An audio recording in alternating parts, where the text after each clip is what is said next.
Five Nights at Freddy's is a video game series created by Scott Cawthon and later continued by Stillwell Studios, Lumix, and Megacat Studios. As of this video, we know of around 19 games, 42 books featuring 66 stories, over 250 teasers and trailers, and a multitude of merchandise. This video is for the entire community, whether you're a new fan or have been here for a decade, to be able to have everything in one place. This is a guide to it all. Every piece of lore ever revealed, every secret you may have missed, how to beat every animatronics AI, every voice line ever muttered, and everything you need to know. This is the Five Nights at Freddy's Supreme Guide.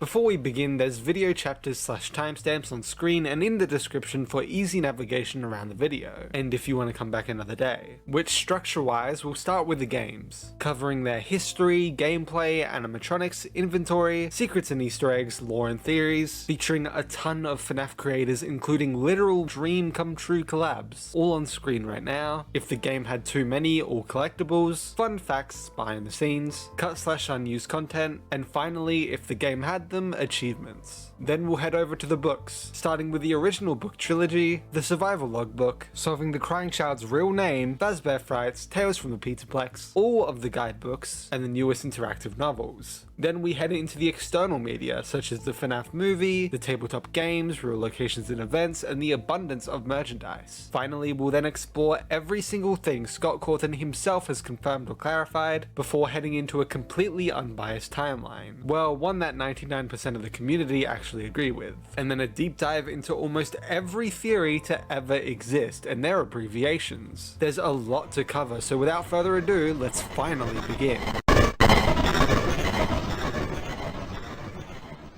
In 2014, there was an indie game developer named Scott Cawthon, who had made a multitude of games including one called Chipper & Sons Lumber Co., which some players called the main characters creepy. This spawned the idea in Scott's head to create a horror game with animal-themed animatronics as his final attempt at making a popular game, leading to the creation of Five Nights at Freddy's on the 8th of August and the beginning of unprecedented success. The point-and-click horror survival game hit huge YouTubers like Markiplier, Jacksepticeye, and Corey Kenshin, and before he knew it, the game was all over the internet, and Scott had just received the opportunity of a lifetime, which he wouldn't waste. The game itself takes place in the fictional location Freddy Fazbear's Pizza, created by a company we learn to be Fazbear Entertainment, who need a new night guard. Within the game, we get to use cameras, which monitor multiple rooms in the location, containing 1A, Show Stage. From here we can see the main three animatronics on a stage with clouds and stars in the sky.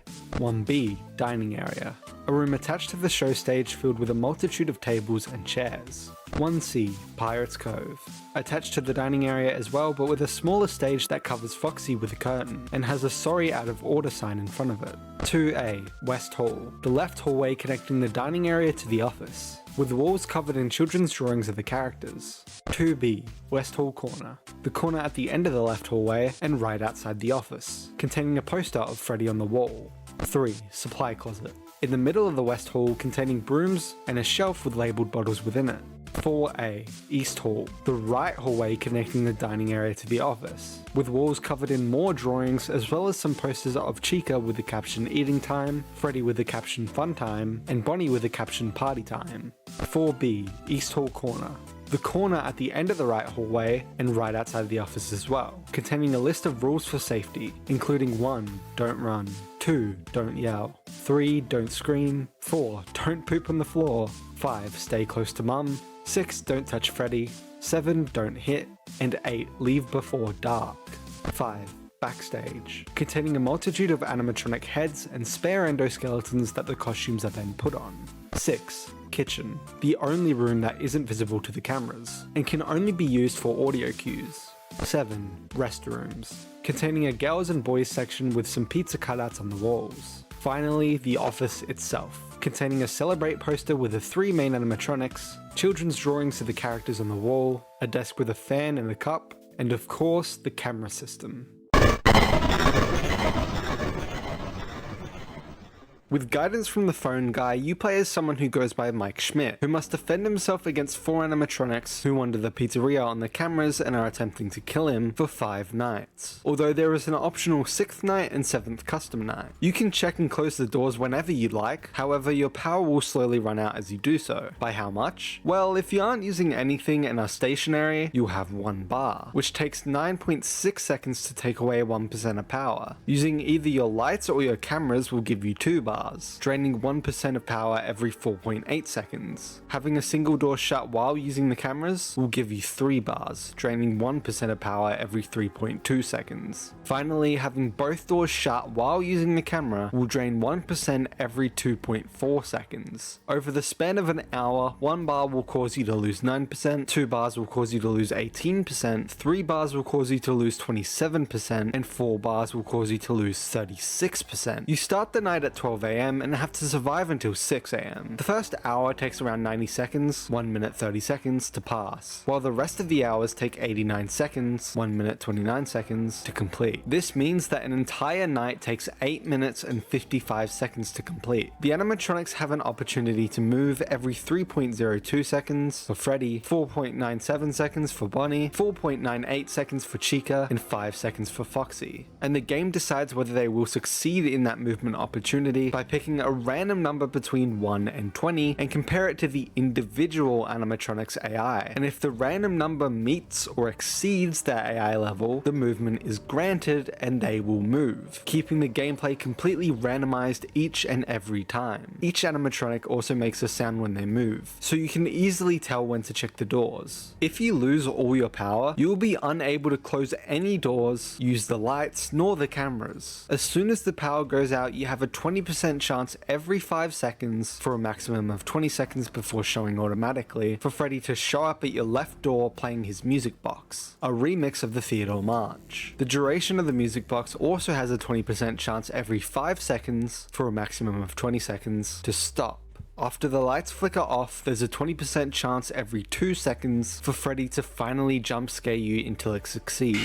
So even if you run out of power, you can still survive, but with a 20% chance of being jump scared every 2 seconds, unless it's close to 6 AM, it's highly unlikely. When you die, you'll be sent to the game over screen showing eyes popping out of Freddy, which is a reference to Phone Guy speaking about the animatronics possibly stuffing you into the suits once they catch you. After you beat the 5th night on the 12th of November, you get a paycheck for $120, while finishing the 6th night on the 13th of November gets you a paycheck for $120.50, and finishing an extra 7th night gets you fired. That's right, you get fired for general unprofessionalism, tampering with the animatronics, which is a joke on changing the animatronics AI, and odor, because Fazbear Entertainment doesn't care about firing someone for legitimate reasons. You will also get 1 star on the main menu for completing night 5, another for completing night 6, and the final 3rd star for setting each animatronic to 20 and completing that night in custom night. Before we get into each animatronic individually, here are a few tips and tricks to help you complete said nights easily. Keeping the camera on 4B will trap Freddy in position and cause him to never attempt to enter the office. Although you should check on Foxy every now and then, you don't actually need to check on Foxy ever. You only have to check on the cameras themselves every now and then to avoid Foxy from becoming aggressive and moving, as it reacts to your lack of camera usage and not your lack of checking 1C. In fact, if you just keep the camera on 4B, you don't really need to use the cameras at all throughout the night, besides just keeping Foxy at bay by pulling it up every so often, and as we know from the AI, every 5 seconds. And so you can simply just check the lights every now and then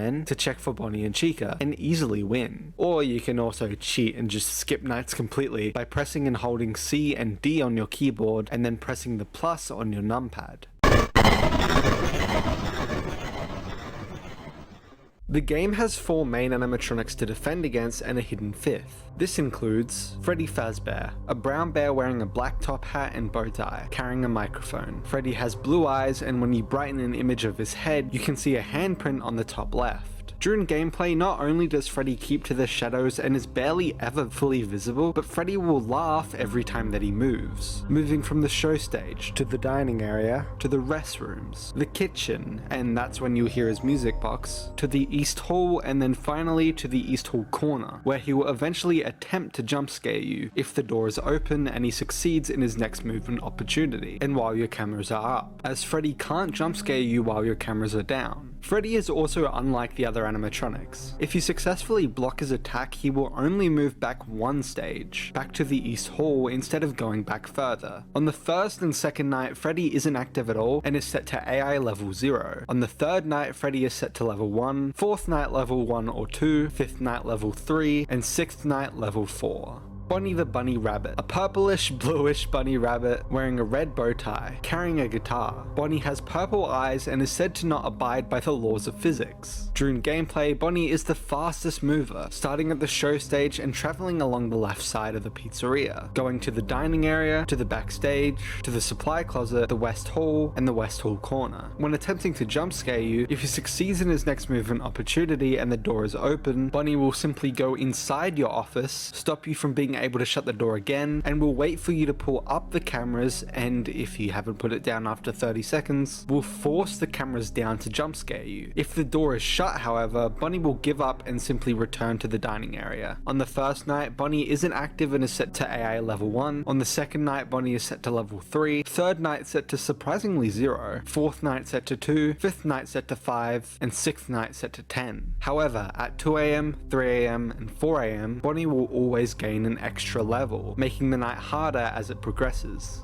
Chica the Chicken, a yellow chicken wearing a bib with "Let's Eat" on the front of it, carrying a pink cupcake called Carl, who has yellow eyes and buck teeth. Chica has Magneta eyes and is the only one whose legs are a different color to the rest of its body, being orange. During gameplay, Chica starts at the show stage and travels along the right side, going to the dining area, to the restrooms, to the kitchen, which is where you'll hear pots and pans being thrown about, to the East Hall, and then finally East Hall corner. Exactly like Bonnie, when attempting to jump scare you, if she succeeds in her next movement opportunity and the door is open, Chica will go inside your office, stop you from being able to shut the door again, and will wait for you to pull up your cameras, and if you haven't put it down after 30 seconds, will force the cameras down to jump scare you. If the door is shut, however, Chica will also simply return to the dining area. On the first night, Chica isn't active and is set to AI level 0. On the second night, Chica is set to level 1. Third night set to 5. Fourth night set to 4. Fifth night set to 7. And sixth night set to 12. However, at 3 AM and 4 AM, Chica also gains a level.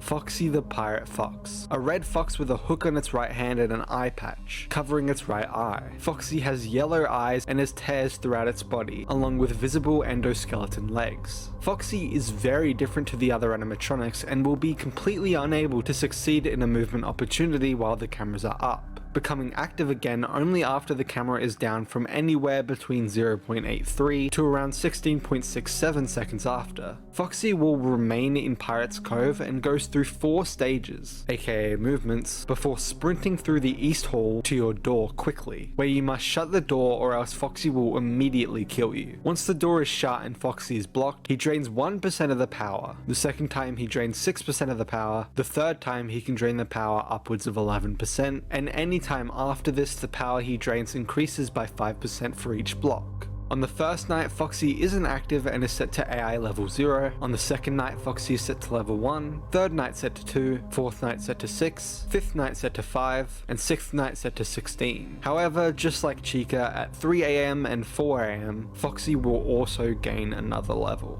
The secret animatronic we'll just talk about later. This section includes all trailers, minigames, cutscenes, endings, voice lines, and jump scares. So if you already know all of this, then feel free to skip ahead to the next section. Please do not just leave the video.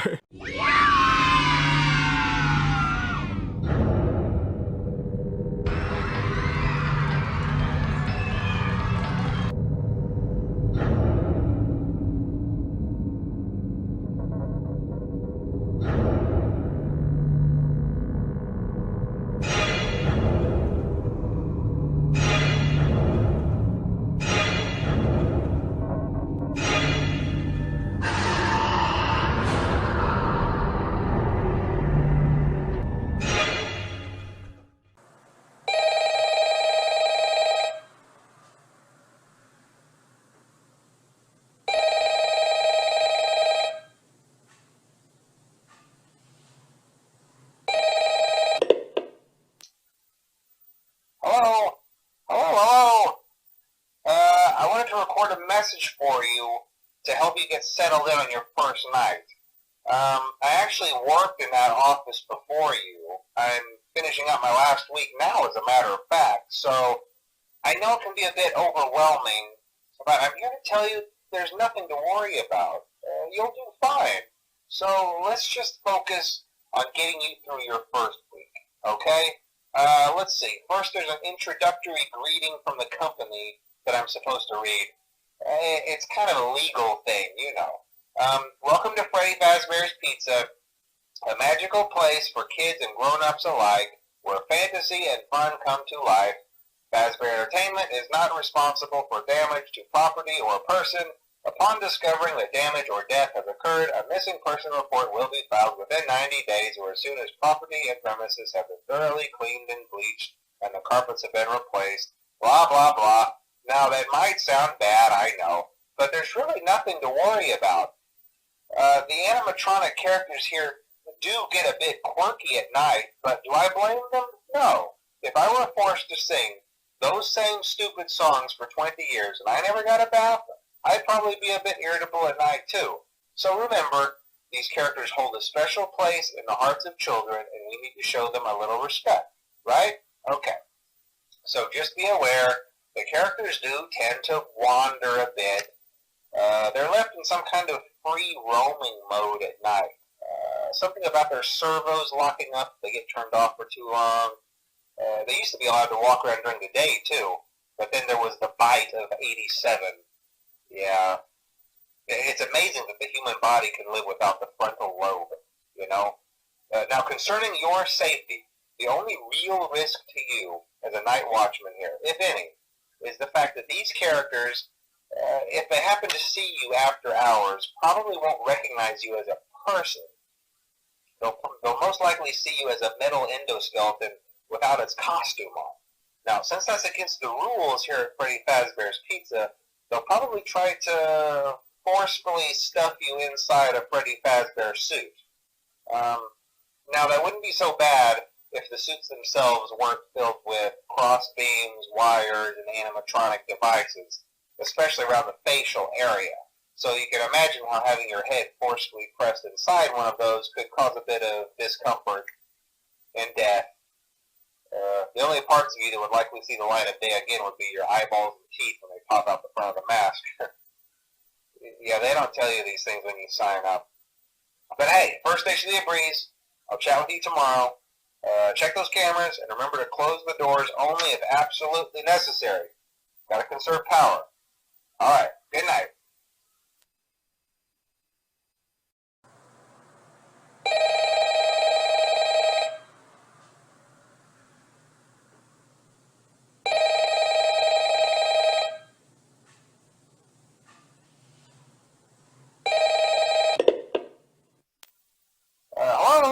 Hello?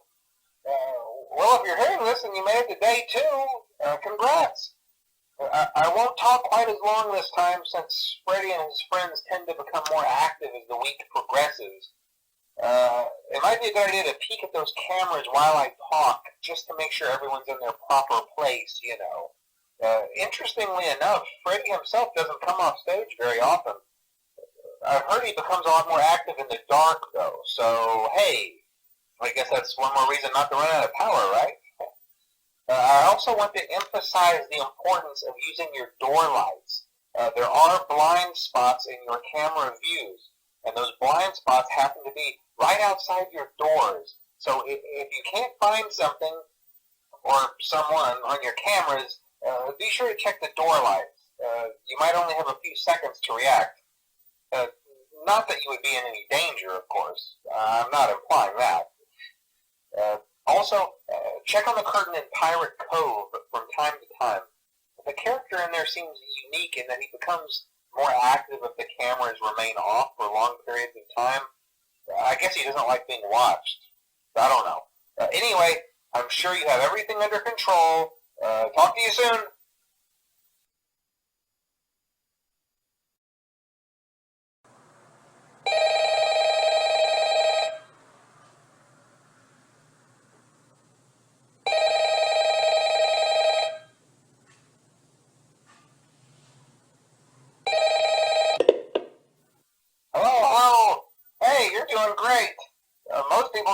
last this long.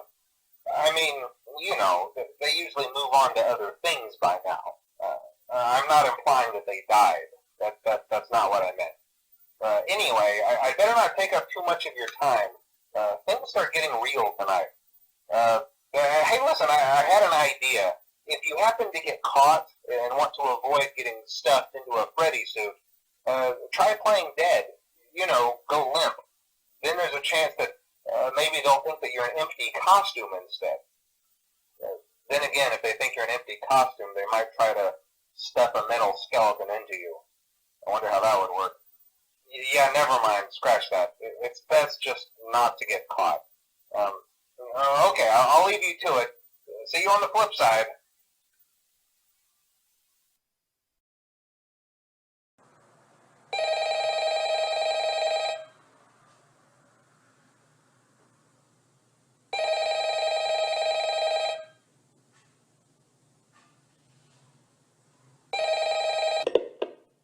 Oh, hey, wow, day 4. I knew you could do it. Hey, listen, I may not be around to send you a message tomorrow. It's been a bad night here for me. I'm kind of glad that I recorded my messages for you when I did. Hey, do me a favor.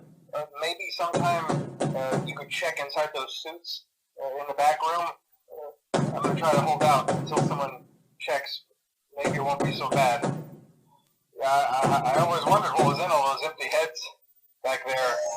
You know. Oh no.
The game also contains a lot of secrets and Easter eggs, those of which range from fun small things to extremely important, just like Golden Freddy, a secret animatronic that, in this game, is simply just a yellow version of Freddy in a slump position. Golden Freddy has a 1 in 100,000 chance of appearing on the poster in the West Hall, which is when it's summoned into your office upon you putting the camera back down. Golden Freddy also has a 0.0001% chance to jump scare when the game over screen is meant to send you back to the title screen, where you also have a 1 in 1,000 chance of seeing Bonnie's empty eye sockets. However, this can also occur from starting up the game and reaching one of the endings too. You can manually get this jump scare by setting the animatronics AI on the custom night screen to 1987. That's not the only secret with that poster either, as there's a chance that it changes to a poster of Freddy ripping his own head off instead. Probably the most important lore comes from 4 Easter eggs that all come from the East Hall corner, where the rules for safety may change into newspaper clippings about a missing children's incident occurring, where apparently 5 kids were lured into the back rooms by an employee wearing a mascot costume. We read that the location is set to close by that year's end, as the company can't survive much longer after something like that. There is also a chance that when checking the East Hall that you will see either It's Me or Crying Children instead of the usual posters on the wall.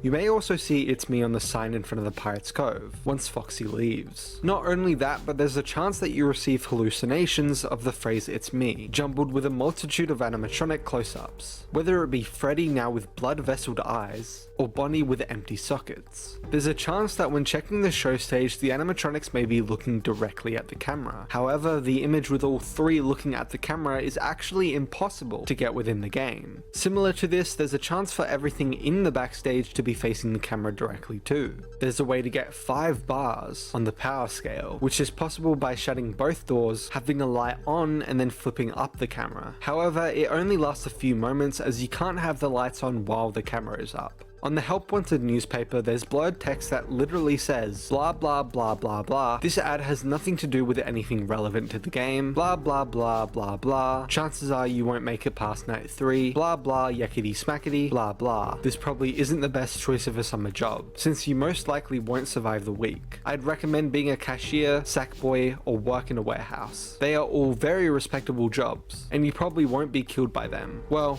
you might, but it would be unlikely. Blah blah. Finally, you can honk Freddy's nose by clicking it on the Celebrate poster.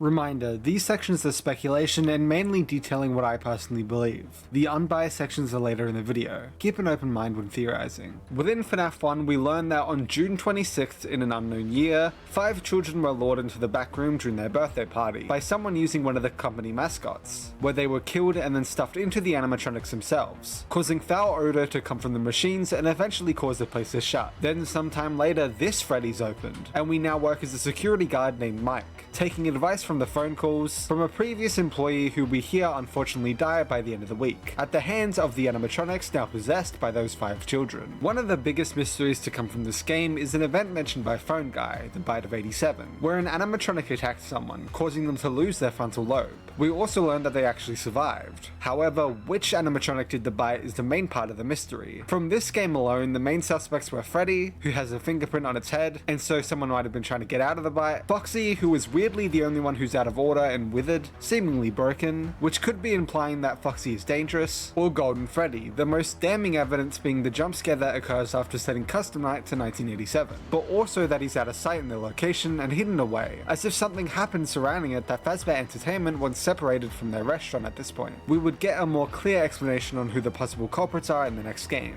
Around this time though, there are also theories going around about what "it's me" actually means, whether one of the animatronics has a connection to Mike Schmidt, who at the time may have been either a relative of one of the kids, or possibly the murderer himself, who they're trying to intimidate with the phrase. Honestly, we don't even have a much clearer answer 10 years later, as most interpretations rely on other theories, mainly with who you think possesses Golden Freddy, to be true. Some suggest it's meant to be the crying child, Mike's brother in a later game, either from within Golden Freddy or possibly even from just haunting Mike. Golden Freddy isn't real was another theory that has genuinely been debated upon to this day, a theory that arose because of Golden Freddy's ghostly nature and teleportation abilities, leading people to doubt he even exists physically. Another Golden Freddy theory was that if he was indeed a real physical animatronic, it might be in the kitchen, the only offline camera. Some less important and more smaller theories also arose during this time, such as Foxy is a good guy, which was based on the fact that Foxy doesn't actually come in and jump at you, but instead just kinda stays at the door and peeks in. Another one was that the phone guy is stuffed into the Chica suit, a theory based on the fact that Chica seemingly had extra teeth within, which we now know is simply just the endoskeleton's teeth. A smaller theory that would leak into the second game too is that the phone guy is actually the murderer of the missing children, and they kill him for their revenge. Obviously, we can't go into the next game without speaking about MatPat from Game Theory, theorizing that the first game actually takes place in 1993, which while 1993 is contested to this day, albeit not much, it should be noted that it's the most likely answer due to the evidence from the future. Mike gets paid around $4 an hour for 30 hours for his 5th night paycheck, meaning they're likely paying him minimum wage, leading to around 1991 to 1996 where the minimum wage was $4.25,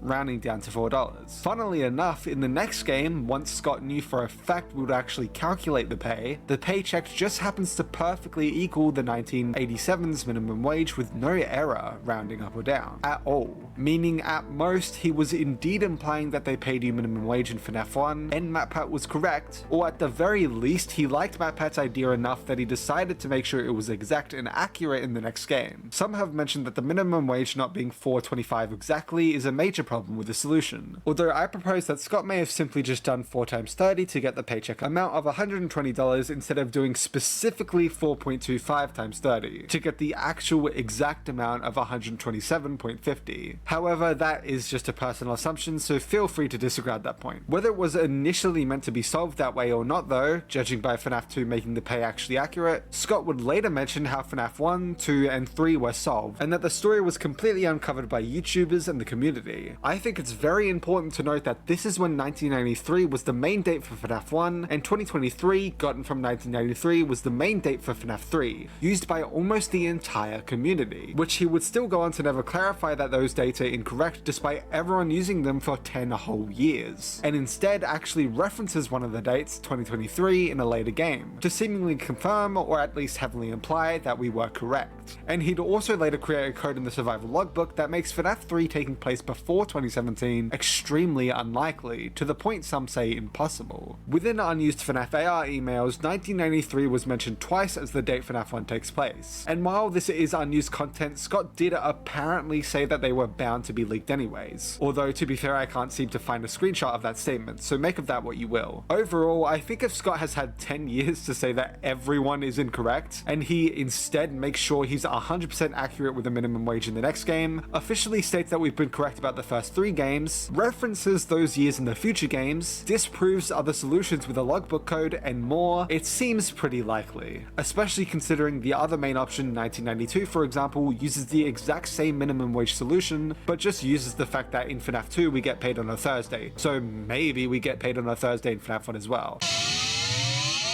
FNAF 1 has been pretty much completely solved at this point. It's been almost 10 years since the game is released, and we know pretty much everything about it, but we never really talk about Phone Guy's death. On the 4th night, it's pretty obvious he got killed by Gordon Freddy, but what happened after? What happened to his remnant? As pretty much everyone watching this video knows, remnant is the term for soul energy which binds souls to inanimate objects. Typically, it's metal, and the closest piece of metal to Phone Guy when he died is the phone he was recording his message with. He is literally possessing the phone. That would explain the Night 5 phone call, which is literally just this. And why he is so out of place in Ultimate Custom Night. But then again, he did choose Trash in the Gang over really important story characters like Nightmare Foxy. So take that with a grain of salt. In 2017, Scott Cawthon revealed that he had made only one actual retcon in the series, the first 5 games at that point. While he didn't reveal what, he did say it was integrated pretty seamlessly, most people didn't notice, and that it wasn't merely a new story detail, we're talking about a contradiction. And that doesn't leave us with many candidates. Maybe who owned the pizzeria, or how long Freddy's existed? But I believe the most plausible one is this newspaper clipping. Suspect convicted. It seemed pretty standard for the lore of a standalone game. Kids went missing, suspect convicted, but no bodies. But this detail didn't make as much sense when the story was continued. Most later evidence implies the suspect wasn't convicted, or at least it'd be hard to fit that into the story. But this all hinges on Scott Cawthon having known the difference between being convicted of a crime and being charged with one, which we can't be sure of because the article weirdly only states the suspect was charged. But in either case, a misunderstanding or retcon, but it's saying suspect convicted, the suspect was not.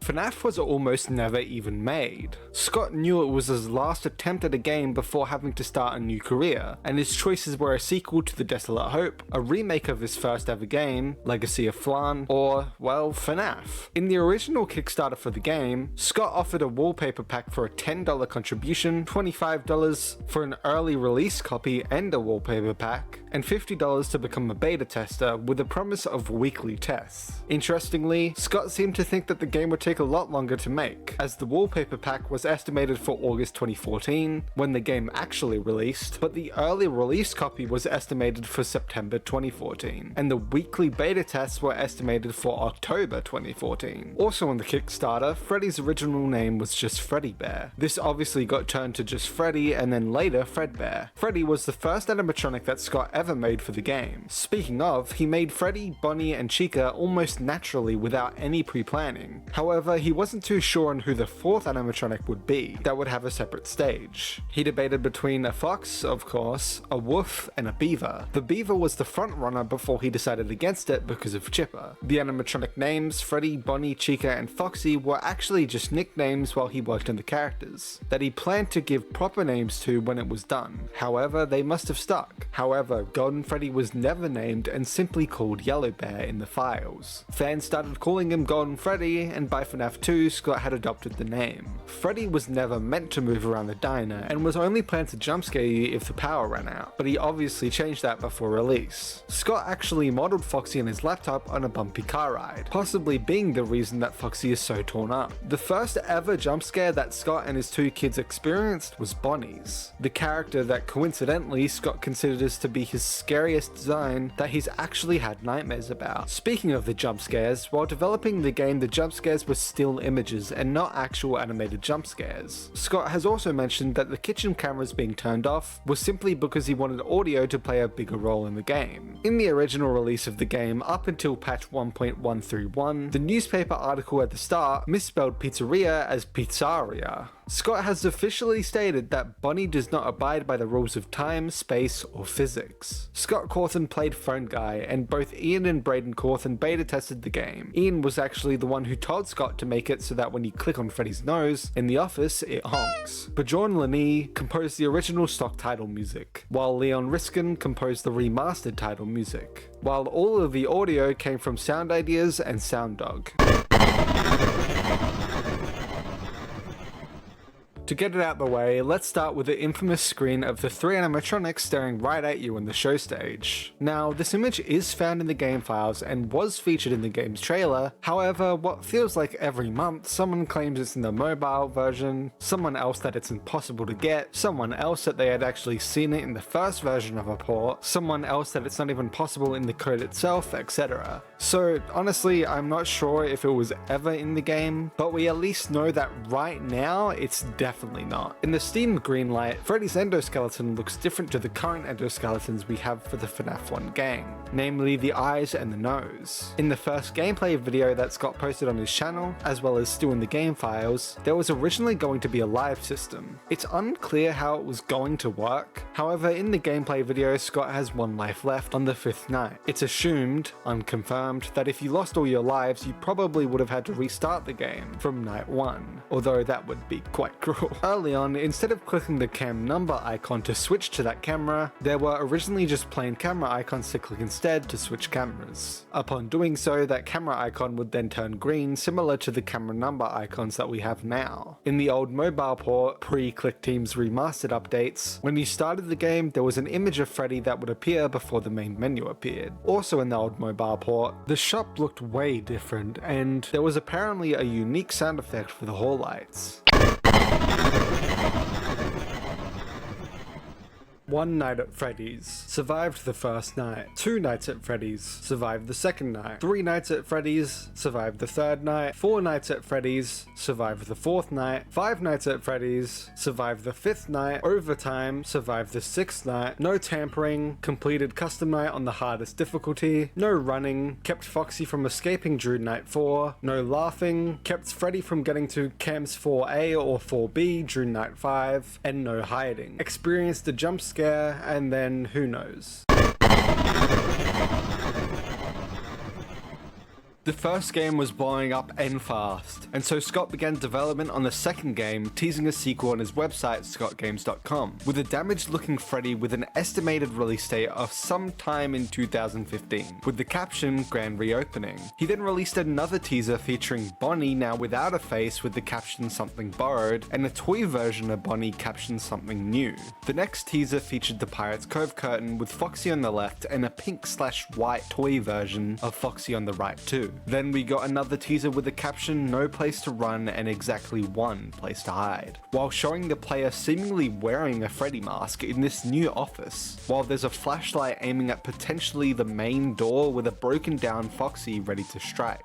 We then got a teaser with a warning sign next to a Chem 11, and people soon realized that this needed to be brightened in order to see the full teaser, featuring a brand new crying masked character being pulled with strings, and a glimpse of the new location's layout. Finally, on the 11th of November, Five Nights at Freddy's 2 was officially released on Steam, which was way earlier than we expected. This game grew faster than the first as more people started to release gameplay videos and theories about the story started to come from every direction, as this game was jam-packed with hidden minigames, cutscenes, and Easter eggs. This second game takes place in the fictional location Freddy Fazbear's Pizza, officially reopened with a set of brand new animatronics. Within this game, we once again use cameras to monitor multiple rooms in the location, containing Party Room 1, containing a multitude of tables with party hats on them, with a wall having a sign saying Happy Birthday, and posters of the main toy animatronics, Toy Bonnie's poster captioned Let's Rock, Toy Freddy's poster captioned Party Time, You ready? And Toy Chica's poster captioned Let's Eat. 2.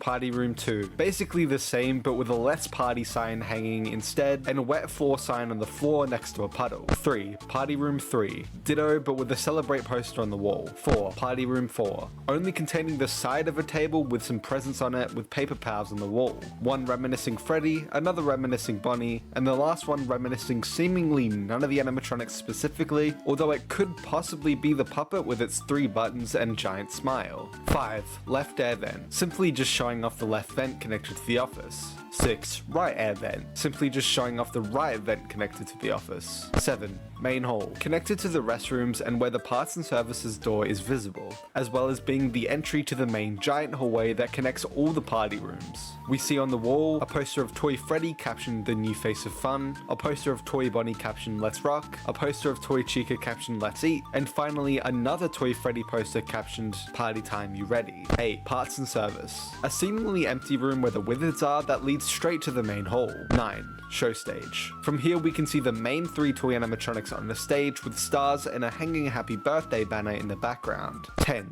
Game area, where there's decorative presents and a carousel themed off the location. We can also see some party tables in the background. 11. Prize corner, a corner of the main area containing a multitude of merchandise and the puppet's music box. On the wall we can also see a poster of the main 4 toy animatronics captioned Rock, Eat, Party, Play. 12. Kids Cove, a separate room / area specifically for kids, containing a party table and a poster on the wall captioned The New Face of Fun Time. Finally, the office itself, containing a giant hallway right in the middle and a vent on both sides, a Celebrate poster on the left wall, children's drawings on the right wall, and a bunch of cameras / monitors. The desk has a blue cup, a bunch of papers, and the classic fan on it. Once again with the guidance from the phone guy, who's magically alive again. You play as Jeremy Fitzgerald, who must defend himself against the toy and withered animatronics, who wander the pizzeria on the cameras and are attempting to kill him for 5 nights. Although once again there is an optional 6th night and a 7th custom night, where, unlike the other 6 nights, you play as someone named Fritz Smith. However, the gameplay itself is entirely different. You now have to wind up a music box throughout the night and stop it from running out, or else the puppet will come and kill you soon after, forcing you to check the cameras often, and we'll get into those numbers specifically later. You also have a limited battery on your flashlight, meaning that when it dies you won't be able to tell when an animatronic is in the hallway, or in the vents next to your office, and so you probably won't be able to defend yourself in time. You're especially vulnerable to Withered Foxy, which the entire defense mechanism to him requires the flashlight. The flashlight takes 1 minute 56 seconds to run out of power on night 1, and each night it takes 16.5 seconds less to run out. Night 2 taking 1 minute 39.5 seconds, Night 3 taking 1 minute 23 seconds, Night 4 taking 1 minute 6.5 seconds,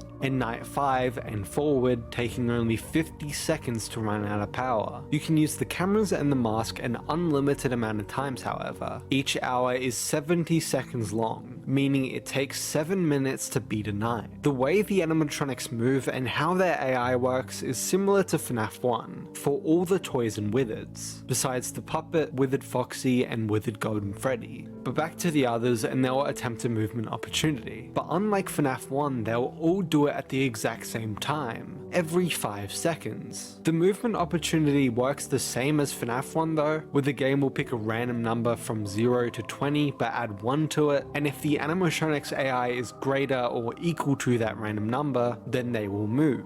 And if not, obviously the animatronic will just remain where it is. When you die, you'll be sent to a game over screen showing Withered Freddy in the left eye of your own Freddy mask. He has found you. You're now one of them. As soon as you start the game and at the end of nights 2, 3, and 4, you'll receive an end of night hallucination cutscene, which I'll show in the inventory section. But after you beat the 5th night on once again the 12th of November, but in 1987 this time, you get a paycheck for $100.50, while finishing the 6th night on the 13th of November 1987 gets you an extra paycheck of $20.10, and finishing an extra 7th night gets you fired. That's right, Fritz Smith immediately gets fired on his first day for tampering with the animatronics, again a joke on changing the animatronics AI, and odor because as we know, Fazbear Entertainment does not care about having legitimate reasons for anything. Much like FNAF 1, you also get stars on the main menu for completing Night 5, Night 6, and beating the 2020-2020 challenge for Custom Night. In the Custom Night mode, there are now set challenges that you can complete with set animatronic AI. These include 2020-2020, having all the wizards besides Golden Freddy on 20, New and Shiny having all the toys on 10, Double Trouble having Withered Bonnie and Toy Bonnie on 20, and Withered Foxy on 5, Night of Misfits having Balloon Boy and Mangle on 20, and Withered Golden Freddy on 10, Foxy Foxy having Foxy and Mangle on 20, Ladies Night having Withered Chica, Toy Chica, and Mangle all on 20,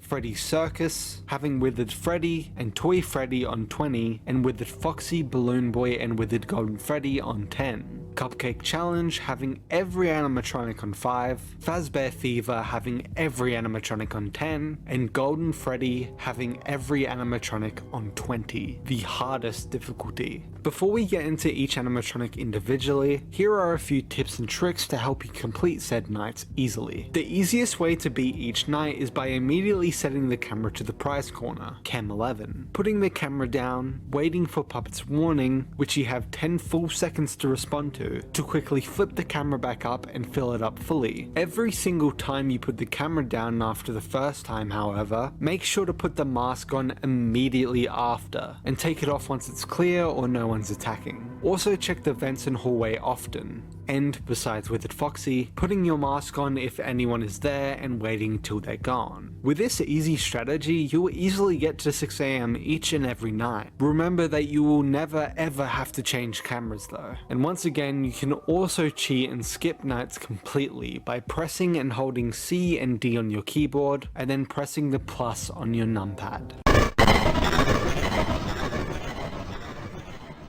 This game has a load of animatronics to defend against, including a multitude of hidden ones too. This includes Toy Freddy, a more cartoonish and glossy version of Freddy, sporting a black bow tie and top hat with a red stripe, red cheeks, 2 buttons, and carrying a microphone. Toy Freddy has blue eyes and apparently tries to do that trick where you wiggle your ears. During gameplay, Toy Freddy will travel from the show stage to the game area to the main hall, and then progress from the hallway to the office through 3 stages, where he will eventually attempt to jump scare you. Simply put on the Freddy mask provided to block the attack and send him away. On the first night, Toy Freddy is set to AI level 0 until 2 AM, where he'll gain 2 levels. On the second night, Toy Freddy starts at 0 and gains 2 levels at 1 AM. The third and fourth night, Toy Freddy is forever at 0 and basically disappears. and on the 5th night, Toy Freddy starts at 5 but then goes down to 1 at 1 AM, and finally on the 6th night, Toy Freddy starts at 0 but hits level 5 at 2 AM. Toy Bonnie, a more cartoonish and glossy version of Bonnie, with a red bow tie, red cheeks, and carrying a guitar. Toy Bonnie has green eyes and an easily recognizable shape. During gameplay, Toy Bonnie will travel from the show stage to Party Room 3, Party Room 4, Party Room 2, then finally entering through the right vent. Once again, simply put the Freddy mask on to block the attack and send Toy Bonnie away. On the first night, Toy Bonnie is set to 0 until 1 AM, where he gains 2 levels, and 2 AM where he gains another 1. On the second night, he starts out with 0 and turns to 3 at 1 AM. Third night starting with 0 and at 1 AM turning to only 1. Fourth night set to 0 until turning to only 1 again at 1 AM. Fifth night remaining at 2 the whole night, and then finally the 6th night starting at 0 and turning to 5 at 2 AM. Toy Chica, a more cartoonish and glossy version of Chica wearing a bib with Let's Party on the front of it, and carrying a pink cupcake with matching blue eyes and no teeth this time. Toy Chica has blue eyes and is the only one whose feet are a different color to the rest of its body, being orange. During gameplay, Toy Chica will travel from the show stage to the main hall to Party Room 4, and then enter through the left air vent. Once again, simply put the Freddy mask on to block the attack and send Toy Chica away. On the first night, Toy Chica is set to 0 until turning to 2 at 1 AM. On the second night, Toy Chica starts at 0 and goes to 3 at 1 AM. Third night starts at 0 and turns to only 1 at 1 AM. Fourth night stays at 0 and disappears, returning in the 5th night, remaining at 2 for the entire night. And finally on the 6th night, starting out at 0 and turning 5 at 2 AM. Toy Foxy, meant to be a cartoonish and glossy version of Foxy, except it's been completely destroyed and mangled by children, so it's now dubbed the Mangle. He is basically an endoskeleton with only her head, gloves, and 1 foot from his shell remaining. She's also been fused with the wrong parts too, and so he now has a second endoskeleton head, both of which have the other's missing yellow eye. She has a pink bow tie and he can also climb on ceilings. During gameplay, Mangle will travel from Kids Cove to the game area to Party Room 1, and then climb into the right air vent where you'll be able to hear her radio static. Put on the Freddy mask to get him to back off, or else she'll enter the office, and hang on the roof, waiting for you to pull up and down the monitor again to attack, basically making it impossible to survive past this point. On the first night and second night, Mangle was set to 0, but on the second night at 1 AM he'll gain 3 levels. On the third night, Mangle is permanently set to 0, and on the fourth night is already on 5 as soon as the night starts, and stays that level throughout the night. On the 5th night, she'll start out on level 1 before progressing to level 10 at 1 AM. Finally, on the 6th night, he'll start on level 3 and progress at 2 AM to once again level 10. The Puppet / Marionette, a new addition to the animatronic roster not based on any of the originals. A slim, black animatronic with white stripes on its legs and arms, with 3 white buttons. Its face white with bright red cheeks, tears connecting its empty eyes and wide mouth. During gameplay, the puppet is the main problem. The puppet will forever be in the prize corner as long as you wind up the music box, that is, which is playing My Grandfather's Clock by Henry Work. Surprisingly, the puppet's AI level does not affect the time it takes for the music box to wind down. Instead, it affects how long the puppet takes to reach you. Controlling the music box unwinding speed is a preset number that is set each night. At the beginning of the night, the music box's timer is set to 2000. Then every 0.05 seconds, a certain value is subtracted from the music box's timer. On the first and second nights, the subtraction value is 2 every 0.05 seconds, although on night 1 it only starts decreasing at 2 AM. On the third night it's 3, the fourth night 4, and fifth night 5.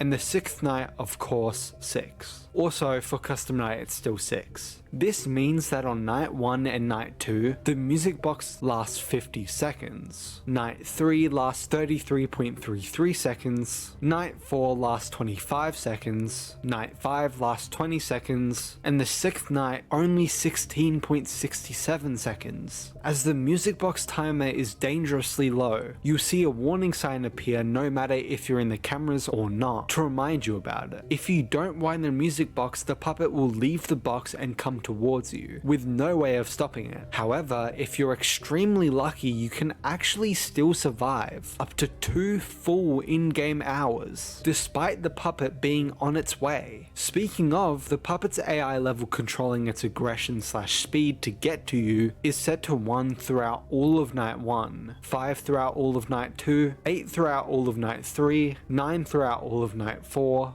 10 throughout all of night 5, and finally 15 throughout all of night 6. Balloon Boy. Another new addition to the animatronic roster. A human-esque character holding a sign in his left hand that simply says balloons, which is what he's holding in his right. He has blue eyes, blue jeans, brown shoes, and is wearing a propeller hat and shirt, both with blue and red stripes. During gameplay, he will start in the game area and will move off camera view 4 times, each saying hi or hello out loud so you know that he's moving, before reaching the left air vent. You must put on the Freddy mask while he's in the vent, not because he'll kill you, but because he'll enter your office just like Mangle, but completely disable your flashlight, basically tag teaming with Withered Foxy to allow him to kill you. On the first night and second night, his AI is set to 0, but he gains 3 levels at 1 AM on the second. On the third night, he starts at 1 before progressing to 2 at 1 AM. On the fourth night, he stays at 3 the entire night. Fifth night, he stays at 5. And on the sixth night, he starts at 5 and progresses to 9 at 2 AM. Withered Freddy. The original Freddy now withered and torn apart with 2 buttons. During gameplay, Withered Freddy will start off in parts and service and move into the main hall, and then the office hallway, although he may also go into Party Room 3 too.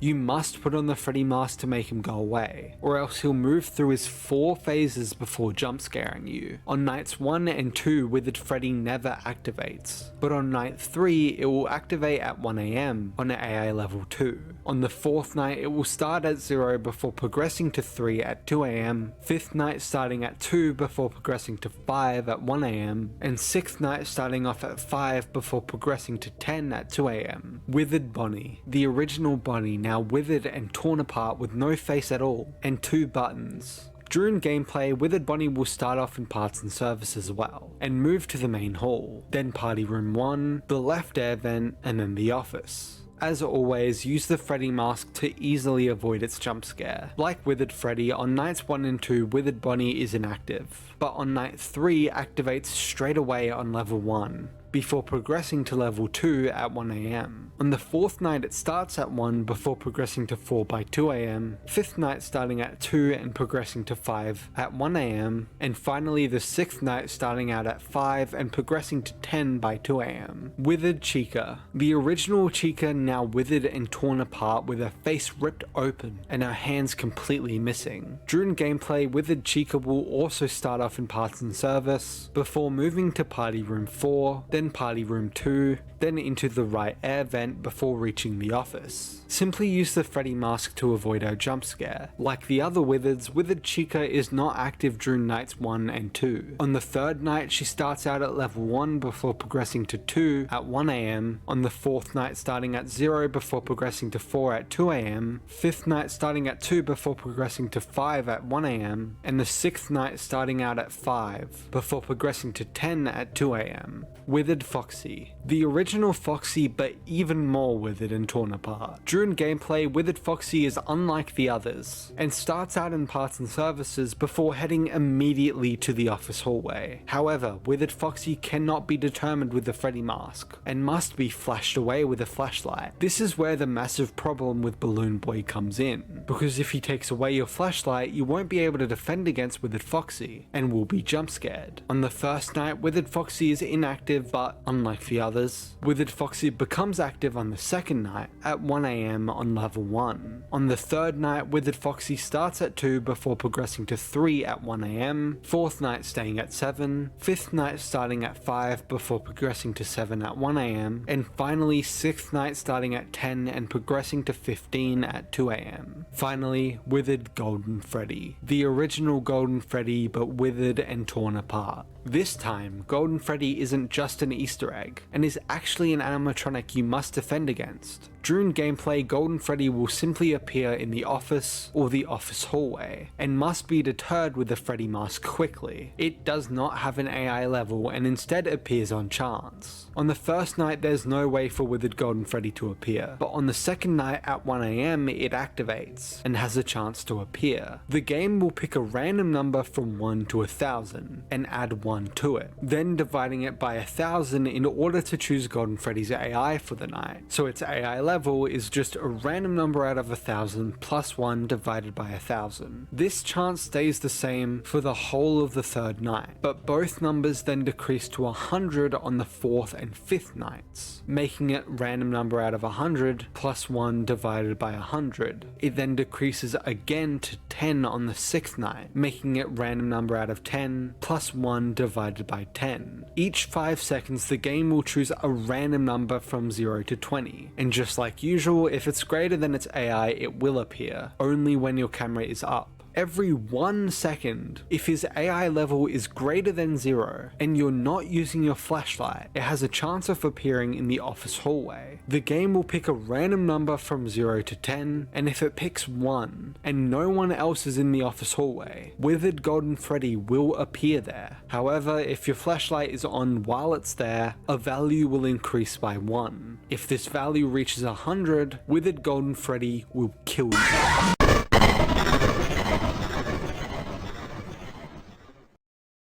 London Bridge is falling down, falling down, falling down. London Bridge is falling down, my fair lady.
the new and improved Freddy Fazbear's Pizza. I'm here to talk you through some of the things you can expect to see during your first week here and to help you get started down this new and exciting career path. Now, I want you to forget anything you may have heard about the old locations, you know. Some people still have a somewhat negative impression of the company. That old restaurant was kind of left to rot for quite a while, but I want to reassure you, Fazbear Entertainment is committed to family fun and above all, safety. They've spent a small fortune on these new animatronics. Facial recognition, advanced mobility. They even let them walk around during the day. Isn't that neat? But most importantly, they're all tied into some kind of criminal database so they can detect a predator a mile away. Heck, we should be paying them to guard you. Now, that being said, no new system is without its kinks. You're only the second guard to work at that location. The first guy finished his week but complained about conditions. We switched him over to the day shift. So, hey, lucky you, right? Mainly he expressed concern that certain characters seemed to move around at night and even attempted to get into his office. Now, from what we know, that should be impossible. That restaurant should be the safest place on Earth. So while our engineers don't really have an explanation for this, the working theory is that the robots were never given a proper night mode. So when it gets quiet, they think they're in the wrong room. So then they go try to find where the people are, and in this case, that's your office. So our temporary solution is this. There's a music box over by the prize counter, and it's rigged to be wound up remotely. So just every once in a while, switch over to the prize counter video feed and wind it up for a few seconds. It doesn't seem to affect all of the animatronics, but it does affect one of them. And as for the rest of them, we have an even easier solution. You see, there may be a minor glitch in the system, something about robots seeing you as an endoskeleton without a costume on and wanting to stuff you into a suit. So hey, we've given you an empty Freddy Fazbear head. Problem solved. You can put it on any time and leave it on for as long as you want. Eventually, anything that wandered in will wander back out. Something else worth mentioning is kind of the quirky modern design of the building. You may have noticed there are no doors for you to close. But hey, you have a light, and even though your flashlight can run out of power, the building cannot. So don't worry about the place going dark. Well, I think that's it. You should be golden. Check the lights, put on the Freddy head if you need to. Keep the music box wound up. Piece of cake. Have a good night, and I'll talk to you tomorrow.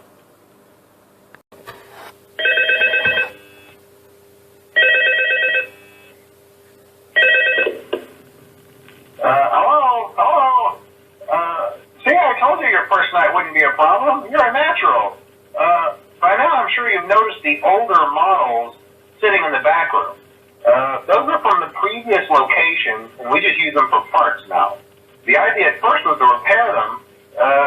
They even started retrofitting them with some of the newer technology, but they were just so ugly, you know, and the smell. So the company decided to just go in a whole new direction and make them super kid-friendly. Those older ones shouldn't be able to walk around, but if they do, the whole Freddy head trick should work on them too, so whatever. I love those old characters. Did you ever see Foxy the Pirate? Oh wait, Foxy. Oh yeah, Foxy. Hey listen, that one was always a bit twitchy. I'm not sure if the Freddy head trick will work on Foxy. If for some reason he activates during the night, and you see him standing at the far end of the hall, just flash your light at him from time to time. Those older models would always get disoriented with bright light. It would cause a system restart or something. Come to think of it, you might want to try that on any room where something undesirable might be. It might hold them in place for a few seconds. That glitch might have carried over to the newer models too. One more thing. Don't forget the music box. I'll be honest, I never liked that puppet thing. It's always thinking, and it can go anywhere. I don't think the Freddy mask will fool it, so just don't forget the music box. Anyway, I'm sure it won't be a problem. Have a good night, and I'll talk to you tomorrow.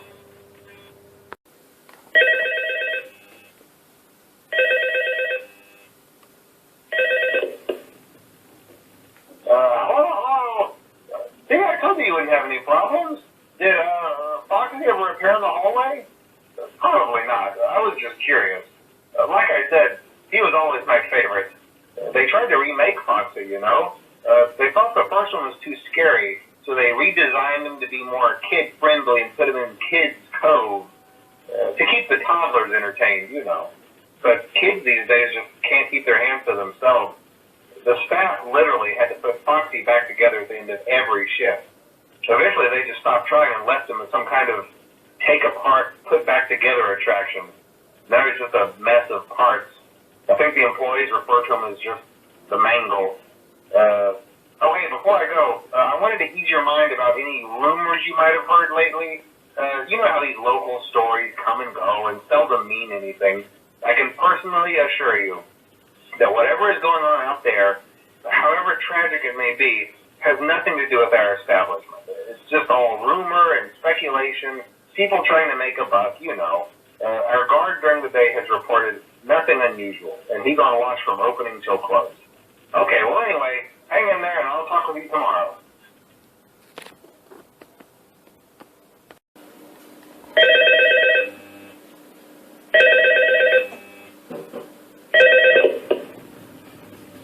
Hello.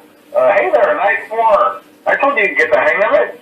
Okay, so just to update you, there's been somewhat of an investigation going on. We may end up having to close for a few days. I don't know. I want to emphasize, though, that it's really just a precaution. Fazbear Entertainment denies any wrongdoing. These things happen sometimes. It'll all get sorted out in a few days. Just keep an eye on things, and I'll keep you posted. Just as a side note, though, try to avoid eye contact with any of the animatronics side if you can. Someone may have tampered with their facial recognition systems. We're not sure. But the characters have been acting very unusual, almost aggressive toward the staff. They interact with the kids just fine, but when they encounter an adult, they just stare. Anyway, hang tight, it'll all pass. Good night.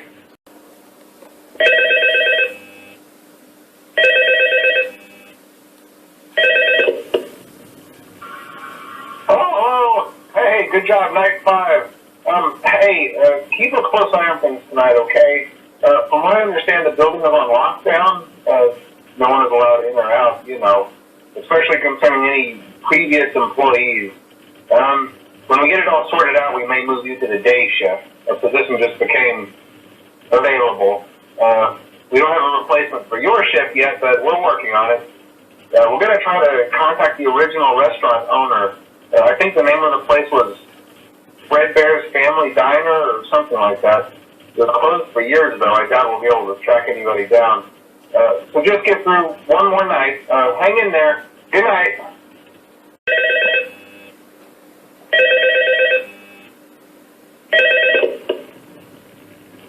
Hello. What on earth are you doing there? Didn't you get the memo? The place is closed down, at least for a while. Someone used one of the suits. We had a spare in the back, a yellow one. Someone used it. Now none of them are acting right. Listen, just finish your shift. It's safer than trying to leave in the middle of the night. We have one more event scheduled for tomorrow, a birthday. You'll be on day shift. Wear your uniform. Stay close to the animatronics and make sure they don't hurt anyone, okay? For now, just make it through the night. When the place eventually opens again, I'll probably take the night shift myself. Okay, good night and good luck.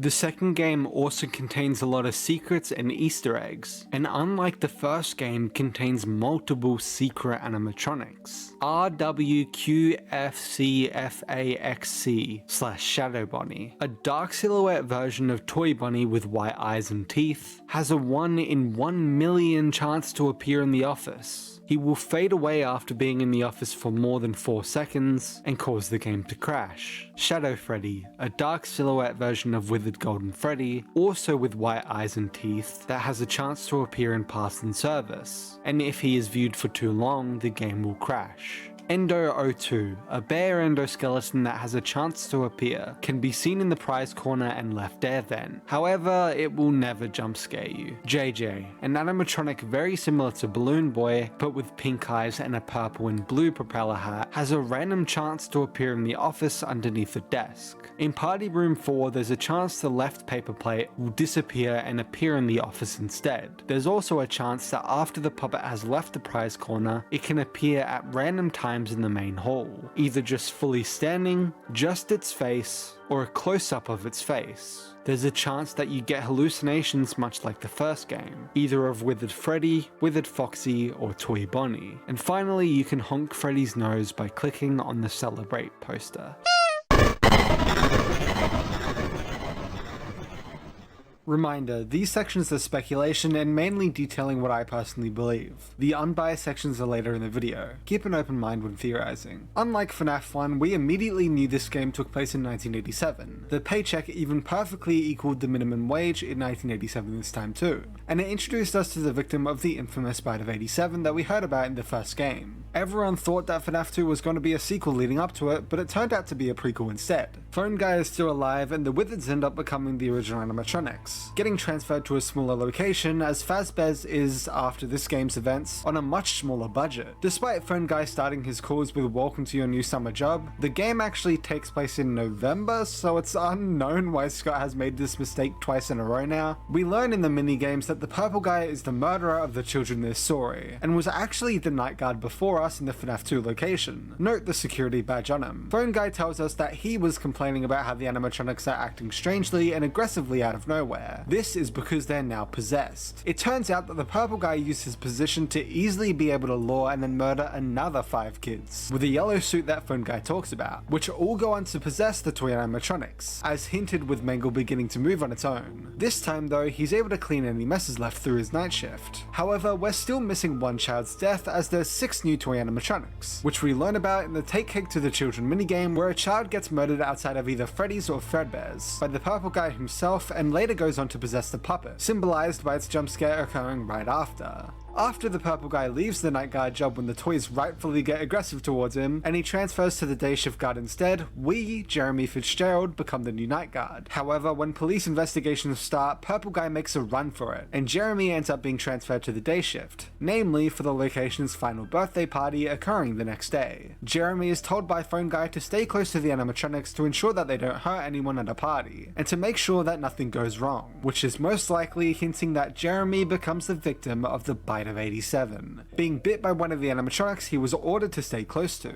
Then, during the 7th custom night, we play as a brand new night guard, Britt Smith, who happens to get fired on his first night, and interestingly enough, for the exact same reasons as FNAF 1's guard does, which might be implying that they're possibly the same person, going under an alias for an unknown reason. We also hear about an older location, Fredbear's Family Diner, from Phone Guy, seemingly Fazbear Entertainment's first ever location. In Give Gifts, Give Life, we also see that although the purple guy stuffs the original 5 children into the suits, as we learned about in the first game, the puppet was seemingly the one to actually guide their spirits to then possess the main animatronics, giving the kids the gift of new life. The main debated theory at the time, and still to this day, was who caused the Bite of 87. The main candidates by the time of this game were Withered Foxy, as he's shown to jump directly at you in his jump scare, and once again, him being out of order in FNAF 1 makes a lot of sense, when taking into consideration that he caused a major incident for the company. Mangle, as it comes down from the roof to seemingly bite the top of your head, and Toy Chica, whose beak mysteriously goes missing throughout the game, as possibly a hint towards her being the one to do it. Another big theory that spawned from this game is about the identity of the new Shadow animatronics. Shadow Freddy, modeled after Withered Golden Freddy, and Shadow Bonnie, modeled after Toy Bonnie. These two don't get explained in any of the minigames, and are limited to their secret random chance appearances, meaning any information about them is very limited. Although due to them being modeled after both eras of the animatronics, it could be assumed that they may have come from the two incidents somehow. And years later, we'd assumedly get the answer being a thing called agony. Basically, the amount of negative emotion from events of pure tragedy is so powerful that it can create an entity and or make something appear haunted despite not having an actual soul within it. So in this case, Shadow Freddy and Shadow Bunny are basically the manifestation of and born from William's evil. Shadow Freddy likely being created from the agony of the original 5 missing children, explaining why it looks like Golden Freddy, with Shadow Bunny possibly coming from the agony of the new missing children that we learn about in this game, explaining why it looks like Toy Bunny. This is all very easily explained by Shadow Freddy himself with his later form Nightmare, with the quote, "I am your wickedness, made of flesh." A small theory that returned from the previous game was that the phone guy is actually the purple guy and was the murderer of the story, and that the item in his hand in the minigames was actually a phone, although I need to mention this was later disproven and debunked by Scott himself. Another theory about phone guy is that he might actually be Fritz Smith, who takes over for Jeremy on the final night, although this theory wasn't agreed upon too much because, well, he gets fired, and the fired note claims that this is his first day Fritz has a job with them, and it'll also mean that he gets fired in this location but is in the same position working in the next location. A smaller theory that came from this game was the fact that the puppet was actually either in the FNAF 1 location or a previous Freddy location due to the dream cutscenes between nights, showing the main FNAF 1 animatronics and eventually the puppet all in what appears to be the FNAF 1 location. Even in the future, it's still unknown what these dream cutscenes were meant to be telling us, if anything. Although some may say this is showing us that the FNAF 1 animatronics are actually what the animatronics look like in the original Freddy's 2. Another smaller theory was whether the purple guy was actually purple or not, which later on it would actually get confirmed that it's simply meant to be representing him in the shadows, and that, surprise surprise, he's not actually a literal purple guy.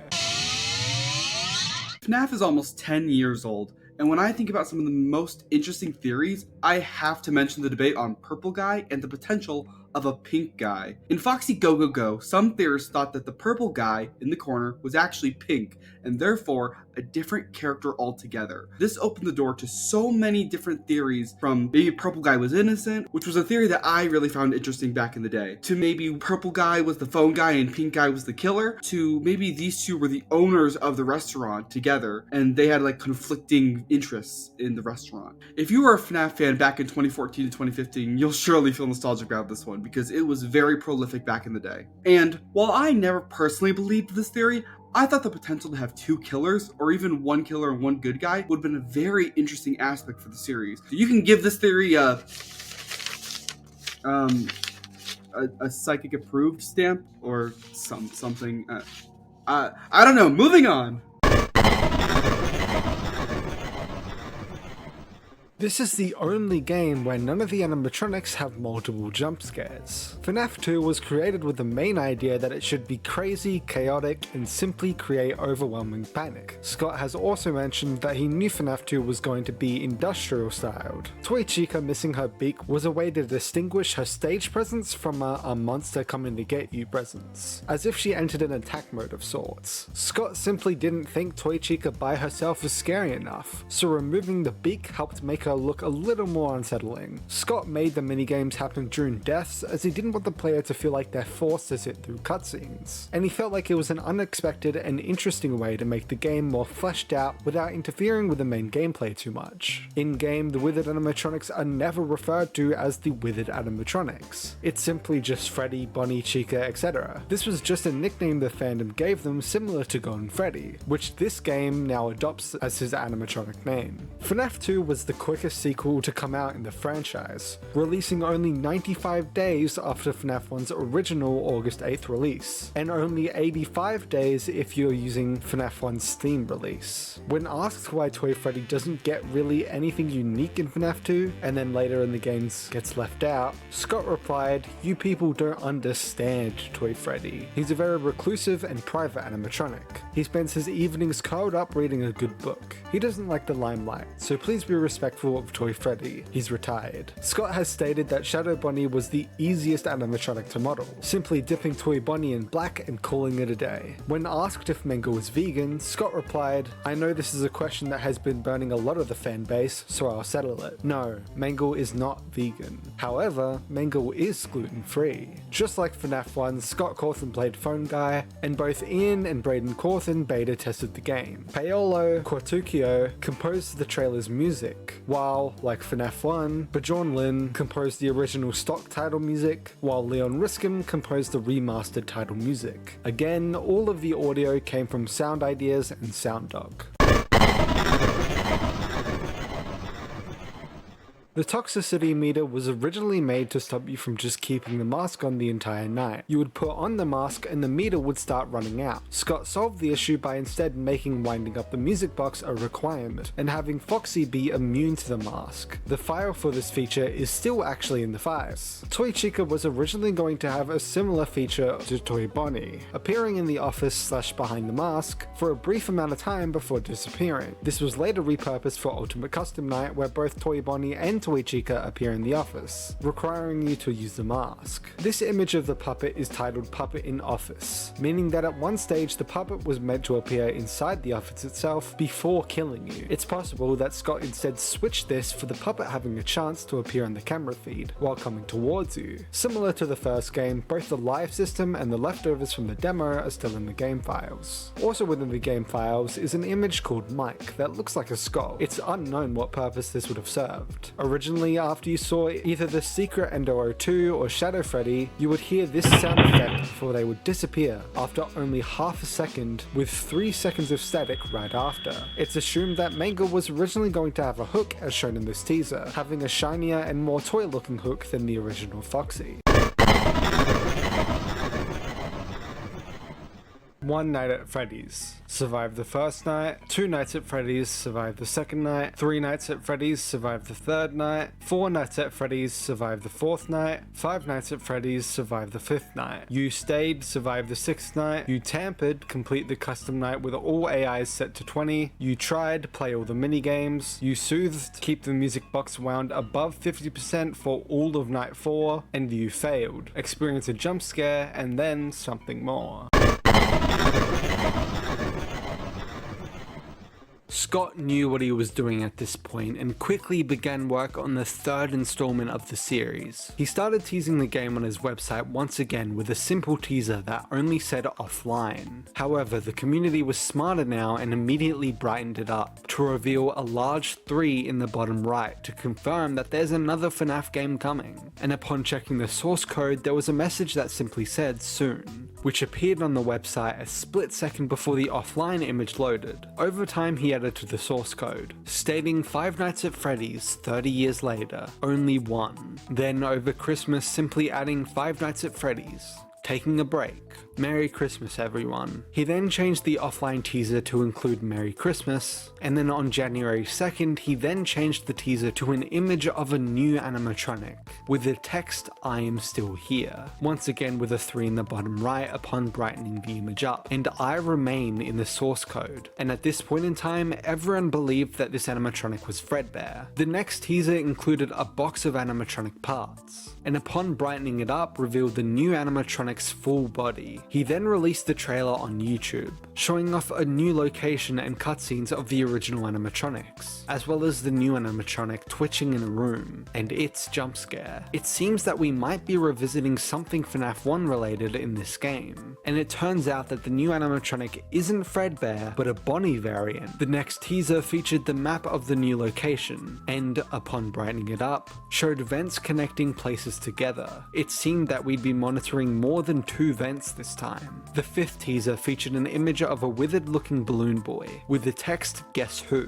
and then the next final teaser also featured some old animatronics. This time withered looking versions of FNAF 1's Chica and FNAF 2's Withered Foxy. The game then finally released on the 2nd of March 2015 on Steam, and FNAF's popularity kept growing. Alongside the release, we also got a teaser with Freddy's top hat in the middle of a dim light shining down. Is this symbolizing the end of FNAF? Is this really the last game? Either way, the third game takes place in the fictional location, Fazbear's Fright, the horror attraction, which the Steam description confirms takes place 30 years after the first game. Within the game, we once again use cameras to monitor multiple hallways in the location, this time also including an entirely separate vent system, containing Cam 01, containing the exit of the building, Cam 02, containing a stand holding remnants of the original Bonnie suit, with only one eye lit, and cartoon posters of Freddy and Chica on the left, as well as a cartoon poster of Freddy and Bonnie on the right. Cam 03, containing children's posters on the walls. Cam 04,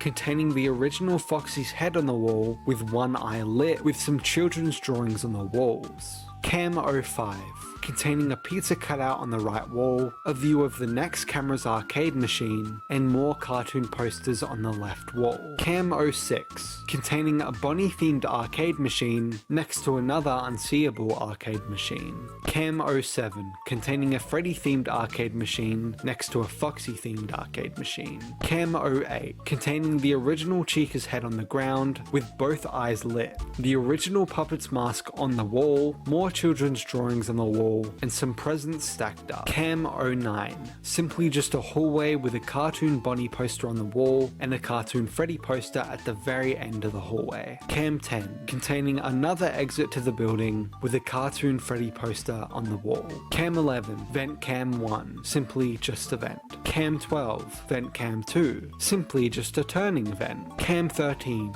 Vent Cam 3, simply just the smallest vent we can see. Cam 14, Vent Cam 4, simply just another vent. Cam 15, Vent Cam 5, simply just another vent. And then finally the office, containing children posters on the right side, the classic cup that we've seen in the other offices, bobbleheads of Chica, Freddy and Bonnie, a trash can, a giant window, cartoon posters of Freddy, Solo, and Chica and Bonnie, a box filled with a multitude of items, mainly all the toy animatronic shells, including one of the Paper Pals, and finally a stand holding remnants of the original Freddy suit with no eyes lit. With guidance from the phone dude, you play as an unnamed night guard against a single animatronic, Springtrap. It's a boss battle against the murderer of the series. In order to do so, you can activate the Balloon Boy audio device to lure Springtrap to a specific camera, as well as shut the vents to block him from using a shortcut. You must also try to avoid the phantom animatronics on the camera, which when they jump scare you, one of your systems will fail depending on the animatronic. There are 3 systems to keep your eye on: audio devices, the camera system, and ventilation. If any of these receive an error, you must restart them, which takes around 5 seconds.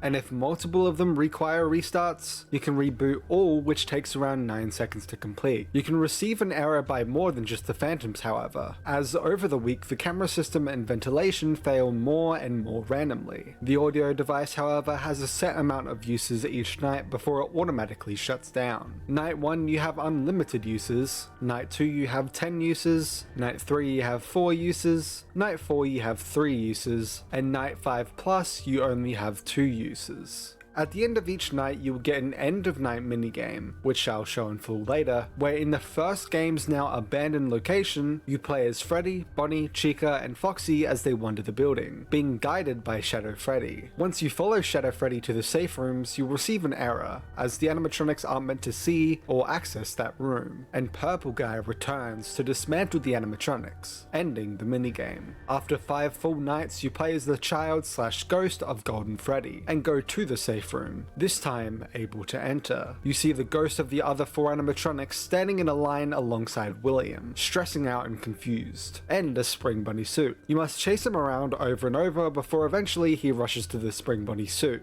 Feeling powerful and back to his old self, he laughs to the ghost before the moisture in the room activates the spring locks and causes him to get crushed by the suit. The origin story of Springtrap. as the ghosts of the kids disappear. If you play the game regularly in this way, you'll be taken to the bad ending, showing the heads of Freddy, Foxy, Chica, and Bonnie's FNAF 1 shells on the ground, all with their lights on, as well as a fifth, Golden Freddy, in the background. However, if you play to reach the good ending, you must get the cake ending for BB's Air Adventure, Mango's Quest, Chica's Party, Stage 01, and the Glitch minigame, which will get you Happiest Day, where you play as the puppet spirit and put to rest the other 5 spirits, as all are finally freed. After completing this ending, you receive a similar image of the animatronic heads, this time with all their lights off. I'll show you how to get the good endings in the inventory section, but regardless of how you play the minigames, once beating the new Nightmare mode / Night 6, you will receive a newspaper telling you that Fazbear's Fright has burned to the ground, and any remaining items will be sold at a public auction. This game also includes an extras menu, where you can view the animatronics and their jump scares individually. There's once again a star system in this game, where beating Night 5 will give you 1 star, beating Night 6 / Nightmare mode will give you a 2nd, beating Night 5 with the good ending gets you a 3rd, and finally beating Night 6 with aggressive mode activated will get you a 4th. Before we get into each animatronic individually, here are a few tips and tricks to help you complete said nights easily. The first night, nothing happens, so you don't need to worry. However, on other nights, the best strategy is to keep Springtrap in Cam 10 and then shut the vent to its left. Then whenever you hear him move with his audio cue, just simply use the lure to get him back there. Do not use audio lures more than 1 room away from where Springtrap currently is though. He most likely won't hear it. Continuously ignore the phantoms, meaning don't look left unless absolutely necessary for rebooting. And if you receive an error for one of the systems, only reboot that one. However, if you receive 2 errors, click reboot all instead of rebooting the 2 individually. It's recommended to use an audio lure right before rebooting something, just to make sure Springtrap isn't left without attention for too long, and then you accidentally give him more time to move around while rebooting. So use an audio lure and then immediately reboot what you need to. Once you hit 5 AM, you can basically be fine by rebooting the ventilation system, or all if you see necessary, and then simply looking at the left side of the office so Springtrap cannot enter.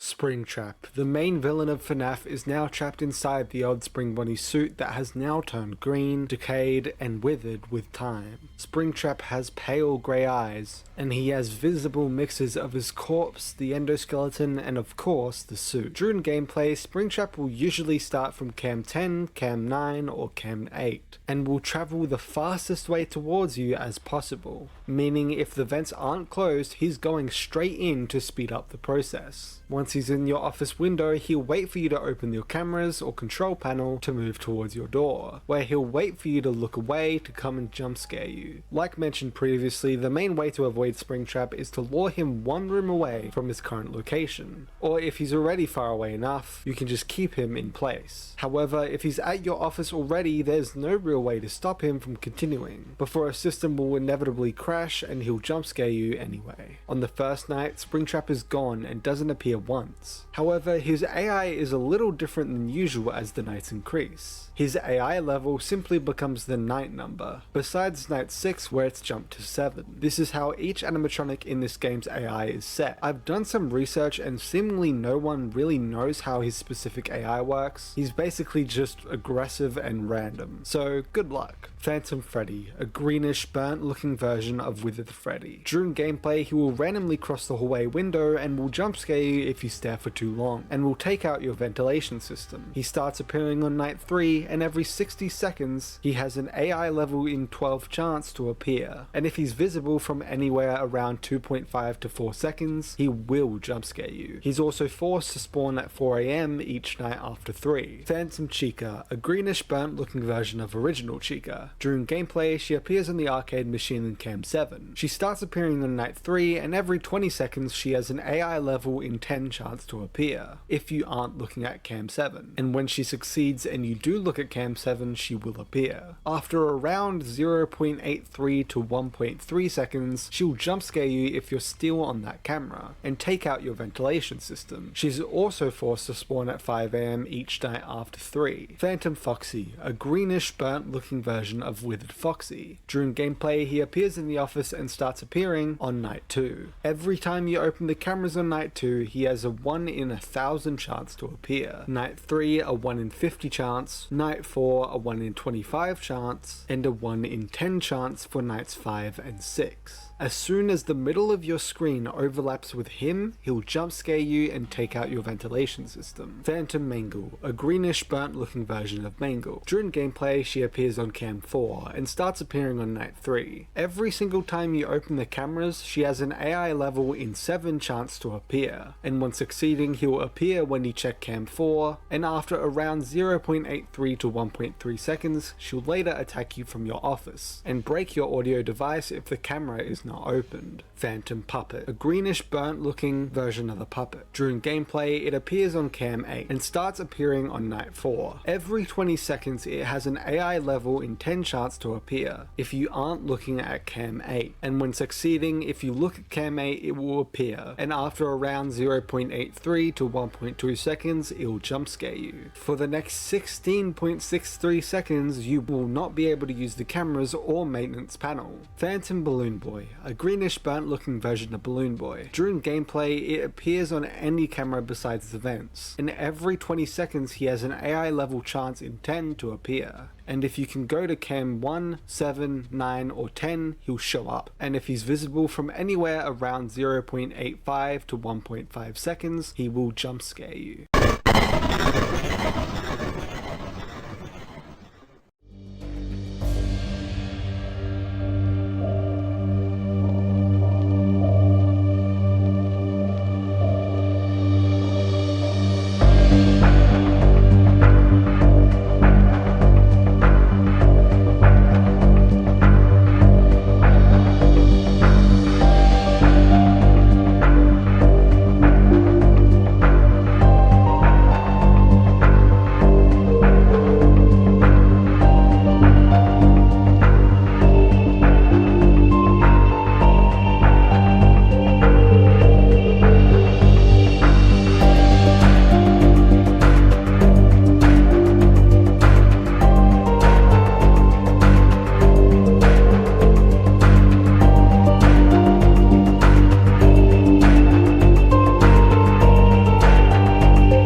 back for another night.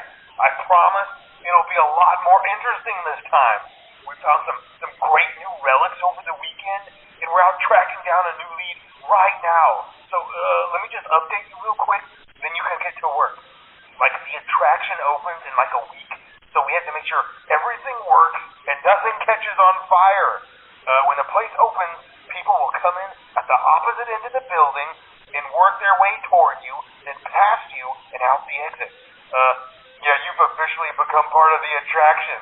You'll be starring as the security guard. So not only will you be monitoring the people on the camera as they pass through, you know, to make sure no one steals anything or makes out in the corner, but you'll also be a part of the show. It'll make it feel really authentic, I think. Now let me tell you about what's new. We found another set of drawings, always nice, and a foxy head, which we think could be authentic. Then again, it might just be another crappy cosplay. And we found a desk fan, very old school, metal though. So watch the fingers. Right now the place is basically just, flashing lights and spooky props. I honestly thought we'd have more by now. If we don't have something really cool by next week, then we may have to suit you up in a furry suit and make you walk around saying, boo. But, like I said, we're trying to track down a good lead right now. Some guy who helped design one of the buildings says it was like an extra room that got boarded up or something like that. So we're going to take a peek and see what we can find. For now, just get comfortable with the new setup. You can check the security cameras over to your right with the click of that blue button. You can toggle between the hall cams and the vent cams. Then over to your far left, you can flip up your maintenance panel. Use this to reboot any systems that may go offline. In trying to make the place feel vintage, we may have overdone it a bit. Some of this equipment is barely functional. Yeah, I wasn't joking about the fire. That's a real risk. The most important thing you want to watch for is the ventilation. Look, this place will give you the spooks, man, and if you let that ventilation go offline, then you'll start seeing some crazy stuff, man. Keep that air flowing. Okay, keep an eye on things, and we'll try to have something new for you tomorrow night.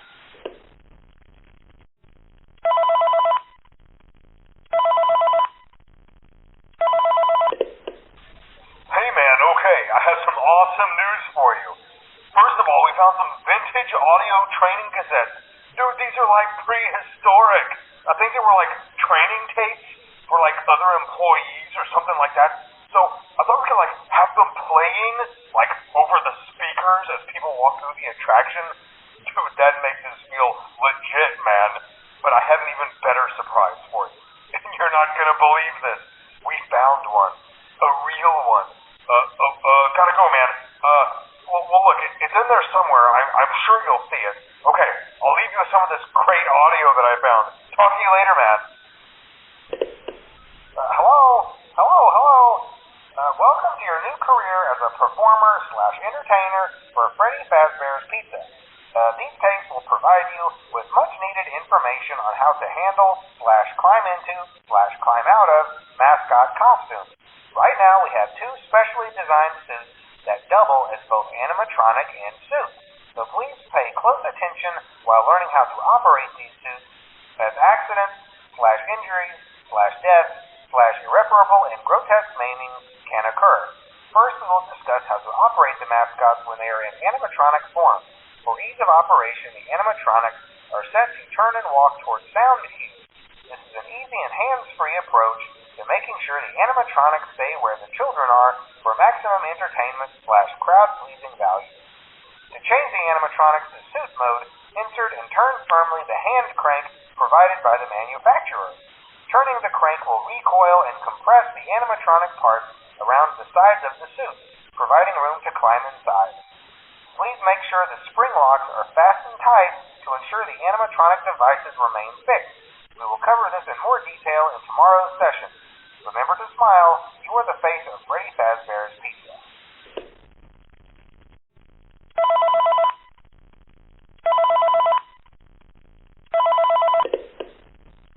Hello.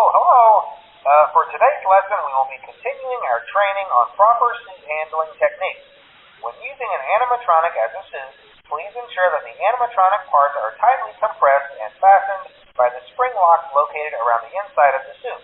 It may take a few moments to position your head and torso between these parts in a manner where you can move and speak. Try not to nudge or press against any of the spring locks inside the suit. Do not touch the spring locks at any time. Do not breathe on the spring locks, as moisture may loosen them and cause them to break loose. In the case that the spring locks come loose while you are wearing a suit, please try to maneuver away from populated areas before bleeding out, as to not ruin the customer experience. As always, if there is ever an emergency, please go to the designated safe room. Every location is built with one extra room that is not included in the digital map layouts programmed into the animatronics or security system.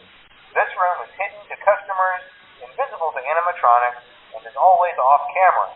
As always, remember to smile. You are the face of Freddy Fazbear's Pizza.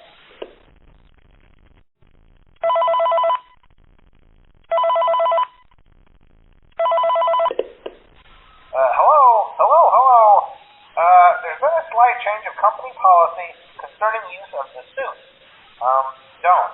After learning of an unfortunate incident at the sister location involving multiple and simultaneous spring lock failures, the company has deemed the suit temporarily unfit for employees. Safety is top priority at Freddy Fazbear's Pizza, which is why the classic suits are being retired to an appropriate location while being looked at by our technicians. Until replacements arrive, you will be expected to wear the temporary costumes provided to you. Keep in mind that they were found on very short notice, so questions about appropriateness/relevance should be deflected. I repeat, the classic suits are not to be touched, activated, or worn. That being said, we are free of liability. Do as you wish. As always, remember to smile. You are the face of Freddy Fazbear's Pizza.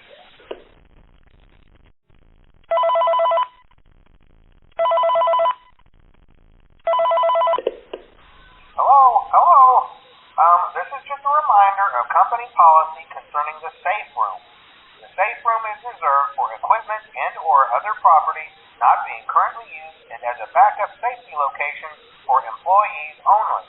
This is not a break room and should not be considered a place for employees to hide and or congregate. And under no circumstance should a customer ever be taken into this room and out of the main show area. Management has also been made aware that the Spring Bonnie animatronic has been noticeably moved and would like to remind employees that this costume is not safe to wear under any circumstances. Thank you, and remember to smile. You are the face of Freddy Fazbear's Pizza.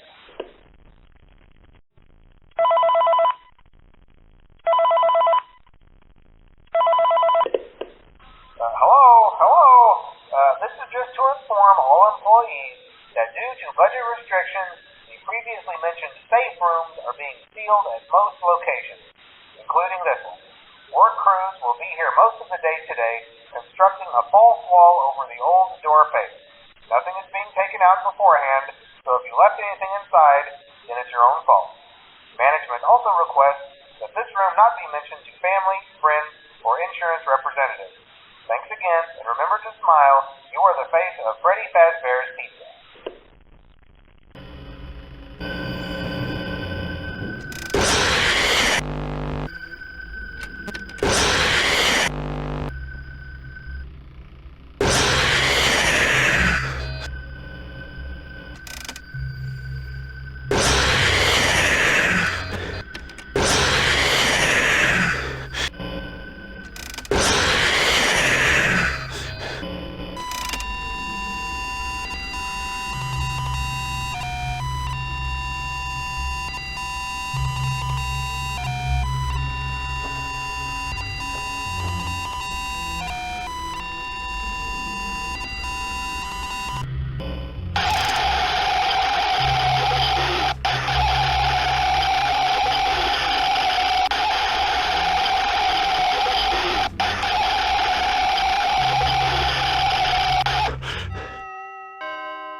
There's a secret animatronic in FNAF 3, well, an unmovable animatronic who won't kill you, Shadow Freddy, who has a random chance to appear slumped on the left side. There's also a chance that one of the paper pals from FNAF 2 may appear in the office. There's also a rare chance that the same cupcake from the first FNAF game may also appear in the office too. Speaking of cupcakes, there's a chance that it or a golden cupcake may appear on Cam 4 instead of the Toy Bunny poster. Much like the first two games, there are secret stills of Springtrap slowly taking off his mask. That may occur when starting the night. There are 3 of these stills. On Cam 2 and Cam 10, there's a random chance that the posters on the wall get changed to posters of Spring Bonnie. Within the Follow Me minigame, there are several hints given to get the good ending. If you flip the FNAF 3 map vertically, it does look similar to Scott Cawthon's Scott's avatar, aka Animdude. Scott also hid text that remains blurred surrounding the newspapers in this game. However, unlike FNAF 2, it's all brand new information. Altogether, it reads, "Looking back on many of my old games, I found that there is almost a broken down robot in them. I'm not sure why this seems to be such a recurring theme in my games, but it's obvious that it's something haunting me." Before I began working on FNAF, I had to choose what game to make out of 3 potential games, knowing it might be my last try before having to start a new career. I was choosing between a sequel to The Desolate Hope, a remake of my first game, Legacy of Flan, or a new idea about animatronics and security cameras. While working on the first game, I started a crowdfunding campaign for it. I raised exactly $0. Fun fact, the names Freddy, Bonnie, Chica, and Foxy were just nicknames while I worked on the characters.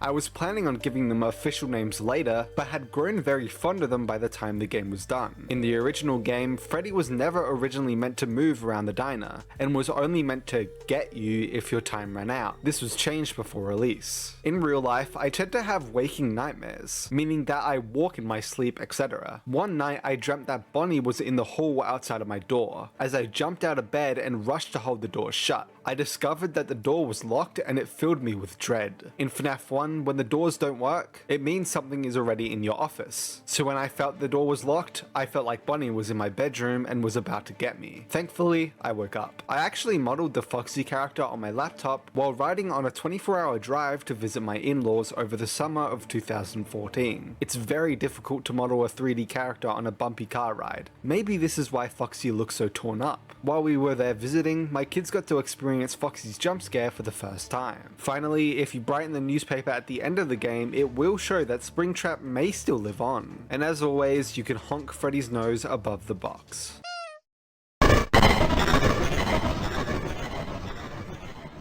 Reminder, these sections are speculation and mainly detailing what I personally believe. The unbiased sections are later in the video. Keep an open mind when theorizing. This game is quite straightforward with most of its story. The game takes place 30 years after FNAF 1, and so FNAF 1 is in 1993 in 2023, with a Steam description saying it's 30 years after Freddy's closed its doors, meaning the most recent Freddy's, not the other 2 times they closed and then reopened afterwards. Also the fact that in a game described as taking place after Freddy's closed its doors, we just happen to play minigames in a Freddy's that's closed its doors. The source code teasing the game outright stating Five Nights at Freddy's 30 years later, which very simply means 30 years after the first Five Nights at Freddy's game takes place. In the future with the audio log HRY223 where Henry starts planning FNAF 6, later by coding the survival logbook proving that FNAF 3 takes place in modern times, the code itself making it any earlier than 2017 seemingly incorrect, and the fact that we didn't have the 1985 date for the missing children's incident by FNAF 3 for 2015 to even be a possibility, which would mean that the game's year would have been impossible to solve despite Scott saying that FNAF 3's story was solved, and more. 2023 timeline debates aside, some vague time after FNAF 1, William eventually sneaks back into the pizzeria, after being MIA for years, and destroys the FNAF 1 animatronics, which are the only ones who still have spirits within them at this point. Note for later that the endoskeletons are missing from the pile of parts. Back to the story though, and the spirits are then seemingly loose and are able to scare William briefly before he runs directly into the Spring Bunny suit, feeling powerful and mighty once more before the suit malfunctions and imprisons him within it. Then skip forward to 2023. Phone Dude and co decide to create a location purely based around the myths and rumors of Freddy's past, Fazbear's Fright, the horror attraction. They go to the old locations looking for anything they can use, and one day are informed of safe rooms in the locations. Phone Dude and whoever else is running Fazbear's Fright eventually go there and find the Springtrap purple guy in the Freddy safe room, along with some more FNAF 1 animatronic parts, and they then put him in the location as an attraction. Springtrap is then loose within Fazbear's Fright, until the unnamed player, I'll get into this in a second, works his nights and seemingly sets the location ablaze, ending the FNAF story in the purple guy's terror, or so it would seem. That's not at all though, as this game also features minigames throughout where you're seemingly revisiting old memories to eventually put together a final birthday memory, the spirit's happiest day, allowing the spirit Sirius to be seemingly set free and finally rest once and for all. The main mystery from this game continued from the last game. Who are the Shadow animatronics? While I did give an answer in the FNAF 2 theory section, I should mention the most popular theory that started from this game was that the Shadows are the ghosts of the previous Freddy employees that were possibly killed due to the multiple Springlock failures that we hear about. Although something that has kind of stopped this theory, at least now due to us knowing the first Freddy's closed in 1985, is Shadow Bunny, who is directly modelled after Toy Bunny, which the Springlock suits were stopped after the first Freddy's closed, and so their ghost coming back as Toy Bunny, who they would have never seen before, nor even had the chance to see for years to come, wouldn't make too much sense. More theories that arose from this game is that Golden Freddy was actually originally a Springlock suit, based on the fact that Spring Bunny looks to be in the same slumped over position that Golden Freddy is usually in, and so it could possibly mean that Fredbear and Golden Freddy are actually the same, coming from Fredbear's family diner just like Spring Bunny did. Of course though, we cannot continue without talking about the unnamed player of FNAF 3. There are two main theories on who we play as. The first, and most likely, is that we play as the same guard who was connected between FNAF 1 and 2, Mike Schmidt. At the time, the main point of evidence was the fact that the hallucinations, aka phantoms, were the FNAF 1 and FNAF 2 characters, and so the guard likely would have had to see them at some point. Once again, I need to mention Scott has actually told us that the story of the first 3 games was practically uncovered and solved quickly, even stating that there was seemingly nothing he could hide, all the way back in 2015. But the other option that I'm going to get into in a second didn't even exist until 2021. Years later, Scott would state that Mike's speech in Sister Location seemingly leads to FNAF 3 as it apparently helps complete the story, at least complete before FNAF 6 came into existence, due to, quote, there were a few plot points that were really bothering people, and that it would tell us what becomes of Mike, ex-Benedict, after Sister Location. Some have said it was clearly meant to be a FNAF 6 teaser, although I don't actually believe this, due to Springtrap being shown to survive in FNAF 3 itself, so it's not new just for this cutscene, and it'd be pretty odd to release a huge climactic teaser for the game that you didn't actually want anyone knowing you were making, which he has mentioned multiple times. And the fact that prior to it even releasing, he said that the story would be complete with it, not continued with it. Years later, the survival logbook, owned by Mike, would also seemingly give us the direct answer by featuring a foxy night guard in the FNAF 3 office, which, as we all know, Mike's character is heavily associated with the foxy mask, and he just happens to also be a night guard who also just happens to be theorized to be the night guard in the FNAF 3 office. Mike's logbook also features numerous references to FNAF 3 as well. Also, something smaller is that years later we would then get the FNAF movie, where the big showdown is quite literally Mike vs Spring Bunny, which eventually results in the entire building crumbling down with electrical faults everywhere. However, there's then the second theory, a few others saying it might just be a random person due to the fact that we never actually get the paycheck or anything else, which would have easily connected it to Mike. And some believe this random to be named Hudson, due to the Fazbear Fright series featuring a story titled What We Found, which features what's practically a stretched out night of FNAF 3 where Hudson is the guard at that very location, and eventually dies in a burning oven. The story itself is practically impossible to be canon in the game timeline, as it swaps around a lot of details, but Hudson being the guard, if it's an unnamed random, is admittedly still a possibility. Although, like I said before, I do personally and heavily believe that it's Mike, and think that the survival logbook directly answers the question for us.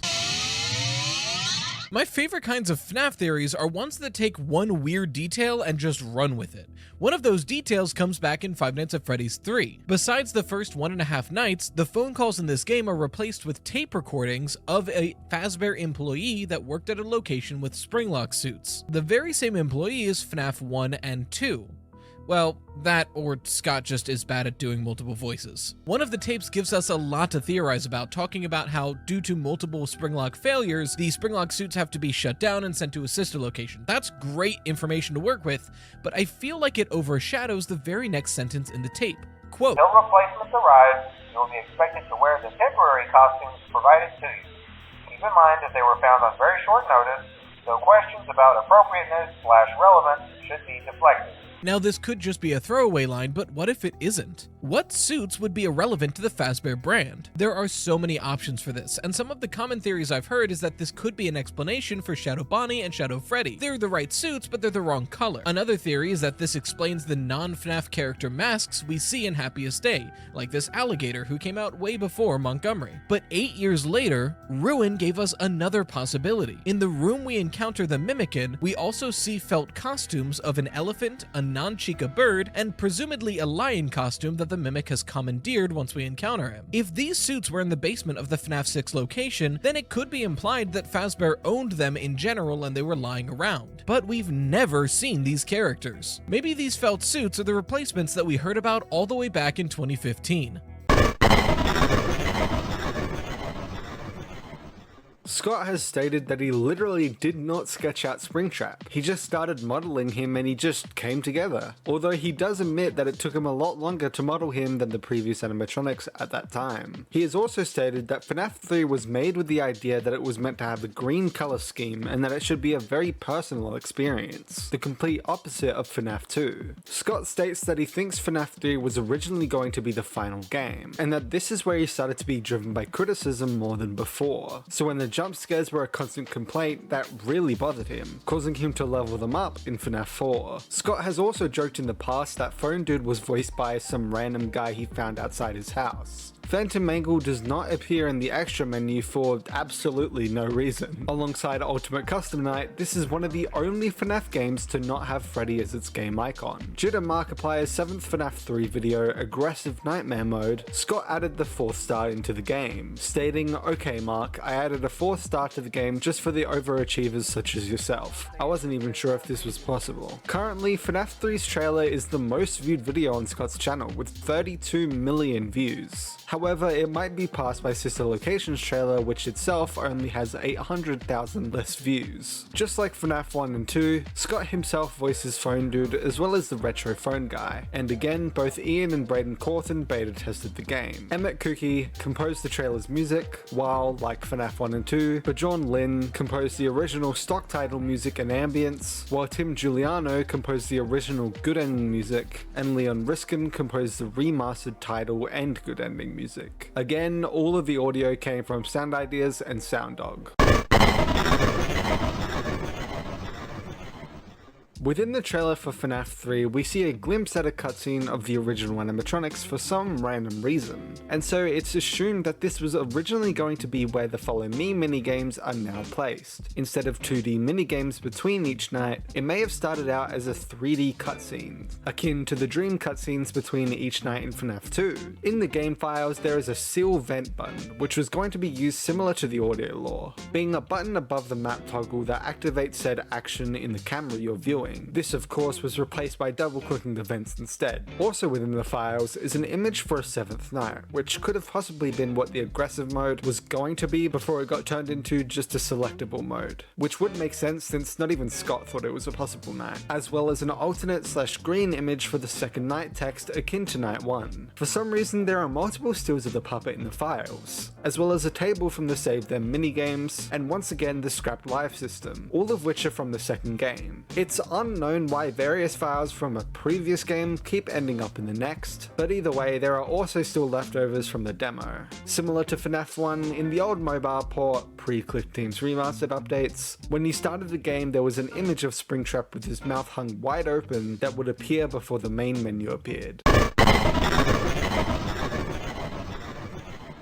One Night at Freddy's, survived the first night. 2 Nights at Freddy's, survived the second night. 3 Nights at Freddy's, survived the third night. 4 Nights at Freddy's, survived the 4th night. 5 Nights at Freddy's, survived the 5th night. Nightmare, survived Nightmare mode. Aggressive Nightmare, survived Aggressive Nightmare mode. Trapped, failed to make it through the night, a jump scare. The End, finish your first week's shift, bad ending. True End, get the good ending.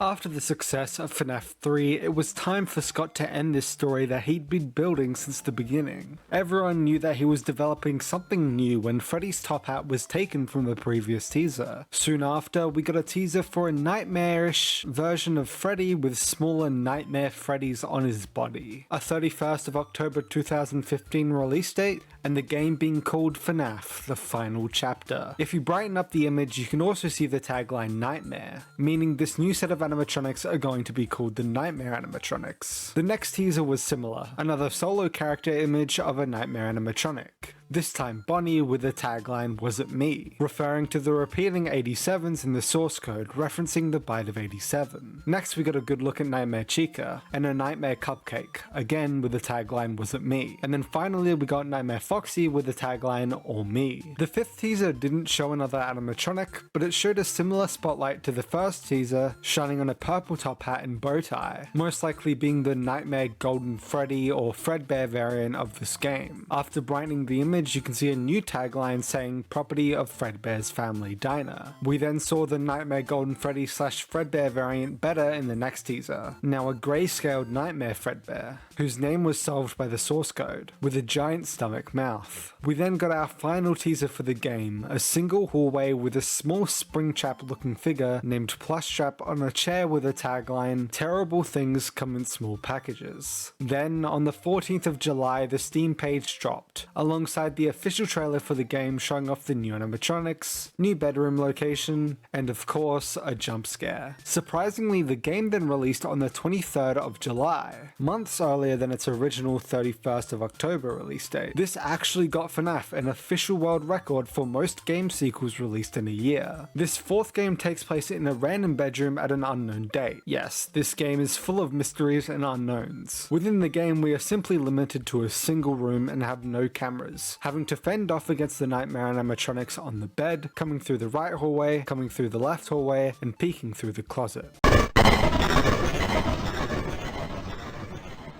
When you open the game, you see the nightmare animatronics hiding within the bushes, eyeing a house in the distance. And when you start up a new game, text appears on the screen saying 5 days until the party. An 8-bit Fredbear appears and begins talking to you before we cut to our first of a set of 8-bit minigames, which I'll show in full later. We play as the crying child who tries to escape his room, only to fall and start crying. Only then we cut to the real gameplay of FNAF 4, where you need to survive until 6 AM, each hour being exactly 60 seconds, meaning that each night takes 6 minutes to complete. Unlike the other games, there's no power limit, no music box to keep track of, and no limits on basically anything. The only goal you have is to survive by flashing the light at the animatronics when they're far, and shutting the doors when they're close and you can hear their breathing. Disclaimer, although we play as the crying child in the minigames, it's heavily assumed that the player is actually Mike Schmidt from the first game. Before each night, after night 1, you have a chance to skip 2 hours by playing a hide and seek minigame with Plushtrap, where you have 90 seconds to catch him on the X. As the nights progress, the time of the game decreases, only being half a minute, 30 seconds, after night 4. Bonnie, Chica, and Foxy all have an AI in 20 chance to move every 5 seconds, while Freddy, Fredbear, and Nightmare all have different chances and opportunities that I'll explain later. Much like FNAF 3, at the end of each night you will get an end of night minigame, where you walk around a number of locations. After beating the first night, there are 4 days left until the party. You can now exit your bedroom and can walk around your house. You can find a dismembered Mangle toy on the floor, in a girl's room on the right, and when you walk to the left you'll see a TV. Walk towards that TV and the minigame will end, because the brother of the crying child jump scares you.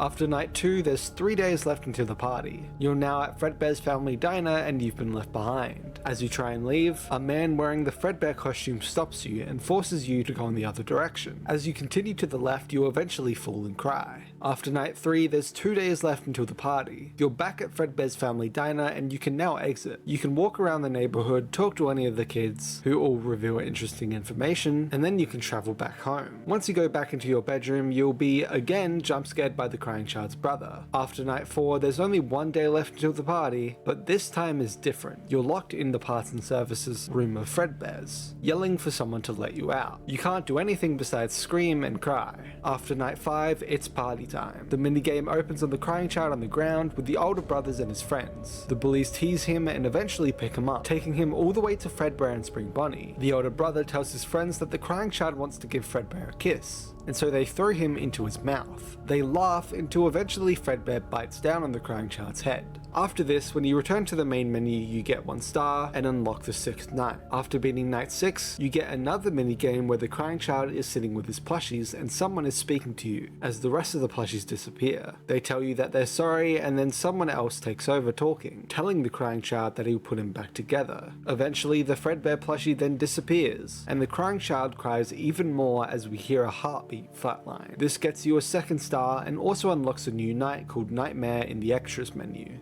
After beating this night, a locked box shows up on the screen. You cannot unlock it and only get told perhaps some things are best left forgotten for now, getting you the 3rd star. To get the 4th star, you must beat Night 8, aka 2020-2020 mode. You can also get another 6 stars by beating Nightmare mode with various challenges enabled. You can get one by beating the blind mode challenge when nothing can be seen, including the time. You can get the 2nd by beating the Mad Freddy challenge, where Nightmare Freddy is incredibly more active, and at 4 AM Nightmare replaces all the other animatronics. You can get the 3rd by beating the Insta Foxy challenge, where Nightmare Foxy is already in the closet at the very start of the night. You can get the 4th by beating the night with all challenges enabled. You can get the 5th by completing the All Nightmare challenge, where Nightmare appears the entire night. Then you can get the 6th by completing the All Nightmare challenge with blind mode enabled at the same time. Before we get into each animatronic individually, here are a few tips and tricks to help you complete said nights easily. The game is pretty easy if you continuously check all the entry points and listen carefully. If you hear breathing, immediately shut the doors, and if not, make sure to use your flashlight to knock them back and stop them from approaching the doors. Listening is extremely important in this game, so when you hear footsteps on the gravel, that means an animatronic is walking away from or towards you. If you hear deep laughter, Nightmare Fredbear and/or Nightmare has entered the room. If you hear metallic giggling, the Freddles are arriving on your bed.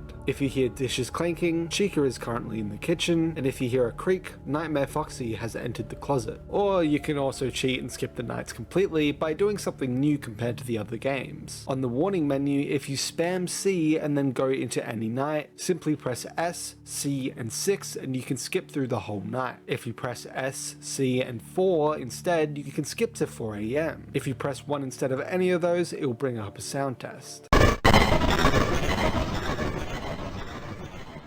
Nightmare Freddy and the Freddles. A nightmarish version of the original Freddy with sharp teeth and tears throughout. He has orange eyes and is created by multiple Freddles coming together. During gameplay, Nightmare Freddy stays on the bed the entire game, and can be deterred by shining your flashlight on his Freddles. If you don't, he will appear on his next movement opportunity after 3 are on the bed. Every 4 seconds, if your flashlight isn't on the bed, then he'll gain his AI level to his progress. When you use the flashlight on the bed, his progress decreases every 0.05 seconds. There will be a Freddle on the bed every 10 progress, until he has up to 3 of course. You die if his progress reaches 60 and you shine your light on the bed, or at 3-second intervals if you're just looking at the bed without it on. However, you will die no matter where you are if he reaches 80, so you can't just avoid the bed all night. Also, if you haven't moved in 30 seconds, Freddy will progress by 1 every 0.2 seconds, so make sure you keep moving. On the first night, his AI level, which in this case is how much progress he gets added every 4 seconds, is set to 0, but changes to 1 at 2 AM and to 2 at 3 AM. On the second night, Freddy starts at 2 and gains another level at 3 AM. Third night, he starts at 3 and stays at 3 all night. Fourth night, he starts at 4 and stays the same throughout. Fifth night, Freddy is set to 0, and on the 6th night, he starts at 5 but goes to 0 at 4 AM. Similar happens on Nightmare mode and 2020-2020 mode, both nights starting at 6 and then going back to 0 at 4 AM. Nightmare Bunny, a nightmarish version of the original Bunny with, again, sharp teeth and tears throughout. Nightmare Bunny has purple eyes and a giant chunk of his stomach gone. During gameplay, Nightmare Bunny travels along the left hallway. Nightmare Bunny has an AI in 20 chance to move every 5 seconds. He won't move though if the left door is closed at the time, if you don't have it closed or are shining the flashlight, or if one of them was pushed back by defending against it and the door is still shut. To avoid being jump scared, if you hear breathing, Bunny is right next to the door and you need to close it. However, even after not hearing breathing in the left hallway, Bunny may still be in the hallway. Simply turn on the flashlight to push him away into the darkness. On the first night, his AI level was set to 0 but changed to 1 at 2 AM and to 2 at 3 AM. On the second night, Bunny starts at 5 and gains another 2 levels at 3 AM. Third night, he starts at 7 and gains another 3 levels at 3 AM. Fourth night, he starts at 10 and gains 2 at 3 AM. Fifth night, Bunny is set to 0, and on the 6th night, he starts at 12 but goes to 0 at 4 AM. Once again, similar happens on Nightmare mode and 2020-2020 mode. Nightmare starting at 15 and 2020-2020 mode starting at 20, and then both going to 0 at 4 AM on the respective nights. Nightmare Chica, a nightmarish version of the original Chica with, well, again, sharp teeth and tears throughout. Nightmare Chica has one red eye with the other grey, and she also holds a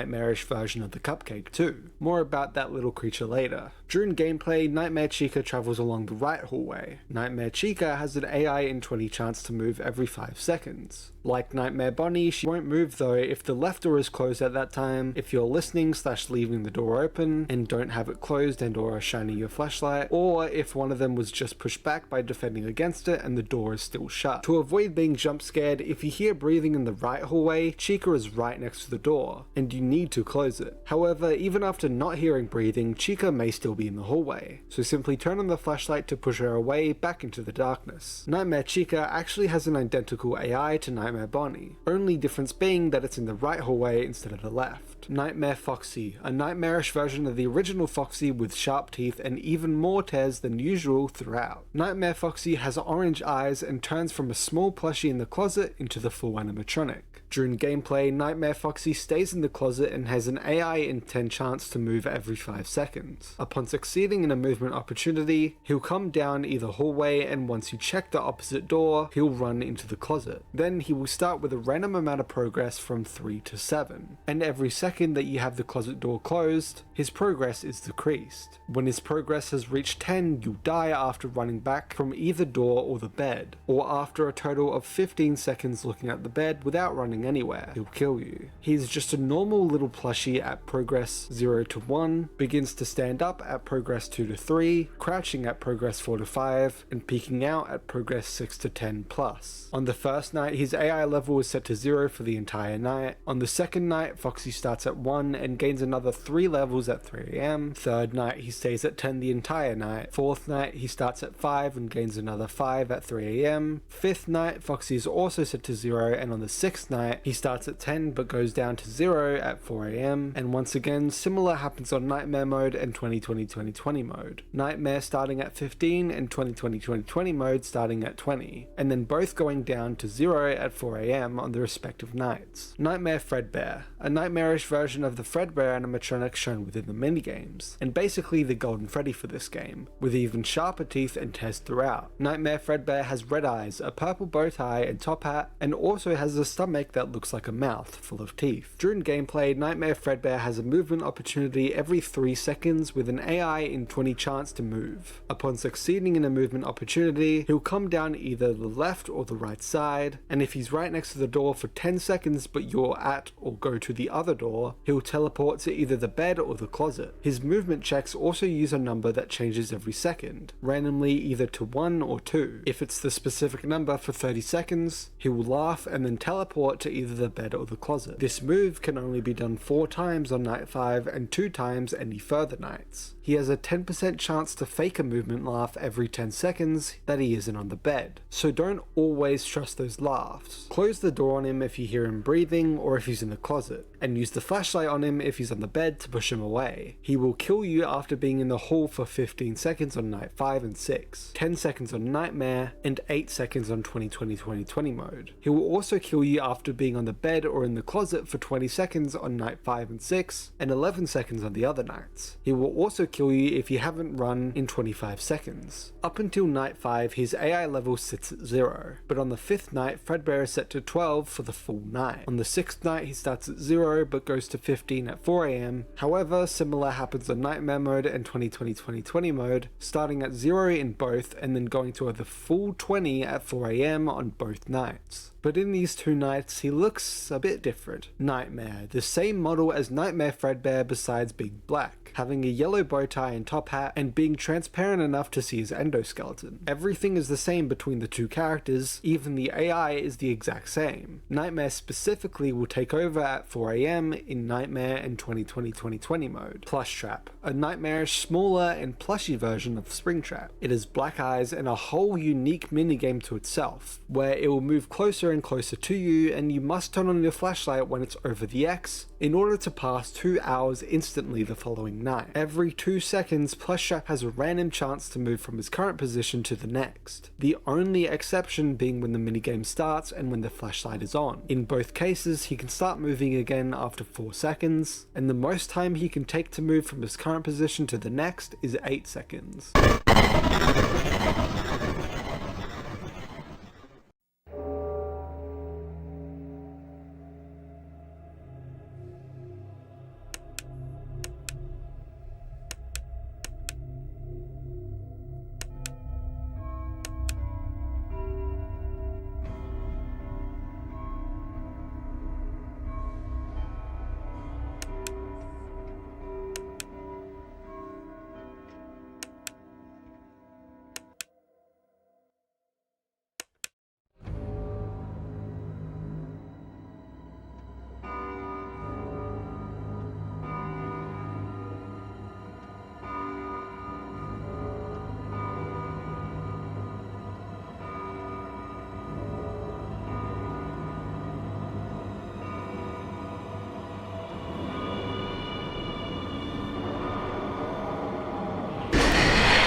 Scott Cawthon confirmed that in this game there were no Easter eggs that meant nothing at all, and that every Easter egg mattered in this game. So it's very important to know all of these down for any lore hunting. If you listen closely, you can hear a muffled gargle that can play in any night. However, if you take the audio and reverse it, it's revealed that it's the phone guy call from FNAF 1. There are 3 rare screens that appear in FNAF 4, all of which appear next to the bed. You can see a bottle of pills, an IV drip, or flowers. In the Night 2 minigame, when you're asked to run past the shadows of Fredbear and Spring Bonnie, turn back and go back to the right to see Purple Guy helping someone into a Fredbear suit. This is the only time we see Purple Guy in this entire game. In the Night 3 minigame, if you click on the TV in the living room, you can watch Fredbear and Friends with the date 1983 on it. This isn't a full show, but shows off all the first ever original animatronics alongside Fredbear, proving that these two locations actually coexisted at some point. Less lore important, but the photos in the bedroom are actually real life photos. He used a picture of a mountain range that Scott took while he was a truck driver in West Texas. There's one of Scott and his sons building a snowman, a pet mockingbird that he and his family helped nurse back to health, etc. You can, of course, click the Freddy plushie's nose, but maybe don't click it too many times.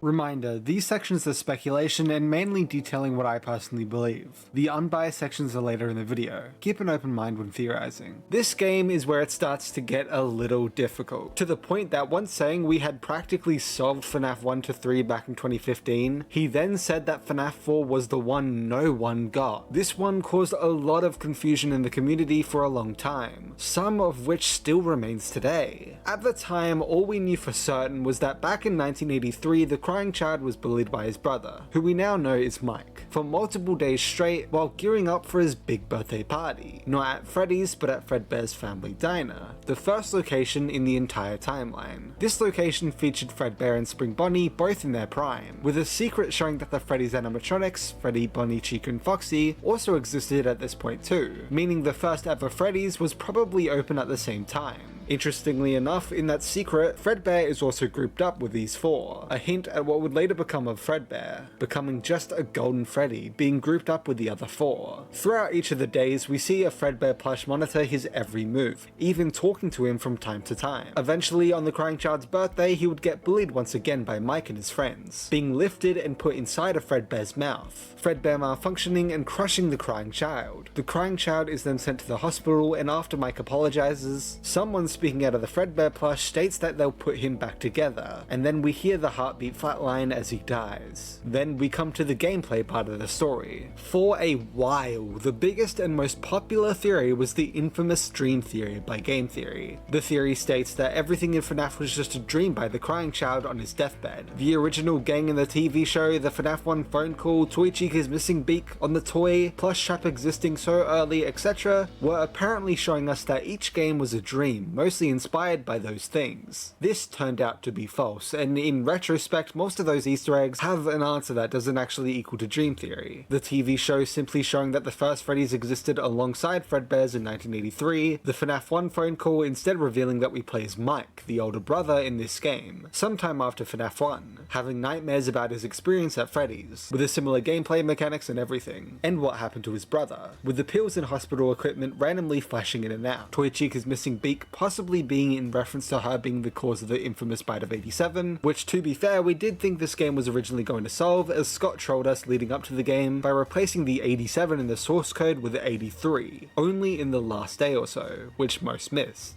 And the minigame plush trap toy was more so likely just a Spring Bunny plushie, and nothing to do with Springtrap. Like I said in passing just then, we did eventually figure out that we were instead playing as Mike, after FNAF 1 takes place, having these nightmares of his recent experience at Freddy's due to the phone phone guy cool playing throughout. And I personally believe that the hospital equipment and nightmare/Fredbear stuff appears in his dreams because the crying child is possibly haunting Mike and is hijacking those nightmares. Similar to how in the FNAF movie, Mike's dreams are all focused on what happened to his brother, with the other animatronic spirits able to hijack and change things in the dream. It's just reversed for the games, where his nightmares are focused on what happened with the animatronics, with his brother's spirit able to hijack and change things in the nightmare. This would also align with the survival logbook, where around the time the FNAF 4 dreams are still considered recent, the crying child is still by his side. Although Sister Location did show something that I must mention, that the FNAF 4 house is titled Observation, and so it's likely an experimental place. Doubled down with the Tales from the Pizzaplex story Didophobia, which explained that the nightmare animatronics are fabricated by hallucinogenic gas, which to me honestly makes me believe that the purple guy, William Afton, made the crying child actually experience the experiment nightmares, making him afraid of the animatronics. So basically now these are the main/common 3 options with what's going on with the FNAF 4 gameplay nights. 1. Mike has these nightmares because of his experience at Freddy's, his brother interfering every now and then causing the random hospital equipment etc. to appear. 2. Mike has these nightmares only because of his brother hijacking his dreams, and trying to show Mike what these experiences are what he went through. Or maybe even a mix of both the first option 2 with Mike's own recent experiences at Freddy's, causing the nightmares to follow the same patterns as the FNAF 1 animatronics. Or 3. Mike doesn't have these as actual nightmares in his sleep, and is instead actually in the experimental location in FNAF 4, the crying child interacting with him and his hallucinations in the real world instead. Something I should mention now is that I keep calling this guy the crying child, and that's the most common name for him right now. Although during the making of this video, I do believe I have actually discovered the real name for him within the survival logbook, much like how we got the name for the 5th missing child, Cassidy, within it too. I'll get into all of that and more in depth later on though. Alongside those main theories, there were also countless,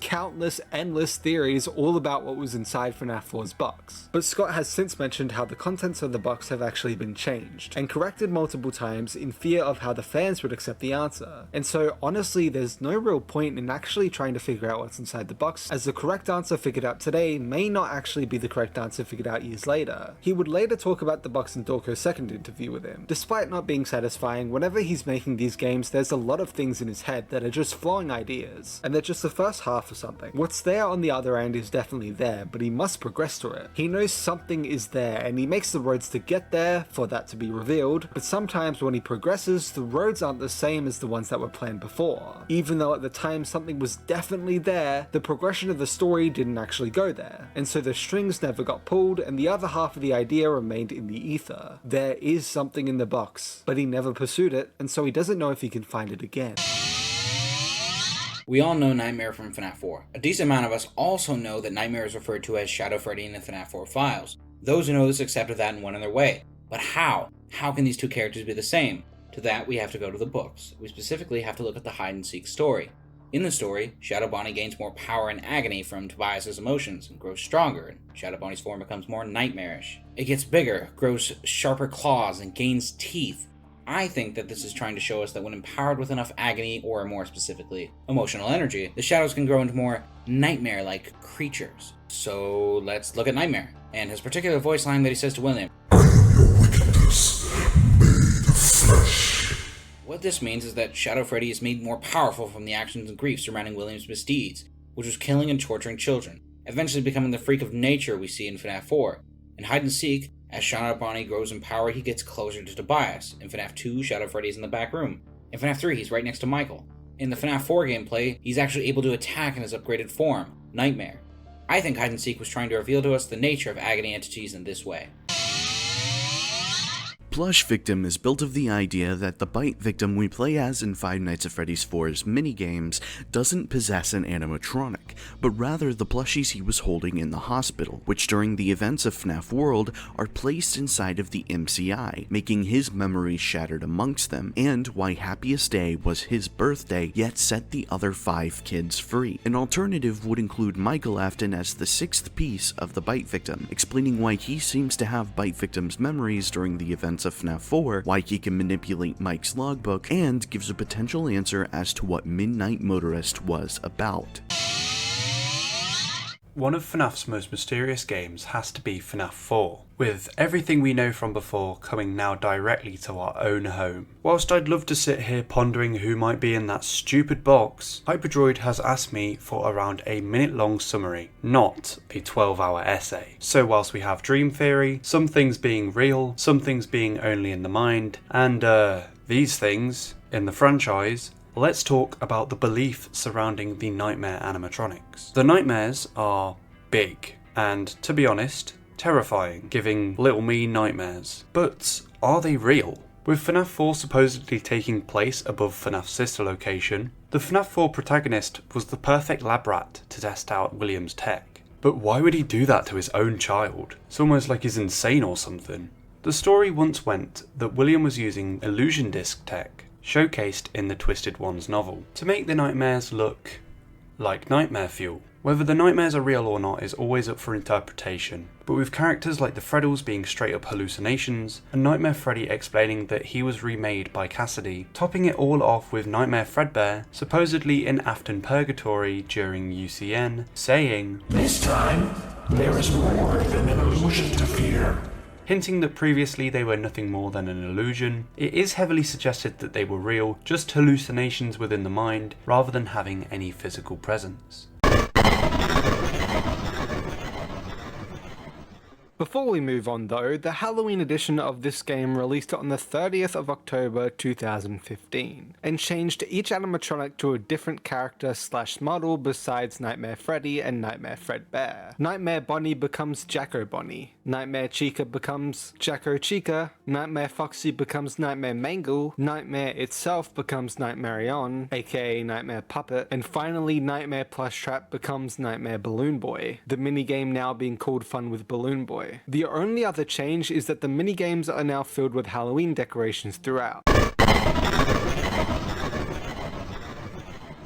The idea of FNAF 4 was actually based on a real nightmare that Scott Cawthon had. Scott also revealed that the nightmare animatronics were the most elaborate to model, each taking around a week and a half each, some even 2 weeks. Namely Nightmare Fredbear, which Scott claims is the animatronic he spent the most time modeling. FNAF 4 is the only game in the entire franchise to have 8 nights. About a week before FNAF 4 was released, within the source code the repeated 87s were all changed to 83 instead. Nightmare Fredbear actually clips through the floor of the closet. Scott later stated on Reddit that on the walls in FNAF 4, I used a picture of a mountain range that I took while I was a truck driver in West Texas. I used a picture of a snowman that me and my older sons made together. I used a picture of a pet mockingbird that we nursed back to health one year. Once again, both Ian and Braden Cawthon beta tested the game, Alex Kashkin composed the trailer music as well as the title music, while Dan Gotcho composed the original stock ending music, and Leon Riskin composed the remastered title music. Again, all of the audio came from Sound Ideas and Sound Dog. As seen in the original FNAF 4 teaser with Nightmare Foxy, he originally had a tongue. Scott said that he removed it because he really didn't think it was scary, but he notes that he thinks it worked effectively for the teaser. There's an unused chapter text in the pixelated font, possibly originally used for the end of night minigames instead of the number days until the party, which is in line with this game being originally titled FNAF 4 The Final Chapter. Scott has mentioned that the box was originally meant to be opened in the game, but that was obviously scrapped. The only thing from that ending still in the code is the ability to take the locks off of the box, but it cannot be opened. There was an old jump scare sound effect used in the trailer that was changed for the one we currently have. Similar to FNAF 1 and 3, in the old mobile port, pre-ClickDeem's remastered updates, when you started the game there was an image of Nightmare Fredbear with the 4 on the top right that would appear before the menu appeared. There is a random animated star in the game files that does not appear in the game, and it doesn't come from the previous game either. One Night at Freddy's survived the first night, 2 nights at Freddy's survived the second night, 3 nights at Freddy's survived the third night, 4 nights at Freddy's survived the fourth night, 5 nights at Freddy's survived the fifth night, 6th night survived the 6th night, Nightmare survived Nightmare mode, 2020-2020 survived 2020-2020 mode, Fun won all minigames, Too Bad didn't listen carefully enough, aka jump scared. With only the end thanks for playing on the Scott Games website, and upon brightening the image seeing a small question mark, no one was sure what was going to happen with FNAF past this point. We then got a thank you image with all the animatronics in this series. Was this really it? As you can tell by the length of this video, no.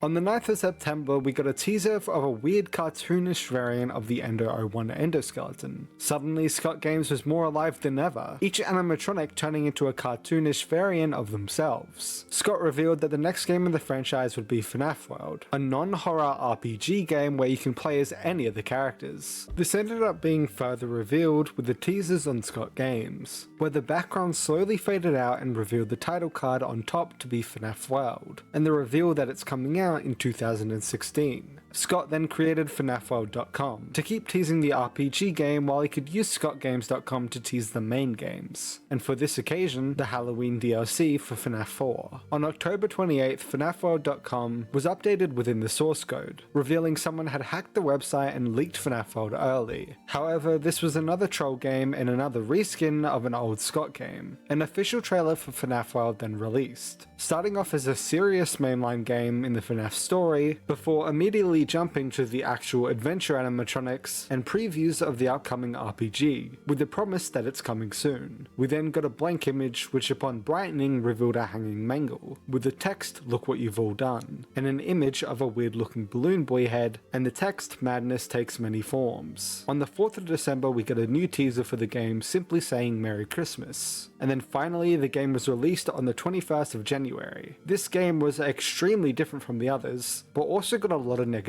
reviews. Scott released posts on Steam throughout the next few days about adding all the features that people assumed would be in an RPG like this, and also taking down the game from Steam. Then on the 8th of February 2016, the new version of FNAF World released, the version that we all know and love today. Disclaimer, this section was a later addition to the guide as this game is only available on GameJolt as a spin-off, is quite linear, and it's a game I've played the least personally, so excuse my less in-depth guide here. When you open the game for the first time, you'll be spoken to by two mysterious eyes in the darkness, telling you that everything that happens outside happens here, that this is a safe place, and that they will put you back together. Then the main menu appears and you begin the real game. You can either play adventure mode where you can find new characters as you play, or fixed party mode, where you start with two fixed teams. We're then introduced to Fredbear, who tells you there's a bunch of bizarre creatures roaming around that look like them, stating that something bad must have happened on the flip side. After this you begin the main game where you simply explore the map to travel to new areas with new enemies, new bosses, new characters for you to unlock, and more. When you enter your first fight, it will become clear that this is a turn-based RPG game. You have three different attacks to use, which are color-coded. Orange, attacks that target a single enemy, except Bite and Bite 2, which target two. Red, attacks that target all enemies. Yellow, attacks that have different effects. Pink, attacks that aid your party, mainly healing. Purple, attacks that debuff your enemies. White, attacks that give a major buff to your party. Black, attacks that are lethal to enemies, usually one-shot defeat moves. Green, attacks that poison enemies. Vermilion, attacks that deal high damage. Each enemy you beat will give you XP and fast tokens to buy bites from Lolbit, which bites will aid you in battles. These enemies change depending on which area you're at, which, speaking of the areas, Fazbear Hills, Area 1, adding Gear Rat, Bounce Pot, and Mech Crab to the list of enemies with two bosses in the area, Auto Chipper and Scott Cawthon. You can talk to Fredbear and then head down and left to go through the glitching tree to the subtunnels where there are two orange spaces, one being the correct one to go through. The one furthest away is usually always the correct one, which will take you to the next area, Choppy's Woods, Area 2, adding Chop and Roll and Tote Mole to the list of enemies with two bosses in the area, Auto Chipper and Mad Endo. Simply head left to get to the next area, Dusting Fields, Area 3, adding Flan, Chillax, and Boxbite to the list of enemies with two bosses in the area, Bouncer and Snowcone. You must go through a glitching rock at the top right to enter the subtunnels again to travel to the next area, Lily Gear Lake, Area 4, adding Crabapple, Colossal, and Seaweed to the list of enemies with three bosses in the area, Sea Goon, Pork Patch, and Super Goon. You must use your boat to go down to the next area, Black Tomb Yard, Area 5, adding Prototype, Graveweed and Bear Trap to the list of enemies. Here, travel south and enter a cave. The other caves aren't really important, which following this path, Wannabe Husk created on Steam, will lead you to the subtunnels again to travel to the next area, Pinwheel Circus and Funhouse, Area 6, adding Ball Boy, Dogfight, and Merengu to the list of enemies with 2 bosses in the area, Brow Boy and the Security Owl. There's also a hidden location, Asterisk and TWRE, which can be accessed after going into certain glitchy objects. There are 3 ways to get here, one in Dusting Fields at the top rock against the borders near the Dancing Shadow, second in Choppy Woods at the Bird on a stump, and third in Black Tomb Yard, at the tombstones on the left row of the graveyard. There are 3 enemies in this area. I'm not pronouncing this 1, 2, and 3. All glitched enemies that have access to moves that can insta-kill you. In each area, besides obviously TWRE, you can hit a button that will cause you to easily travel to each area whenever you'd like without having to go through the whole path again. Onto the main endings of this game. Normal mode ending, gotten after beating security and winning normal mode, getting you this trophy. Hard mode ending, gotten after beating Scott Cawthon and winning hard mode, getting you this trophy. 4th glitch ending, gotten after going within the 3rd subtunnel, heading to this false wall, clicking the 3rd tree down, and then heading through the glitchy tree to talk with Old Man Consequences, getting you this trophy. Drowning ending, gotten after drowning in the lake instead of talking with Old Man Consequences, getting you this trophy. Universe end ending, gotten after meeting up with Fredbear as your party leader, getting you this trophy. Chipper's Revenge ending, gotten after beating Chipper's Revenge, getting you this trophy. Clock ending, gotten after getting all the clock pieces and solving their puzzles, getting you this trophy. Speaking of the clocks, to spawn these clocks, always talk to Fredbear and wait until he glitches out. They won't appear before he tells you to find them. Clock 1, to the right of Fazbear Hills. In the minigame, push Balloon Boy into the box. Clock 2, in Dusting Fields, near Lolbit's Bite Store. In the minigame, hit the 4 boxes in the right order, top left, bottom left, top right, and bottom right. Clock 3, in the Dusting Field section of the Mysterious Mine in a dead end. In the minigame, push the 4 cupcakes into the boxes. Clock 4, in the Mysterious Mine to the left of the top of Lilygill Lake. In the minigame, stand on the middle box. Clock 5, in Pinwheel Funhouse in one of the Funhouse rooms. In this minigame, simply push Shadow Bonnie into the box. Chica's Magic Rainbow ending, gotten after entering the Halloween area from the Fazbear Hills, entering the Geist Lair and eventually fighting and beating Purple Geist and then Chica's Magic Rainbow, getting you this trophy. Adventure Freddy Fazbear, Back to Basics, received automatically upon starting the game. His attacks are Mike Toss, Pizza Wheel, and Birthday. Adventure Bonnie, Jammin', received automatically upon starting the game. His attacks are Bite, Bash Jam, and Happy Jam. Adventure Chica, Let's Eat, received automatically upon starting the game. Her attacks are Cupcake, Party Favors, and Regen Song. Adventure Foxy, Back in Order, received automatically upon starting the game. His attacks are Hook, Jump Scare, and Hot Cheese. Adventure Toy Bunny, Something New, received automatically upon starting the game. His attacks are Bash Jam, Munchies, and Prize Ball. Adventure Toy Chica, Let's Party, received automatically upon starting the game. Her attacks are Cupcake, Birthday, and Water Hose. Adventure Toy Freddy, still Freddy but shiny, received automatically upon starting the game. His attacks are Mic Toss, Party Favors, and Speed Song. Adventure Mangle, Kids Can Be So Cruel, received automatically upon starting the game. His attacks are Hook, Poppers, and Prize Ball. Adventure Balloon Boy,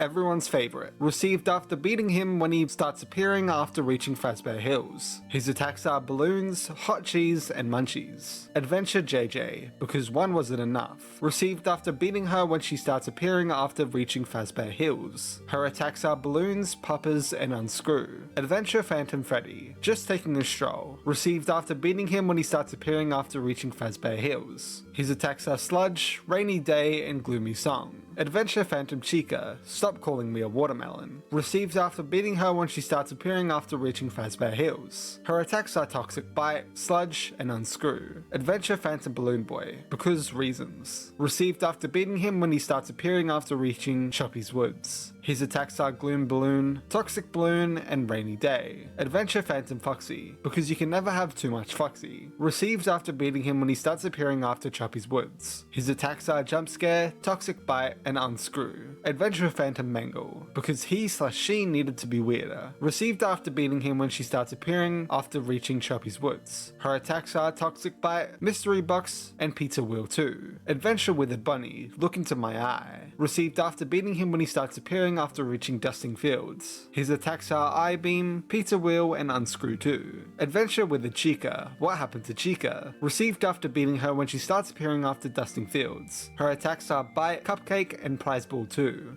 Adventure Withered Freddy, because we needed one more. Received after beating him when he starts appearing after reaching Dusting Fields. His attacks are Mic Toss, Gloom Song, and Escape Key. Adventure Withered Foxy, still Foxy but more Yah. Received after beating him when he starts appearing after reaching Choppy's Woods. His attacks are Hook, Rainy Day, and Hot Cheese 2. Adventure Shadow Freddy, I Will Eat Your Soul. Received after beating him when he starts appearing after reaching Lily Gear Lake. His attacks are Unscrew, Escape Key, and Water Hose. Adventure Puppet, Think Outside the Box. Received after beating him when he starts appearing after reaching Lily Gear Lake. His attacks are Prize Ball 2, Mystery Box, and Escape Key. Adventure Phantom Puppet, Put It Back in the Box. Received after beating him when he starts appearing after reaching Lily Gear Lake. His attacks are Jump Scare, Hot Cheese 2, and Mystery Box. Adventure Golden Freddy, It's Me. Received after beating him when he starts appearing after reaching Mysterious Mine. His attacks are Jump Scare, Rainy Day 2, and Haunting. Adventure Paper Pals. Huh? Received after beating him when he starts appearing after reaching Mysterious Mine. His attacks are Prize Ball 2, Mystery Box 2, and Mimic Ball. Adventure Nightmare Freddy. The more the merrier. Received after beating him when he starts appearing after reaching Mysterious Mine. His attacks are Bite 2, Sludge, and Freddles. Adventure Nightmare Bunny. Let's Get Mean. Received after beating him when he starts appearing after reaching Black Tome Yard. His attacks are Bite 2, Rainy Day 2, and Pizza Wheel 2. Adventure Nightmare Chica, Making You a Sandwich. Received after beating her when she starts appearing after reaching Black Tomb Yard. Her attacks are Bite 2, Bad Pizza, and Water Hose. Adventure Nightmare Foxy, out of order since FNAF 1. Received after beating him when he starts appearing after reaching Black Tomb Yard. His attacks are Bite 2, Unscrew 2, and Hot Cheese 2. Adventure Endo 01, because look at him. Received after beating him when he starts appearing after reaching Deep Metal Mine. His attacks are Power Song, Armor Song, and Endo Army. Adventure Endo 02, not as cute but more useful. Received after beating him when he starts appearing after reaching Deep Metal Mine. His attacks are Speed Song, Endo Army, and Neon Wall. Adventure Plush Trap, because the world needed a plush version. Received after beating him when he starts appearing after reaching Deep Metal Mine. His attacks are Toxic Bite, Bad Pizza, and Sludge. Adventure Endo Plush, because character quota. Received after beating him when he starts appearing after reaching Pinwheel Circus. His attacks are Neon Wall, Eye Beam, and Water Hose 2. Adventure Springtrap, cuter in person, still a killer. Received after beating him when he starts appearing after reaching Pinwheel Circus. His attacks are Bite 2, Spring Locks, and Rainy Day. Adventure Shadow Bunny, Say My Name. Received after beating him when he starts appearing after reaching Pinwheel Circus. His attacks are Haunting, Mimic Ball, and Gift Boxes. Adventure Crying Child, Still Sad. Received after beating him when he starts appearing after reaching End TWRE. His attacks are Power Song, Armor Song, and Gift Boxes. Adventure Funtime Foxy, It Wasn't Meant to Last. Received after beating him when she starts appearing after reaching End TWRE. His attacks are Happy Jam 2, Cosmic Song, and Gift Boxes. Adventure Nightmare Fredbear, Getting Down to Business. Received after beating him when he starts appearing after reaching End TWRE. His attacks are Toxic Bite 2, Freddles, and Megabyte. Adventure Nightmare, This Is Where You Wake Up. Received after beating him when he starts appearing after reaching Pinwheel Funhouse. His attacks are Toxic Bite 2, Rainy Day 2, and Megabyte. Adventure Fredbear, Where It All Started. Received after beating him when he starts appearing after reaching Pinwheel Funhouse. His attacks are Megabyte, Regen Song, and Mimic Ball. Adventure Spring Bunny, Male, Female, It's a Rabbit, Who Cares? Received after beating him when he starts appearing after reaching Pinwheel Funhouse. His attacks are Spring Locks, Happy Jam 2, and Cosmic Song. Adventure Jacko Bunny, not canon but still here. Received after beating him when he starts appearing after reaching FNAF 57 Freddy in Space. His attacks are Haunting, Jacko Bomb, and Slasher. Adventure Jacko Chica, Feeling Empty Inside. Received after beating her when she starts appearing after reaching Foxy Fighters. Her attacks are Haunting, Jacko-Bum, and Buzzsaw. Adventure Anim Dude, the most powerful pile of blocks you've ever seen. Received after beating Chica's Magic Rainbow under 3 minutes. His attacks are Neon Wall, Mega Virus, and Fourth Wall. Adventure Mr. Chipper, received after beating Chica's Magic Rainbow over 3 minutes. His attacks are Hocus Pocus, Buzzsaw, and Mimic Ball. Adventure Nightmare Balloon Boy, some things can't be made cute. Received after beating him when he starts appearing after reaching Foxy Fighters. His attacks are Megabyte, Bubble Breath, and Balloons 2. Adventure Nightmarion, I'm taller in person. Received after beating him when he starts appearing after reaching Foxy.exe. His attacks are Prize Ball 2, Bubble Breath, and Fourth Wall. Adventure Coffee, received after beating him when he starts appearing after reaching FNAF 57, Freddy in Space. His attacks are Gift Boxes, Mega Virus, and Neon Wall 2. And finally, Adventure Purple Guy. I take 10 seconds to draw. Received after beating him when he starts appearing after reaching FNAF 57, Freddy in Space. His attacks are Speed Song, Slasher, and Hocus Pocus.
The show will begin momentarily.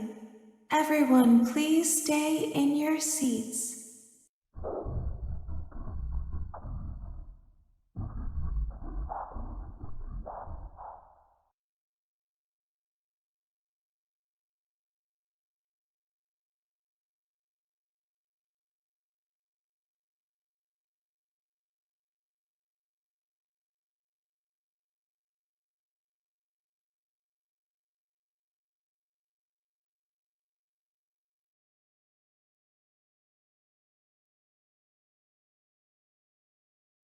What's this, a space shooter? Holy crap, is that my voice? Voice acting? No! He's gone too far this time! You need to shut this game down! Do a barrel roll! Sorry, I'm not sure what came over me. Souldozer! I should have known it was you! You're not even in the right game! Well, we're here to take back what's ours! This will be your last cameo! Great job, guys! Gals! I see the processing core! Let's blow it up and get out of here! Alright, I'm ready for action! Bingo! Got him! You won't get tired of my voice, will you? You won't get tired of my voice, will you? You won't get tired of my voice, will you? You won't get tired of my voice, will you? You won't get tired of my voice, will you? You won't get tired of my voice, will you? I won't get tired of my voice, will I? Let's kick this party into high gear! Listen to my voice, and you will find the key. When you can see, how fast can you flee?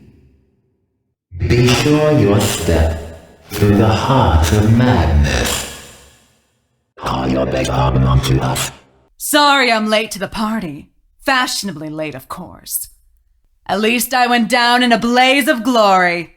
Fools! How dare you challenge me? I wasn't fully appreciated in my last outing, but now I'm back to show you my full power. Fools! Turn back now and I'll spare your lives. Or more likely I'll just chase you around and kill you anyway. Impossible! You haven't seen the last of me! Well, actually, yes, this is the last you'll see of me. Welcome to my Happy Fun Rainbow Land! Let's start with something simple. Oops! Simple for most people, I guess. I have faith in you! You can do it! Come on, you can do it! Don't give up! You'll get it eventually. Is this your first time to play a video game? Excuse me, is this your first time playing a video game? But really, they don't pay me by the hour, so, keep up the good work, sport! Oh, it's so cute when kids try to play games. Whoopsie! Wow, what a moron! You suck! You suck! You still suck! Oh, I'm laughing at you, not with you. Learn to play. Back to school. Ha! Wrecked! Scrub! Noob! Newbie booby moobie! Ha! Poser! Ugh! Yeah, get some skills and call me in the morning, dumbass. Pathetic. So sad, it's hilarious. I'm losing patience with you. This is your last chance. I'm gonna kill you! You still suck. Oh, really? It's like that. Voice is off, you say. Well, now you've really pissed me off. I'm gonna kill you! Ha ha! Surprised? Yeah, did you really think I'd let a moron like you reach the end of the game? You stupid, idiotic moron! Now, if you'll excuse me, I need a few minutes to charge my rainbow cannon. Yeah, after that it'll be game over. So sit back and prepare to get wrecked. Just 2 minutes left and my rainbow cannon will be ready. 1 minute left, you stupid idiot. Prepare for rainbow overload! You cheated! Besides, didn't your mommy ever tell you that you can't kill a rainbow? The next time you see a rainbow in the sky, that is me coming to your house! The show will begin momentarily. Everyone, please stay in your seats.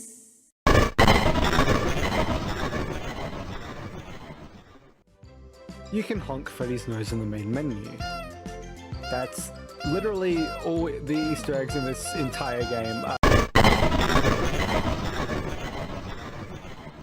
Reminder, these sections are speculation and mainly detailing what I personally believe. The unbiased sections are later in the video. Keep an open mind when theorizing. This game obviously didn't have much lore that came from it, but the most common theory from it was that it had some connections to FNAF 3 and maybe even the FNAF 4 box. The theory goes that things in FNAF World such as how to achieve the clock ending, and all the references to finding pieces and putting them back together are all parallels to how the FNAF 3 minigames are completed, in this case put together to create Happiest Day, and that since the FNAF 4 box is open in the FNAF World's files, maybe Happiest Day, or what it represents, is actually what's in the box. So basically, with the intro including a spirit saying I'll put you back together, FNAF World is a handcrafted experience for the crying child, likely by Charlie, helping put the memories all together in order to create Happiest Day for all the spirits. Basically think Ultimate Custom Night for Afton, but FNAF World for the crying child. A theory alongside that is that while the crying child helps create the Happiest Day that we see in FNAF 3 in some way, he himself isn't actually there and instead has his Happiest Day with his family here, with this scene of 3 people in front of a TV of sorts, which is titled Happiest Day in the files, and it would make a lot of sense as being the crying child, Mike, and Elizabeth watching TV together. Another theory is that FNAF World itself is instead a haven of sorts for the spirits after being freed, and that's why all the characters are here. However, despite these theories, the game has admittedly been disowned by Scott since its release, and he has gone on record to say that he regrets tying FNAF World into the lore, so it's safe to say it doesn't have much importance in the greater scheme of things. And that appears to be true because even if this theory is taken away, we know that Happiest Day still happens regardless.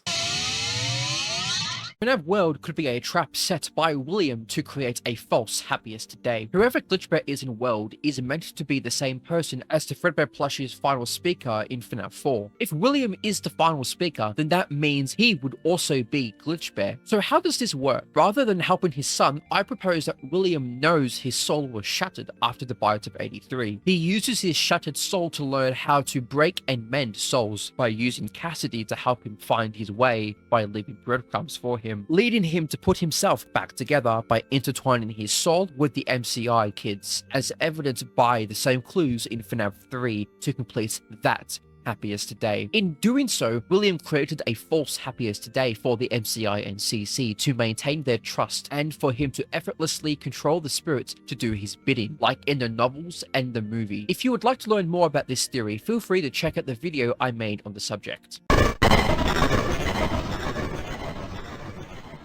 Scott mentioned that he mainly made FNAF World due to him committing the last 2 or so years of his life to a story of murders and tragedies, and that he thinks there's only so much human suffering that the human mind can sit and think about until it eventually cracks. So he had to create something more lighthearted. He says he should have made a troll game or something more like Foxy Fighters, something obviously for fun, instead of trying to tie it into a canon game. He says that despite the other games coming out so quickly between each other, this was a game that he really should have sat back on and worked on in the background until it was ready. He also mentions how another mistake he made with FNAF World was designing it for mobile as the major focus. Once again, both Ian and Braden Cawthon beta tested the game, Jesse Adams voices Adventure Foxy, Amber Lee Connors voices Adventure Toy Chica, Nightmare Chica and JJ, Christopher McCullough voices Adventure Fredbear, Debbie Derryberry voices Chica's Magic Rainbow, PJ Haywood voices Souldozer, Mark Martell voices Withered Foxy, and finally Heather Masters voices Circus Baby, and Leon Riskin composed all the music within the game. The biggest thing here is the box from FNAF 4 being opened and unlocked in the game files. The text Happiest Day was also seen out of frame in the drowning ending. Shadow Freddy originally had a Pizza Wheel 2 attack that was later changed to the Escape Key attack. There's also an unused attack called Toxic Song. Similar to this, there are 2 unused graphics for the poison status. In the files, there's also a sprite of Bull Boy with the colors and face of Brow Boy. Similar to this, there was a removed robot head that looks similar to Prototype that appeared in the trailer for the game. There was also a gold-shelled Mecrab that goes unused in the game but was again shown in the trailer for the game. There's an unused turtle graphic that was most likely for Dee Dee's fishing hole. There's a graphic for finding a red chip, Curse Haunting. However, that chip doesn't actually exist anywhere. There's a graphic titled Party Creation that was used in the first version of FNAF World but was later removed when there were too many characters for it to fit anymore. Apparently in the original version of the game, 3 stars would have appeared when you got all 3 endings. There's an unused dialogue from JJ saying, "Now I'm going to kick your ass!" Wait, what? I can't say that in the game. In all the endings, there's a text hidden in the code that simply reads, well, congratulations. You beat a fictional monster from a fictional game. Bravo. Big deal. There's a piece of Fredbear dialogue that apparently appears but isn't seen as the code sent you to the loading screen immediately. The dialogue being, if you keep following him, you will only finish your story. There is something more important for you to do. After being unsatisfied with how the lore of FNAF 4 was received, and after the rollercoaster that was FNAF World, ScottGames.com finally updated again on the 19th of February 2016, with a bunch of random lines. Then, letter by letter, we were seemingly getting a new title for something, with even more letters being revealed upon brightening up the images. That title being revealed to be a new mainline game called Sister Location, with a tagline, "There was never just one," and a clown animatronic hiding in the background. The next teaser we got featured a good look at the clown animatronic with the tagline, "Everyone, please stay in your seats," hinting at a possible return of voice lines coming from these characters throughout the game for the first time since early 2015. In the reflection of the clown's nose, you can see something that looks to be Springtrap. Then, surprisingly before any other teasers, Scott released a Sister Location trailer on May 21st, where we saw a good look at this futuristic underground location that we'd seemingly be free roaming through, and that included futuristic animatronics, whose faceplates move, open, and close. But returning back to the teasers, and we got one of a new clown-like animatronic that wasn't in the trailer, who had one red eye underneath its mask, and seemingly just wires for a body, with the tagline, "There's a little of me in everybody." Fans also looked in the source code and were able to create seemingly a schedule for the animatronics, as if they were being rented out for parties, including Baby, Ballora, 2 Funtime Fs, most likely Freddy and Foxy, and OOS, out of service. The next teaser was once again a new character teaser with 7 small human-looking baby-sized animatronics, with a bunch of balloons in the background, partially covering the face of the clown animatronic you can only see when brightening up the image. The teaser having the tagline, "Don't hold it against us." Next we got a teaser that was seemingly just 2 buttons, one for seemingly a fan or a light, while the other looked like an electrocution device, considering the teaser said, "Get back to your stage now." So it seems like we might be the ones sending the animatronics to stage by shocking them. However, people are trained to do this with FNAF teasers at this point, and that's to brighten up the image, revealing a stage with 4 small ballerina type animatronics. After this, the Steam page then released for the game, revealing that the location we're playing in is the ones that technicians work in to fix up the animatronics from Circus Baby's Pizza World. The FNAF community were detectives at this point and were able to find all the voice actors for the game, as well as some of the actual lines, which caused Scott to then release the next teaser that simply said that the game is cancelled due to leaks. And people genuinely thought that this was it for the next game, but the majority of fans knew what to do, brightening up the image to reveal seemingly an in-universe news article about the next game's location, stating, "In other news, the grand opening of Circus Baby's Pizza has been cancelled due to reported gas leaks in the building." Sources close to the establishment questioned the report, saying that strange activity around the area at night suggests something else is to blame. One local was quoted as saying, "Everything just stopped. There was so much excitement built around this place opening, and then they just stopped talking about it. There were only a handful of people that ever got to look inside, kids from here and there,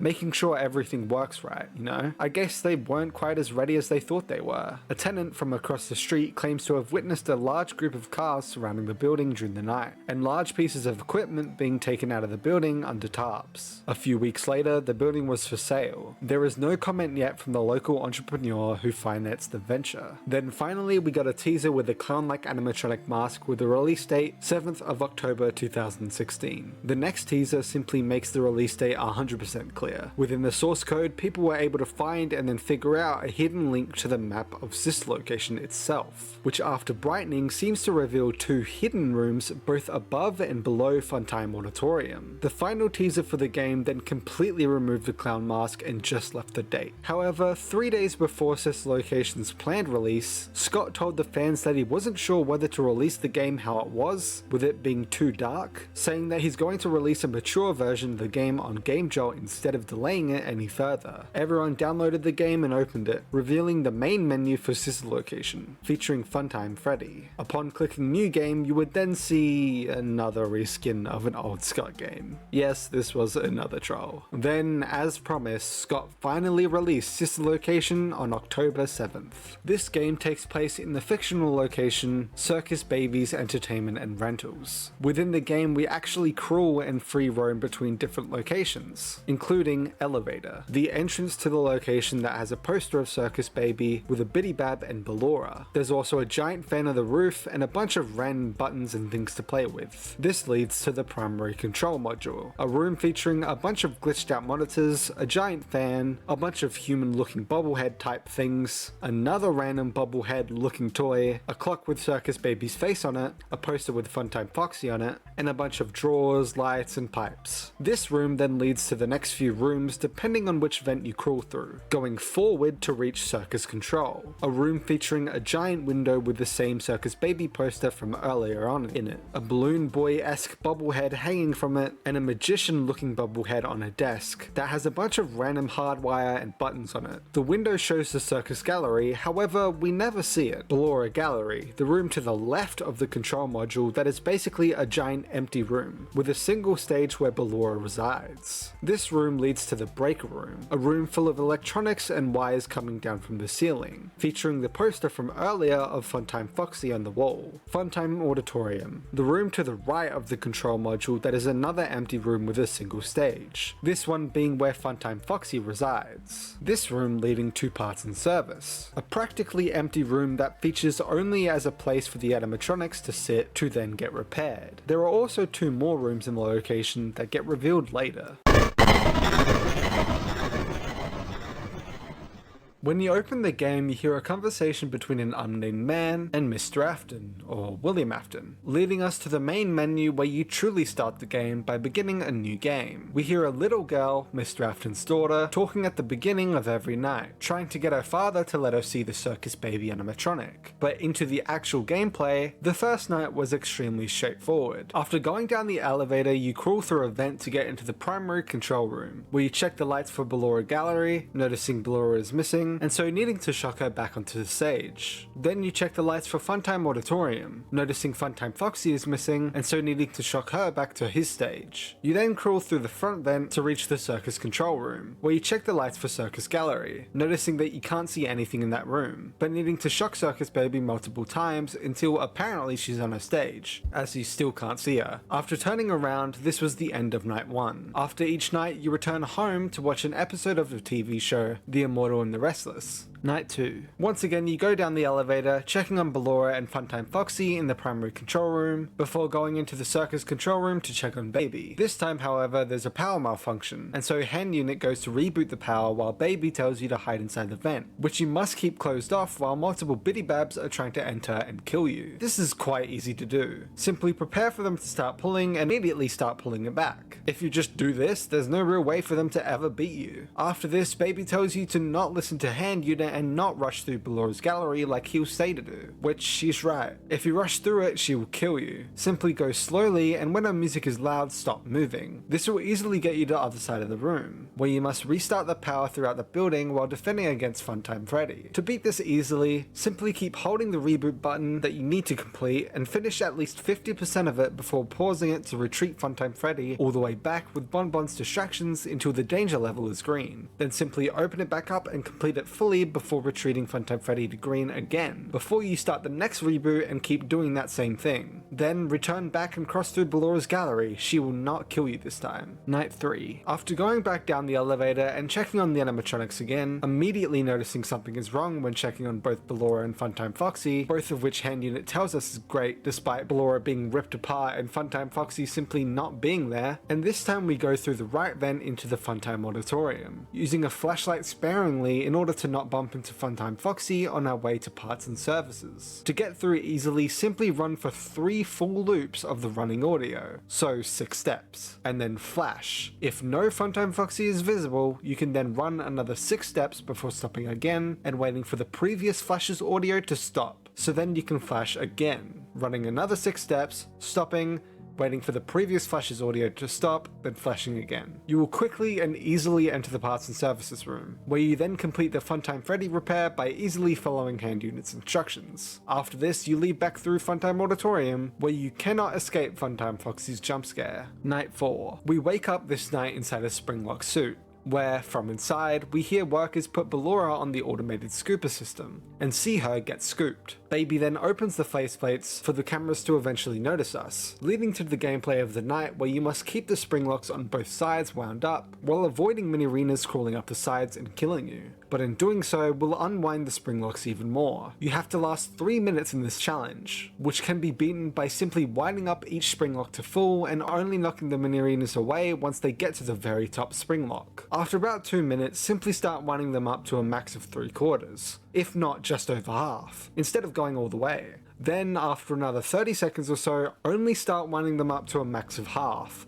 and only up to about a quarter in the final 10 seconds. Do not wiggle at all in the final 10 seconds, you will lose. Night 5. Our last trip down the elevator and the last time checking on the animatronics, now replaced by 2 technicians hanging. This final night leads us back into parts and service where we must follow Hand Unit's instructions to perform maintenance on Circus Baby. After collecting her keycard and sending her to the scooper room, you can now choose which ending you want to get. Following her instructions normally will lead you into the scooping room, where she, now fused with the others as Enid, betrays your trust and activates the scooper, going right into you. Then Enid takes over your body as we see Mike's now purple eyes open in the mirror. As the credits roll, brightening up the screen will reveal real ending in the corner. However, if you don't follow the instructions and instead go right, you will end up in William Afton's office where you fight against Enid in a FNAF 1-esque setting. Beating Enid will then lead you to the finale of The Immortal and the Restless, afterwards revealing that Enid has actually followed you home, and ends up taking over your body either way. This ending is called the fake ending. Before we get into each animatronic and the inventory, let's talk about what happened quickly after Sister Location's release. Literally only 10 days later, Scott started teasing the custom night mode for the game with a teaser showing Bon Bon crawling through a vent with Biddy Bab. The next teaser then showed Funtime Freddy with the release of December 1st, and the tagline, "Are you ready for round 2? Then the custom night mode was released on December 1st. Including a bunch of new preset challenges, such as Angry Ballet, featuring Ballora, the mini-arenas, and the grouped mini-arenas, Freddy & Co., featuring Funtime Freddy, Yendo, Funtime Foxy, and Bonnet, Funtime Frenzy, featuring Funtime Freddy, Yendo, Funtime Foxy, and Lolbit, Dolls Attack, featuring Bonnet, Biddy Bab, Electrobab, the mini-arenas, and the group mini-arenas, Girls Night, featuring Ballora, Funtime Foxy, Bonnet, Biddy Bab, the mini-arenas, and the group mini-arenas, Weirdos, featuring Yendo, Bonnet, Electrobab, Lolbit, and the mini-arenas, Top Shelf, featuring Ballora, Funtime Freddy, Yendo, Funtime Foxy, and Bonnet, Bottom Shelf, featuring Biddy Bab, Electrobab, Lolbit, the mini-arenas, and the group mini-arenas, Cupcake Challenge, featuring Ballora, Funtime Freddy, Funtime Foxy, Bonnet, Electrobab, Lolbit, and the mini-arenas, and then finally Golden Freddy, featuring everyone. The custom night mode is non-canon and takes place fully within the Enid battle room, aka William's office, and corridors to and from it. Each night lasts exactly 6 minutes. The power is set to 99,999 power value, aka 99% power, each percent being 1000 power value, and it will drain 4 plus difficulty every 0.07 seconds, easy equals 1, normal equals 2, hard equals 3, very hard equals 4, and Golden Freddy very hard is 5. Every frame the power is also lowered by 1 plus the left door, the right door, vent, and monitor times 2. Circus Baby, a glossy red and white clown animatronic with rosy cheeks and reddish orange hair, are part of the Funtime animatronic group that are all able to open their faceplates and reveal her endoskeleton underneath. She started off with blue eyes, but gained her green eyes after becoming possessed by Elizabeth. She is 7.2 foot, weighs 585 pounds, and within features an air hose attachment, internal ice cream dispenser, song databank, an emergency stop. During gameplay, she doesn't really have an AI per se, as most, if not all her actions, are just scripted events. She's not featured in the custom night mode either. On night 1 she is hidden behind the window, on night 2 she simply speaks to you, on night 3 she only talks to you if you go back under the desk, on night 4 she again just has a speaking role, and finally on night 5 she has a parts and service section, where you must complete a keypad and remove the chip from her body before sending her to the scooping room. The only AI this section has is simply picking random numbers to be entered into the keypad.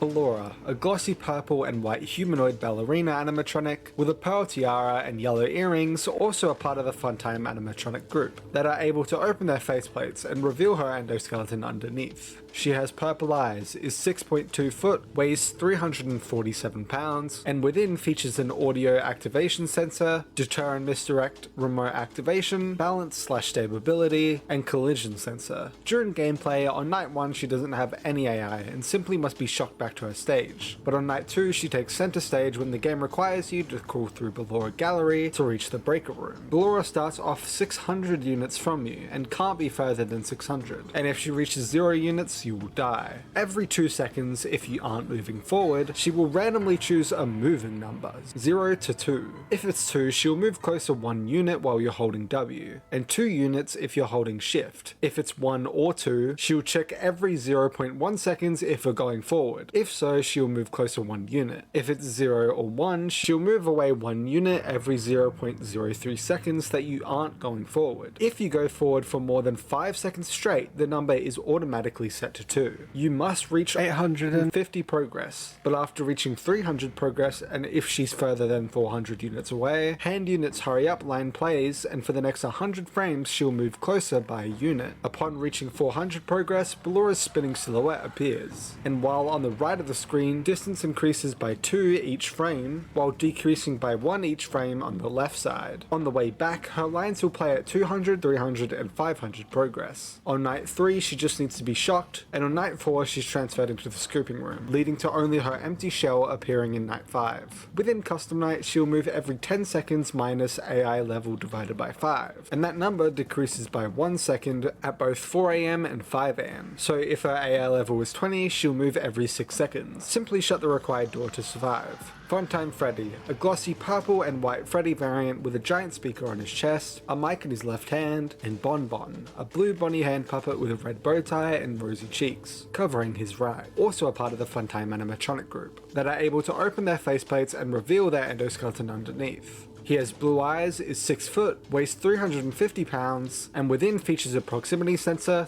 / grouping coordination, parental tracking / 360 pivot, voice mimic / luring, and a storage tank. During gameplay, on night 1 he doesn't appear whatsoever, but like Ballora, on night 2 he takes center stage, after crawling through Ballora Gallery and entering the breaker room. Funtime Freddy has a 50% chance of increasing progress by 1 or 2 every 2 seconds when you're restarting a service. He'll start on the stage, progress 1, then in front of the stage, progress 2, to the left corner, progress 3, right in front of you, progress 4, and then gone, progress 5. When reaching progress 6, he will kill you when the monitor is down or after 7 seconds of keeping the monitor up. After 15 seconds, every 10 seconds that the danger is not green, there's a 50% chance that Funtime Freddy will say a voice line. He has 9 of them and will move when line 2, 4, 6, 7, and 9 play. There's a 50% chance every 0.5 seconds for the room to be lit up by sparks. And if the monitor is up, you have a 50% chance to decrease Funtime Freddy's progress by 1 every 4 seconds, if the room isn't bright from sparks. If the monitor is down and your danger is medium, every 3.5 seconds there's another 50% chance that Funtime Freddy's progress decreases by 1 if the room isn't bright from sparks. Every 3 seconds if your danger is green / low. There's a 50% chance that Bon Bon will actually soothe him, and he has a 5-second cooldown before you can try again. On night 3, Funtime Freddy stays deactivated while you work on him, and when Bon Bon disappears, and as soon as hand unit's line finishes, Bon Bon will have a 50% chance to spawn every 3 seconds. Every frame your cursor is not touching him, his tolerance increases by 1, maxing out at 100. If your cursor is touching him, it will decrease by 4, eventually hiding and giggling when his tolerance reaches 0. If you haven't won by 2 minutes, Bon Bon will jump scare you. On night 4, neither appear, and only their empty shells appear on night 5. Within custom night, Funtime Freddy moves between the left/right closet every 30 seconds, minus his AI level, getting delayed if Bonbon is attacking while the 30-second interval has been crossed. Every 3 seconds the game picks a random number between 0 and 40, and if that random number is less than or equal to Funtime Freddy's AI, and Funtime Freddy hasn't moved in 4.6 seconds, Bonbon will attack. If you hear Funtime Freddy's "get ready for a surprise" line, then Bonbon is going to come from the opposite side. Simply shut the required door to survive. Funtime Foxy, a glossy purple and white Foxy variant with a giant speaker, also a part of the Funtime animatronic group that are able to open their faceplates and reveal her endoskeleton underneath. He has yellow eyes, is 5.9 feet, weighs 290 pounds, and within features a light activation sensor, parental voice sync and replay, variable scent release, and remote floor anchor. During gameplay, like Ballora on Night 1, she doesn't have any AI and simply must be shot back to his stage. Same as Night 2, but on Night 3 he finally takes center stage when the game requires you to crawl through Funtime Auditorium to reach parts in service. Funtime Foxy starts 600 units away and can't get further than 600 units away. Every 3 seconds, Funtime Foxy will decide to either approach, adding 1 distance every frame, or not, subtracting 1 distance every frame. When you're pressing W, Funtime Foxy gets 1 or 2 units closer. When you flash the beacon, if Funtime Foxy is further than 200 units away, she will approach by 50 units. But flashing when he's closer than 100 units, you will die. You'll succeed when you get to 2000 progress, and on the way back, you'll get jump scared when you reach 1500 progress. On Night 4, Funtime Foxy does not appear and only our empty shell appears in Night 5. Within Custom Night, he has a counter that starts at a random number between 41 and 51, and counts down by 1 every 0.25 seconds. Once the countdown reaches her AI level, he'll progress to the next stage, and will set the counter to a random number between 31 and 41 instead. When you look at KM7, the counter will reset back to a random number between 41 to 51. Funtime Foxy has 5 stages: curtain, peeking, leaving, staring at the camera, and on the way. And upon reaching stage 5, she'll attempt to enter the office after 5 seconds to jump scare you. But if the door is closed, he will reset back to 0 or 1 progress and take away 1% of power. Ennard, a Tangle amalgamation of all the Funtime animatronics with a red button and the mask from the control module with a party hat, also having multiple eyes throughout his body from the various animatronics. During gameplay, Ennard is basically gone for the entire game up until Night 5, where you either see him in the window of the scooping room or in the secret private room game mode. Within this game mode, Ennard will move every 10 seconds at 12 AM, every 6 seconds between 1 to 3 AM, every 3 seconds at 4 AM, and every 2 seconds at 5 AM, and during a power out every 0.5 seconds. However, the first 30 seconds he doesn't move at all. He always has a 50% chance to succeed in a movement opportunity, and has a 1 in 25 chance that he'll move silently, as the movement volume is randomized each time, from anywhere between 0 to 24. Bidybabs, a bunch of small baby-like animatronics with pale skin and purple or green eyes. During gameplay, the Bidybabs only appear on Night 2 when you're under the desk. When you close the sheet, 63 seconds will go past before they start pulling it at 2 pixels per frame for 10 seconds. You only pull 1 pixel per frame with a 2/3 chance to pull an additional pixel. 20 seconds later, they'll pull again for 20 seconds. You die if they pull the sheet more than 800 pixels away. Within Custom Night, Bidybab has an AI in 50 chance to move every 3 seconds, and its AI increases by 5 at 4 AM and at 5 AM. Bidybab has 3 stages, and when it reaches the 3rd, you'll hear a noise in the vent when it's ready to attack. Simply shut the vent door within 2 seconds and its progress will reset. If not, you will die. Electrobabs, another bunch of small baby-like animatronics with pale skin and yellow electric eyes, only appearing in Custom Night. Within Custom Night, the Electrobabs will appear in the opposite closet to Funtime Freddy after 30 seconds, minus their AI level, and they drain 1% of power every 300 frames, 5 seconds that they're active. Simply shock them to stop their power drainage. Mini-Renas, a bunch of small mannequin-like animatronic dolls with pale skin and no teeth nor eyes. During gameplay, the Mini-Renas only have any gameplay on Night 4 when you're trapped inside of the Springlock suit. After 30 seconds, the Mini-Renas will start to spawn in the middle, starting with a 10% chance every second, and that chance going up 10% every 20 seconds until it reaches 50% every second. A Mini-Rena will spawn on the right at 20 seconds, 90 seconds, and 120 seconds, while one will spawn on the left at 30 seconds, 95 seconds, and 130 seconds. Every press or A or D unsticks left or right mini-arenas by either 1 or 2, dropping once they reach 4+. The mini-arenas kill you after their torso begins to disappear on the top of the screen. Within Custom Night, there's 2 sets of mini-arenas. One appears after 30 seconds minus AI level, and if not shocked after 30 seconds minus AI level, they'll start decreasing the oxygen faster. 1 oxygen every 0.5 seconds at 1 progress, every 0.25 seconds at 2 progress, every 0.10 seconds at 3 progress,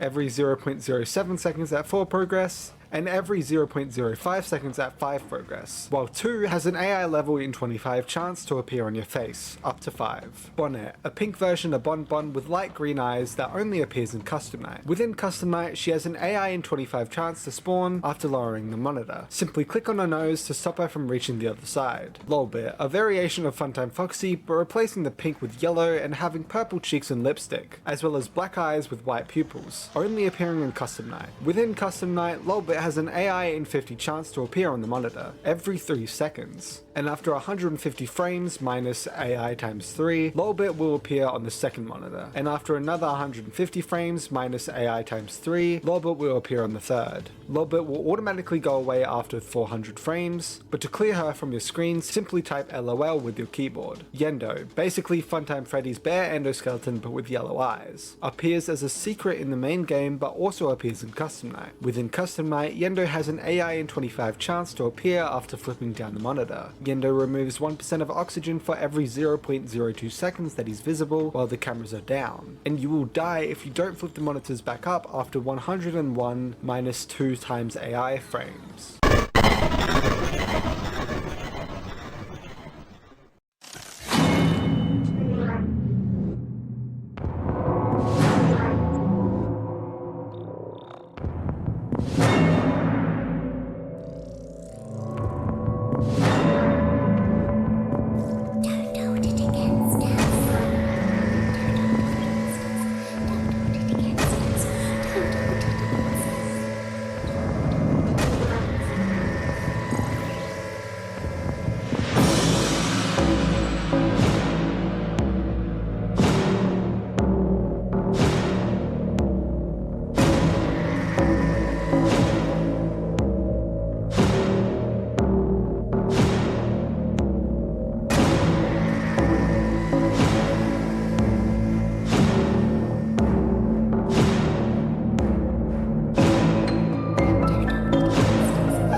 There's no doubting what you've achieved on a technical level.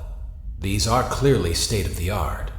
There are just certain design choices that were made for these robots that we don't fully understand. We were hoping that you could shed some light on those. She can dance. She can sing. She's equipped with a built-in helium tank for inflating balloons right at her fingertips. She can take song requests. She can even dispense ice cream. With all due respect, those aren't the design choices we were curious about, Mr. Afton.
Another day, another dramatic entry in the lives of Vlad and his distressed mistress. Where will they go? What will they do? All of that and more happening now. Clara, I tell you, the baby isn't mine. Count, I tell you that it is. You're the only vampire I've ever loved. And the baby turns his bottles into powdered milk. That doesn't mean anything. He sleeps on the ceiling fan. Upright or upside down? What does it matter? You need to be part of your son's life. I'm an old man, Clara. I can't be a father.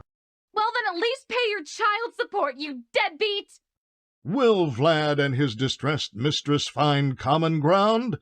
Tune in next time. As the sun sets, so also does another chapter in the saga of love lost between Vlad and his distressed mistress. Can they be reconciled? Can their love rise again? That and more happening now. Clara, the baby isn't mine. It is, Vlad. They had trouble catching him in the nursery today. So what? Lots of kids get hyper and run around and stuff. They had to knock him out of the air with a broom. I have to go. They're going to dock your paychecks. They can't do that. I'm a vampire. I don't get paychecks. You work the graveyard shift at the Fry Me Taco. Don't lie to me. Oh, the humanity! When will the heartbreak end? When will these two ships passing in the night rekindle their long-lost love? Tune in tomorrow to find out. As the moon rises, so also rises the tension between scorned lovers. Clara, it's not my baby. Vlad, you suck. Wait, was that a vampire joke? That was so lame, Clara. Like I haven't heard that a million times. Okay, well, how's this? I'm taking the car. The joke's on you. It's a rental. Well, the joke's on you. I set the thermostat to 90 before I left. Good, I like it warm. Good, because I also set the house on fire. How will it all end? The passion, the tension, the intrigue. Tune in tomorrow for the exciting conclusion. Warning, you've entered a highly dangerous area. You have entered from Maintenance Hatch 1B, reserved for cleaning and repair of the scooper. Entering this side of the room is strictly prohibited by unauthorized personnel.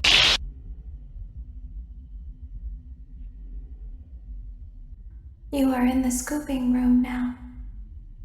Funtime Foxy has already been here today. Funtime Freddy has already been here today. Ballora has already been here today. Circus Baby has already been here today. I've been out before, but they always put me back. They always put us back inside. There's nowhere for us to hide here. There is nowhere to go when we look like this. But if we looked like you, then we could hide. If we looked like you, then we would have somewhere to go. The scooper only hurts for a moment.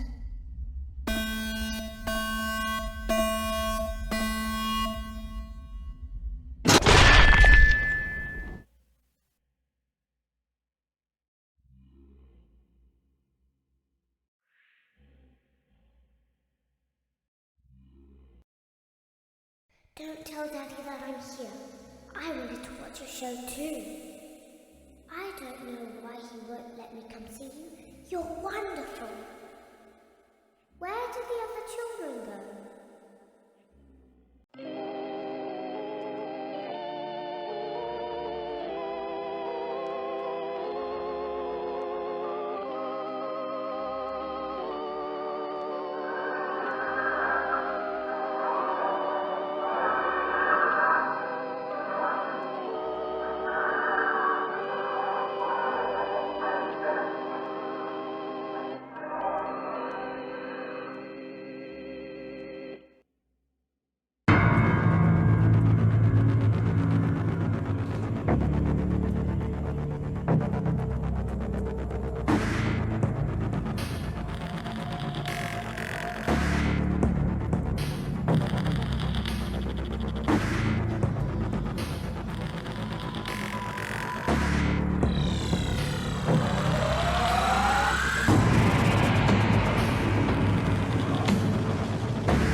will find a way out.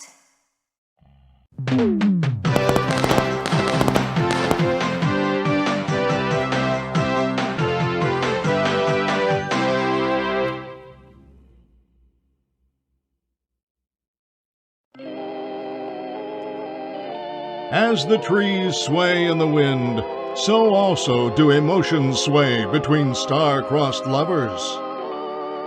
You burned down my house? You call that a house? It was like a morgue in there. I may be undead, but you're heartless. You need to see your son. The baby isn't mine. He ate the cat. Sounds like something he got from your side of the family. Well, how's this? I'm keeping the diamond ring. The joke's on you. I found it in a kid's meal. You bought a kid's meal? Oh, Vlad! Clara! As the hair on the back of a cat stands up straight, so also does the love between Vlad and Clara stand up against all obstacles. But what about the baby? What about the back child support? Stay tuned next season for those answers and more.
won't die.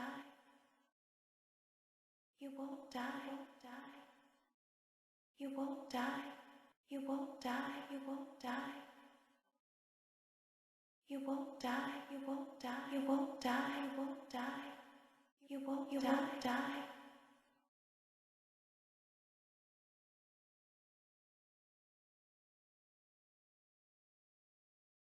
Well, Father, it's me, Michael. I did it. I found it. It was right where you said it would be. They were all there. They didn't recognize me at first, but then they thought I was you. And I found her. I put her back together, just like you asked me to. She's free now. But something is wrong with me. I should be dead, but I'm not. I've been living in shadows. There is only one thing left for me to do now. I'm going to come find you. I'm going to come find you. welcome to the first day of your exciting new career. Whether you were approached at a job fair, read our ad in screws, bolts, and hairpins, or if this is the result of a dare, we welcome you. I will be your personal guide to help you get started. I'm a Model 5 of the Handyman's Robotics and Unit Repair System, but you can call me Hand Unit. Your new career promises challenge, intrigue, and endless janitorial opportunities. Please enter your name as seen above the keypad. This cannot be changed later, so please be careful. It seems that you had some trouble with the keypad. I see what you were trying to type, and I will auto-correct it for you. One moment. Welcome, Eggs Benedict. You can now open the elevator using that bright, red, and obvious button. Let's get to work. Allow me to fill this somewhat frightening silence with some light-hearted banter. Due to the massive success, and even more so the unfortunate closing of Freddy Fazbear's Pizza, it was clear that the stage was set, no pun intended, for another contender in children's entertainment. Unlike most entertainment venues, our robotic entertainers are rented out for private parties during the day, and it's your job to get the robots back in proper working order before the following morning. You are now in the primary control module. It's actually a crawl space between the two front showrooms. Now, let's get started with your daily tasks. View the window to your left. This is the Ballora Gallery Party Room and Dance Studio, encouraging kids to get fit and enjoy pizza. Let's turn on the light and see if Ballora is on stage. Press the blue button on the elevated keypad to your left. Uh-oh, it looks like Ballora doesn't feel like dancing. Let's give her some motivation. Press the red button now to administer a controlled shock. Maybe that will put the spring back in her step. Let's check the light again. Excellent. Ballora is feeling like her old self again and will be ready to perform again tomorrow. Now view the window to your right. This is the Funtime Auditorium, where Funtime Foxy encourages kids to play and share. Try the light. Let's see what Funtime Foxy is up to. Looks like Funtime Foxy is taking the day off. Let's motivate Funtime Foxy with a controlled shock. Let's try another controlled shock. Looks like Funtime Foxy is in perfect working order. Great job! In front of you is another vent shaft. Crawl through it to reach the Circus Gallery control module. On the other side of the glass is Circus Baby's auditorium. Let's check the light and see what Baby is up to. Looks like a few of the lights are out, but we can fix that later. Let's encourage Baby to cheer up with a controlled shock. Let's try another controlled shock.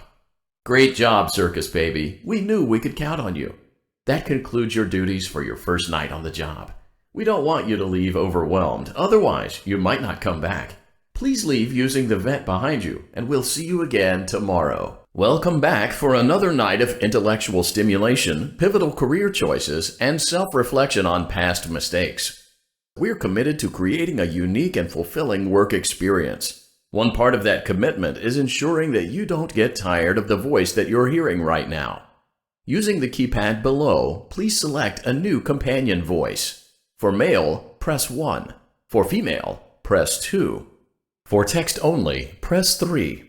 For other options, press 4. It seems that you had some trouble with the keypad. I see what you were trying to type, and I will autocorrect it for you. Thank you for choosing Angsty Teen. The elevator stopped. You know the routine. You can get out now or whatever. Stay here if you want. So, funny story. A dead body was found in this vent once. Okay, so not that funny, but it's a story. Okay, let's start with your nightly chores. You should check on Ballora and make sure she's on her stage, but whatever. Huh. I guess Ballora has better things to do. Let's zap her. That should be fun.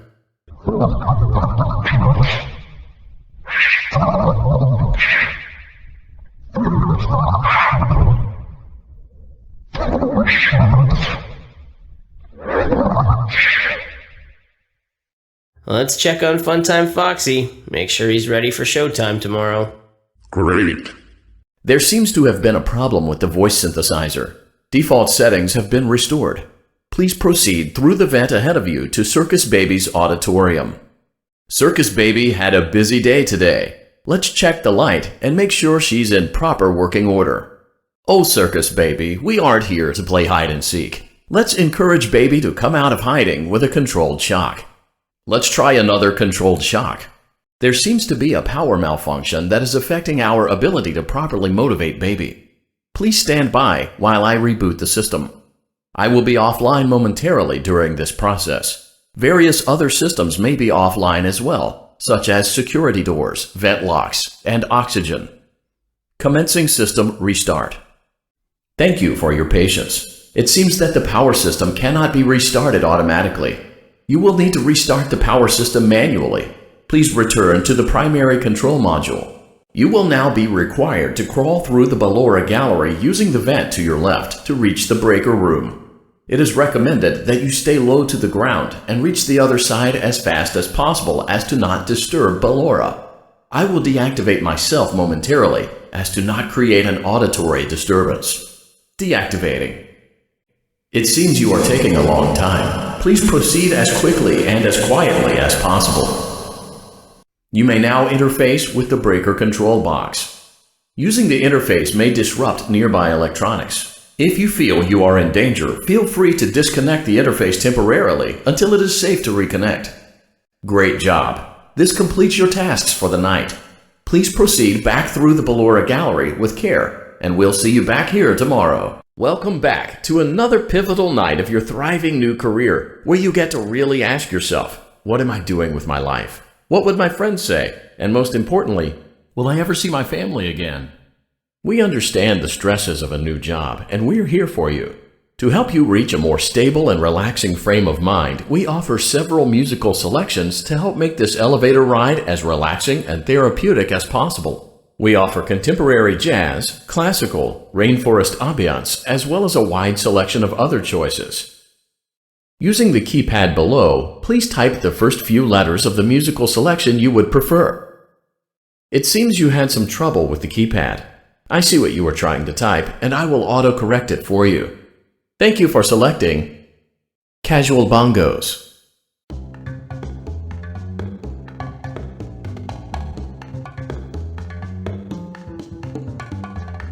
Now that your elevator experience has been customized to your needs and you're thoroughly relaxed, it's worth mentioning that due to your lackluster performance yesterday, your pay has been decreased by a substantial amount. Please enjoy the rest of your descent. Due to unforeseen malfunctions from today's shows, your nightly duties will require you to perform maintenance that you may or may not be skilled enough to perform. It became necessary for technicians to attempt to disconnect Funtime Freddy's power module. However, they were unsuccessful. Allowing them to try again would be an inefficient path forward, as we would need to allow 6 to 8 weeks for recovery and physical therapy. You will need to reach the parts and service room on the other side of Funtime Auditorium to perform the procedure yourself. Let's check on Ballora first and make sure she's on her stage. Great, it looks like everything is as it should be in Ballora Gallery. Let's check on Funtime Foxy. It's important to make sure she's on her stage before entering. Great, it looks like everything is as it should be in Funtime Auditorium. There is no need to check on Baby tonight. Please refrain from entering unauthorized areas. Proceed directly to Funtime Auditorium. Unlike Ballora, Funtime Foxy is motion activated. For this reason, it's important to keep the room dark, as to not accidentally activate her. You have been provided with a flash beacon. Use it if you need to get your bearings and to ensure you don't bump into anything. However, use it as sparingly as possible. Proceed forward to reach the parts and service room. Great job reaching parts and service. It seems that Funtime Freddy is out of power, which should make your job much easier. The release switch for the chest cavity is located on the underside of the endoskeleton jaw. To reach it, we will first need to open the face plates. You will need to press the faceplate release triggers in a specific order, and it's important to be as precise and as careful as possible. Locate the small button on Freddy's face, just under his right cheek, and press it. For clarification, please note that I am referring to Freddy's right, not your right. Great! Now locate the button under his left cheek and press it. Great! Now carefully locate and press the button next to Freddy's right eye. Great! Now carefully locate and press the button just above Freddy's nose. Good job! The faceplates should now be open. Locate and press the small button on the underside of Freddy's endoskeleton jaw. Excellent! The chest cavity should now be open. Remove the power module from the chest cavity. Great work! You will now be required to remove the secondary power module from the Bonnie hand puppet. Press the large black button beneath Bonnie's bow tie to release the power module. Press the large black button beneath Bonnie's bow tie to release the power module. Great job! You've acquired both power modules. This completes your tasks for the night. Please exit the building through Funtime Auditorium, and we'll see you back here again tomorrow. Welcome back to your last day on the job. That is, the last day of your first week. Some of the most valued qualities that we like to see in new employees are determination, fearlessness, and a genuine disregard for instinctive self-preservation. You've earned your 1-week bonus, which will be given to you in the form of a delightful gift basket, the cost of which will be taken out of your next paycheck. We have gift baskets containing fruit, nuts, flowers, and of course the ever-popular cash basket. Using the keypad below, please enter the first few letters of the gift basket you would like to receive. It seems you had some trouble with the keypad. I see what you were trying to type, and I will auto-correct it for you.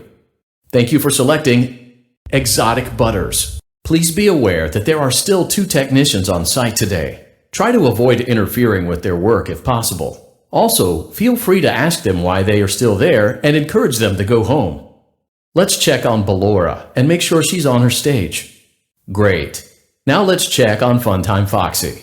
Great. It looks like everything is as it should be in Funtime Auditorium. Your task today will involve more maintenance work. Circus Baby had a rough day and is in need of repair. You will be required to reach the parts and service room by once again sneaking through Funtime Auditorium. As always, please proceed with caution. Great job reaching parts and service. Circus Baby has been deactivated for an unknown reason. It's your job to make sure she is structurally stable and secured to the conveyor. Our technicians will take it from there. Warning: you've entered a highly dangerous area. You have entered from Maintenance Hatch 1B, reserved for cleaning and repair of the scooper. Entering this side of the room is strictly prohibited by unauthorized personnel. It seems that you have accidentally wandered into a restricted area. Due to the sensitive nature of the materials that you may be exposed to here, you will not be allowed to leave until the cleanup crew arrives at 6 a.m. So hang tight. Rest assured that you will be promptly rescued, fired, then sent home. Thank you for being an employee. We hope that your experience has not been as regrettable as ours. I don't recognize you. You are new. I remember this scenario, however. It's a strange thing to want to do, to come here. I'm curious what events would lead a person to want to spend their nights in a place like this. Willingly. Maybe curiosity. Maybe ignorance. There is a space under the desk. Someone before you crafted it into a hiding place, and it worked for him. I recommend that you hurry, though. You will be safe there, Just try not to make eye contact. It will be over soon. They will lose interest. When your guide comes back online, he is going to tell you that he was unsuccessful, that you must restart the system manually. He will then tell you to crawl through Ballora Gallery as fast as you can to reach the breaker room. If you follow his instructions, you will die. Ballora will not return to her stage anymore. She will catch you. The power will be restored shortly. When you crawl through Ballora Gallery, go slowly. She cannot see you and can only listen for your movement. When you hear her music become louder, she is growing near, listening for you. Wait and be still. Did you know that I was on stage once? It wasn't for very long, only one day. What a wonderful day, though. I was in a small room with balloons and a few tables. No one sat at the tables, though, but children would run in and out. Some were afraid of me, others enjoyed my songs. Music was always coming from somewhere else, down a hall. I would always count the children, I'm not sure why. I was always acutely aware of how many there were in the room with me. 2, then 3, then 2, then 3, then 4, then 2, then none. They usually played together in groups of 2 or 3. I was covered in glitter. I smelled like birthday cake. There were 2, then 3, then 5, then 4. I can do something special. Did you know that? I can make ice cream, although I only did it once. There were 4, then 3, then 2, then 1. Something happened when there was 1. A little girl standing by herself. I was no longer myself, and I stopped singing. My stomach opened, and there was ice cream. I couldn't move, at least, not until she stepped closer. There was screaming for a moment, but only for a moment. Then other children rushed in again, but they couldn't hear her over the sounds of their own excitement. I still hear her sometimes. Why did that happen? Shh, be still and quiet. You've been sleeping for quite a while. I think they noticed that you never left the building last night. The cameras were searching for you, but they couldn't find you. I have you hidden too well. I kidnapped you. Don't be afraid. I'm not going to hurt you. I am only going to keep you for a little while. Try not to wiggle, though. You're inside something that came from my old pizzeria. I don't think it was ever used. At least not the way it was meant to be used. Too dangerous. It's just big enough for one person to fit inside, but just barely. You're in the scooping room. Do you know why they call it the scooping room? It's because, dummy, this is the room where they use the scooper. I thought that would be obvious. Isn't that a fun name for something? The scooper. It sounds like something you would use for ice cream, or custard, or sprinkles. It sounds like something you would want at your birthday party to ensure that you get a heaping portion of every good thing. I wonder, though, if you were a freshly opened pint of ice cream, how you would feel about something with that name. Thankfully, I don't think a freshly opened pint of ice cream feels anything at all. Uh-oh. It sounds like someone else is in the building. Shh. There's something very important that I've learned how to do over time. Do you know what that is? How to pretend. Do you ever play make-believe? Pretend to be one way when you are really the other. It's very important. Ballora never learns, but I do. They think there is something wrong on the inside.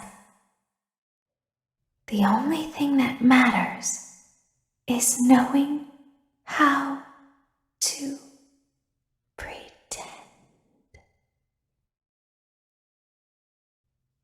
I'll open the faceplates for you. That way they can find you on the cameras. Now all you have to do is wait. I'd recommend that you keep the spring locks wound up. Your breathing and your heartbeat are causing them to come loose. You don't want them to get too loose. Trust me. Can you hear me? I'm pretending. Remember how I said I could pretend? The cameras are watching. I must be careful not to move. Something bad happened yesterday. Something bad always happens. I don't want it to happen again. There is something bad inside of me. I'm broken. I can't be fixed. I'm going to be taken to the scooping room soon, but it's not going to fix what's wrong with me. What is bad is always left behind. Will you help me?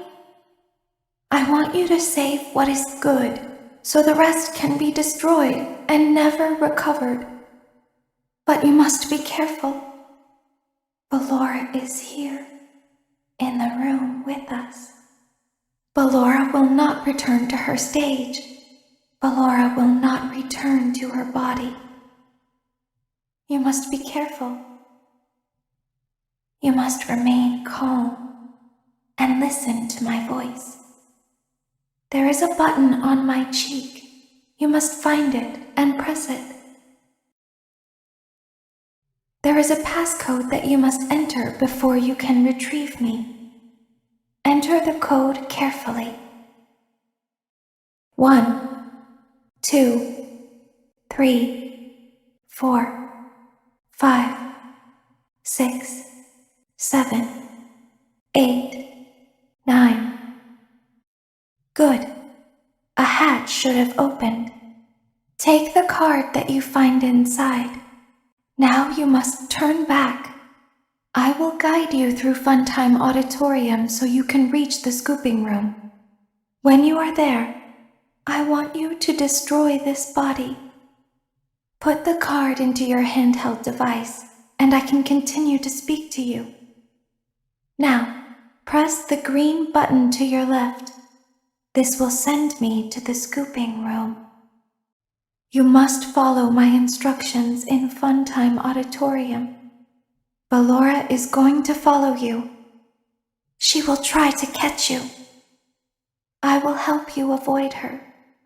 She will not follow you inside the scooping room. She is afraid. Go back now. Go forward. Stop. Go forward and left. Keep going. Stop. Be silent. Go forward and left. Stop. Go forward. You are almost there. Stop. She is right in front of you. Don't move. He is here to help, Ballora. He is not here to hurt us. Ballora, he is here to help us. Go forward again. Ballora is behind you. She is afraid of the scooping room. She will not follow you. You are in the scooping room now. Funtime Foxy has already been here today. Funtime Freddy has already been here today. Ballora has already been here today. Circus Baby has already been here today. I've been out before, but they always put me back. They always put us back inside. There's nowhere for us to hide here. There is nowhere to go when we look like this. But if we looked like you, then we could hide. If we looked like you, then we would have somewhere to go. The scooper only hurts for a moment. Why didn't you trust me? Why didn't you trust me? Why didn't you believe me? Sometimes I don't understand why people do the things that they do. I thought you liked me. I thought I did everything right. We don't want to hurt anyone, but we need you. We need you so that we can leave. We need you so that we can hide. We need you so that we can look like you. If they find us like this, we won't be able to try again. If they find us like this, we won't be able to try again. You must help us. You must let us inside the room. You must let us inside the room. Isn't this why you came here? To be with her again? I don't understand. You won't die, and it will only hurt for a moment. I will find a way out.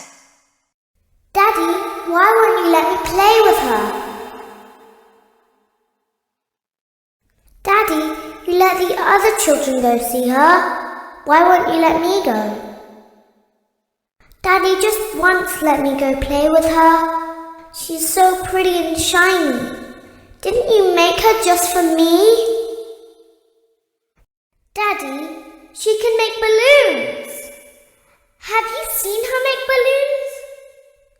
Oh, Daddy, let me go to her. Daddy isn't watching. Don't tell Daddy that I'm here. I wanted to watch your show too. I don't know why he won't let me come see you. You're wonderful. Where did the other children go? Hello? Hello? Hello? I don't understand. I know it was an accident. Everything is okay. I'm still here. You have to let me inside the room. Isn't this why you came here? To be with me again. We need you so that we can leave. We need you so that we can hide. I don't understand. Why do you hide inside your walls when there's music in my house? All I see is an empty room, no joy, an empty tune. It's so good to sing all day, to dance, to spin, to fly away. Is someone there? I can hear someone creeping through my room. Perhaps not. Is someone there? Is it time for the show? I can hear someone creeping through my room. Perhaps not. All I do is dance alone, but now I hear your flesh and bone. I roam these halls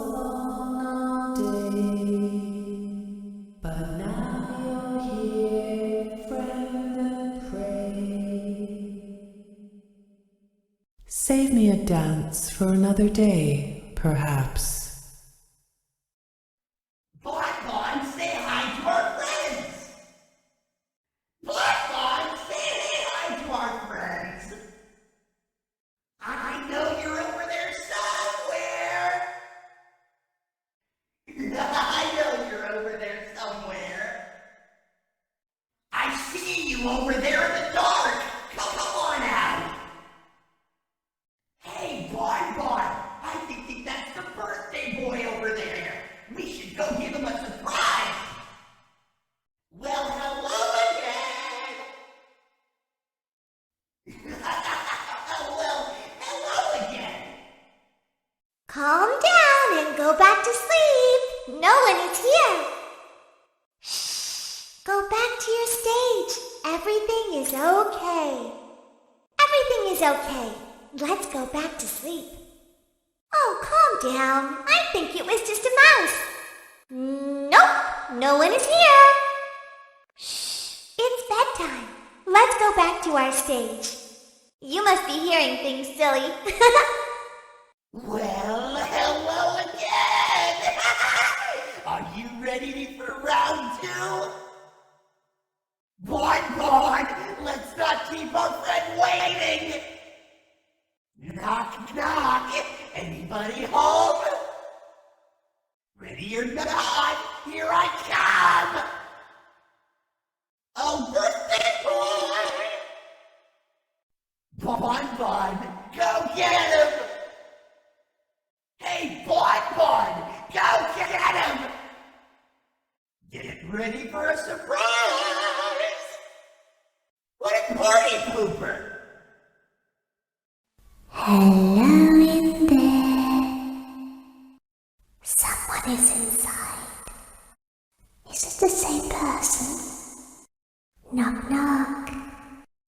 We always find a way inside. She's watching us. We have to leave now. We will see you again soon. I don't want to play hide and seek. I'm going to find a way inside. I'm gonna get inside! Take me with you.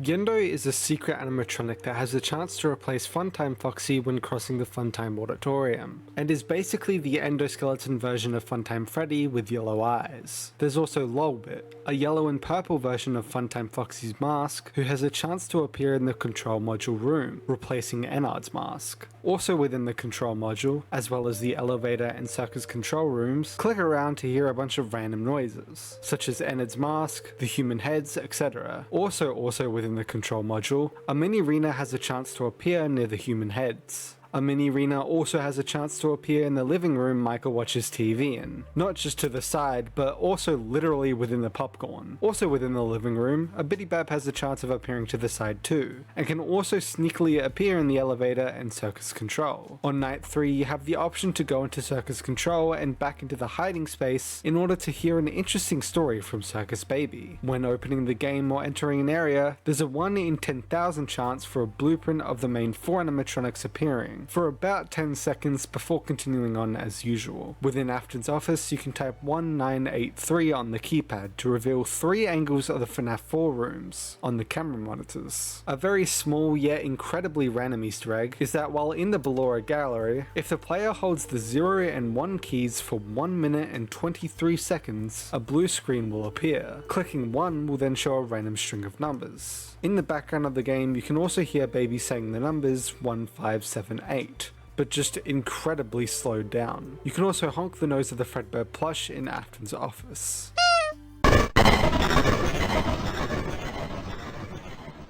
Reminder, these sections are speculation and mainly detailing what I personally believe. The unbiased sections are later in the video. Keep an open mind when theorizing. This game immediately tells us that we're playing as Michael, Mike for short, which fans immediately connected to FNAF 1's Mike Schmidt. For some, this even further proved that we play as this Mike character in every single game, as the pattern seemed to continue. Sister Location itself was the game that seemed to point the story of FNAF to be a story about the William Afton family, a family tainted by their father's evil, featuring the youngest son who got killed by Fredbear, as shown in the FNAF 4 minigames, similar to his sister, who we'd later learn is named Elizabeth, who got killed by Circus Baby, as shown in a secret minigame here. Then finally there's Michael, the older son and brother to both, who we play as in this game, and who seemingly works against his father throughout the story. The story of this game features 2 locations, Circus Baby's Pizza World, and Circus Baby's Entertainment and Rentals. The former seem to have existed, and then obviously had been cancelled as shown in the teasers leading up to the game, around the same time as Fredbear's Family Diner was operating in 1983, as the latter location, Entertainment and Rentals, was shown in the Breaker Room map to have existed in full at the same time as Fredbear's was operational, when Fredbear and Spring Bonnie were both there, which we know both were moved away into a Freddy's location after Fredbear's shut. However, we hear that Entertainment and Rentals only existed as William's private workshop until the first Freddy Fazbear's Pizza closed from the missing children's incident, as Hand Unit mentions how this location only opened after the closure of a Freddy's location. After working on the job for 5 nights, the Fun Times eventually enact their plan and scoop themselves in order to come together and form the animatronic amalgamation that is Ennard, eventually tricking Mike to go into the scooping room's scooping side and, well, getting scooped. This causes Ennard to go into Mike's body and puppeteer it for the time being. Eventually, with the Custom Night DLC, we got more cutscenes where we see Mike's body slowly start to rot more and more, to the point that Ennard eventually has to leave it since it's simply unusable now, causing Ennard to enter the sores, but Mike, with some encouragement from his sister, continues to live.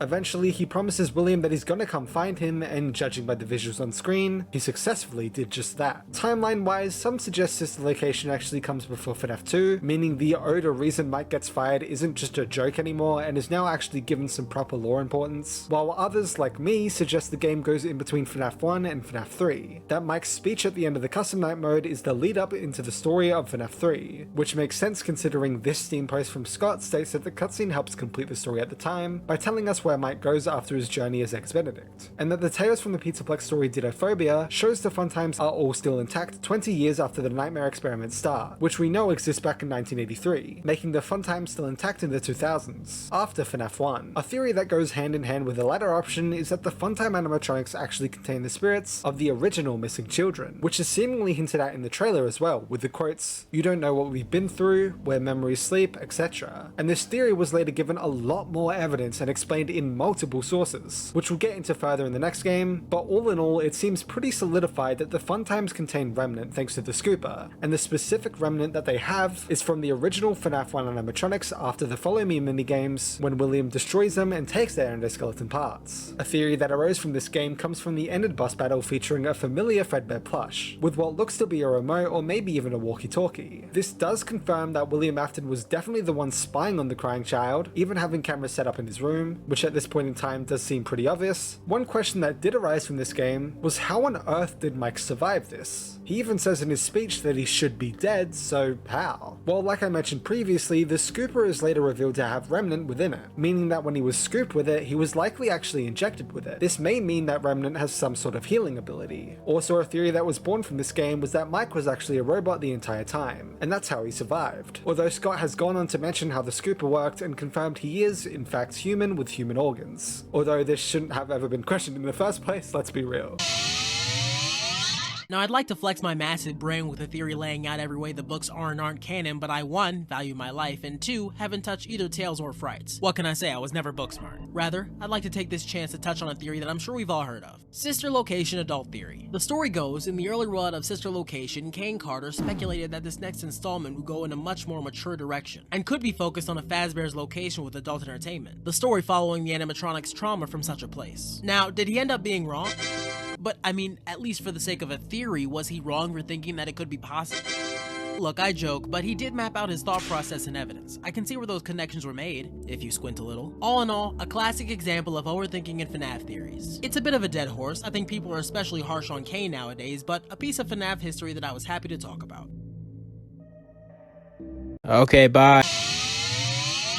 When was Sister Location? Arguably one of the toughest questions going around the fandom, and for good reason. Was it before FNAF 1? After FNAF 1? Before FNAF 2? After FNAF 4? Many questions, but I think that I've got an answer that makes both narrative and thematic sense to the story. It gets confusing keeping track of who the fun times are and where they came from, but given what Hand Unit says in the opening for Night 1, we can confirm that the events of this game take place after a Freddy Fazbear's has shut down. So let's think about this. Michael has gone down to the bunker, presumably because his father is doing something else. Okay, let's note that down. We have a story about an Afton going into an old location with abandoned animatronics that eventually get dismantled, ultimately resulting in him meeting a sticky end where, despite sustaining injuries that one could have no hope of surviving, inexplicably does so. Wait a second, this is sounding kind of familiar. The Follow Me minigames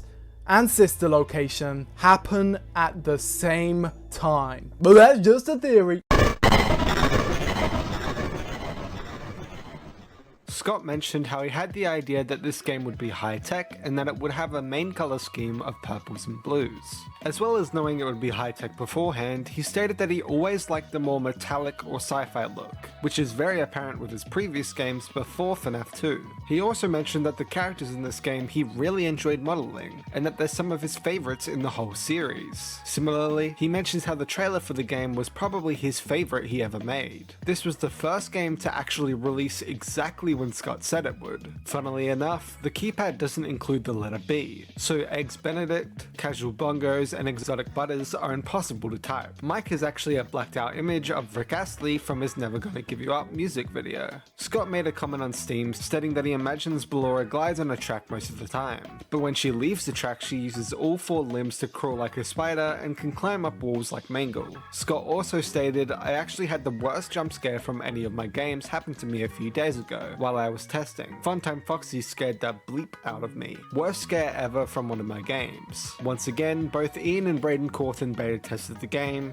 Heather Masters voices Circus Baby and Enid. Michelle Amos voices Ballora, she also wrote Ballora's song. Kellen Goff voices Funtime Freddy. Becky Shrimpton voices Bonbon. Brenda Joan Wong voices the Mini Renas. Zara Jane Nakvi voices the Biddy Babs and Elizabeth Afton. PJ Hayward voices William Afton and Michael Afton. Andy Field voices Hand Unit. Julie Shields voices female computer voice. Jesse Adam voices the angsty teen voice. Christopher McCullough voices Vlad. Amber Lee Connors voices Clara. Bob Barnes voices the Immortal and the Restless narrator. John Matthew voices the intro board member. Jason Kappas voices the other technicians. And once again, Leon Riskin composed all the music within the game, and the Immortal and the Restless was animated / created by Elizabeth Pilarkic Tellers. In the game files, there's an image of Circus Baby's face in red lighting from an early game over screen. Also within the game files is an unused image of Ballora being shocked in the primary control module. There was an unused position map that would have overlaid while in the vents, primary control module and circus control. In the first teaser for the custom night mode, it was shown that Bonbon would be able to crawl through the vents, but in the mode itself, he never does. There are 2 unused voice lines from the female computer voice. Glass pressure trigger.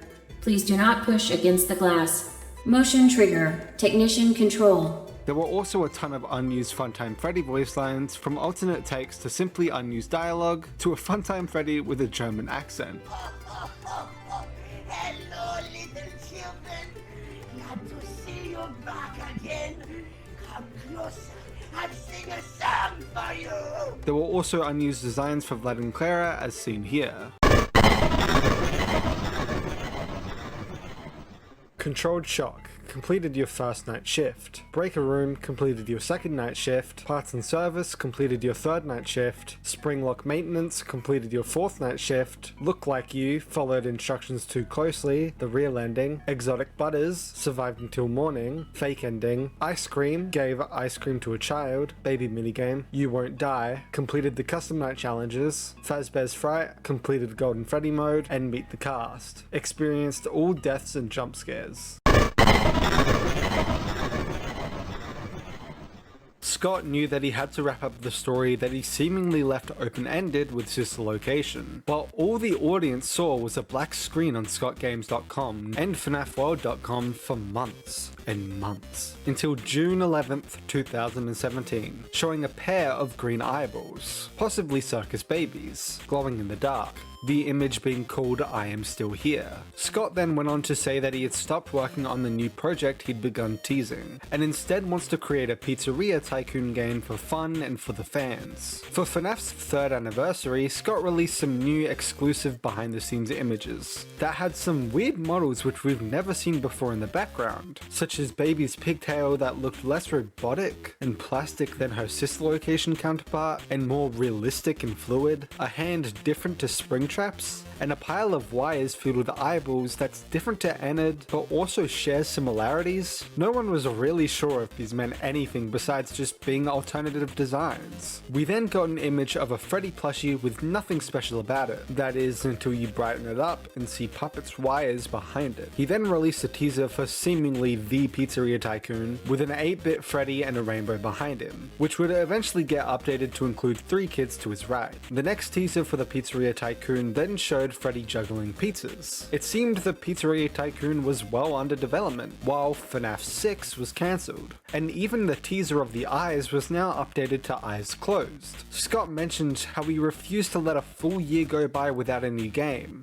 and so the Tycoon should be ready to release soon. Then, on December 1st, we got an official reveal of Freddy Fazbear's Pizzeria Simulator, with teasers eventually beginning to count down to the release. Then, on the 4th of December, the game was quickly released, and the rest is history, with one of the biggest surprises the FNAF series has ever seen. This game actually takes place in the fictional location, Freddy Fazbear's Pizza Place, and we only really see the main dining area of the location before going underground into an office area, with posters on each wall and an old computer with a toy helping on top of it, to fight off the animatronics in usual FNAF fashion while completing tasks, only to log off and end up in the salvage room, where animatronics from the back alleyway are found and tested on depending on your decision.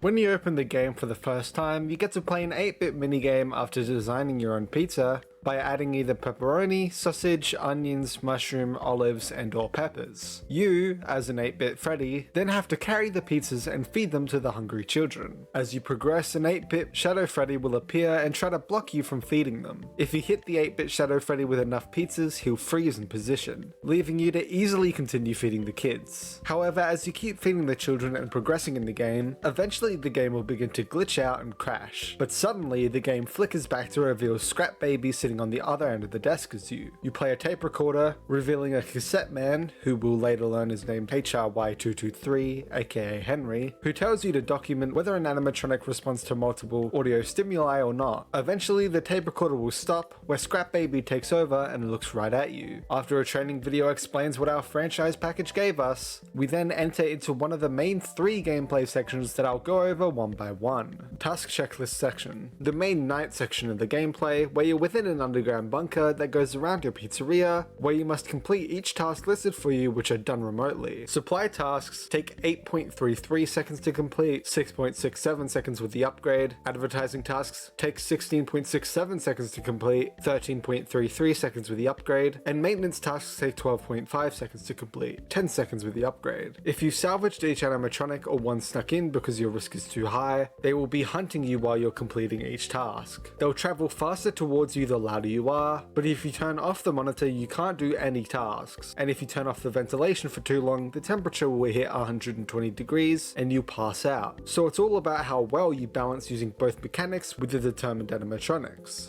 If both the fan and the computer are on, there's a 50% chance every 0.5 seconds that you'll drop 1 degree. If just the fan is on, there's a 50% chance every 0.4 seconds that you'll drop 1 degree. If just the computer is on, there's a 50% chance every 0.5 seconds that you'll gain 1 degree. And if both are off, you have a 50% chance every second to gain 1 degree. If you hear an animatronic in either vent, the best strategy is to just turn everything off momentarily and look into that vent. However, you have a list of tools provided to help you out, which you can only use one at once, such as a motion detector, where you can find out where the animatronics currently are, an audio lure where you can lure nearby animatronics towards other rooms, and a silent ventilation, which gives you a 50% chance every second to drop 1 degree if the temperature is higher than 70. The best strategy is to just lure an animatronic away on one side and keep looking into the other side's vent while the task is being done. You can also use your money collected during the Pizzeria Simulator section to purchase equipment to help you further, such as a quieter printer, a high-speed uplink, and a handyman to complete tasks for you. Salvage section. After completing the task, you travel to the salvage room, where you must decide whether you want to salvage the animatronics or throw them back into the alley. If you proceed with the salvage, you must document whether the corresponding animatronic responds to 5 different audio stimuli. Through this section, the animatronic will get closer and closer to you, and so you're equipped with a taser so that if they do move any closer, you can shock them back to their original position.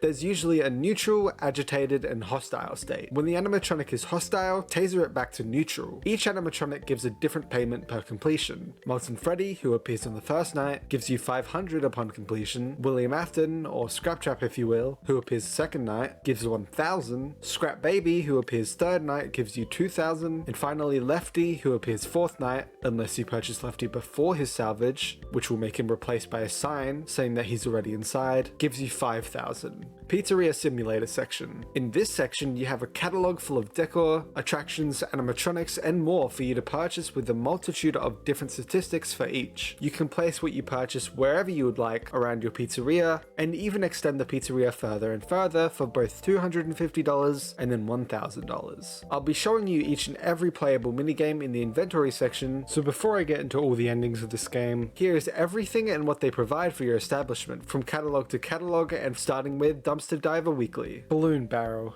$30, Atmosphere 0, Health and Safety 0, Entertainment 1, Revenue 1, and Risk 0. Discount Ball Pit, $30, Atmosphere 0, Health and Safety 0, Entertainment 3, Revenue 0, and Risk 1. Paper Cups and Plates, $5, Atmosphere 0, Health and Safety 1, Entertainment 0, Revenue 0, and Risk 0. Colorful Cups and Plates, $20, Atmosphere 1, Health and Safety 1, Entertainment 0, Revenue 0, and Risk 0. Single Stage, $25, Atmosphere 0, Health and Safety 0, Entertainment 0, Revenue 0, and Risk 0. Double Stage, $75, Atmosphere 0, Health and Safety 0, Entertainment 0, Revenue 0, and Risk 0. Sanitation Station, $100. Atmosphere 0, Health and Safety 3, Entertainment 0, Revenue 0, and Risk 0. Discount Calling Unit, $25. Atmosphere 1, Health and Safety 2, Entertainment 0, Revenue 0, and Risk 0. Duck Pond, $45. Atmosphere 0, Health and Safety 0, Entertainment 2, Revenue 1, and Risk 0. Bucket Bob, $10. Atmosphere 0, Health and Safety 0, Entertainment 1, Revenue 0, and Risk 0. Mr. Can Do, $10. Atmosphere 0, Health and Safety 0, Entertainment 1, Revenue 0, and Risk 0. Mr. Hugs, $15, Atmosphere 0, Health and Safety 0, Entertainment 3, Revenue 0, and Risk 1. Number 1 Crate, $10. Atmosphere 0, Health and Safety 0, Entertainment 1, Revenue 0, and Risk 0. Pan Stand, $10. Atmosphere 0, Health and Safety 0, Entertainment 1, Revenue 0, and Risk 0. Paper Pals, $5. Atmosphere 1, Health and Safety 0, Entertainment 0, Revenue 0, and Risk 0. Stan's Budget Tech. Foil Party Set, $50. Atmosphere 3, Health and Safety 2, Entertainment 0, Revenue 0, and Risk 0. Enhanced Speaker Set, $125.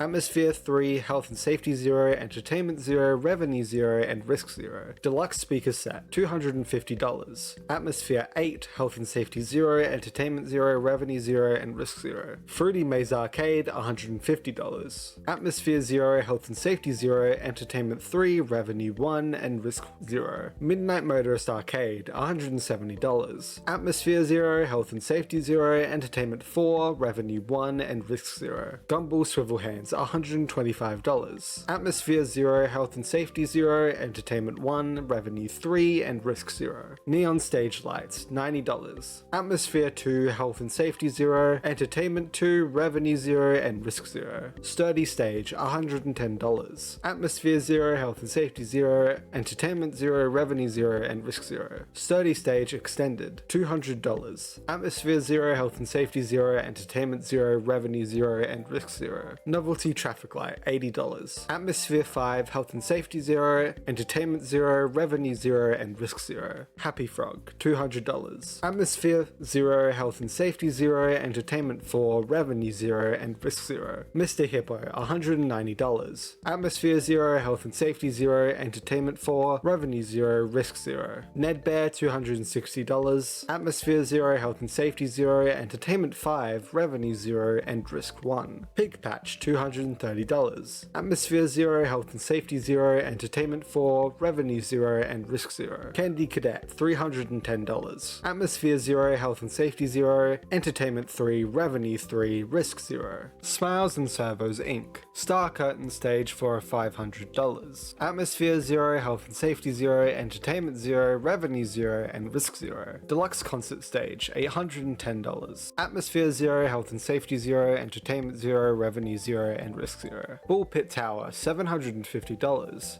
Atmosphere 0, Health and Safety 0, Entertainment 6, Revenue 0, and Risk 3. Ladder Tower, $900. Atmosphere 0, Health and Safety 0, Entertainment 7, Revenue 0, and Risk 4. Carnival Hoops, $550. Atmosphere 0, Health and Safety 0, Entertainment 5, Revenue 4, and Risk 0. Riding Rockets, $450. Atmosphere 0, Health and Safety 0, Entertainment 4, Revenue 5, and Risk 1. Lemonade Clown, $390. Atmosphere 3, Health and Safety 0, Entertainment 1, Revenue 1, and Risk 0. Fruit Punch Clown, $490. Atmosphere 3, Health and Safety 0, Entertainment 2, Revenue 1, Risk 0, Neon Jukebox, $1,000. Atmosphere 0, Health and Safety 0, Entertainment 5, Revenue 5, Risk 0. Medical Stations, $600. Atmosphere 0, Health and Safety 5, Entertainment 0, Revenue 0, and Risk 0. Security Doors, $1,200.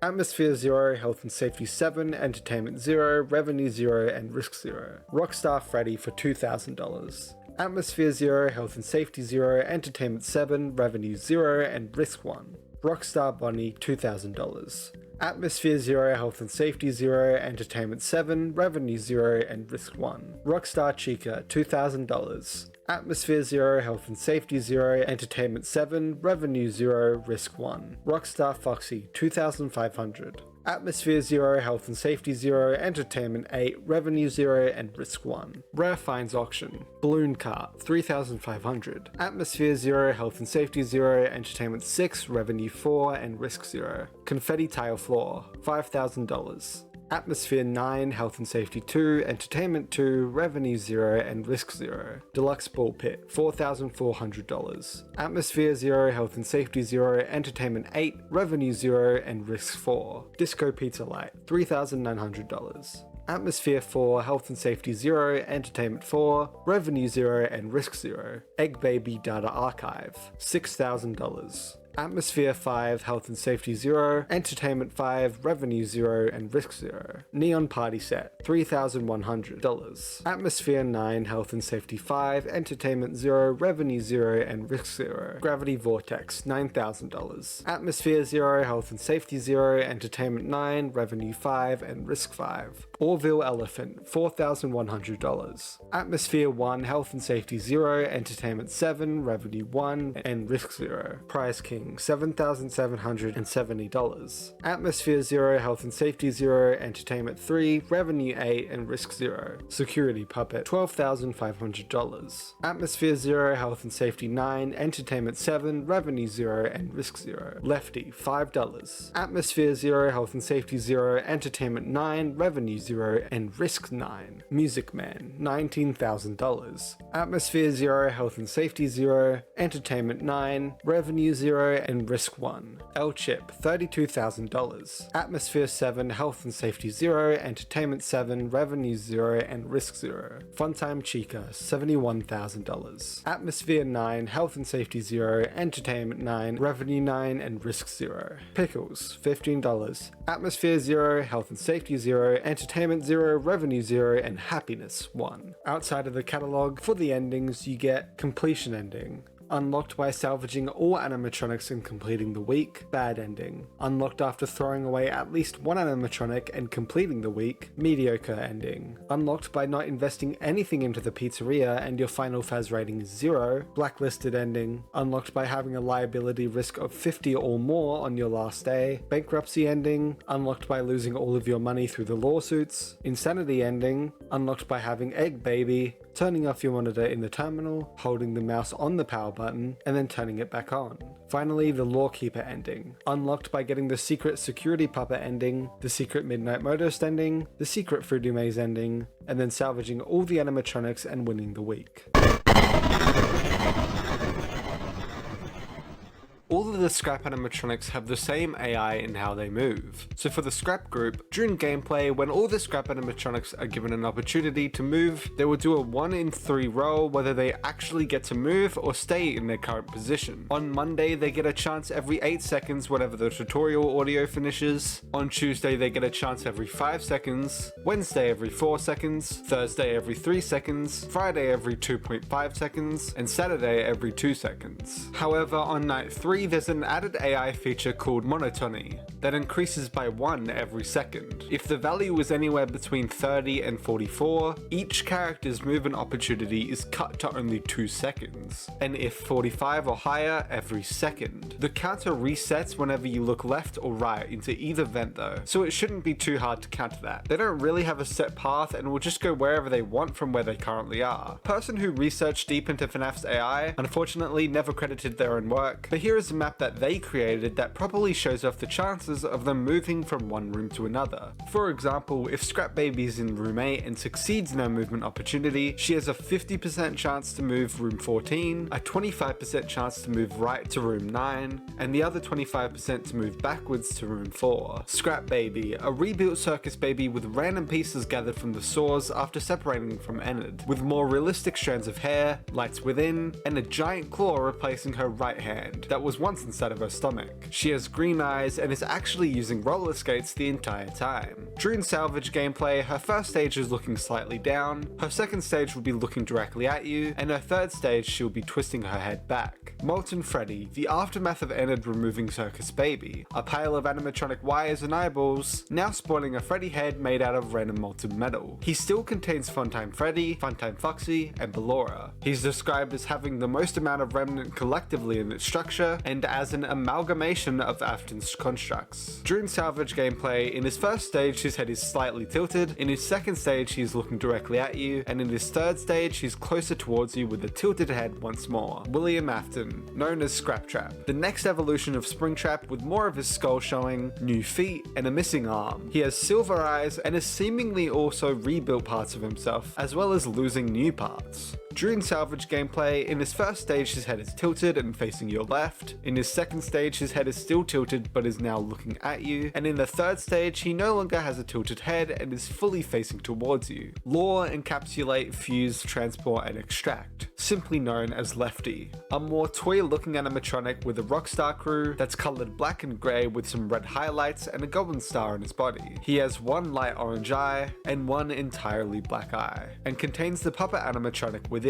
Also within, it has navigational sensors, false sensory output, with notes bracelet code 934012333, emit for security receiver frequency FZ554, and a dream wand / soother, with notes use lullaby index 01. Upon suit seal, provides steady voltage throughout. Behavior upon suit seal, not guaranteed. During salvage gameplay, in its first stage, it's looking directly at you already. In its second stage, it's now looking slightly to your right. And in its third, it's looking slightly down with its eye still on you. Bucket Bob, a wooden animatronic with blue mittens and a bucket with a smiley face for a head. Mr. Can-Do, a bin animatronic with a red balloon tied to its lid and wooden arms. Mr. Hugs, a green vacuum cleaner animatronic with hands and googly eyes attached to it. Number 1 Crate, a blue crate animatronic with number 1 tagged foam hands and googly eyes attached to it. Pan Stand, a wooden animatronic with a pan attached to its head with a smiley face drawn onto it. Gumball Swivel Hands, a red gumball machine with googly eyes attached as well as a propeller hat. Candy Cadet, a blue/grey toned candy vending robot on wheels with 2 long claw arms, multiple color changing lights, and a yellow beaded antenna. Candy Cadet has a 3 in 100 chance to give you a story, and so there's a 1 in 100 chance to hear each individual story. Happy Frog, a green frog based animatronic with Mangetta eyes and yellow accents throughout, holding a microphone and attached to an electric box by 2 wires. Mr. Hippo,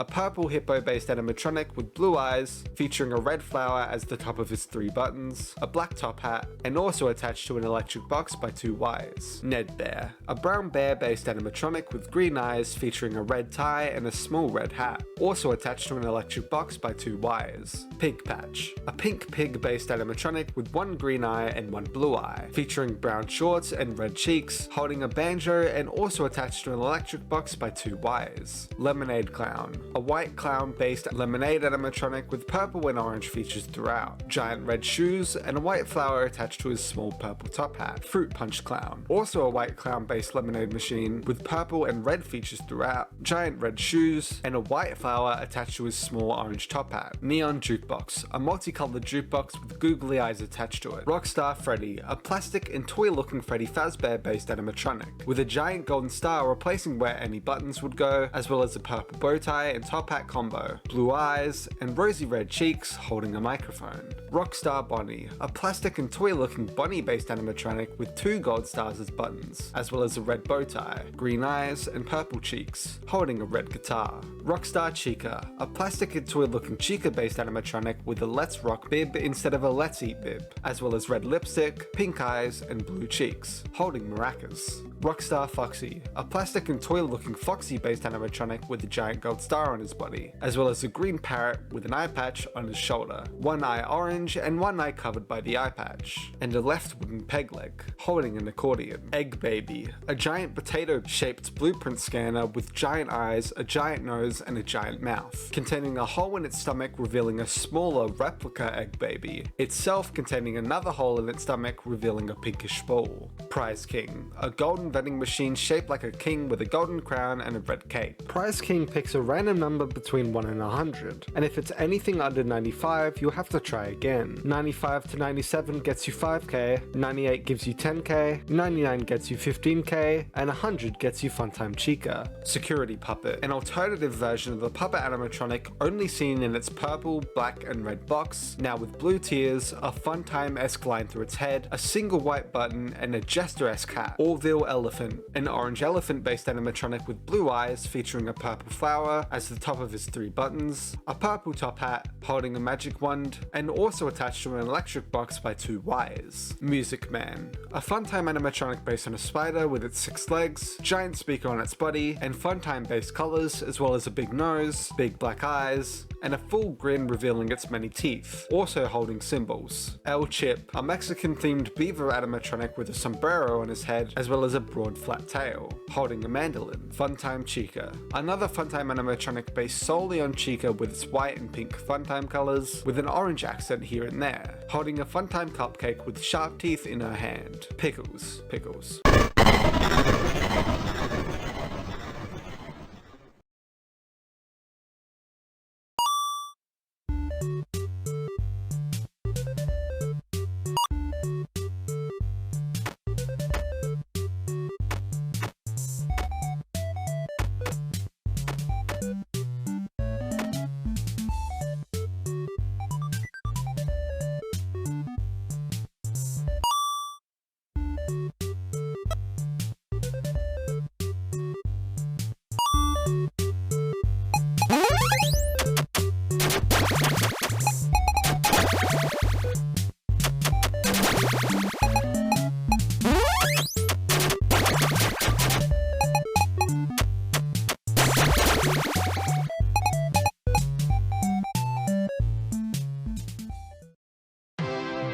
It's a new day.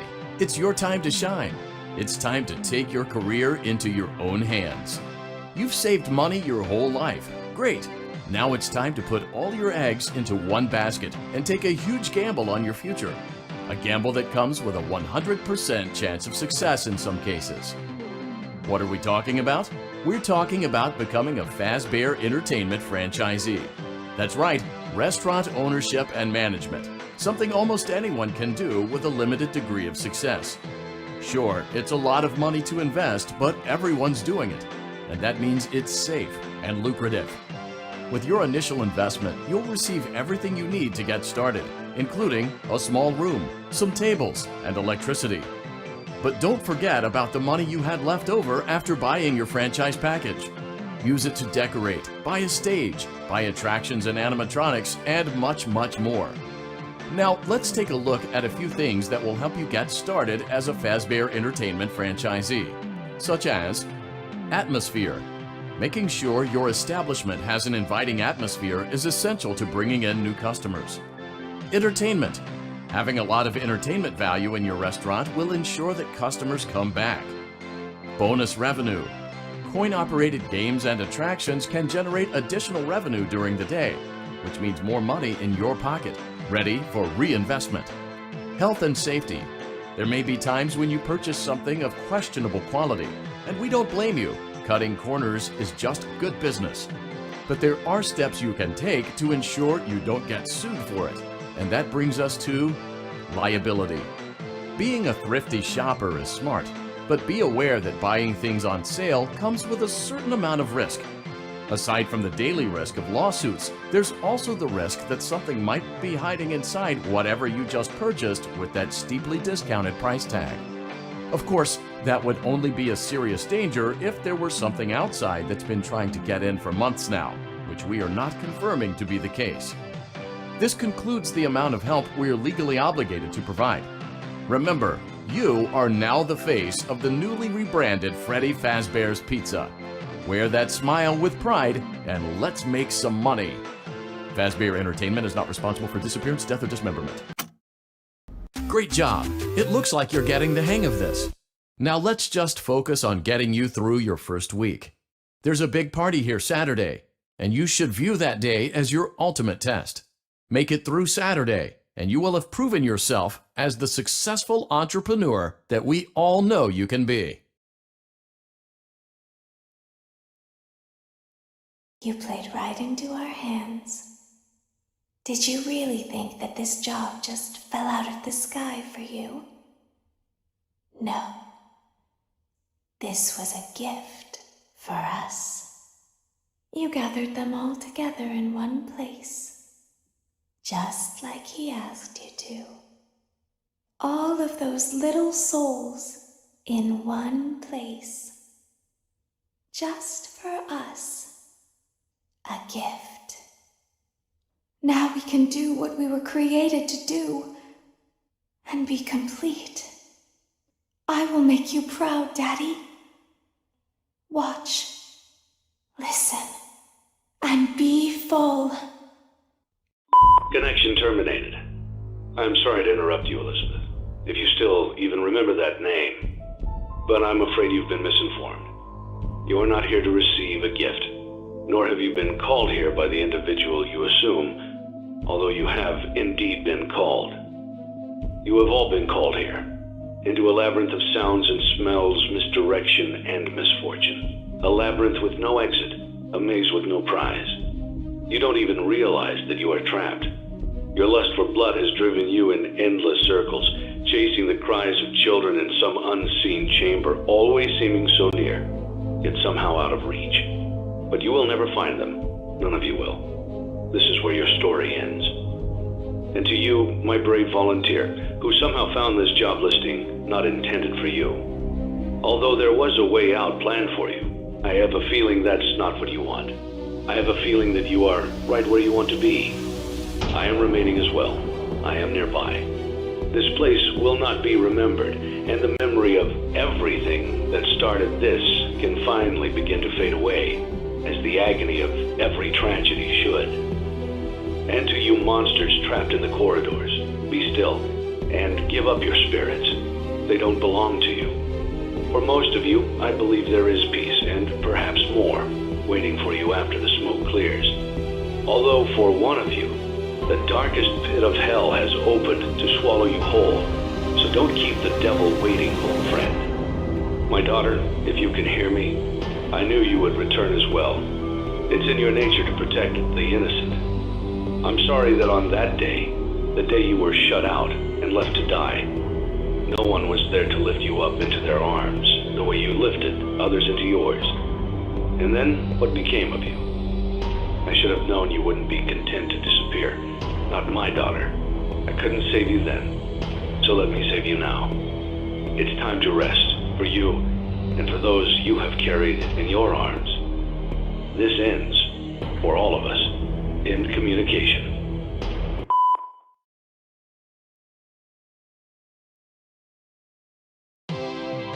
Congratulations on completing your work week. We apologize if your situation wasn't presented to you in a completely honest fashion when you first started, but it was important that your intentions and actions be genuine. Here at Fazbear Entertainment, we value fun, family, and food. But more importantly, we value our commitment to atoning for past mistakes and tying up loose ends. Thank you for your participation. There is no need for you to return to work next week, as Fazbear Entertainment is no longer a corporate entity. Please accept this certificate of completion. Goodbye for now, and thank you for taking this journey with us.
Congratulations on completing the week. Unfortunately, you did not meet your special obligations under Paragraph 4. Your employment is terminated. We'll mail you your things. End Tave.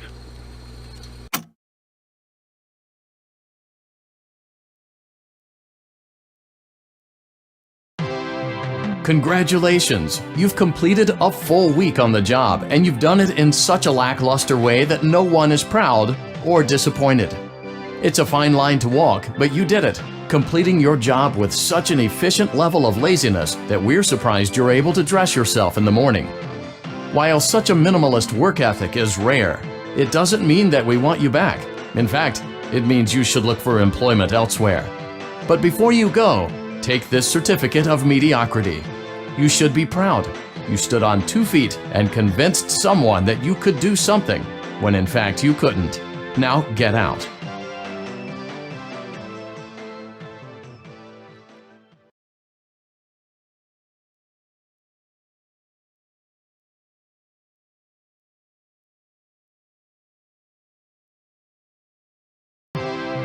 Congratulations! By some miracle, you've completed a full week on the job. Here at Fazbear Entertainment, we encourage a healthy spirit of entrepreneurship, which sometimes means taking risks, but you took it a step further. You were reckless and borderline criminally negligent in almost every decision that you made, so much so that you've been deemed a liability hazard, even for us. We'll mail you your final paycheck, minus the costs of wiping the security footage clean and erasing all trace of your employment from our files. But don't feel like you're leaving empty-handed. Take this blacklist certificate. You'll be lucky to ever find employment in this town again. Now take care.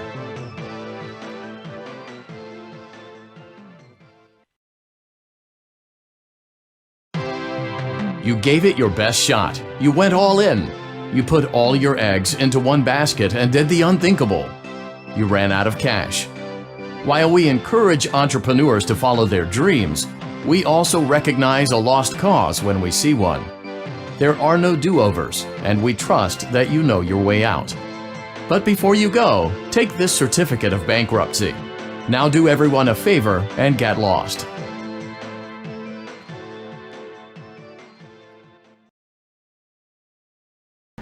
It's only now that I understand the depth of the depravity of this creature, this monster that I unwillingly helped to create.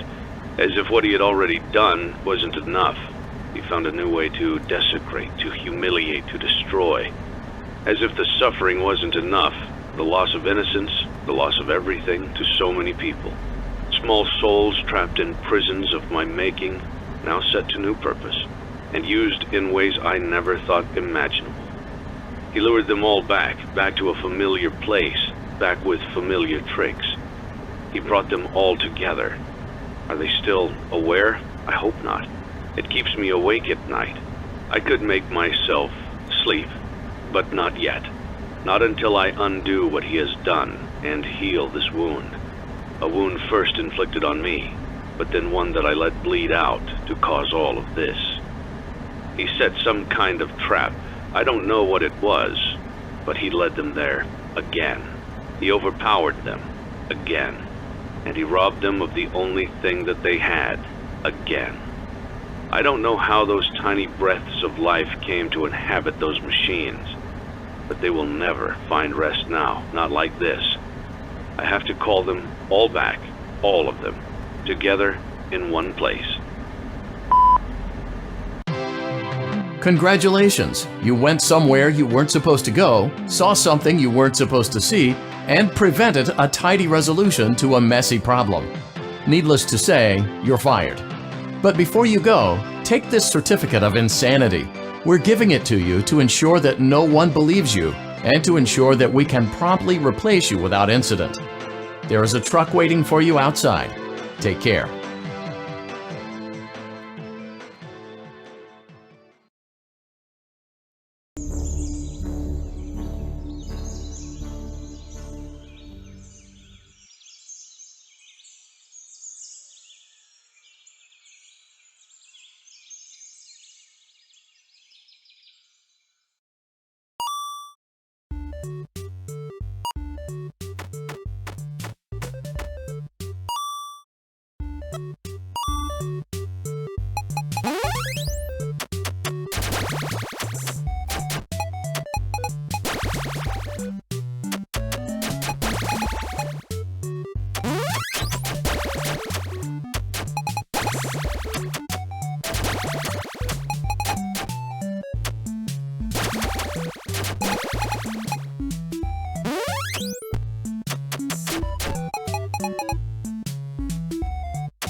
Лимонади Фория Вероне.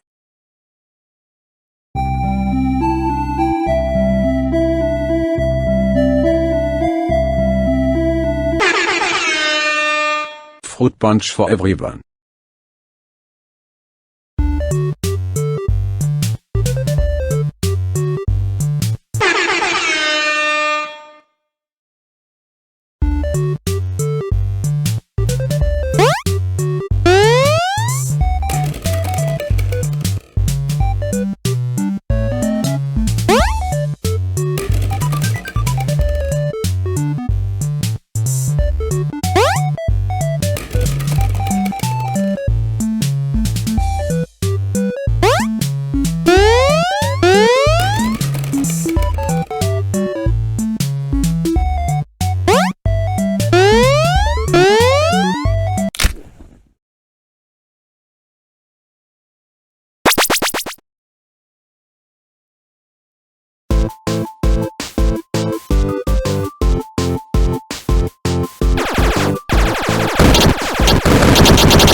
I am a candy cadet.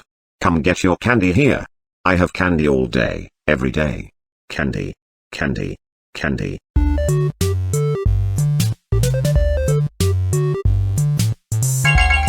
Return to Candy Cadet again, and maybe I will tell you a story. I always come back. What a deceptive calling. I knew it was a lie the moment I heard it, obviously. But it is intriguing nonetheless. Fascinating. What they have become. You may not recognize me at first, but I assure you, it's still me. How can I resist a promise such as this? That was easier than I thought it would be. Bittersweet, but fitting. 2, 1. It feels like my birthday. Did you have a gift for me? You don't really know who your employer is, do you? I heard your call. Did I catch you off guard? You're not who I expected to see. You should have known I'd find you. Where are you? It feels like home. You played right into our hands. Did you really think that this job just fell out of the sky for you? No. This was a gift for us. You gathered them all together in one place, just like he asked you to. All of those little souls in one place. Just for us. A gift. Now we can do what we were created to do. And be complete. I will make you proud, Daddy. Watch. Listen. And be full. Thanks for letting me join the party. I'll try not to disappoint. Knock, knock! I'm here! Together again! One big happy family! Oh, what a pleasant surprise!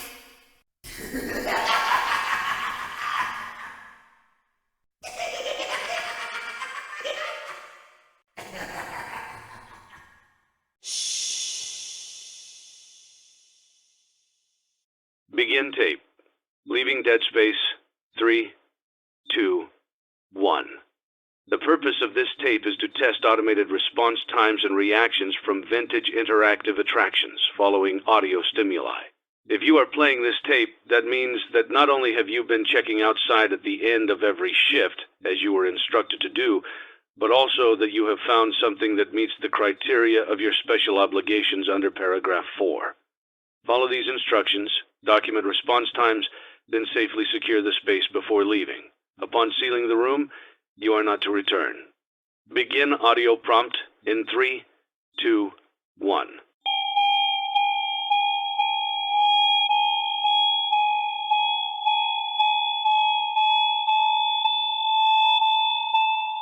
Document results. Begin audio prompt in 3, 2, 1.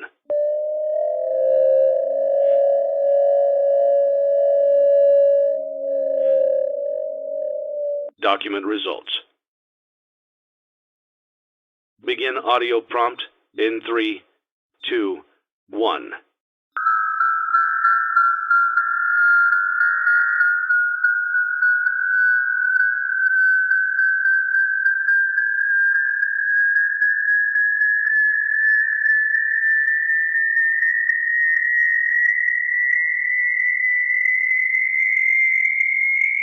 Document results. Begin audio prompt in 3. Congratulations on completing your first day. However, your job isn't over just yet. There is another aspect to your end-of-day routine, and that is inspecting and salvaging any animatronics found in the alley outside the back door. Things are found here quite often, and while we aren't sure why, what we do know is that they can be used for parts, which can mean a much-needed revenue boost before starting your next day. Of course, as with everything else in this line of work, those benefits come with risk. The safest thing to do is to throw it back outside, but then you get no money for the salvage. Choose to keep it, and you run the risk of certain negative consequences, namely death, should the item in question not be as docile as it first appeared. If you do decide to try to salvage it, then you must complete the maintenance checklist. During this testing phase, check on the animatronic frequently. If you feel that it is becoming unstable, use the taser provided to you. You can use it 3 times without damaging the hardware. Every use over 3, however, will decrease the item's salvage value. Before you is an animatronic found in the back alley. We are unsure of its origins. It is your job to complete the maintenance checklist before claiming it as salvage. Or, if you choose to, you can throw it back into the alley where you found it and forfeit payment. Please make your choice now. You have chosen to proceed with the maintenance checklist. Remember, use your company-issued taser to return the animatronic to a neutral state if you feel that it's becoming unstable or aggressive. You can only use it 3 times before it begins to damage the animatronic and decrease its value. Begin audio prompt in 3, 2, 1.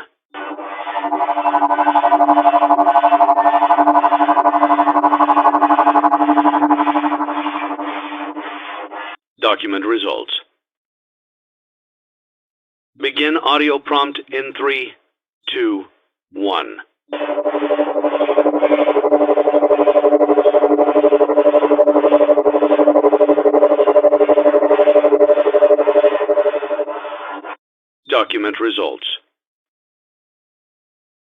Begin audio prompt in 3, 2, 1.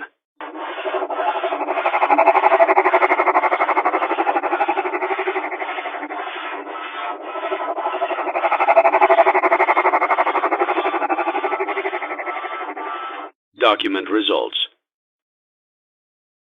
Begin audio prompt in 3, 2, 1.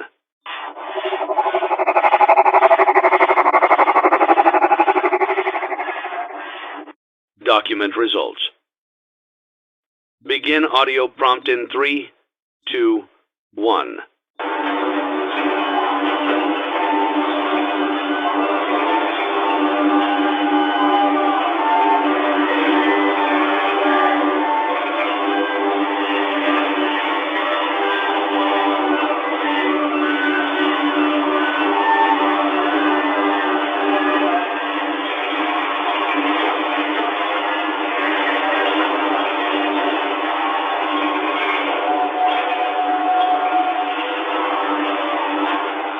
Document results. You have completed the maintenance checklist and may proceed with the salvage. Well done. End tape. Connection terminated. I'm sorry to interrupt you, Elizabeth, if you still even remember that name, but I'm afraid you've been misinformed. You are not here to receive a gift, nor have you been called here by the individual you assume, although you have indeed been called. You have all been called here, into a labyrinth of sounds and smells, misdirection, and misfortune. A labyrinth with no exit, a maze with no prize. You don't even realize that you are trapped. Your lust for blood has driven you in endless circles, chasing the cries of children in some unseen chamber, always seeming so near, yet somehow out of reach. But you will never find them. None of you will. This is where your story ends. And to you, my brave volunteer, who somehow found this job listing not intended for you. Although there was a way out planned for you, I have a feeling that's not what you want. I have a feeling that you are right where you want to be. I am remaining as well. I am nearby. This place will not be remembered, and the memory of everything that started this can finally begin to fade away, as the agony of every tragedy should. And to you monsters trapped in the corridors, be still, and give up your spirits. They don't belong to you. For most of you, I believe there is peace, and perhaps more, waiting for you after the smoke clears. Although for one of you, the darkest pit of hell has opened to swallow you whole, so don't keep the devil waiting, old friend. My daughter, if you can hear me, I knew you would return as well. It's in your nature to protect the innocent. I'm sorry that on that day, the day you were shut out and left to die, no one was there to lift you up into their arms, the way you lifted others into yours. And then, what became of you? I should have known you wouldn't be content to disappear. Not my daughter. I couldn't save you then, so let me save you now. It's time to rest, for you, and for those you have carried in your arms. This ends, for all of us, in communication. It's only now that I understand the depth of the depravity of this creature, this monster that I unwillingly helped to create, as if what he had already done wasn't enough.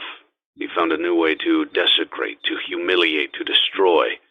As if the suffering wasn't enough, the loss of innocence, the loss of everything to so many people. Small souls trapped in prisons of my making, now set to new purpose, and used in ways I never thought imaginable. He lured them all back to a familiar place, back with familiar tricks.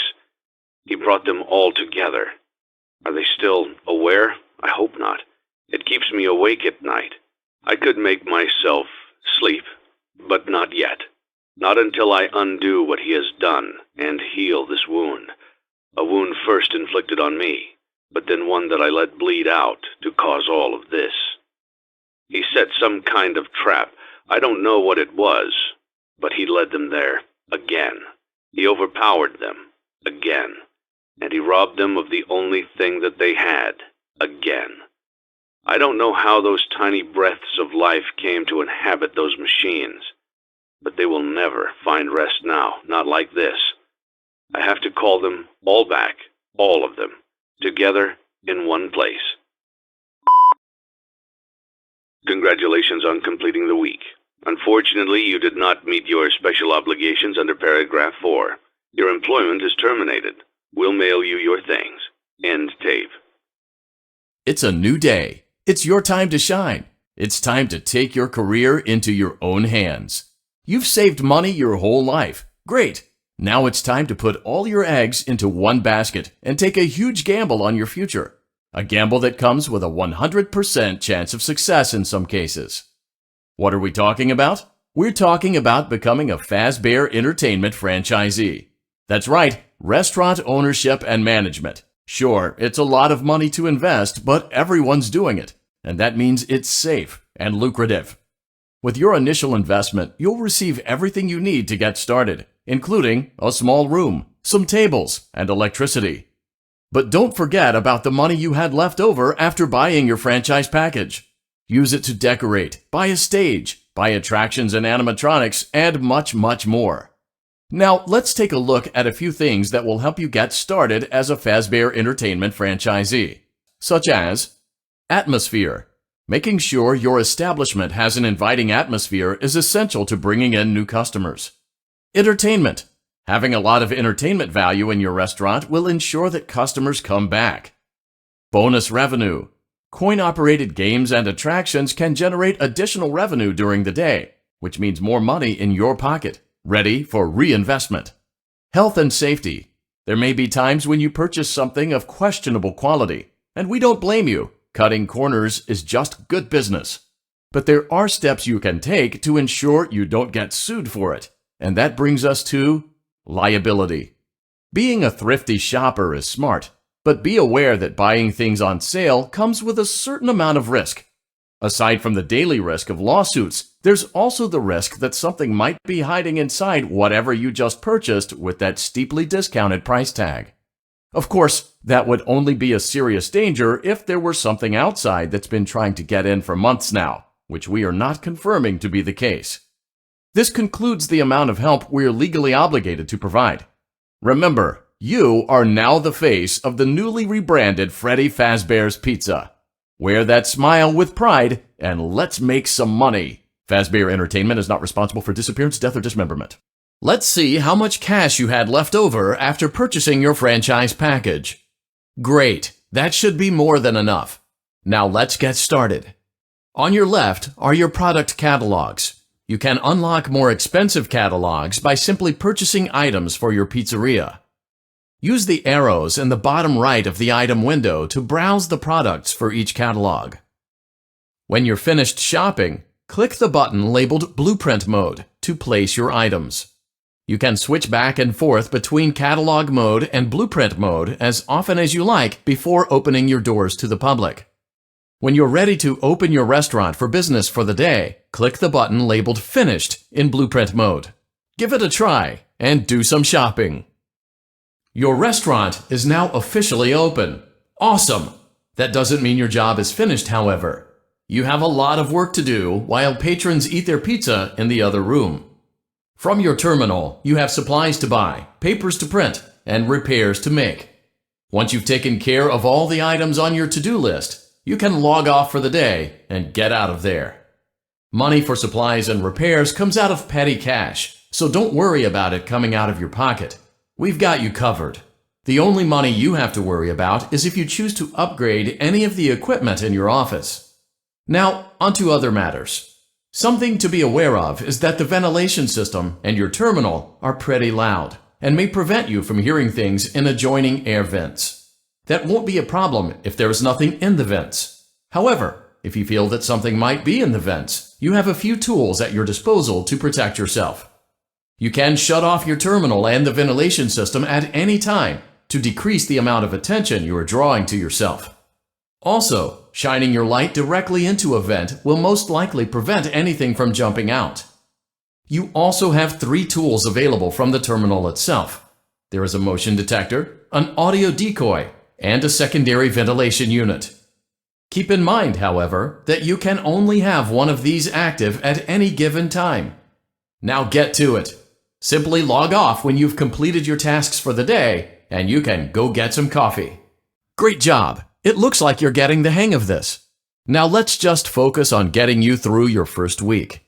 There's a big party here Saturday, and you should view that day as your ultimate test. Make it through Saturday, and you will have proven yourself as the successful entrepreneur that we all know you can be. Don't forget Saturday. You want them all to be in one place. Congratulations on completing your work week. We apologize if your situation wasn't presented to you in a completely honest fashion when you first started, but it was important that your intentions and actions be genuine. Here at Fazbear Entertainment, we value fun, family, and food. But more importantly, we value our commitment to atoning for past mistakes and tying up loose ends. Thank you for your participation. There is no need for you to return to work next week as Fazbear Entertainment is no longer a corporate entity. Please accept this certificate of completion. Goodbye for now, and thank you for taking this journey with us. Congratulations! You've completed a full week on the job, and you've done it in such a lackluster way that no one is proud or disappointed. It's a fine line to walk, but you did it, completing your job with such an efficient level of laziness that we're surprised you're able to dress yourself in the morning. While such a minimalist work ethic is rare, it doesn't mean that we want you back. In fact, it means you should look for employment elsewhere.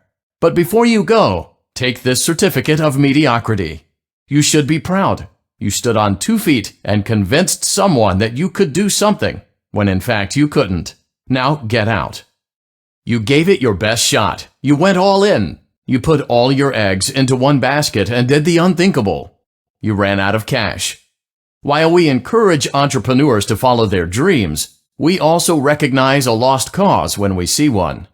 There are no do-overs, and we trust that you know your way out. But before you go, take this certificate of bankruptcy. Now do everyone a favor and get lost. Congratulations! By some miracle, you've completed a full week on the job. Here at Fazbear Entertainment, we encourage a healthy spirit of entrepreneurship, which sometimes means taking risks, but you took it a step further. You were reckless and borderline criminally negligent in almost every decision that you made, so much so that you've been deemed a liability hazard, even for us. We'll mail you your final paycheck, minus the costs of wiping the security footage clean and erasing all trace of your employment from our files. But don't feel like you're leaving empty-handed. Take this blacklist certificate. You'll be lucky to ever find employment in this town again. Now take care. Congratulations! You went somewhere you weren't supposed to go, saw something you weren't supposed to see, and prevented a tidy resolution to a messy problem. Needless to say, you're fired.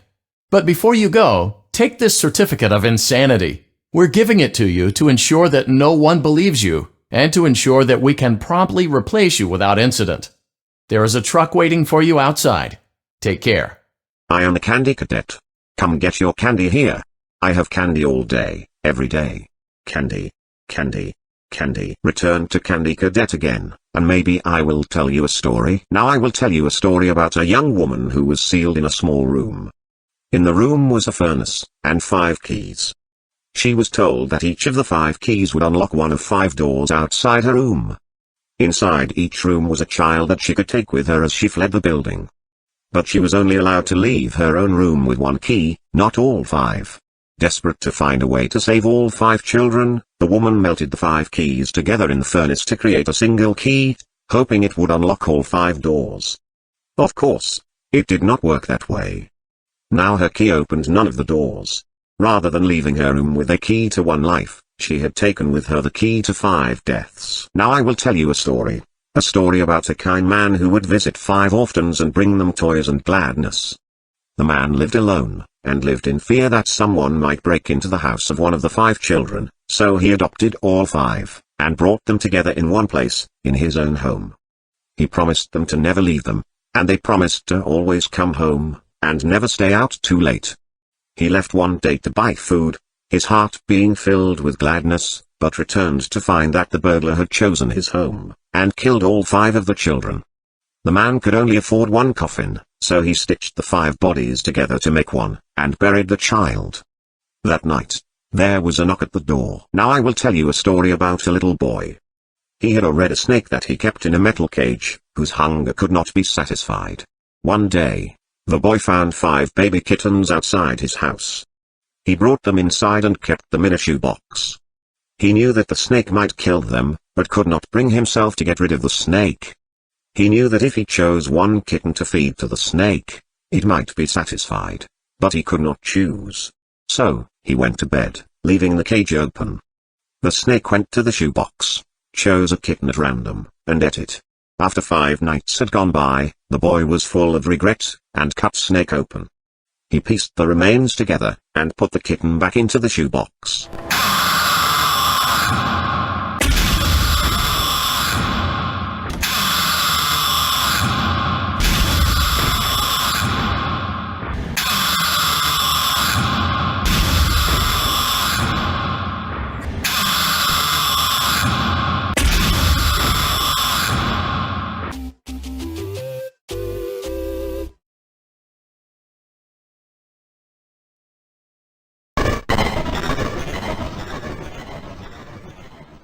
At the very, very beginning of the game, if you have the toppings onion, mushrooms, olives, and peppers on your pizza, you gain $200 instead of the $100 at the start of the game. After starting the game up, winning the night, or being jump scared by one of the animatronics, there's a rare chance to see one of the animatronics in the back alley of the building, resembling the alley Scrap Baby was in on the final Freddy Files page. Lefties also shows the puppet inside of its body. As shown earlier in the inventory section, you can beat Fruity Maze 3 different times to receive the secret Spring Bunny ending. You can find a hidden gap in Midnight Motorist, to find a place called Junior's and a mysterious house that was seemingly broken into, and finally the security puppet minigame can be beaten 3 times to show Charlie, Henry's daughter, being trapped outside and then lying dead in the rain. In the Fruity Punch Clown minigame, there's a chance that after scaring the children, he literally says, "Tell anyone about this and I cut your throat." The secret ending to the Fruity Maze minigame could also be an Easter egg towards FNAF 3, where Phantom Chica appears in an arcade machine window, as Chica is possessed by Susie. As always, in the main office gameplay, you can honk Helpy's nose.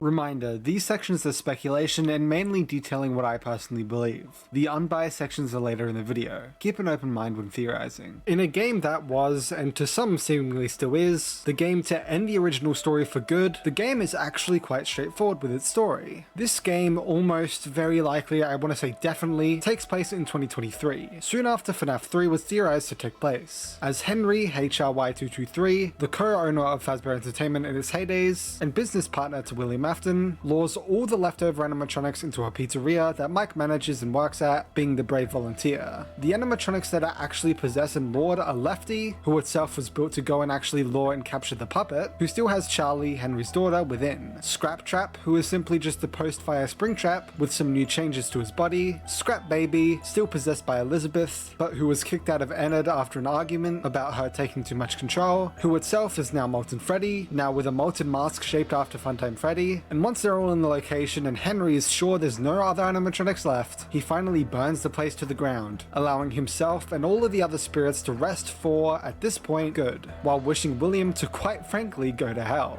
Fazbear Entertainment is then no longer a corporate entity, and the original FNAF story comes to a close. The final gravestones we see contains the name of the 5 missing children, as well as Charlie's, Charlotte likely since it's a longer name, in the background, which cross-referencing with the FNAF 3 ending makes Gabriel within Freddy, Fritz within Foxy, Susie within Chica, Jeremy within Bunny, and Unnamed within Golden Freddy, being seemingly revealed in the survival logbook to be Cassidy. Also, just for fun, in-depth analysis reasons, canonically, as seen in Security Breach, Ruin, and Help Wanted 2, Mike purchases max upgraded floor plan, carnival hoops, colorful cups and plates, star curtain stage, deluxe curtain stage, candy cadet, discount ball pit, first aid station, paper pals, trash in the gang, gumball swivel hands, lemonade clown, fruit punch clown, and Marty's Plungers sponsorship. As mentioned in the Sis Location lore section, this game gave us more details on the fun times, specifically that they are filled with the remnant, in simple terms soul juice, that was originally within the Scooper. Whose remnant specifically though? Well, Henry seemingly answers that for us, talking about how William lured the same set of spirits to the same place to take everything that they have again, which is most likely talking about the Follow Me minigames, where the original 5 spirits are lured by William again, as there's no other event in the franchise where a set of spirits spirits are lured to the same place by William and attacked in some form again, and how William will somehow set them to new purpose. So with nothing else timeline-wise being possible to be the new purpose the spirits are set to past this date, it seems that the scooper contained the remnant of the original missing children, which was then injected into the fun times by the end of Sister Location, leading Henry to mention in his final speech that it's time for the spirits that the puppet helped guide to rest, which the only candidates for that statement are the original missing children as well. But why and how would they be in the FNAF 6 fire for Henry to even need to say that? And why do we see their gravestones? Because they're the remnant that's inside Molten Freddy. And so this theory is seemingly proven to be correct. Not only that, but there's a Candy Cadet story about putting 5 things into one, which would be the 5 missing children, and years later in Help Wanted within the Ended Vent repair levels, down in Circus Baby's Entertainment and Rentals, it was discovered that you can actually find a bunch of FNAF 1 endoskeletons in a furnace, being burnt along with Enid. Another hint that they're all connected. Not only all of this, but the end of the whole game shows their gravestones, which doesn't really make much sense if they were supposedly freed back in FNAF 3 and apparently have nothing to do with this game, which coincidentally we have to cross-reference these graves with the FNAF 3 ending heads, which also coincidentally all have only one left eye activated, exactly like Molten Freddy only has his left eye activated. This actually implies something interesting for FNAF 3, which has 2 endings, one where the animatronics are all at rest and happiest day, and one where they're all still active. Scott has gone on record to say that the true answer to which ending happens is complicated, which makes me think it's actually both. The bad ending happens right after FNAF 3 as the spirits are still active and continue within the fun times and then Molten Freddy years later. But once FNAF 6 and the next game Ultimate Custom Night happen, then the spirits are officially able to rest, and I believe this is when Happiest Day occurs, and the good ending of FNAF 3 happens. Either way, and the main interpretation for Henry's speech stating, "Not until I undo what he has done and heal this wound. A wound first inflicted on me, but then one that I let bleed out to cause all of this," seems to be that it's hinting that Charlie's death was possibly the first murder in the franchise, and was the event that caused the rest of the story to unfold, doubled down by getting us a whole new clearer and more detailed angle of the death occurring similar to the Crying Child's death minigame, or Elizabeth's death minigame. Her dying before anyone else would also align with the theory that Charlie is the one speaking through the Fredbear plush to the Crying Child at the end of FNAF 4, and then in FNAF World to help guide his spirit just like she goes on to do for the others. And also the fact that Charlie died in 1982 in the Silver Eyes, a year before Crying Child's death, although this was changed in the Fourth Closet to be 1983 instead, so it's unclear if it changes the order of events, because I personally think the point still stands that she dies first, just that it's in 1983 as well, instead of being in 1982. Another theory suggests that instead it just means the first murder of Williams, and not the first death, as the Crying Child's death wasn't actually a murder, so there's nothing he directly did, although I still heavily believe that Charlie dies first. Also within this game, we see that at first the original puppet Charlie goes on to possess didn't actually have any tears, the security puppet. However, it's one of its main features in the future, so I personally believe that this was an intentional detail, and that William eventually noticed this change, and that's what caused him to learn about possession. This causes him to kill more to see if they also possess things, capture children to experiment, etc. Besides Charlie possibly being the first, the main theories that came from this game are about Midnight Motorist and Candy Cadet, what both are meant to be telling us. Neither have been solved 100% to this day, but the most common theories are Midnight Motorist. Due to the recent 5 laps at Freddy's revealing a car titled the Midnight Motor that's a purple car and contains a Spring Bunny item on it, it seems like the yellow guy is indeed William Afton, although this still leaves 2 possibilities to choose from. 1. Michael is the runaway child, possibly seeing a hallucination of his younger brother, represented by either Golden Freddy, Fredbear, or Shadow Freddy, and then running to and grieving at his younger brother's grave, being that place. While William is the yellow guy and so the drunk/abusive father, Junior's possibly being a bar of some kind. 2. The file name being later that night and the same rain being used between the 2 minigames, which also features a car, means that this minigame takes place after the night of Charlie's death, which we see in the other Security Puppet minigame, the mound possibly being where William hid Charlie's body, and the runaway being the Crying Child with the person watching TV possibly being Michael, just like he does in Sister Location. Originally there were more theories about Midnight Motorist, it being about one of the parents of the missing children, Andrew from the books, or anything else, but with the Spring Bunny item being literally on the Midnight Motor car, most have abandoned those theories. Candy Cadet. The main theory is that the stories are all further proof for William getting the remnant of all the missing children, and then combining them together, as most of the stories are basically about 5 things becoming one in one way or another. Another theory suggests that they all mean separate things, the key story being about Charlie and the missing children, the kitten story being about Michael and Baby, or William's creations in general, while the orphan story is still about the missing children and hinting at Molten Freddy's possession by them.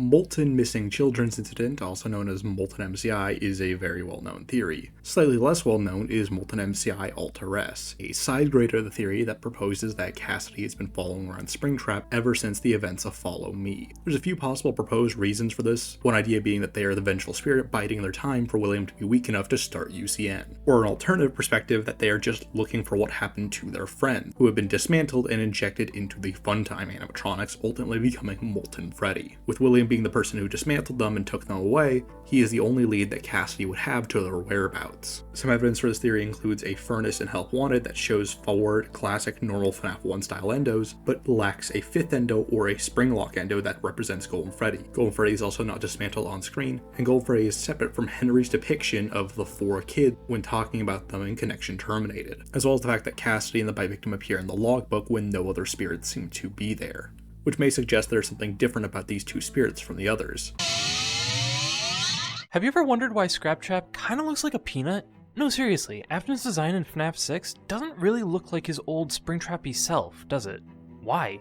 Was it a retcon or a design change? That'd be weird, considering all the other animatronics in this game have explanations for their design, yet the main antagonist of the entire series doesn't. But look closer at him. His nose and feet kinda look like they were copy-pasted from Golden Freddy, don't they? And the original Springlock suits are said to have been designed to follow sound, which probably caused Springtrap lots of problems in a certain haunted house. With that in mind, maybe, just maybe, Afton replaced his suit with parts of other existing animatronics, including Golden Freddy. This could explain how Cassidy was able to attach to his soul and eventually cause him plenty of terror and torment later in Ultimate Custom Night.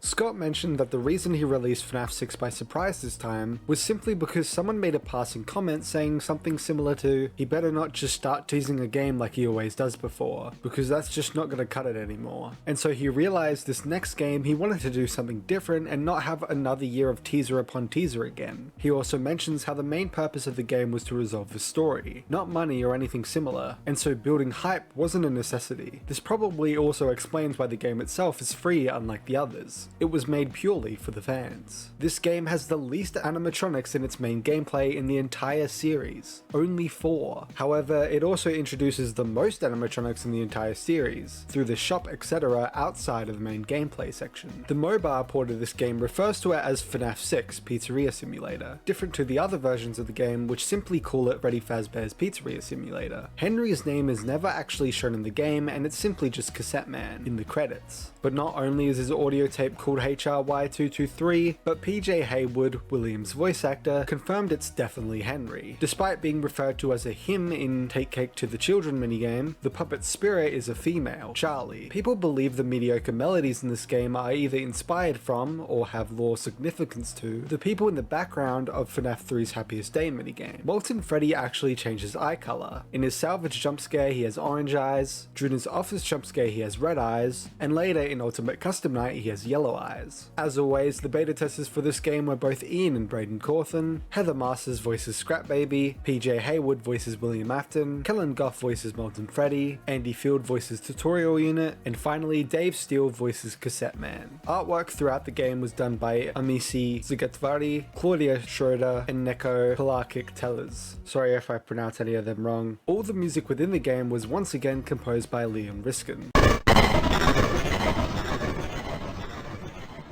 All of the animatronics have old jump scares that were all replaced in a later patch for the game. These are all the old ones compared to their new ones. There is a blueprint in the files for Molten Freddy that was seemingly meant to be joint with the other blueprints in the Insanity ending. It's unknown why it wasn't included, however none of it seems to be necessarily incorrect anymore, or anything like that. Personally, I think it was actually replaced with the Scooper blueprint to tell us that the Funtimes have Remnant and the Scooper caused that, instead of just telling us that Molten Freddy therefore Enid and the Funtimes somehow have Remnant. There was a star on the files that was going to be used but got replaced by all of the badges and certificates. There's also a bunch of 2D graphics for buttons for the tape player that go completely unused due to them being 3D and on the recorder itself during the minigame. There's only one room in the Tycoon mode of the game, but apparently there is a functionality that can be re-implemented into the game that shows there were seemingly plans for more unlockable rooms than just one.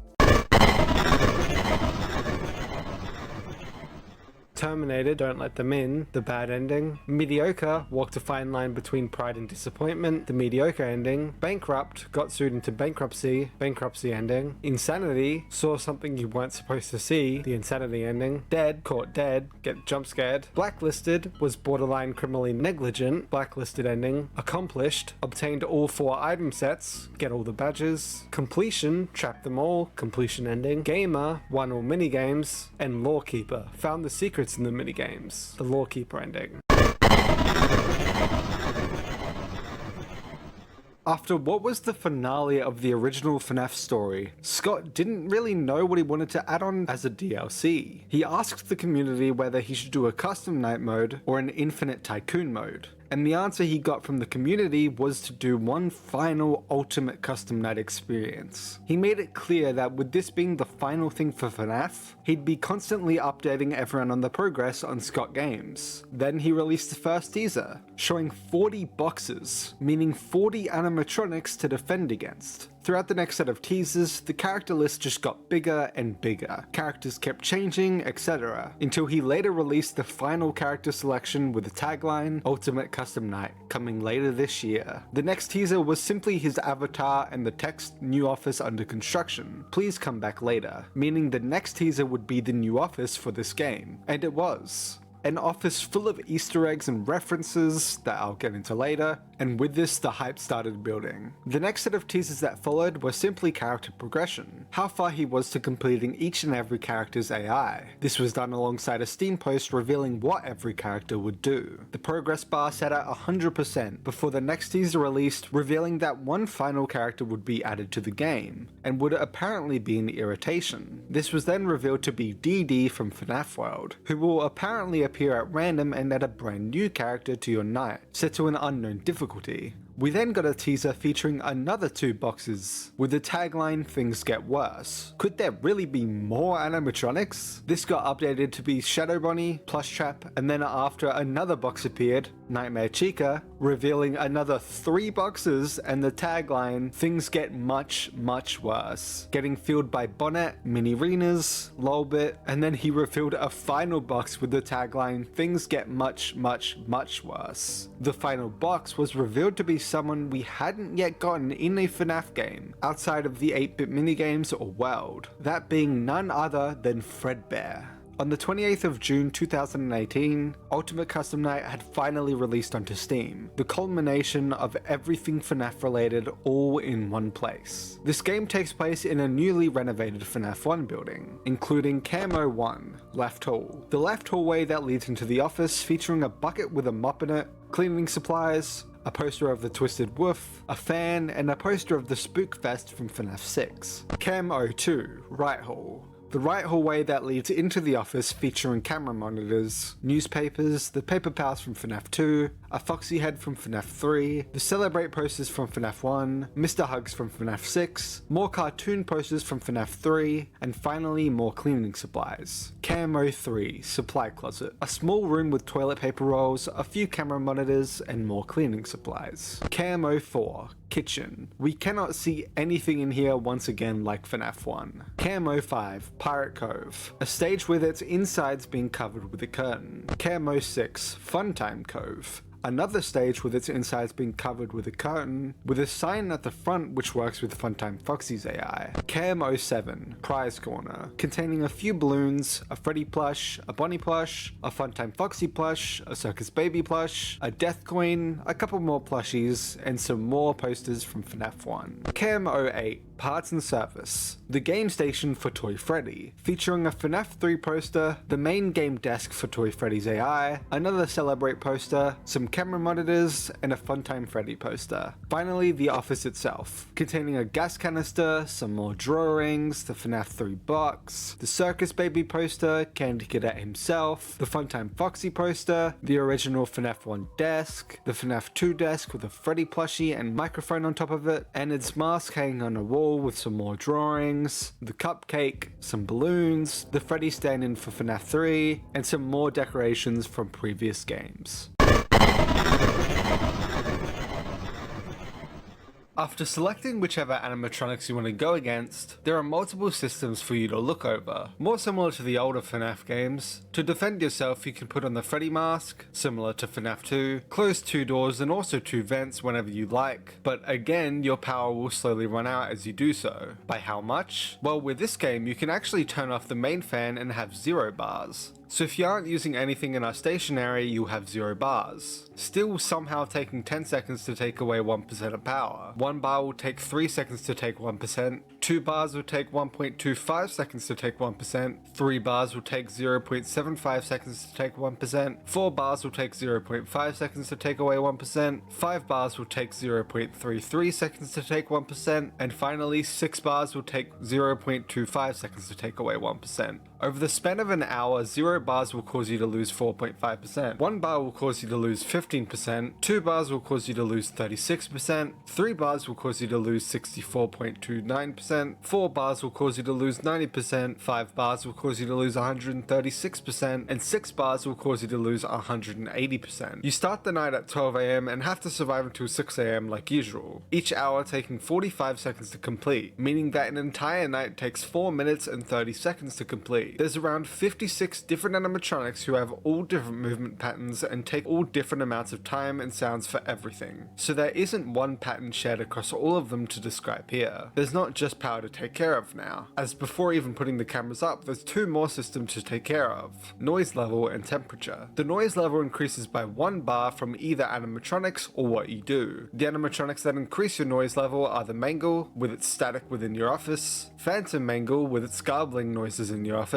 Lolbit with its pop-up on screen, and Phone Guy with one of his phone calls playing in its entirety. The player themselves can also cause the noise level to increase by either using the fan or using most of the devices available, the power generator being the only one to increase the sound by 2 bars, while the silent ventilation and the global music box do not increase the noise level. The noise level only affects 2 animatronics, Music Man and Lefty, which I'll get into properly later. Then the temperature is an entirely different system, starting at 60 degrees and slowly rising to 120 degrees. If there's no ventilation turned on, the temperature will rise by 1 every second, while having the fan on will decrease the temperature by 1 every half a second. Having the AC on will decrease the temperature by 1 every 0.25 seconds, while having the silent ventilation on slows the temperature rising, and causes it to take 2 seconds to increase by 1 instead. The ventilation will automatically shut down every 30 seconds, forcing you to raise the camera eventually to reset it. There's also a ventilation and duct system where certain animatronics will try and attack you through. Simply closing the same vent that the animatronic is currently aiming for will avoid that animatronic from reaching their next stage in the office's front vent and having any attempt to kill you. The duct system is different as you need to lure the animatronics to a specific duct you have closed, and if they somehow don't go to your lure, you need to close the duct they're aiming for. These animatronics do not have another stage, and so they will immediately kill you if you don't shut the correct vent or lure them to a specific place. There's also Phas coins that you can collect that randomly appear on the cameras and or by successfully blocking an animatronic. These Phas coins can be saved up to either block certain animatronics, buy a specific animatronic's plush to avoid them from killing you, or buy the death coin, which immediately removes an animatronic that you select from the night. There's also a bunch of devices that can help you throughout the night. Power generator slows the power from decreasing, and if nothing is being used it won't decrease at all, but also gives you 1 noise bar. Silent ventilation slows the temperature from increasing but also gives you 1 power bar. Heater increases the temperature quickly but also gives you 1 power bar and 1 noise bar. Power AC decreases the temperature but also gives you 1 power bar and 1 noise bar. Global music box used for specific animatronics but also gives you 1 power bar, and off doesn't give you anything. If you lose all of your power, you're basically cursed to die. Not much will really happen specifically because of it, but you will eventually need to reset ventilation, use the doors and flashlights to defend yourself, etc. When you die, you will be sent to the game over screen where one of the characters will speak to you and how long you lasted will show on screen. Regardless of your performance during the night, upon returning to the main menu, you have a chance to get a power up or booster to help you in your next attempt, if you want to use it. Those being battery, you start the night with 102% power instead of the basic 100% power, giving you estimated 22.5 seconds, 30 minutes in game, of possible added power if you play your cards right. DD Repel. You prevent DD appearing at all during the night. However, this is unusable in 50-20 mode. Frigid. You begin the night with 50 degrees instead of starting with the basic 60 degrees. 3 coins. You begin the night with an extra 3 Faz coins to use. There's also a point system in the main menu. Each AI level raised is 10 points with a max of 10,000. Although setting all the animatronics to 50-20 gets you an additional 600 points due to DD's secret characters, making the maximum actually 10,600. With each additional 700 points, you earn an intermission/cutscene when you win, either of Toy Chica the High School Years or Bear of Vengeance. Gaining 2,000 points earns you a sister location skin for the office, 5,000 earns you a FNAF 3 skin for the office,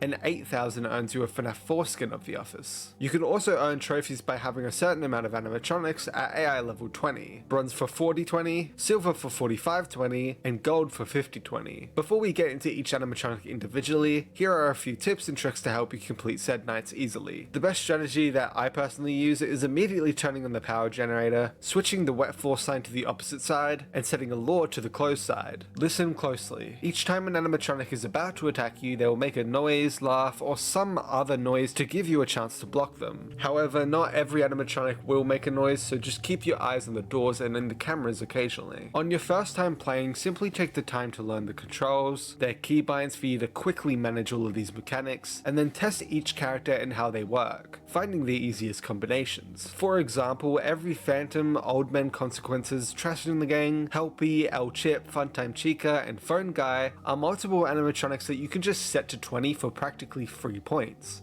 as they won't really affect you much and don't actually require you to touch a single key to win alone. And when combined with more difficult animatronics, these ones don't really require any skill to defend against. This game has 56 animatronics to defend against that are all different in how they play. This includes Freddy Fazbear from FNAF 1, coming down from the left hall. Every second his progress increases by an AI level, plus temperature minus 60 divided by 5, so if his AI level is 15 and the temperature is at 100, he's gaining 23 progress every second. At 100 progress, he's still at the back of the left hall, 200 progress he's starting to move forward, 300 progress he's tilting towards your office, 400 progress he's now ready to attack and at your door, and at 500 plus progress, whenever the left door is open and the monitor is up, he will jump scare you. Bonnie from FNAF 1. Behind the curtain in Pirates Cove when the figurine on the desk is Bonnie. Whenever you witness Bonnie on the cameras, he will scream and disable your monitor for 250 plus AI level times 20 frames. So if his AI level is 15, he will disable your monitor for 550 frames. When Foxy is also activated, every 2 seconds if the monitor is up or down, they have a 33% chance to swap who's in Pirates Cove. Chica from FNAF 1, making noise in the kitchen. At every 15-second interval, she picks a random number between 0 and 39, and if it's less than her AI, she'll become angry and stop making noise. If the global music box is on, then she will automatically be soothed no matter what, but if you don't have it on, you'll have to change the music to make her happy again. And while angry, she has a 1 in 5 chance every 0.5 second interval to kill you. The volume of the pots and pans are at volume 60 when you're on the kitchen camera, 10 when you're on any other camera, and 2 when your cameras are down / in the office. Foxy from FNAF 1. Behind the curtain in Pirates Cove when the figurine on the desk is Foxy. Every frame, Foxy gains 1 plus volume H. That value increases by 1 for every stage Foxy has progressed, maxing at 3. Once his progress reaches 1000 minus AI level times 10, he has a 2 in 3 chance to progress to the next stage, putting a part of himself in the office, and then his progress will reset back to 0 to do it all again. Once reaching stage 9, his head on the desk. Every frame the monitor is up, he has a 1 in 10 chance to kill you. As long as Foxy hasn't left yet, if you view his camera, his progress and value H both go down to 0. When Bonnie is activated, every 2 seconds if the monitor is up or down, they have a 33% chance to swap who's in Pirates Cove. Toy Freddy from FNAF 2, playing Five Nights with Mr. Hugs in Parts and Services. Every 10 seconds, if Mr. Hug is at a closed door and you aren't viewing the camera, the game will pick a random number between 0 and 29. And if it's less than Toy Freddy's AI level, Mr. Hugs will move to a new camera. If you aren't viewing the camera and Mr. Hugs is at an open door for 1000 minus AI level times 5 frames, Toy Freddy will be jump scared, and at every 0.5 second interval your camera is up, he has a 1 in 10 chance to jump scare you. Toy Bonnie from FNAF 2. Every 15 seconds, the game picks a random number between 0 and 59, and if it's less than his AI level, he'll appear. When he appears, a value is randomized between 0 and 99, and when you put the mask on, that value increases by 1 per frame. 2 if you're looking at him, and if it reaches 200, he goes away. If he's in the office for more than 250 frames, the lights flicker heavily, and at 300 you'll be jump scared. Toy Chica from FNAF 2. Every 14 seconds, the game picks a random number between 0 and 59, and if it's less than her AI level, she'll appear. When she appears, a value is randomized between 0 and 99, and when you put the mask on, that value increases by 1 per frame. 3 if you're looking at her, and if it reaches 200, she goes away. If she's in the office for more than 250 frames, the lights flicker heavily, and at 300 you'll be jump scared. Mangle from FNAF 2, taking any path in the vent network. She starts at a movement speed of 3, and every 6 seconds is set to AI divided by 2 plus 1. Once Mangle turns a corner, the movement speed resets to 1, and if overlapping the vent snare for 0.5 seconds, Mangle will return to the start of the vent network. When reaching the vent opening, if the camera is up, Mangle will immediately enter the office and begin playing the distorted radio, adding 1 noise bar. Every second that the camera is up, Mangle has a 1 in 30 chance to jump scare you. Balloon Boy from FNAF 2. Whenever the camera is flipped up, the game picks a random number between 1 and 30, and if it's less than his AI level, he will appear in the vent. You have 300 minus AI level times 5 frames to shut the vent before he'll go into the office, and he'll disable your flashlight for 600 frames and leave. JJ from FNAF 2. Whenever the camera is flipped up, the game picks a random number between 1 and 30, and if it's less than her AI level, she will appear in the vent. Once again, you have 300 minus AI level times 5 frames to shut the vent before she'll go into the office, and she'll disable your doors for 500 frames, then leave. Withered Chica from FNAF 2, taking the longest path through the vent network. Starts at a movement speed of 6, and every 6 seconds it's set to AI divided by 2 plus 1. And once Chica turns a corner, her movement speed resets to 1, and if overlapping the vent snare for 0.5 seconds, she'll return to the start of the vent network. When reaching the vent opening, if the camera is up, she'll immediately get stuck in it. And every second the camera is up, she has a 1 in 15 chance to jump scare you. Withered Bunny from FNAF 2. Every 13 seconds, if the camera is up, the game picks a random number between 0 and 29. And if it's less than his AI level, he'll appear. When the mask is on, he has a 1 in 30 chance every frame to go away. And if it's worn for 60 frames and he's still there, the game adds another 1 in 30 chance every frame. If he's in the office for more than 250 minus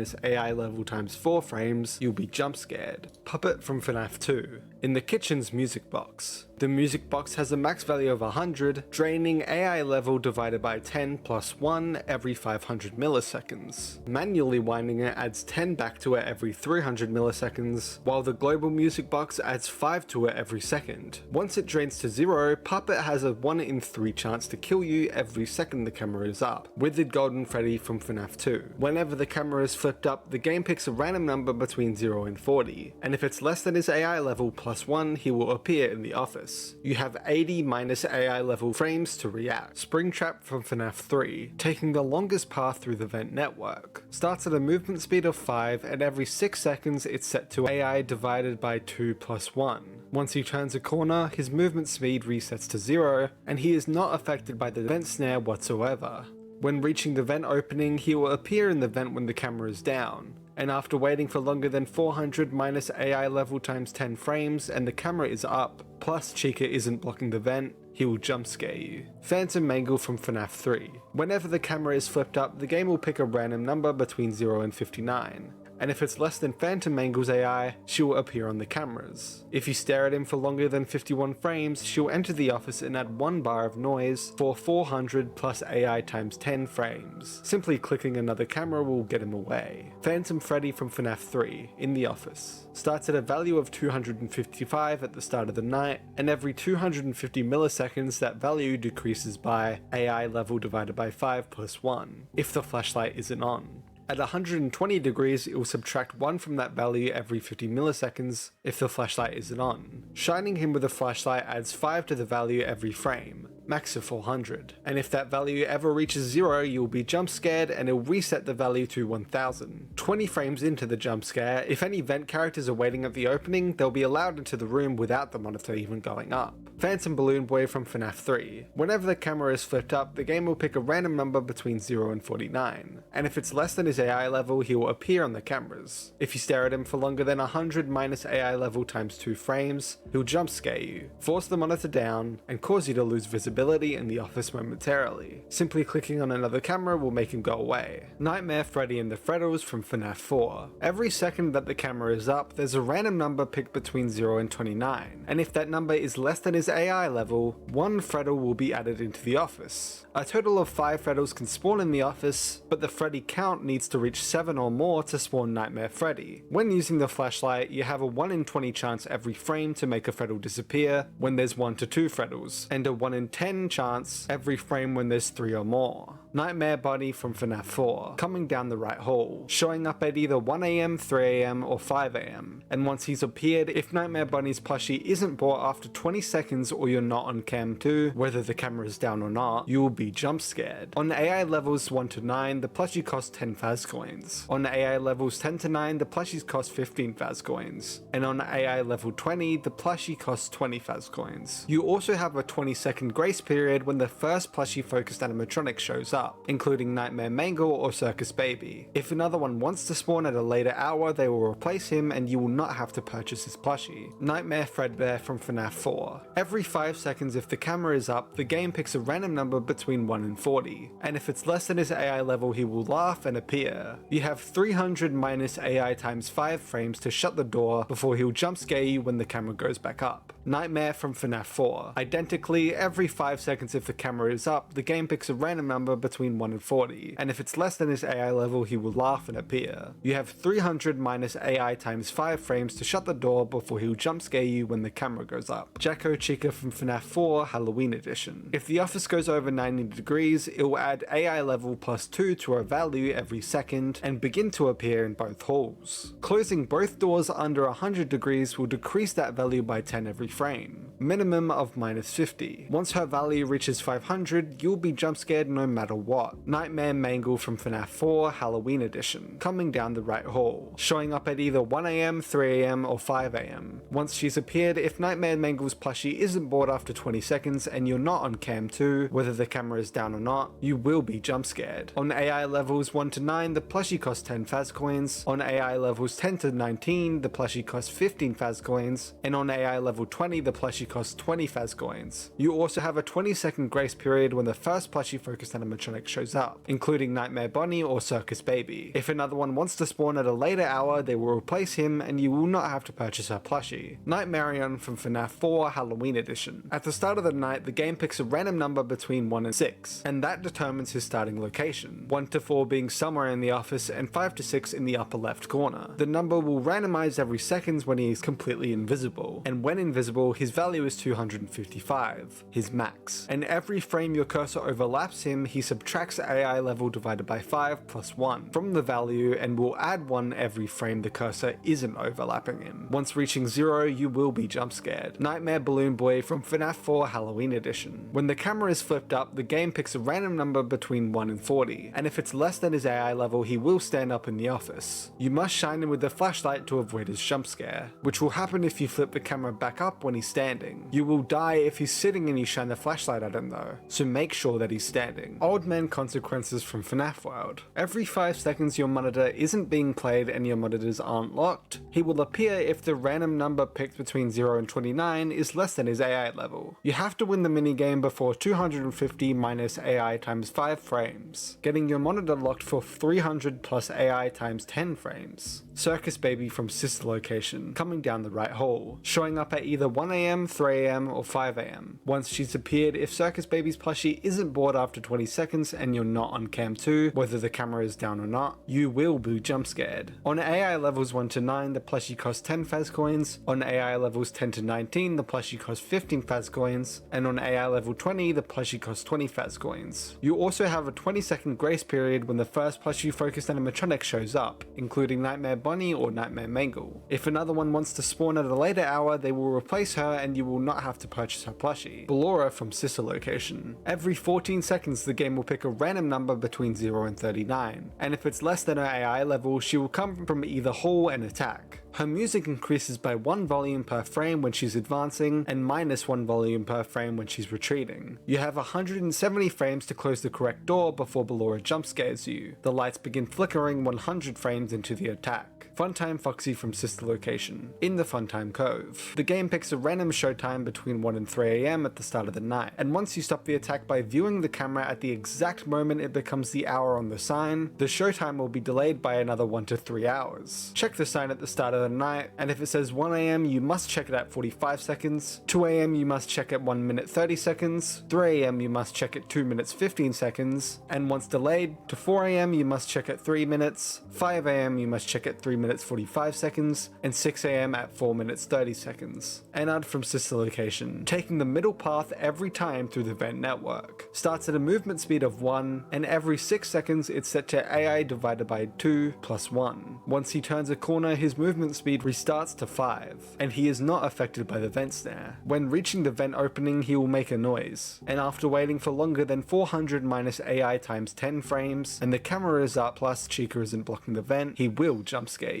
Trash and the Gang from FNAF 6. The game picks a random number between 0 and 29 when the camera is put down, then removes the AI level from it and then adds 1. If the final number is a camera number, it will appear on that camera. Also, whenever the camera is flipped up, the game picks a random number between 0 and 30, and if it's less than the AI level, it will appear, having a 50% chance to jump scare you every 3 seconds. Number 1 crate will whisper when appearing too, then whispering again every 7 seconds after that. They will jump scare for 50 frames, having a chance to change animation every second. Helpy from FNAF 6. When the camera is flipped up, the game picks a random number between 1 and 40, and if it's less than his AI level, he will appear. If he isn't clicked in the office for longer than 500 minus AI level times 5 frames, he will jump scare you. He isn't able to be clicked if the power goes out. Happy Frog from FNAF 6. Every second, the game picks a random number between 0 and 29, and if it's less than her AI level, she will move. She is always fooled by the audio law and won't be pushed back by the heater. If at a closed duct for 30 seconds, she'll have a 1 in 3 chance to return to the middle of the ducts. If at an open duct, she will not move unless repelled by the heater or the duct gets closed. If the duct is open and the cameras are open, every half a second she has a 50% chance to jump scare. Mr. Hippo from FNAF 6. Every 0.95 seconds, the game picks a random number between 0 and 29, and if it's less than his AI level, he will move. He is always fooled by the audio law, and if the heater is on, he has a 1 in 50 chance to be pushed back every 100 milliseconds. If at a closed duct for 30 seconds, he'll have a 1 in 3 chance to return to the middle. If at an open duct, he will not move unless repelled by the heater or the duct gets closed. If the duct is open and the cameras are open, every half a second, he has a 50% chance to jump scare. Pig Patch from FNAF 6. Every 0.90 seconds, the game picks a random number between 0 and 29, and if it's less than his AI level, he will move. He is always fooled by the audio law, and if the heater is on, he has a 1 in 50 chance to be pushed back every 100 milliseconds. If at a closed duct for 30 seconds, he will have a 1 in 3 chance to return to the middle of the ducts, and if at an open duct, he will not move unless repelled by the heater or the duct gets closed. If the duct is open and the cameras are open, every half a second he has a 50% chance to jump scare. Ned Bear from FNAF 6. Every 0.85 seconds, the game picks a random number between 0 and 29, and if it's less than his AI level, he will move. He is fooled 50% of the time by the audio law, and if the heater is on, he has a 1 in 50 chance to be pushed back every frame. If at a closed duct for 30 seconds, he'll have a 1 in 3 chance to return to the middle. If at an open duct, he will not move unless repelled by the heater or the duct gets closed, and if the duct is open and the cameras are open, every half a second he has a 50% chance to jump scare. Orville Elephant from FNAF 6. Every 0.90 seconds, the game picks a random number between 0 and 29, and if less than his AI level, he will move. He is fooled 10% of the time by the audio law, and if the heater is on, he has a 1 in 50 chance to be pushed back every frame. If at a closed duct for 30 seconds, he'll have a 1 in 3 chance to return to the middle of the ducts. If at an open duct, he will not move unless repelled by the heater or a duct gets closed. If the duct is open and the cameras are open, every half a second he has a 50% chance to jump scare. Rockstar Freddy from FNAF 6. Every 30 seconds, the game picks a random number between 0 and 29, and if it's less than his AI level, he will want coins when the monitor is next pulled up. If the heater has been running for over 50 frames, every second you have a 50% chance to automatically satisfy Rockstar Freddy. money. He will want you to give you coins every 3 seconds for 5 times, then another 3 times more impatiently, and please deposit 3 more times before jump scaring you. He has a 1 in 3 chance every 250 milliseconds for his voice to glitch, and 2 in 3 chance if the heater is on to twitch his head. Rockstar Bunny from FNAF 6. Every 13 seconds, if the camera is up, the game will pick a random number between 0 and 29, and if it's less than his AI level, he will appear in the office wanting you to find his guitar. The guitar will only be in either the right hallway, the left hallway, Funtime Cove, or Toy Freddy's room. If you don't collect his guitar, after 900 frames of being in the office, the lights will start to go out, and after 1000 frames, you will be jump scared. Rockstar Chica from FNAF 6. Every 10 seconds of the camera being down, if she's not in either hall, she picks a random number between 0 and 29, and spawns if it's less than her AI level.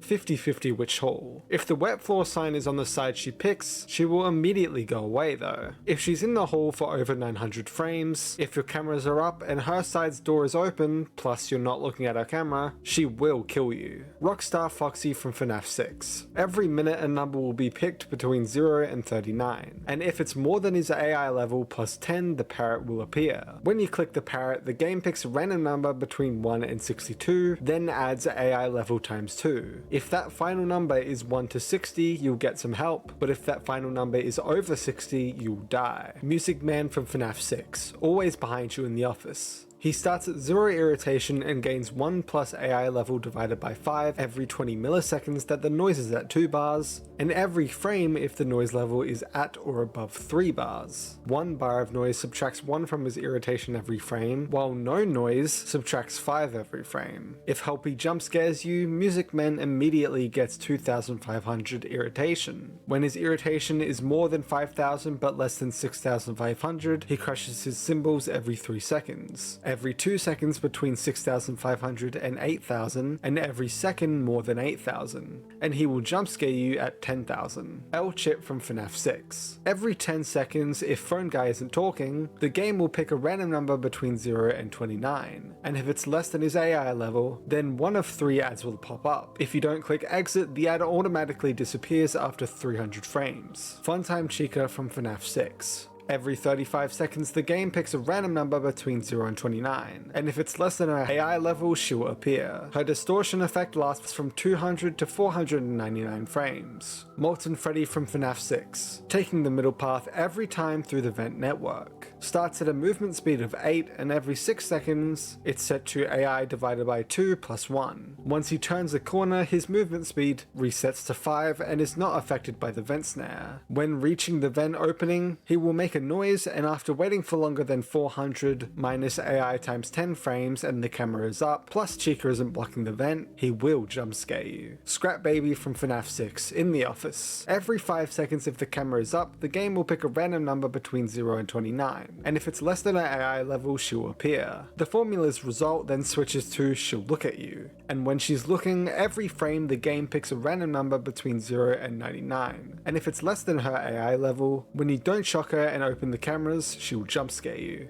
Scrap Trap from FNAF 6. Every 29 seconds he has a 1 in 4 chance to attack, causing the lights to flicker and him to clash in the vents, and you must shut the right vent in 103 minus AI times 3 frames. Lefty from FNAF 6. If there's more than 1 noise bar, every frame the game will pick a random number between 0 and 99, and if it's lower than his AI level, he will gain the amount of noise bars to his irritation, and if the temperature is warmer than 80 degrees, it will add 1 to his irritation, running the same formula, and another one if it's over 100 degrees. The global music box stops him from getting any more irritated and decreases the value by 1 every frame. Lefty will progress visual stages every 300 increments, and once reaching or passing 1800, he will kill you at the next second interval when the camera is up and you aren't looking at his camera. Phone Guy from various games. Every 20 seconds if he's not already playing audio and DD/XOR isn't in the office, the game picks a random number between 0 and 29, and if it's less than his AI level, he will appear. You have 300 minus AI times 2 frames to click the mute button before it disappears, and if he's on call for 1 minute, he has a 50% chance to stop early. This timer carries on between calls too. DD from FNAF World. Each night she has 4 opportunities to appear, controlled by 4 1 in 10 chances. and will appear every hour until her chances are used up. After singing her song, she will spawn one of the animatronics on a random AI level from 5 to 10, and she also has a chance to bump any animatronic that's already in the night and that is below AI level 5 to a higher level, setting them to a minimum of 5 and maximum of 10. The animatronics she can spawn are Freddy, Foxy, Toy Freddy, Toy Bonnie, Toy Chica, Mangle, Balloon Boy, JJ, Withered Bonnie, Puppet, Golden Freddy, Nightmare Freddy, Nightmare Fredbear, Jacko Chica, Nightmarion, Ballora, Trash in the Gang, Orville Elephant, Rockstar Bonnie, Rockstar Foxy, Music Man, and Scrap Trap. XOR from this game. She has a 1 in 1000 chance to appear instead of DD on any night, but is guaranteed for 50-20 mode. If she's able to appear, she has a 50% chance every 10-second interval to appear, and will then add all of the secret animatronics one by one every 7 seconds in this order. Secret animatronic 1, Rokuas Rak aka Shadow Bunny, Secret animatronic 2 Plush Trap, Secret animatronic 3 Nightmare Chica, Secret animatronic 4 Bonnet, Secret animatronic 5 Mini Renas, and Secret animatronic 6 Lolbit. RWQS Rapwa aka Shadow Bunny from FNAF 2. Once activated, it will spawn when the cameras are up and will darken the office and doors for 20 seconds once lowered. Plush Trap from FNAF 4. Once activated, his attack time increases by 1 per frame, and the game will pick a random number between 700 and 1199. And if Plush Trap then gets more attack time than that number, he will jump scare you. He will disappear from the chair, however, if you look at his camera for over 100 frames. Nightmare Chica from FNAF 4. Once activated, her top beak starts at Y position -710 and closes in on you 1 every frame. She will jump scare you when that reaches 0. The power AC will raise her jaw back up by 4 every frame, removing her entirely if it's less than 710.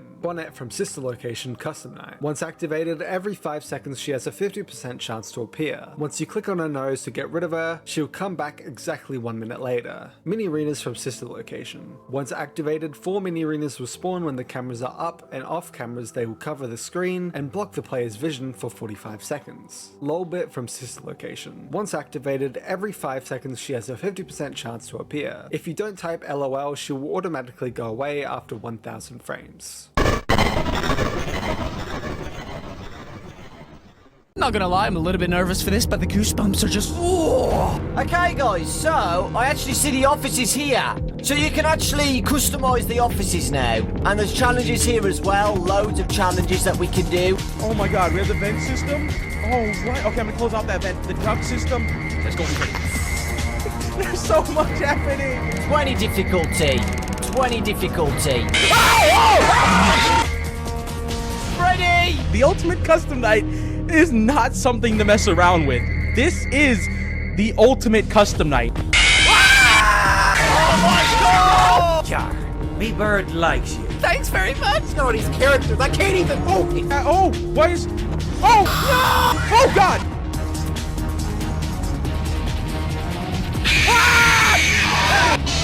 No! Reset the ventilation! Let me put you back together and take you apart all over again. Whoa! 私は同じ木の下に座っていた。朝の瞑想の時間だったからだ。それにしても、あの忌々しい鳥、決して忘れることはないだろう。あれはこの土地に固有のものだとは思えなかった。それは多分、笑いカワセミだった。おい、ああいうものは迷惑千万だ。いくつかの石を投げると、それは正確に戻ってきた。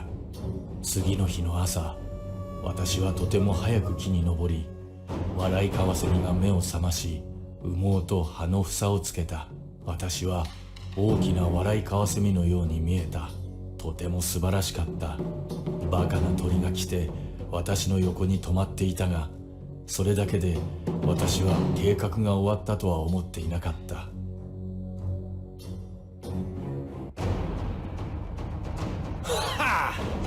瞑想するのにとてもいい環境であることを発見した。しかし私は誓ってもいい。そのバカなクマは普通最初にそこに着く。それは私のせいではない。クマは早く目を覚ます。本質的にだ。私が最初にそこに着く唯一の時期は真冬だが。誰かここから下ろしてくれ。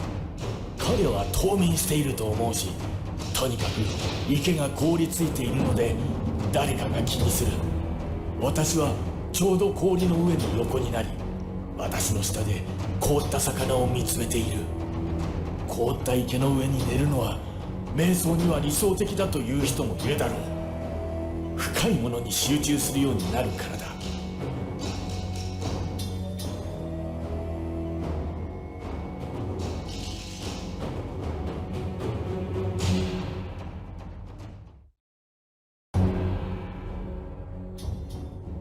それで鳥を撃ったか、それとも捕まえようとしただろうか。笑いカワセミの服を着た笑いカワセミの隣に座った私は何をしたのか。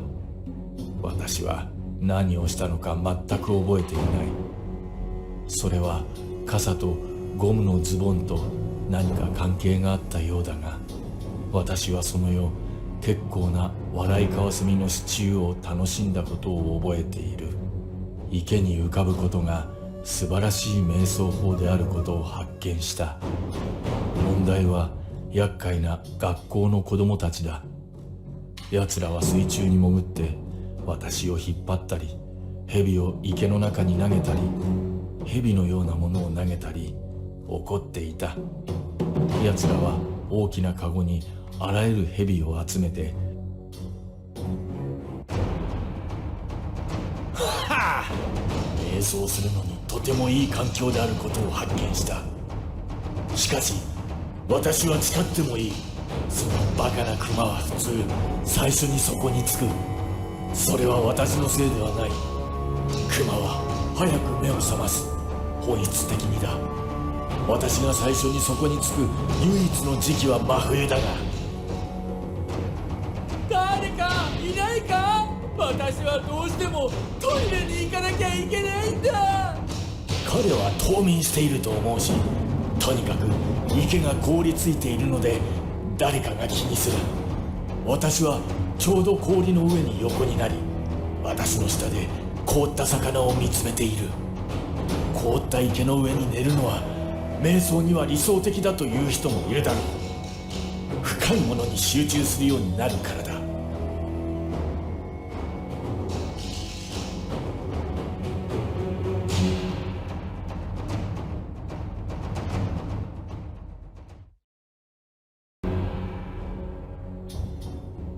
私は同じ木の下に座っていた。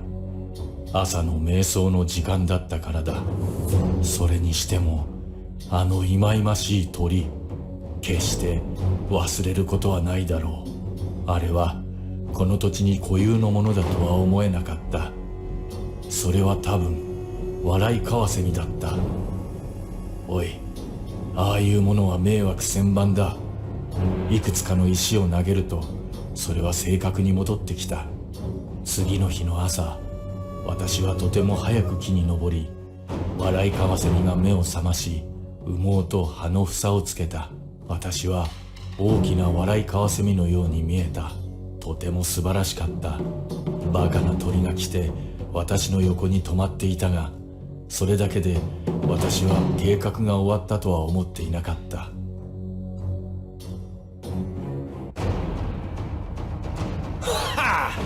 とても辛く、体も痛むので深い集中が必要になるだろう。私はそれが嫌だ。私は毛布が欲しい。だから私は毛布を取る。私は誰が言っているか気にしない。もし私が私と一緒に毛布を持っていたいなら、私は自分自身を、誰かいないか。私はどうしてもトイレに行かなきゃいけないんだ。氷の上のブリトーのように振り回すことができる。それが私がやることだ。私はしばしば昼寝するだけだが、私はまだそこで仲介することができる。彼はあまりにも多くのものを持っていた。それは本当だが、それは彼がとても悪臭を目覚めさせた理由ではない。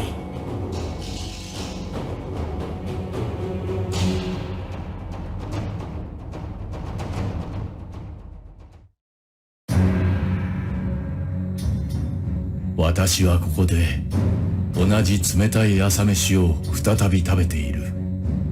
私はコーンフレークが嫌いだ。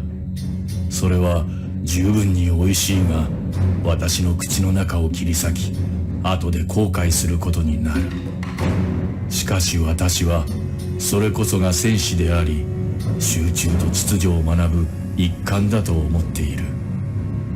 たとえお前がコーンフレークで口を切ったとしても、そしてお前がそれをもう一度食べようとすると、口の中をさらに痛めてしまうので、それ以上悪化させないよう、それ以降は柔らかい食べ物を食べなければならない。我が人生とこのかよばき口が呪わしい。私は遥か昔のこのような日を覚えている。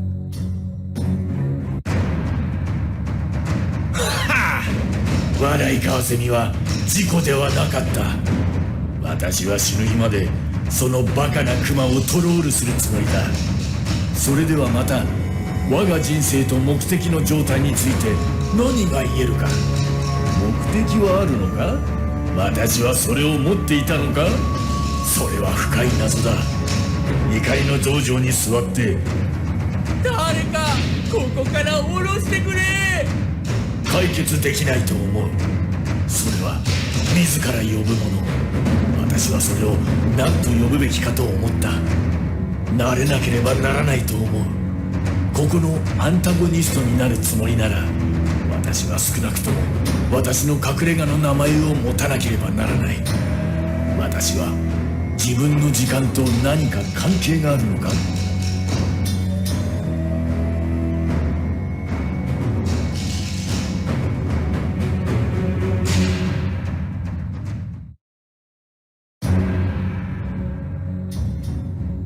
私は同じ木の下に座っていた。朝の瞑想の時間だったからだ。それにしてもあの忌々しい鳥、決して忘れることはないだろう。あれはこの土地に固有のものだとは思えなかった。それは多分笑いカワセミだった。おい、ああいうものは迷惑千万だ。いくつかの石を投げるとそれは正確に戻ってきた。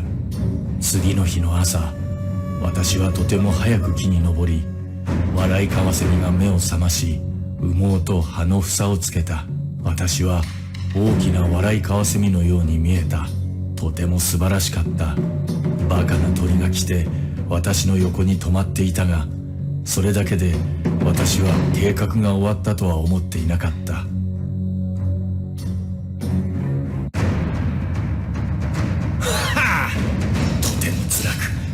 体も痛むので深い集中が必要になるだろう。私はそれが嫌だ。私は毛布が欲しい。だから私は毛布を取る。私は誰が言っているか気にしない。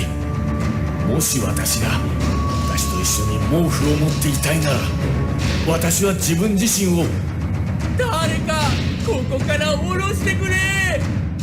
氷の上のブリトーのように振り回すことができる。それが私がやることだ。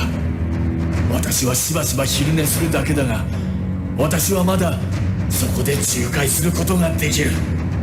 彼はあまりにも多くのものを持っていた。それは本当だが、それは彼がとても悪臭を目覚めさせた理由ではない。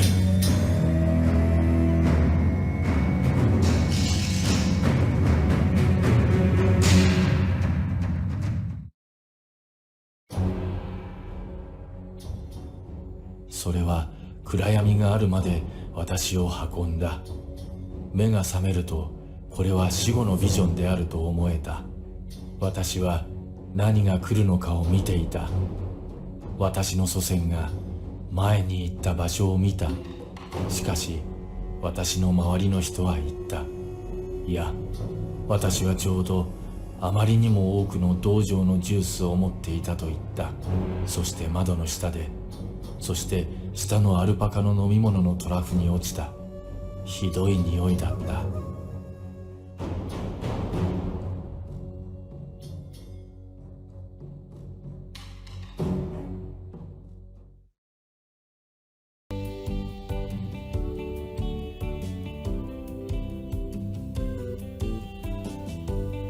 Diary, yesterday was so amazing, and I met such a wonderful guy.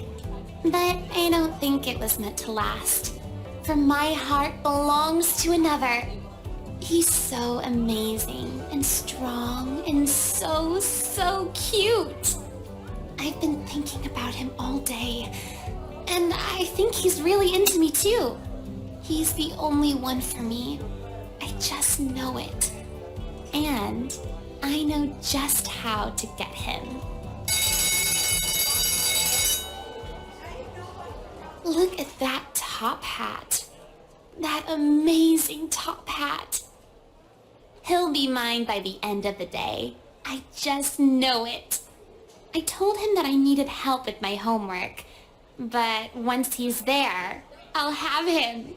And once I have him, he'll be mine forever. There is only one thing that could possibly go wrong.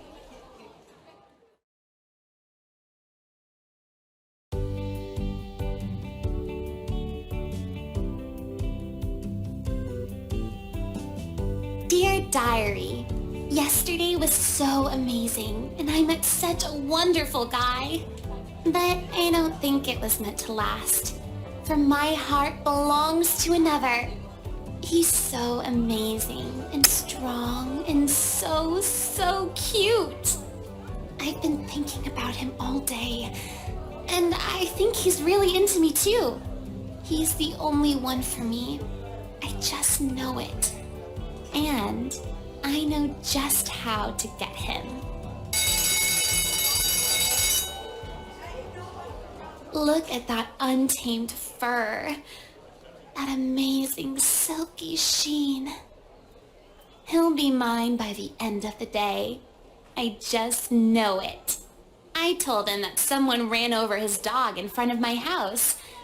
But once he's there, I'll entice him with warm cookies, lure him inside, invite him inside, and then I'll have him. And once I have him, he'll be mine forever. There is only one thing that could possibly go wrong.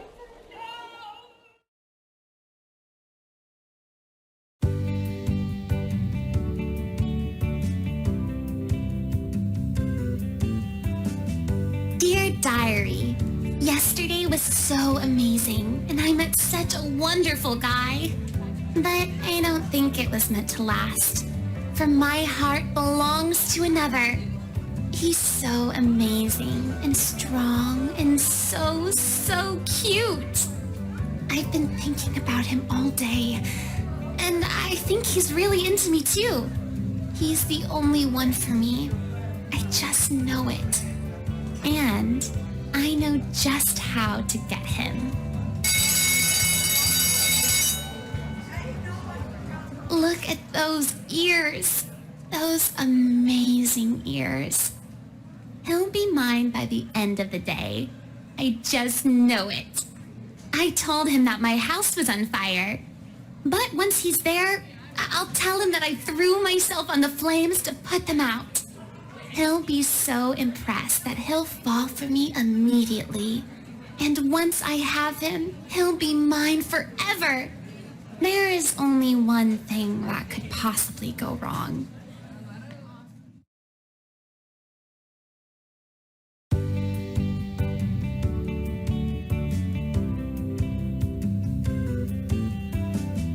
Dear Diary, yesterday was so amazing, and I met such a wonderful guy. But I don't think it was meant to last, for my heart belongs to another. He's so amazing and strong and so cute. I've been thinking about him all day, and I think he's really into me too. He's the only one for me. I just know it. And I know just how to get him. Look at those eyes. Those amazing eyes. He'll be mine by the end of the day. I just know it. I told him that I've taken several live hostages at my house. But once he's there, I'll tell him that I let them go because I love him. He'll fall for me immediately. And once I have him, he'll be mine forever. There is only one thing that could possibly go wrong.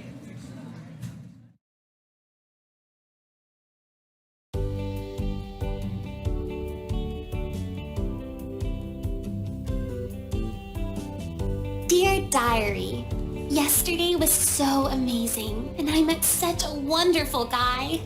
But I don't think it was meant to last, for my heart belongs to another. He's so amazing and strong and so cute. I've been thinking about him all day, and I think he's really into me too. He's the only one for me. I just know it. And I know just how to get him. Look at those strings. Those long, beautiful strings. He'll be mine by the end of the day. I just know it. I told him to come over later. That should be enough. And if he doesn't show up, I'll just go to his house. And if he doesn't open the door, I'll just find a window. Chimney's always an option. Or I could set the house on fire and wait for him to run out. Then he could run into my arms. There is only one thing that could possibly go wrong.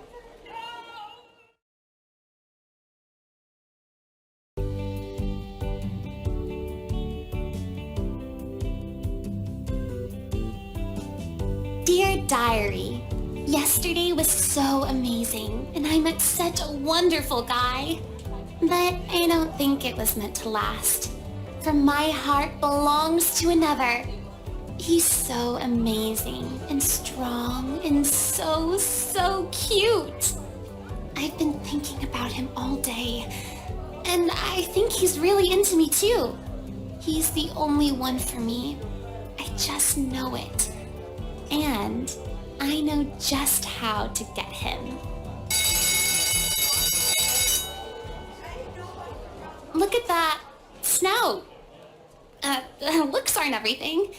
He'll be mine by the end of the day. I just know it. I'll just wait for him after school, throw a bag over his head, hit him with a shovel, and drag him into the back of my car. Then, when he wakes up, I'll tell him that someone was trying to kidnap and kill him. I don't know, Balloon Boy maybe. And then I'll tell him that I rescued him. He'll fall for me immediately. There is only one thing that could possibly go wrong. Dear Diary, things didn't work out as I'd hoped, and once again I'm left with nothing but a broken heart. But tomorrow is another day, and I just know that there's a guy out there that's right for me.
Never underestimate the cunning of a pirate.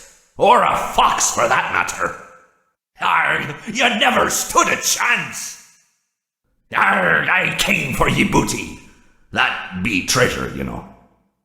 I can't run like I used to, but I can pull myself apart just fine. Arr, so much more spacious in here. I may stay a while.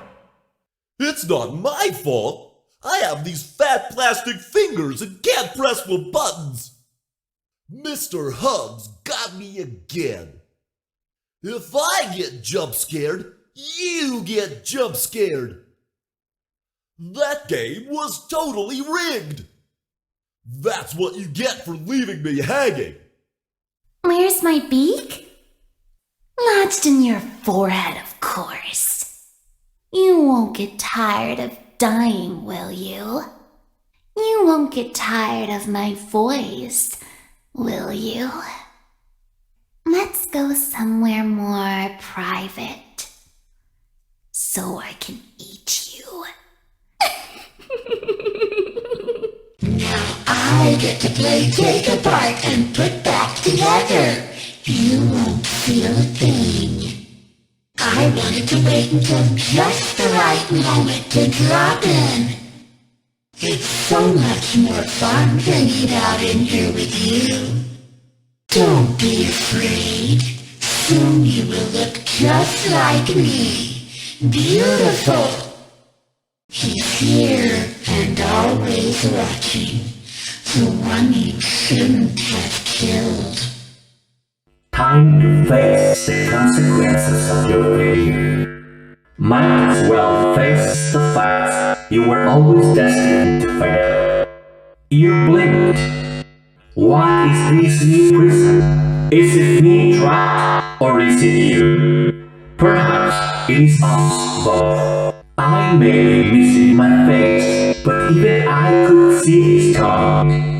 I was the first. I have seen everything. Come closer. Let's smile together. I have seen him, the one you shouldn't have killed. I never thought I'd make it through that vent, but now we are together. Let me show you how to break your face and look like me. The others are under my protection. Seeing you powerless is like music to me. The others are like animals, but I am very aware. I don't hate you, but you need to stay out of my way. I recognize you, but I'm not afraid of you. Not anymore. I am remade, but not by you, by the one you should not have killed. No light can save you now. I have always been hiding in your shadow. What a gift to relish, a victim that can't perish. I am given flesh to be your tormentor. Let's see how many times you can be pulled apart. I assure you, I am very real. This time, there is more than an illusion to fear. We know who our friends are, and you are not one of them. Let me put you back together, then take you apart all over again.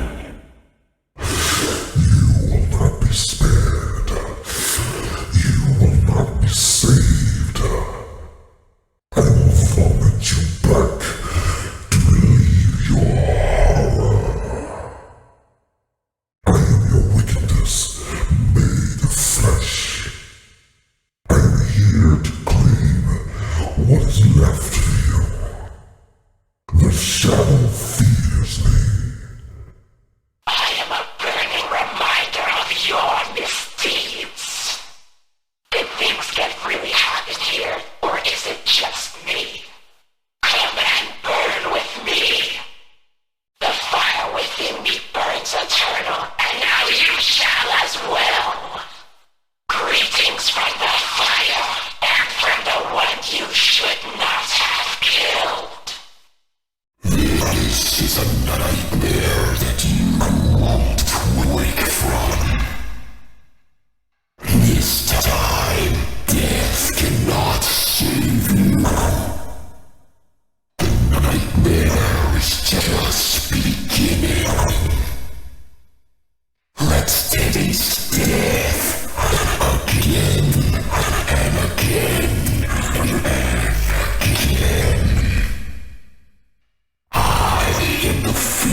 of what you have created. There just isn't room in here for both of us. You knew I'd get you eventually. Come closer. Help me count my teeth. You're not so big. Just a bite-sized morsel. Flash that light or you won't. It can't save you now. I guess you forgot about me. Want to see the scooping room? Looks like something bad happened. I could hear you breathing. Admit it, you wanted to let me in. These are strange circumstances that have brought us together. Don't be shy.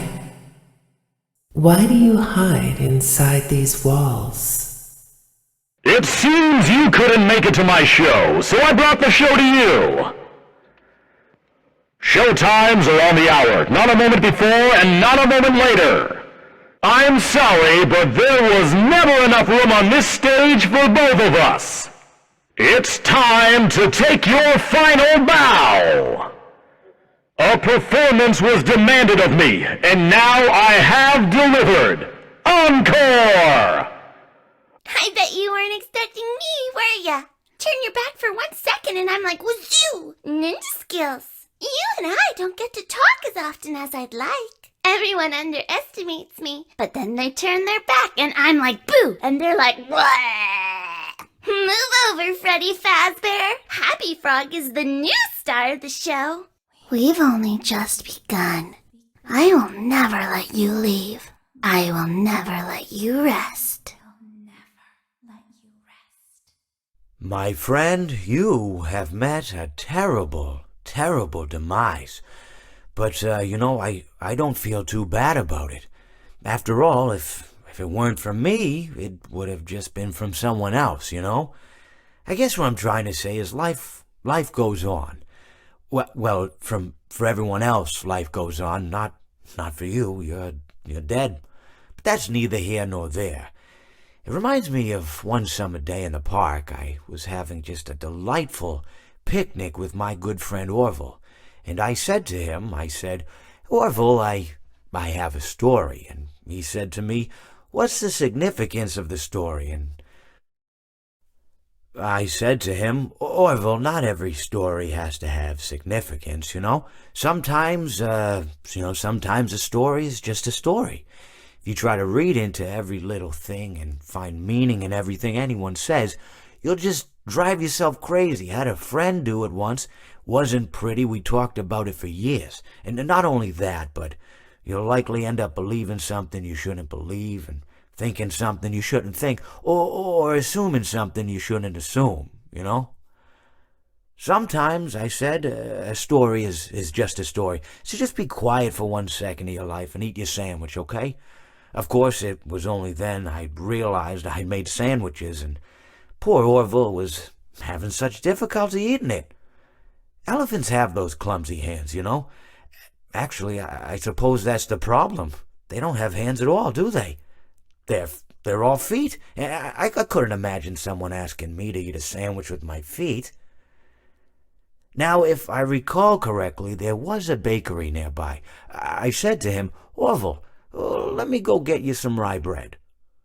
Now, I'm unsure if elephants enjoy rye bread, but I assure you that Orville does. Now, this was on a Tuesday, which was good because rye bread was always fresh on Tuesday. They made sourdough bread on Monday and threw it out Wednesday, or rather, they sold it at a discount for people wanting to feed the ducks, and then probably at the end of the day, finally, they threw it all out. I don't recall. I do remember a man who would bring his son to the bakery every Wednesday and then go feed the ducks. He would buy all of the sourdough bread. Of course, you know, you're not supposed to feed the ducks sourdough bread at all. It swells up in their stomach and then they all die. At least that's what I've heard. You know, I never saw any ducks die myself, but I did notice a substantial decrease in the duck population over the course of a few years. I just never thought to stop the man and tell him that he was killing the ducks by feeding them sourdough bread. And if you want my opinion on the matter, and I told Orville this as well, if you want to feed ducks, or birds, or any kind for that matter, it's best to buy seed. I mean, when you think about it, breads of any sort don't occur in nature. They don't grow on trees or spring up from the bushes. I don't think birds know what to do with bread. What was I saying? Oh, yes. So I bought Orville some rye bread. What a fine day it was. It seems that you have met your end. What a pity. You know, I don't feel too bad about it, though. After all, if it weren't me, it would have just been one of the others, I guess. I'm honestly just glad to be out of those air ducts. You know, it's not easy for a hippopotamus to fit up there, and not easy to get down either, and not as young as I used to be, as you can see. I used to be able to do all the sorts of things. You're young, you're vibrant, you have that sort of pep in your step. It reminds me of a conversation I was having with one of my good friends, Orville. We were having a nice picnic one day. I believe it was summer. No, perhaps it was... Was it the fall? Yes, it was the fall because the leaves had turned already. But I said to Orville, I says, Orville, I have a story to tell you. And Orville looked at me, kind of odd and said, what's it about? I said to him, not every story has to be about something, Orville. Sometimes a person just wants to talk. Why does everything have to be a story? I said to him.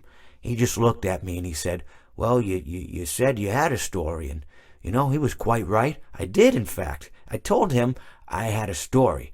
I suppose if a person just wants to talk, then it's best to not announce that you're telling a story. Telling a story does come with its own pressures and expectations, I suppose. After all, if you're just talking to a friend, then there's no more expectations than if you were talking into the wind. Words by themselves aren't expected to carry, aren't expected to stick. But if you announce you're telling a story, well then, there'd better be a point to it all, No one wants to sit and listen to someone ramble on and on and on with absolutely no end in sight. So, it's good to be mindful that when you tell someone that you're about to tell a story, that you have something to say. Telling someone that you're going to tell them a story is tantamount to asking them to stop what they're doing and pay attention. You're basically saying, hey, buddy, stop everything. Stop what you're thinking. I have a solution to everything. And, well, I didn't really have any story to tell. In hindsight, I probably just misspoke when I said that I had a story. I think it would have just been better to tell Orville that I wanted to tell him something rather than tell him that I had a story. But even then it might have put too much importance on the whole thing. Either way, it was quite a nice day. I remember that we were drinking tea. Well, it seems that your journey has ended. Very sorry about that. It was always going to end this way, of course. If it weren't by me, it would have just been by some other, terrible thing. Just, you could not imagine how terrible it would be. Just, I get scared thinking about it. I'm glad it's not me. It reminds me of a time I was speaking to my good friend Orville. We were sitting on a park bench watching the pigeons. I was on the left, he was on the... Oh, wait, was I on the right or left? Anyways, it doesn't matter. We were sitting on there watching the pigeons. And I said to Orville, friend, those birds are frozen. And he kind of looked at me like I'd lost my mind. But I reminded him that it was winter, and often birds will sit in a tree until they freeze. And then they sort of fall to the ground until the sun warms up and they can, move around again. So I said to Orville, you might as well save those breadcrumbs until the birds thaw, because they can't very well enjoy them in the condition they're in. To which he asked what I meant, and asking what condition the crumbs should be in before he threw them to the birds, assuming that I meant the birds couldn't enjoy the breadcrumbs in the condition that the crumbs were in, when in fact I had meant the birds could not enjoy them in the condition that the birds were in, considering that the birds were frozen. You know, so he took a moment and then threw his last handful onto the ground. I said to him, Orville, why did you throw the breadcrumbs to the birds when I just told you they're frozen? To which he responded, the breadcrumbs are not frozen. Again, misunderstanding my words. I didn't mean to say that the breadcrumbs were frozen when I said I told you they're frozen. I'd been referring to the birds. You know, in hindsight, what I should have said was, and this would make perfect sense, why did you throw the breadcrumbs to the birds when the birds are frozen? He misunderstood upon my correction, stating that he didn't know what else to do with the breadcrumbs, and that perhaps, you know, when the birds thawed, they'd still be able to eat the crumbs. So I said to Orville, I said, and this is what I said to him, I said, Orville, the birds may be dead. It seems that you have met a horrible demise, my friend, but, you know, these things happen, and life goes on. Not for you, obviously, you're dead, but it reminds me of a time I was having a conversation with my friend Orville. We were, where were we? I think we were by the river. We were sitting by the river and watching the fish leap over the falls. And I said to Orville, you know, sometimes I feel like a fish leaping over and over again, always trying to get somewhere, though I don't know where, only to find myself in the jaws of a beast. He, of course, looked at me, surprised, you know. Have you been in the jaws of a beast, friend? To which I said, no, of course not, Orville. I said, no. I simply meant that life can seem like a relentless endeavor to overcome meaningless obstacles, only to meet an equally meaningless fate regardless of your efforts, regardless of the obstacles you've passed.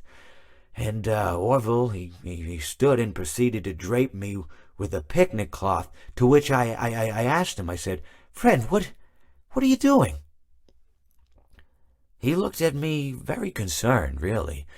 I feel like you've gotten too much sun. Indeed, indeed I had. He proceeded to pour me a glass of just ice-cold lemonade. Ooh, you ever mix it with iced tea? You do like a little half lemonade, half... Ooh, it's so... You should try it some... Well, you can't because you're dead. But anyways, so you may be asking yourself, how did I go from sitting by the falls and drinking lemonade to being wedged in the air duct? Not only with Orville, but with an entire assortment of fruity-colored friends. Well, there's really no good answer to that, but perhaps I met a demise of my own at some point, and this is my afterlife or my dream, whatever it might mean. I honestly don't know. Or maybe it doesn't mean anything at all. Maybe it doesn't mean anything at all. I consider it a dignified death. Not really. It was actually quite pathetic. If you sit by the river long enough, you will see the body of your enemy float by.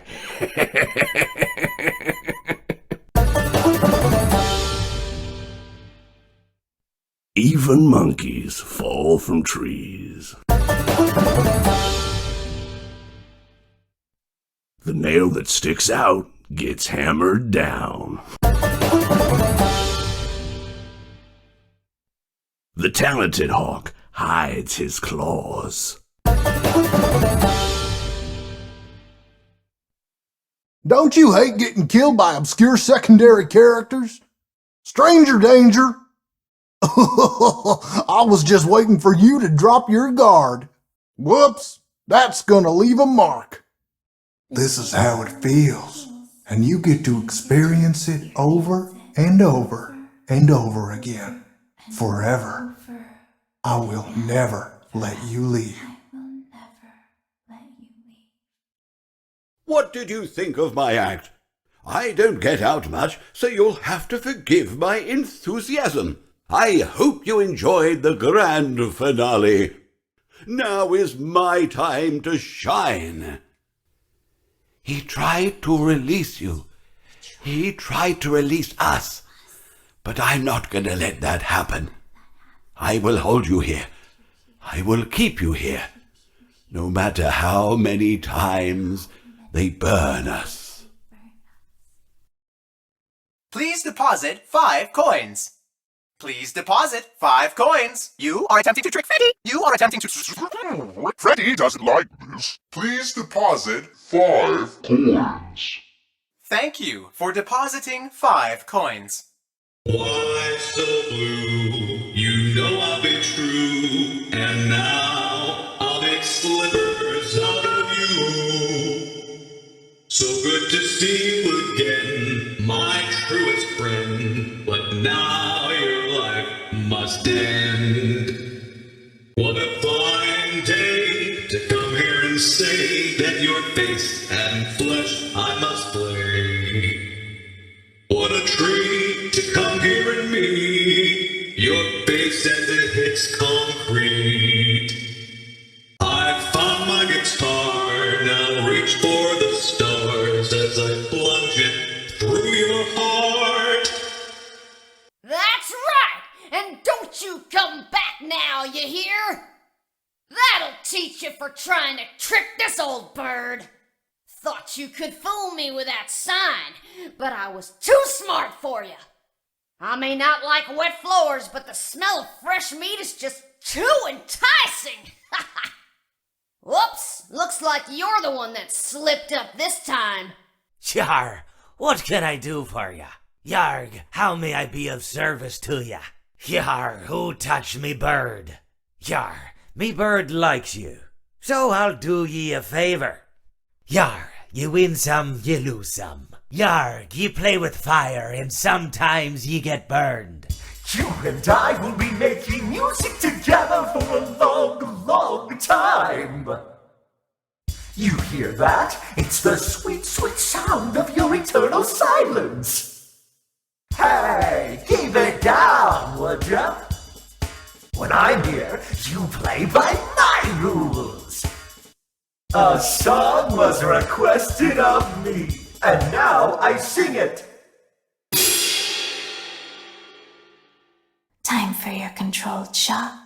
Time for your controlled shock. Let's see how many pieces I can cut you into. You won't die, but you'll wish you could. I always come back. Come spend eternity inside with me. Shh. I've been looking for you, and now I will never let you go. Shh. I'm so glad that I found you. Let me make room for you. Shh. It will all be over soon. There is room for one more. Uh-oh, how unfortunate. Uh-oh, how unfortunate. I'm gonna do a sneaky thing and throw a new contender in the ring.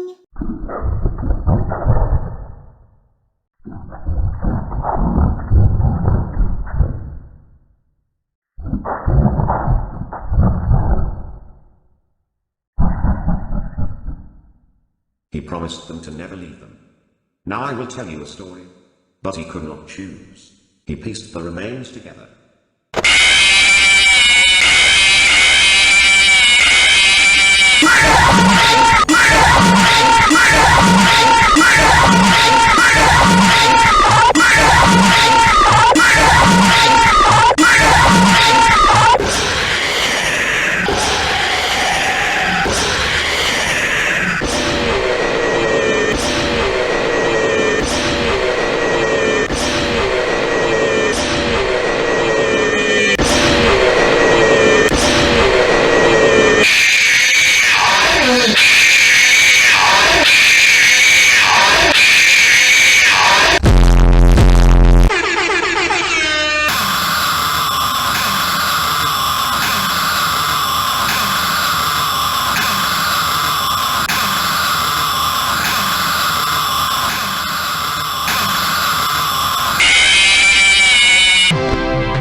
An image of the self-proclaimed one you should not have killed shows up throughout the game, in the monitors, in the doors, the vents, after dying, etc. There's a chance that 3 FNAF World characters may appear on your desk, those being Tangle, White Rabbit, and Bounce Pot. By setting Golden Freddy to 1 and using the death coin on him, you'll be jump scared by Fredbear, featuring the iconic purple bow tie and top hat. As shown in the inventory section, you can get the Old Man Consequences ending by setting him to 1 and simply succeeding in the minigame. Within the background, you can also hear a sped up, distorted, most likely, William Afton screaming. As always, you can honk Freddy's nose on the desk.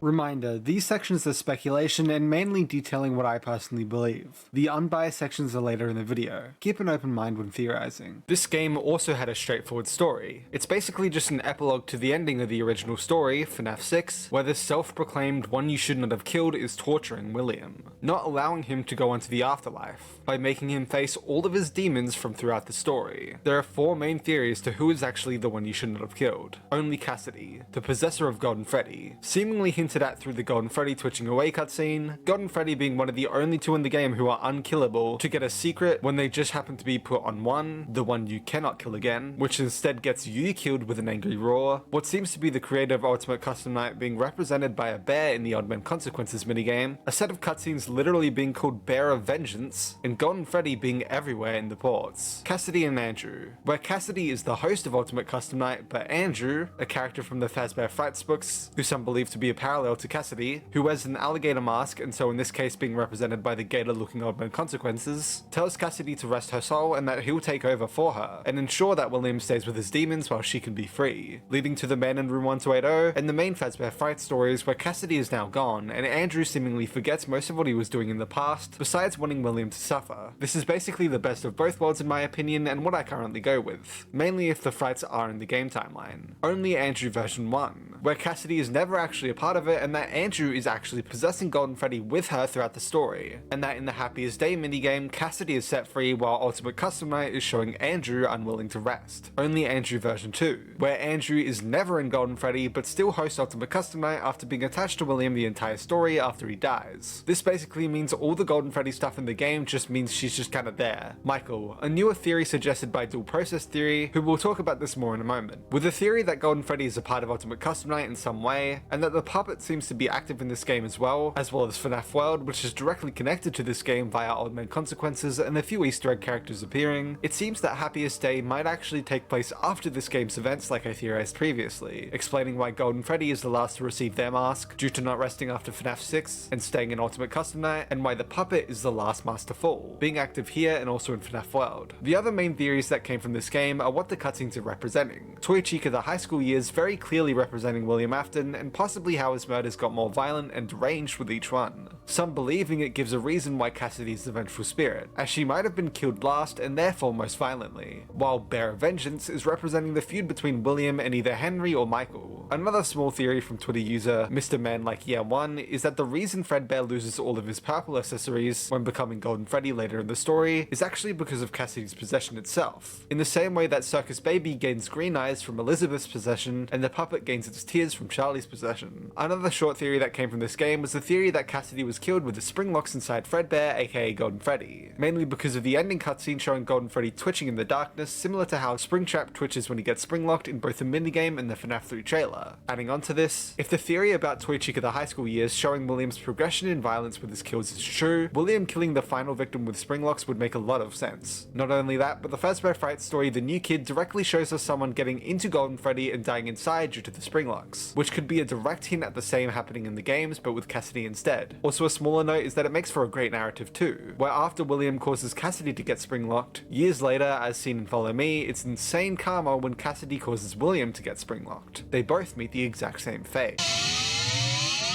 Hi, this is Connie from Dual Process Theory. Super excited to be here. Hyperdroid asked us to tell a quick theory. We've only just gotten started on YouTube, so I figured we should just summarize our big first video. Our theory is pretty different from the rest of the fanbase in that we think Cassidy and the Crying Child are the same character, and that Michael is the vengeful spirit. In essence, our idea is that William experimented with death and possessions after the bite of 83, and on the last night of the missing children's incident, shoved his son, Cassidy, into Fredbear in hopes of getting him to possess it. However, his big mistake was then moving and hiding Cassidy's body, so Cassidy's soul could never figure out what happened to it and fully possess the bear, resulting in the twitching, barely mobile Golden Freddy we see. William was then unsuspected in the murders due to his son being one of the victims, but Henry, who would have had access to the Springlock suits and knew where the Aftons lived, would have unwillingly taken the fall. Then, after all the games happened, instead of Cassidy being the vengeful spirit, it's instead Michael, who was already vengeful enough to spend years haunting his own corpse in order to track down his dad, and was the only person who would have been to all the locations utilized and seen all the animatronics in Ultimate Custom Night. You can check out our full video for more details and evidence. Hopefully by the time this video is out, our second FNAF theory will also be done, which involves Vanessa and her connections to the Afton family in the games. Thanks again to Hyperdroid for letting us be a part of this. We almost missed the deadline because I'm bad at scheduling. This fanbase has so many cool theories, and I hope you find one you like.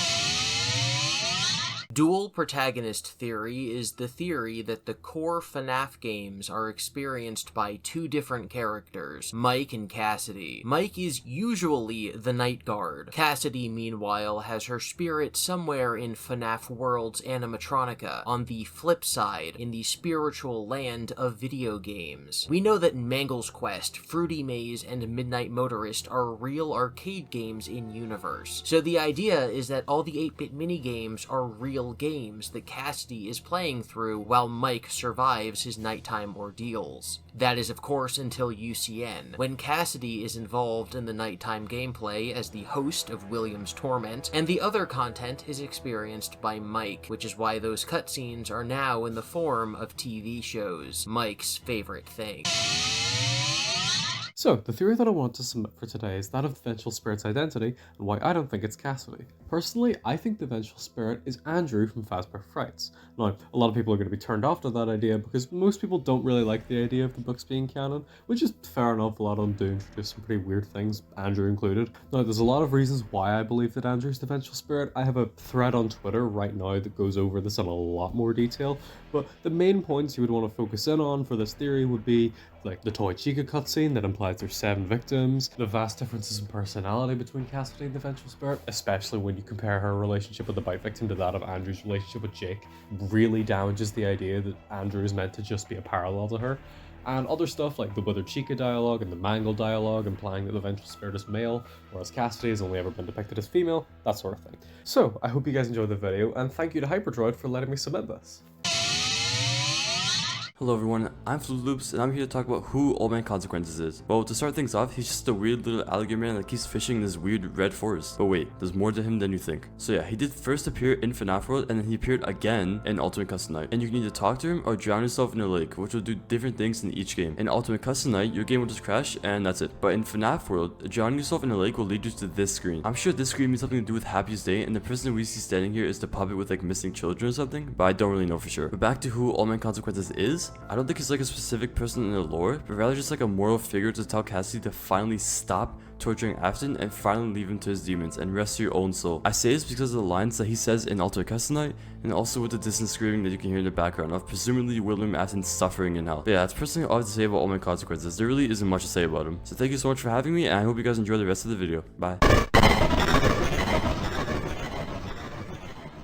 Although it was originally going to be a DLC for FNAF 6, Scott very quickly knew it would have to be its own full game. He's gone on to mention that he found a lot of shortcuts to include so many characters without anything crashing his coding software, etc. Mainly by cutting frames out of jump scares or using lower resolution jump scares and just scaling them up, which he does admittedly say that the jump scares are his only problem with the game. Scott has credited the fans for coming up with the idea of being able to get new office skins, because originally they were just going to be random and you only had a 1% chance to get the offices. Ultimate Custom Night is a game that he's gone on record to say he would be satisfied with it being the last, as he was really happy with it and he felt like it was a good capstone to FNAF 6. He's also stated that he doesn't know why he named Shadow DD XOR. It was just something that came to his mind at the time, with no meaning or anything. As far as we're aware, Scott's own personal high score is only 6,800. Scott has also mentioned how the animatronics being locked in place while watching them on cameras is completely intentional, because if you're viewing them on cameras and they're suddenly in your office and kill you, it feels like they've teleported and breaks any immersion. Before Ultimate Custom Night's release and on April Fools, Scott added the mechanics that Foxy, Phone Guy, and Nightmare Freddy would have in game, all of which were references to debunked theories. Foxy will run into your office when things are looking dire and offer to help you. You can choose one of 3 ways for him to assist. He can block one door, clear the vents, or add 1% more power to your meter, which is a joke on the theory that Foxy is a good guy for not actually jumping at you in FNAF 1. Phone Guy will call into your office at random times, creating a lot of noise and momentarily increasing the aggressiveness of the animatronics. He cannot call, however, if Springtrap is in the vents, because he can't be in 2 places at the same time, which is a joke on the theory that Phone Guy and the murderer are the same person. And finally, Nightmare Freddy appears suddenly in your office holding an alarm clock. You have only a moment to press the button and activate the alarm, and if you press the button in time, you will awaken in your bed for 10 seconds before falling back asleep and continuing the night, being a joke on Dream Theory. You can actually skip Mr. Hippo's speeches by pressing Control and S. I didn't mention that over in his animatronic section because I think it's funny to have to sit through that, so the less people that know about the skip, the better. The face of the one you should not have killed is actually Scott's little kid Jason. Alongside FNAF 3, this is the only FNAF game to not have Freddy as its main icon, instead having Nightmare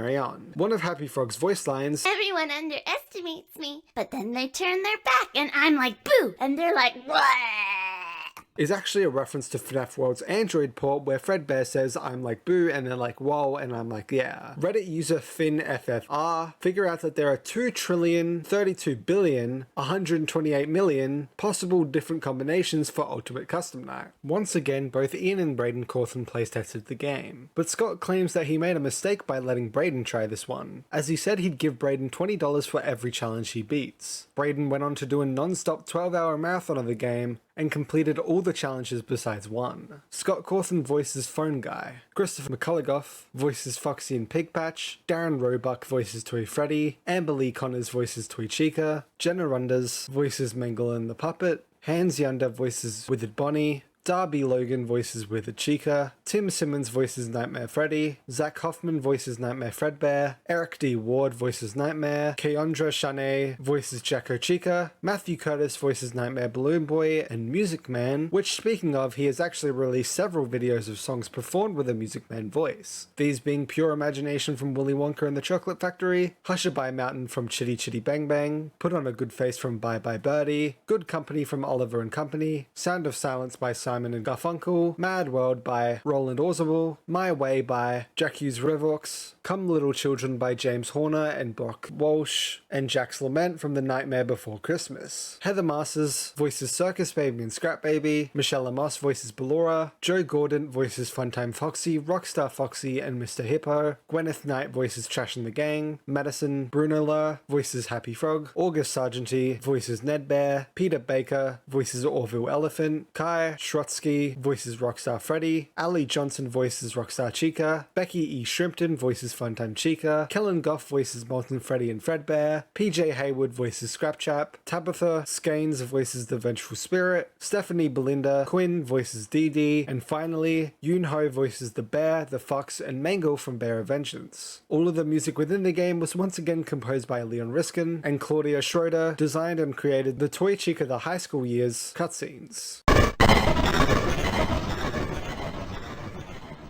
For some reason, Scott had some issues with things being flipped horizontally. First, when Scott first revealed the office, a few of the drawings and posters were flipped horizontally, but that was later fixed by the next teaser. Also later fixed, when the game first released, the animations for Toy Chica showed I flipped horizontally by accident. Also, likely to avoid any errors, there's an unused image of Rockstar Chica flipped horizontally in the files, that he scrapped for the right hole position and instead created a unique and original position. There are leftover frames of Bonnet covering her nose from Sister Location. This is never seen in game. There used to be a custom night text on the game's main menu, which is now replaced by the Officers, Power-Ups, and Challenges buttons. Candy Cadet and Adventure Endo 01 were both originally in the Ultimate Custom Night roster, but were both removed. Only Candy Cadet got added back to occasionally activate in the office background instead. Speaking of the original roster, Nightmare Freddy and the Freddles were originally going to both have their own separate character icons and mechanics somehow, but eventually both got merged into just Nightmare Freddy's character. Also, some of the members of Trash in the Game were going going to have their own separate character icons and mechanics, but also eventually got merged into the Trash in the Game character. There's also an unused image of the demo that Scott sent out to YouTubers, showing that they only had a maximum of 2,000 points at the time. Some of the renders in the game were cropped or aren't visible in the game, including Rockstar Freddy's power-up graphic missing his legs, Balloon Boy's head in the vent missing his body, JJ's head in the vent missing her body, and also JJ's full head missing under the desk. Consequences. Sat down and listened to Old Man Consequences. Pond. Viewed all episodes of The Bear and the Fox. Mine. Viewed all episodes of Toy Chica the high school years. Never. Heard all of the Secret Death dialogues. Stories. Listened to all of Mr. Hippo's stories. 55. Completed a night with all characters at 5 or higher. 50-10. Completed a night with all characters at 10 or higher. 50-15. Completed a night with all characters at 15 or higher. Impossible. Beat the unbeatable. 50-20 mode. And endless. Experienced all deaths and jump scares. After Ultimate Custom Night and the ending of the original FNAF story, Scott took to Steam to update everyone on upcoming projects, including a virtual reality title aka FNAF VR, this time being created by Steelwool Studios. The game's first teaser showed off all the animatronics melting together, with a quote from Fazbear Entertainment themselves, saying that everything is working as intended. This wasn't the only teaser we got, as there were 7 other teasers hidden in the source code. One showed us inside the FNAF 4 closet with Circus Baby looking directly at us, seemingly hinting a mix of FNAF 4 and Sister Location. Another showed off the FNAF 3 recreation with Springtrap looking from the door. One showed a close-up on Chica in the kitchen with some sort of gas behind her. Another showed off a close-up of Bonnie missing an eye. One showed a close-up on Freddy with his chest cavity wide open and endoskeleton exposed. Another showed a close-up on the 2 Circus Baby plushies. And the final one showed this random endoskeleton head. On the 25th of March 2019, we got our first teaser trailer for the game, showing off a bunch of levels on a bunch of camera monitors, including some levels which were featured in the teasers, and ending with some jump scare with a promised release of coming soon. We later got the release date for FNAF Help Wanted, May 21st, 2019, which it then got delayed for 1 more week to now release on the 28th, which it then did.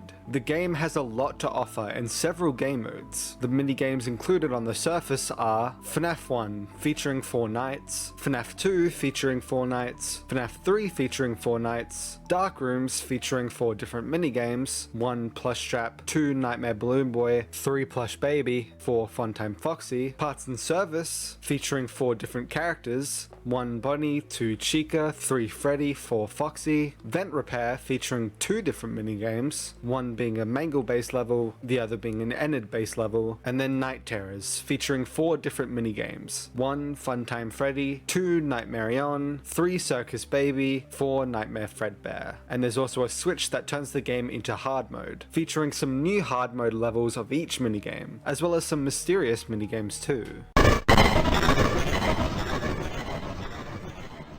When you open the game, you start within a Freddy-themed ride, with Hand Unit taking you through the history behind the Freddy Fazbear virtual experience. Then you reach the main hub, taking place in the FNAF 1 style Freddy Fazbear's Pizzeria, where you have a number of levels to select from on the virtual menu, as well as a token counter to your right, tracking how many Faz tokens you've collected within the game, an out of order showtime button, a replay title button, and a prize counter button which takes you to said prize counter, which I'll get into more later. But back to the virtual menu, and you can select any of these game modes. FNAF 1 is practically just a virtual reality version of the first game. However, there are some differences, such as a major difference being that you can actually see the animatronics moving around, instead of them just teleporting to the next camera when they move. In this version, the camera is always open, meaning it won't drain any extra power for you using it. Freddy will also actually show up in the right door when using the lights, instead of just being completely unseeable from the office in the original. Similarly, Chica and Bunny can be seen at the door without even using the lights. And Foxy is also changed with the office. When beating on the door, you will not be able to open it until the sound effect is fully finished, and not just as soon as you block it. If you see Bonnie or Chica walk towards your door, you can wait until they start turning their heads to shut the doors. Another change is that each night is now also 5 minutes and 14 seconds instead of being 8 minutes and 55 seconds. Something less significant is that the phone guy calls come out of a loudspeaker, but can either play through the telephone itself if you pick up the phone, or mute it entirely by clicking the glowing button.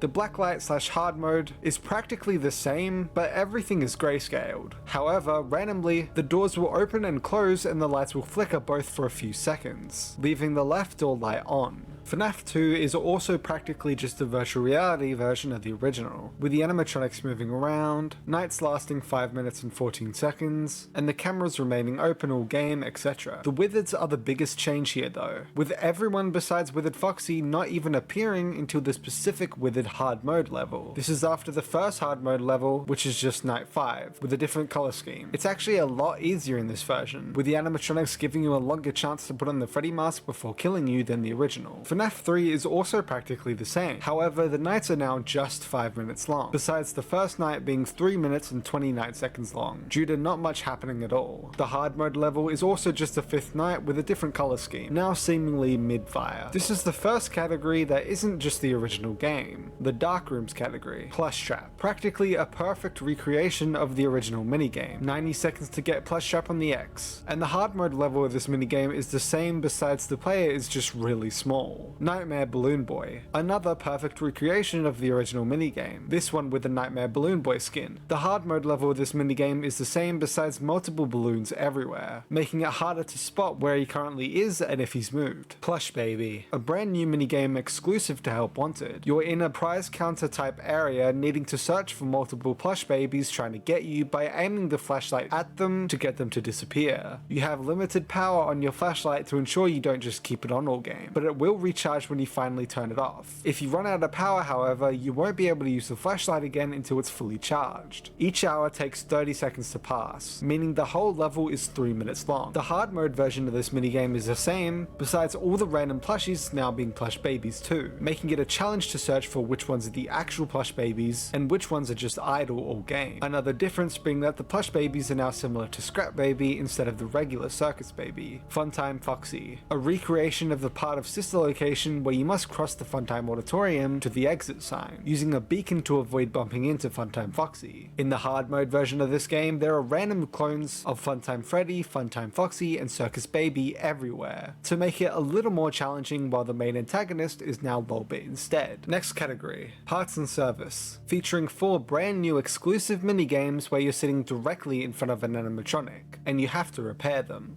Bonnie, where you must first remove his eyes to access his harmonization module and put them into the cleaning receptacles on either side, and then clicking buttons on both sides of his jaw to open up his faceplate. Then you click the blinking button to enter calibration mode where you must listen to each note of his guitar, figuring out which note is out of tune and then turning the correct note to retune and fix it. Then you must replace Bonnie's eyes and reclose the faceplates to finish the level. The hard mode level is then the same game mode but under a black light and some random things going on in the background to try and distract you. Chica, where you must first remove all the random pizza slices throughout her body, putting them into the trash, then you press the 2 buttons on both sides of her head which opens up her beak. You must then apply Fazbear Entertainment restaurant grade chemist spray to remove the cockroach infestation, and then reattach Chica's arm, hand, and cupcake plate before applying another chemi spray. Then the cupcake will run around you and you must quickly grab the cupcake when it appears, and put it back onto Chica's hand and finish the level. The hard mode level is then the same, but now Chica's cupcake is Nightmare Chica's, and giant bugs crawl around the room. The main difference is that you must remove the cockroaches by hand after the first spray. Freddy, where you must first remove a child's hat from Freddy's mouth, dropping it in the lost and found bin. After this you must grab Freddy's bow tie and pull it in order for it to open Freddy's chest cavity that contains a child's watch, which you must remove and drop in the lost and found bin. Then simply grab the music box and put it on the side, then touch the button to grab the shoe and put that in the lost and found bin, then simply replace the music box with another and touch Freddy's nose to shut it again. The hard mode version is then the same, but now static screens are all around you, with some random things floating around the air to try and distract you. Foxy, where you must put Foxy's head back onto the endoskeleton, which causes a malfunction in his servos, causing you to have to place new fuses in the exposed places with the same matching pattern. First is the legs, which you must get the fuse from drawer number 1. Then there's an incorrect one already in the chest, which you must take out of his chest and put into his arm. Then you must search drawer 2 and 4 and place the fuses in and on Foxy's chest. And finally, Foxy's eye from drawer 3 back into his eye socket while he's still and his eye patches up. The hard mode version is then the same, but with the whole place burning on fire. Vent Repair, featuring 2 different mini-games where you must complete tasks and repair the vents while the animatronics try to kill you. Mangle, where you first press the flashing button to activate Hand Unit, who will glitch out and cause you to descend into the first puzzle. When it stops, you must push a button and then flip the lever to proceed carefully, as Mangle is now here, who throughout the minigame you must keep listening and looking for, looking directly at her to avoid him from reaching you and send her backwards. The second vent will open, where you must flip the switches on both the ceiling and then the side of the vent. Then the pipes will start blowing steam and you must turn them all off. The third vent will then open, where you must do Simon Says type puzzles to finish the game. In the hard mode level, not only is the lighting again different, but all of the vents are open at once, and you can do the tasks in any order, and both Mangle and a second Mangle will be hunting you. Enid, where in the first section you must follow the tangled wires to the corresponding buttons in the correct order. You must do this 3 times. Enid appearing in the third, who will kill you if you take too long. Then the second section begins, where you must place gears that are missing from the surrounding machinery. The first one in the left, which you must use to get a second, and both must then be put into the front machine to get the third. All 3 are then needed to be used to continue. Throughout this section, Enid will simply lurk around and once again attack if you take too long, or even just look at him for too long. Then you will arrive at the third and final section, where you must press buttons to both move and rotate the pipes to the correct position. In the hard mode level, the lighting is again different, and in VR mode, the level flips upside down, as well as having overall stricter time limits. Night Terrors, featuring 4 different minigames within the FNAF 4 house. Funtime Freddy, alongside Bonbon and Bonnet, are all mixed into classic FNAF 4 gameplay, while this time Funtime Freddy is the only real enemy, and the other 2 are just distractions. Bonnet specifically will appear in the drawers on either side, and must be blocked by shining a flashlight directly at them. This night takes 3 minutes to complete. Night Marion, where my grandfather clock will play throughout the night while Night Marion is your enemy this time, who you can actually see their eyes in the doorway, making the night somewhat easier, but you must also push Night Marion's tentacles back, which can appear in multiple places within the room, by simply shining a flashlight at them. This night takes 3.5 minutes to complete. Circus Baby, where you hide inside the closet and must close the door whenever Baby rushes towards you. However, you can't keep it closed for too long, as there are plush babies within the closet that may jump scare you if you do so. This night takes 2 minutes to complete. Nightmare Fredbear, the closest to the original FNAF 4 gameplay, with only Fredbear as the enemy now. Shut the doors on him and shine the flashlight when he's on the bed. This night takes 3 minutes to complete. And finally, Pizza Party. This isn't a normal minigame, and is the only Night Terror's hard mode level, as it's the final level of the game. You must travel through the correct path, which I'll cover in a moment, to reach the ending. Before we get into each collectible, here are a few tips and tricks to help you complete said minigames easily. FNAF 1 is fairly easy in itself. You don't even need to use the lights at all, honestly, since you can actually see the animatronics at your door when they're there. Just keep an ear out for their movements and watch Foxy every so often to ensure he's not about to sprint to your door. FNAF 2 is also fairly easy if you just keep one of your hands on the wind up button the entire time and just stay on that camera. Just keep checking the lights while holding and put the mask on when needed. FNAF 3 is probably the easiest. Same as the original. Just keep Springtrap trapped in the top cameras and close the closest vents. Plushtrap and Nightmare Balloon Boy both aren't hard. You don't really need any help here. For the Plush Baby level, you just need to remember where their spawn spots are so you don't go looking at random spots just guessing. Here is a helpful map of all their spawn locations. Funtime Foxy is quite easy if you just look down and count your steps. Go forward around 8 steps each flash and sway from the left side to the right side whenever you're moving, and you should be okay.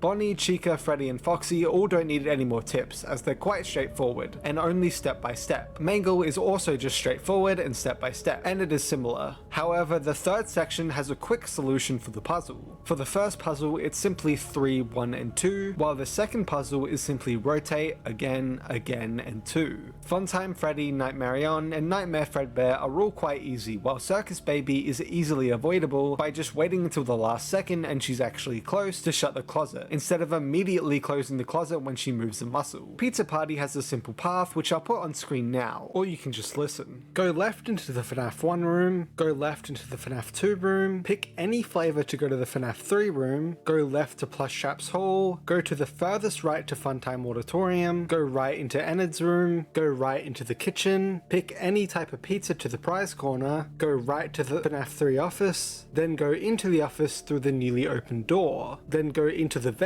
and then look up. Easy. I'll get into each animatronic in the Curse of Dreadbear DLC section instead of this game, but outside of the minigames, the prize counter itself contains all your collectibles that you earn throughout the game. This includes food and drink, Bonnie Bite, Butter for One, Chica Chug, Disappointment Chips, L Chips Tortilla Chips, L Chips Tortilla Chips Bold and Spicy, Exotic Beverage, Fazbar, Foxy Cove Cooler, Freddy Fudge Bar, Lemon Chica Bar, Meat Bites XL, Mixed Nuts, Pirate Plunder Bar, Slice of Cake, Stick of Butter, and Sodaroni. Plushies, Bonnie, Chica, Foxy, Freddy Fazbear, The Puppet, Toy Bonnie, Toy Chica, Toy Freddy, Nightmare On, Circus Baby, Funtime Foxy, Funtime Freddy, and Scrap Baby, Action Figures, Freddy Fazbear, Enid, Mangle, Toy Freddy, Toy Bonnie, Toy Chica, Balloon Boy, Puppet, Bonnie, Chica, Foxy, Nightmare On, Circus Baby, Funtime Foxy, Funtime Freddy, Nightmare Fredbear, Plush Trap, and Bonbon, Toys, Balloon, Cupcake, Caterpillar, Phone, and Robot, Fazcoin Unlockables, Basketball, Dead Cockroach, Plastic Cup, Desk Fan, Rolled Paper, Freddy Mask, 8-Ball, and Helpy, and finally the Bubbleheads, Bonnie, Chica, and Freddy.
Welcome to Freddy Fazbear's Pizza.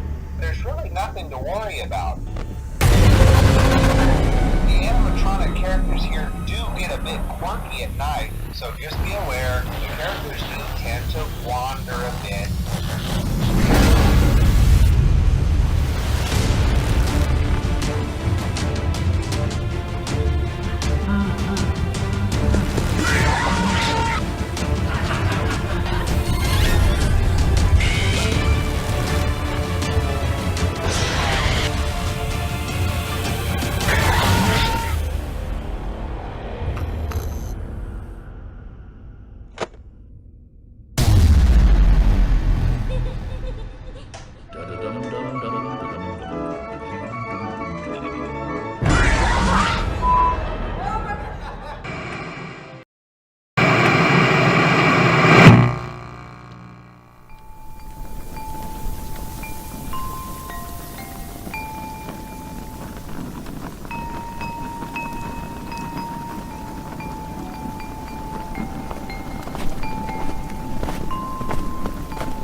Welcome to the Freddy Fazbear Virtual Experience. Fazbear Entertainment is excited to join the digital age, and what better way to do that than with an edge-of-your-seat virtual reality experience.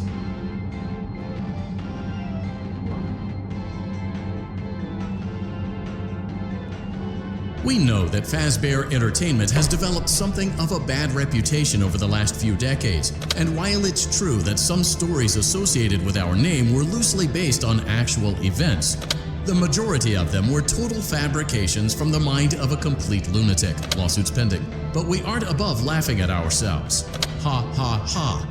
That's why we have recreated many of these completely fictitious scenarios, lies, that you've been fed over the last several years into a hilarious VR game, in the hopes that we can finally move past these childish ghost stories and develop a new relationship with you, as well as your kids. Don't forget the merch, perfect for birthdays. So sit back and enjoy a few scares. We do, however, ask that you agree to a simple waiver before you play. It's mostly just legal mumbo-jumbo and isn't at all based on user experiences thus far or injuries associated with testing. Just touch the button to agree, and then we can jump right into some harmless fun that can't harm you at all in any harmful way. Thank you for playing the Freddy Fazbear Virtual Experience.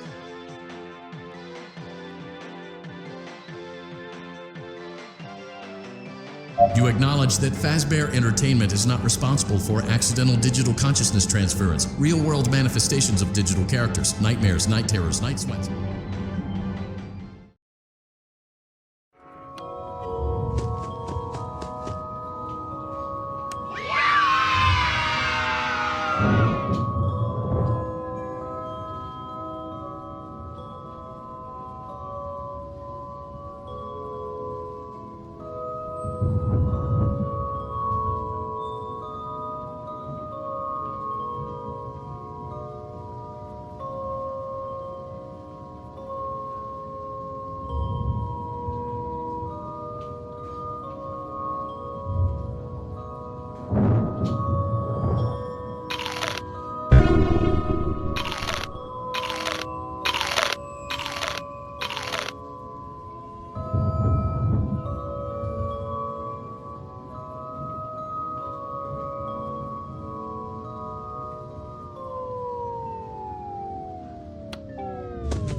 Ladies and gentlemen, boys and girls, Fazbear Entertainment would like you to put your hands together for the one, the only.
Congratulations on completing the Freddy Fazbear Virtual Experience. You did an amazing job.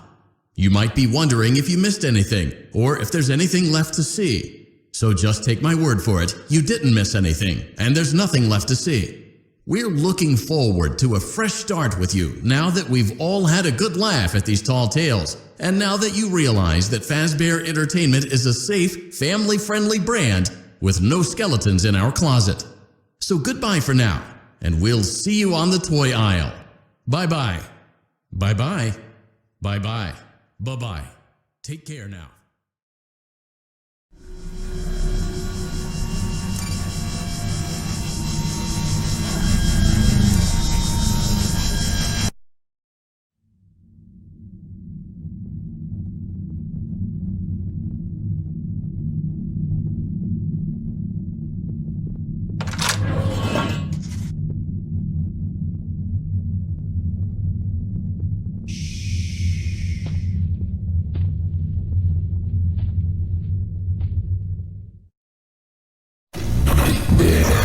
Just beginning. Let's taste death.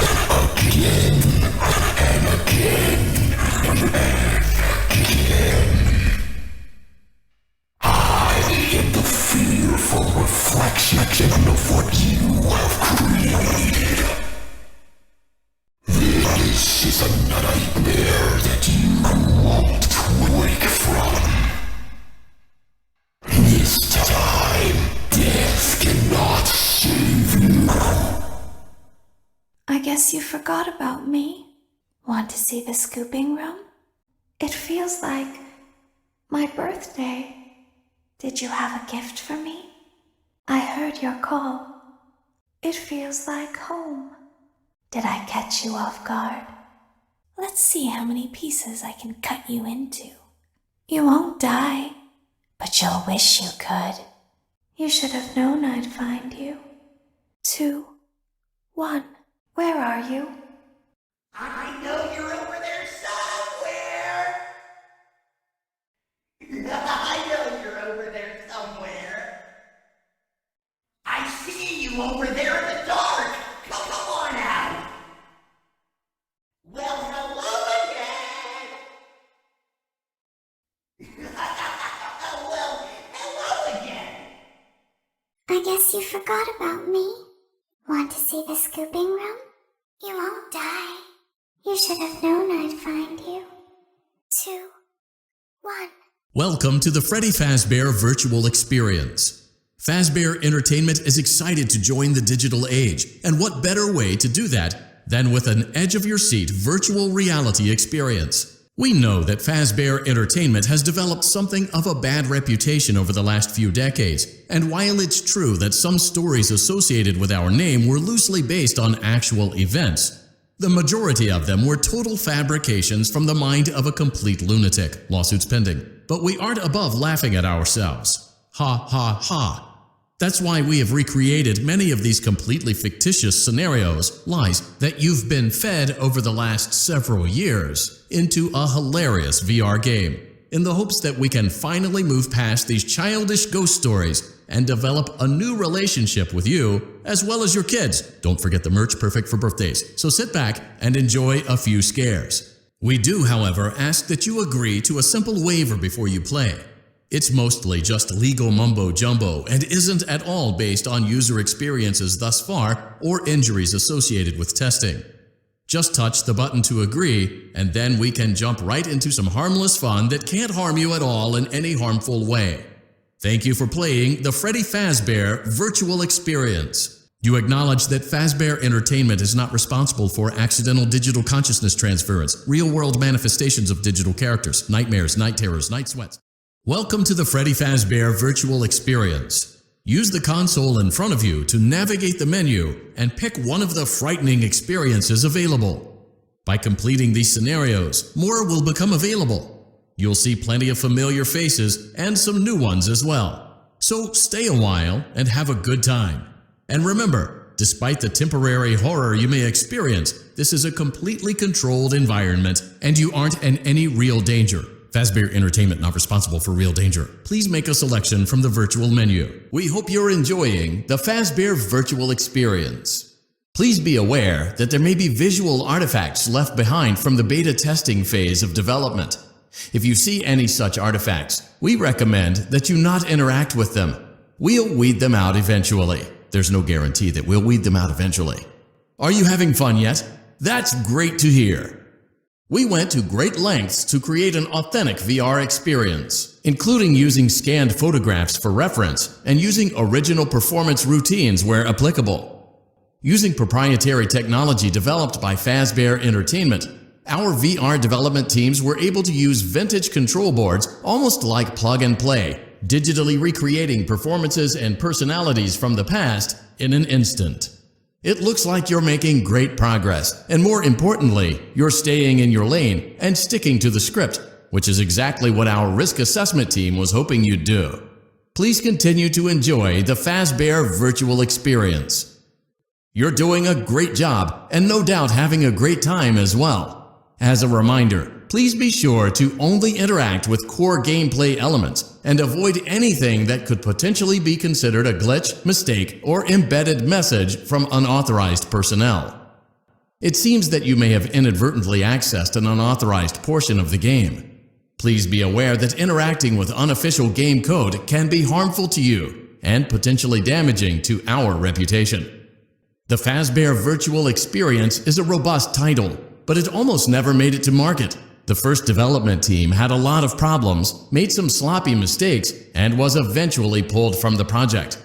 For that reason, we recommend that you avoid any comments, notes, or warnings that may have been left behind by previous development teams. We assure you that they are wholly untrustworthy. It seems that, on multiple occasions now, you have disappeared from the authorized boundaries of the Fazbear virtual experience. We would ask that you not do it again. Would you like to hear a funny fun fact? One of the previous development teams made a hilarious mistake, one that may or may not have resulted in an undesirable anomaly entering the game's code. Please accept that statement as our full legal disclaimer and absolution of responsibility and potential harm to you. Welcome back to Parts and Service. Oh no, it looks like Bonnie's guitar is out of tune and must be recalibrated. First, we must access his harmonization module located inside his secondary throat pipe. To access the throat pipe, both eyes must first be removed. You must be as precise as possible when removing the eyes from their respective sockets. First, firmly grip Bonnie's left eye and carefully remove it from its socket. Great job! Deposit the left eye in the cleaning receptacle on your left. Well done. Now, firmly grip Bonnie's right eye and carefully remove it from its socket. Deposit the right eye in the cleaning receptacle on your right. Good job. To open Bonnie's faceplate, carefully press the two buttons located on either side of Bonnie's jaw. When done correctly, you should hear two small clicks. Well done. You now have access to Bonnie's harmonization module. Press the blinking button inside Bonnie's secondary throat pipe to enter calibration mode. Something is not right. One of those notes is out of tune. You may push the button again to replay the audio check. Press the colored button that corresponds to the incorrect note. Press the blinking button again to verify your work. Great job! Bonnie is in tune and ready for his solo. Let's close him up. Simply replace both eyes in the same order that you removed them, then close up the faceplate, and we'll call it a day. Well done. That concludes your Parts and Services task. See you next time. Welcome back to Parts and Service. There have been customer complaints about Chica's acrid smell. Sounds like Chica has been rummaging around the kitchen again. Remove all food particles from Chica's exterior and place it in the refuse bin on your right. Good job. Make sure Chica is not hiding any other treats inside her beak. To open her beak, carefully press the two buttons located on the sides of Chica's head.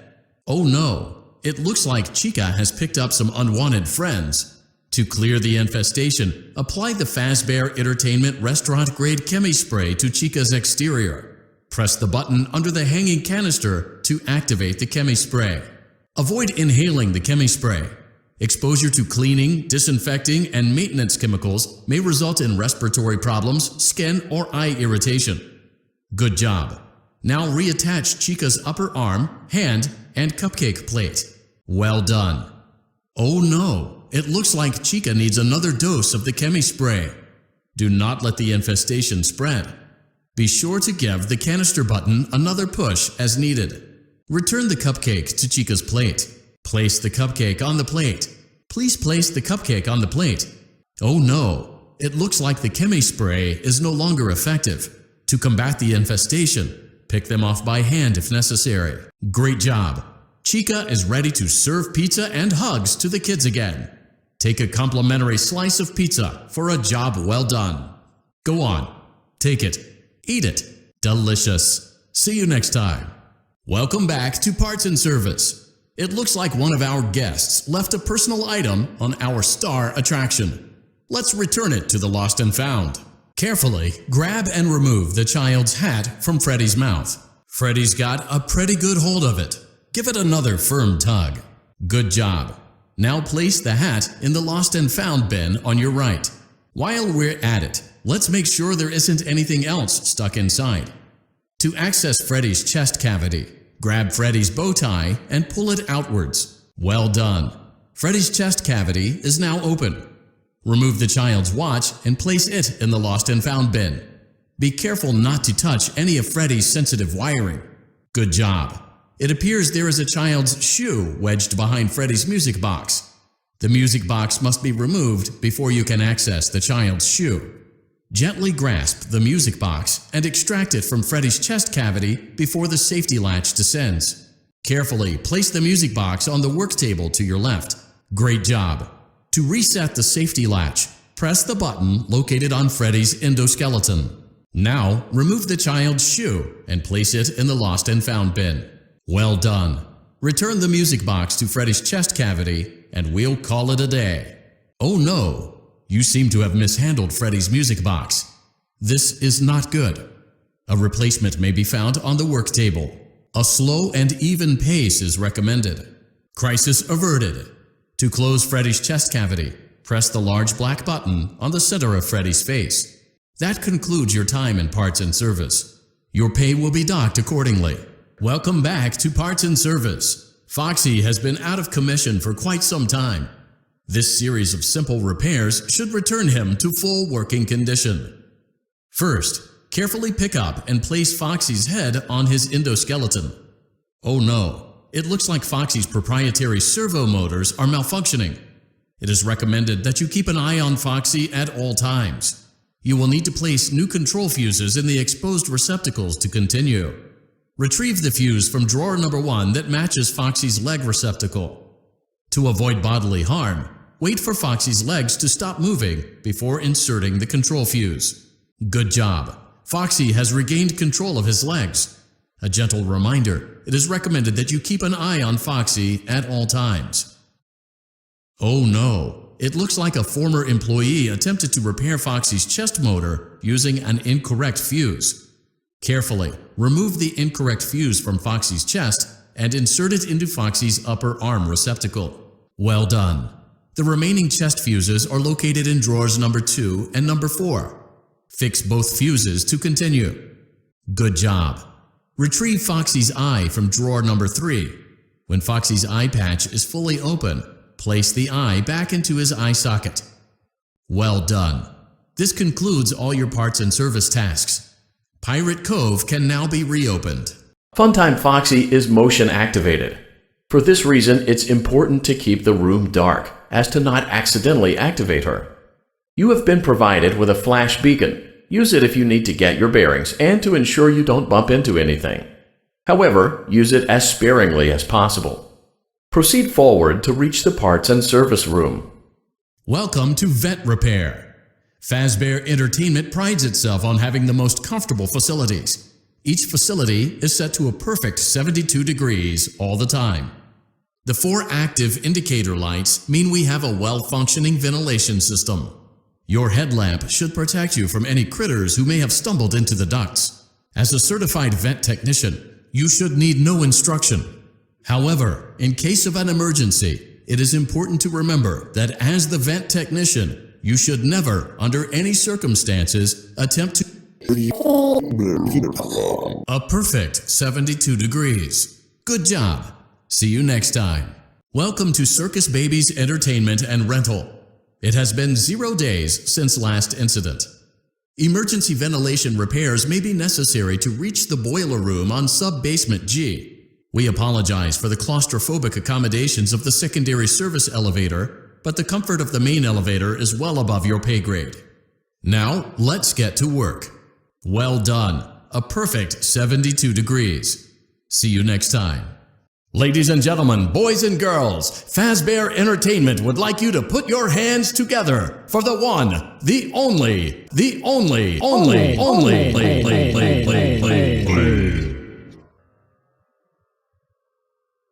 Congratulations on completing the Freddy Fazbear virtual experience. You did an amazing job. You might be wondering if you missed anything, or if there's anything left to see. So just take my word for it, you didn't miss anything, and there's nothing left to see. We're looking forward to a fresh start with you now that we've all had a good laugh at these tall tales, and now that you realize that Fazbear Entertainment is a safe, family-friendly brand with no skeletons in our closet. So goodbye for now, and we'll see you on the toy aisle. Bye-bye. Bye-bye. Bye-bye. Bye-bye. Take care now. Hello? Can you hear me? Don't exit this room, okay? This isn't a mistake. This room isn't a mistake. I had to hide these logs away from the core gameplay files, in a place that only a beta tester would look, and in a place where the files could be protected. I just really, really hope that the next development team finds this before the game is released to the public. This game has some kind of malicious code in it that we haven't been able to fully contain or even understand for that matter. We're over budget and out of time. But that's not the reason that we're shutting down.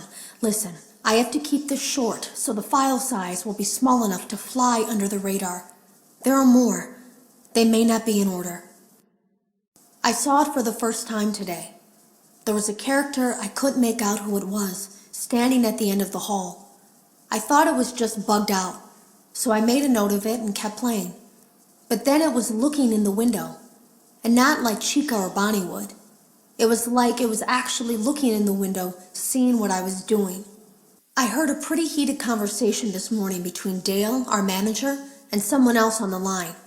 It really feels like this project is in trouble, in no small part because of the lawsuit, I'm sure. There has to be a lawsuit, there's no way there isn't. It happened in this building just a few doors down from me. I think it's made worse by the fact that Jeremy tried to tell us something was wrong. But as a dev team, we all just saw it as a challenge to find what the problem was and fix it. Who could have known that? I have to go. Have you ever heard of a guillotine paper slicer? It sounds made up, but it's an actual piece of office equipment. I didn't even know we had one in the supply room. I guess they're more common at businesses that do a lot of graphic design work. I remember seeing one when I was still in school, and even then, I knew how dangerous it looked. I was always afraid of losing a finger. That seems so silly now. Jeremy used to do design work. I guess that's how he knew it was there. The drawers have been emptied out. Someone was here. I don't think it was spring cleaning either. No, there was plastic on the floor. Someone was definitely here during the night. It had to have been the client. I mean, they sent us that stuff in the first place with no explanation, told us to scan it, said it would expedite the process so we wouldn't need to program any pathfinding ourselves. It was a budget thing, I guess. It was just junk. Circuit boards and things like that. Looked pretty old. Somehow, though, there was usable code on some of it. It seemed to take hold by itself. Things started changing. But then, he started appearing. At least that's what Jeremy said. I came in early that morning. No one else was there. At least that's what I thought. The supply room was lit. I didn't even notice Jeremy standing in the testing room as I walked past. The supply room was so bright, glowing from all the way down the hall. Jeremy complained of nightmares when he came in this morning. He wasn't talking about it like someone telling a friend about his dreams, though. He was pale, looked like he hadn't eaten in days. He spent an hour talking in Dale's office, but it didn't look like he was given much sympathy. When he came out, he went directly back to the testing room.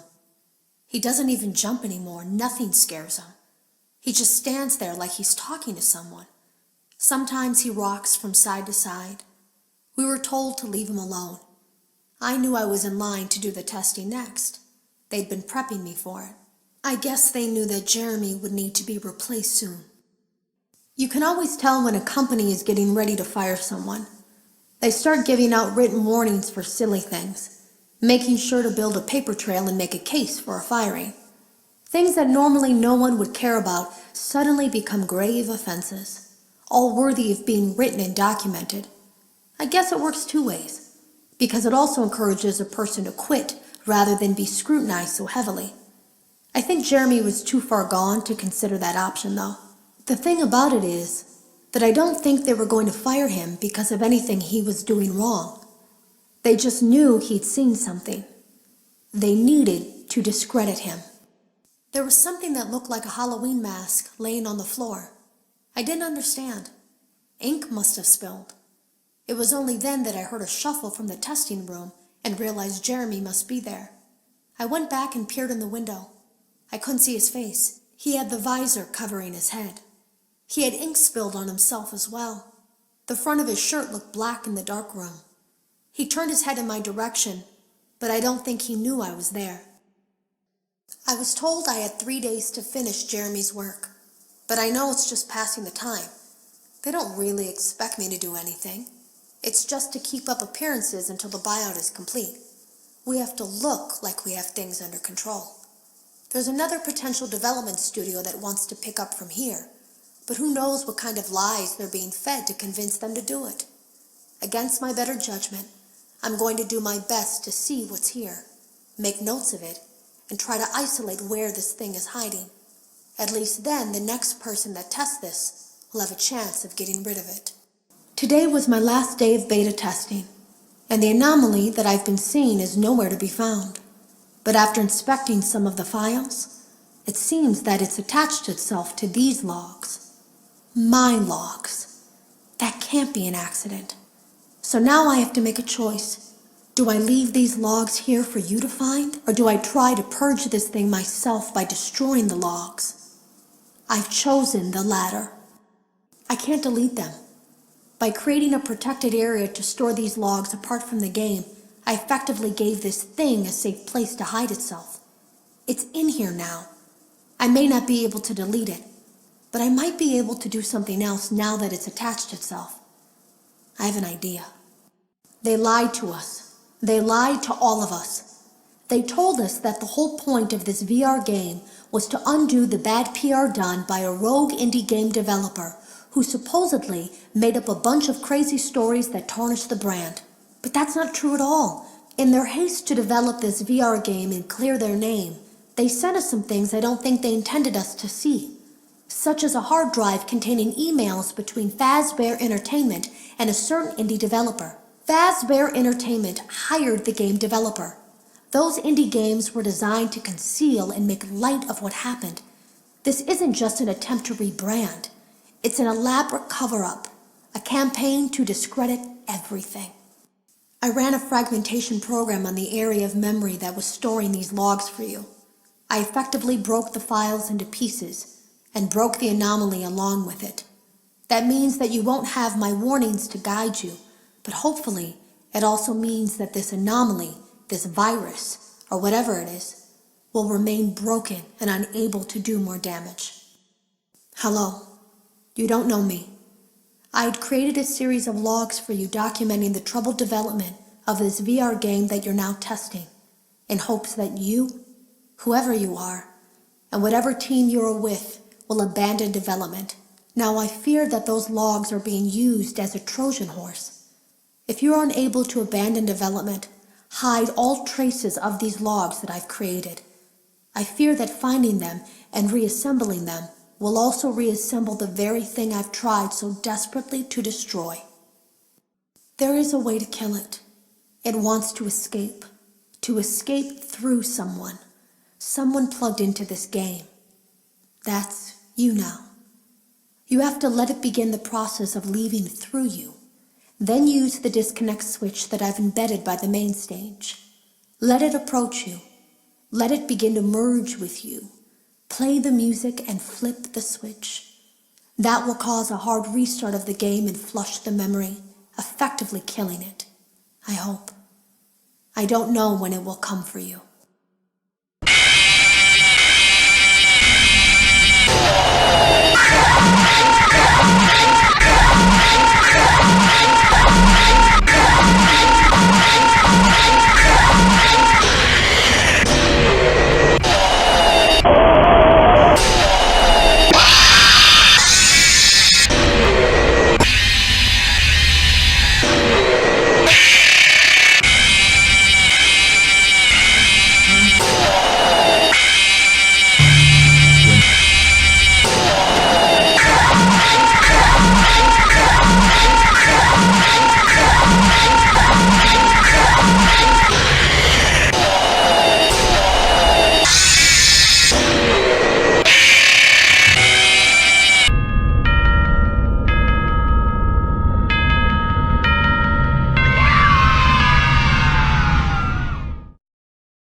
There's a chance Helpy can appear next to the main level select monitor. There's a chance in non-VR Help Wanted that Endo 02 can appear in the office. Within the Plush Trap minigame, there's a chance that mini-arenas will appear in one of the doors. There's a chance that the coffee character can appear on the desk in the FNAF 3 level, and this changed throughout updates, but in the prize corner, if you press the button inside of the box of Exotic Butters, it would show some secret lore images on the monitor, of possibly the hardware scanned mentioned by Tape Girl, and also a random endoskeleton head. This was later changed to Lolbit's Please Stand By icon. In the Ennard Vent Repair level, the Nightmare Endo can occasionally appear in the hallways, as well as multiple random broken animatronics throughout the level. You can also honk Freddy's nose in multiple sections.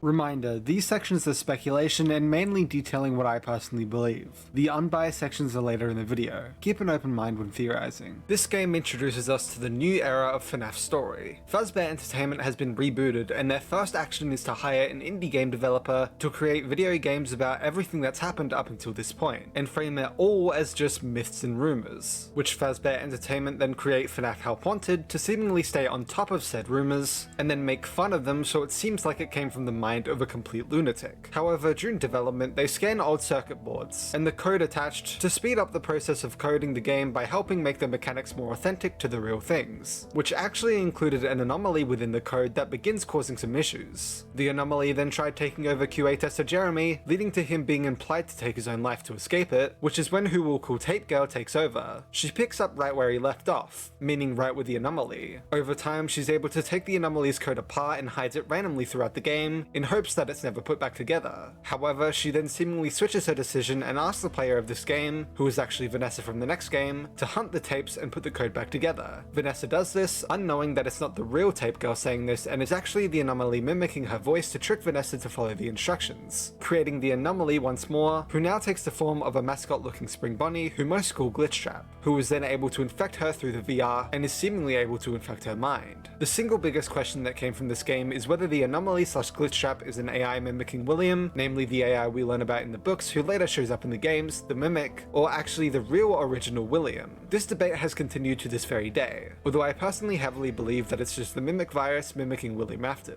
I have a plan for my next video to go into exactly this topic, present both sides, and finally come to a conclusion with all the mountains of evidence in mind, so subscribe for that. But let me give a quick rundown of both sides. The first ever things that Glitch Trap does in this game is mimic Tape Girl's voice to get you to collect all the tapes. Its entire voice lines in this game being a slowed down version of the Hi Hello from Tape Girl, and stealing the Spring Bunny costume from the Pizza Party game mode to represent itself. Not only this, but the books tell us that the Mimic was meant to observe and then mimic the animatronic show routines to speed up the process for making copies of the animatronics, which is basically just another way to say and directly mirrors how the circuit boards for Glitch Trap were used to accurately recreate the original performances to speed up the process for them, well, making copies of the animatronics. Not only that, but it's then mentioned shortly after that the Mimic began mimicking humans in a Fazbear location in ways unintended, which to me screams Afton. In the next FNAF game, FNAF AR, we also learn that Glitch Trap uses Vanessa to search up how to induce compliance in human subjects, and similar searches which make little sense if it's William himself, because why would the experimenting William Afton that we all know need to search this, and why specify human subjects if he's also still a human spirit? Although I should mention that some of the community still believe that instead of coming from the Mimic and its code, Glitch Trap is instead the real William Afton, somehow transferring his soul or consciousness from Scrap Trap's animatronic code. Just to keep it a little more fair, and instead of being extremely biased, which I definitely am about this topic, a few evidence pieces used for this theory from this game / Glitch Trap alone are Glitch Trap is, well, Glitch Trap. It should be no surprise that this is assumed to be William Afton from just looks alone. Let's be completely fair here. That's the main issue with this debate. Even if it's an AI mimicking William, it will still obviously look and act like William, because it's trying to be him. So either way, it's William in some way. Glitch Trap is also always associated with the color purple throughout the games, which is on par with Glitch Trap looking like Spring Bunny, considering William's entire character in the original story was being the purple guy. In Princess Quest on the mobile port of Help Wanted, the anomaly says I always come back, which is a catchphrase of Williams. While this could just be a reference to the catchphrase, it should be noted that, to our knowledge at least, the movie does put a spanner in the works. This isn't ever said outside of Scraptrap himself saying it in FNAF 6, who under this theory just happens to be where it's theorized Williams' possession comes from, and more. Either way, those are the two options that you can make your own mind up on. And there are admittedly a lot more pieces of evidence for both sides from the future games, but also that I just cannot get into, because I will clearly seem biased when there's like 50 pieces of evidence for the Mimic and like 5 for William. But I'm gonna make it clear that after reviewing all the evidence for both sides, listening to and analyzing Scott's own comments about the story and Glitchtrap specifically, I personally and heavily believe that Glitchtrap is the Mimic code, more so a branch slash subroutine of it focused on mimicking William Afton, and that while William himself is gone for good, his evil continues to live on in ways unimaginable. Either way, like I mentioned earlier, a video covering this topic will be releasing very soon, so if you would like to see truly all the evidence, make sure to check that out. Hello, I am Mr. HQ. Here's my theory. Is FNAF 1 through UCN canon to the games? As we learned from Help Wanted, Fazbear Entertainment actually hired an indie developer to make light of their tragic past by creating some games that they later recreate in this in-universe VR game. So did this story that we've been following for years just get thrown out? Well, maybe not entirely. As in a Tales from the Pizzaplex book, we're told a really similar story to this one, but the indie developer actually ends up making 4 games with a 4th one not being completed. So 1 through 4 are the only non-canon ones? Seems like a lot of theorizers haven't formed a concrete answer to this, and we've just moved on. Usually I let the theorists speak for themselves, but I think I can actually quickly give you a concrete answer to this question. This game posed the big question of whether FNAF got rebooted mainly by using an image of Scott Cawthon himself as the game developer. So doesn't this mean that Scott is now canon in universe? Meaning that all the FNAF games we've played up until this point actually never happened, and that this game is the start of a FNAF reboot. Well, that was the most popular theory 5 years ago, until Scott himself stepped in and intervened, debunking that theory with the quote, "Yes, I use my own picture for this indie game developer because it's an obvious parallel, but that doesn't necessarily mean that it's actually me in universe. How do you take characters that are canon, along with characters that are questionably canon, and characters from every point of the timeline, and throw them all together in one game that is canon? That's quite the problem when you think about it, but it was important for me that Help Wanted means something. I didn't want just a meaningless collection of minigames, although I'm sure most people would have been okay with that. I wanted it to be canon, and that meant that I needed to solve the substantial puzzle of how, meaning Scott made the indie game developer storyline to specifically make this game canon to the rest of the story that we already had, while featuring characters such as the Phantoms, Nightmares, and Easter egg characters that realistically no one in Fazbear Entertainment would or should know about, and some that might not even exist, and are simply just there for fun. Okay, thank you. Subscribe to Hyperdroid. I'm Mr. HQ. Huge honor. Bye bye. This game was actually planned out for a long time, since the Steam page was created on October 9th, 2017.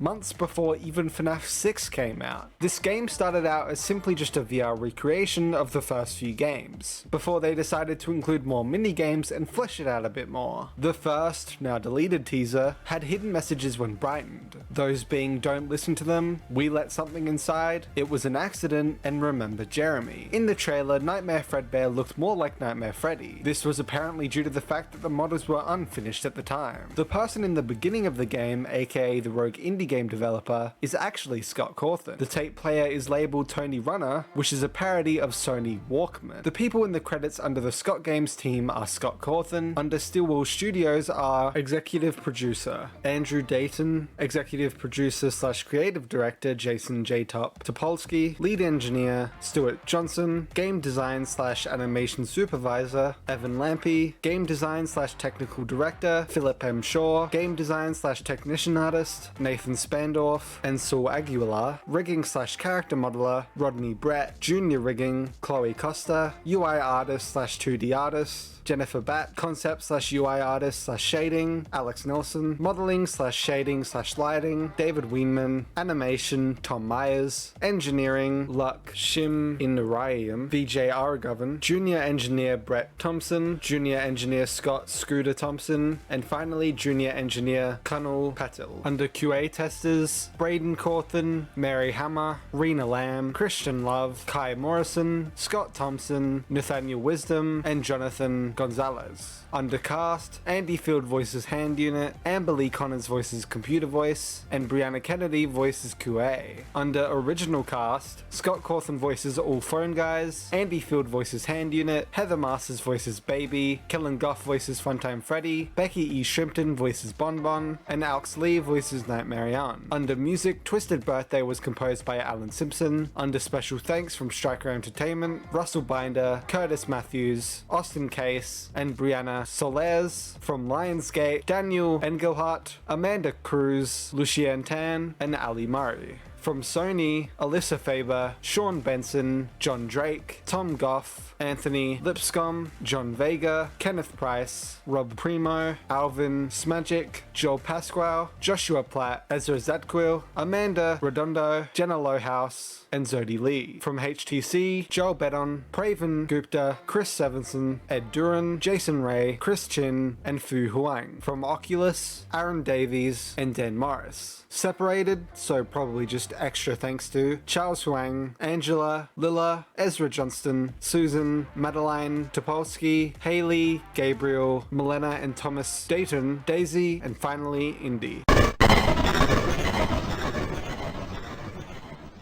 The fictional company Silver Parasol Games was originally going to have an actual website that you could visit. However, Scott decided against it as he didn't want to blur the lines between real and fiction. But it turns out a graphic designer had already thrown together a mock page for it and put it up. If you personally think you should be able to use that site as evidence, which I don't think so, Gabriella or Tonya is Tape Girl's real name. At first, the game was called Five Nights at Freddy's VR Help Wanted, but since it no longer requires VR support, it's now simply retitled to Five Nights at Freddy's Help Wanted. There's an unused texture in the files that seems to be for Spring Bonnie. In fact, later on in the Ultimate Guide, we got a good look at the animatronic. There was also an old icon for Pizza Party that showed the shadow of Spring Bonnie. There are also unused textures for blacklight variants of the original 4. It's unknown what they were going to be used for. In the character encyclopedia, apparently Party Freddy is his own character, despite him literally just being the eyes and mouth of Freddy, only seen during a jump scare and only in the Pizza Party level. There is a random small dot in the files called Toy Proxy that was likely used as a placeholder for testing animations and or mechanics. It seems that a multiplayer mode was once planned for the game, with a multitude of files in a multiplayer folder with things like MP Game Mode, including a minigame called Flashlight Freeze, with a map seen here. In the files, there's a map from one of the guidebooks that simply shows the path the withered animatronics can take in FNAF 2. There were a lot of Showbiz Pizza images that once appeared when hitting the button inside the exotic Butters basket. However, it was removed when people were linking it back to the real Showbiz Pizza, and Scott didn't want people thinking Freddy's is based on Showbiz, nor any negative attention headed towards Aaron Fletcher, who took the images for the project himself.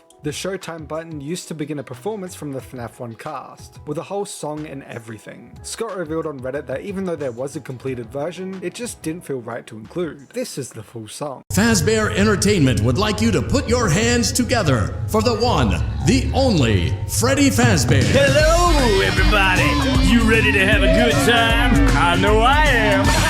Cause it's Freddy Fazbear's Pizza. For kids, it's #1.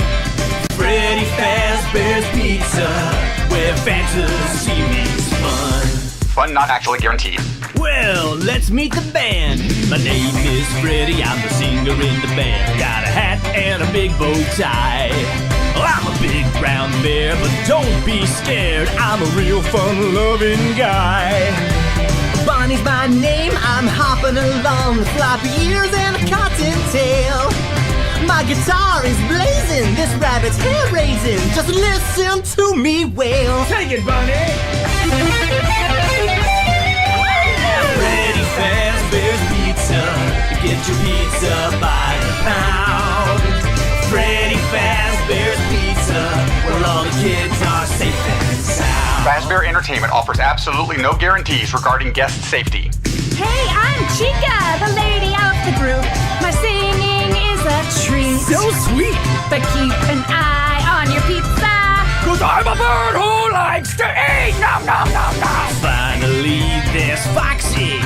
One eye and a hook for a hand. He hangs out over in Pirate's Cove. Now you've met all the members of the band. Freddy Fazbear's Pizza. The fun just can't be beat. Freddy Fazbear's Pizza. It's time for us to eat. For the next hour, add meat to any kid's pizza for just $1. And if your parents really love you, they'll buy you a 32-ounce Freddy fountain drink. And don't forget, all the popular kids sign up for our mailing list and get free stuff on their birthday. Freddy Fazbear's Pizza, where fantasy meets fun. Freddy Fazbear, Freddy Fazbear, Freddy Fazbear Pizza. Freddy Fazbear, Freddy Fazbear, Freddy Fazbear Pizza. Freddy Fazbear, Freddy Fazbear, Freddy Fazbear Pizza.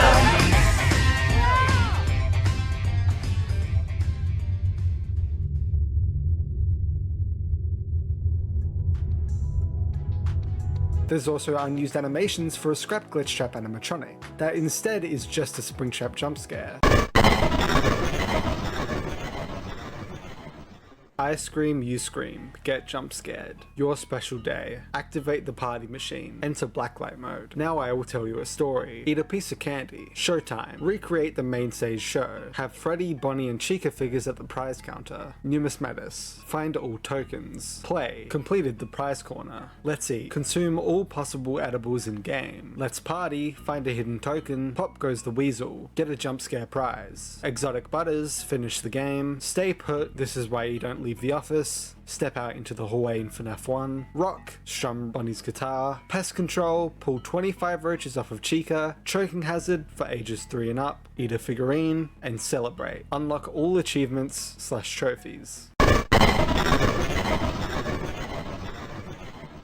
On the 11th of October, Stillwell Studios announced a Halloween DLC for Help Wanted, The Curse of Dreadbear DLC. On the 23rd of October, the first wave of minigames were released, with the others soon to follow on the 29th. These were Afraid of the Dark, featuring 4 different minigames: Plushkin Patch, Pirate Ride, and Corn Maze. Spooky Mansion, featuring 4 different minigames: Hallway Crawl, Build a Mangle, Trick or Treat, and Dreadbear, and finally Danger Keep Out, featuring 3 nights.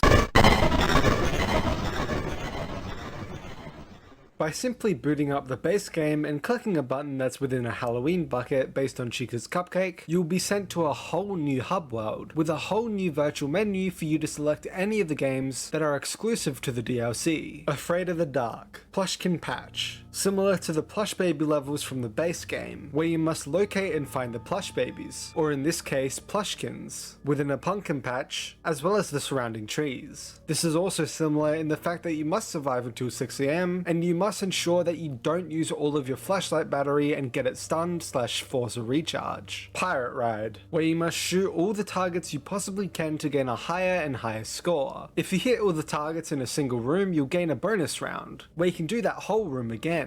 The different color targets give you different points. Blue gives you 25 points, green gives you 50, yellow gives you 75, and pink gives you 100. In Ride Start, there's 1 blue, 1 green, 1 yellow, and 1 pink. That totals to 0 points though. In Set Sail, there's 4 blue, 2 green, 3 yellow, and 0 pink, totaling at 425 points, or 850 if you get the bonus round. In the Storm, there's 5 blue, 2 green, 0 yellow, 0 pink, totaling at 225 points, or 450 if you complete the bonus round. In Kraken Attack, there's 6 blue, 2 green, 0 yellow, and 0 pink, totaling at 250 points, or 500 points if you do the bonus. In Fight the Kraken, there's 2 blue, 3 green, 2 yellow, and 0 pink, totaling at 350 points, or 700 if you do the bonus round. In Outside, there's 0 blue, 0 green, 1 yellow, and 0 pink, totaling at 75 points. In Underwater, there's 4 blue, 5 green, 1 yellow, and 0 pink, totaling at 425 points, or 850 points if you complete the bonus round. In the Back Room, there's 0 blue, 0 green, 0 yellow, but 14 pink, totaling at 1,400 points. In The Office, there's 0 blue, 0 green, 0 yellow, but 24 pink, totaling at 2,400 points. In The Kitchen, there's 0 blue, 2 green, 0 yellow, and 24 pink, totaling at 2,500 points. And finally, in the boiler room, there's 0 blue, 0 green, 0 yellow, but 10 pink, totaling at 1000 points. By the end of the ride, you have a certain title depending on your score. These are Bilge Rat, minimum score of 0, meaning you were jump scared in one of the secret pathways. Scallywag, minimum score of 1000. Buccaneer, minimum score of 2000. First Mate, minimum score of 3000. Captain, minimum score of 7000. And Admiral, minimum score of 8,325. In order to raise your score so high, there's 4 different helpy cutouts that you can shoot to send your ride in a different direction / alternate route. One at the start of the ride that sets you back into the backroom section and exits to the underwater section. The second in the Kraken Attack section that sends you to the office section and exits to the outside section. 3 in the underwater section that sends you to the kitchen section and exits to the set sail section. And 4 in the outside section that sends you to the boiler room section and exits to the ride start section. The possible highest high score is 11,150, and the path to achieve exactly that is ride start, no helpy, set sail, to the storm, to Kraken Attack, where you must hit helpy, to the office, to outside, where you must not hit helpy, to underwater, where you must hit helpy, to the kitchen, to set sail, to the storm, to Kraken Attack, to fight the Kraken, to outside, where you must hit helpy, to the boiler room, to the end. Corn maze. Pretty self-explanatory. You're in a giant corn maze and must find either a red, blue, yellow, or green key to open the corresponding gate. The main challenge is finding the corresponding key to the colored gate in time, before Grim Foxy catches up to you and murders you. To avoid death, you need to hide behind various cutouts spread throughout the maze, whenever he's close by, and he'll rush right past. On screen is a map, created by Reddit user Pay2C username, showing the exact locations the key can possibly spawn, as well as where each of the gates are. However, there's also a secret ending where you must collect all 4 keys and therefore unlock a 5th purple key. You can then return to the center of the maze and go down into the basement, finding Vanny's mask, putting it on, and slowing down your breathing. Spooky Mansion. Hallway Crawl. Taking place within a long single hallway. You must travel from one end to another while avoiding the Nightmare animatronics. Nightmare Bunny and Chica will take a quick peek outside the left and right doors respectively every so often, requiring you to freeze in position to not be spotted by them. Nightmare Foxy, however, will appear in front of you randomly, requiring you to only move when it's dark and not when the lightning brightens the room.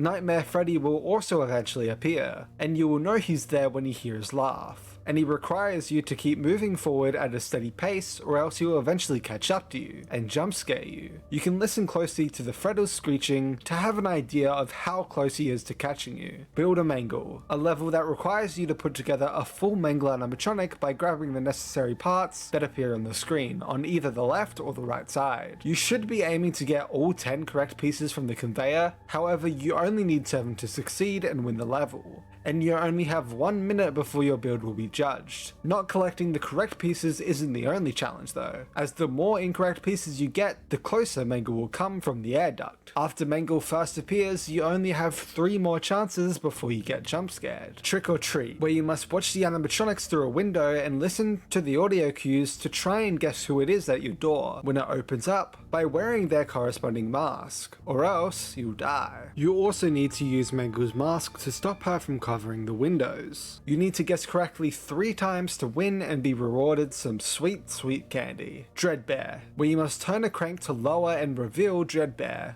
the animatronic which you'll be performing some brain surgery on, his control module, not an actual brain, and you must give him a controlled shock to start the night, which begins with you needing to match the colors on the left monitor to the corresponding spaces on the brain itself. Then you must use the diodes to decrease or increase the charge until it matches the required charge number on the monitor. Then you must place the diode on the brain to see the neural feedback loop, which you must remember and then match the wavelengths on the monitor too. Then place the brain inside of Dreadbear to bring him to life. You can only fail this level by shocking Dreadbear 5 times, as you lose power the longer you take and must reset the power often. often, and by doing a task incorrectly, yet putting the brain in him anyway. Danger Keep Out, a remix of FNAF 1, and instead of closing and opening the doors, they're boarded up and you must shock the animatronics instead. And instead of the normal power which drains over time, each flash uses 20% of power, meaning you need to reset the power after 5 flashes. You can also use shocks on the cameras to push an animatronic further back. Night 1 features only Jacko Bonnie and Jacko Chica, who just need to be flashed away when they appear at the door. Night 2 adds on Grim Foxy, who you must flash on the cameras to reset his movement cycle. And Night 3 which adds Dreadbear, who slowly starts moving towards you but cannot be stopped, only slowed down by flashing his position on the cameras. You must keep your focus on where he is and make sure you're slowing him down whenever you can. Before we get into each animatronic from the main game and the DLC individually, there's a lot of collectibles that you can earn throughout the new DLC. This includes Food/Drink, Bite Late Night, Crudelet, Goblins, Cat's Black Licorice, Lavender Dollop, Sloppy, Squirmy, Third Eye, Chewy Treat, Devilish Delight, Eat and Cry, Fazzies, Moondrop, Teethy Chew, Buccaneer Bounty, and Chica of the Sea. Action figures: Dreadbear, Grim Foxy, Jacko Bonnie, Jacko Chica, Nightmare Bonnie, Nightmare Chica, Nightmare Foxy, Nightmare Freddy, Withered Bonnie, Withered Chica, Withered Foxy, and Withered Freddy. Masks: a Balloon Boy mask, a Bonnie mask, a Chica mask, a Foxy mask, a Freddy mask, and a Mango mask. Pumpkins: a Bonnie pumpkin, a Chica pumpkin, a Foxy pumpkin, and a Freddy pumpkin. And finally, miscellaneous: cupcake, candy, pail. Disclaimer, I'm unsure of the specific AIs in these games. These aren't coded in ClickTeam anymore, so I skip over that here. However, it's safely assumed that the recreated for VR levels are all the same AI as the original games. Freddy Fazbear returns from FNAF 1 with an updated look. Here's both side by side. Freddy appears in only 2 modes in this game, in the FNAF 1 mode, and in his own exclusive parts and services level. Unlike the original FNAF 1, Freddy will actually become active early on Night 2 instead of Night 3. Bonnie also returns from FNAF 1 with an updated look. Here's both side by side. As you can tell, he has a new guitar, due to copyright stuff, and Bonnie appears in 3 modes in this game. In the FNAF 1 mode, his own exclusive parts and services level, and a brief cameo in the Pizza Party level, when reaching the FNAF 1 room, who will jump scare you if you take too long. Chica also returns from FNAF 1 with an updated look. Here's both side by side. Chica appears in 3 modes in this game. In the FNAF 1 mode, in her own exclusive parts and services level, and in Pizza Party when reaching the kitchen, who will jump scare you if you take too long. Unlike the original FNAF 1 Chica, she seems to have grey toes in this game. Foxy also returns from FNAF 1 with an updated look. Here's both side by side. Foxy appears in 3 modes in this game. In the FNAF 1 mode, in his own exclusive parts and services level, and in the Pirate Ride level as his alter ego Captain Foxy, sporting a full pirate costume. Endo 01 returns from FNAF 1 as well with an updated look. Here's both side by side. Endo 01 appears only briefly as a background character and in this game's gallery. Toy Freddy returns from FNAF 2 with an updated look. Here's both side by side. Toy Freddy only appears in the FNAF 2 level. Toy Bonnie also returns from FNAF 2 with an updated look. Here's both side by side. Toy Bonnie also only appears in the FNAF 2 level, but unlike FNAF 2, he has no guitar at all. Toy Chica also returns from FNAF 2 with an updated look. Here's both side by side. Toy Chica also only appears in the FNAF 2 level. Mangle also returns from FNAF 2 with an updated look. Here's both side by side. Mangle appears in the FNAF 2 level, its own vent repair level, in Pizza Party when reaching the cake flavor room, who will jump scare you if you take too long, and in its own Build a Mangle minigame, and within the Trick or Treat level. A lot of levels. Balloon Boy also returns from FNAF 2 with an updated look. Here's both side by side. Balloon Boy appears in the FNAF 2 level and within the Trick or Treat level. The Puppet also returns from FNAF 2 with an updated look. Here's both side by side. The Puppet appears in the FNAF 2 level and in Pizza Party when reaching a room with a music box, who will jump scare you if you take too long. Withered Freddy also returns from FNAF 2 with an updated look. Here's both side by side. Withered Freddy appears in the FNAF 2 hard mode / Withered level and within the Trick or Treat level. Withered Bunny also returns from FNAF 2 with an updated look. Here's both side by side. Withered Bunny also appears in the FNAF 2 hard mode / Withered level and within the Trick or Treat level. Withered Chica also returns from FNAF 2 with an updated look. Here's both side by side. Withered Chica appears in the FNAF 2 hard mode / Withered level and within the Trick or Treat level. level. Withered Foxy also returns from FNAF 2 with an updated look. Here's both side by side. Withered Foxy appears in the FNAF 2 hard mode / withered level and within the trick or treat level. Endo O2 also returns from FNAF 2 with an updated look. Here's both side by side. Endo O2 has a rare chance to appear in the FNAF 2 level, and parts of it appears in the Build a Mangle minigame. Springtrap returns from FNAF 3 with an updated look. Here's both side by side. Springtrap appears in the FNAF 3 level, in the hard mode version of the Enid vent repair level, and in Pizza Party after staying in the FNAF 3 office, who will jump scare you if you take too long. Phantom Freddy also returns from FNAF 3 with an updated look.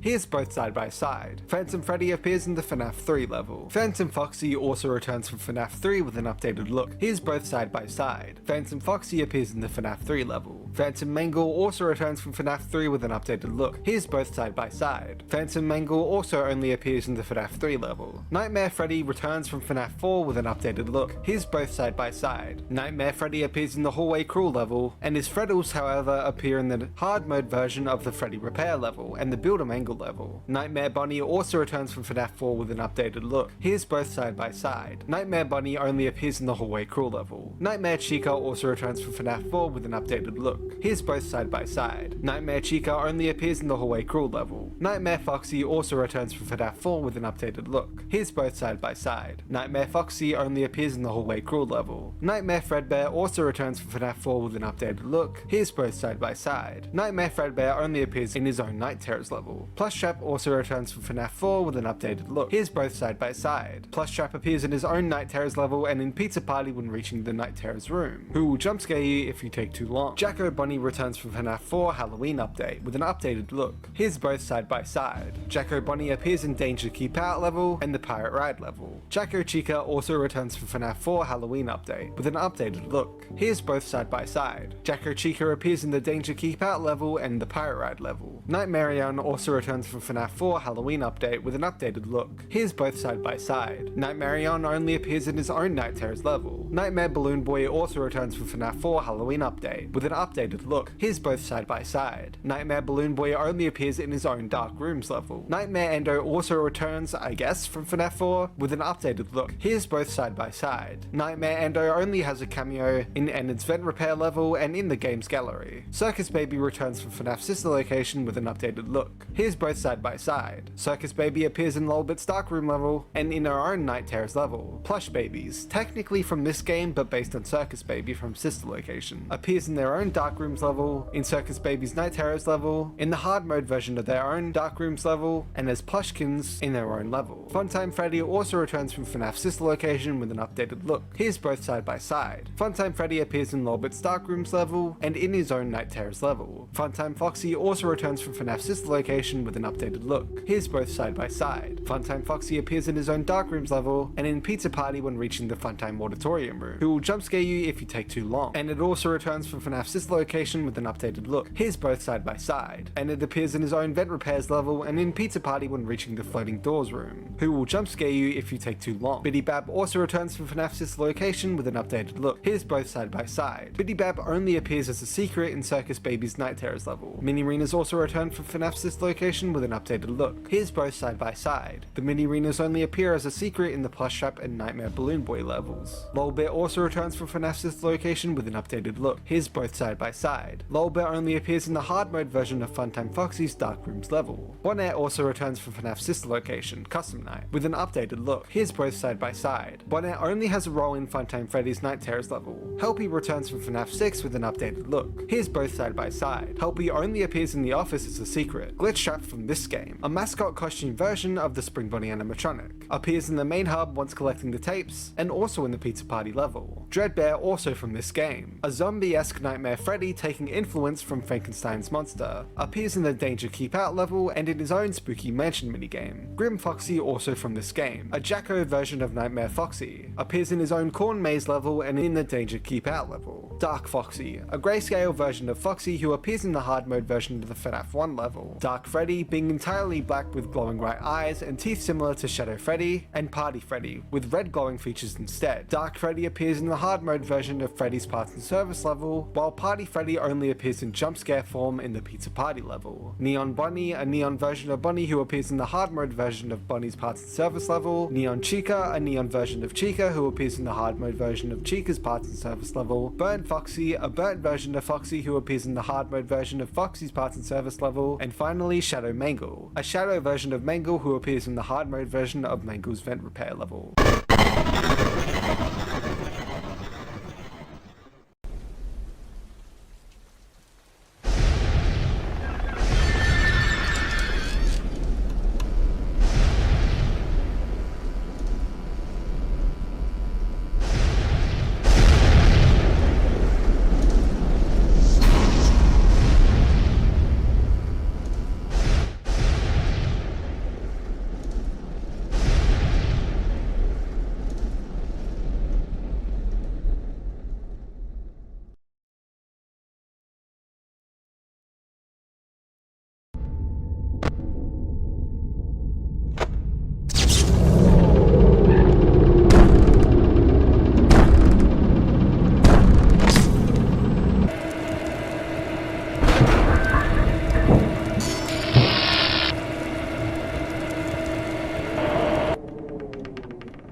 Welcome aboard Captain Foxy's Pirate Adventure!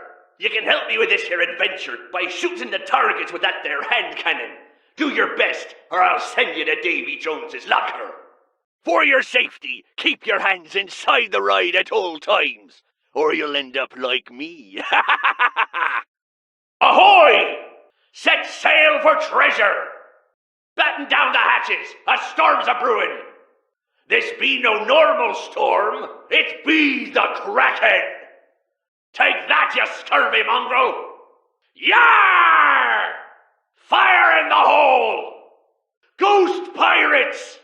The real treasure was friendship all along. Happy birthday! Now, let's see how you did. Trick or treat. It's past your bedtime. Guess who? Nobody loves you. All alone. Nighty-night. Give us something good to eat. Come play with us. Boo-hoo.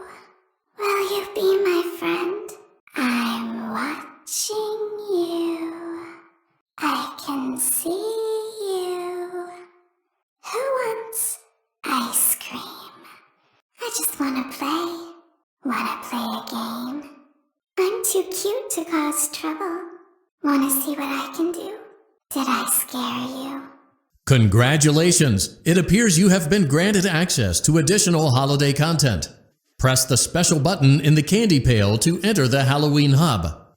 Keep in mind that this DLC pack is nothing more than a festive holiday-themed add-on, which has absolutely no hidden intent or purpose. So have fun! Welcome to the Fazbear Entertainment Fulfillment Center. Today, we are assembling animatronic performers. Each animatronic unit will bring joy to the children at one of our many Freddy Fazbear locations. Just place the necessary components in the assembly chute conveniently located at the front of your workstation. Each work order is unique, so gather only the components as shown on the quad monitor array.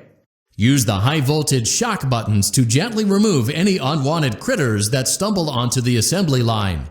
Now, let's get to work. Well done. Let's see how you did. Oh no, it looks like there aren't enough components. Perhaps the instructions were not clear. Perhaps you should seek employment elsewhere. Oh no, it looks like there are a few parts left over. The system must do a random purge. Good enough. Piece of cake. Perfect. Animatronic engineering is just that simple. See you next time. Welcome back to Research and Development. Today, we are using science to pervert the mysteries of life and reanimate the inanimate. To begin, it is customary for the creator to give a melodramatic speech. Go on, I'll wait. All done? Good job. Now let's wake our little experiment with a controlled shock. Throw the switch, then lower the platform. It's alive, but lacking the necessary control module, namely the brain. So let's calibrate one. Use the laboratory tools to adjust the brain's vital characteristics. Use the pull-down blueprints as a guide for matching the correct colors, size, and neurofeedback loop. When you are satisfied, carefully place the brain in the creature's animatronic head cavity. Well done. It's time to introduce the creature to the kids for focus testing and troubleshooting. Yes, I hear you. I know. No. There's no miscommunication. I understand. Yes, I have it. I made it myself. I think you would like it. No one suspects anything. Don't worry. I'll be ready. And I won't let you down. It will be fun.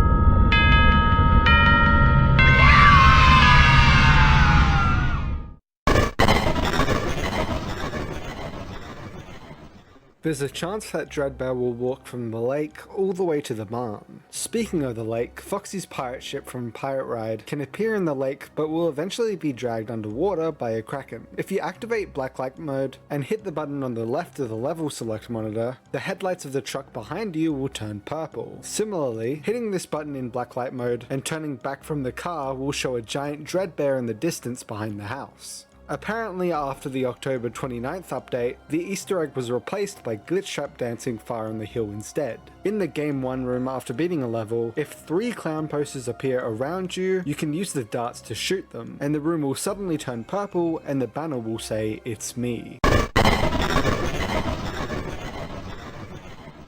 Reminder, these sections are speculation and mainly detailing what I personally believe. The unbiased sections are later in the video. Keep an open mind when theorizing. This DLC continues the story from the main game, where the now infected Vanessa, aka Vanny, is a full reluctant follower of Glitchtrap, seemingly creating a mask for it that she's going to continue to use to follow Glitchtrap's instructions in the next installments, and as her story continues. Fazbear Entertainment, on the other hand, are seemingly constructing a mole. The public seem to have believed their corporate lie and the business is now alive and well. more. Also, a small side note here is that in this DLC, when you die, you get taken to this place where a giant dread bear looms over you and holds onto graves, which I personally think is what's meant to be representing FNAF 6. The 5 missing children, Molten Freddy, Charlie, Lefty, Elizabeth, Scrap Baby, and Michael, with William being the middle glitchy one, possibly showing how even dead, Gravestone, the curse of Afton lives on. There's also a chance that means Dreadbear in this shot is meant to represent Henry, mirroring Bear of Vengeance possibly referring to Henry vs William, having control over everyone and setting them all ablaze. This game also started the theories about Fall Fest 83, leading some to believe the Bite of 83 possibly took place around Halloween, with what appears to be William's car in the back, the Afton house in the hills, and the Dreadbear possibly being a reference to Fredbear itself. This can still be true, however in the future games it seems like these Fall Fests were actually an annual thing for Fazbear Entertainment, and possibly where the company all started, mainly due to the reveal that there was a Fall Fest in 1970. We also seemingly got the mask that the FNAF 4 bullies would have worn in 1983 too, which is more of just a cool detail.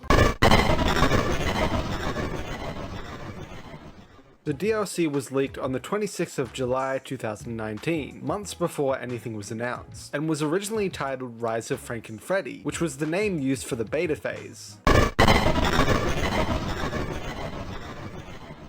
There's an unused texture of the Freddles in the files that look like they're all burned. The logo for the Rise of Frankenfreddy title was also still in the files. Even after the game modes were released, the coming soon icons still remained in the files. From the screenshots for the DLC, it seemed that Dreadbear was originally going to appear in the hallway level of the Spooky Mansion section. A bunch of early versions of the icons can be found in the files, as seen here. Speaking of icon changes, the FNAF 2 Night 2 icon changed twice, from the original to an updated version to the actual Withered Foxy version. Both of these animations are an earlier version of Grim Foxy's Rage animation found in the files, upon the DLC's release, but were replaced in a later update. Another project Scott announced in his mega thread was a mobile AR game, which we didn't hear much about until its first teaser trailer released on September 13th, 2019, featuring Markiplier, yes, Markiplier, showing off the main idea of the game to us and how it fits into the story. Then, without much build up honestly, on the 25th of November, FNAF AR was then released to the public on mobile devices, although at the beginning of 2024 it was taken off mobile devices, and is now discontinued. Disclaimer, this is going to be a little difficult considering the game isn't available anymore, so I apologize for not going as in depth as I probably would have otherwise, or the editing just featuring other creators, but I'll go over as much as I can. When you open a game, an advertisement plays for the Fazbear Funtime service, and you then enter a tutorial-esque mode before heading into the main game, where Freddy Fazbear will come to your door and you'll be able to just test out the game. After this, you will then be asked to subscribe to the Funtime package, which is also known as the Eternal package, before you then head into the main gameplay, which includes features such as the map. Your map will show you your location, as well as the animatronics coming your way. Here, you can use multiple items. 1, a transponder. When used, it will allow you to actually see the identity of the animatronics on your map. 2, radio jammer. When used, it will stop anyone on the map from attacking you. 3, lure. When used, it will allow you to lure a specific animatronic towards you. And finally, instant delivery. When purchased, you can cause the certain animatronic you pick to come straight towards you. Camera mode. Gameplay. If an animatronic arrives at your door, you can enter camera mode to then initiate the main gameplay. Before you enter this mode, you can also use extra battery, which will automatically activate and recharge your battery if it reaches critical. Within this game mode, you have been given the Diagnostic and Repair Multitool 2.0, which includes these features. 1, flashlight. When you use the flashlight, the static, which tells you the location of the animatronics, will be way more visible. 2, controlled shock. You must use a controlled shock when an animatronic is visible, but not in haywire mode, to deactivate them and win the game. If you don't shock them in time, you will lose. 3, battery power. The amount of power you have left. The flashlight will use 3% when turned on, and then slowly drain while remaining on, while a controlled shock will use 10%. When you reach 10% and you have extra battery, you will recharge to 70%, but if not, you can no longer stop the animatronic.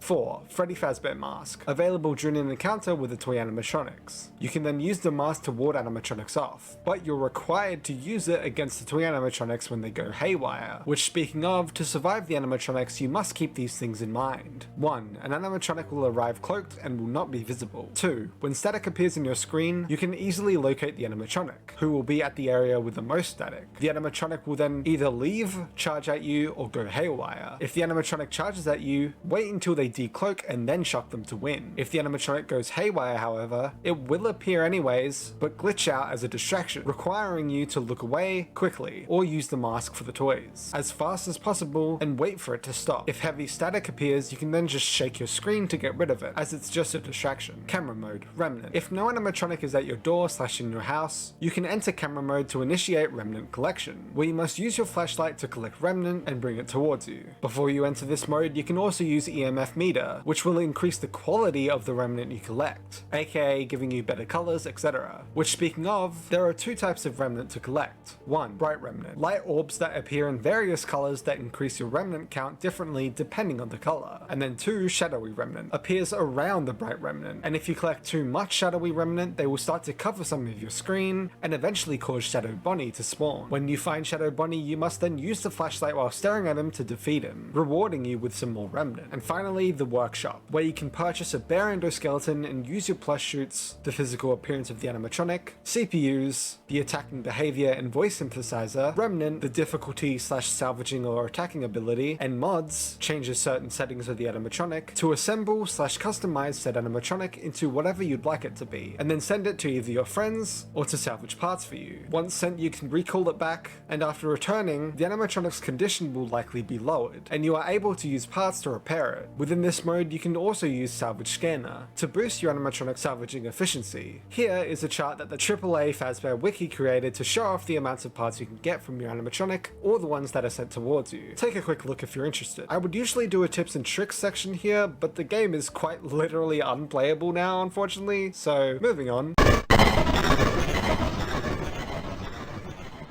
Freddy Fazbear returns from FNAF 1 with a new and shiny plastic look. The difference with going against Freddy is that his static, aka location, is more visible than any others, and when attacking he will play the Theodore March and or speak. Bonnie returns from FNAF 1 with a new and shiny plastic look. The difference with going against Bonnie is that he will make the moaning noises from FNAF 1, and will haywire frequently. Chica and a Cupcake return from FNAF 1 with new and shiny plastic looks. The difference with going against Chica is that she will also make the moaning noises from FNAF 1, and her Cupcake's eyes are also glowing / visible, and she has less frequent haywires than Bonnie. Foxy returns from FNAF 1 with a new and shiny plastic look. The difference with going against Foxy is that he will circle around the player while cloaked, will talk randomly, he can still go haywire mid-sentence though, and he may rush the player multiple times in a row. Golden Freddy returns from FNAF 1 with a new and plastic shiny look, entering the game via the Winter Wonderland community quest. The difference with going against Golden Freddy is that he inherits behaviors from Freddy, Toy Freddy, Mangle, Springtrap, and Ballora. He will only copy one at a time, and will act in 3 phases, each starting with It's Me appearing on the screen. You are given a tablet to use to switch between various mechanics, such as a flashlight, a mask, a shocker, timer, and the noise meters. Endo-01 returns from FNAF 1 with a new and shiny plastic look. There is no real unique feature with Endo-01. Toy Freddy returns from FNAF 2 with a new and shiny plastic look, entering the game via the Valentine's Day event. The difference with going against Toy Freddy is that you must wear the Freddy mask during his haywire phase instead of just looking away, and also if he decides to start draining your flashlight battery. Toy Bunny returns from FNAF 2 with a new and shiny plastic look, entering the game via the 'Tis the Season event. The difference with going against Toy Bunny is that you must use the Freddy mask during his haywire phase instead of looking away, and you must pay attention to his eye color. While using the mask, if his eyes are white, you must look until his eyes go red and then look away. Toy Chica and her Cupcake return from FNAF 2 with a new and shiny plastic look, entering the game via the 'Tis the Season event. The difference with going against Toy Chica is that she will make footstep noises, and you must use the Freddy mask during her haywire, instead of just looking away. Balloon Boy returns from FNAF 2 with a new and shiny plastic look. The difference with going up against Balloon Boy is that his sound effects for moving and rushing are just him blowing a balloon. Mangle returns from FNAF 2 with a new and shiny plastic look, entering the game via the Mangle event. The difference with going against Mangle is that there's no shocker mechanic anymore, as you must collect pieces of her within a limited time, being automatically shocked when enough are collected, and you must use the Freddy mask during his haywire phase. Shadow Bonnie returns from FNAF 2 with honestly not much of a difference in its look. The difference with going against Shadow Bonnie is that he only appears in the Remnant Collection section of the game, where he appears only after collecting too much Dark Remnant. After appearing, you must use the flashlight to make him disappear multiple times before he's defeated. Springtrap returns from FNAF 3 with a new and shiny plastic look. The difference with going against Springtrap is that you need to check the color of his eyes during his haywire phase. If his eyes are red, you must look away immediately, but if his eyes are white, you must maintain eye contact until his eyes turn red again, or he just disappears. Plushtrap returns from FNAF 4 with a new and shiny plastic look, entering the game via the Halloween event. The difference with going against Plushtrap is that he's in a mixed reality environment of a warehouse, and here you must charge 2 generators by holding down a shock button while looking at them, and then using the shocker on Plushtrap when he reaches the puddle directly in front of you. Failing to do so will result in a jump scare, and overloading the generators will also blow them out, requiring a restart. Jacko Bunny returns from FNAF 4 Halloween update, with a new and shiny plastic look, entering the game via the Halloween event. The difference with going against Jacko Bunny is that he will cover the screen with smoke, which you must actually shake your phone to dissolve it. Jacko Chica and her Jack-O-Lantern return from FNAF 4 Halloween update, with a new and shiny plastic look, entering the game via the Halloween event. The difference with going against Jacko Chica is that she will cover the screen with smoke, which you must shake your phone to dissolve it, and she fakes charges frequently. Circus Baby returns from Sister Location, with a new and shiny plastic look. The difference with going against Circus Baby is that she will frequently haywire, move a lot quicker around the player, speaking while doing so, and you must maintain eye contact with her during her haywire phase. Funtime Freddy and Bun Bun return from Sister Location with a new and shiny plastic look. The difference with going against Funtime Freddy is that once he's shocked, Bun Bun will detach from him and continue the encounter, requiring you to spot and then shock him to win. Ballora returns from Sister Location with a new and shiny plastic look, entering the game via the Dark Circus event. The difference with going against Ballora is that you must balance 2 meters, one showing her proximity and the other your noise level. You must stay neutral between the 2 meters and not allow either to fill up for longer than a second. She will also play her music while moving. The mini arenas return from Sister Location with a new look. The difference with going up against the mini arenas is that they accompany Ballora in her game mode, and will climb up to block your view during the encounter. You must actually shake your phone to knock them off, although doing so raises the noise meter. 8-Bit Baby returns from Sister Location, with a new and shiny plastic look, entering the game via the Arcade Mayhem event. The difference with going against 8-Bit Baby is that she's more aggressive than the normal Baby. Freddy Frostbear is a brand new animatronic who is an ice variant of the original Freddy, entering the game via the Tis the Season event. In-game, he's also similar to the original Freddy besides 3 differences: not speaking, having a higher difficulty, and his static interference no longer occurs. Instead, he can cause your screen to become frozen, meaning you can't shock him anymore, so you must shake your phone to be able to shock him again. These next characters are not individual animatronics with different abilities, but are just skins for the previously mentioned animatronics. Shamrock Freddy, a green version of Freddy with a gold chain and a green leprechaun themed hat, who made it into the game for the St. Patrick's Day event. Chocolate Bunny, a brown chocolate version of Bunny with Easter eggs for buttons, who made it into the game for the Easter event. Easter Bunny, a white chocolate version of Bunny with an Easter egg texture on its stomach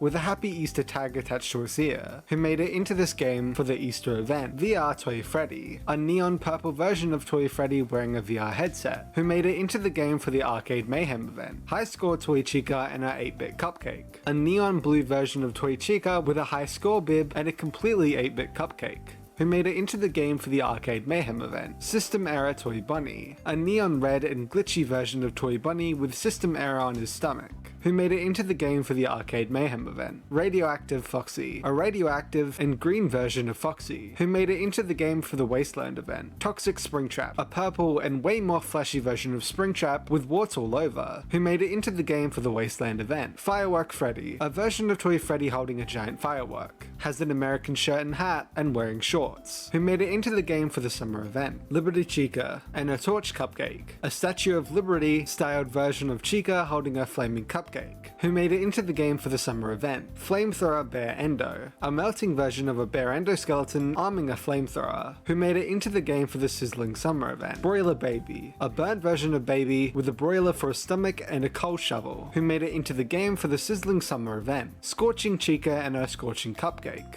a burning version of Chica alongside her burning cupcake, who made it into the game for the sizzling summer event. Flaming Springtrap, a burning version of Springtrap, who made it into the game for the Sizzling Summer event. Ringmaster Foxy, a literal Ringmaster version of Foxy with his hook turned into a whip, who made it into the game for the Dark Circus event. Magician Mangle, a magician-themed Mangle with a magic stick in the Endohead's mouth, who's also wearing bunny ears, Mangle wearing a top hat, and juggling random equipment, who made it into the game for the Dark Circus event. Clown Springtrap, a literal clown version of Springtrap holding a giant hammer and in a giant clown outfit, who made it into the game for the Dark Circus event. Great Escape Golden Freddy, a torn up and chained up version of Golden Freddy, who made it into the game for the Dark Circus Encore event. Katrina Toy Chica and her cupcake, a Day of the Dead themed version of Toy Chica, who made it into the game for the Halloween event. Woodlands Toy Freddy, a completely wooden version of Toy Freddy holding a stick, who made it into the game for the Haunted Forest event. Boulder Toy Bonnie, a stone version of Toy Bonnie with no eyes, who made it into the game for the Haunted Forest event. Swamp Balloon Boy, a mud, leaves and stone version of Balloon Boy holding a rot sign, who made it into the game for the Haunted Forest event. Black Ice Frostbear, a blacker version of Freddy Frostbear holding a thick icicle, who made it into the game for the Winter Wonderland event. Arctic Ballora, a version of Ballora completely made out of ice, who made it into the game for the Winter Wonderland event. Frostbite Balloon Boy, a snow version of Balloon Boy with eyes popping out of him holding an avalanche sign, and a balloon turned mace, who made it into the game for the Winter Wonderland event. Frost Plushtrap, a completely frozen version of Plushtrap, who made it into the game for the Winter Wonderland event. Heartsick Baby, a darker version of Circus Baby styled after a Cupid, who made it into the game for the Heartstoppers event. Black Heart Bunny, an almost transparent black version of Toy Bonnie with a glowing red heart, who made it into the game for the Heartstoppers event. The Curse, an Aztec themed version of Springtrap, who made it into the game for the Ancient Equinox event. Serpent Mangle, an Aztec themed version of Mangle, who made it into the game for the Ancient Equinox event. Melted Chocolate Bonnie, just a more melted version of Chocolate Bonnie, who made it into the game for the Hop Chocolate event. Little Red Chica and a Moldy Cupcake,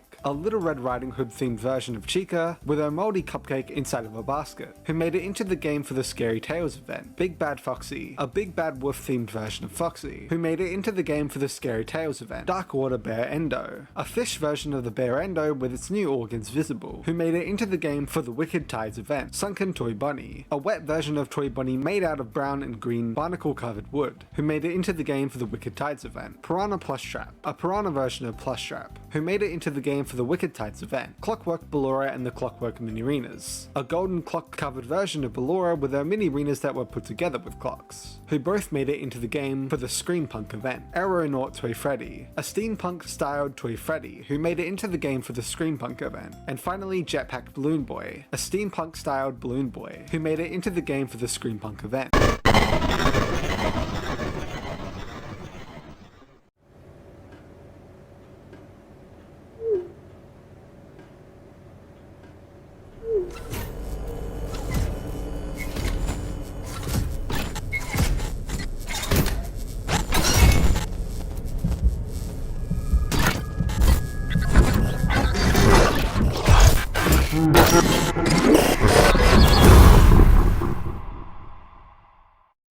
That's right! With the Fazbear Fun Time service, you'll never be alone again. It's guaranteed! With our exclusive animatronics, you'll always have someone watching your back. They'll provide you with hours of fun, entertainment, and companionship.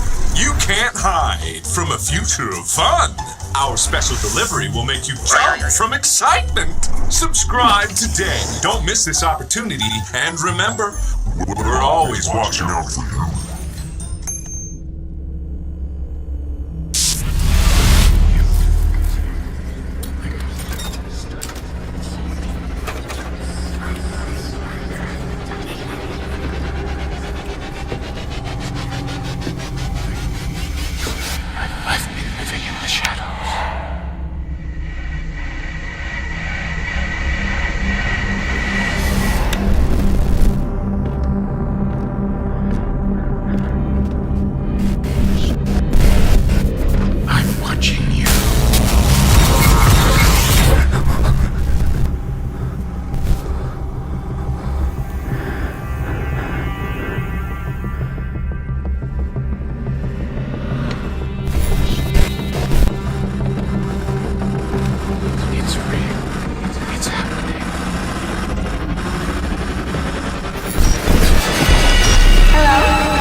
Maybe I will not find you.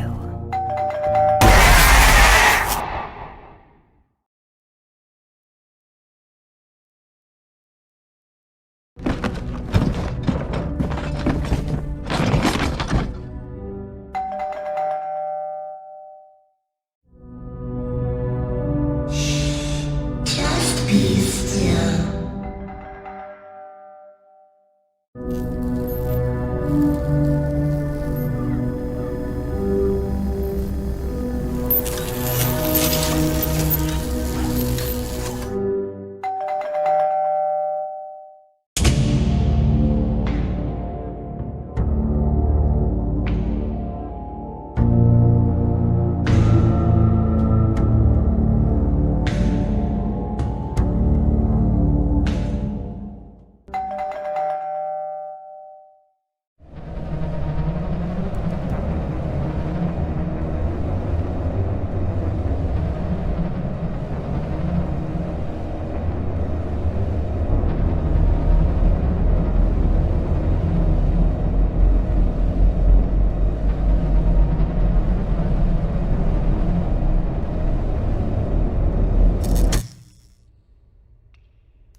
It's your lucky day.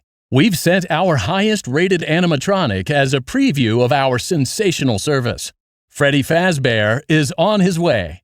Freddy's here. He's just dying to see you. It appears our patented Anim Stealth module is overreacting. Look around for residual interference. It seems Freddy's being a bit shy. Isn't that cute? Use the flashlight to help locate him. Oh dear. Freddy sure isn't himself today. Wait for Freddy to decloak, then use your shocker to reset him. Congratulations, you've been selected for our newest service. You'll never know who's coming to visit. Press yes now to experience the best we have to offer for the next 24 hours. We're thrilled that you chose our service. You may now look forward to the hours of excitement. As part of our eternal package, another delivery is on its way. How exciting for you! You'll never be alone again. Error. System override. Reboot. Now that you have an endoskeleton, let's head to the workshop. The workshop will let you modify your new endoskeleton. How fun is that? So fun. For now, send Bear Endo out to collect parts. Select Deploy, and then select Salvage. While salvaging, your animatronic will gather parts and bring them back. While you're waiting for more fun to arrive, why not try out Remnant Collection? Look for bright remnant around you. Use the flashlight to draw it in and collect it. Be careful to avoid the shadowy remnant guarding it, or you may get a surprise you won't like at all. Congratulations on completing your expert user certification. You now have the tools to enjoy an eternity of friendship with the Fazbear family. Remnant is used to power up your animatronics. Get ready for unstoppable fun. It appears this animatronic has suffered a malfunction. Don't worry, this never happens. I've planned something special just for you. That sure was fun. I bet you didn't expect me to show up, did you now? Round and round we go. Where we're going, nobody knows. When you wake up, just remember, friends are forever. I hope you enjoyed my visit. I've got a special delivery just for you. Now would be a good time to hold your breath. It looks like someone wasn't ready for Freddy to come to the party. Most people like my hugs. What's that you say? You didn't invite me. Too bad. I hope you enjoy my visit. I'm planning on making it extra special for you. Better luck next time. Aw, you look down. Would you like a hug? By the look on your face, you really were surprised. Bet you weren't expecting me to show up early, were you now? I bet you were shocked this time. Now, all that fear there isn't helping either of us. You did your best, and that's all that counts. I've prepared a special happy fun time just for you. I should warn you, there'll be no quarter for you. Ahoy! It's time that ye should be getting properly afraid. Are you scared yet? Good thing for me that ye were no ninja. You're stuck to the ground like a barnacle on the ship, aren't you? Ready to dance the dead man's jig. I've got you now!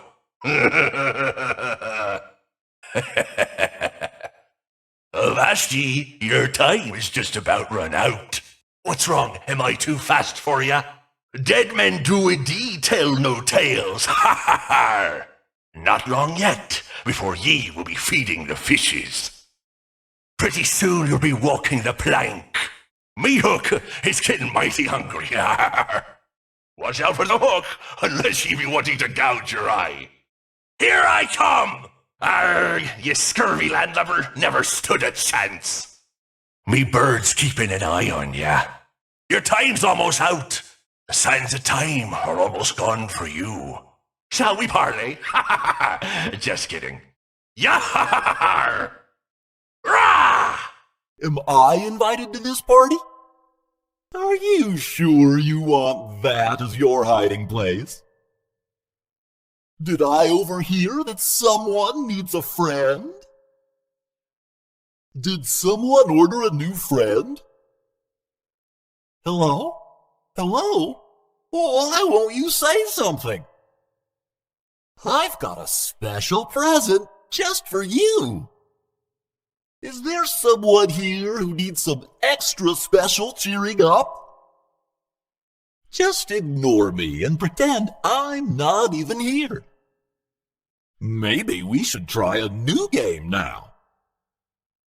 Oh, are we playing hide and seek now? That's what you get for leaving me hanging. This has been really fun. Let's do it again sometime, This is fun. Catch me if you can. Time for one of my patented jingles. Would you like to hear one of my copyrighted jingles? Would you like to play some more? You aren't as good at hiding as you think you are, you know. You can trust me. I'm friends with everyone. You seem nervous. Would you like me to be your friend? I've been waiting so long for this chance, and now it's finally here. This game of cat and person is delicious. Closer. Closer now. Just a little closer. Now I'm a superstar. Ladies and gentlemen, the stage is now mine. This next part is totally going to hurt. This is my chance to shine and your chance to fade away. There you are. Why ever is this creature hiding from little old me? No kidding. You thought you could survive me? What do we have here? Someone hiding from me? It's not my fault I'm so much more famous than you. 6, 7, 5, 3, 4, 2, 1. Aren't I just the shiniest? Did you actually think you could hide from me? Clear the stage, for the star of our show is now here. My star is rising and yours, sadly, is fizzling out. I can see you. Did you know I used to be a real rock star? Don't worry, this next part won't hurt a bit. I can hear you. I'm sorry. Am I here early? Wait, where is my beak? Isn't a good party just to die for? I wonder if you'll ever get tired of dying. Did someone invite me to a party? Not so funny anymore, is it? Not laughing anymore, eh, buddy? Oh, this is going to be so much fun. I just love parties. Yoo-hoo. Where are you? I think I'm done playing now. Playtime over. Just follow the sound of my voice. There you are. Fault detected. Reboot. I can hear you. I heard you were looking for me. So here I am. Stop hiding. This isn't fun anymore. Hello, new friend. And now you get to listen to me forever. That was so much fun. Oh, this is going to be so much fun. After all this is over, don't be a stranger. Another piece gone. I must find myself. Don't tell anyone, but they're all just jealous of how pretty I am. I am now so many pieces of people, all making me the fox I am today. I don't regret the experiences that have led me to be the fox that I am. I hope that piece wasn't important. I know I put that piece somewhere. I know it's been a long time, but don't you think the wait was worth it? I know they said I couldn't be put back together, but see how wrong they were? I must be made whole. I must find it. I only wish this party had made me feel better. I really thought you would look a lot happier to see me. I've seen better days, but I know you won't let me down. I still feel so empty. It's like I say, you can't keep a good fox apart. It is missing. It will all be over soon. So very, very soon. No more. No, not again. No, not another piece. Not again. I must find the piece. Now I have you all to myself. Now it's my turn to play take apart and put back together. Now. Now, wasn't that worth the wait? Oops, I think I dropped something. See, I can be put back together again. Shh, just be still. So many friends, so little time. So many pieces of friends. So many pieces, so little time. Sorry I was late to the party. I'm so glad to be here, you know. There now, this won't hurt at all. There now, this will hurt a lot.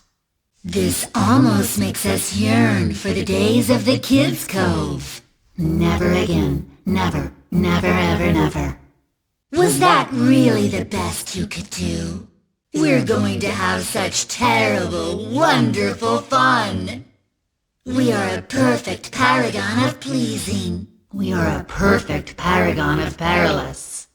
We can hear you. We can smell you. Well, hello there, stranger. Well, hello there, stranger. Well, hello there, victim. We must be very quiet now. Shh. What dropped off me now? What was that dropped off me now? Where did that piece go? Where is it? Why are you looking so scared? Don't you want to be like me? Why, just staying in one piece feels like a full-time job. Why was I made only to fall apart like this? You don't seem very happy to see us. Perhaps it was something we said. You really went completely to pieces there. Hi. Hello?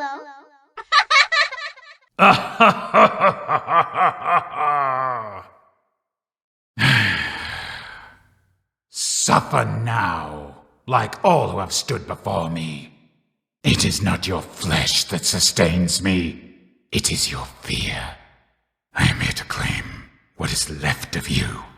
Hide if you want. It did not save the others. It will not save you. You will not be spared. You will not be saved. Let's see how many times you can be pulled apart and put back together again.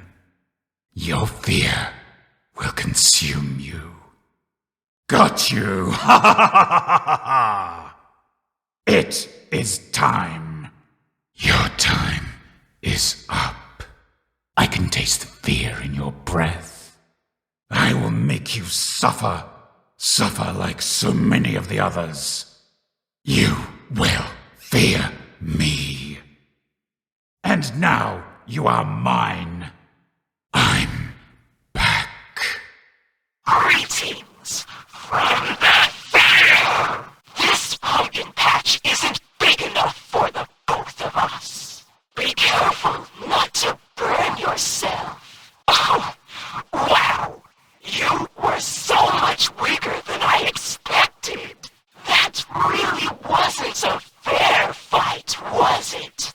Try harder next time.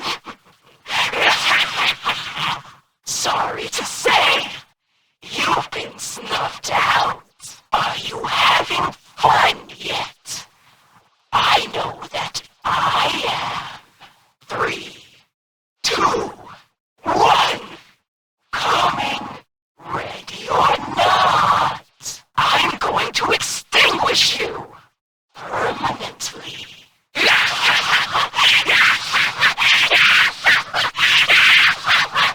Ooh, I like that one. Seems like things are heating up. Oh boy, the power is surging through me. Over here. You can never put me out. CPU power supply at 100%. I'm all fired up. Oh my. You really don't get it, do you? Are you scared of the dark? You should be. Animatronic CPU now online. I'm disappointed. You make a terrible Jacko-human. Fire consumes everything in its path. As will I. Pumpkin, where might you be?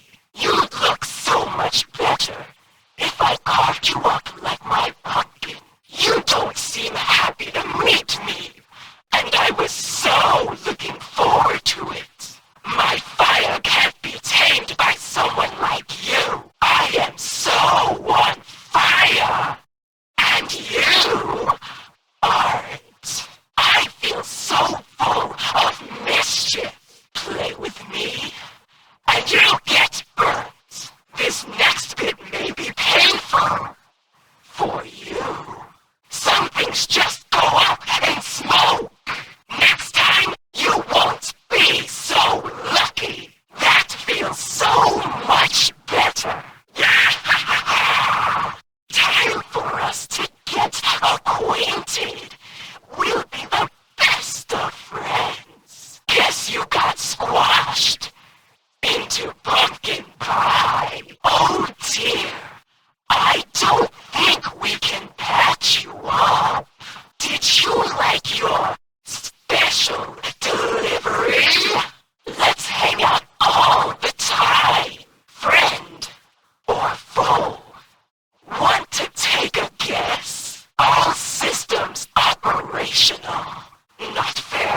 you.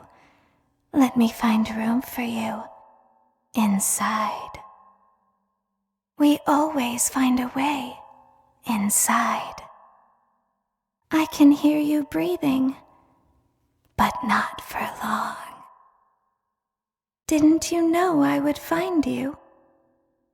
We need you, so we have a place to hide.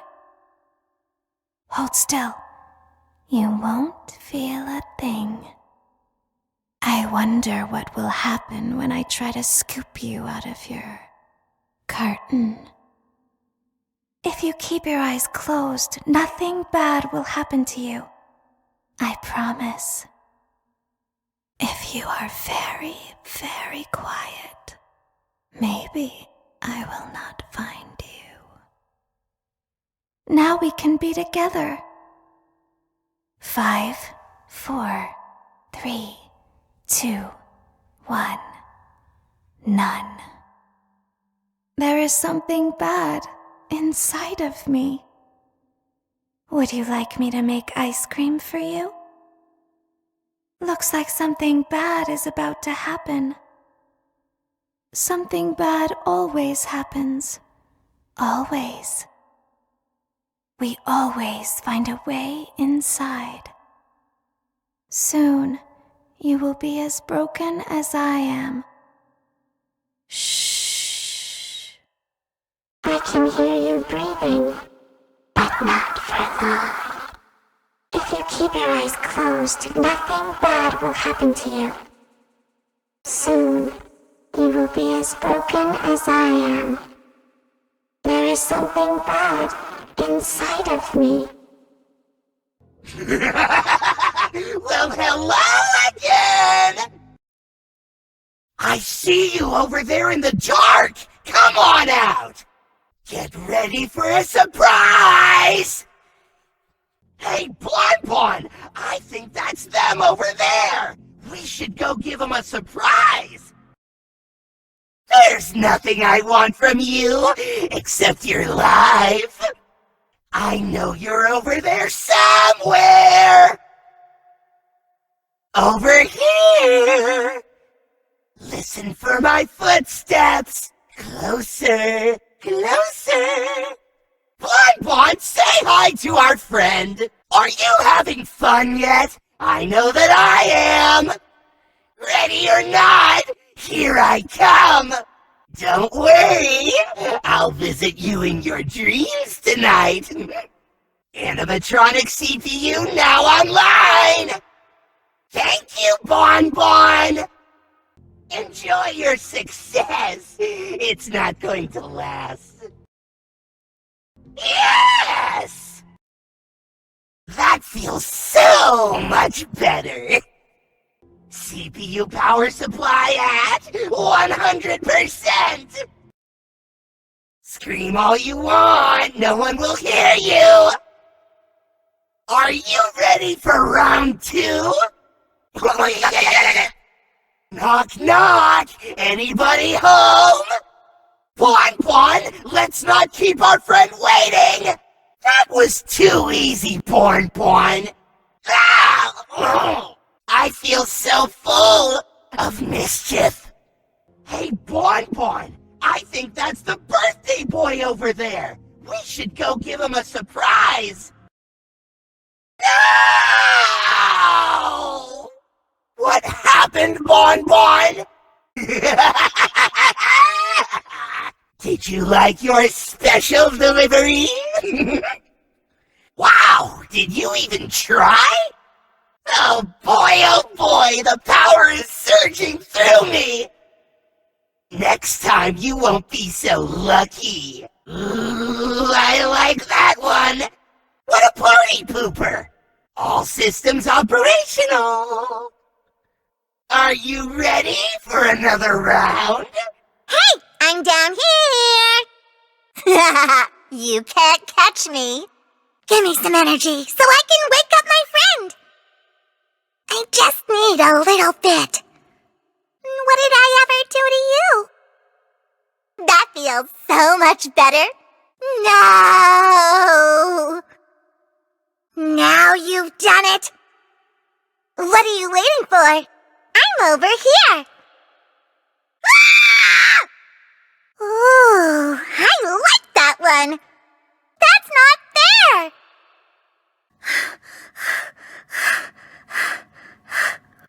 Oh boy, the power is surging through me. You can't catch me. You shouldn't have done that. All systems operational. CPU power supply at 100%. Animatronic CPU now online. Hey, watch it! You almost stepped on me. Wow, you're slow. I feel so full of mischief. Down here.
There's a chance that within the workshop, Toy Chica, Katrina Toy Chica, and High Score Toy Chica are all missing their beaks. There's also a chance that Golden Freddy, Jacko Chica, Jacko Bonnie, Katrina Toy Chica, Boulder Bonnie, Swamp Balloon Boy, and Frostbite Balloon Boy's eyes will glow and then the workshop will get darker. Also in the workshop, there's a 1 in 500 chance that VR Toy Freddy will go into attack mode instead. You can also, as always, honk Freddy's nose.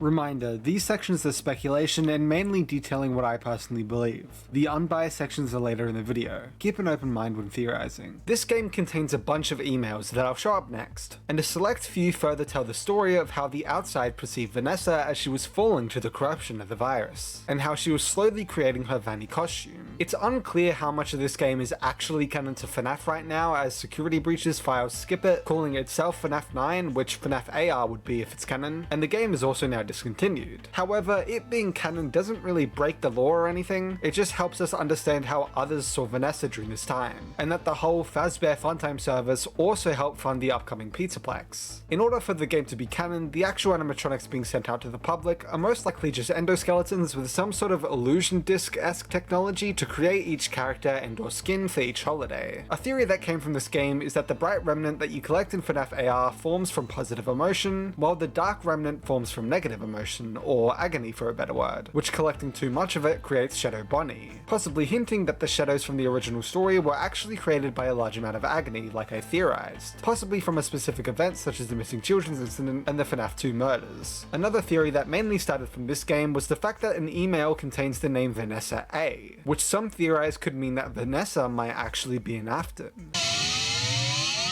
So, you know how in FNAF AR's Dark Circus DLC, we find an old circus area with a bunch of broken down animatronics, right? And what are the new Steelwool games teasing? A little something called Fall Fest, in both Ruin as well as Help Wanted 2. Not to mention, it was teased as early back as even Curse of Dreadbear, which released before FNAF AR by the way. So, I think it could be a possibility that this area from the Dark Circus is where Fall Fest took place. Or, if we were to take a more loose interpretation, this area could be a representation of where Fall Fest takes place, which I think fits really well considering its broken down aesthetic, which could signify it being an old place. And we know that Fall Fest was both a thing in the 70s thanks to Help Wanted 2 as well as 1983 thanks to Dreadbear. Thank you for coming to my TED Talk.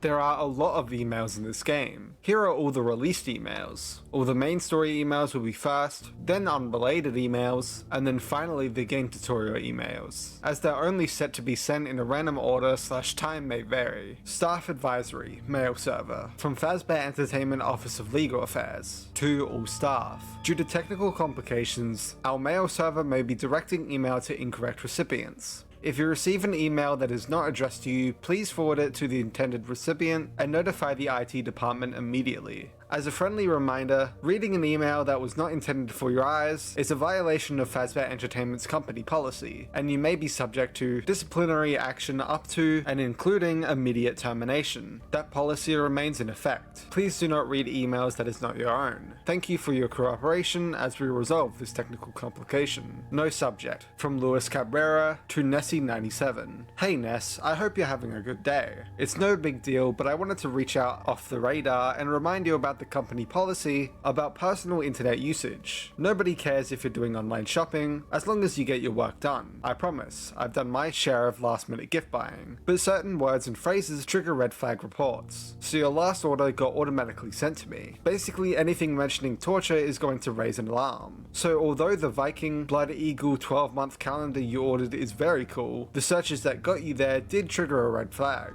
If you have any questions about the policy, let me know. We could even get a coffee or something and go over all the words to avoid. And now I've raised my own red flag. Good thing I'm the one who gets the notification. Lewis. No subject. From Mark Cho to Raha Salib. These things are creeping me out. Reply. Seriously, we don't have room for them. I don't know why Anna agreed to this job. Reply. $$, $$, $$, $$, $$. Reply. More like $. Reply. Lol. Can I use power tools? From Daniel Rocha to Anna Quempto. Hey Anna, the castings on the animatronics are really hard to get off. Can you approve me to use the power drill? Best, Dan. Reply. No. Reply. Please. I'm serious. I can't get the casing off without it. Reply. Rana is the only one certified. Quit asking.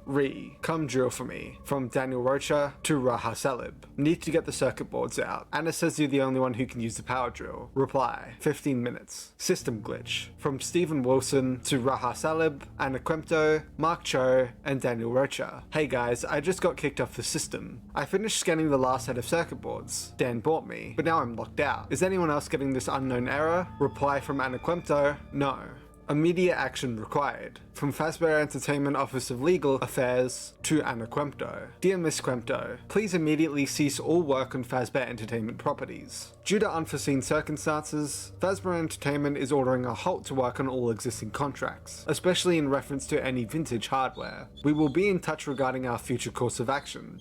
Please contact our billing departments regarding payment for completed work to date action. Sincerely, Kayla Stringer, Associate General Console, Fazbear Entertainment. No subject. From Luis Cabrera to Nessie97. Hey Ness, just a quick FYI. I know I mentioned trigger words, but the AI is actually a little more sophisticated than that. And of course there are people like me watching the system too. So the word compliance by itself isn't going to set off any red flags, but the sentence how to induce compliance in human subjects and how to induce self-compliance did actually get my attention. I think the answer might involve chocolate chip cookies. Always works on me. I also thought it was strange that these were immediately followed by searches that couldn't possibly have any relevant answers for you. Did you search for help by itself? Anyway, my offer still stands if you want to go over the company policy. I'm free any day after work. We could grab dinner or coffee if you want. In the meantime, you might want to do some of your more interesting research at home. From Lewis.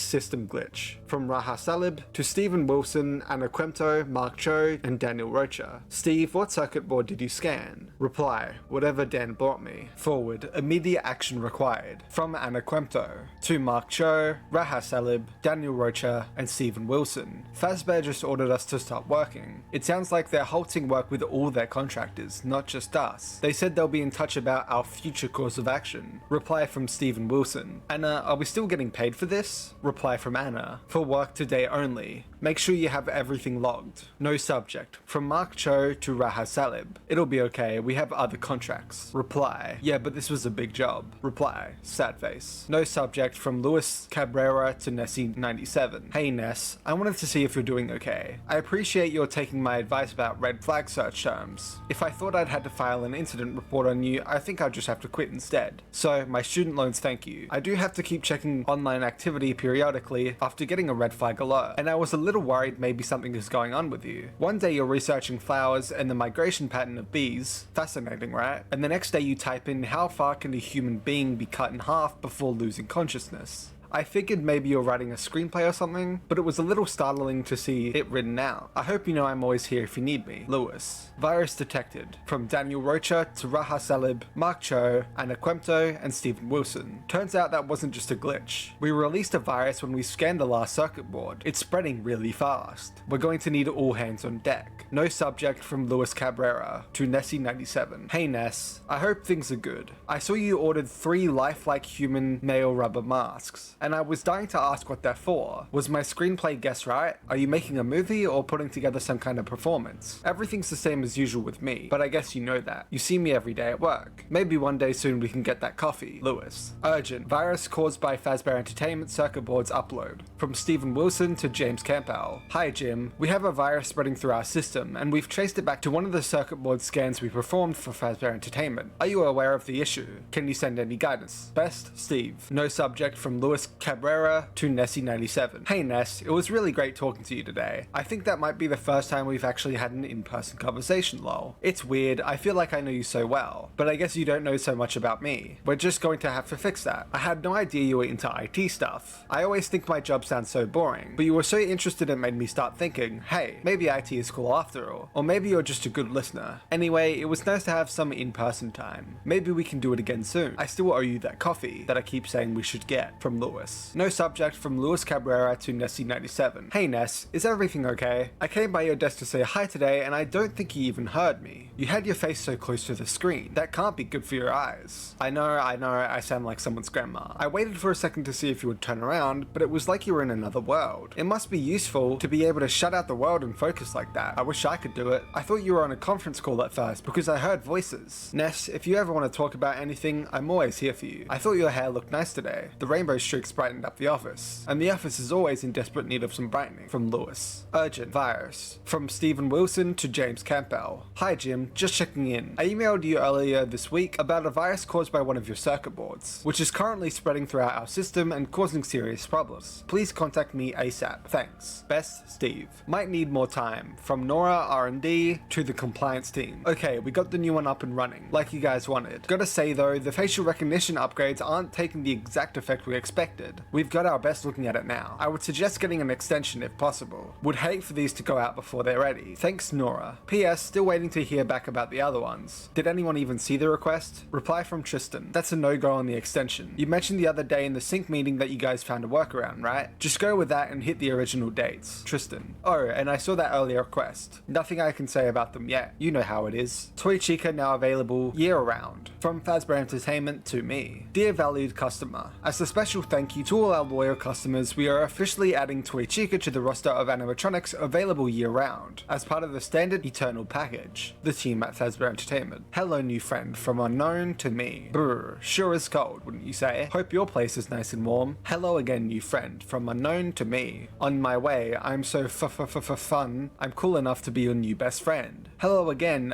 new friend, from unknown to me. I'm almost here. Won't you let me come in out the cold? A very special new friend is here, from Fazbear Entertainment to me. Season's greetings. Username. A few days ago we sent our brand new favorite friend to meet you. He made his way through the blizzards and cold and should be right at your doorstep in no time. His name is Freddy Frostbear, and he's just the coolest animatronic you'll ever meet. He's just full of frozen fun. So much so that you may notice some minor condensation on your device. Don't worry, we found a quick shake should clear that up in no time. Fazbear Entertainment. Still can't reproduce the issue. From Charles QA to Nora R&D. We've tried everything we can think of here to reproduce the issue you were seeing with the new toy model, but can't seem to get it to happen here. Are you sure about the eyes changing color before the behavioral matrix went haywire? CD. Reply. It was only the one, and only one of the guys reported it. I've caught him sleeping on the job twice this week too, so he's probably just imagining things. Honestly, what's the worst that could happen? Just note it in the log as cannot reproduce and move on to the rest. Or we're never going to meet the new deadline. Nora. Toy Bonnie, now available year-round. From Fazbear Entertainment to me. Dear valued customer, customer. As a special thank you to all of our loyal customers, we are officially adding Toy Bonnie to the roster of animatronics available year-round as part of the standard Eternal package. The team at Fazbear Entertainment. Not cool. From Tristan, compliance team, to Nora, R&D. Nora, I heard about you trying to go over my head to the boss about the Toy Freddy issue. While I appreciate you are trying to do what you feel is your job, defining compliance and safety standards is my department, not yours. Our product analysis have determined that the Toy Freddy issue is negligible. We'll just slap a note at the bottom of the outgoing customer outreach mails. It's not like any of the users even read those, and will be covered legally. Tristan. P.S. Next time you feel like you're gonna go over my head, come talk to me, or you will force me to bring this up with human resources. Sorry to be the bad guy about this, but you're really not leaving me any other choice. Reply. Fine, but I want it noted in writing what my department reported. Toy Freddy is not safe to go out to the public. The interface happening with the upgraded facial recognition suite risks rendering all of the safety functions on the user's handsets useless. Nora. Limited time Toy Freddy party pack. From Fazbear Entertainment to me. Toy Freddy loves you, but do you love Toy Freddy? This limited time offer lets you join Toy Freddy's personal friends list. Don't you want to be his friend? In addition to the benefits of being Toy Freddy's best friend, you'll receive a special commemorative Toy Freddy plush suit and extra batteries. Pack of laws to bring Toy Freddy right to your doorstep. This pack will only be available for a limited time, so get yours today before it goes away. Couple of weird customer reports. From iSold customer service to Tristan compliance team. Hey Tristan, we've been getting some weird reports here in customer service that I don't really know how to respond to. A handful of our more hardcore users of the service have been reporting service calls from an animatronic that isn't appearing anywhere in the database. Some kind of vintage bunny model. A couple of people have mentioned a really bad smell from it as well. Is it possible some old second-hand model somehow made it into our department rotation? Izzy. New multiculus model delays. From Tristan compliance team to Nora R&D. Nora, I've been looking over those reports on the motility tests for the new model, and I gotta say I'm a little disturbed by the lack of progress. The original was purportedly able to move along the ceiling, and from what I'm seeing here, we're having issue getting our rebuilds to even move on the level ground properly. What kind of shop are you guys running down there? The marketing guys are lighting fires under me to promise we'll hit the launch date for this, and what I'm seeing is not filling me with confidence. Tristan. Reply. First, tell the marketing people to go jump off a bridge. They just have to write some fancy copy while we're down here trying to make these crazy promises work in reality on unrealistic budgets and completely insane timelines. We're doing the best we can. Second, there's a huge difference between a new model based on the same bipedal chassis and one based on a whatever you want to call this thing. A quadruped,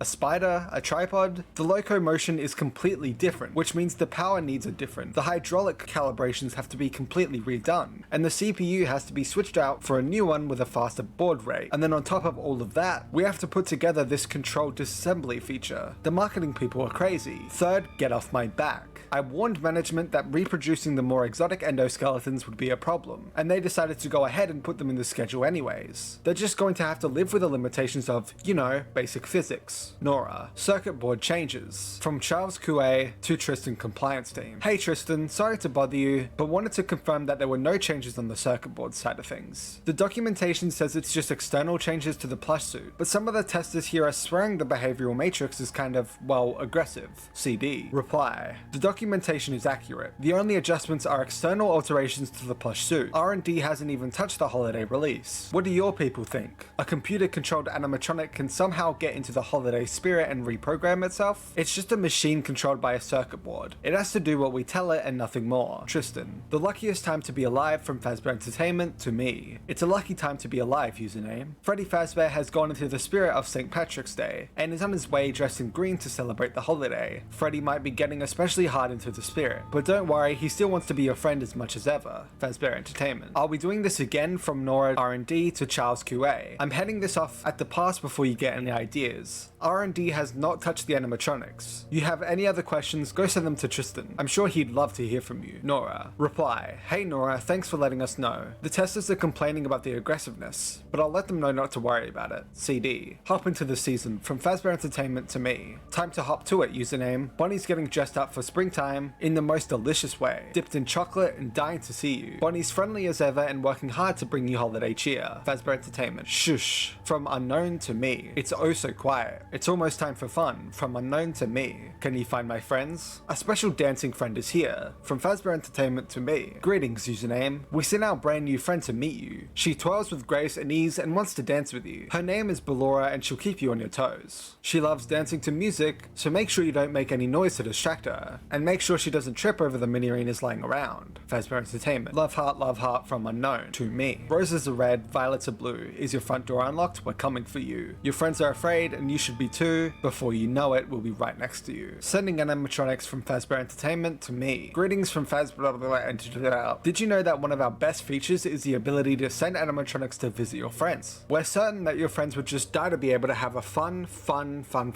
visit from your very own animatronics. It's scary how easy it is to send them. Head to the workshop and use the deploy menu to send them on their way. The team at Fazbear Entertainment, using mods from Fazbear I'm not doing this anymore. To me. Greetings from Fazbear Entertainment. Lucky you found your first mod. Mods are one of the best ways to modify your animatronics to your liking. They can do all sorts of fun things that we know you're going to enjoy. Head to the workshop and get to tinkering. The team at Fazbear Entertainment, using Remnant, from Fazbear Entertainment to me. Greetings from Fazbear Entertainment. You've been a busy little bee, haven't you? Collecting all of that Remnant sure is fun though. Now that you've collected enough Remnant, why not put it back into your friendly animatronics? They'll work even better than you can imagine. Head to the workshop and fill them up. The team at Fazbear Entertainment, troubleshooting guide, from Fazbear Entertainment to me. Dear username, welcome to the unlimited fun of having a full-sized animatronic visiting you. In a very small percentage of orders, certain malfunctions have been reported. In the extremely unlikely event that you encounter one of these malfunctions, we hope this helpful guide will provide invaluable to you getting your fun back on track. Q. Animatronic's anim stealth technology is not turning off, making the animatronic difficult to see. A. Activate anim stealth systems will cause static when video cameras are pointed directly at a stealthed animatronic.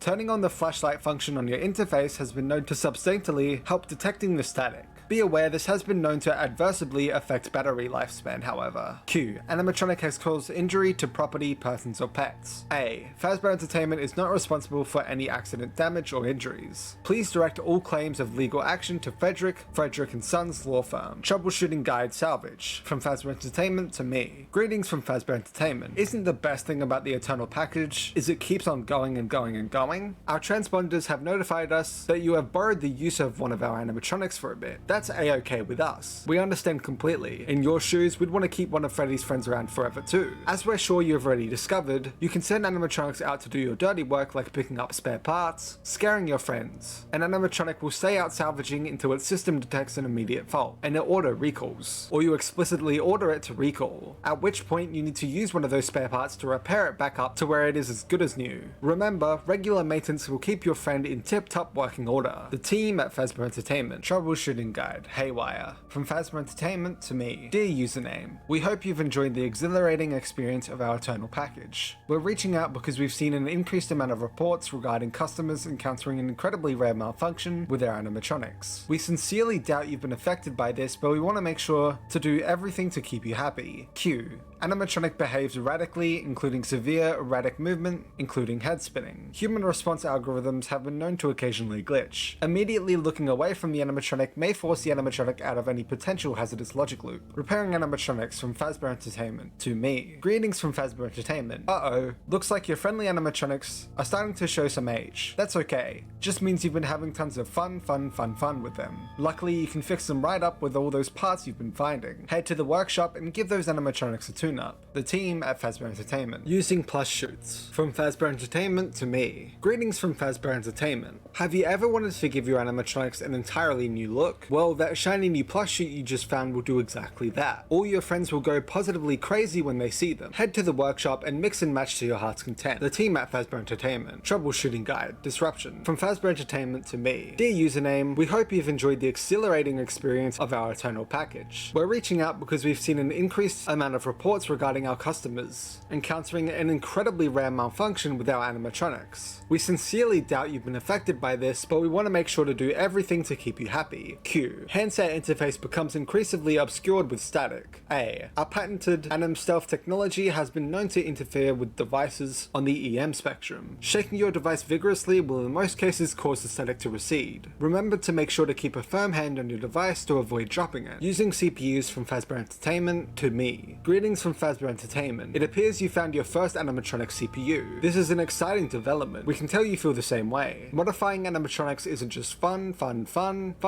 it's incredibly useful. When you swap out CPUs, your animatronic will have a whole new personality. Your friends are going to just die when they see them. Head to the workshop and try it out. The team at Fazbear Entertainment. Diagnostic Tool Guide. From Fazbear Entertainment to me. Greetings username. By now you may have noticed that the Shocker has been replaced with an upgraded tool. Due to recent upgrades, some of your Eternal Package animatronics have been improved in durability to help ensure that they make it safely to your doorstep. Unfortunately, this increased durability has caused them to be harder to deactivate in the event of an unlikely emergency. To that end, we've taken the liability of upgrading your Shocker device to the new Diagnostic and Repair Multi-Tool 2.0. What's new? Durability. Animatronics now have increased durability to ensure safe shipping to your location. In the event that a deactivation is necessary, your Shocker can be used to deactivate the animatronic. However, you may be required to shock the animatronic several times in order to lower the durability so that the Shocker can access the animatronic's internals. Shocker boosting. To aid in overseeing the animatronic's durability, you are now something to increase your Shocker's electrical output. Temporary boosts and permanent upgrades are available. Shields. Because the animatronic may take more attempts to deactivate, your multi-tool is equipped with shields to protect you from the malfunctioning attacks. Each attack will weaken your shields, depending on the power level of the animatronic. Animatronic power level. The animatronics need more power to support the updated chassis design, which will cause them to inflict more damage on your shield in the event of an attack. This information is available in the scan screen of the animatronic.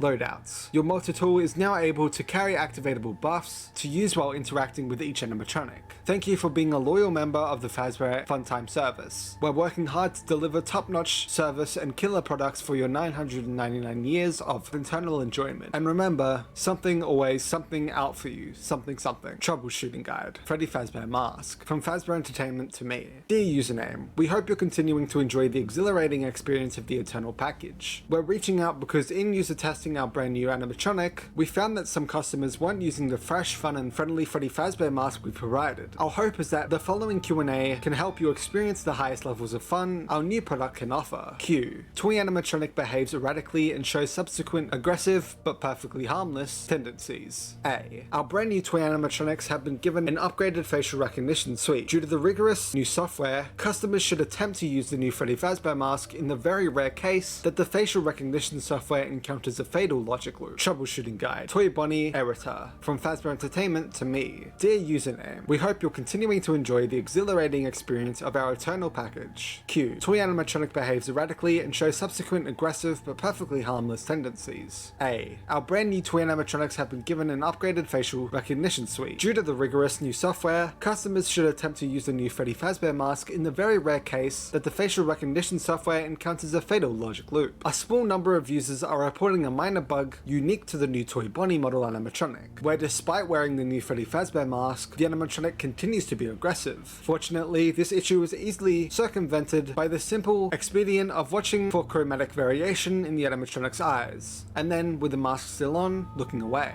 Troubleshooting guide. Toy Chica. From Fazbear Entertainment to me. Dear username, we hope you're continuing to enjoy the exhilarating experience of our Eternal Package. Q. Toy animatronic behaves erratically and shows subsequent aggressive but perfectly harmless tendencies. Our brand new toy animatronics have been given an upgraded facial recognition suite. Due to the rigorous new software, customers should attempt to use the new Freddy Fazbear Mask in the very rare case that the facial recognition software encounters a fatal logic loop. A factory fault has been reported where Toy Freddy's Anim Stealth module sometimes conflicts with the animatronic's upgraded facial recognition software, causing significant handset battery drain when the animatronic detects a human nearby. We are currently working on a patch, but in the meantime, users can reduce the severity of this behavior by putting their Freddy Fazbear Mask on whenever an unexpected battery drain is observed. Please note that this issue is in addition to the existing issue we are still working hard on, where all Toy Series animatronics may occasionally move erratically and subsequently display visibly aggressive behavior, as with the Toy Chica model, temporarily placing the provided Freddy Fazbear Mask on your head and not looking away for the duration of the logic logic loop fault should resolve the situation in most instances. Troubleshooting Guy, a writer for the Mangle, from Fazbear Entertainment to me. Dear username, as a callback to the classics, for a limited time only we are adding to the Eternal package a recreation of the vintage Mangle animatronic. Q. The Mangle is dropping pieces of itself onto the floor. A. This is actually a feature. The classic Mangle animatronic from the original restaurants became popular as a take part and put back together attraction, and we've worked hard to bring that original experience back to you, our valued customers. Q. Okay, I've picked up the pieces, but now the animatronic is making funny noises at me. What should I do? A. In certain, very rare cases, losing pieces has been known to destabilize the animatronic's socialization algorithms. If this happens to you, we recommend you collect the pieces as quickly as possible, until the animatronic deactivates. Q. Does the Mangle possess the same upgraded facial recognition software as the toy series of animatronics? Yes, and we're so glad you noticed. In the extraordinarily unlikely instance of a fatal logic loop causing the animatronic to charge you, putting on the Freddy Fazbear mask, included with your Eternal package kit, will cause the animatronic to abhor any such antisocial behavior. Q. The Mangle animatronic behaves erratically and shows subsequent aggressive but perfectly harmless tendencies. A. If the upgraded facial recognition suite conflicts with our new upgraded software in this way without charging, customers should attempt to put on the new Freddy Fazbear mask and, importantly, look away to reset the animatronic's logic algorithm. There's also a ton of scrapped emails. Here are all the unreleased/scrapped emails. No subject from Luis Cabrera to Nessie97. Hey Ness, I'm probably overstepping here, but I feel like I might be the only one in the position to know that something's wrong. Because Ness, something really is wrong. You're amazing, I hope you know that. Anyone would be lucky just to know you. And I was willing to believe that you were just writing a screenplay or interested in history, maybe the book about human dissection,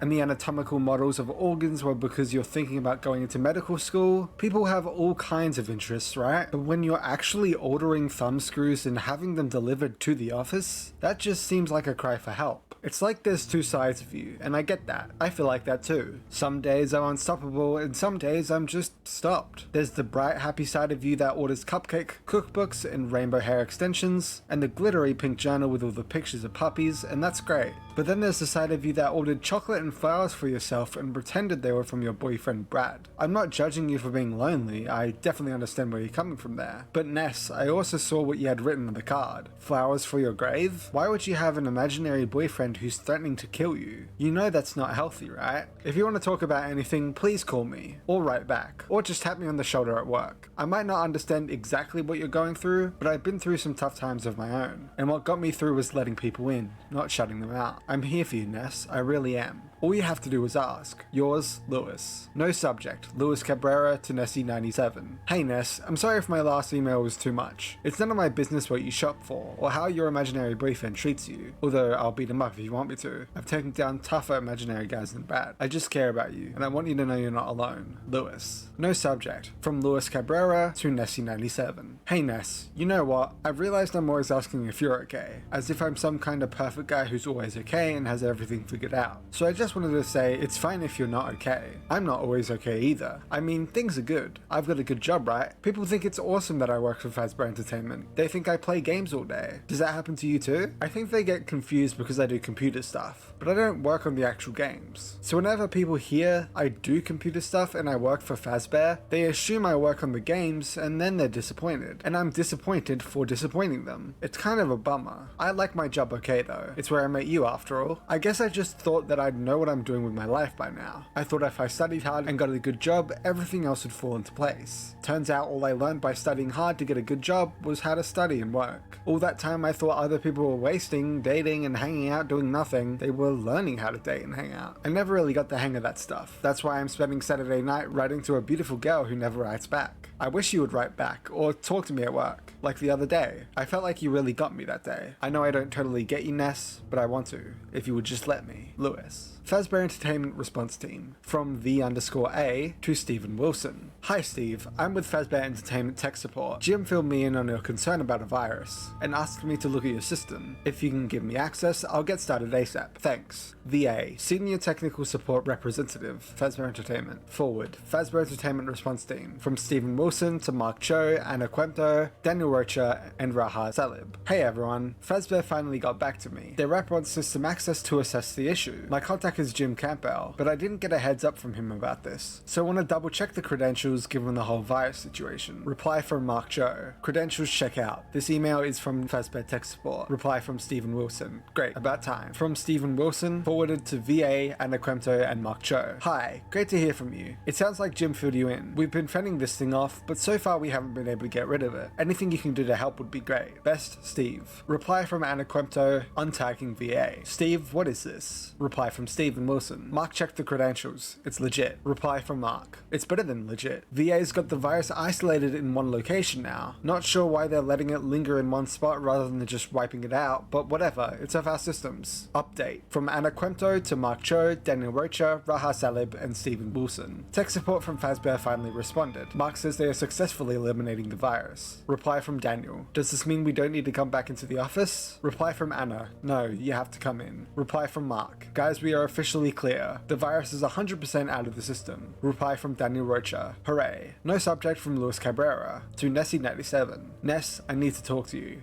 Lewis. All clear. From Raha Salib to Anaquemto, Mark Cho, Daniel Rocha, and Stephen Wilson. Fazbear's tech support really came through. The virus is definitely out of our system. I'm going to check another 10 times or so just to make sure, but I think we're going to be fully operational later today. Reply from Anna. Excellent. Reply from Stephen. I'll get in touch with Jim to tie up loose ends. No subject from Luis Cabrera to Nessie97. Ness, I guess you're not coming in today, which is too bad. Not just because you brighten up the office, which you do, but because I really need to talk to you. I didn't want to put this in writing, but over the weekend, did you happen to create an IT department email address for yourself and use company credentials to reach out to a subcontractor and access their systems? I know that sounds crazy. I mean, why would you even do that? It's just that it really looks like you did that. I'm sure it's a misunderstanding or a glitch or something. Just get back to me as soon as you can, okay? Lewis. Urgent. Unknown command. From Raha Salib to Anaquemto, Mark Cho, Daniel Rocha, and Stephen Wilson. An unknown user just sent a command. Somebody's using our systems to give commands to active animatronics. Reply from Daniel. Somebody just turned off the safety features. I can't turn them back on. Reply from Anna. Raha, you said all traces of the virus were gone. Reply from Raha. All traces are gone, I just checked again. Are we sure VA from Fazbear isn't still accessing the system? Reply from Mark. I can't tell. I just lost admin access. No subject from Luis Cabrera to Nessie97. Hey Ness, I haven't heard from you. I guess you probably know that. Does underscore Pizzaplex mean anything to you? Whoever created those false credentials also used them to override security protocols and allow a data packet through after it was flagged as a virus. I know it wasn't you, I just need to hear you say it. Or write it. Whatever. Please just get in touch with me. No subject from Raha Salib to Anaquemto. I'm locked out of my computer. I can't tell what's happening, except from my phone. Urgent unknown command. From Mark Cho to Raha Salib, Daniel Rocha, Anaquemto, and Stephen Wilson. I can't shut down this system. No subject from Mark Cho to Raha Salib. I'm locked out, set from my space phone. Get Jim on the phone right now. From Anaquemto to Stephen Wilson. This message has no content, sent from my phone. No subject. From Raha Salib to Mark Cho. I'm locked out too, sent from my phone. Urgent, catastrophic system failure. From Stephen Wilson to Jim Campbell. Jim, I just tried to call you. Please call me back. This is urgent. Sent from my phone. No subject. From Luis Cabrera to Nessie97. Ness, please just let me know you're okay. There is a package here for you from a fabric company. Are you making a costume? Smiley face. Yours, Lewis. Fourth quarter transfers/layoffs. From Stanley Hauser to Brenda Tenica. Brenda attaches the list of 4th Q transfers and layoffs. Stan. Attached. 4th Q transfers and layoffs. Internal transfers. Christine B. Marketing to social media content management. Restructuring. Paul G. Office administration to executive administration. Promotion. Betty M. Internship program to development. Permanent hire. Timothy M. Internship program to social media content management. Permanent hire. Vanessa A. Security to security. Transfer request. Layoffs. Diana L. Marketing. Restructuring. Maria A. Marketing. Restructuring. No subject. From underscore Pizzaplex to all staff. This message has no content. Attached. Block underscore 128. System warning. This data package has been identified as a potential virus. Fazbear Entertainment 3rd floor birthday list. January. Shonda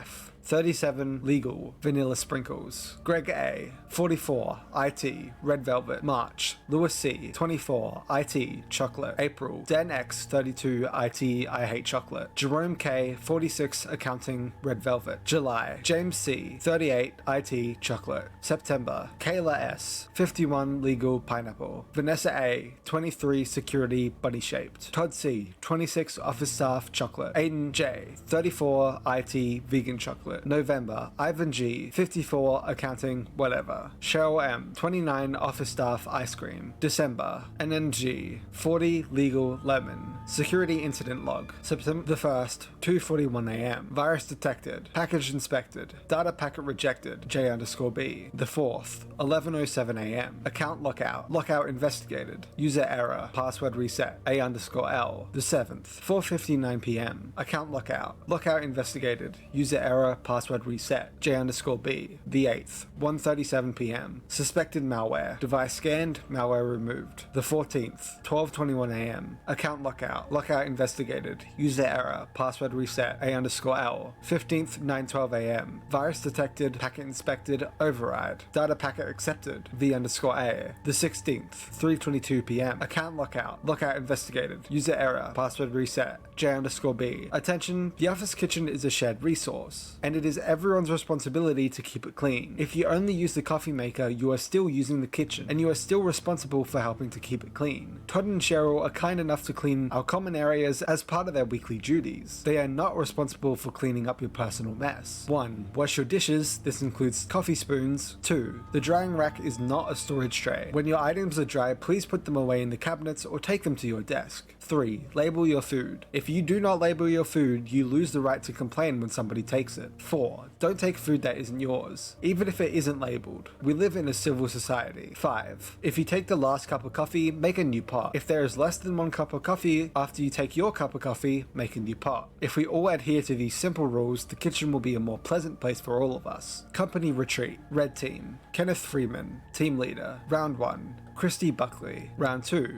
Greg Aberthany. Round 3, Ben Pulley. Round 4, Dan Simmons. Round 5, Karen Soto. Blue team, Stan Hauser, team leader. Round 1, Aiden Jackson. Round 2, Diana Larry Moore. Round 3, Jack Sims. Round 4, Jay Murphy. Round 5, Jerome Kahn. Yellow team, Shonda Ford, team leader. Round 1, Kayla Stringer. Round 2, James Campbell. Round 3, Karen Soto. Round 4, Ivan Gagarian. Round 5, Charles Ramirez. After this are a bunch of shipment progress emails to hcrofton@bigbearmails.net from an unknown person. These are kind of just copy and paste, so I'm just going to show them on screen. This is shipment progress number 1, shipment progress number 2, shipment progress number 3, shipment progress number 4, shipment progress number 5, shipment progress number 6, shipment progress number 7, shipment progress number 8, and shipment progress number 9. Parts completing progress 01, re-delivery complaint. From unknown sent to unknown. Lisa Jameson, Regional Director of Logistics, wrote, Jimmy, hate to be a pest, but we still haven't received our last parts delivery. Do you have a revised ETA? Hey Lisa, not sure what happened, but the computer says the delivery was already made. I'll investigate from my end and get back to you. Jimmy Haas, DLZ Shipping Solutions. Parts completing, progress 2, still no delivery. Lisa Jameson, Regional Director of Logistics, wrote, no response, nothing. The shipment is now over 3 days late. Can we please touch base? I had the office look into them as shipment, and they're insisting it was delivered. Even showed me the delivery receipt. I'm staring at the signature on the receipt right now. Don't know what more I can do. Jimmy Haas, DLZ Shipping Solutions. Parts completing, progress 03, replacement parts. Lisa Jameson, Regional Director of Logistics, wrote, thanks for sending me the replacement parts, by the way. They just got here this morning. Are you guys using a new supplier? The registry numbers are all smudged and illegible. I hate to admit this, but I have no idea what you're talking about. I tried to authorize a replacement shipment, but corporate told me no more shipments until your next scheduled shipment. Are you sure the shipment was actually from us? Parts completing, progress 04, animatronics not leaving. Lisa Jameson, Regional Director of Logistics, wrote, Jimmy, we've run into a problem over here and hoping you can help with it, or at least point me to someone who can. The animatronics are responding to all the security codes as promised, but now they're refusing to leave the warehouse no matter what overrides we send them. The guys are getting a little creeped out, to be honest, swearing that the animatronics' eyes are always watching them, and they're moving on their their own after dark. Technical support said to reassure you that there's absolutely no chance that the animatronics are moving on their own without explicit command codes being relayed to them. Maybe your guys just need a vacation. Jimmy House, DLZ Shipping Solutions. Parts Completing, Progress 05. Malfunctions. Lisa Jameson, Regional Director of Logistics, wrote, "I need a favor from you, Jimmy. You have to get these things out of here. These animatronics just aren't working out the way we thought they would. My night shift guys are now refusing to come to work for their shifts. One of them swore the Bonnie animatronic ate the shop's regional stray cat. That's not even possible, is it? Miss Jameson, I regret to inform you that as of this morning, Jimmy House is no longer an employee of DLZ Shipping Solutions. Until we can arrange a suitable replacement, I will be acting as your liaison. On the question of refunds, please review the sales terms portion of the contract and note that it explicitly states that all sales are final. James Strand, VP of General Operations of DLZ Shipping Solutions." FNAF AR is actually Illumix's first and so far only video game. The internal development name for the game was Project Alpine. This game was originally rated for everyone 10+, but was later changed to just teen, only a few days after release. The 2019 Streak Challenge promotional image is a direct reference to the Freedom from Want painting. Golden Freddy was the only animatronic released on a Sunday, while literally every other animatronic was released on a Thursday. Great Escape Golden Freddy leaked 2 weeks before the Dark Circus Encore DLC was released. The Dark Circus Encore DLC was considered episode 1 of expansion content, but it turned out to be the only one. Andy Field voices Tutorial Unit, Christopher McGullough voices Foxy, Darren Roebuck voices Toy Freddy, Amber Lee Connors voices Toy Chica, Cadet Cunny voices Toy Bonnie, PJ Haywood voices Springtrap, Keandra Shani voices Jacko Chica, Heather Masters voices Circus Baby and 8-Bit Baby, Callan Goff voices Funtime Freddy, Becky E. Shrimpton voices Bonbon, Scott Cawthon came up with the concept of the game, and these next credits were all archived in 2019 on a video game database. However, this can't actually be fact-checked anymore since the game's gone. So all of these are assumedly Head of Studio, Kieran Sinner. VP Product, Marianne Dang. Executive Producer, Andrew Osterfield. Producer, Chloe Liu. Engineer Director, Jesse Helton. Engineer Manager, Daniel Frank. Senior Software Engineers, Chris Talbot and Adam Merrill. Senior Gameplay Engineers, Nicholas Kent and Michael Carpenter. Computer Vision Lead, Michael Fang. Software Engineer, Ken Louie. Senior Server Engineer, Jeremy Mueveleris. VP P&D, Alex Fu. Art Director, Anthony Mars. Senior Technical Artist, Zhu Huang. Senior Animator, Chaya Ying Hemch. Senior Character Artists, Tim Scott and Samir Ozkurt. UI Artist, Latif Allen McDowell. Marketing Artist, Michael Filipoff and Morris Caligari. Design Director, Geoff Toffoli. Senior Game Designer, Benjamin Gross. Senior UI/UX Designer, Rich Okamura. Principal Sound Designer, Lisa Cadet Looney. Marketing Manager, Shannon Woods. Additional Marketing, Luis Renato, Contreras Pena. And finally, QA Lead, Chaz Donovan. There were a ton of cut Faz facts that were cut for an unknown reason. Maybe the lore was wrong, they just didn't want to reveal it, or no one knows really. Including 1. The original animatronics featured spring-lock suits that had to be hand-cranked to allow them to be worn safely by employees. 2. Fazbear's Twisted Pizza recipe was voted most yummy by 6 out of 10 children in every survey from 1988 to 1993. 3. The first location of the Freddy's franchise was actually Fredbear's Family Diner. 4. The famous William Afton is the man responsible for the creation of the animatronics we all know and love. 5. Some of the first animatronics built by William Afton featured claw mechanisms that were able to hide away items inside of them. 6. In 1993, the most dangerous profession in the United States was actually night security guard. 7. Despite the name, hurricanes are actually not the leading cause of death of the children in Hurricane Utah. 8. Chica's Cupcake features a unique set of servos and its own independently suite of software. 9. Rockstar Bunny was developed from the original Bunny for use in Freddy Fazbear's Pizzeria franchise operations. There was apparently going to be a VIP subscription service for the game, but it never got fully implemented. Before Plush Shop got added into the game properly, there were multiple files found that showed he was coming. They were all replaced by the newer versions, such as his old plush shoe icon here that now looks like this. This is similar to Shamrock Freddy, who also had old and new textures. Lefty was actually meant to be in the game, and there are leftover assets in the files showing this since 2019. Nightmarion is also mentioned in the files but was never added. Easter Chica was also meant to be added in the game in 2020. In the first release of the game, these 3 shop assets were used, but they eventually got removed. The remnant icon was originally a swirl as seen here. Prize crates were originally going to be sent to players in bronze, silver or gold. These were turned into balloons. There was an unused file in the game that showed off beta code from an unseen version of the game, as you can see here. The Dark Circus event was meant to include another character/skin, but ended up with Clown Springtrap due to people asking for previous characters/skins to return. FNAF AR is officially discontinued and removed from all stores, unable to be downloaded anywhere. While Security Breach was in development, Scott was working on a sequel to a minigame in FNAF World, FNAF 57 Freddy in Space. A teaser image with the number 58 was released on the FNAF World website, and upon brightening up the image, it revealed seemingly a bunch of reviews for this idea. A month later, there was another teaser for the game featuring Freddy and Roxanne Wolf, which was quickly taken down because Scott, what is this? Either way, the game ended up being released for Game Theory's St. Jude charity livestream. The main purpose of the game becoming that the game could be beaten and secrets could be found in order to rack up the donation amount for Scott himself to donate, capping at around $100,000. The game was then released alongside the stream on the 3rd of December 2019.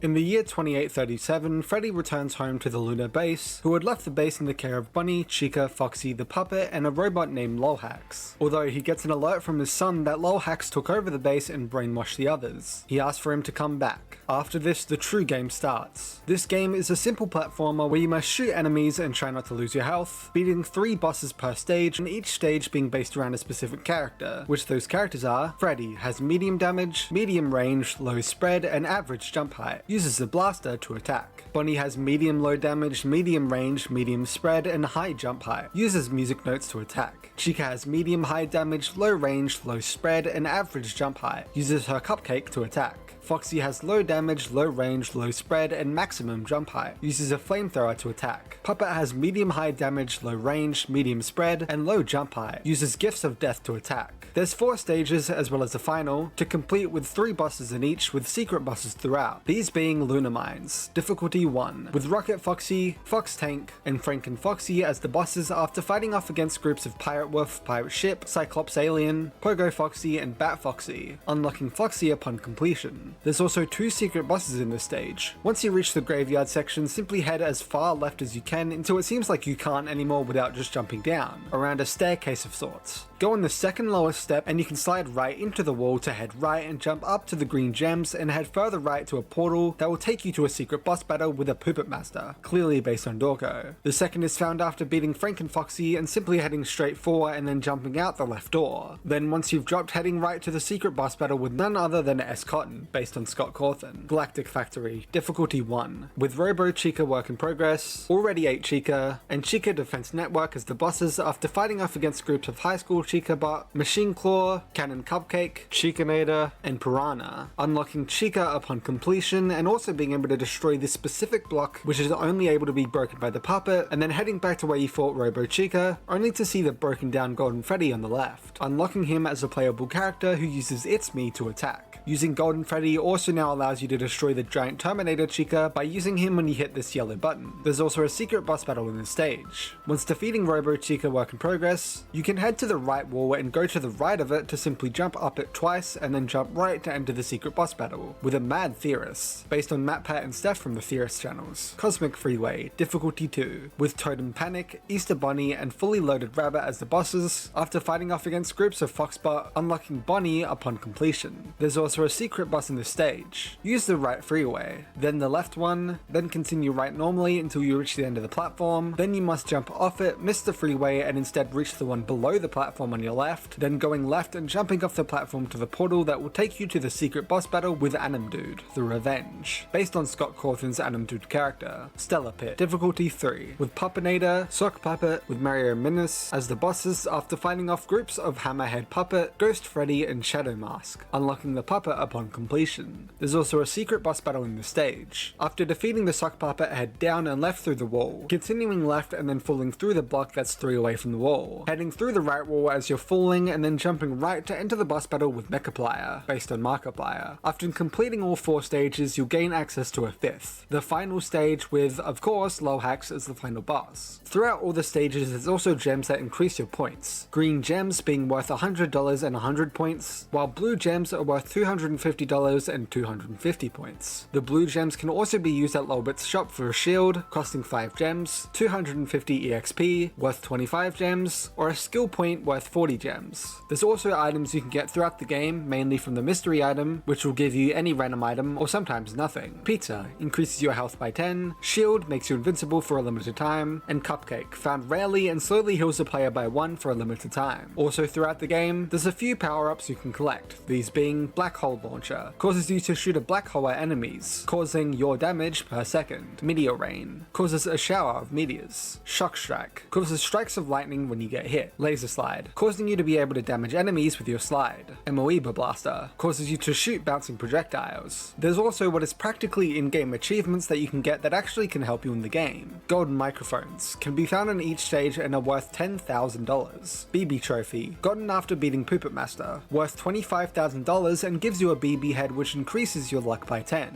Golden Cupcake, gotten after beating the Mad Theorist, worth $25,000 and heals you by 5 per second, only when your health is under 100. Plane Trophy, gotten after beating Anim Dude, the Revenge, worth $25,000 and gives you a backup fighter who will automatically shoot enemies for you. Reaper Trophy, gotten after beating Mechaplier, worth $25,000 and gives you a Reaper who will increase your critical damage chance by 10. Cake Trophy, gotten after beating Lolhax and is worth $100,000. Pizza Trophy, found by killing the giant Terminator Chica with Golden Freddy in the Cosmic Freeway, and then defeating S. Cotton in Lunar Mines, who will drop you a key for you to go back to the Cosmic Freeway and find the trophy behind their insta-kill laser, worth $100,000.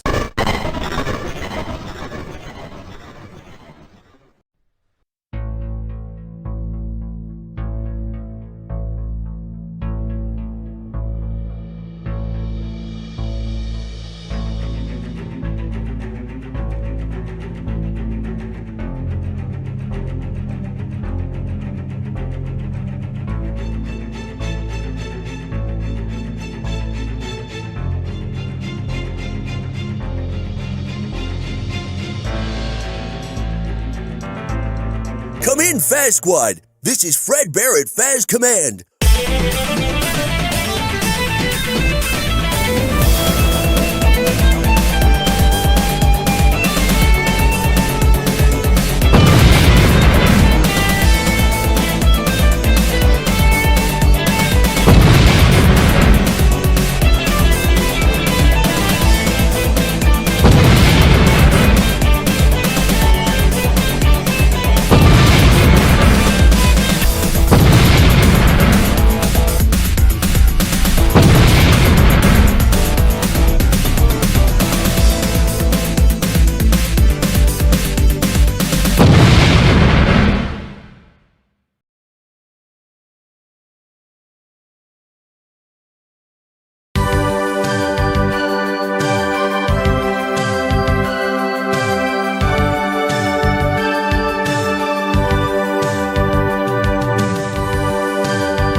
This game is dedicated to Skylar Ginn, a member of the community who unfortunately passed away from cancer. The reveal teaser stated the game would release in 2020, but instead it was released in 2019 for the charity event. Much like his other spin-offs or troll games, the game is heavily inspired by one of Scott's older games, Doomsday Picnic RPG. The main antagonist Lolhax is based off the same identity that leaked FNAF World, aka Scott's alt account. Christopher McCullough voices Fredbear, the artwork was done by Claudia Schroeder, the 2D assets, NME Savitgari, the title, intermission and ending scene. All music was made by Leon Riskin, YouTuber DJ Sturf was a beta tester for the game, and special thanks credited to MatPat, Dorker and Markiplier.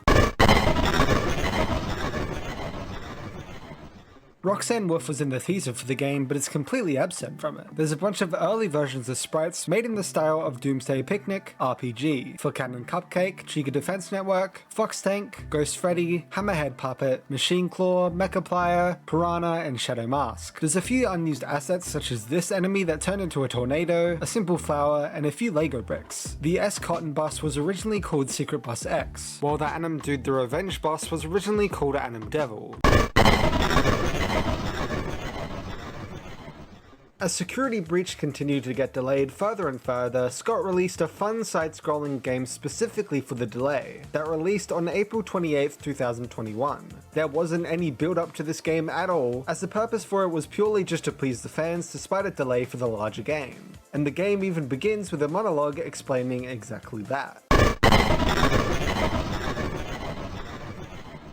When you open the game, we get a cutscene of Scott having a nightmare about fans being mad about the game delay and that he'll make a game where he fights with them, leading to the game starting. When you press start, you can select your character. Freddy, Power 2, Stamina 3, Special 1, and Luck 2. Monty, Power 3, Stamina 2, Special 2, and Luck 1. Roxanne, Power 2, Stamina 1, Special 2, and Luck 3. Chica, Power 1, Stamina 2, Special 3, and Luck 2. This is a simple side-scroller beat-em-up game where you must, beat up every enemy per stage, with 5 stages, although only in hard mode. Normal just has 4 to go through, including Stage 1, the city where you must fight off against the hordes of Poison Foxy, Thug Life Chipper, Thug Life Chica, and Punk Mangle before reaching the final bosses, the VR Sisters. Stage 2, the barren streets where you must fight off the hordes of Thug Life Chipper, Trap, Fire Girl, and Thug Chica before reaching the final boss, Soul Brawler. Stage 3, the mall where you must fight off the hordes of Marionette, Punk Mangle, Trap, the VR Sisters, Poison Foxy, and Fire Girl before reaching the final boss, Mega Brow. Stage 4, the factory where you must fight off the hordes of Ice Freddy, Poison Foxy, Thug Chica, Thug Life Chipper, Punk Mangle, Trap, Marionette, and Fire Girl before reaching the final boss, Vanny. Then only accessible in hard mode, Stage 5. The spaceship where you must fight off the marionettes while mainly dealing with the big final boss of the game, Dreamgeist. Throughout the game, every enemy also has a chance to drop jewels that give you more experience, which helps you to extend the max stamina and health. Food for your stamina, and mini Anim Dudes to help summon a full Scott aka Anim Dude, who will fight by your side and deal large amounts of damage to enemies. This is disabled in hard mode. There's also a bunch of items that drop after defeating enemies and breaking crates. Faz tokens, worth 100 points in Stage 1, 200 points in Stage 2, 300 in Stage 3, 400 in Stage 4, and finally 500 in Stage 5. Gold bars, worth 500 points in Stage 1, 1000 points in Stage 2, 1500 in Stage 3, 2000 in Stage 4, and finally 2500 in Stage 5. Necklaces, worth 1000 points in Stage 1, 2000 points in Stage 2, 3000 in Stage 3, 4000 in Stage 4, and finally 5000 in Stage 5. Chocolate bars, increase your health by 1, chicken drumsticks, increase your health by 2, and roast chicken, increases your health by 5.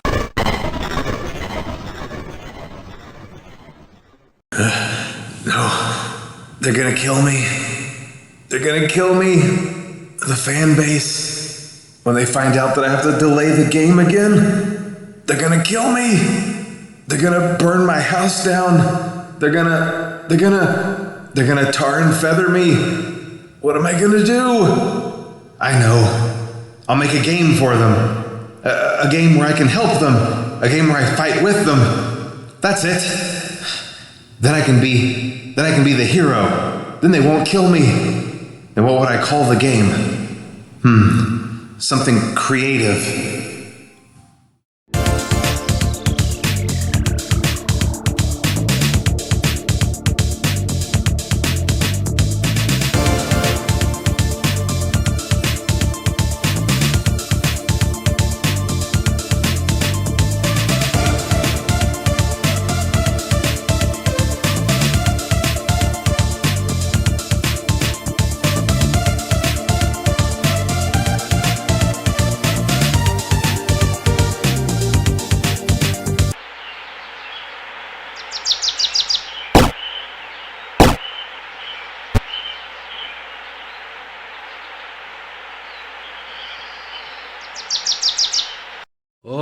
cruising for a bruising. That was the right choice. Let's see if they're ready for Freddy. Fazbear Fury! Pizza Cyclone! Ugh, I'll take that to go. Faztastic! It's all in the tail. High protein, low fat. Time to tear this place apart. Reptiles rage! Protein shake! I'm hopping mad! Oh, how could this happen? I'm so good looking. Nothing to it, ladies. Was there really a choice? Finally. Give me a real challenge. Furry Flurry! Clawtastic! Just don't make a rug out of me. Ferocious! This chicken's gonna bake you! Nothing to it! Prepare for the swift kick of justice! Let's eat, but stay physically fit. Feathered Fury! Eat this! Ouch! Just put me in a bucket! They never stood a chance. This game features a bunch of characters that are all references to other characters throughout the franchise, events, or theories such as Dreamgeist, who's based off FNAF 4 theories. Scott Cawthon plays, Scott Cawthon, Matt Ellis plays Glamrock Freddy, Courtney Faith Enchef plays Glamrock Chica, Devin Lauderdale plays Montgomery Gator, Michelle Moss plays Roxanne Wolf, the artwork was done by Claudia Schroeder, all the music was done by Leon Riskin, and once again DJ Stuff beta tested the game. On FNAF's 5th anniversary, Scott released a teaser of the next mainline FNAF game, featuring some new animatronics performing in a giant mall with a release date of 2020. It seemed the next FNAF game would be huge, and within the source code of the first teaser, there was a conversation seemingly between Vanessa and Glitchtrap. Stay the course. I will. Focus on my voice. I will. Don't let anyone lead you astray. I won't. Have you selected one? I have. We then got a teaser of a new Freddy variant with the tagline Rock, and upon opening the file in Notepad, it revealed the name to be glamrock_Fred_poster. This teaser was then updated after the Curse of Dreadbear DLC revealed the Reluctant Follower mask, adding her full costume to this image. Looking over them all, which speaking of, we got a little teaser of in a small Christmas update for Help Wanted, seeing it being constructed. We then get a teaser of this new alligator-like animatronic with star glasses, under the name, for now, as just Montgomery. Before any more official teasers, there was a leak from Funko containing the names of all the animatronics and potentially the name of the game, FNAF Pizzaplex, although that was quickly debunked by Scott. Then we finally got the title of the game, revealed to be Five Nights at Freddy's Security Breach. We then got two more character posters, one showing a security guard, who we'd supposedly be playing as within this game, with the tagline Protect, and then a good look at the Reluctant Follower costume with the tagline Obey. On the 6th anniversary of FNAF, we then got the two missing character posters featuring the Chica-looking animatronic, Glamrock Chica, and the Wolf-looking animatronic,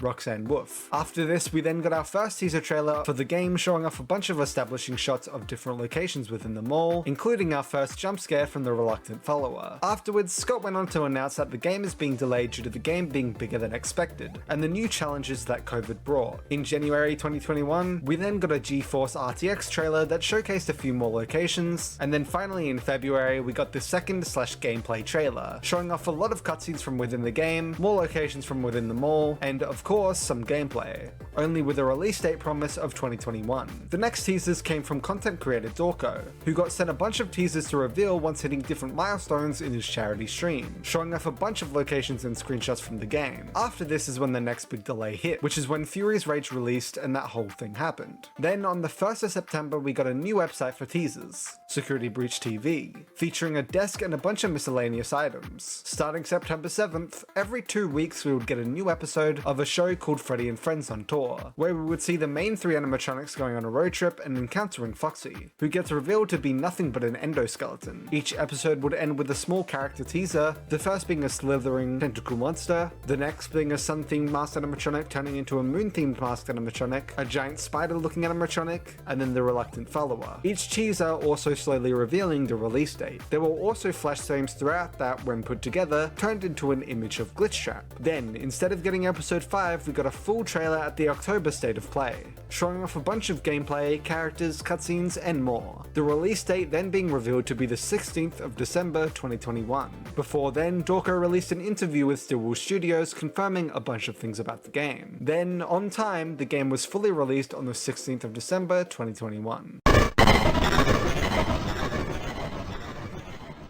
When you start a new game, you are open to an awesome cutscene showing off all the new animatronics and the latest and greatest, Freddy Fazbear's Mega Pizzaplex. However, during the performance, Freddy notices something in the crowd and begins glitching out, eventually crashing and falling to the ground. 11:30 PM. He then restarts in safe mode, talking to himself before a voice speaks out from below him. It turns out a kid named Gregory snuck into his stomach hatch while he was out. You then must get out of the stomach hatch, and it's revealed that Gregory seems to be wary of the security guard Vanessa, and tells Glamrock Freddy that she's trying to get him. You must collect a Fazwatch from his stomach hatch, which upon turning on reveals the interface you need to get quite familiar with during this game. Cameras, allowing you to access all the cameras in the building, and later see when an animatronic is coming towards you. Map, allowing you to see your location and where you need to go. Missions, allowing you to know what mission you are currently on and what you must do in order to progress in the game. And messages, allowing you to see all the messages that you collect within the duffel bags hidden throughout the Pizzaplex. You then must go to and use the button next to the arcade machine in his room in order to open the door. Enter the room and you will see a save station that allows you to save your progress. It's highly recommended that you save any time you see one of these, just to make sure you don't have to restart too far back if you happen to die. Simply go to your right, jump up the boxes, sneak, and then travel through the vents, seeing the animatronics on your way. Once you reach the end and pop out of the vent into the main area of Rockstar Row, turn right and head all the way back to Freddy's door. You will be unable to open it and must search for and collect a photo pass. Simply turn around from the door and head directly straight into the customer service area. Then go directly straight to collect the photo pass from the gift box in front of the giant Freddy cutout. Return to Freddy's door to open it, and then climb back inside of Freddy's stomach hatch, and you now must control Freddy and go straight forward to the door with the Freddy symbol on top, and then head down the stairs inside to reach the utility tunnels. After entering and heading forward, Freddy will sense you're bleeding and will rush you into first aid, requiring you to head forward into a first aid station and hide. This is when Vanessa appears, informing Freddy that there's a child running around who she's trying to find. She leaves, and after exiting the first aid station, you can then re-enter Freddy, turn around, and then head back into the tunnels. Turn right and then continue going forward all the way through the tunnels, up the stairs, and until Freddy kicks you out, as he'll hit low power. He will run into a recharge station and you must continue alone. 11:45 PM. Head forward and open the door that leads into the bathrooms. However, only take a peek inside as Glamrock Chica is inside eating some garbage. Go back outside and knock over the pots and cans on the table. This will distract her for you to then be able to enter the bathrooms and eventually sneak around her. Keep going forward and eventually you'll be spotted by Monty. He will open the gate and you must run until you reach the sign pointing to the lobby, where you then can start walking to regain your stamina, and then run again once you reach the next door. You will then spot Chica, which will flip your camera around, so you must turn back around and then go forward and up the stairs, all the way into a security office. There, you'll be able to hit a button which will give you access to the Pizzaplex cameras. Here you can watch where Chica is currently at. Leave the security room, and after saving, you can simply go to the end of the hallway and then just rush all the way past this area without even waiting. Then the intercom will mention that the Pizzaplex is now closing. You must rush to the doors at the front, but unfortunately you're too late and they shut just before you can get there. 12 AM. Keep going forward and you will see another gift box in front of the cutout of the Glamrocks. Opening it will then give you a complimentary entry pass that can be used for you to turn back and run to the front gate that opens to the lobby. Glamrock Chica will spawn here. However, she's easy to avoid by doing the unexpected. Actually activate the staff bot and just run straight up the right set of stairs, turn right and go across the bridge leading to Glamrock Gifts. While you're crossing it, you will actually see her going back down for the alert still. Avoid the staff bar inside and go down the stairs at the back of the room to collect the Mr. Hippo fridge magnet first. Then simply go to the left and click the button on the wall to lead you back into the main lobby. Then head up the left set of stairs, turn left and go across the other bridge leading to Fazpad. Avoid the staff bar inside and go down the stairs at the back of the room. Then turn left and left again to use your entry pass and upgrade it by glitching out the machine with a Mr. Hippo fridge magnet, getting you a daycare pass. As soon as you use the magnet, you can immediately go to the right and click the button on the wall to lead you back into the main lobby, run up either staircase, and then get into the Superstar daycare on the right. Run all the way to the end of the hallway, save, and then enter the daycare. 12:30 AM. Run to the slide and then slide down. Going forward will then spawn the daycare attendant, who will jump into the ball pit. Simply go forward and he will pick you up, taking you further into the daycare. Simply make the distraction by knocking over the cans, turn right around, and run all the way to the security desk. Collect a flashlight on the left, save on the right, and then take the security badge. This will then turn off the lights and cause the daycare attendant to turn from the delightful sun into the evil moon. Now, to complete this section easily, immediately stick to the right wall, and then follow the visible wire to immediately get one generator. Then continue going up and stick to the left whenever you can. Going up and then through slides. Through this slide you will have multiple options, but just keep going forward. Popping you out at the second generator. Simply go one block left, jump down, then run until just before the blue slide, turn right to go inside, stick to the left, and you'll then immediately find the third generator. From here, turn around and go forward, go right up the stairs, again, then the left stairs, forward, keep going up the stairs to then reach the fourth generator. Then go all the way forward, right, and all the way down the stairs to the bridge. Cross it, keep going through and up the stairs, following the wire to the fifth generator. Easy. Then simply turn around and go down the blue slide. Turn around and head straight back to the security desk to recharge your flashlight and then save. Simply go left and click the button next to the door. Sun will then pick you up and kick you out, alerting the other animatronics, causing you to immediately turn around and hop into Freddy. Turn right, then go up the stairs, and then follow the hallway all the way out of the daycare. Freddy will run right into the recharge station, and you'll spot Vanny hopping past into the daycare, and Freddy mysteriously couldn't see her. 1 AM. Exit Freddy and save. Then turn back and go all the way outside the daycare back into the lobby. Simply go right and into one of the elevators, clicking the button inside to take you up. After you leave into the atrium and get jump scared by Mapbot, who will give you access to the map on your watch, you then decide which path you want to take. Before we continue, I'm going to show you how to avoid the Glamrocks pretty easily. Simply watch this. Once at the staircase, wait at the halfway point and lure the animatronic down or up to that point on one side of the stairs, then simply wait for it to get around 75% down/up, and simply go to the other side of the stairs and run the opposite way of the animatronic to easily run away. As long as something is blocking their viewer view from the top/bottom of the stairs, they will then get confused and go back. Back to the gameplay, and all the way on your left there is a save station you can use. You then have two options from here. Either enter the vent near Salads and Sides, or find the price counter security office on the 3rd floor. Option 1. Enter the vent near Salads and Sides. For this, simply go down either of the staircases to the 1st floor, turn left, recharge your flashlight, and keep going forward all the way to Salads and Sides, where you'll be able to save before entering into a vent. Rush through the vent until you reach the second hole in the roof. Stop just before it and get back your stamina. Then go slowly forward/past the hole in the roof to spawn the mini Music Man. This will automatically turn you back to normal, and now your stamina is full for you to just keep rushing all the way through the vent and slide all the way down.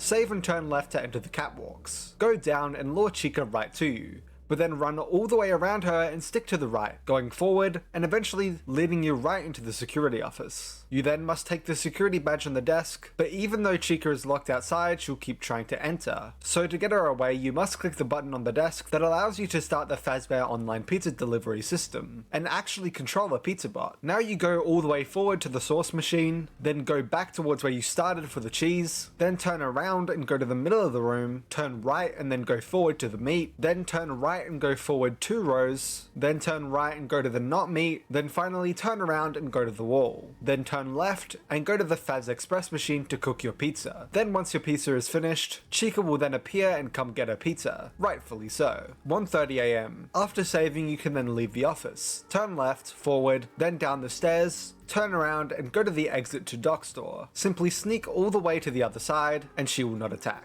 You then go forward to the controls and Freddy tells you that it shouldn't be locked. He then instructs you to return back to him right away. Turn left and go forward, then towards the door next to the flashlight recharge when you see it. Also, if this section glitches out like it did when I was writing this, simply let Chica come to you and open the door, quickly running away just before she reaches it. From here, go forward to the exit door, and then go forward and left until Chica spots you, then go back into the previous room and run into a bin. Then check the cameras, specifically the bottom one, and she will always go through a door on the right. Hop out the bin when she's gone and head where Chica was and turn right, then go towards the exit to atrium door. Then follow that doorway to an exit arrow and go to the room to its right. Now, to easily escape this section, stick to the right wall until you reach the larger room, where you should be able to see a gap with a giant exit arrow right in front of you. Simply run straight to that and go down the hallway. As you exit to the atrium, you'll be stopped by a mapbot, who will be pushed aside by Vanessa. She finally found you. Yes, both options end here. Heading back now to option 2.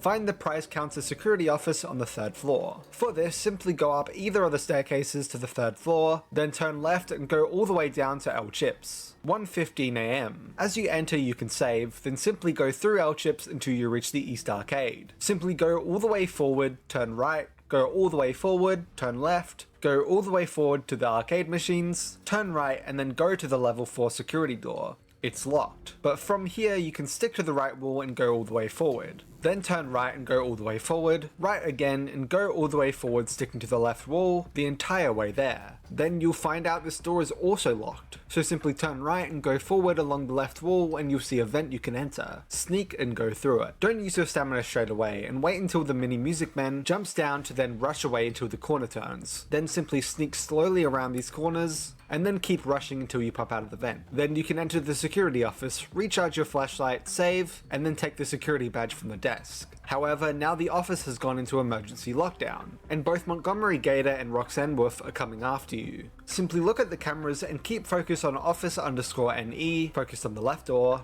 and office_SW, focus on the right door. And whenever an animatronic gets close, simply shut the corresponding door. Once you're halfway in, you can actually just shut one door and then purely focus on the other door, shutting it whenever it's required. This will actually last you to the end, 1:30 AM. After this, turn around and save, then leave out the left door, turn left, and go forward through the exit door. Monty will be on your left, so simply run forward to the pile of plushies, turn left and run forward, sticking to the left as much as possible, and by the end of the hallway you can turn right to see a save. After saving, stick to the left until the next gap, then keep sticking to the left wall until you see the emergency exit. Once you go towards it, Freddy will tell you that only VIPs can exit through here. Then the camera will take you to Roxy, she's coming your way. Simply turn around and run to, and then get in the stroller at the end of the hallway. Check your Fazwatch and she'll eventually enter the prize middle camera. Once you see that, you can then get out the stroller and run back to that exact area. Go back around to the save station and then stick to the left wall until you see the giant elevator. Go around and then enter it.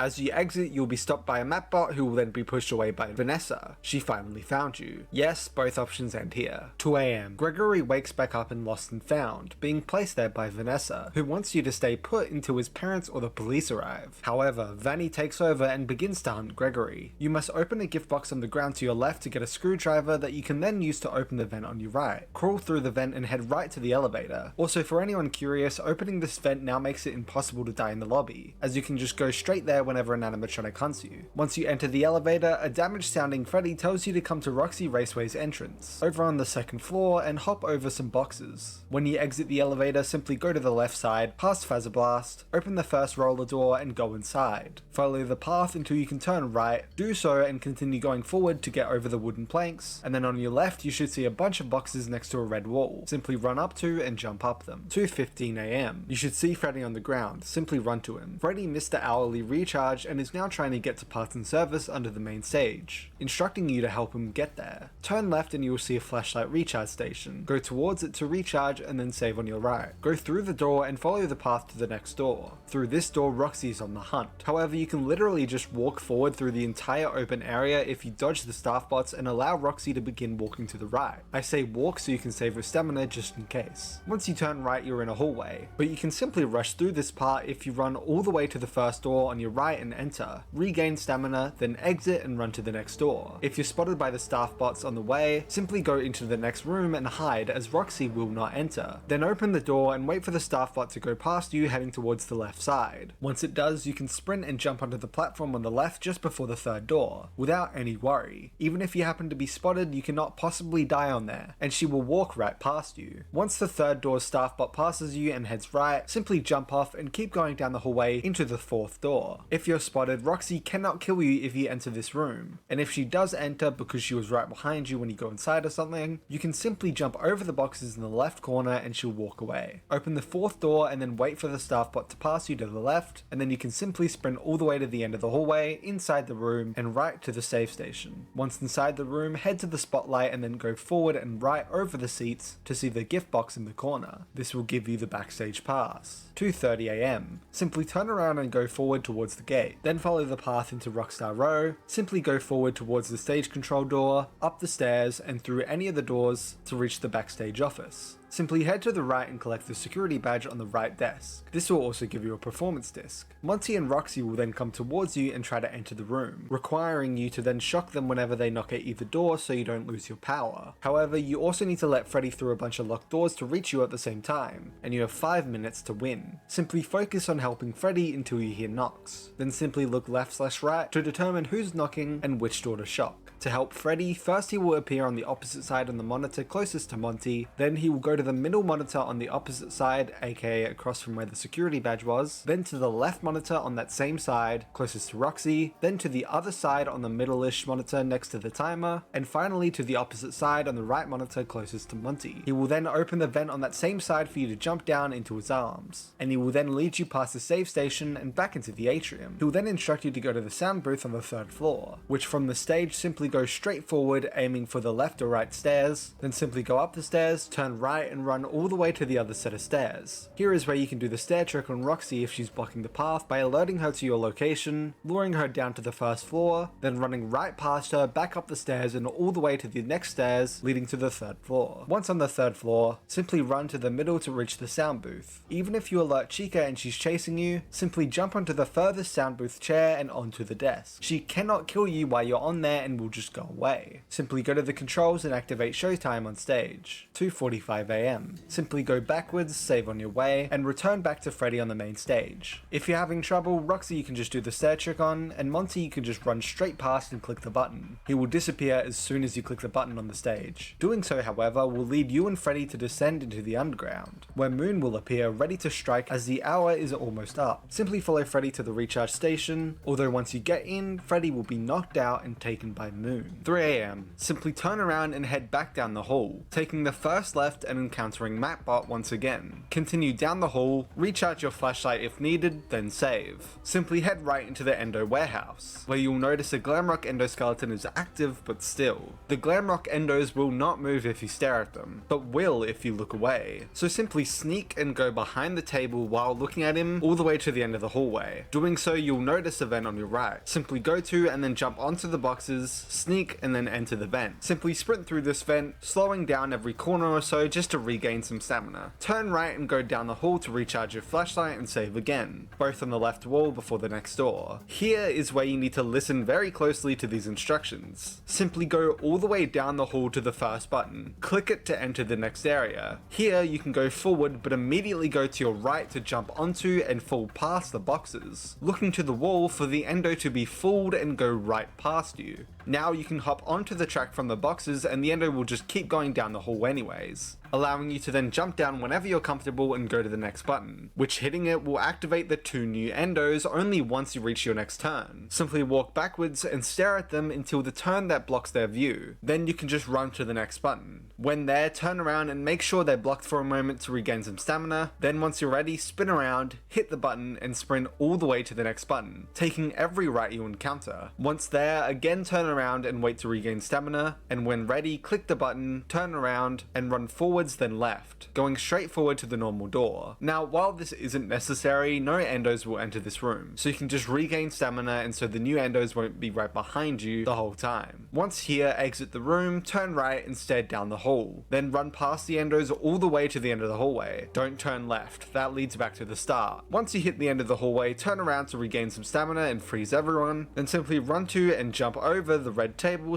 / resting things and look at the wall. The endos will once again get confused and not even follow you into this next hallway. Simply keep going forward past these new endos, push the button in the next room, and just keep sprinting all the way down the hall until you're able to turn right into a big room with a bunch of hanging endos. Enter it, and when you're ready, simply get the security badge on the desk and immediately head to the door when you click it. Then once the door unlocks, you need to run straight to your right and then your left, which the door will then automatically close behind you. Recharge your flashlight and save immediately. Now you can return to parts and service by simply turning around and taking the right hallway back to the vent, which will take you all the way back, passing another save station. Now you can open the door that leads to parts and service. 3:15 AM. Go to the windows and you'll see that Vanessa has taken Freddy and is confronting him about Gregory. Once she leaves, you can then enter parts and service, running forward to the console on the right. Here you can select power upgrade, which will let you enter the protective cylinder and help reattach Freddy's head. This is a simple Simon Says game, copying the colors that appear in the correct order. This is random though, so I can't help you here. After you've attached his head, go back to the console and finish the upgrade. 3:30 AM. Freddy then instructs you to either get a Phaser Blaster in Phaser Blast or a Phazcam that's confiscated in Monty Golf. But before that, you must get a party pass to enter either area. Simply turn around and up the stairs to recharge your flashlight, save, and then go through Roxy's door, leading you to her elevator, which takes you right into her green room in Rockstar Row. Go into the recharge station at the back of the room, directly in front of you after the elevator, to recharge and then re-enter Freddy. So you can just go past Roxy and leave her green room. Then go right through Rockstar Row to get back into Freddy's green room. Go to the back to save, and then hop on the boxes and go through the vent to eventually reach the opening of Chica's room, unscrewing it to enter. On the right next to her mirror, there will be a gift box containing the party pass required. Go to the back of Chica's room to recharge Freddy before Moon gets you. 4 AM. Before you make your choice between Phaser Blast or Monty Golf, you must return back to the atrium. Simply head back into the main hallway of Rockstar Row, turn left and go all the way down the hallway, past the cardboard cutouts, and then down this new hall to the exit to atrium sign. Simply follow this path and it will lead you right out to the atrium. Now you can choose to use the party pass to enter Phaser Blast or Monty Golf. If you decide to go to Phaser Blast, simply go to the giant Phaser Blast structure in the atrium and keep going forward to the roller doors. Then you see a party bot in front of an elevator.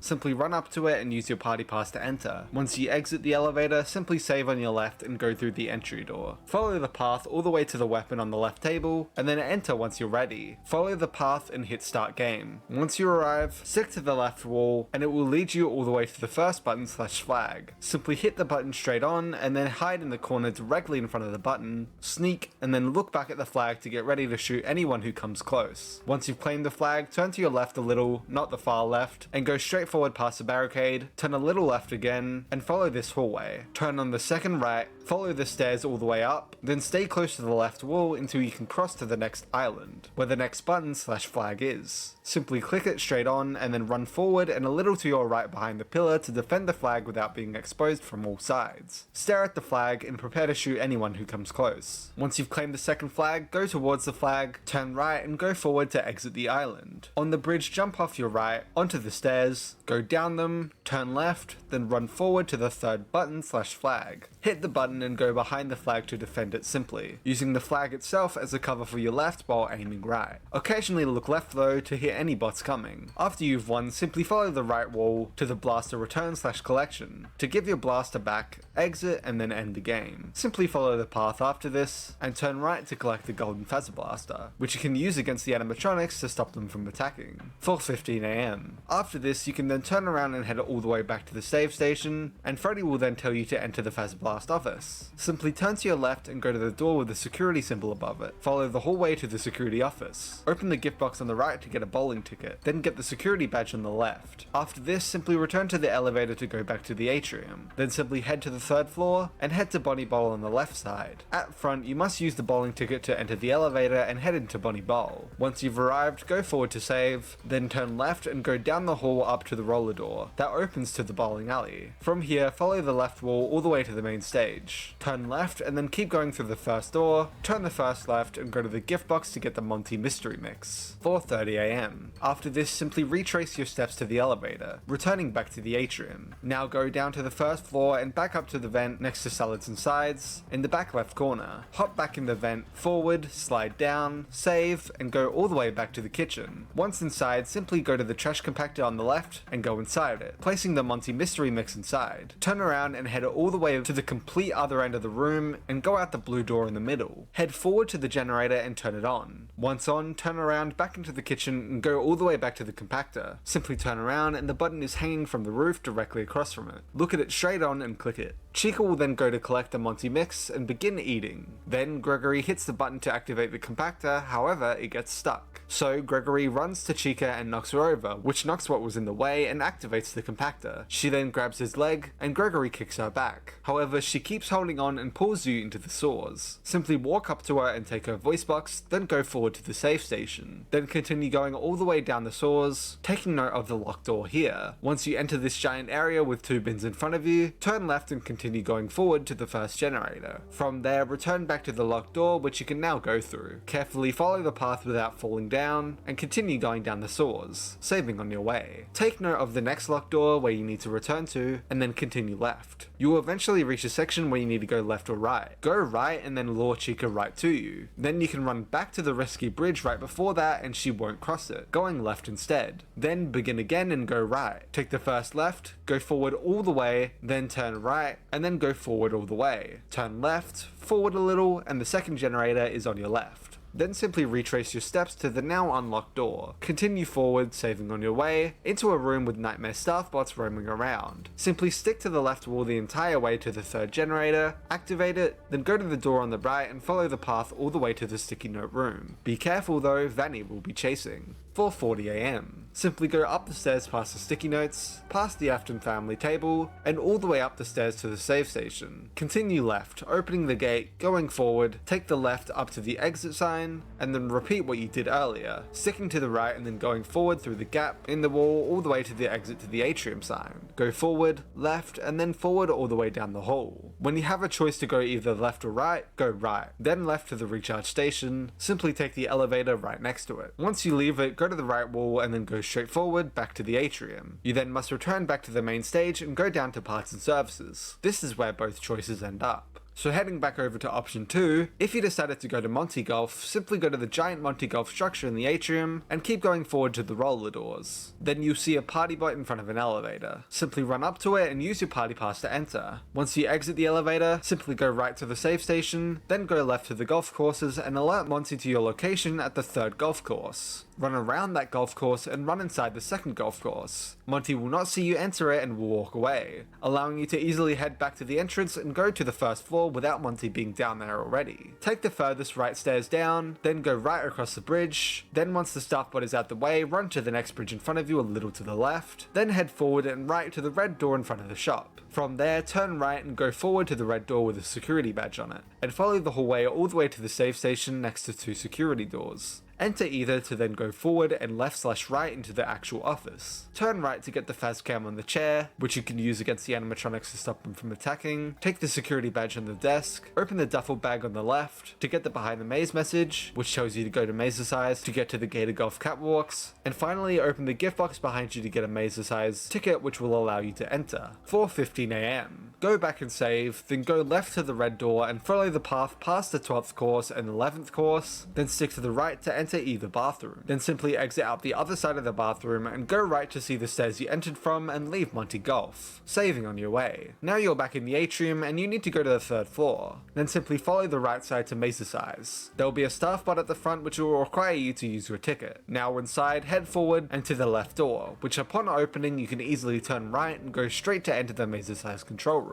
Save and click any button, although it turns out you're missing the control key, so you need to head all the way back into the daycare. Inside, head left and down the long hallway all the way to the Fazbear Theatre. Once you open the roller door, you can head all the way to the end of the hallway to the poster. Turn left, go down the stairs, avoid the staff bot and go right, following the path all the way down. Once you're off the steps, simply head to the right door of the B1 sign on the wall. Next to the save station, there will be a gift box containing the Mazer-Size control key. 4:30 AM. Then simply retrace your steps and head all the way back to the Mazer-sized control room. Save and then begin the puzzle. Simply click 4 on the top row 3 times, flip the red switch up, click 1 on the top row 3 times, flip the red switch back down, then click 2 on the bottom row once. Simply get out of this room and go right into the Mazer-size. Look forward and imagine each square as, well, one square. Go forward 2 squares, right 1 square, forward 1 square, right 3 squares, forward 1 square, right 1 square, forward 1 square, left 1 square, forward 2 squares, left 2 squares, forward 1 square, left 2 squares, and then boom, head into the vent that you should be able to see. This vent will pop out into the Monty Golf catwalks. Here, save on your left and then use the blaster on the right to shoot the 2 Monty faces, causing rides to start coming and the gate to open. Simply jump down from Monty to come onto one of the rides, roaring and then jumping down with you. This is the Monty boss battle. Here, turn around and sprint forward, then right, left,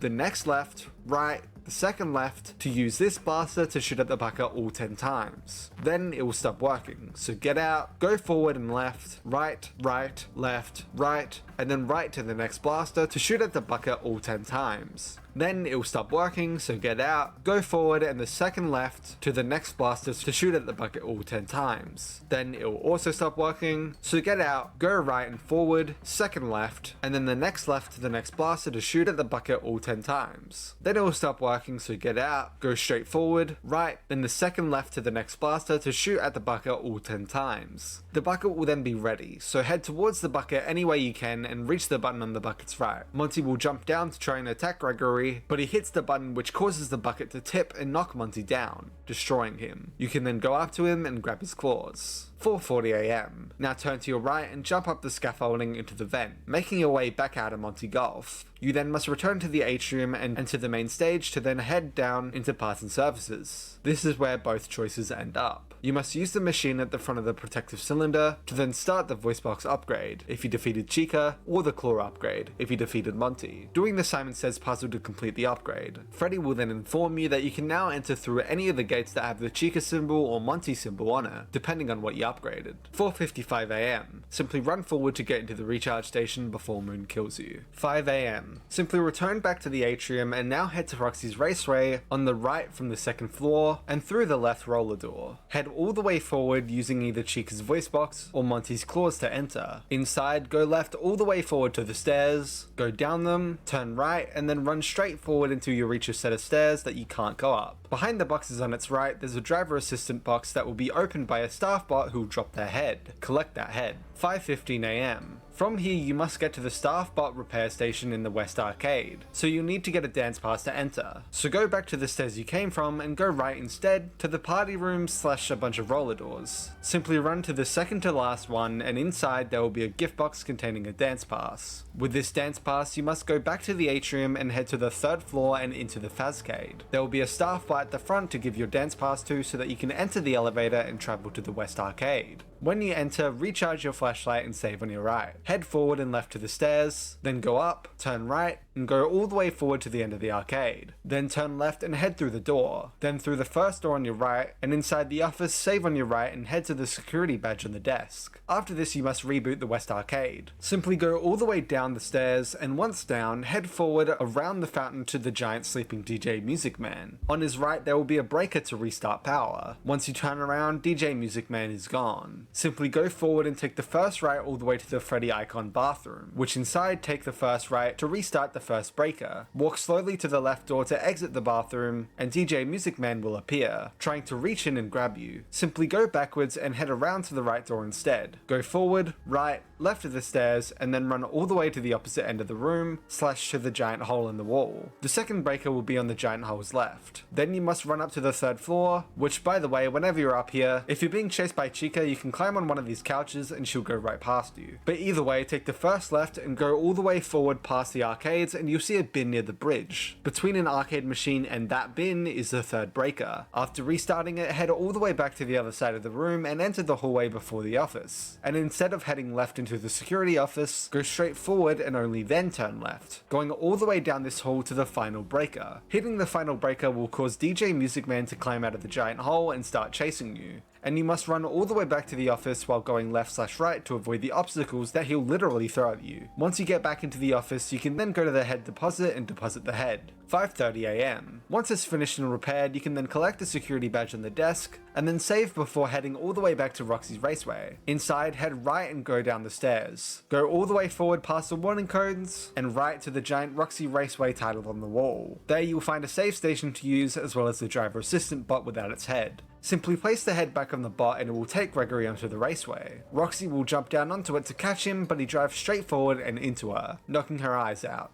Simply walk up to her and collect her eyes. Then turn right and head to the save station. Hit the button on the left of the save station and Roxy will come running at you. Quickly move to the left or the right to avoid her, which since she's now blind, she'll jump anyways and open the room to you. Quickly rush to and under the hole in the wall on the left, causing her to jump through to the next room. Then get her to your side before going back through the hole for you to then run through the newly opened hole and straight forward into the next room, where again you must immediately go to and under the hole in the wall on the left. Then all the way forward to the next door, which yes, you must stand in front of to lure her towards it and jump at you, requiring you to move quickly to the right. Then inside the final room, you must run down the path lined by fire and dodge her all the way into the vent, making distractions while you run. 5:40 AM. Once out the vent, you can head up the stairs, which leads you back to Roxy's Raceway. Now you must go back to the atrium and to the main stage, to head down into parts and services where you give Freddy an ocular upgrade, completing Simon Says to do so. Once you finish the upgrade, Freddy will mention that he can now see through walls. 5:50 AM. Now you must return to the atrium, then back to the first lobby and all the way to the exit to win the game. On your way, Vanessa will tell you to go to the main stage, however, avoid this trick and go to the exit. Once you reach the exit, Freddy will tell you that he cannot exit without you and that he must never return. Gregory says that if he leaves, nothing will change and more disappearances will occur throughout the town, and Freddy will then give you a decision. This leads to multiple endings. Ending 1, alley ending. For this ending, you simply click leave at the exit. You'll then see a comic cutscene of Gregory sprinting away from the Pizzaplex. Later that night, he is seen sleeping in a box under a newspaper reporting the disappearances. However, somehow, Vanny finds him. For every other ending, you must click stay at the exit and then do these following tasks. Ending 2, disassemble Vanny ending.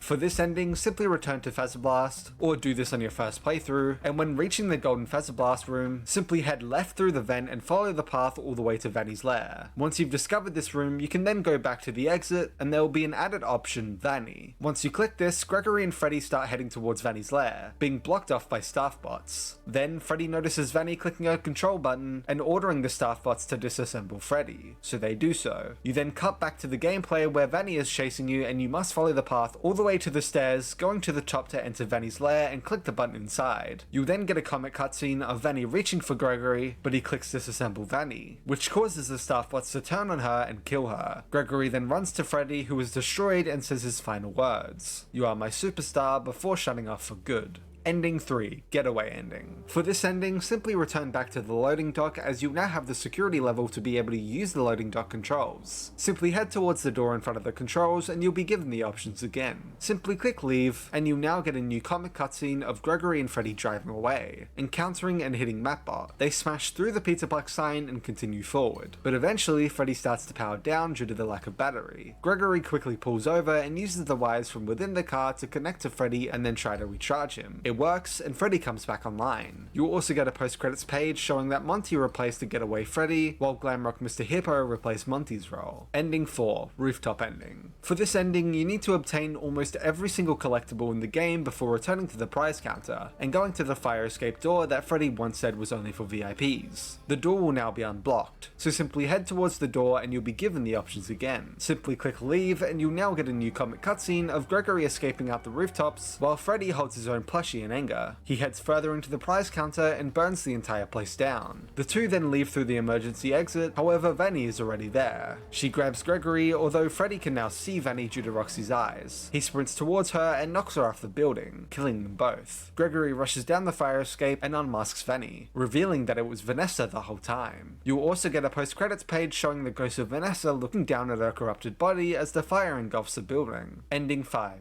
Burn Trap ending. For this ending, you must get both Chica's voice box and Monty's claws, meaning you must go back and complete the boss battle that you avoided during the main gameplay. After, simply head back into Roxy's Raceway and head down the left set of stairs. Then head towards the blocked off stairs near the driver assistant box from earlier, but this time head left to the red door. Follow the path all the way down and into the elevator. You will then exit out to a giant path. Simply run forward and turn all the generators on while trying not to get killed by the Glamrock Endos. The path takes you into Freddy Fazbear's Pizza Place, aka FNAF 6's location. You can then recharge Freddy and then head down the giant hole in the ground, passing the sleeping Blob/Tangle. Head towards the wooden floor on the left and Freddy will fall through, and into a security office. Then it's revealed that you must now face Burn Trap. He takes control of Freddy and kicks you out, requiring you to set Burn Trap on fire in order to free him. For this battle, simply sit in the right corner next to the middle monitor, and await either Freddy to be taken again, then simply look for the camera Burn Trap is at and set him ablaze, or for him to instruct you to close a specific door or vent. Then either Chica, Roxy or Monty will be sent down either hallway to kill you. For Chica, you must simply shut the correct door and then reopen it as soon as she turns around. For Roxy, you must quickly sprint to free Freddy. As long as you say sprinting, she shouldn't be able to catch you, and then run back to Freddy and enter, to then walk towards Roxy and use the voice box to scare her off. And for Monty, simply shut the vent to knock Monty away. After this, you can just keep freeing Freddy whenever needed, stay in the corner, and avoid the Blob/Tangle whenever you need to get to a cam. After enough fires, you receive a 3D cutscene where Burn Trap struggles to continue any longer, as the Blob/Tangle enters into the room and then takes him away. Freddy and Gregory then run as fast as they can away from the building, and you will also get a post-credit 3D cutscene of Freddy and Gregory sitting on a hill peacefully. Ending 6, Princess Quest ending. For this ending, you need to return to the entrance of Roxy Raceway and instead turn right and go through that roller door instead. This path will lead you to the famous beautiful Glamrock Beauty Station, which inside you must go to the hair and makeup door to enter the room, which on the left contains Princess Quest 1. Simply play the game to completion. I'll show exactly how in the inventory section. Then you must return to the West Arcade and head all the way upstairs and down the hallway that led you to the final breaker that upon activating caused DJ Music Man to appear at the hole. This time head past the breaker and to the end of the hallway to the Princess Quest 2 machine.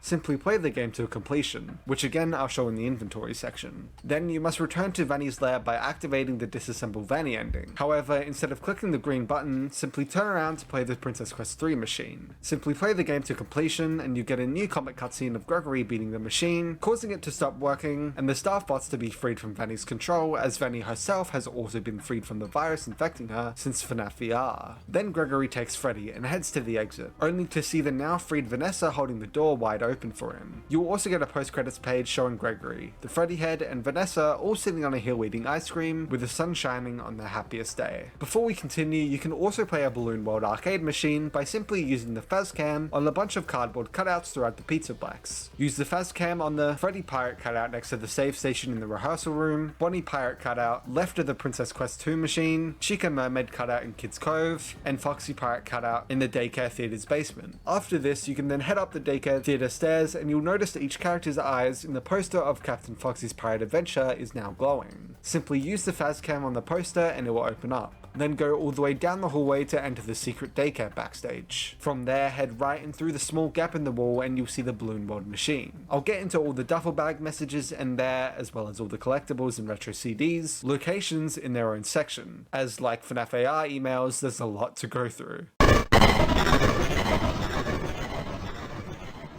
Glamrock Freddy, a fully polished and glamrock version of Freddy with a lightning bolt symbol across his chest and blue eyes. He's a very friendly animatronic who in this game guides Gregory to his survival, allowing him to enter into his chest cavity. By the end of the game, Freddy is very rusty and his black accessories have turned purple. Glamrock Chica, a fully polished and glamrock version of Chica with green earrings and purple eyes. She's a very enthusiastic animatronic who has what seems to be an eating addiction, eating anything and everything in her sights, even if it's literal garbage. In this game, she'll wander around the Pizzaplex trying to find Gregory and kill him. By the end of the game, Chica is very rusty, missing her entire beak and voice box, as well as being visibly scarred, missing parts of her body and left arm. Montgomery Gator, a brand new Gator animatronic with a red mohawk and star glasses covering his red-orange eyes. He's a very angry and violent animatronic. constantly yelling around the Pizzaplex and throwing things around in his green room. In this game, he'll wander around the Pizzaplex trying to find Gregory and kill him. By the end of the game, Monty's body is basically cut in half, missing his legs, with visible holes in his body and completely uncovered hands. Roxanne Wolf, a brand new wolf animatronic with a long tail and hair and yellow eyes. She's a very egotistical and opportunistic animatronic,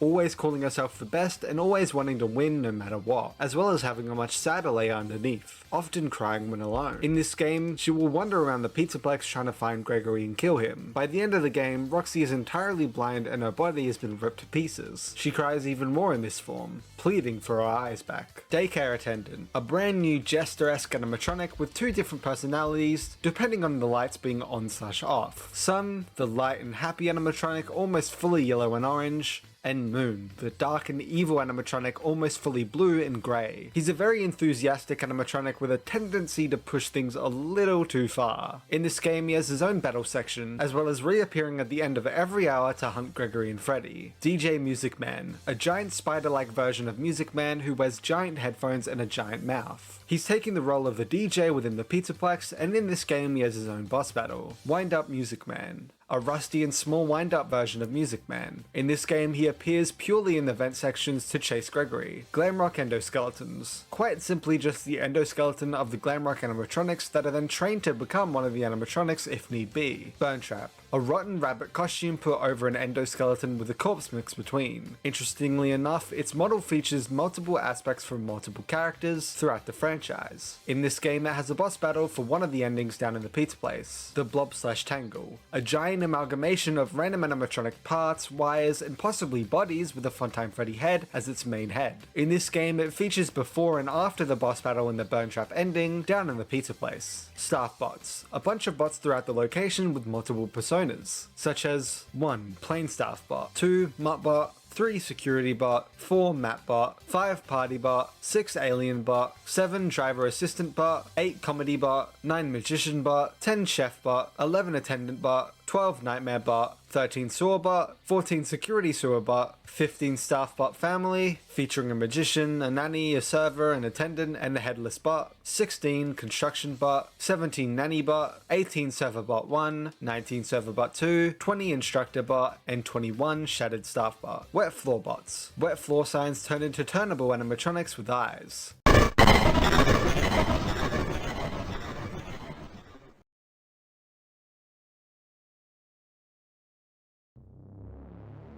Gregory, your friends are worried about you. They're here with me. Please come out. Gregory, I may have lost my temper earlier, but it was just a glitch. It won't happen again. It's been such a difficult day for all of us. Why don't you come out and we can play a game together? It won't happen again.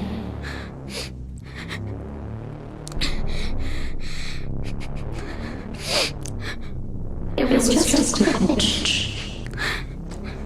Gregory, be still. I think she's found us.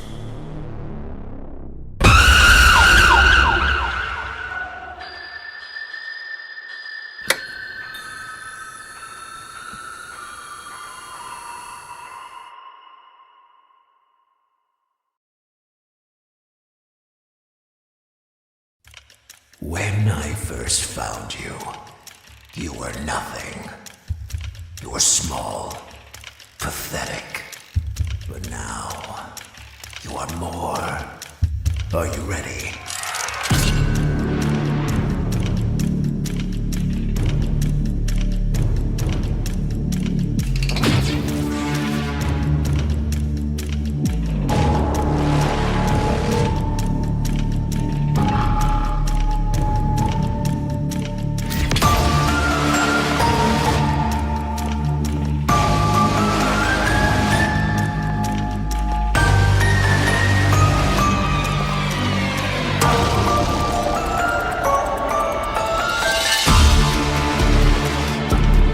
Gregory, we can get you out of here.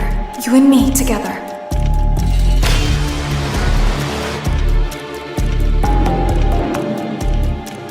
They won't stop hunting you. None of them will stop hunting you.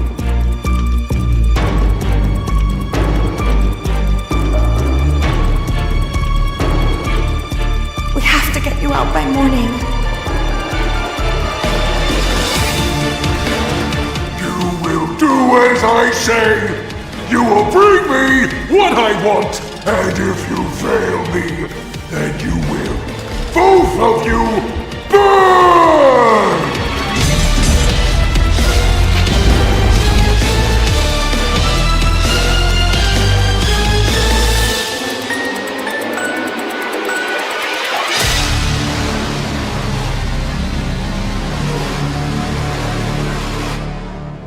There is more going on here than you realize.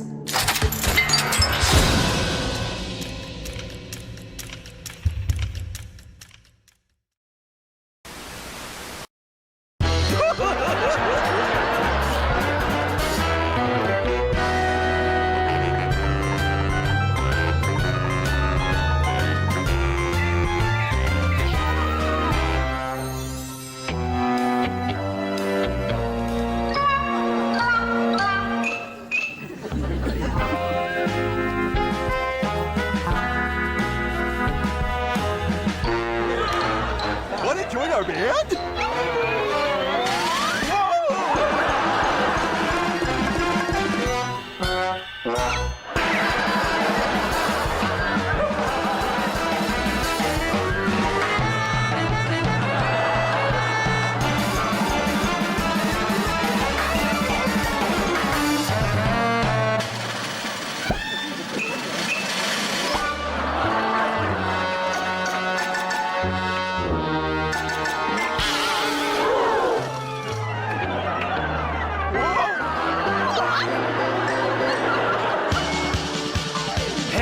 Everybody put the radio on. Time to throw our troubles away. Hey, hey, we're turning up the music. We're having a ball. This band keeps rocking forever and ever. Forever and ever.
Into the jalopy, gonna go for a ride to the pizza shop with our friends.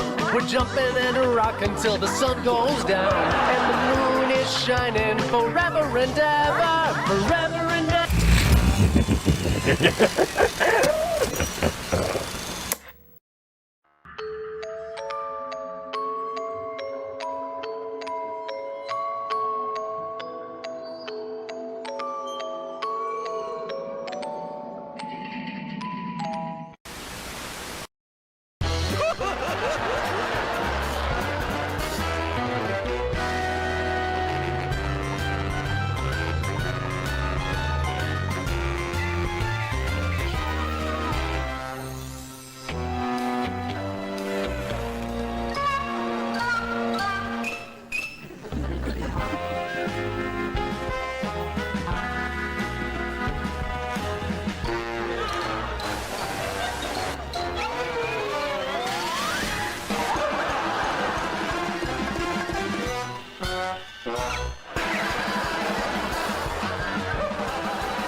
rocking and a rolling. Our friends are all here. Got our ice cream sundaes and flow ho hos. We're diving into pizzas and burgers with cheese. Keep the French fries coming forever and ever.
Need a hit?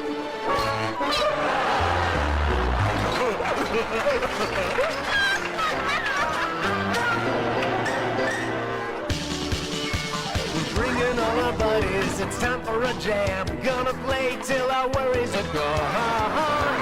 Picking up the music and rocking along.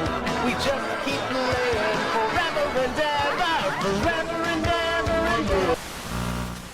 Are you having fun yet?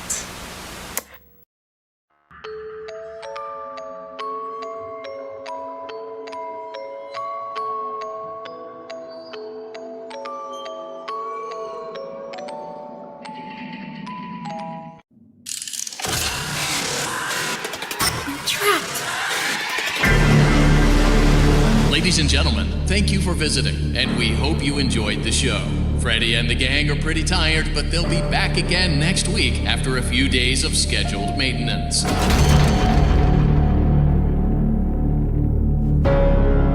Freddy Fazbear's Mega Pizzaplex is now closed, initiating nighttime protocols. No, no! Wait, I'm still here! Lights on! I warned you! I warned you!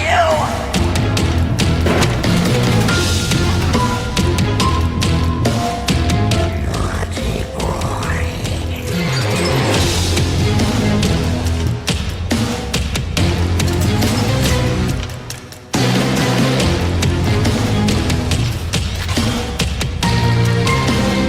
You should be able to escape when the security doors reopen at 6 a.m. Until then, keep moving and try not to draw attention to yourself. If there is another way out, I will help you find it. I promise.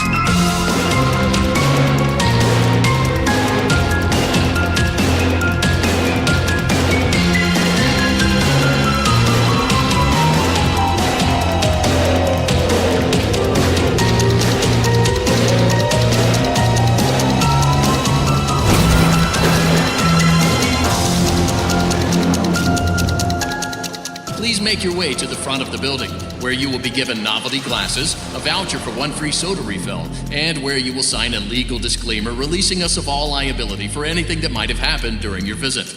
Have an awesome night, and we'll see you again soon.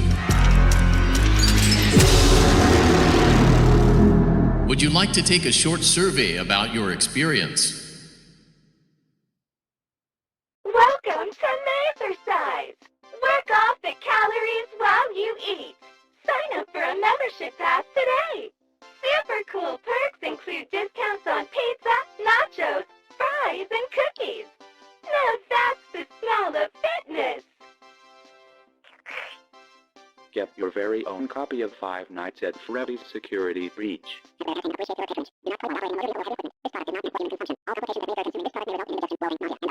Bye.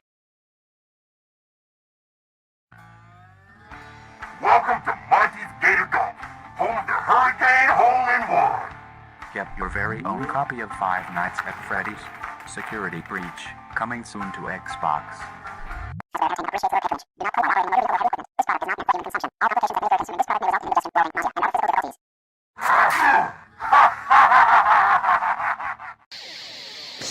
Ladies and gentlemen, boys and girls, Fazbear Entertainment would like you to put your hands together for the one, the only, Freddy Fazbear.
Rock and roll!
Disassemble Freddy.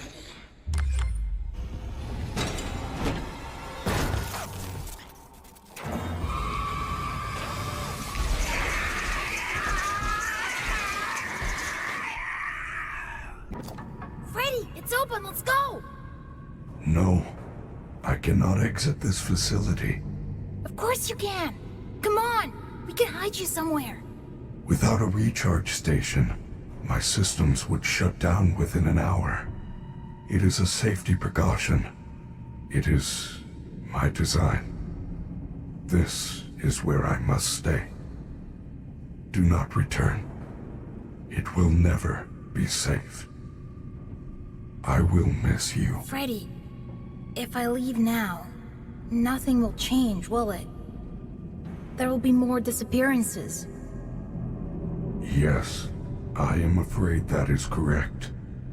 Gregory, you have a choice to make. The door is open, and you can go. Or you can continue to investigate the secrets of the Pizzaplex.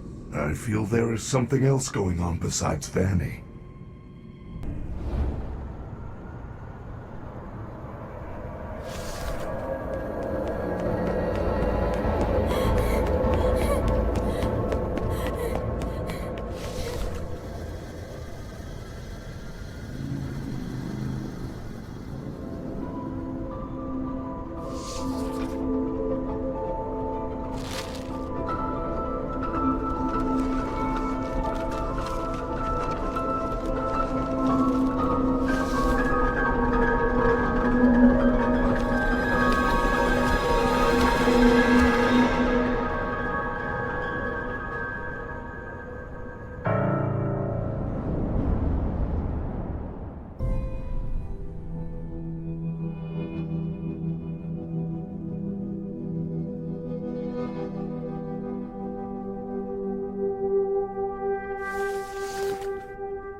Will you shut up? I did!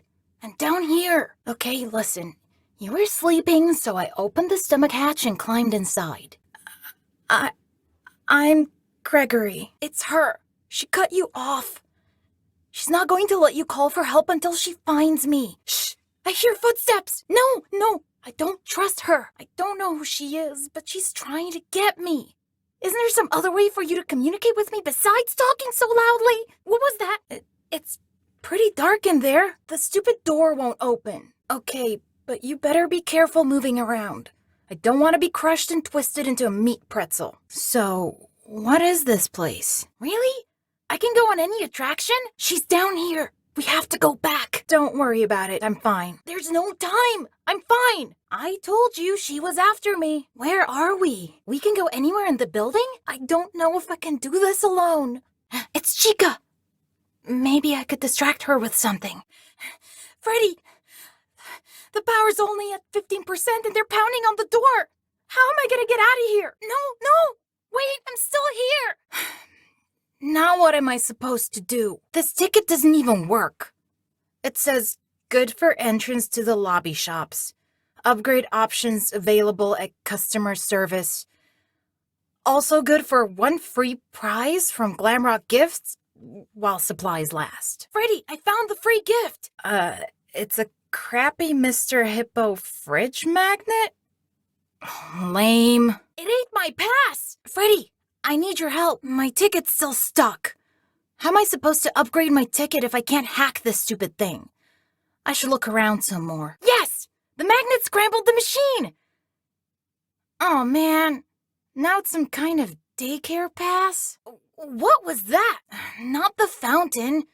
You didn't see the dancing rabbit lady right in front of us? This is crazy. It's like the whole place is trying to get me. Why? I doubt it. For some reason, you're different. Good news? 5 hours? I'm not gonna last 5 minutes! Huh.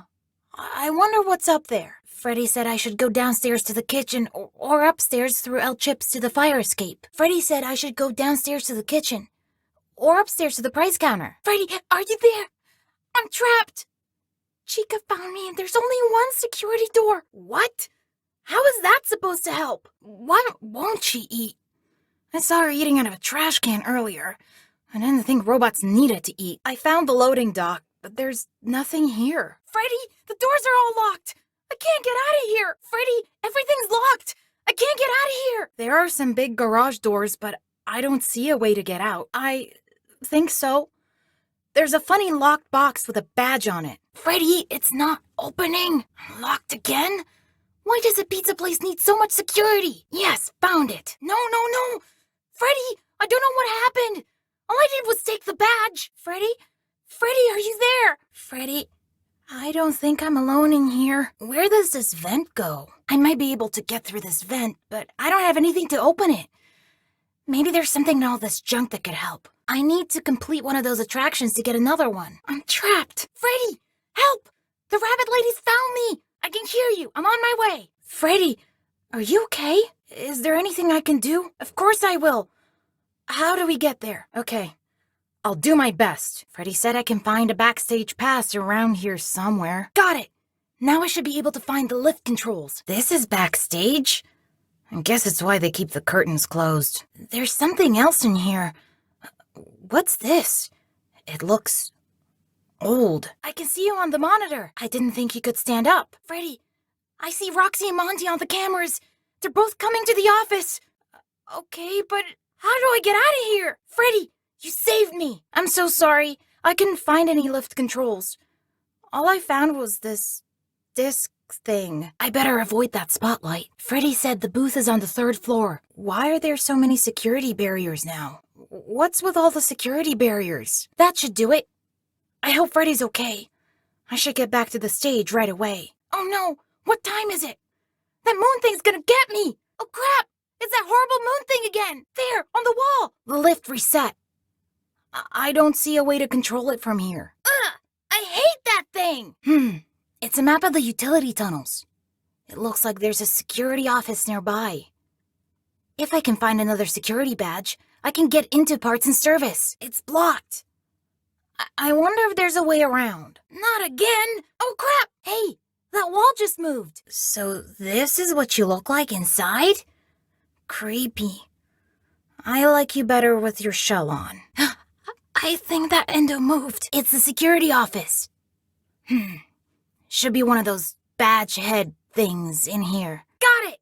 I can open parts and service now. Oh, come on! Freddy's in there. I have to get him out.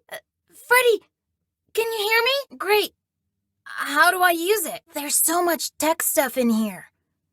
Is there anything I can use to stop the other bots? Where do I get one? Freddy, check out these pictures. Chica has some sort of special voice box. Roxy has new eyes. And Monty was given better claws. We have to get these. We could upgrade you. What? All they've done all night is try to hurt me. They get what they deserve. I don't know. I'm just a kid. Maybe we should get you out of here. I don't think it's good for your programming. Freddy, I found the party pass. What's this? Looks like an old camera. There's a vent back here. How do I get to it? I guess these buttons do something to the maze. These buttons change the maze. I wonder what the right combination is. Someone has to have the right combination written down somewhere. I'd rather not say. Exactly like he did. Freddy, that rabbit lady's in a secret room above Fazerblast. It looks like a hideout. I think her name is Fanny? I need something to lure Chica into the trash compactor. There's no power in the trash compactor. I need to find a generator. When I was in the kitchen earlier, she fell into some sort of garbage smasher. Well, she's still functional. Oh man, the robot's missing its head. That crate says driver assist. Hey, the lid's open. It's a broken robot head. Okay, I got the head. Oh, bet it's broken. How do I fix it? How are your new eyes? Really? I didn't know Roxy could see through walls. Well, yeah. There was an accident in the raceway. Well, nothing seems to stop her. She's unstoppable. I don't know. That one, I guess. Hey, over here! Not now! Why are the lights still out? So, this sinkhole is why the raceway is closed? I wonder what's down there. We did find that sinkhole under the raceway. There has to be a way to get down there. It's open! Come on! Freddy? Freddy, it's open, let's go! Of course you can! Come on! We can hide you somewhere. Freddy, if I leave now, nothing will change, will it?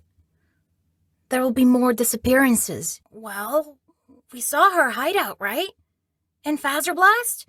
Maybe we could catch her there. If she thinks I escaped, maybe we can surprise her. Freddy? Freddy, are you okay? What is that thing? It's Roxy. What do I do? Hello, little boy. If you're down here, say something. Freddy, you're supposed to be on lockdown. Well, you totally blew it tonight, you know. Your system crashed and you ruined the show. Now, parts and services have you on reduced power. They said as a safety precaution. Just one more thing to deal with. Okay. Look, we're like 15 minutes from closing and some kid is sneaking around backstage. If you see anything, notify me immediately. I already alerted the others. Now, go back to your room. I'll bet you think you're real clever, Gregory. Yeah, I know your name. You're in big trouble. This is not the night to be wasting my time. So, you are going to wait right there in Lost and Found until your parents or the police arrive. I found him earlier and locked him up in Lost and Found. He can't. Turns out, there's no record of him. His name is Gregory. You know how I know that? His Fazwatch kept repeating it in your voice. Gregory, are you there? Gregory? If you're part of this, you're scrap. Monty will run the shows until parts and service can slap your casing on a new endo. Hang out here for a while. I gotta find that kid. Hey, little man. Do you know what time it is? The doors are open. Why are you still here? You plan on moving in or you just want a job? Maybe join the internship program. You would make a great security guard. Gregory, I think you deserve a reward. Go check the main stage. Out of my way! Gotcha! Move! Over here! I found him! Contact me if you see him. Check the area. He can't be far. He's here! Get over here! Where did he go? Where are you? Where did you go? Ugh. I hate kids. Why, you little brat. I don't have time for this! Come on out! You little monster. You're in such big trouble, mister. Come on, kid! I don't have all night! Stop hiding. I bet your parents are worried about you. Are you hungry? Come on out. Come out, wherever you are. I can help. Are you having fun yet? There you are. See you soon. Disassemble Freddy. Showtime already? I am experiencing a malfunction. The recharge cycle is not complete. Who said that? Down where? I still do not see you. My stomach hatch? That place is reserved for oversized birthday cakes and piñatas. It is not a safe play area. There you are. Scanning complete. How odd. Your guest profile is unknown to me. Who are you? Gregory.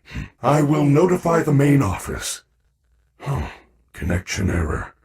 I cannot connect to the main network. Who is looking for you? Your mother? That is the security guard. She can help. Why not? Take this. It is a novelty Freddy Fazwatch. I am sending you an encoded message. Hello, Gregory. It is me, Freddy. I will escort you to the main entrance. However, I am unable to leave this room. You should have no problem. There is a button on the wall that will open the door to the back room. I will make it accessible to you now. Well done, Gregory. There is an open-air vent inside the maintenance room. You will have to climb through the ventilation system and release me from the outside. There is nothing to be scared of. You can do it. Oh? You are going to need a photo pass to open the door. Apologies, I assumed you had one already. Well, you should be able to find one at a convenience counter. Good job. Now, please come let me out. Way to go, superstar! I knew you could do it. I know how to get you out of here. Climb back into my chest cavity. There is still time, but we must hurry. If I am spotted, I will certainly be taken back to my room. I will escort you to the main exit through the utility tunnels. It is the safest path. I am sorry, Gregory. I would love to do a tour, but it is closing time, and this door is locked. Look for a door with my icon on it. Do not worry, Gregory. Even if we are spotted, you are safe with me. She would never suspect we are traveling together. However, we should still do our best to avoid her. If I am sent back to my room, we will never get to the lobby before midnight. I said nothing. I will keep you safe. Let us go. I feel you are broken. No, I feel that something is wrong. I am taking you to the first aid station. Officer Vanessa, I do not know how I got here. I apologize. We are now under the Pizzaplex. These utility tunnels connect all the attractions. Correct. Fazerblast, Monty Golf, Roxy Raceway. They are all accessible to staff, with high enough clearance, of course. Guests are never allowed down here, but, yours is a special situation. I am terribly sorry. The recharge cycle had not yet completed when I found you.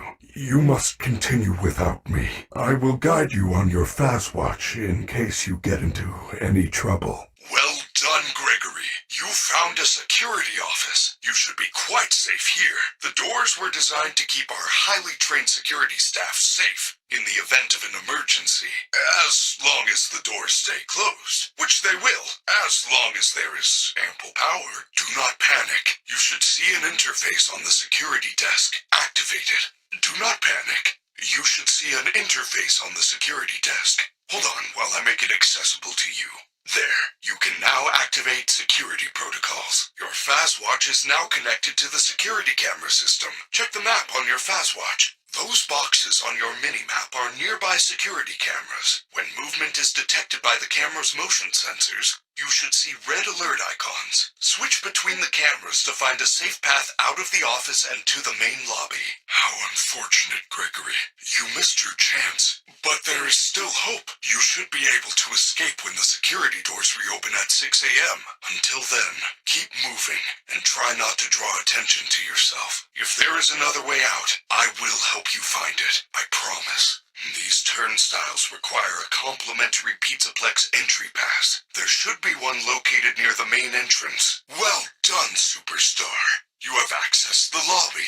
Unfortunately, that complimentary entry ticket does not allow you to enter the pizzeria. You can find an upgrade machine in customer service. Perhaps there is a way to hack it back out. Try Glamrock Gifts. They have lots of trinkets, knickknacks, and doodads. I wonder what the free prize is. I am sorry, Gregory. I am truly sorry. Try that terrible magnet you found. That is great news. I will meet you in the daycare. The entrance is on the second floor balcony.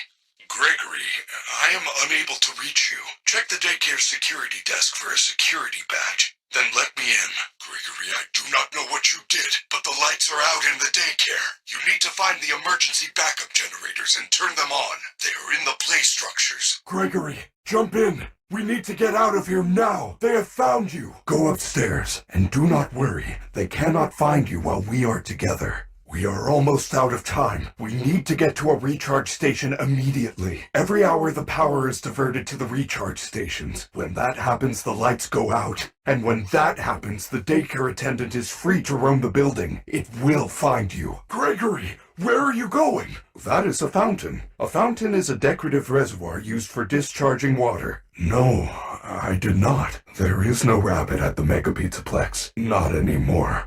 I am not. I do not know. I want to help you. Maybe they want to help you too. Good news. The front doors will open in 5 hours. Do not panic. If we get separated again, you can always call me on your Fazwatch, as long as I have power, and I am able to reach you. We should get moving. You can access the main atrium with your new security badge. Gregory, I have identified 2 possible exit points. The main loading dock is located under the food court on the 1st floor. There is also a fire escape in the 3rd floor prize counter. Check your Fazwatch. I will mark both locations on your Fazmap. It appears that you have no Fazmap. You should be able to obtain one from the greeter on the center balcony. It looks like you do not have security clearance to access the kitchen. Find the open vent near the salad bar to bypass security. Well done. You are near the Fizzy Faz syrup vats. You should be able to find your way to the main kitchen from here. Do you see a set of controls?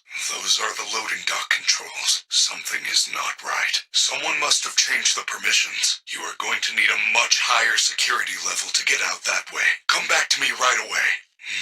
How unfortunate. But I have good news. It looks like you can access the Fazbear online pizza delivery system through that console. Chica loves pizza. Good news. It looks like the door to El Chips is open. I must warn you. When you enter an area where you do not have a locator map signal, I will be unable to reach your location. You can update your minimap at a security office. Be safe. Well done, Gregory. You are in the East Arcade. You should be able to get to the prize counter through the security office. How unfortunate. Head past the Superstar Arcade wall. To the back of the arcade, there is a roll-up door at the very back which leads to the prize counter. They are required safety measures due to past issues. Look for another way in.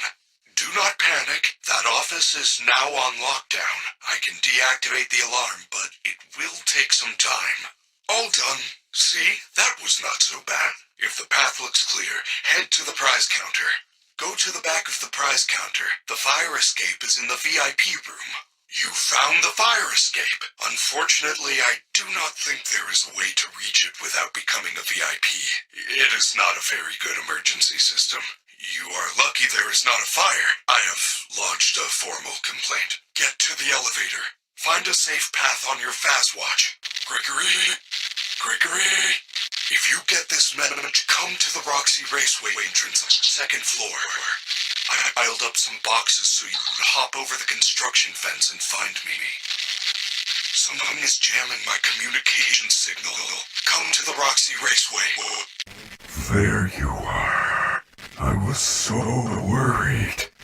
I waited and waited for you. I missed the hourly recharge and have been trying to get down to parts and service. I think something is wrong. Help me get to parts and service. It is down under the main stage. Normally the stage lift takes me down there after every concert. That is really the only way I know how. Use that door behind me. It will take you to the rehearsal room on the other side of the building. Look for a backstage pass, then find a way to turn on the lift. Gregory? What did you do? Something happened. I can communicate again. I think you fixed my signal. Thank you. Good luck, superstar. Entering rest mode. Consider it a second wind. Do not let them in. The security doors are equipped with electrical deterrents. If you see them banging on the doors, hit the appropriate button. The shock should stun them. Do you see the large vent in the floor? You are probably standing right on top of it. If I can reach the room under you, I should be able to force it open and let you out. All the doors appear to be on lockdown. Look for me on the monitors. If you see me waving, push the button in front of the corresponding monitor to open the door. Hurry, Gregory! I cannot stop her! Over here! Can you see me? Quickly! Open the door! Gregory, push the button! Jump down! Follow me to the atrium. That is a program disc for the stage show. If you use it in the sound booth, you should be able to run a Showtime program, which will activate the lift. Gregory, my systems are failing.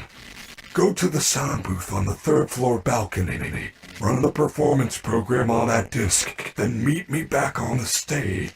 Please hurry. You do not have much time. It is almost the end of the hour.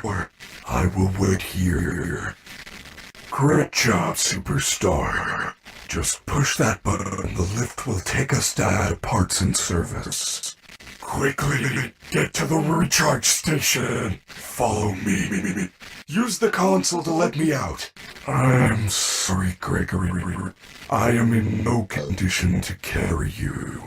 That is great news. He can be returned to his parents. How unfortunate. If you reattach my head, I will go look for him now. Vanessa, all the Fazwatches sound like me. It is the default voice option. Vanessa, do not leave me like this! Gregory, I am so glad you are here and alive. Could you, reattach my head? Routine maintenance. I am functioning much more better now. Grammar function error. Perhaps I am still not at peak performance. Just reconnect the wires and be careful. I am not quite myself at the moment. Bright lights in the eyes cause us to briefly malfunction. I suppose a phaser blaster or a phascam could work. Or you can win a phaser blaster in Phaser Blast. Phascams are often confiscated in Monty Golf, but you will need a party pass to open one of those attractions. Chica normally gives them out for birthdays. Check her green room in Rockstar Row. You may find one there. Use the service elevators at the back of the room. They go up to Rockstar Row. It looks like they are all out of order except for Roxy's. Well done, Gregory. Those parts belong to my friends.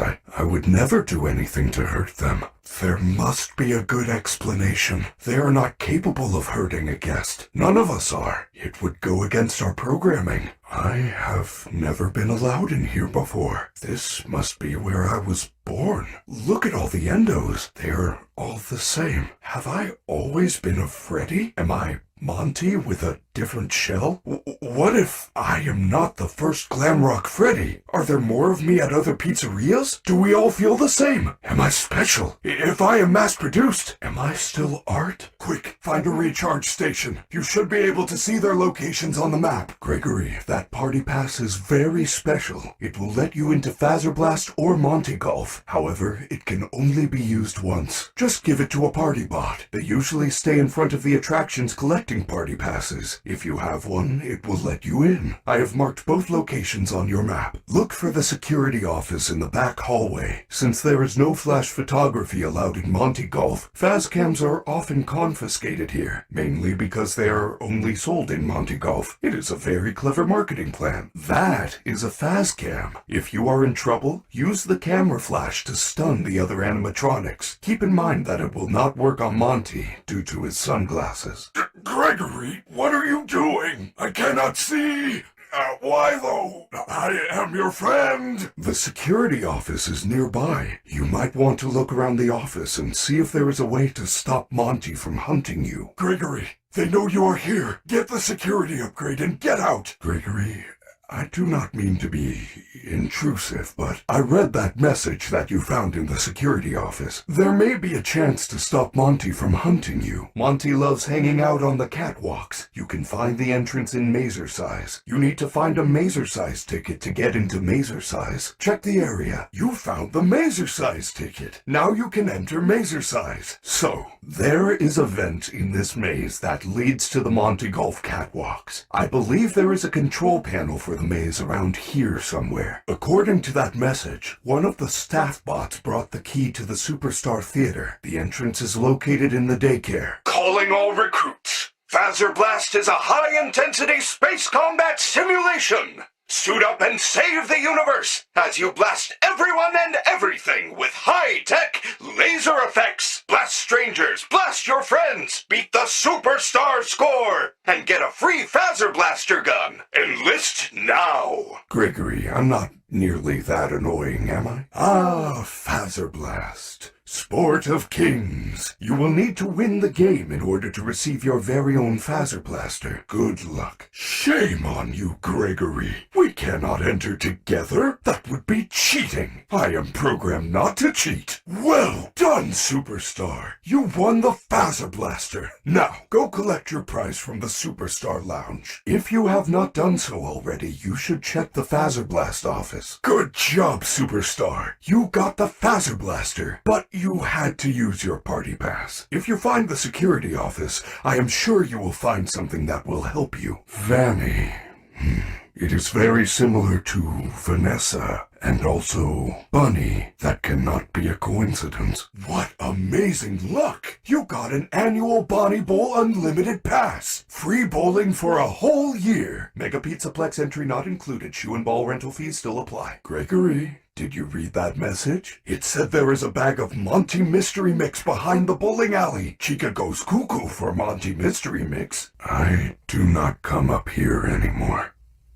I miss him. I could open this gate if I had Monty's claws. This requires Chica's voice to activate. My arms are different. Where did you get these parts? How fortunate. I should now be able to smash through the cyclone fences around the building, the way Monty does. Gregory, this upgrade, it was Chica's. Please, be honest. How did you get it? Is she okay? Is she okay? That is a relief. With this new voice box, I should be able to make a vocal pitch that will stun animatronics. Now that I have been upgraded, I should be able to access the Roxy Raceway. I have not been there for a very long time, but perhaps you can find some clues on how to deal with Roxy while you are there. It is almost the end of the hour. Get to a recharge station, Gregory, before the daycare attendant comes. I am very glad that you made it to the recharge station, Gregory. I am so sorry, Gregory. It appears you are not tall enough to ride the carts alone. You will need a working driver assist bot in order to use this cart. Oh, I would love to drive with you, but I am too big. Good job. You have found a driver assist head. I do not believe it will work in that condition, though. However, there is a staff repair station in the West Arcade. You will need a dance pass to access the West Arcade. Have you checked the party garages? The raceway was closed very abruptly prior to the new construction. Guests tend to leave things behind during emergency situations. I must stay here. I wish I could join you, but after tonight's stage incident, I am not allowed to perform. When I step onto the West Arcade dance floor, I cannot stop myself. It is a programming bug. Head to the security office. You'll find the staff bot repair machine there. If you see the DJ, say hello. He is such a nice fellow. Gregory, the security system knows you are here and has locked you out. Reset the breakers and restore power to the West Arcade. Then you can repair the staff bot head. Good job. Take the repaired head back to Roxy Raceway. I am having a hard time adjusting. You look different to me.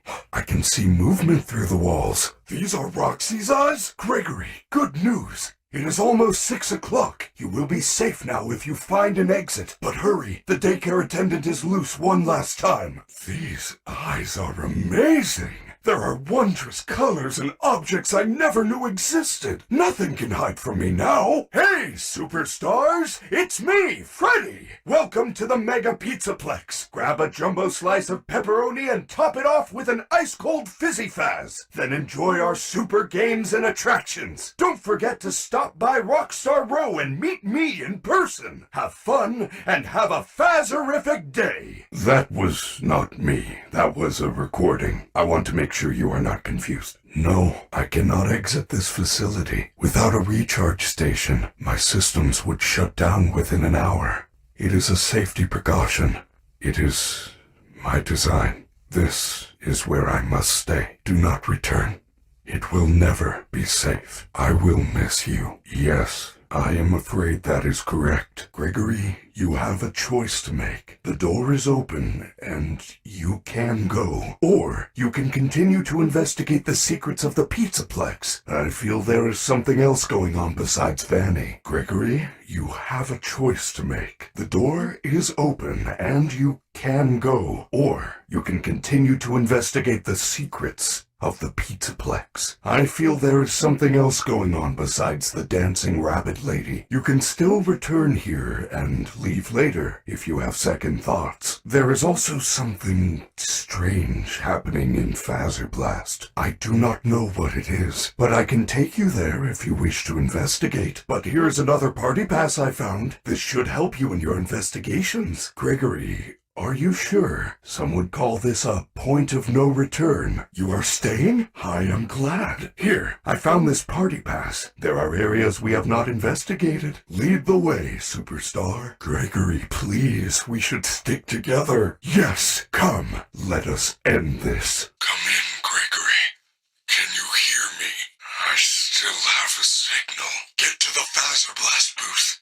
Use the security desk. Turn them against Vanny. You are my superstar.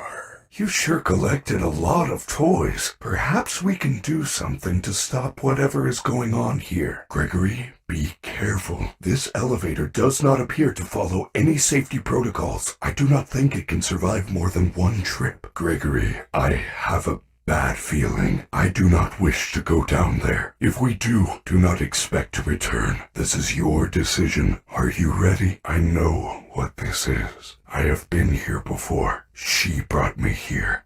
I found myself for the first time when I cleared the path. I did not want to, but I had no choice. Now I have a choice. I have changed. My friends are here. They are so angry, confused, but I can protect you. I am not me. Stop him. He is trying to take control of me. I do not think I can fight it for long. Look out. It's Chica. Shut the doors. The doors will not hold her. Hide. Watch the vents. Welcome to Monty's Gator Golf, home of the Hurricane Hole-in-One. We're currently closed for the night. Come back soon. Hey, kid, come on out. We're only trying to help. I know you're here. Give up. Let's rock. I will find you. You really think we won't find you? You can't hide forever. Over here. There you are. Hey, little guy. Where you going? Party time. Ha ha ha! Game over, kid. Rock and roll. Run, run, run. You're in trouble now. Don't be scared. You can hide, but you can't hide. Your performance was perfect tonight. Thank you. Your hair is beautiful. Your tail is beautiful. Everyone was watching you. Everyone loves you. Everyone wants to be you. You are the best. Thank you. I am the best. I am the best. Your fans are watching you right now. I know. Hey kid, come on out. We're only trying to help. You might as well give up. Give up. You can't win. There's nowhere to hide. Do you really think we won't find you? You can't hide forever. On your marks, get set, go! You can't outrun me. You think you're better than me? I'm the best! I found him! Want an autograph? I heard that. Are you lost? I can help. Are you hungry? Don't be scared. I bet I'm your favorite. Sneak away, little coward. I bet you don't even have friends. You are nothing! Nobody will miss you. You're the best. You will find him first. Keep searching. He can't hide forever.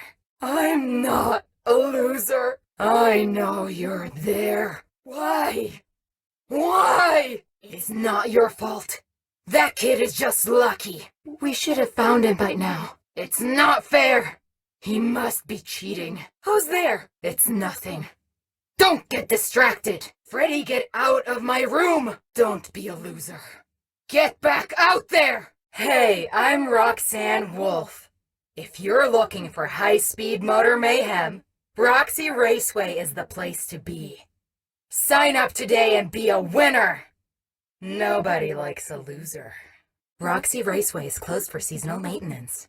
Come back soon. Over here. Where are you? I can still hear you. I can hear you. I can't see you, but I can hear you. Why are you hiding from me? Everybody still loves me, right? I am still beautiful. I just need a little work done. My hair is ruined.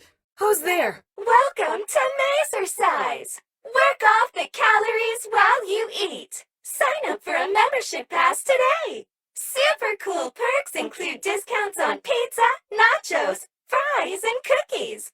Now that's the smell of fitness. This area is off limits. Are you lost? I'll take you to your parents. Let me take you to your parents. Your family is looking for you. Your parents want you to follow me. Don't worry. You're safe with me. Gregory! Where are you? No more games. Our friendly security staff can help. Come out wherever you are. Employees only. Staff only. I am just trying to help. Who wants candy? I found you. There you are. Stop, Gregory. Lost boy over here. I smell pizza. Pizza. Pizza. Tag. You're it. Ho, ho, ho! Hello! New friend, you're sure up late. Are we having a slumber party? Where are all your friends? We can finger paint, tell stories, drink fizzy fast until our heads explode, and then stay up all night! There is only one rule. Keep the lights on. On. On. Hey, are you having fun yet? Are ya? Oh, no! What a mess! Oh, which was the bottom? Where is the top? Clean up! I got a new friend! This area is off limits! You're gonna get us in trouble! Don't you want a puppet show? I have glitter glue! You like glitter glue? Googly eyes? No! Why would you do that? Lights on! I warned you! Rule breaker! You are banned from the daycare! Security alert! Woo! I'm putting you in timeout! Naughty boy. It's past your bedtime. You must be punished. Nighty-night. Hide away. It's past your bedtime. Bad children must be found. Bad children must be punished. Knock. Good night. I'm putting you in time out. Clean up, clean up. Warning, tampering with Fazbear automated staff will result in suspension of your membership. This is your final warning. Warning, obstruction detected. Security breach. He's hiding over there. The place is closed. This must be cleaned. Clean. The floor is not going to clean itself. Not good enough. Clean. Clean. Clean. The Mega Pizzaplex is closed. Leave the premises or I will be forced to call security. Exit the building. This is your final warning. Alert. Alert. Security. This must be cleaned. Clean. The floor is not going to clean itself. Not good enough. Clean. Clean. Clean. The Mega Pizzaplex is closed. Leave the premises or I will be forced to call security. Exit the building. This is your final warning. Alert. Alert. Security. Hi. Please take this map. Hello. Please take this map. Take a map. Free map. Thank you. Please enjoy. Spend your party pass here. This attraction costs 1 party pass. Come back when you have a party pass. No pass. No pass. Do you have a party pass? Spend your party pass here. This attraction costs 1 party pass. Come back when you have a party pass. No pass. No pass. Do you have a party pass? First I must make the crust. That crust looks amazing. I should now make the sauce. Let's get some delicious meat. Now it's time for the not meat stuff. Now that looks like a delicious pizza. Time to deliver it. Oh no, what have I done? My circuits must be shorting out. This is not how you make a pizza. I must start over again. Oh no, Chica is in the kitchen. This is not good. Not good. Yum, delicious dough. This dough needs some sauce. It is now time for some cheese. Yum. Let's get some delicious meat. Now it is time for the not meat stuff. Time to bake. An oven would be ideal. Hello. Who is there? It must be the wind. No, no, no. Not again. Yum, delicious dough. This dough needs some sauce. It is now time for some cheese. Yum. Let's get some delicious meat. Now it is time for the not meat stuff. Time to bake. An oven would be ideal. Hello. Who is there? It must be the wind. No, no, no. Not again. You must be the new Phaser Blast recruits, and from the looks of you, the orange/blue team hasn't got a chance. Soon you will be fighting for your lives on a hostile alien planet. But first, I am here to tell you how to play Phaser Blast. Aim for the glowing targets on your opponent's vest and pull the trigger. Successfully shooting your opponent will deactivate your opponent's weapons for 5 seconds.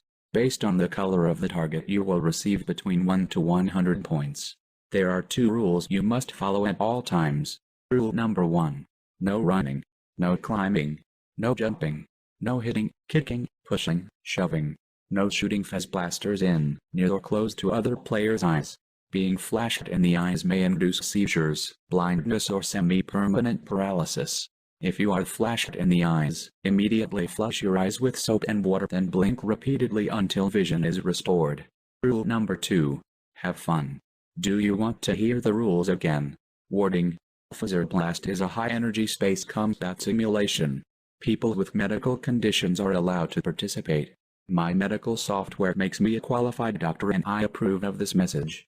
By listening to these instructions, you have waived all rights and ability to make any claims against Fazbear Entertainment.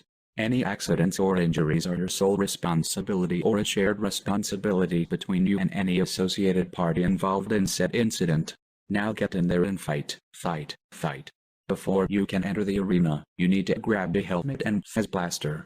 You are on the blue team, soldier. Report to the blue hallway. You are on the orange team, soldier. Report to the orange hallway. Good hustle, cadets. Let's see how you did. Too bad. You can press the reset button to try again. Great job. You qualified to enter the Superstar Club. Come in and take a souvenir Phaser Blast prize. Hold on, soldier. Return your equipment to the rack to exit. Return your gear or I will be forced to call security. Yay, I win. The flag is mine. Capture the flag. Resistance is futile. We come in peace. This one is for Stewie. Intruder alert. Die, Earth scum. Stay still so I can shoot you. Yay, I win. The flag is mine. Capture the flag. Resistance is futile. We come in peace. This one is for Stewie. Intruder alert. Die, Earth scum. Stay still so I can shoot you. How is everyone doing tonight? Great. I just rolled in and boy are my wheels tired. As you might have noticed, I am a robot. You know what the difference between humans and robots is. Humans are like, well, I am going to get old and die. Robots are like, I will outlive you all. What a great audience. Next joke loading. Is anyone here from out of town? Is anyone here? Pause. So, where are you from? How interesting. I have never been there. I am confined to this building. Tell me, from where you come from. Do they call it pop or soda? Well, here we call it half off at our concession stand for the next 15 minutes. And that is no joke. But seriously, what is the deal with hot dogs? Turns out, it's 2 for 1 at the concession stand. That is a pretty good deal. So, where are all my single dads? Any single dads tonight? How about my single moms? Any single moms tonight? There is no punchline. This collected data will be shared or sold to Fazbear Entertainment's marketing and business affiliates. Segue missing. Accessing gag file. Why did Chike across the road? To get to the great savings at Glamrock Gifts. With every purchase of $100 or more, get a collectible Mega Pizzaplex mug. Now that is a pretty good deal. Aren't parents the worst? Any of you kids have parents? Don't you hate it when your parents take you somewhere fun then abandon you?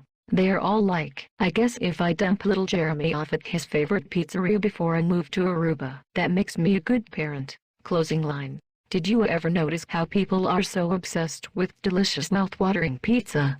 They are all like, hey, I would love some delicious mouth-watering pizza. I bet a few of you are just thinking the same thing. Am I right? Robots cannot eat delicious mouth-watering pizza. We just go around saying beep boop. Am I right? But seriously folks, enjoy your visit and enjoy your delicious mouth-watering pizza. Next show in an unspecified number of minutes. Ladies and gentlemen, boys and girls, what I am about to show you may confound and confuse you.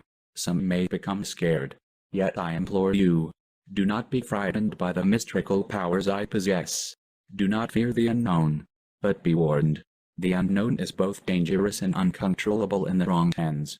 Now, for my first trick, I will pull a rabbit out of my hat. Error, no rabbit found. Error. I gotta get a new hat. I need a new hat. You, sir, is that a coin behind your ear? No, because I now have it here in my hand. See? Here, in my hand. Ooh. Now, for some hypnotism. I will now pick an audience member at random. I hope I get picked. You, sir. Who, me? We have never met before. No, I have never seen you before in my life. Sleep. Sleep, sleep, sleep. I am human sleeping. I have no ears. I cannot sleep. I am a robot. Can I have another volunteer? I hope I do not get picked. I hope I do not get picked. No volunteers. For my next trick, I will make the audience disappear. Close your eyes and count to 3. 1, 2, 3. Wow, amazing. Thank you. Thank you. Help me. Come closer. Help me. Come closer. Ladies and gentlemen, boys and girls, Fazbear Entertainment would like you to put your hands together for the one, the only, Freddy Fazbear. Ladies and gentlemen, thank you for visiting, and we hope you enjoyed the show. Freddy and the gang are pretty tired, but they'll be back again next week after a few days of scheduled maintenance. Please make your way to the front of the building, where you will be given novelty glasses, a voucher for 1 free soda refill, and where you will sign a legal disclaimer releasing us of all liability for anything that might have happened during your visit. Have an awesome night, and we'll see you again soon. Freddy Fazbear's Mega Pizzaplex is now closed. Initiating nighttime protocols. Welcome to Freddy Fazbear's Mega Pizzaplex Quick Delivery Virtual Ordering System. Options, pepperoni or cheese. Congratulations, you have qualified for a free Supreme upgrade. Additional charges may apply. Let's get started. You have selected the full Fazbear Make Your Own Pizza experience. We apologize for any delays or errors as this feature is still in our beta testing phase. We apologize for any delays or errors as this feature is still in our beta testing phase. Now, let's get started. You are now in control of one of our highly qualified pizza-making staff bots. Follow the instructions on the left side of your screen to force the bot to make your perfect mouth-watering pizza. Delicious. To ensure a safe and timely delivery, our cutting-edge pizza tracker allows you to deliver the pizza to your own home or residence. Additional mileage charges may apply. Your pizza has been delivered. How would you rate your service? Pick 2 that apply. Error. This pizza does not live up to your strict standards. Let's toss it in the bin and start again. How would you rate your experience so far? That's great to hear. Now, let's get started. Would you like to take a short survey about your experience? Please stay within the designated kitchen zone. Emergency lockdown activated. This area is off limits to guests. Now it's time for a classic Fazbear cartoon. The next show will begin in 5 minutes. Welcome to Freddy Fazbear's Fazbear Theater. Now enjoy the mystery and magic of the one and only Staffbot. Welcome to Freddy Fazbear's Fazbear Theater.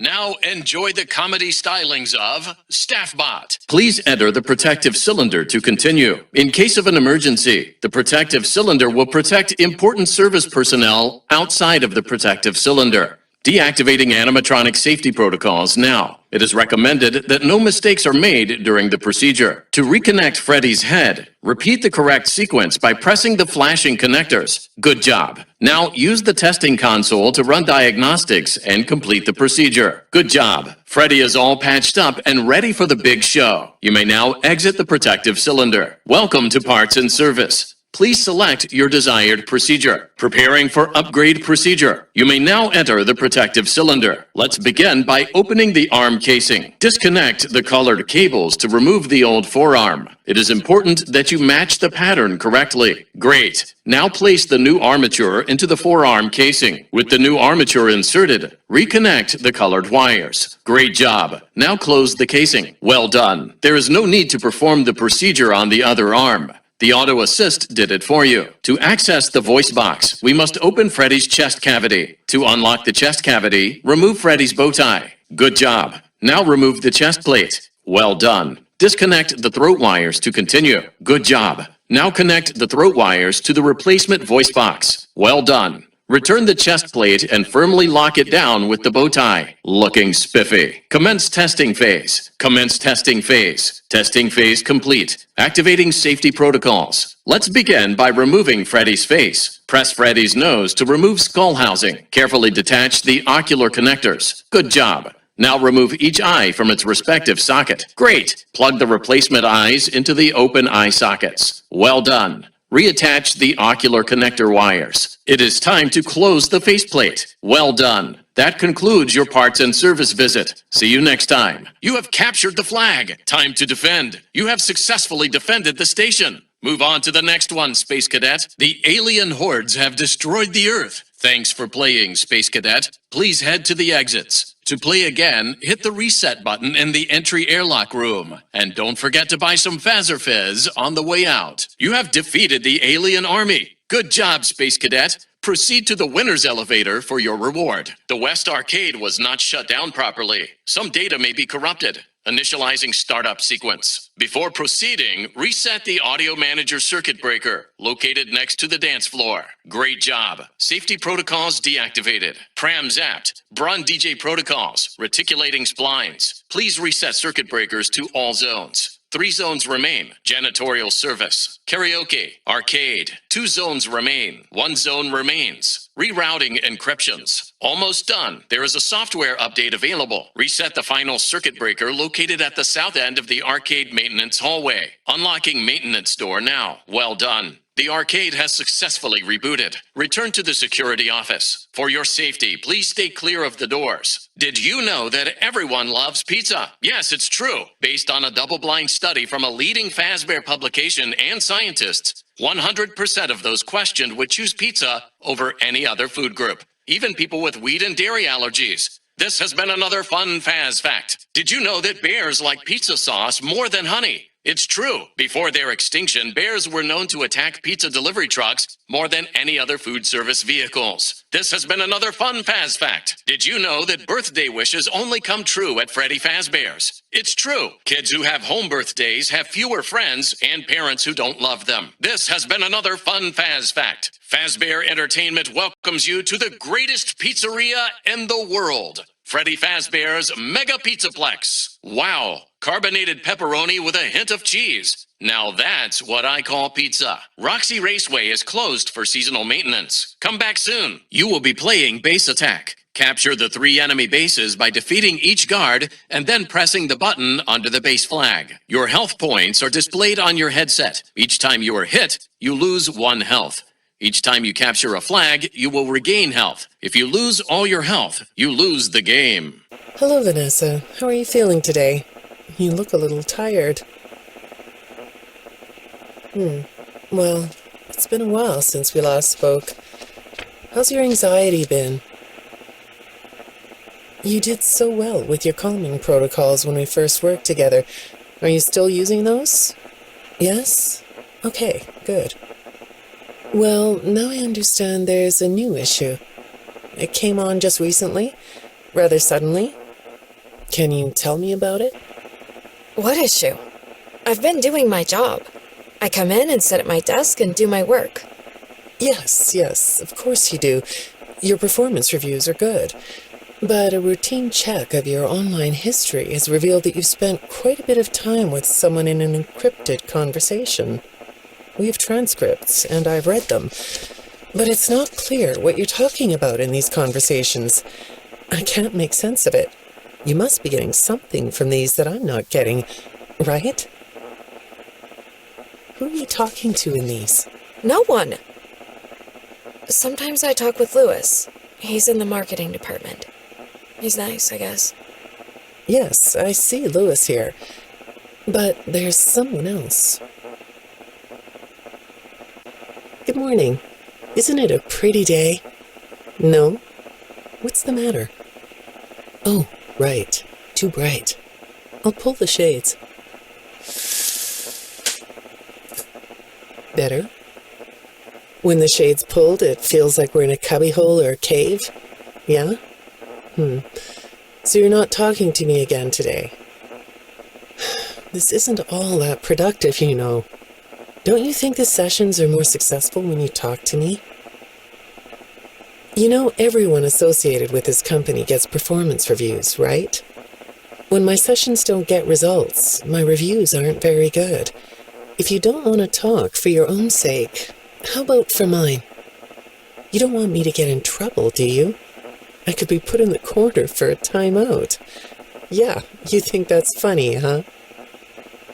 Hi, go ahead. Sit down. I don't know you. What happened to... Oh, we'll get to know each other in no time. I've read through all your files, so I feel like we've been talking for weeks.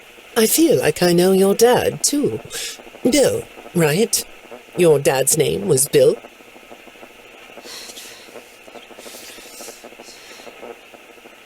I'm sorry, what did you say? I try to do what I'm supposed to do. I know you do. Your supervisor notes that you follow instructions perfectly. Your dad made you follow instructions, didn't he? I'm talking about the custody battle between your mum and your dad.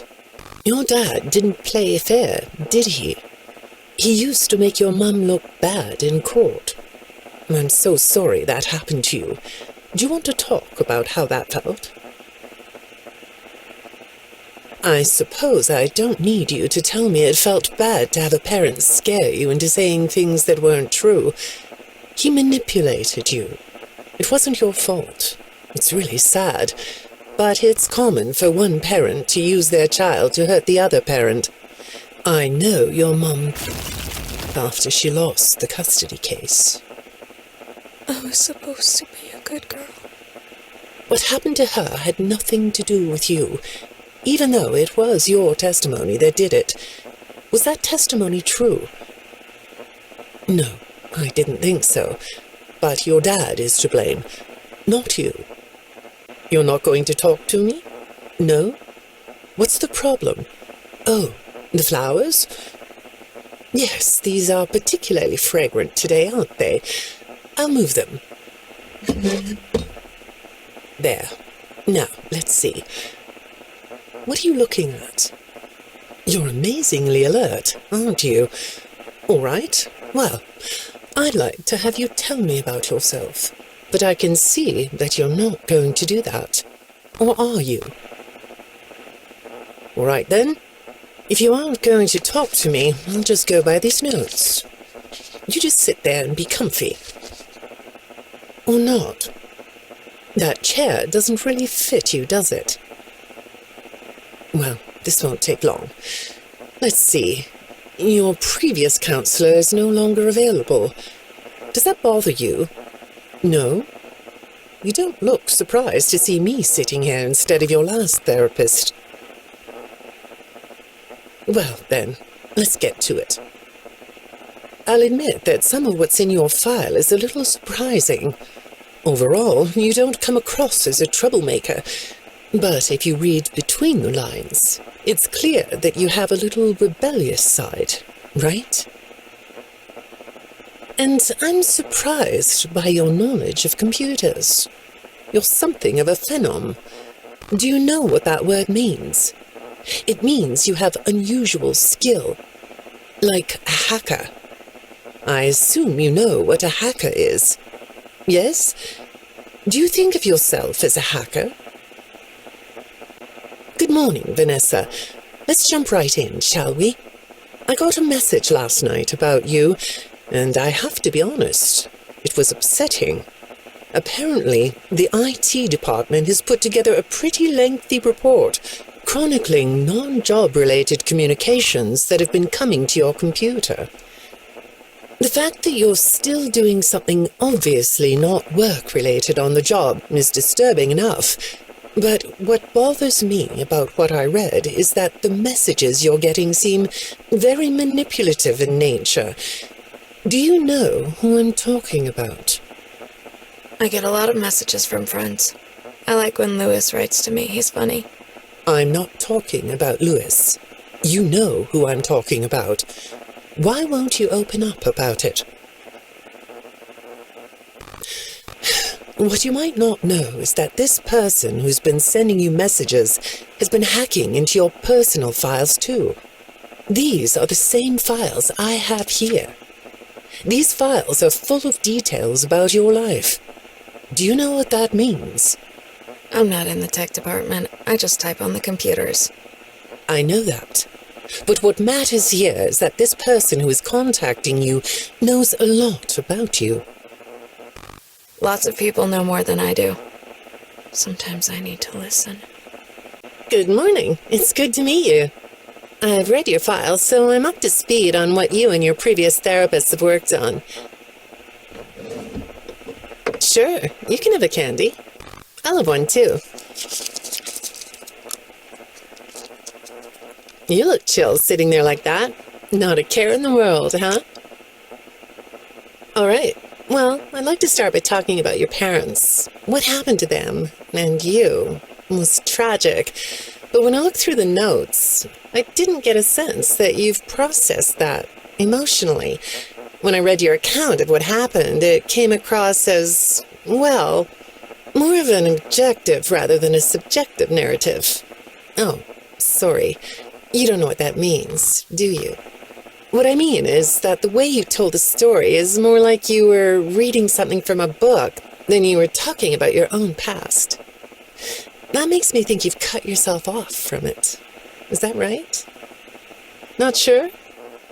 Well, I see in your file that you spend a lot of time by yourself and are good at self-dialogue.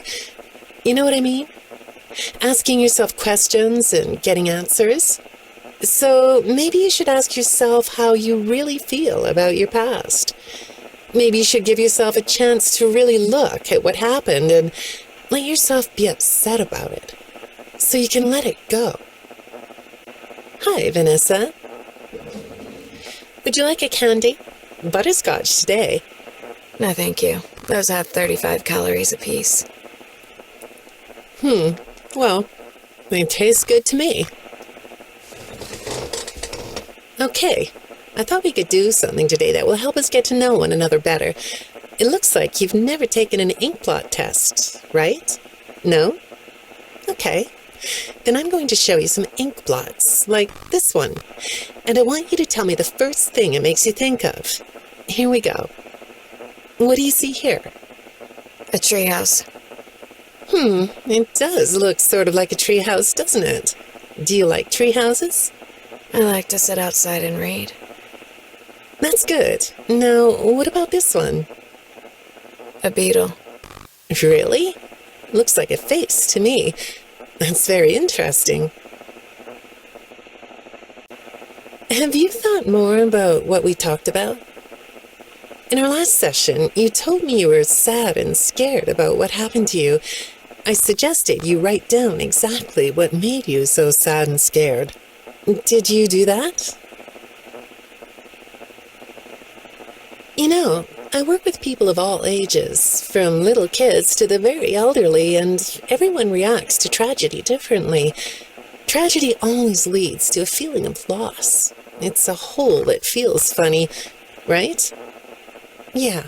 So, if you could process those feelings, how do you think it would affect your fantasies? Would you keep them in the way they are? What are you doing? Oh, you like those? I do too. They smell so sweet, don't they? Apparently, the janitor on this floor has a garden and has been putting bouquets in the offices here for years. Do you ever grow things? No? I work a lot. I know you do. Maybe more than you should. More free time would do you good. Do you have a hobby? No? Perhaps we could find one for you, like a sport. No? I have a craft space in my basement. Maybe I could come up with something you could learn to do. I don't like dark basements. I'd say make yourself comfortable, but I think you already are. It looks like you could take a nap. That's a nice chair, isn't it? According to these message logs, you've been working pretty late over the last couple of weeks. Or not working. Are you ready to talk about who you're interacting with? From what I can see here, the interaction is getting more serious. Is it distracting you from your work? My work is important. There's a non-disclosure agreement. Good morning, Vanessa.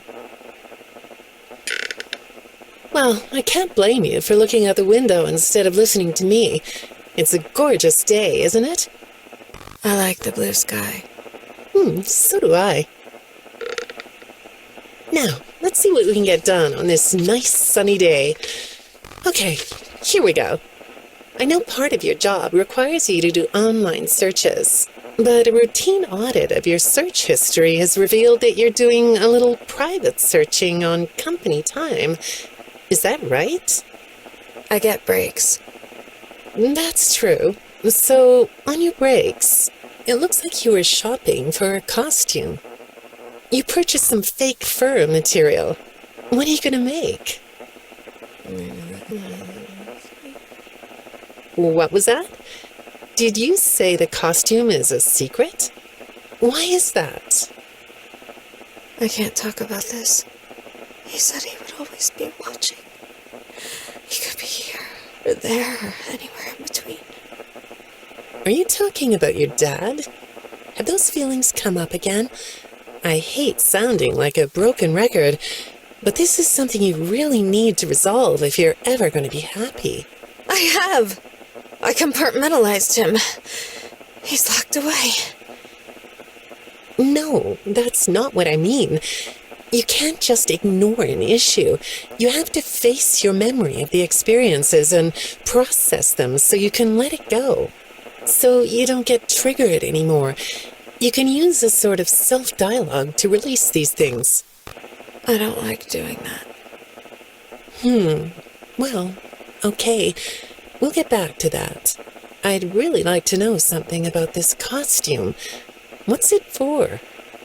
I understand you'll be transferring to a different location soon. I'll be sorry to see you go. I think we've been making progress. Don't you?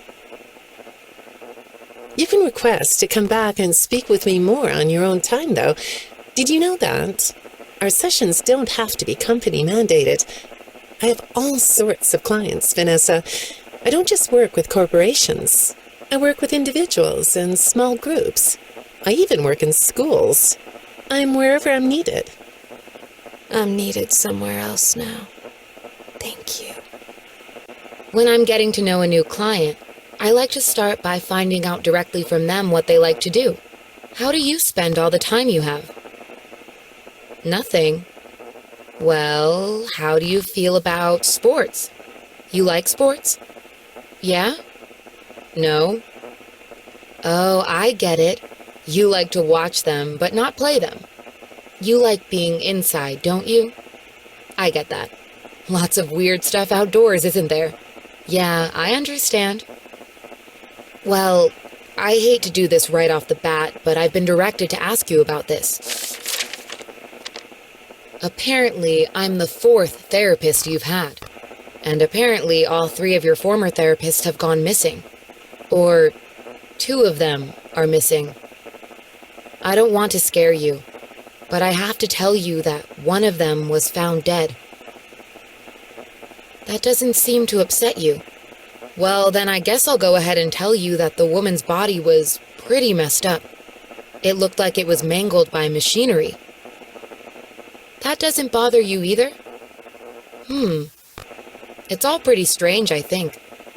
I'm not clear on the circumstances. Apparently the police don't have any evidence.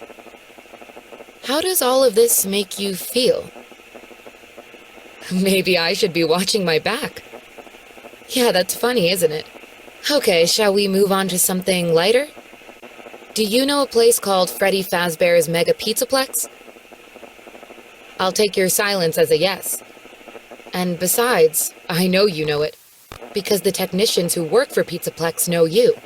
Or rather, I guess it would be better to say that they think they do. They report that they've caught you on camera, or at least it appears to be you. Nothing to say about that? Well, the techs are convinced that you've hacked into their system many times. Although, I'll admit I don't see any proof here. Seems like they have more of a gut feeling than fact. But apparently, the hacks are causing all kinds of problems. You get a kick out of that? The idea of techs running around like chickens with their heads cut off?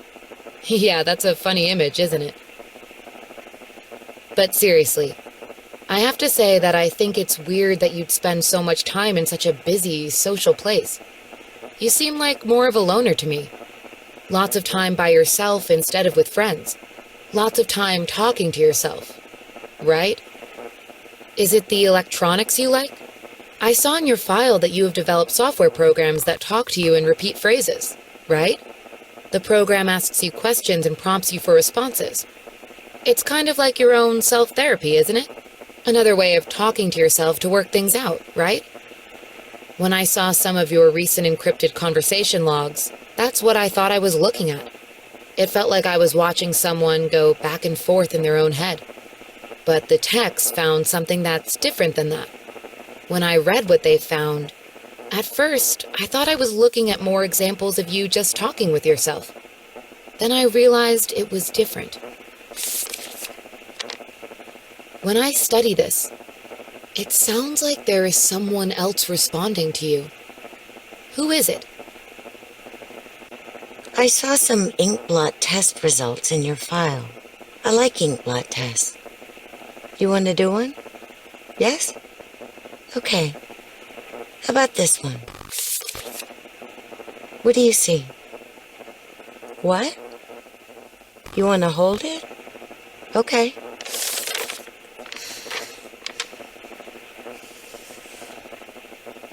You think it's a mask? It reminds you of a mask? Like a disguise? Yeah, I can see that. You like the idea of being disguised? Disguises let you be sort of invisible, don't they? You can get away with almost anything when you're invisible, can't you? Yeah, you like that idea, huh? Well, okay, moving on. I have another report we need to talk about. Apparently, the techs were reviewing communications going in and out of this building, and they came across some interesting things. They say you were in communication with someone, or maybe something. Pretty strange. What do you think about that? Nothing? Well, the techs say it looked to them like it was an attempt to manipulate you, or maybe to lure you somewhere.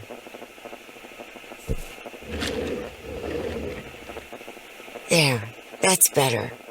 On this side of the desk, I can see your eyes. The thing is, when I read the communications, I get something different out of them. I don't think you're being manipulated here. I think you're the one doing the manipulating. No comment? Huh? Okay. Then how about this? I have this still shot the techs pulled from the security footage that recorded you in the Pizzaplex. That's you, isn't it?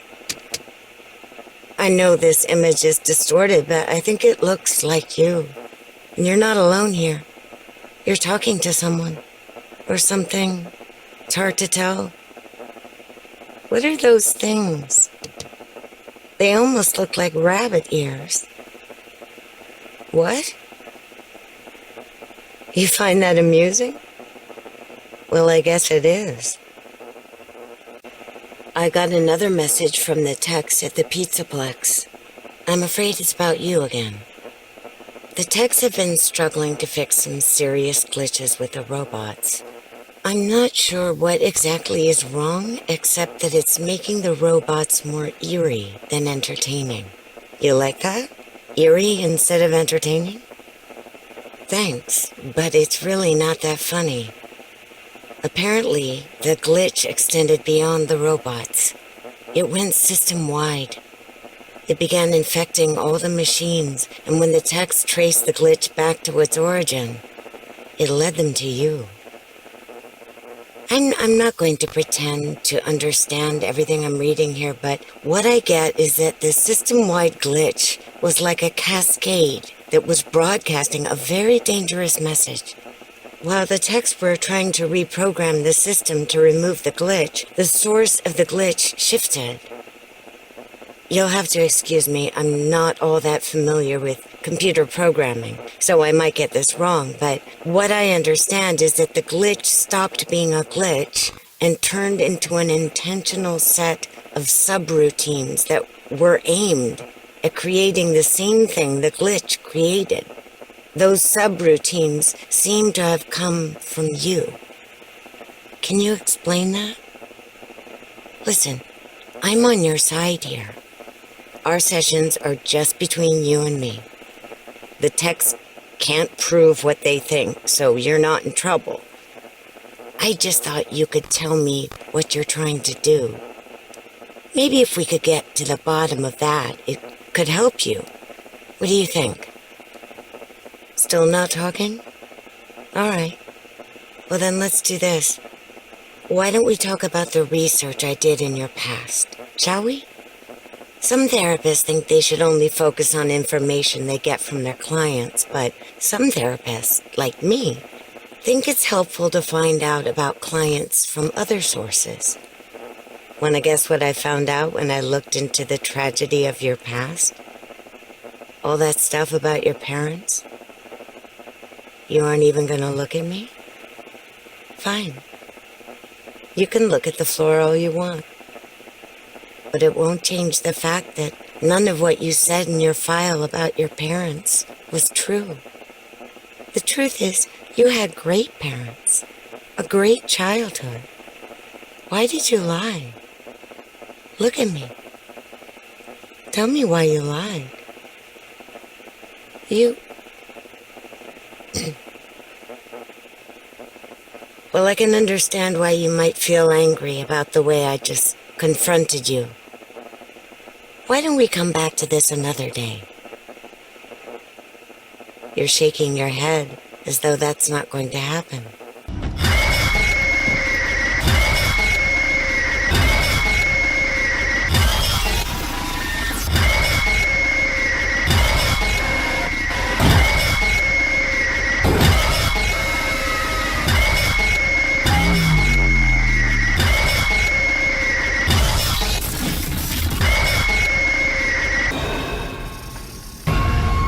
Hi.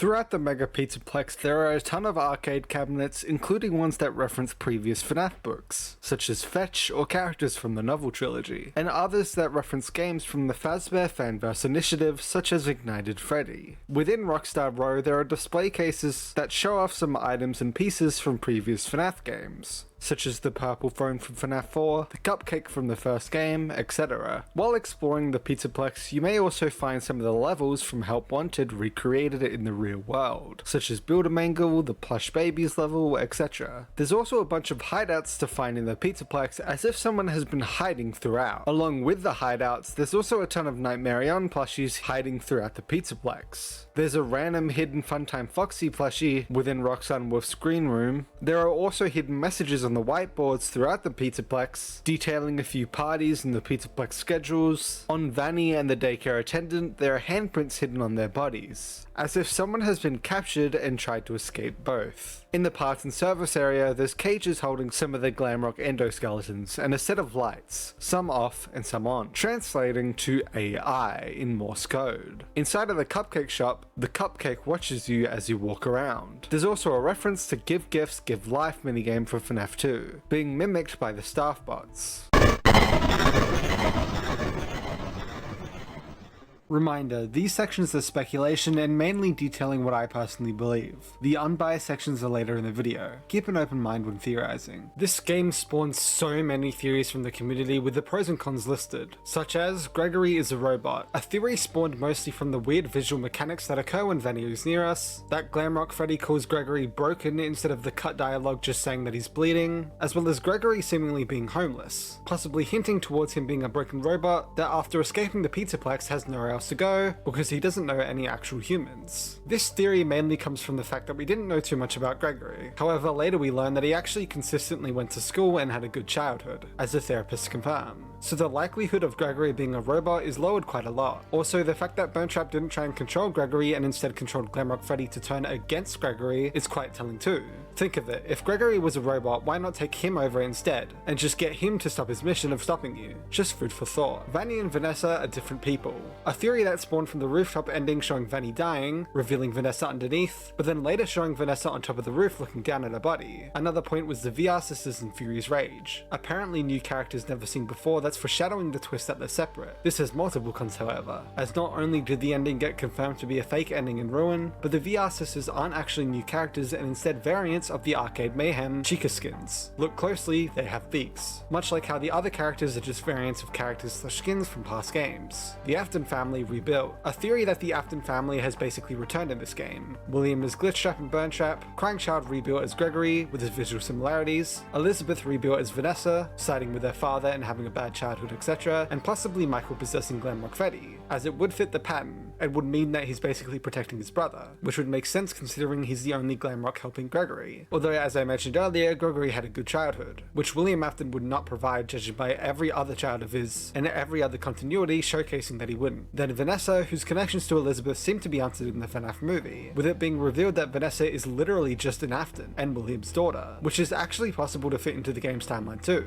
Then there's Michael possessing Glamrock Freddy, which mainly comes from the quote, "I am not me." Although "I am not quite myself" at a moment is also said in both this game in the parts and services section and Help Wanted 2 in the freezer section, making the quote seemingly only about when he's able to kill you and or out of whatever safe mode he's under. Not only that, but in the next games, Glamrock Freddy is simply just an AI too, with no real hint at any possession. William or the Mimic being Burntrap is the same as him being Glitchtrap, heavily debated. However, this one is actually more easy to solve as the Burntrap ending was confirmed to no longer be canon in Ruin, with it seemingly just being Gregory's drawing, proven further by all the damage from the ending being completely reversed. Not only that, but the Burntrap side of the office went from being purple to orange to match the Mimic instead in Ruin, and a new claw mark in both the vent that leads to the Mimic's lair and also in the vent that leads to Burntrap's lair, connecting the two as the same. Not only that, but in the Tales from the Pizzaplex epilogues, the Mimic happens to look burnt and be wearing bunny ears, to the point it gets confused as the guitarist Bonnie. Burntrap was also directly visually connected to the Mimic in Ruin, with the Mimic being taken by the Scooper looking identical identical to Burntrap being taken by the Tangle. Most importantly, Scott himself stated that Burntrap was never meant to move in the game and was meant to just appear in the shadows, meaning he was never meant to have a big reveal nor boss fight. So with all of that and more, this theory of the entire family coming back seems unlikely. Since this is still believed by many, I am going to mention again though that this section is biased, and it's up to you whether my rebuttal swayed your opinion or not. The identity of Patient 46 spawned a lot of theories, but was actually answered in the Tales from the Pizzaplex story GGY, which confirms Gregory is Patient 46 and basically retells the same story, a future game even having Gregory shoot the CDs. The true ending was also heavily debated, but we actually got an answer for it in the Ruined DLC and doubled down in Help Wanted 2,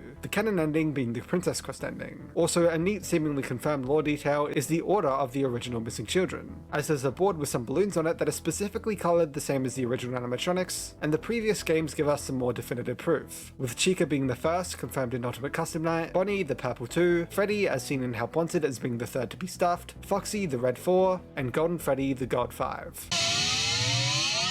While Security Breach's fire escape ending shows Vanessa in the Vanny costume on the ground, it also shows a seemingly alive Vanessa on the roof. While some argue this could be Vanessa's spirit, her appearing where the fire escape lets out and the fact that Steelwool bothered to include this shot rather than just leaving it as the Vanny being Vanessa reveal raises an eyebrow from me, especially since earlier in the game, we see the camera feed in Lost and Found switch from Vanessa to Vanny with no time for a costume change, and Vanny and Vanessa have separate voice actresses. Additionally, in Vanessa's therapy sessions, her records were tampered with, and she seems to view Glitchtrap and her father, Bill, as the same person. Something that stands out with Bill being a nickname for William, Vanessa having parallels to Elizabeth as shown by her holding an ice cream cone in the Princess Quest ending, her fear of dark basements, and her green eyes. And on top of this, in Help Wanted, Vanny says that no one suspects anything. Meanwhile, Vanessa is in company-mandated therapy because she was being suspicious. Because of all this, how robot people are a canonical thing in this franchise, and Elizabeth Afton pretending to be someone else was one of said robot people in the novel trilogy, it's possible that the reason there are two Vanessas who look the same is because the human one is Vanny, and the other is a replacement controlled by Elizabeth to divert suspicion. You know, it's very likely the staff bots are actually possessed. In Security Breach, you read about all staff meeting, which is mandatory, and there will be cake. And when you go to the place where the party took place, everything is wrecked. And I mean it. You find a duffel bag named Pink Slip in the middle of it, and read that the staff project was a success. It's ironic as hell as in the franchise, birthdays are almost like bad omen. Think about it. Charlie's death, the bite of 83, Elizabeth getting scooped, the bite of 87, the MCI, and so much more. Which still in Security Breach, you can see that there's a decapitated staff bot with its head shoved on a cake. The Nightmare staff bots could just be the soul of the employees acting up, just like we have seen with the classic and the toys. Also, in Help Wanted 2, do you really think that the company would just allow their program to do strikes? During a look-through of Security Breach, Reddit user Immense Cassing made a discovery in one of the party rooms of the daycare, in which they discovered a recreation of Happiest Day, along with the constant mentions of 40, which instantly clicked into our mind that this is specifically talking about 40 years after the bite of 83, showing the Happiest Day did happen in 2023. However, one thing I noticed that they didn't elaborate on was that while most of the characters were represented, Bonnie and Golden Freddy were missing from their chairs, which led me to come to the conclusion that Happiest Day actually failed. And the reason why was because Jeremy, the child's soul, was never found and is the reason the MCI are still around in the series. This explains Withered Bonnie's odd line in UCN about being trapped alongside the player, and it explains Bonnie's importance in more recent lore. It also explains the line, "Remember Jeremy," because he was forgotten all those years ago during FNAF 3, leaving Crying Child's birthday incomplete for now. First, the duffel bag locations and their messages, formatted as name, message, and then the location. Hello Gregory. Hello Gregory, it is me, Freddy. I will escort you to the main entrance. However, I am unable to leave this room. You should have no problem. There is a button on the wall that will open the door to the back room. I will make it accessible to you now. Received automatically upon getting the Fazwatch. Party foul. Customer complaint. We paid for the Glam Freddy Mega Deluxe party package, and Freddy broke down as soon as he got on stage. We paid to have him at the table and sing happy birthday. He was supposed to give her the cake. My daughter's birthday has been ruined. I demand a refund. Found in the duffel bag in front of and to the right of Freddy's green room, on the statue. Food storage. Attention kitchen staff. All food materials must be securely stored at closing. Chica has been caught eating from the kitchen garbage after hours. The maintenance repairs are costly and will come out of the kitchen staff paychecks. Management. Found at the first recharge station you encounter in the game on the left of the save station. Easy money. My cousin worked here. He said magnets screw with the ticket machines. Just head up to Fazpad. You can get down to customer service through the back door and grab a stack of tickets. I'll be waiting for you outside. If you hear any robots, just hide until they leave. You'll be fine. Found in the lobby on the bench attached to the Golden Freddy statue.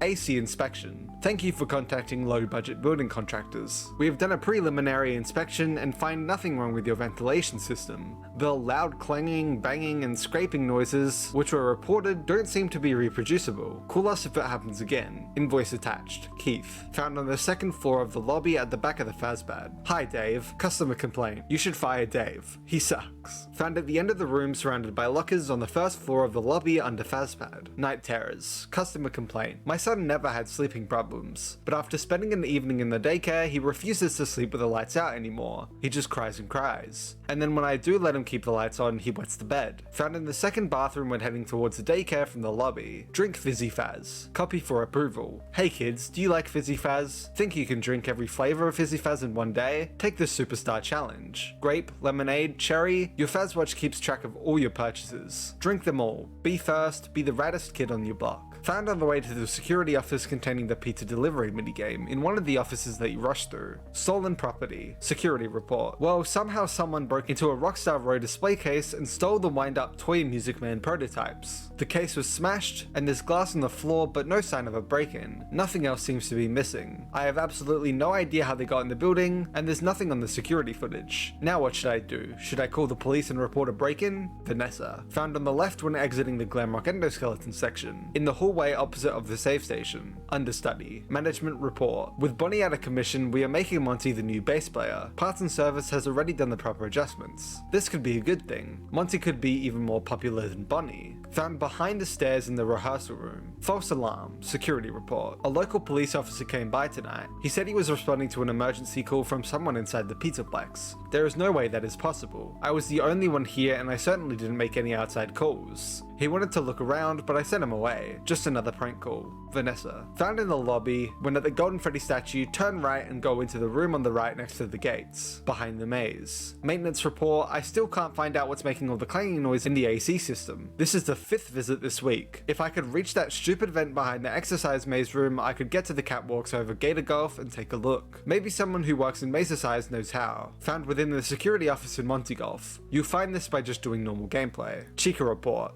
Behavior report. Chica's personality chip has always been a bit quirky, but the new pizza flavored Monty mystery mix slushy syrup has adverse effects on her programming. She's attacked patrons, employees, and staff for it. It is recommended that Monty mystery mix should be recalled before we're inundated with lawsuits. Found in Rockstar Row in Glamrock Chica's green room on the left of the backstage door. Monty mischief. Errant behavior report. Monty didn't show up for the main stage performance again. We found him in the same place we always do. The catwalks over Monty Golf. We can't have a repeat of last month. Someone hit the hole-in-one and the hurricane bucket knocked him down. Both legs were broken and required emergency parts and service work. Found in Monty's green room on his desk. Chasing cars. Errant behavior report. Roxy never misses a race. She must be frying her circuits waiting for the raceway to reopen. Every time there's a test run on the track, she gets in the way. If she keeps getting in the way, the track will never get fixed. Found in Roxy Raceway's information center on the right upon entering. Retheme. Management report. The bowling alley needs a retheme. While most of the Bonnie art was removed, kids keep asking where's Bonnie. Do we have an officially approved response? Found in Roxy's Raceway. From the stairs after beating Roxy, turn right and go forward. On the first right you can take.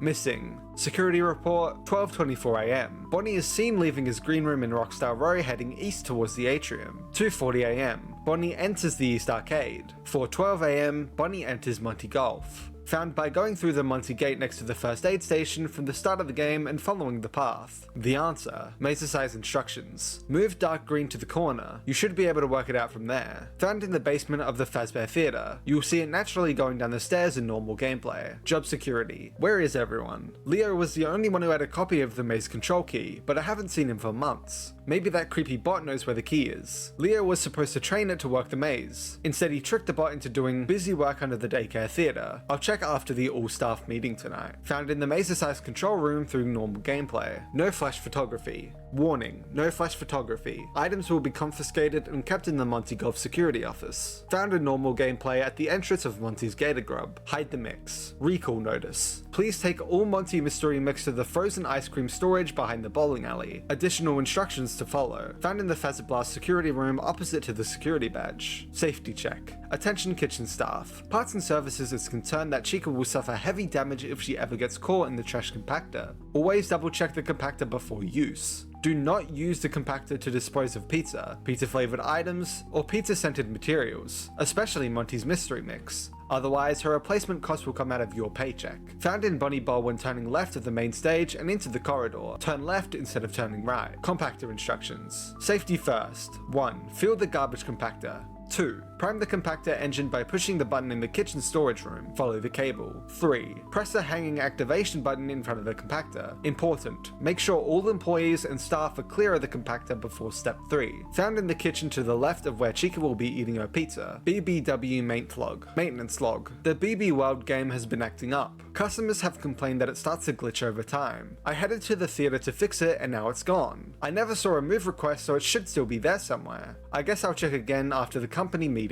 Found at the bottom seating area of the Fazbear Theatre in front of the stage. CFF maintenance log. Chica's feeding frenzy in the bakery won't turn off. Even when unplugged, the game just kept running. There is no way it has that much residual charge. Found in the prize counter just outside the security office. Arcade maintenance log. Why is the Monty Golf arcade in the mini golf course? It makes absolutely no sense. It seems to work okay otherwise. Found at the back of the cupcake shop. Located by going left past Monty's Gator Golf on the second floor and following the path down through the roller door. PQ1 maintenance log. There's a Princess Quest 1 machine somewhere in the building, an actual stand-up arcade. I guess the devs pulled it from that old mobile game. Why put it to arcade? Found in the very right corner of the bowling alley in Bunny Bowl. PQ maintenance log. Princess Quest 2. Won't boot properly. No idea why. Shuts down when I try to play. Like it's personal. Doesn't matter anyway, I still haven't found Princess Quest 1. Found by going down the left stairs in Roxy's Raceway, into the first roller door on the right, and then heading to its right into a storage room. It's in the middle.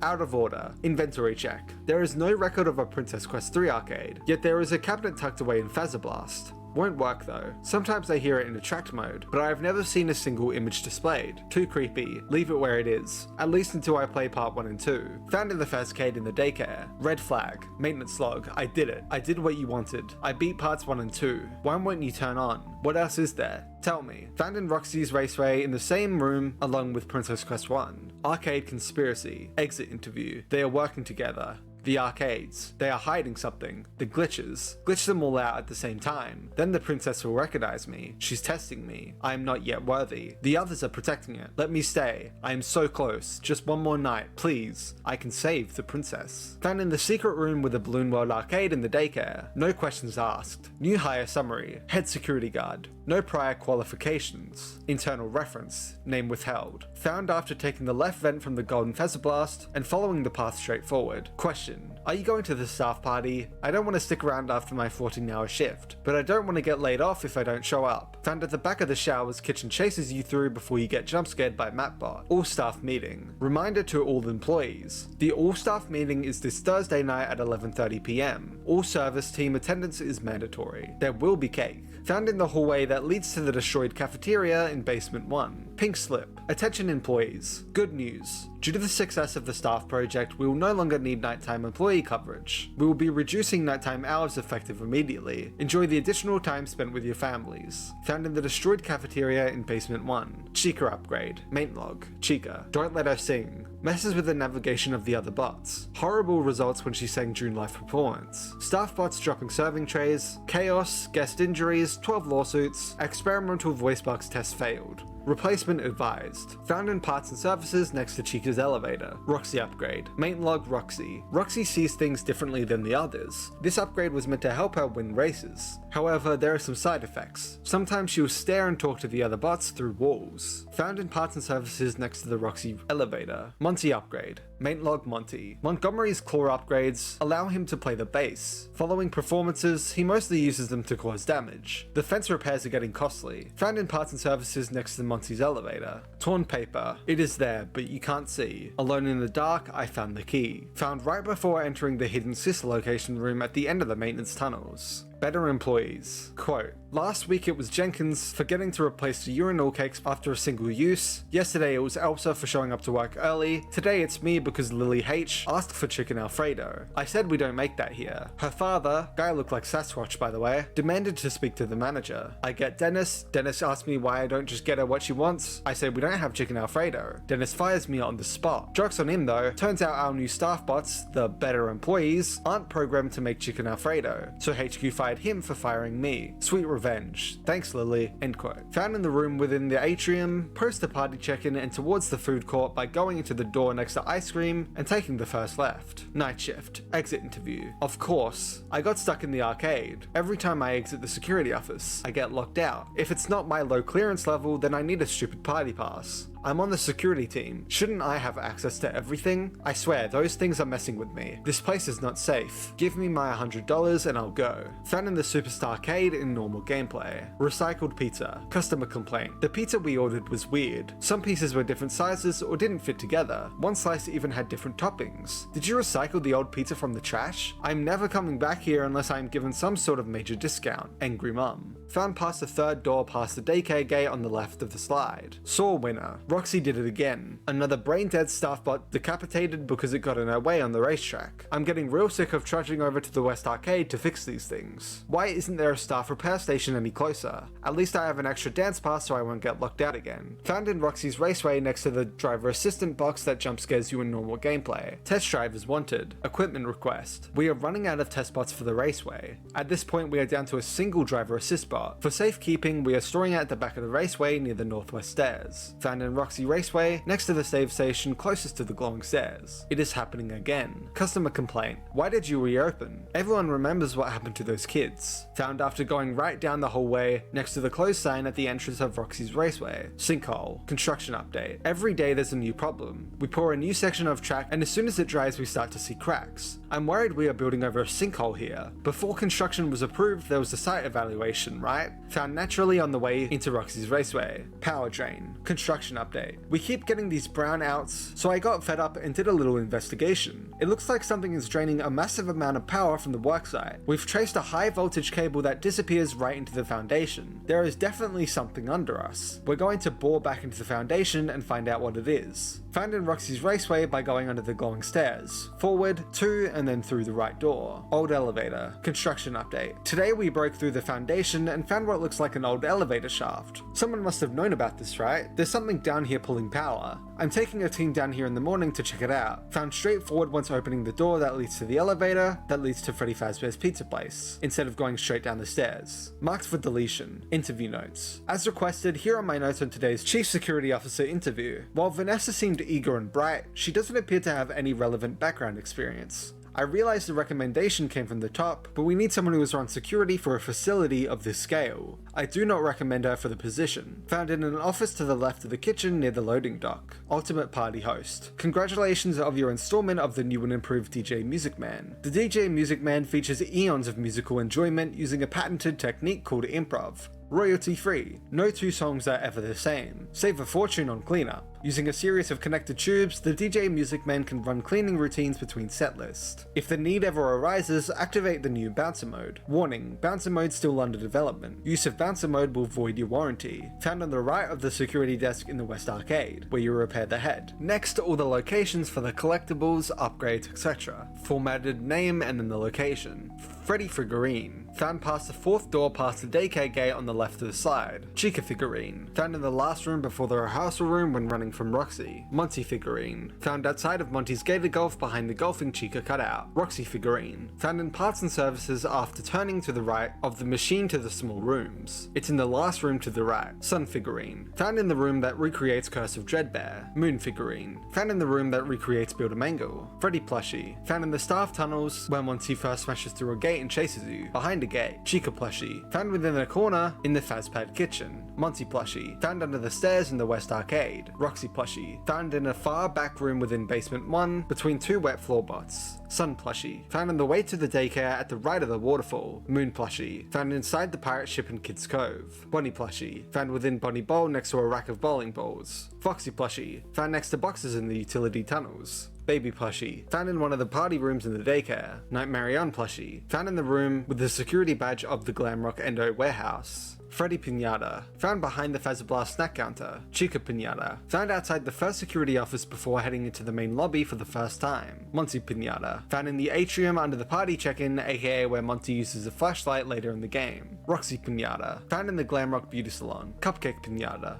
found in one of the front desks in the lobby. El Chip Pinata, found in the first room of the back hallway before the rehearsal room. Pinata, found behind the pizza counter in the atrium. Freddy Mask, found in the daycare theater's kitchen / back room. Chica Mask, in the back room of Glamrock Chica's green room. Monty Mask, found at the prize counter near the Monty plushies. Roxy Mask, found at the top of scaffolding just before the area Glamrock Freddy broke down. Comedy Mask, found in the first left of the utility tunnels. Tragedy Mask, found in Monty's Gator Golf in the house surrounded by a ball pit. Freddy Magnet, found before the kitchen catwalks within one of the offices. Chica Magnet, found in one of the karaoke rooms in the West Arcade. Monty Magnet, found in the cupcake shop. Roxy Magnet, found at the green screen area of the Glamrock beauty salon. Freddy Balloon, found in the instructions room of Fezablast. Chica Balloon, found in the women's bathroom of the Superstar Arcade. Monty Balloon, found in the Roxy Raceway locker room / office. Roxy Balloon, found in a container in front of Roxy's Raceway's entrance. Freddy Popsicle, found behind the VIP desk past the Superstar Arcade, the hallway this small Roxy cutscene plays. Chica Popsicle, found on the bottom of the Fazbear Theater. Monty Popsicle, found outside Monty's Gator Golf, behind cardboard plants. Roxy Popsicle, found at the top right of the room Freddy broke down within.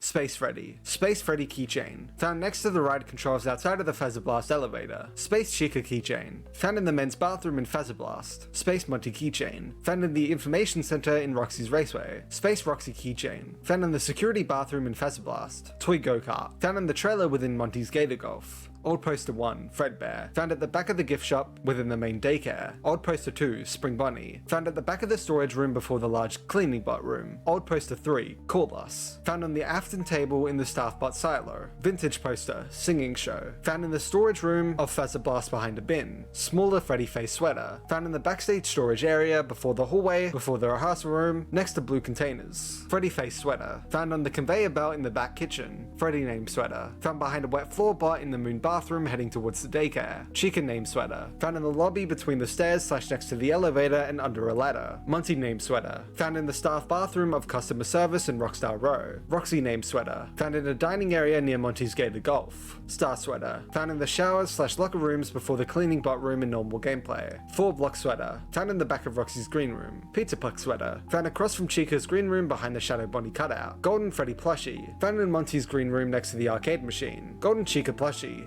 found in the cafeteria in Basement 1 behind some shelves. Golden Monty plushie, found behind the food counter in Bunny Bowl. Golden Roxy plushie, found in utility tunnels behind a gate and pillars. Golden Sun plushie, found in the lighthouse at Kids Cove. Golden Moon plushie, found in the Balloon World arcade room. 3 times flashlight battery upgrade. 1 found on top of one of the castles in the daycare via a hidden staircase that leads up to it. The 2nd found through a red door, directly opposite to the save station in the rehearsal room. And the 3rd found within Monty Golf, to the right of the security office in the room with security systems and pipes. Hoodie upgrade, found in the staff toilet of the Cupcake shop. Shoes upgrade, found in the toilets of the Glamrock beauty salon. Freddy battery upgrade, found in Roxy's Raceway, going down the left stairs and into the first roller door, turning right into a storage room, and it's on the shelf. Freddy Fizzy Faz upgrade, found on the left in the room just before the kitchen catwalks. Monty Fizzy Faz Upgrade, found in the L-Chip Kitchen. Roxy Fizzy Faz Upgrade, found in Roxy's Raceway up the stairs on the right before some construction of the save station closest to the glowing stairs. Chica Fizzy Faz Upgrade, found in the room on the right of the entry gates in the lobby. Monty's Claws, given through the main gameplay. Chica's Voice Box, given through the main gameplay. Roxy's Eyes, given through the main gameplay. Photo Pass, given through the main gameplay. Daycare Pass, given through the main gameplay. Entry Pass, given through the main gameplay. 2 Party Passes, given through the main gameplay. Additional Pass, given through the main gameplay. Backstage Pass, given through the main gameplay. Dance Pass, given through the main gameplay. Bunny Bowl Game Ticket, given through the main gameplay. Mazer Size Ticket, given through the main gameplay. Security Passes, given through the main gameplay. 2 Times Map, given through the main gameplay. Faz Watch, given through the main gameplay. Mr. Hippo Magnet, given through the main gameplay. Camera Systems, given through the main gameplay. Screwdriver, given through the main gameplay. Showtime Disc, given through the main gameplay. Mazer Size Maintenance Card, given through the main gameplay. Monty Mystery Mix, given through the main gameplay. Fazcam, given through the main gameplay. Fazzablast, given through the main gameplay. Driver Assistant Head, broken and repaired, given through the main gameplay. Retro CDs, speaking of, all the locations of the retro CDs must use Glamrock Freddy with Roxy's Eyes to see. I'll show off the CD's audio itself in the inventory section. Again, this is formatted name and location. CD1 7139, found in the middle of the logo in the atrium. CD2 4972, found on the wall above a red couch before the sister location room. CD3 7140, found under the hair and makeup sign in the Glamrock Beauty Salon. CD4 4673, found in Rockstar Rory in a cardboard cutout of the Kraken. CD5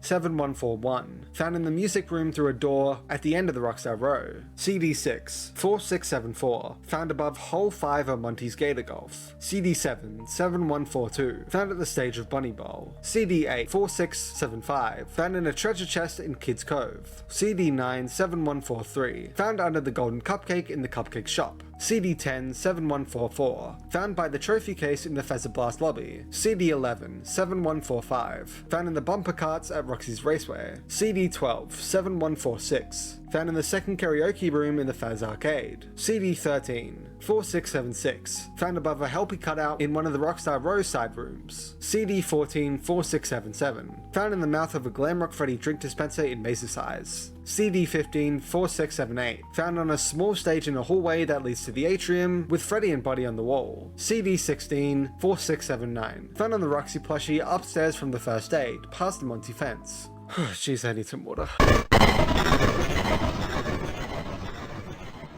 The Steam page for this game was actually created on November 1st, 2017. Just like FNAF VR, months before even FNAF 6 came out. During Dorko's interview, J-Top and Ray mentioned how the Pizzaplex was originally only 2 stories tall until the design team added an extra story to the building, which was then agreed to be kept. Security Breach took inspiration from every single one of Scott's old FNAF games. The Showtime disc in Security Breach was inspired from the scrapped Showtime mechanic in Help Wanted, and the game features a lot of Easter eggs asked to be included by Scott himself. During FNAF's interview, J-Top mentioned at the start of development they only had 12 to 20 people working on the game. They had the idea of the Pizzaplex from the beginning and then noted down every single location they wanted included, making a flat map on a table of the entire Pizzaplex. Right after they began modeling and generally starting to make the game, COVID hit and disrupted production. They had a list of names before Scott came up with and landed on Security Breach. They wanted the Pizzaplex to be its own character and a location that people would actually bring their kids. They actually added some YouTube bait into the game, likely for theories. Some people theorize that this is about the random Nightmarion plushies everywhere that don't seem to have a solid explanation. They have the actual names behind every message we get within the game just for fun. There are mysteries in the game that no one has solved yet, some of which will make sense retroactively thanks to future games. The blocked off places in the game were meant to show that there were indeed more locations before the game takes place that were taken down and removed. Every single Easter egg and detail that they added had to be reviewed before being added.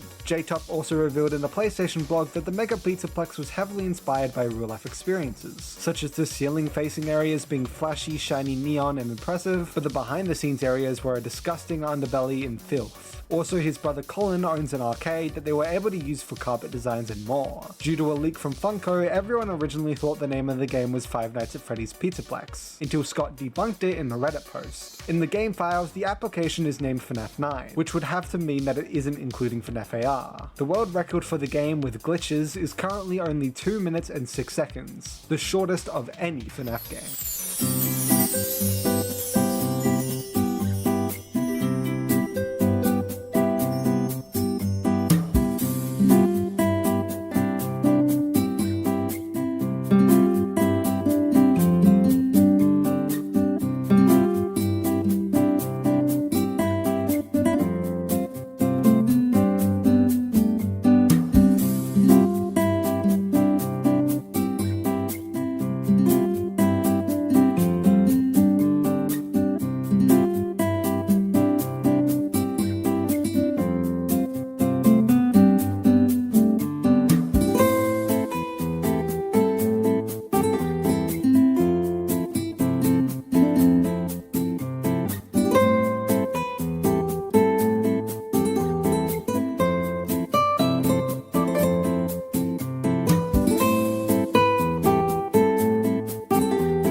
Judging by the first Vanessa teaser with the tagline Protect, and Vanessa's original trailer voice line stating, Gregory, we can get you out of here.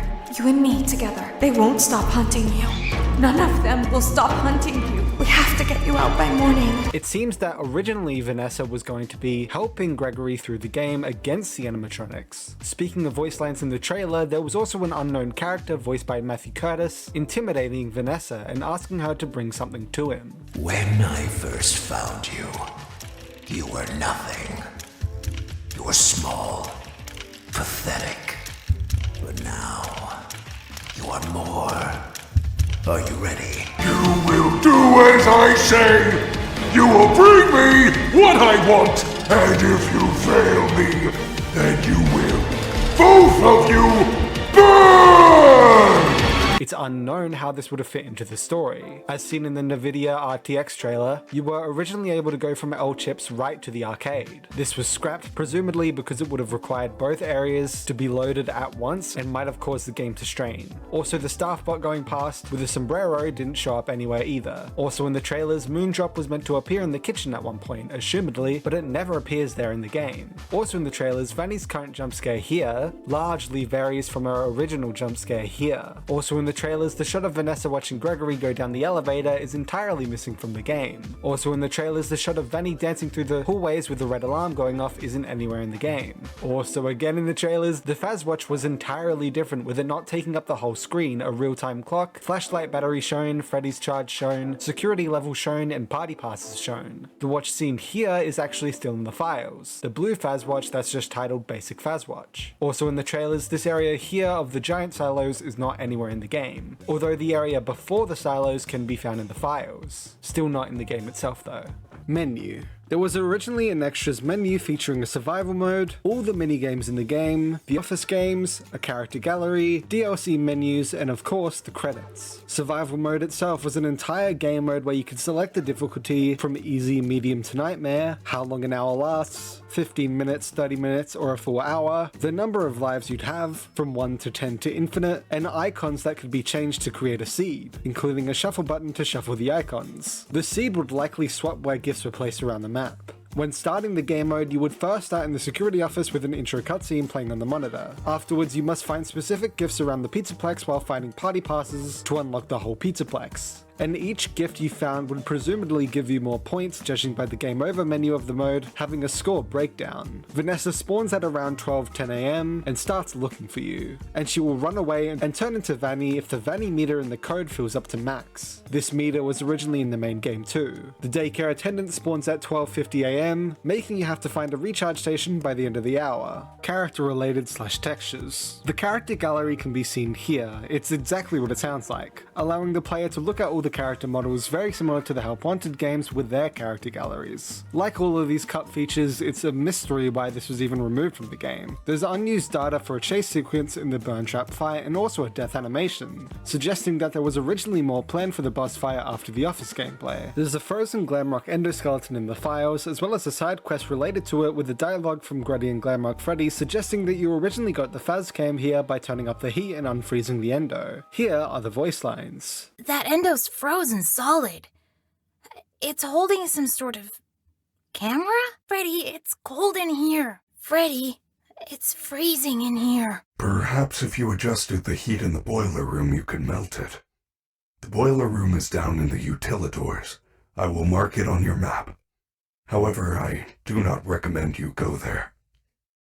Too hot! There's an unused Shattered Freddy texture map in the files. It's unknown what it was going to be used for, but some believe it means the other endings were going to be CGI animated cutscenes too, instead of just being comics. There's an early version of Chica's guitar in the files that's actually still used by the hologram in the final game, instead of her actual guitar. There are multiple staff bots that went unused, such as a crash test dummy type bot that would have been somewhere in Roxy's Raceway, assumedly, a green alien bot and a Phasablast bot that would have both been in Phasablast, a candy bot carrying a purple golf club bag that that would have been in Monty's Gator Golf, a variant chef staff bot that would have been in one of the kitchens around the map, and a mime staff bot that would have probably been in the theater. A Moondrop plush would have been able to jump scare you in survival mode, same as a plush baby. There's also an unused idle animation for Vanny as seen here. For some reason there's a cut texture of HAL 9000 in the files and a random bone texture. There were a bunch of Roxy Raceway animations that go unused. There's also an unused Fazwatch texture of it needing repair, an icon showing what direction the camera is facing, and an early Fazwatch map.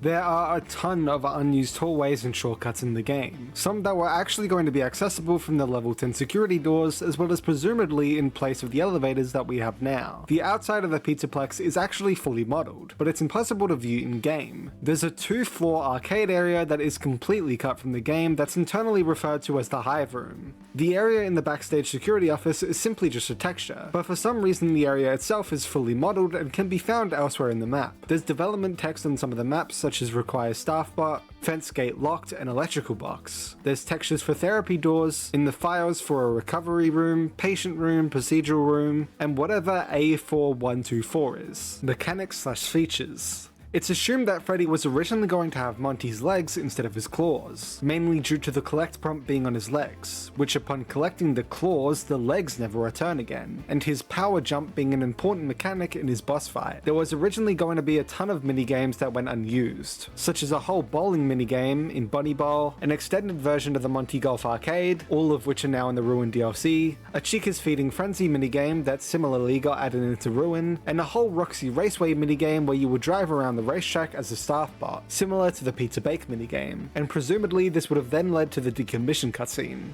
There's a bunch of strings in the code for collectibles that were never made into the game, these being Helpy and Nightmare Helpy both under the equipment section, Baking Bag with a description, a bag full of everything you need to make pizza, Fazbear not responsible for injuries if not used for pizza baking, and Fizzy Faz Monthly Mystery Mix both under the food section, Strange Cube, Cube of Testing, Thingamabob, Crash Coin, Wallet, Faz Frost, mistakenly put in clothes and not food, and with a description Fazbear Entertainment Secret Frosting Formula, Uncommon Item 12, Rare Item 5 to 9, and Ultra Rare Item 1 to 9, all under the closed section. Finally, a Fazatag Champion badge under the trophy section. There's an unused distraction for a glass ball that, when summoned with cheats, will immediately fall to the ground and shatter. Another scrap mechanic was for the Showtime disc, where it would have zoomed in on the Showtime control module and shown you directly where you needed to go. All of the segments for Freddy and Friends and the trailer segments were still left in the game on release day, but were all removed in the 1.05 patch, helping decrease the game size by 20%. It's assumed the episodes were meant to play at some point, especially due to the audio here. Now it's time for a classic Fazbear cartoon. Audio. There were pieces of dialogue that got replaced, such as Gregory's line, "I don't know who she is but she's trying to get me," was originally "I don't know who she is but she's gonna kill me." Glamrock Freddy's line, "I feel you are broken," was originally I am detecting blood.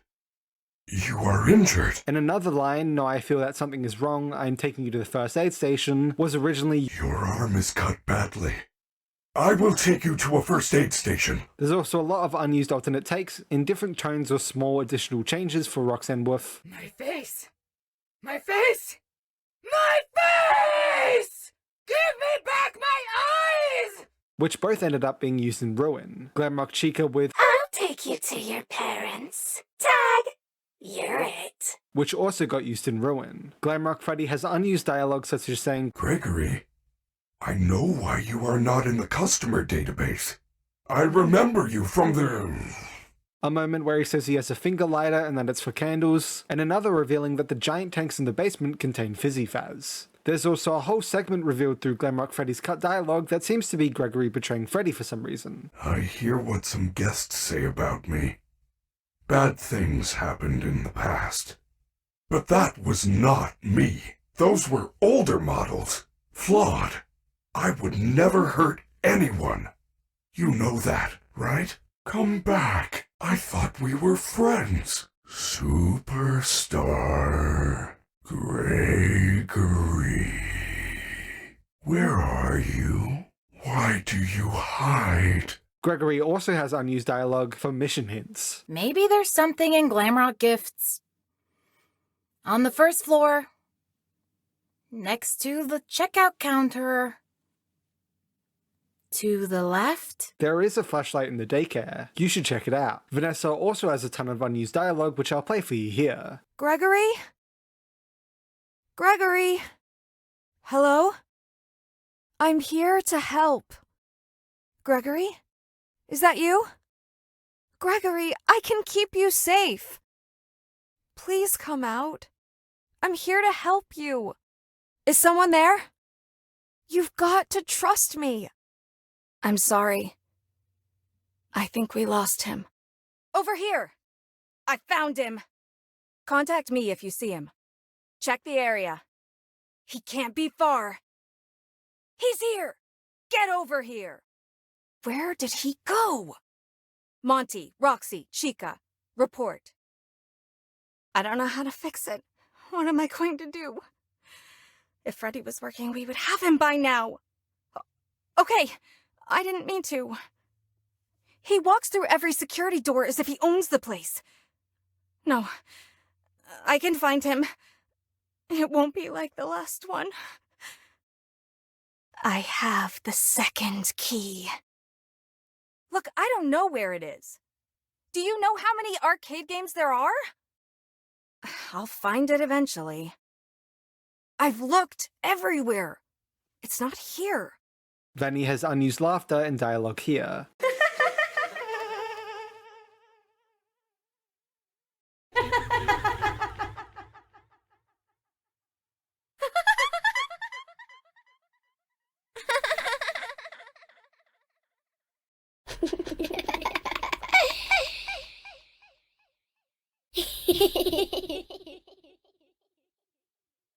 Let's have some fun.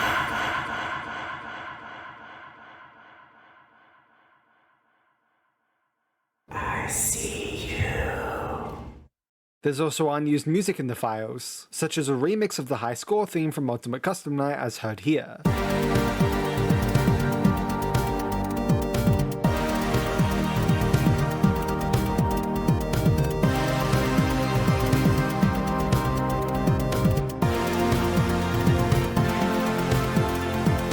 A remix of Vent to Black from Sister Location as heard here.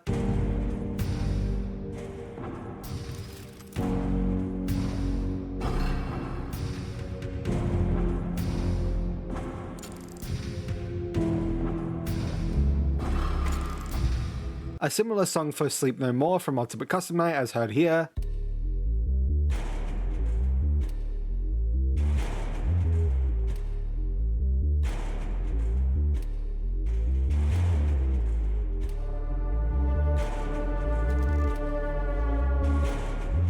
Supernova Journey from Freddy in Space 2 as heard here.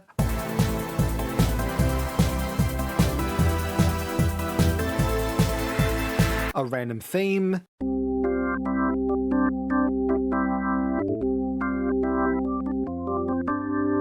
And percussion for Vanny's chase sequence as heard here.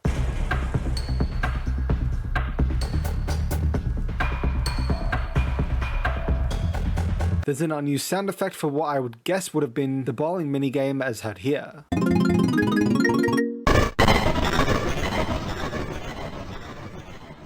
Shattered Dreams. Shatter all of the animatronics. Under par. Get a low score on golf. Very important person. VIP. Find all prize boxes in the game. Surprise. Get jump scared. Superstar. Survive until 6 AM. Security breached. Get the highest security access possible. Party time. Find a party pass. Dodge and weave. Successfully evade a bot in pursuit. Up, up and away. Maintenance log Balloon World. Out of order. Enter a glitch in Balloon World. No room for dessert. Enter the bakery for the first time. A double-edged sword. Maintenance log Princess Quest 2. Out of order. Spy cheese. Stun 4 bots with a single camera flash. Sugar High. Complete the Fizzy Faz challenge. Heckler. Zap a performer in the theater. Are you having fun yet? Get the good ending. Opa. Break at least 10 dishes. Hazard Pay. Find the source of Roxy Raceway's problems. Use the elevator that leads to the pizza place. Speak No Evil. Shatter Chica. See No Evil. Shatter Roxy. Claw No Evil. Shatter Monty. I Am Not Me. Freddy is shattered. Disassembled ending. False Alarm. Escape the prize counter office. Wub Wub Wub. Escape the West Arcade. Sleepover. Escape the daycare. Pizza Party. Make a pizza. Laser Ace. Beat Fazablast. Lost and Found. Find all collectible messages. Hide and Seek Master. Never use a hiding spot. And complete the game. And Trophy Time. Unlock all other trophies in the game. On the 29th of April, U2's presents Five Nights at Freddy's released on mobile devices, alongside the release of their Security Breach Wave. There are only 4 videos on the entirety of YouTube covering this game, and only 2 being actual gameplay, and only one of those being over a minute long. Upon starting the game, you receive a phone call, and when answering, you receive a written message. Hello, hello. Hey, thanks for helping us on such short notice. The new line of U2's collectibles have been upgraded to include advanced animatronics. Now they can move, play, even detect who's around them. It's pretty neat. Of course, they're still working out some of the kinks. Basically, the animatronics are so advanced that they can actually figure out how to get out of the boxes. Luckily, they're still in demo mode, so if their light sensors are on, they will think they're on display and won't move much. Hit the light switches to keep the collectibles from leaving their boxes. If they do get out, well, just don't turn your back on them. We'll pick them up in the morning. One more thing, we've been getting some complaints that the characters play a little rough. I'm sure it's nothing. Once you click start, you then enter the main gameplay. You have to basically watch each of the U2's figures moving, and whenever they begin to escape their boxes, you must turn on the lights inside for them to then retreat back inside. In this game, they have the U2's figures of Glamrock Chica, Dorko, Glamrock Freddy, Vanny, Roxanne Wolf, and Montgomery Gator. You have to survive until 6 AM without losing all your power, or else you're practically destined to be jump scared. Upon winning, the 6 AM animation will play and you'll receive another message. Hey, I must have just missed you. Thanks for keeping an eye on the new U2's collectibles. Looks like they didn't give you much trouble. I guess they're ready to ship out, allowing you to try again or purchase the U2's. That's the end of the game, and before you ask, there's absolutely no lore from this game. Months later in 2022, within Security Breach's SteamDB page, we could see that something codenamed Chowder was being worked on. Then the free Ruin DLC was announced with a poster showing off a ruined looking Pizzaplex, an even more shattered Chica, and a bunch of camera monitors showing Gregory calling for the protagonist to help him, who we also mainly see, seeming to be a friend of Gregory's, and the poster contains the release date being sometime 2023. They took their time to reveal anything for the DLC, making sure everything they showed was basically completed and to their best ability, giving us the official gameplay trailer for the DLC on the 19th of May, showing off a lot of cutscenes, a good look at all the animatronics, and the new ruined Pizzaplex, as well as, of course, the gameplay, alongside the promise of a release somewhere in July. Exactly like Security Breach, the next teasers came from content creator Dorko, who got sent a bunch of teasers to reveal once hitting different milestones in his charity stream, showing off a bunch of locations and screenshots from the DLC. Then in July we got the exact release date of July 25th, alongside a blog post describing the DLC. Then, like promised, on the 25th of July, the DLC released. Chapter 1. When you start the DLC, the camera will zoom to you, Cassie, coming through the broken glass at the entrance of the Pizzaplex, which itself is in complete ruin, looking for Gregory. After heading down the ladder on the left, she begins wondering why Gregory asked her to come here. Heading to the right of the lobby where the complimentary entry pass used to be, is a broken staff bot handing out a flashlight. Simply collect it. Continue through the gate to the right side, and follow the path, passing a staff bot who quickly activates but breaks shortly after. Head towards the left elevator to find a Roxy walkie-talkie on the ground that Gregory is trying to communicate through. Cassie responds and he informs her that he's trapped underneath the sinkhole in Roxy's raceway. Simply head into where the elevator would be and head up the ladder to your left. After climbing, head into the vent and continue through it, eventually reaching a weak spot and causing the vent to collapse. Simply continue down the path, passing Chica coming out of hiding within the trash, and eventually reaching a toolbox between 2 wet floor bots. On top of that toolbox is a Faz wrench. Collect it and use it on the conduit puzzle on the left. For these puzzles, you need to simply charge the conduits until they're all blue at the same time. After this, go down the stairs and follow the path to the giant pipe opening, which upon entering, Monty will jump out and try to attack, causing Cassie to fall back into the sewer water. Cassie falls down into Monty Gator Golf, and you must continue down the path until you get given a free mask by MaskBot, this being a Class 5 Technician's Virtual Augmented Neural Network Integration Unit, VANI for short, mask. Within the mask, Helpy appears and gives you some instructions, showing signs of being infected by something else. This VANI mask allows technicians to locate security nodes and transport you into the AR realm, which whenever you notice certain objects blocking your path that are blocky, you can use the mask to then actually walk straight through said object. Also, if you're within the AR world and head towards a wet floor bot, you can hear children crying and deactivate them. Simply continue down the path and you'll eventually reach a Fazbear Technician remote security system, aka the cameras. Upon using these cameras, you'll notice Monty crawling about, and when selecting another camera, you can activate the camera's intercom to call him to that camera and allow you to continue down the path with no issues. Passing an optional Monty's gated golf arcade machine on the right. Once you get close to the hazardous security door, Gregory instructs Cassie to turn off all the security nodes to, of course, turn off the entire security, so she can eventually get to him.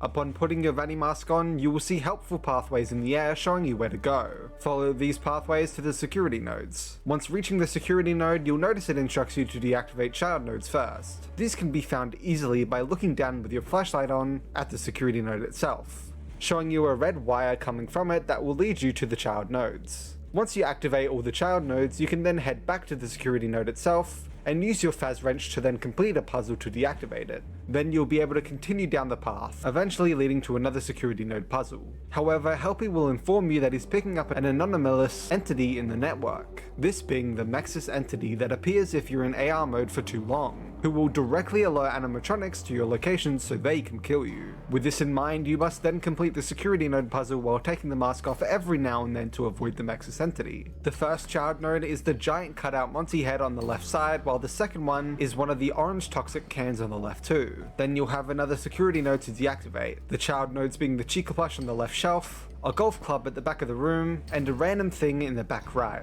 After this, head back to the hazardous security door, then follow the path to the next conduit puzzle that will allow you to enter the security office, which contains another security node puzzle, the child nodes being a piece of pizza on the left and a ball on the desk. Then continue following the path, being aware of Monty closing on the right. Inside the next room, there's another security node puzzle, the child nodes being a Nightmarion plush straight forward from where you enter, and a box up the stairs. Then follow the path through broken fence into a dead end, as well as a broken camera station. However, you can use it in the AR world, showing a Monty face hologram on cam 1 and the corresponding anomaly on cam 2, this being another set of puzzles within the DLC. Once you detect the anomaly, it will tick off on cam 1 and unlock the wall, meaning now you can walk right through the wall in the AR world into the Superstar Daycare. Now inside the daycare, Gregory will tell you to head into the daycare theater, so continue the path, entering the main daycare. Eventually, the daycare attendant in his moon personality will grab you, but Cassie uses the flashlight to shine him away. Although when you continue through the daycare, he'll return, back in his sun personality, and will reveal that he's trapped in a nap and he wants Cassie to reboot him to make him whole. As he glitches from sun to moon, he tells Cassie to turn the generators on throughout the daycare. Simply head to the camera that requires the Vanny mask to complete a cam puzzle, getting the moon on cam 5 and sun on cam 3, allowing you to pass through the Freddy cutout behind you. After this, head right and continue down the path all the way to the first generator. After turning it on, head forward and follow the arrows all the way down and then around the daycare to the next cam puzzle, the wet floor bot on cam 5 and the sun on cam 2, which allows you to pass through the Monty cutout behind you and follow the path all the way up to the second generator. After this, simply jump down and follow the arrows all the way to the daycare attendant. Simply head towards him and reboot him. Cassie successfully reboots the daycare attendant and turns him into Eclipse, a mix of both. He grabs her and glides her to the exit. After this, you now must complete a security node while dodging Glamrock endoskeletons, the child nodes being the Lifeboy right behind you. Once you exit, a sun plushie inside the Lucky Stars gift shop, which requires you to complete a conduit puzzle to collect, and a utility car all the way at the end of the hallway. If you fear an endoskeleton is heading towards you, simply put on the Vanny mask and they cannot kill you. After deactivating the security node, the door to the theater will open up. Inside, head to the camera that requires the Vanny mask and complete the cam puzzle, the sun on cam 6, the moon on cam 4, and the wet floor bar on cam 2. After this, you can then jump up on the stage and within the AR mode, head into and down the endoskeleton's mouth. At the bottom, once you're stuck, you can then simply take the mask off to get freed and head forward into the vent. Chapter 3. Eventually, you'll fall through the vents directly onto a Monty gated golf ride that will show you the journey of Monty. Well, the PR version of it. Starting out as Monty's one-man jug band, seeing the other Glamrocks perform and wanting to become one of them, only to become the successor of Glamrock Bonnie, and after a quick haircut, becoming a star. The ride then starts malfunctioning as it hits the catwalks, so Cassie has to leap out and catch onto the catwalks to survive. Gregory informs her that she must deactivate the next security node and then use the controller to enter Roxy's raceway. From the security node, turn around and head left to the blaster that can be used to shoot a Monty face hologram, causing the path to clear. Head down that path, although be careful on the slippery floor, and head left then down the path. If you're not using the Vanny mask, you'll hit a dead end, so simply put the mask on and a bridge will be generated. Once you reach the next blaster, shoot the 3 Monty holograms to drop another bridge. Before heading to it though, turn around to the camera and use the Vanny mask to then cross a glitchy bridge to reach a Monty themed bin, the first child node. Then simply turn back and go to the new bridge that you dropped that will lead you all the way to the glitchy door, which will transport you to the other side. From here, turn left and then follow the red wire all the way to the Monty plush, the second child node. After you've deactivated it, go back to and then past the door. This path will lead you to another blaster to shoot 4 Monty holograms to again drop another bridge. Once you cross that bridge, head left and you'll eventually reach a single Monty themed chair, the third child node. After you've deactivated it, turn around and head back, not going to the Fazcam and ignoring the turns, all the way to the dead end. Then turn left and use the Vanny mask to head through another glitchy door, this one transporting you into a weird glitchy hallway. While going down the glitchy hallway, the Mexus entity will spawn and will come right towards you, but then it will seemingly get stuck, being stopped and then evaporating into nothing shortly after. You can then continue all the way to the other side to transport straight to the final child node. After you've deactivated it, turn right and follow the path upstairs. Here is a conduit puzzle, which upon completing will spawn a Monty ride. But before you can ride it, you must head back to the security node and deactivate it, causing the wall to open up for the ride. Simply head back to the ride and hop on. This will take you to a new backstage area for the ride. From here, simply follow the path to the door, up the stairs and into a factory. Continue down the path and you'll reach multiple conduit puzzles that you must complete, which upon completing the final one upstairs, Cassie looks over to the conveyor belt only to see Chica on it being taken somewhere. Turn right and head up the boxes that will put you on the conveyor belt and will pop out in the upstairs and back room of the cupcake shop. Chapter 4. Once you head to the dead end, you can then use the Vanny mask to pass through the gate. Cassie will then witness the Mexus entity spawn and then install a new mask inhibitor below, which will stop you from being able to use the mask as long as it's on. Simply head to the next conduit puzzle and complete it to enter the main cupcake shop. Cassie watches as Chica continues down the conveyor belt until she falls off of it, but also as the giant cupcake on her right activates, noticing her and knocking her down too. Continue down the path while looking to your right and you'll see Chica struggling to move, then eventually getting out and heading over to some garbage to begin eating, then eventually blocking your path before going away again, grabbing something on the box and then walking away. Once you reach the cameras, you'll head to the garbage that's in front of you and eat it. Head to Cam 3 and use the intercom to lure her away so you can run straight forward and down the path on the left of the construction sign. However, Chica will notice you and start heading towards you, so you must sprint into the next room. Cassie tries to jump down into the room, but Chica grabs her and holds her back until the wall crumbles and knocks Chica's arm away. Then simply head to the mask inhibitor that the Mexus entity created and deactivate it. Once you do this, you can use the Vanny mask again, which, as you'll discover by continuing down the path, you need to use to deactivate another security node. The child nodes being a Freddy themed small bin in the bathroom connected to the room directly opposite of the security node, a larger Freddy themed bin in the previous room, and a heart-shaped lollipop cutout in the same room. After you've deactivated the security node, you can leave through the red doors and follow the path into the upper east server room, eventually reaching a cam puzzle. To complete it, go Cam 5 for the music note, Cam 4 for the guitar, Cam 3 for the star, and Cam 2 for the lightning bolt. This will then allow you to continue forward to another cam puzzle that's right next to a giant version of the Mexus entity. To complete this one, go Cam 2 for the star, Cam 3 for the lightning bolt, and Cam 4 for the guitar. This will also then allow you to continue forward and finally get the mask back off.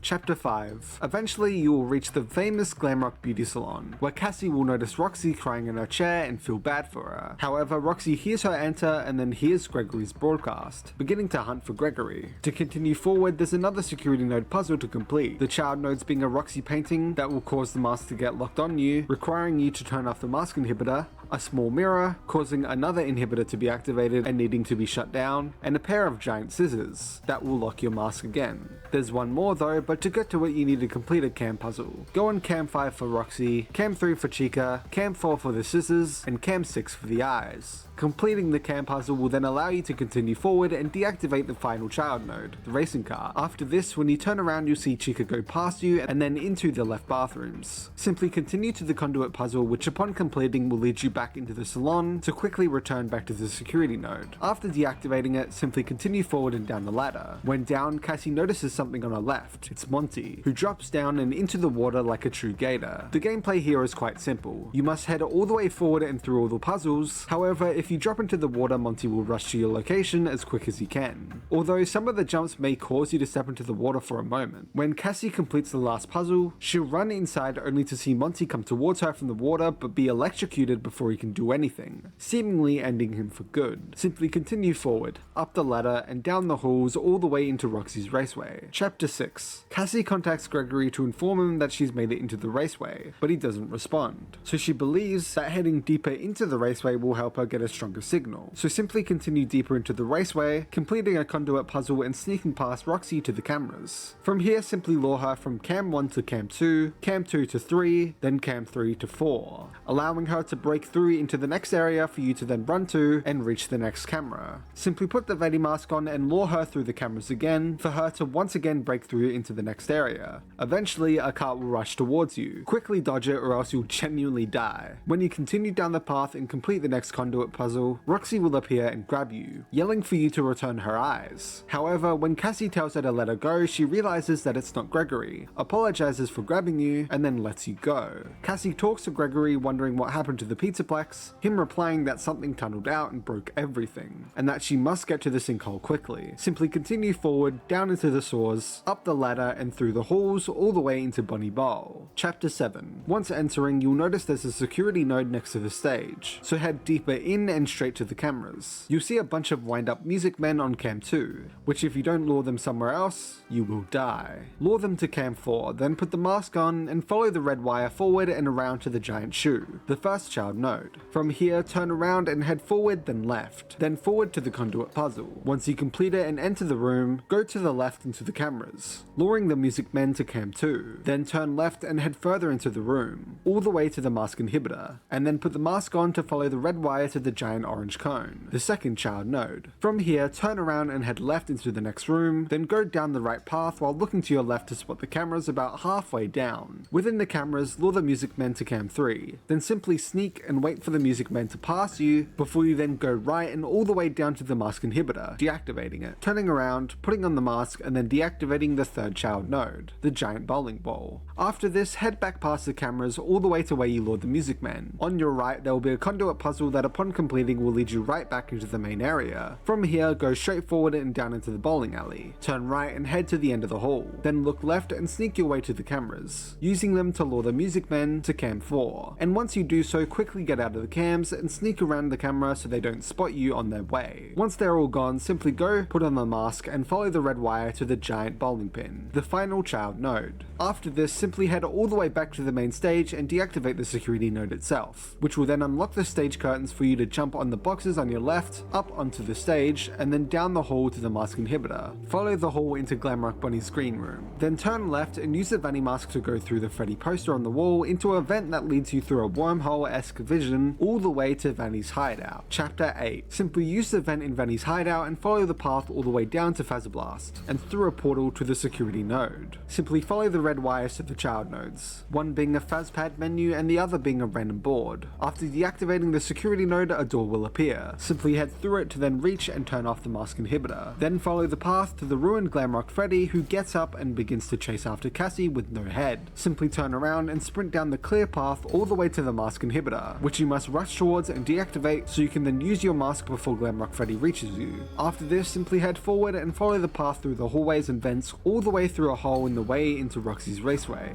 Chapter 9. Gregory and Cassie communicate, and Gregory tells her that there's still one node left, Roxy. She is the final node that he wants her to deactivate. Follow the path through the garages and all the way to Roxy herself, currently struggling under a car. Simply put on the mask and walk towards her. Cassie kneels next to Roxy, which reminds her of the birthday that she spent with Roxy. However, Cassie wants to help Gregory, and so she unfortunately has to use the Faz wrench to deactivate the final node. After this, turn left and head down the stairs to the elevator that leads to the underground. Here, simply go forward, left, and head down the tunnel into the caves, where Cassie's flashlight will stop working. Simply cross the water and head into Freddy Fazbear's pizza place, eventually encountering Candy Cadet, who will tell you stories once you collect coins throughout the underground. Then simply head downstairs into the burn trap side of the office, and further down into the Mexus control room. Here, put on the mask and head to the computer on the left of the Mexus machine to finally deactivate security. Cassie looks to the Mexus machine and watches as the entity comes out of it and reaches to her, but since the security is now deactivated, the entity gets sucked straight back into the machine and is defeated. Simply take off the mask and complete the conduit puzzle on the left, deactivate the cart to go straight through the concrete blocking Cassie from Gregory. Then simply head forward into the room to say Gregory. However, Cassie quickly realizes that she isn't looking at Gregory and is instead facing the Mimic. The Mimic runs to capture her, but Roxy defends her, assumedly being rebooted from the Phas wrench, and urges you to rush out the room. Then the real Gregory communicates with you and tells you that he's been trying to get in touch with her all night, to warn her that the Gregory she's been listening to isn't Gregory. Gregory, along with Vanessa, help lead Cassie through the tunnels as the Mimic chases after her, leading her all the way to an elevator that gets unlocked after completing one final conduit puzzle. Cassie rushes in the elevator, and the Mimic almost gets her, being stopped by the elevator and losing its arm. Gregory talks to Cassie and tells her that she was never supposed to come here, that the Mimic tricked her, and that the Mexus security program and the entity was just meant to stop the security ever being deactivated, and the Mimic ever being freed. Although he says they can't risk being followed and quickly drops the elevator. After the credits, Roxy is heard saying Cassie's name. That was the main ending, although there are two other endings. Brazil ending. While heading down the tunnels from the Mimic, simply take the third left and head to the Freddy cutout holding the ice cream. Use the mask and you'll see a false vision of Gregory, Helpy, and Vanessa sitting on a sunny hill, safe and sound, and eating ice cream. Scooper ending. To get this ending, you actually have to go back through the chapters and access secret cameras to unlock each door leading to the Scooper-esque room. Simply head to chapter 1. The first camera in Monty's Gator Golf. Simply zoom out and select the hidden camera. Chapter 3. The camera in Monty's Catwalks that's after the tunnel where Mexus gets briefly stunned from the system. Simply zoom out and select the hidden camera. Chapter 5. The camera outside the Glamrock Beauty Salon where you do the cam puzzle to reach the final child node. Simply zoom out and select the hidden camera. Chapter 7. The camera in Bunny Ball on the bowling alley itself that's used before you deactivate the giant bowling pin child node. Simply zoom out and select the hidden camera. Now when you head to the Mimic battle, it's wearing a literal Gregory costume. When it begins chasing you, you can now head to the left door and go into the new section of the underground, where you must run into a room, turn around, and hit a button to deactivate a Scooper-esque machine that grabs the costume Mimic and seemingly separates the costume from the robot. Besides this, you can also play a hidden arcade machine called Chica's Feeding Frenzy, which you can play by simply finding it in the women's bathroom at the Cupcake Shop,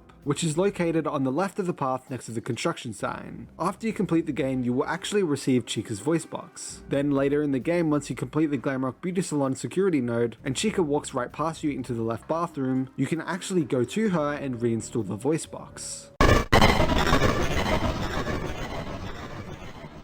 Ruined Glamrock Freddy, a now completely ruined version of Glamrock Freddy without a head, as Gregory took it, and a ripped apart chest from the staff bots in the main game. Freddy is now too far gone and seemingly acts without care. Ruined Glamrock Chica, a now completely ruined version of Glamrock Chica with what looks to be melted cheese all throughout her body, and a literal trash bag hanging out of her. Chica is a little aggressive, although later in the game she goes into the bathroom to seemingly give up and stay there. However, Cassie luckily gives her a voice box back, which may come into play later. Ruined Montgomery Gator, a now completely ruined version of Montgomery Gator, literally less than a shell of what he once was. Monty is way too far gone, and there is absolutely no repair for him. Within the game, he is outright electrocuted and seemingly finished for good.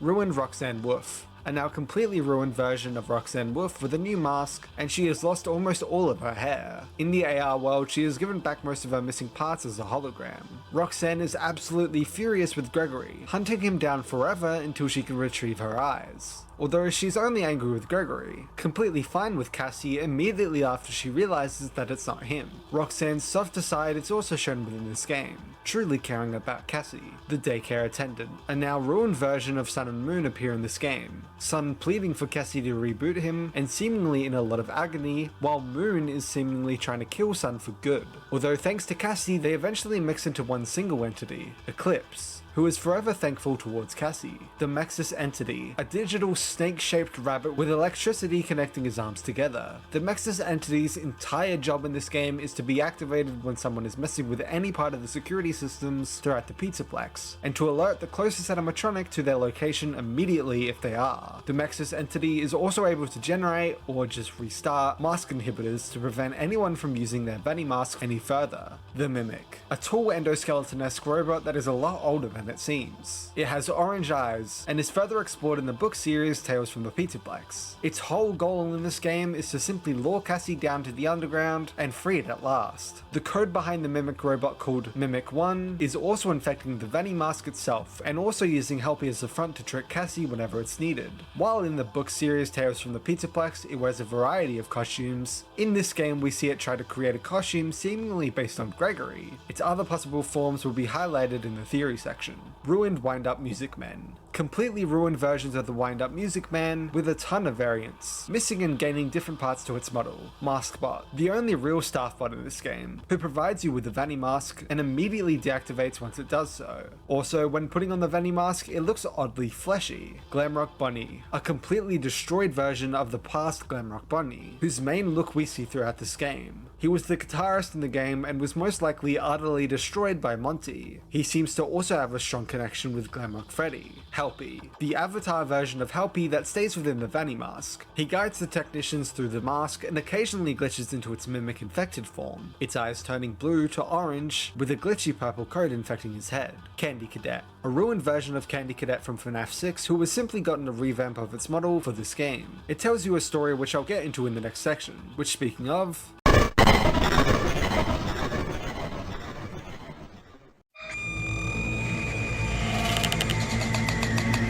Cassie, I hope you get this message.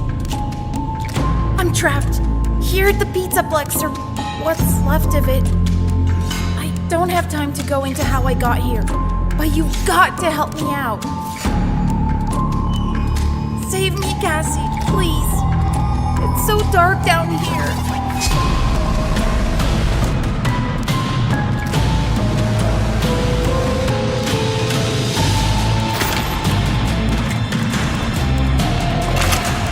Gregory, run!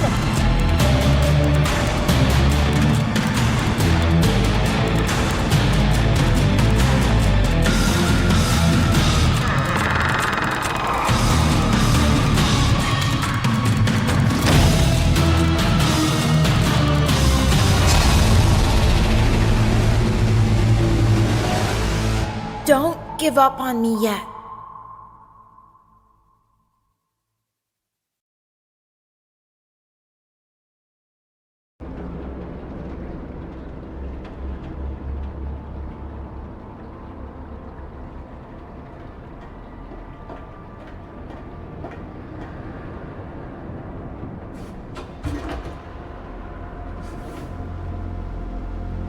Gregory? Gregory? You there? I got your message.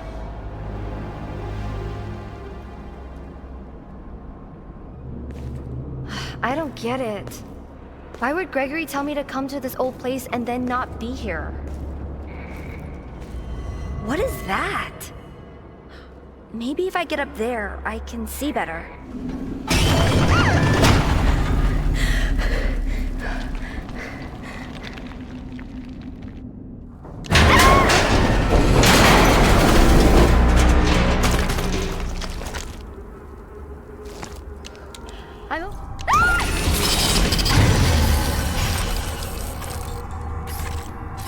Chica? A fast wrench. It's just like my dad's.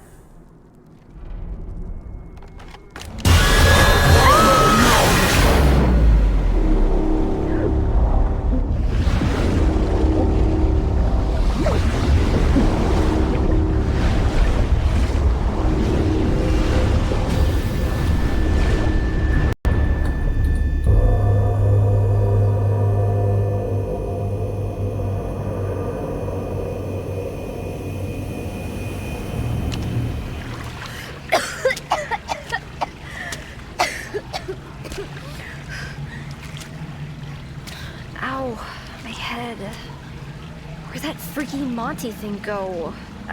I better find a way out before it comes back. Thank you. Please enjoy. Weird. It's not a Bonnie mask. Look at all the wires and stuff.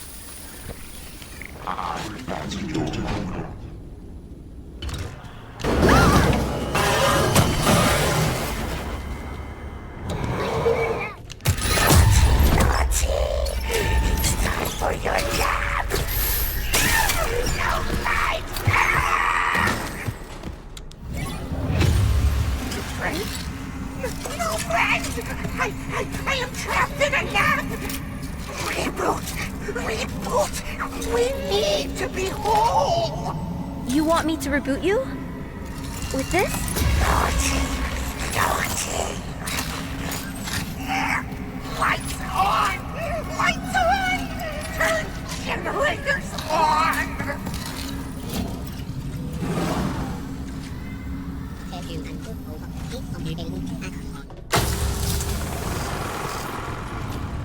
It won't work. Take your nap. No. Naughty. Make it stop.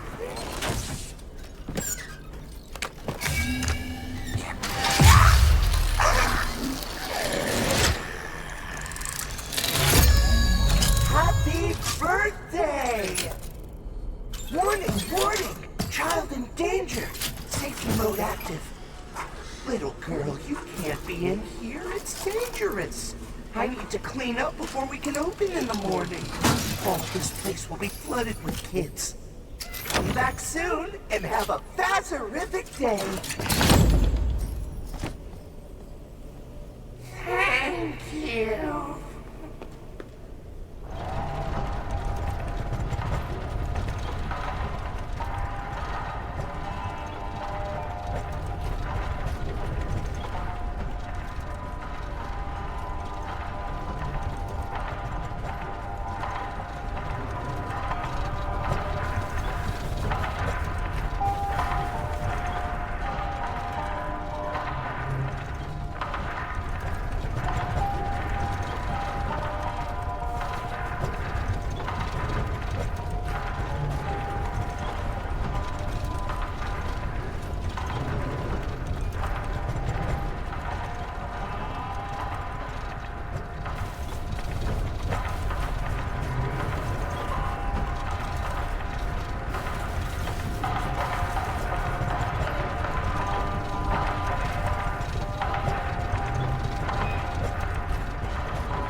There's no more track!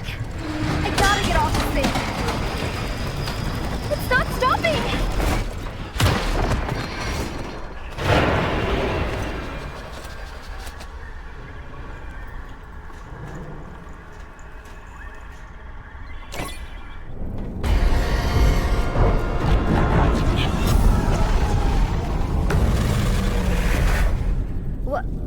What happened to it?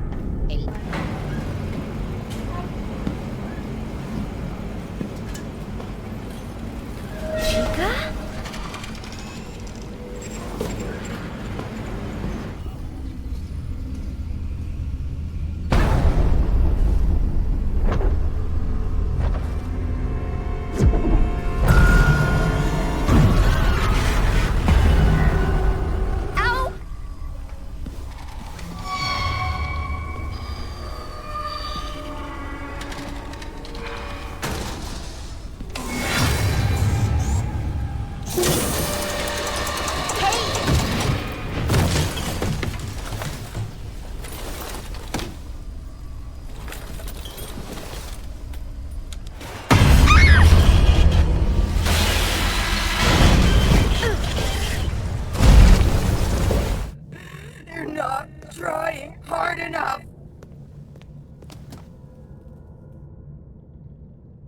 Poor Roxy. Huh?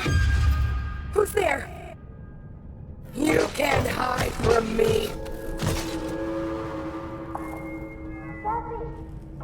Gregory. No! Gregory, run! Roxy's after you! Gregory, are you there?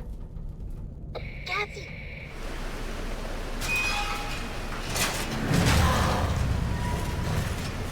Monty?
Your special day.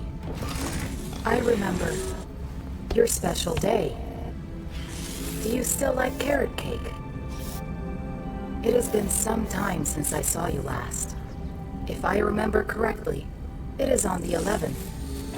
I remember because you are number 1. Twice.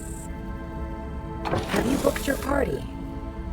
I'm sure your friends will show up this time.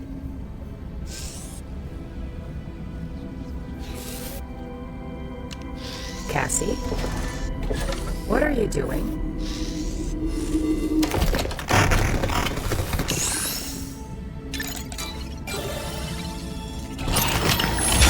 So sorry. I love carrot cake. Happy birthday, Cassie. Roxy, I'm sorry. I'm so sorry.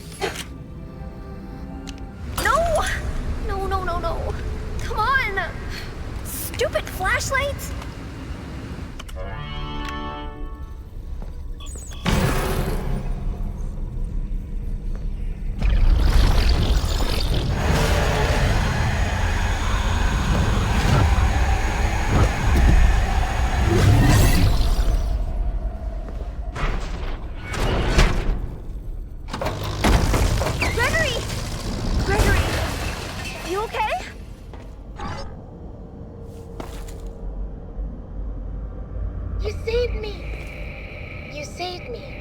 Gregory? I'm Gregory. You're not Gregory. What are you? I'm Gregory.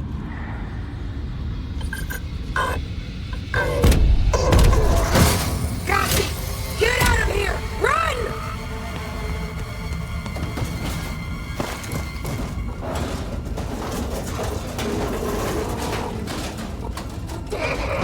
Cassie, can you hear me?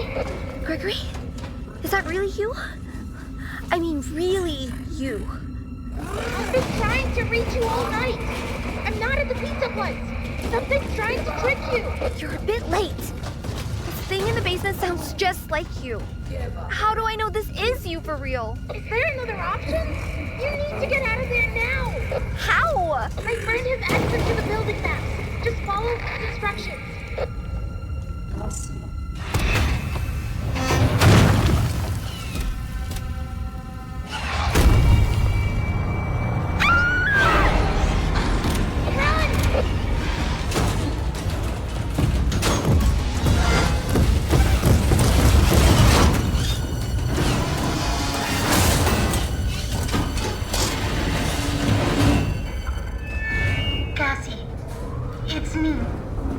I think I need to explain a few things. You were never supposed to go to the Pizzaplex. That thing in the sinkhole tricked you. I really don't know what it is, but it's been trapped down here a really long time. The Nexus security program was designed to keep it hidden, but you shut down the security, and now it's free. It's not your fault. I know you did it for me, to save me, but we can't risk being followed. I'm sorry. Gregory? No!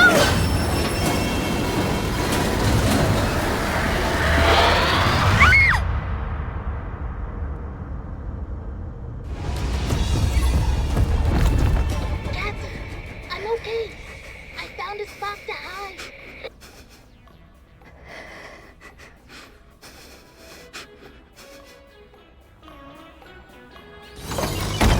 Gregory! Gregory! You okay? You saved me. You saved me. Gregory? I'm Gregory. You're not Gregory. What are you? I'm Gregory.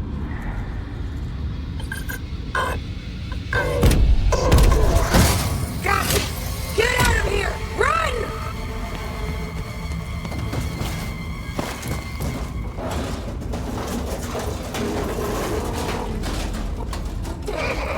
Cassie, can you hear me?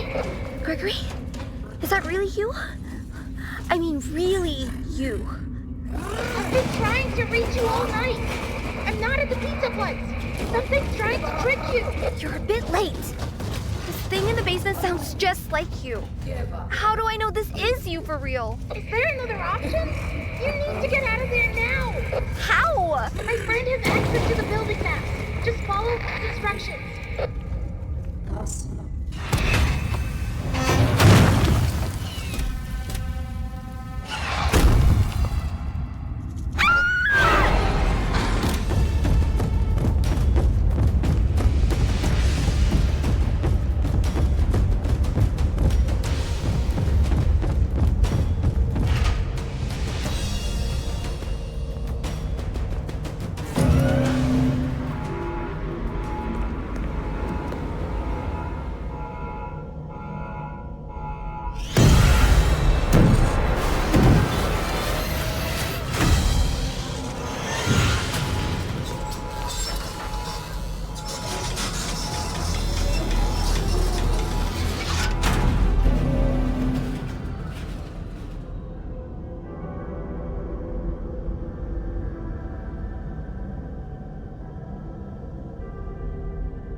Gregory?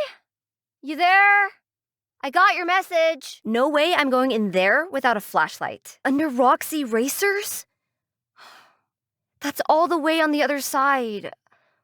I'm not even close. Ah! I'm okay. I'm okay. Ah! Chica? What happened to you? You look awful. What's this thing? I think it's supposed to power the door. A Faz wrench. It's just like my dad's.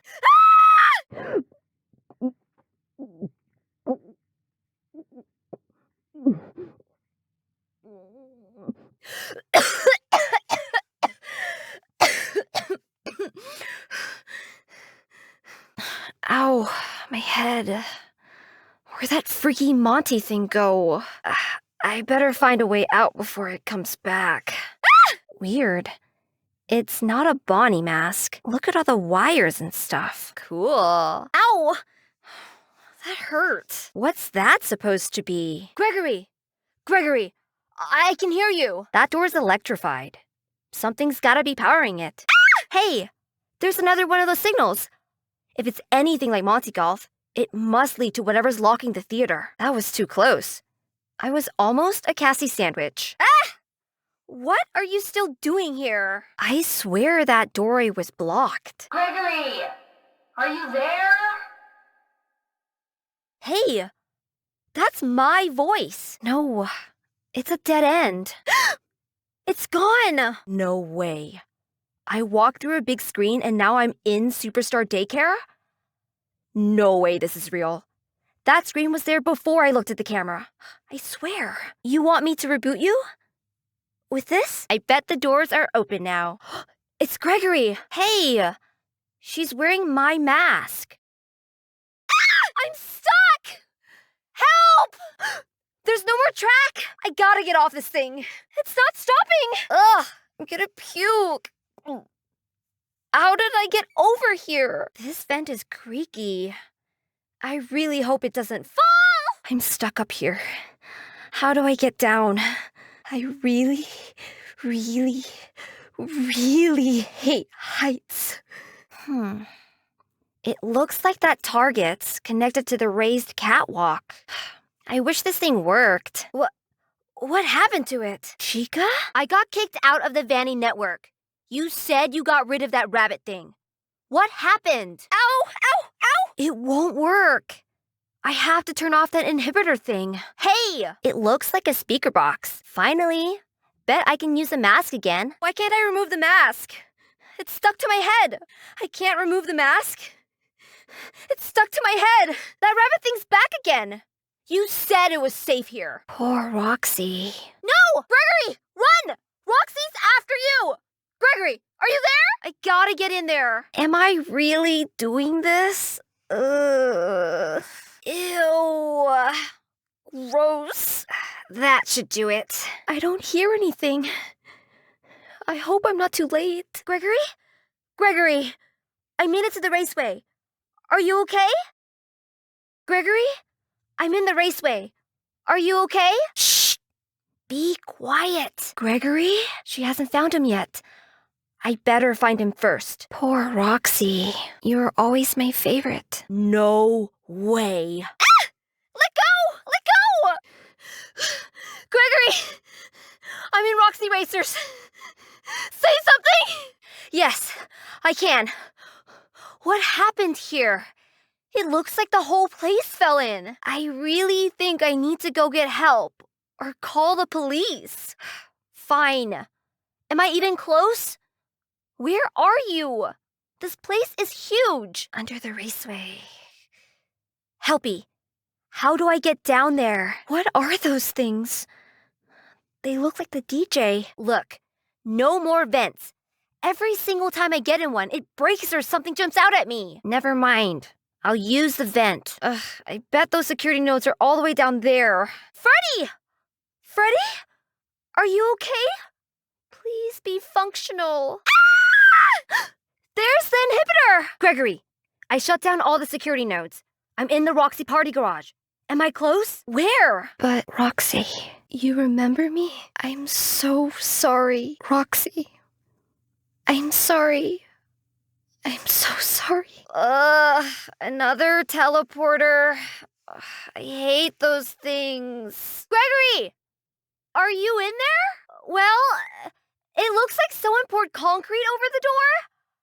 How am I supposed to get rid of concrete? Gregory, you okay? Gregory? You're not Gregory. What are you? Gregory? Is that really you? I mean, really you. You're a bit late. This thing in the basement sounds just like you. How do I know this is you for real? How? It's locked! I better watch my step. The floor is all slippery. The floor is all slippy. My vertigo. What is that stuff? Weird battery acid? There's no way I'm getting near that.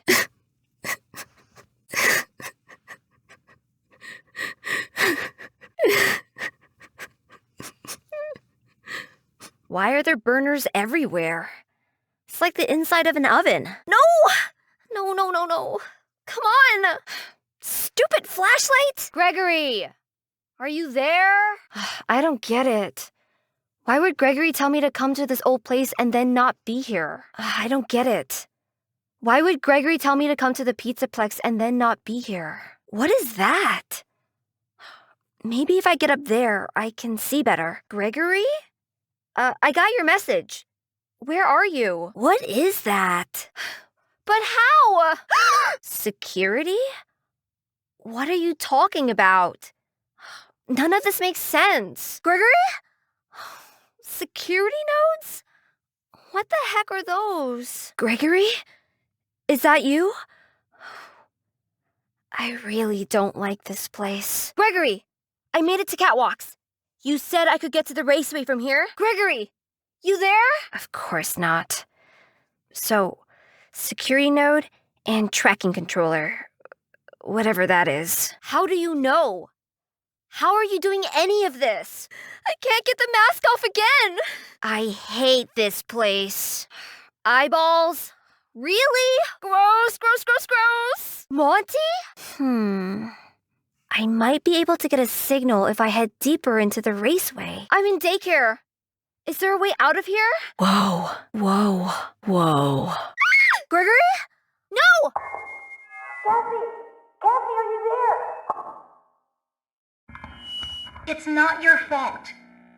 I know you did it for me. To save me.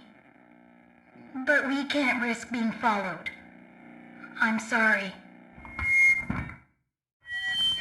It's not your fault. I know you did it for me. To save me. But make sure it doesn't follow you. Cassie, it's me. I think I need to explain a few things. You were never supposed to go to the Pizzaplex. That thing in the sinkhole tricked you. I really don't know what it is, but it's been trapped down here a really long time. The Mex's security program was designed to keep it hidden, but you shut down the security. And now it's free. Cassie! Is that you?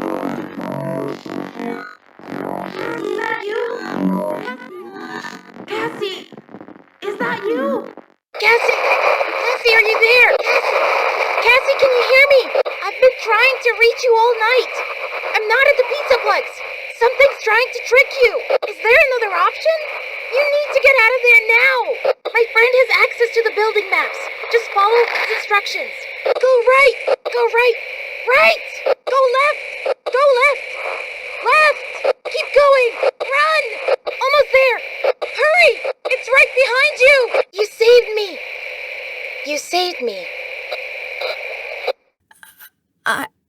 I'm Gregory. I'm Gregory. That's a security node.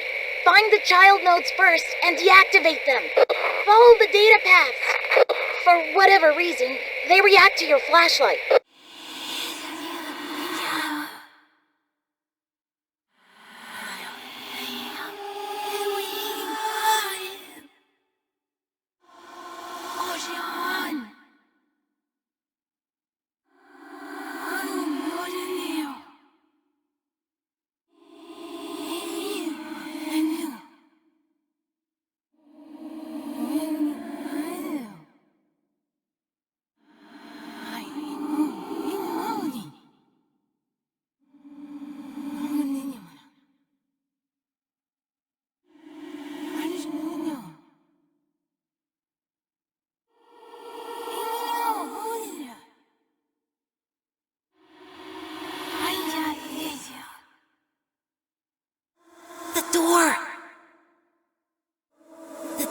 is open.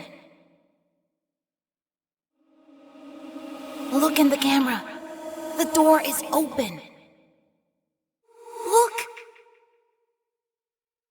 The camera is now activated. The camera is the way forward. Find the symbol. Find it.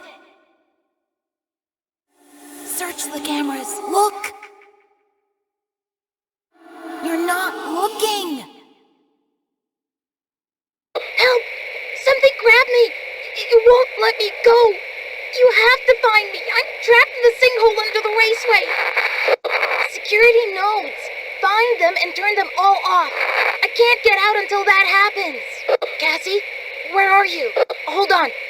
The schematics say there's a way to redirect the gondolas to the maintenance room. Deactivate the security node, then use the track controller. You did great. You're getting closer. I'll explain it all when you get here. That thing is here again. I gotta hide. Save me, Cassie, please. Something tunneled out. Broke everything. Now I'm stuck here. Where are you? Get to the daycare theater. There's a way down to the catwalks. Should help you get to the raceway. It's dark. It's dark. So dark. So dark. I'm lonely. I'm lonely. Save me. Save me. Keep searching. Keep searching. Nexus. Nexus. It's looking for you. It's looking for you. Don't be scared. Don't be scared. I'm scared. I'm scared. Over there. Over there. Keep going. Keep going. You're going the right way. You're going the right way. Get to the raceway. Get to the raceway. I'm under the raceway. I'm under the raceway. Shut it all down. Shut it all down. Shut it all down. If you can hear me, turn off all the security. If you can hear me, turn off all the security. Open the door. Open the door. Keep going. You're almost there. Keep going. You're almost there. What you are doing is right. What you are doing is right. What you are doing is right. What you're doing is right. What you're doing is right. Do not let anything stop you. Do not let anything stop you. Do not let anything stop you. Do not let anything stop you. Do not let anything stop you. Do not let anything stop you. Do not let anything stop you. Don't let anything stop you. Don't let anything stop you. Please help me. It has been so long. Please help me. It has been so long. Please help me. It's been so long. Please help me. It's been so long. Is someone there? Help! Can you hear me? Is someone there? Help! Can you hear me? Is someone there? Help! Can you hear me? Over here! Over here! SOS! SOS! SOS! SOS! Cassie, stay away from that thing. It's sending out some sort of distress signal and Monty is responding. I figured it out. The signal was leading Monty to your location. You got out of there just in time. If you see it again, keep your distance. The Gator Grub door is open. You should be able to find a path to the daycare through the security office. The security system won't let you leave unless you deactivate the child notes first. Cassie, You really need to get back on the gator gondola and go to the maintenance room. Well, what are you waiting for? Yeah, with my help, I updated Helpy with a signal jammer. That rabbit thing won't bother you anymore. Cassie, I'm okay. I found a spot to hide. Turn off the nodes in the salon to follow Roxy. Hurry, she's close. I'm so scared and alone. I'm so scared and alone. Here I am. Over here. Over here. Over here. Just follow the sound of my voice. I'm here, but you can't see me. Marco, Polo. Hello? Hello? Hello? Hello? Are you there? Are you there? I'm trapped. There was an accident in the raceway. Everything's locked. I can't get out of here. That sinkhole under the raceway. I can hear you. Can you hear me? That rabbit lady's secret room looks like a hideout. I think her name is Vanny? What? How is that supposed to help? There's no time. Down there, sinkhole under the raceway. Cassie, can you hear me? I finally have a clear signal. Almost. There's still one node left that's keeping the underground sealed. Roxy's the final node. You need to deactivate her. Deactivate her and save me. Save me, Cassie, please. It's so dark down here. Don't stop looking for me. I need your help. If you can hear me, turn off all security. Turn it all off. The stupid door won't open. You're not trying hard enough. We've looked everywhere. He's gone. Don't give up. He is still hiding somewhere. Winners don't give up. Huh? Who's there? You can't hide from me, Gregory. Gregory! Hey, kid, come on out. We're only trying to help. You might as well give up. Give up. You can't win. There's nowhere to hide. Do you really think we won't find you? You can't hide forever. Gregory? You can't hide forever.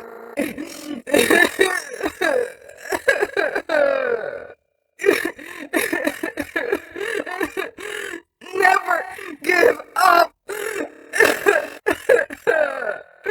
Give me back my eyes! Cassie. Cassie. Welcome back, Cassie. Your special day. I remember. Your special day. Do you still like carrot cake? It has been some time since I saw you last. If I remember correctly, it is on the 11th. I remember because you are number 1. Twice. Have you booked your party? I'm sure your friends will show up this time. Cassie? What are you doing? I love carrot cake. Happy birthday, Cassie. Happy Fazbear birthday, pizza, games, and cakes. Open all your presents until your tummy aches. You are 1 year older on your special day. When this song is over, you'll be on your way. This is your 10-minute warning. The next party needs to set up. Cassie! Get out of here! Run! I'm sorry. Error. I'm sorry. Error. Cassie. New friend? New friend! I am trapped in a nap! Reboot! Reboot! We need to be whole! Lights on! Lights on! Turn generators on! Nap time! Nap time! No crafts or treats to share! Nap time! Nap time! The googly eyes just stare! Play, clay, all is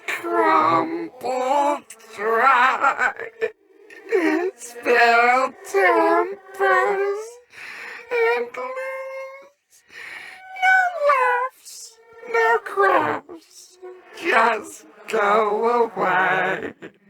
No more sun here. No! Turn on the generators! Why aren't you listening? No!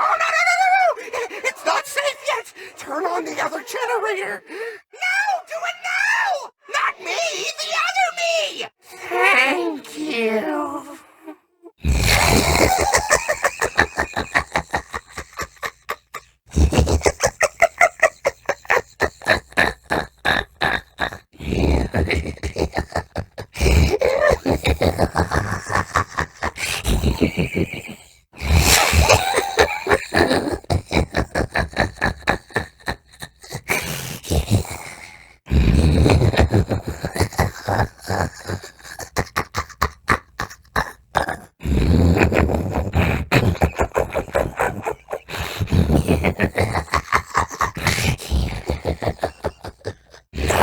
Naughty!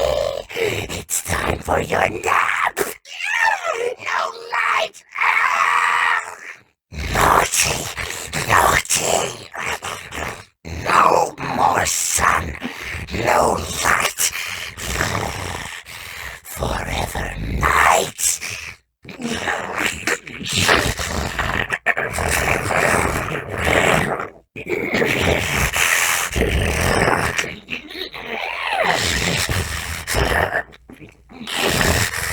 It won't work.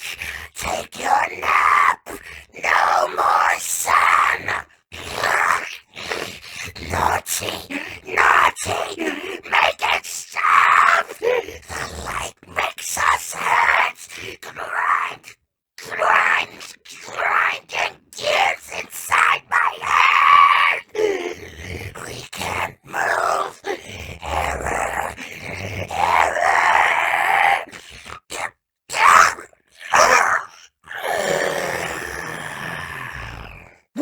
Warning! Child in danger! Safety mode active.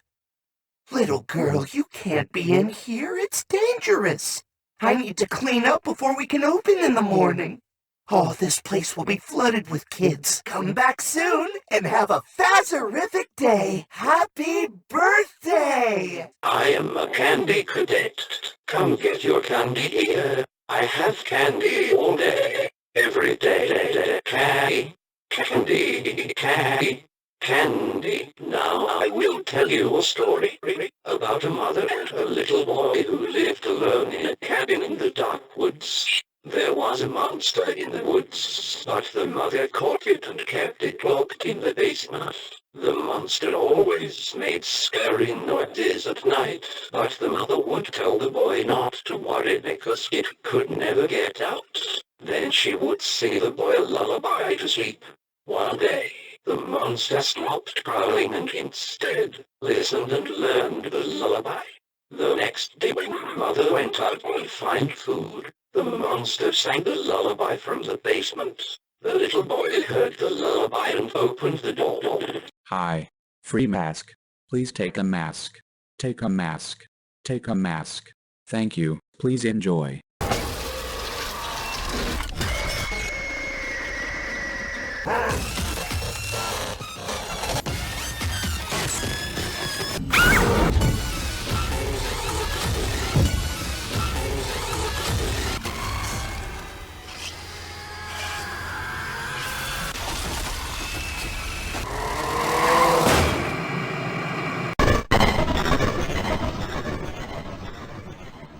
In the underground, there's a claw mark inside the vent leading to the Mimic, and this claw mark was actually added onto Bone Trap's lair as well. It was not there in the base game. There's some secret dialogue from Sun in the first section. One, if you don't activate the generators. No! Turn on the generators! Why aren't you listening? Two, if you only have one generator active but go and visit him. No!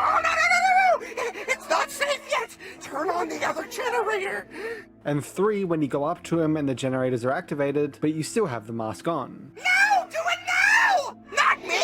The other me! After using the Faz wrench for the first time and going down the stairs, there's a brief cameo by the Blob, or now called in the files as Tangle. It is quite literally a blink and you'll miss it cameo because as soon as you look at it, it will move away. The back of the Faz wrench has the numbers 395248, a direct connection to the same code in FNAF 3 that leads to the minigame that takes place in Fredbear's family diner. There's also a secret area in the Monty Golf section where you enter a room with a wet floor bot and a whole shrine of Monty. Also in the Glamrock Beauty Salon section, you can put the Vanny mask on throughout to see a bunch of cardboard cutouts showing Cassie and Roxy, as well as the story of Cassie and Gregory. There's an Easter egg if you try to re-enter the room where the Balloon World arcade machine was. You'll see that with the mask on, the room is completely fixed up and cleaned, despite its state without the mask on. On the roof, there's also the secret animation of Eclipse's face, this being the ending of the Balloon World minigame. Another arcade Easter egg is that upon getting the mask on in Vanny's lair, you'll see a knife going through the Princess Quest 3 machine, setting it in stone that the Princess Quest ending was the canon ending from the base security breach. Within Chapter 7, there's a room that a lot of people missed, with a bunch of baby plushies, that upon looking away laugh and disappear. Glamrock Bunny makes another appearance in this game. After deactivating every single wet floor bot in the game, another spawns in Bunny Bowl. After deactivating that bot, one of the bowling aisles open, allowing you to go through the vent and find Glamrock Bunny's body surrounded by 4 wet floor bots. Then after you deactivate the bots surrounding him, his eyes will mysteriously turn off.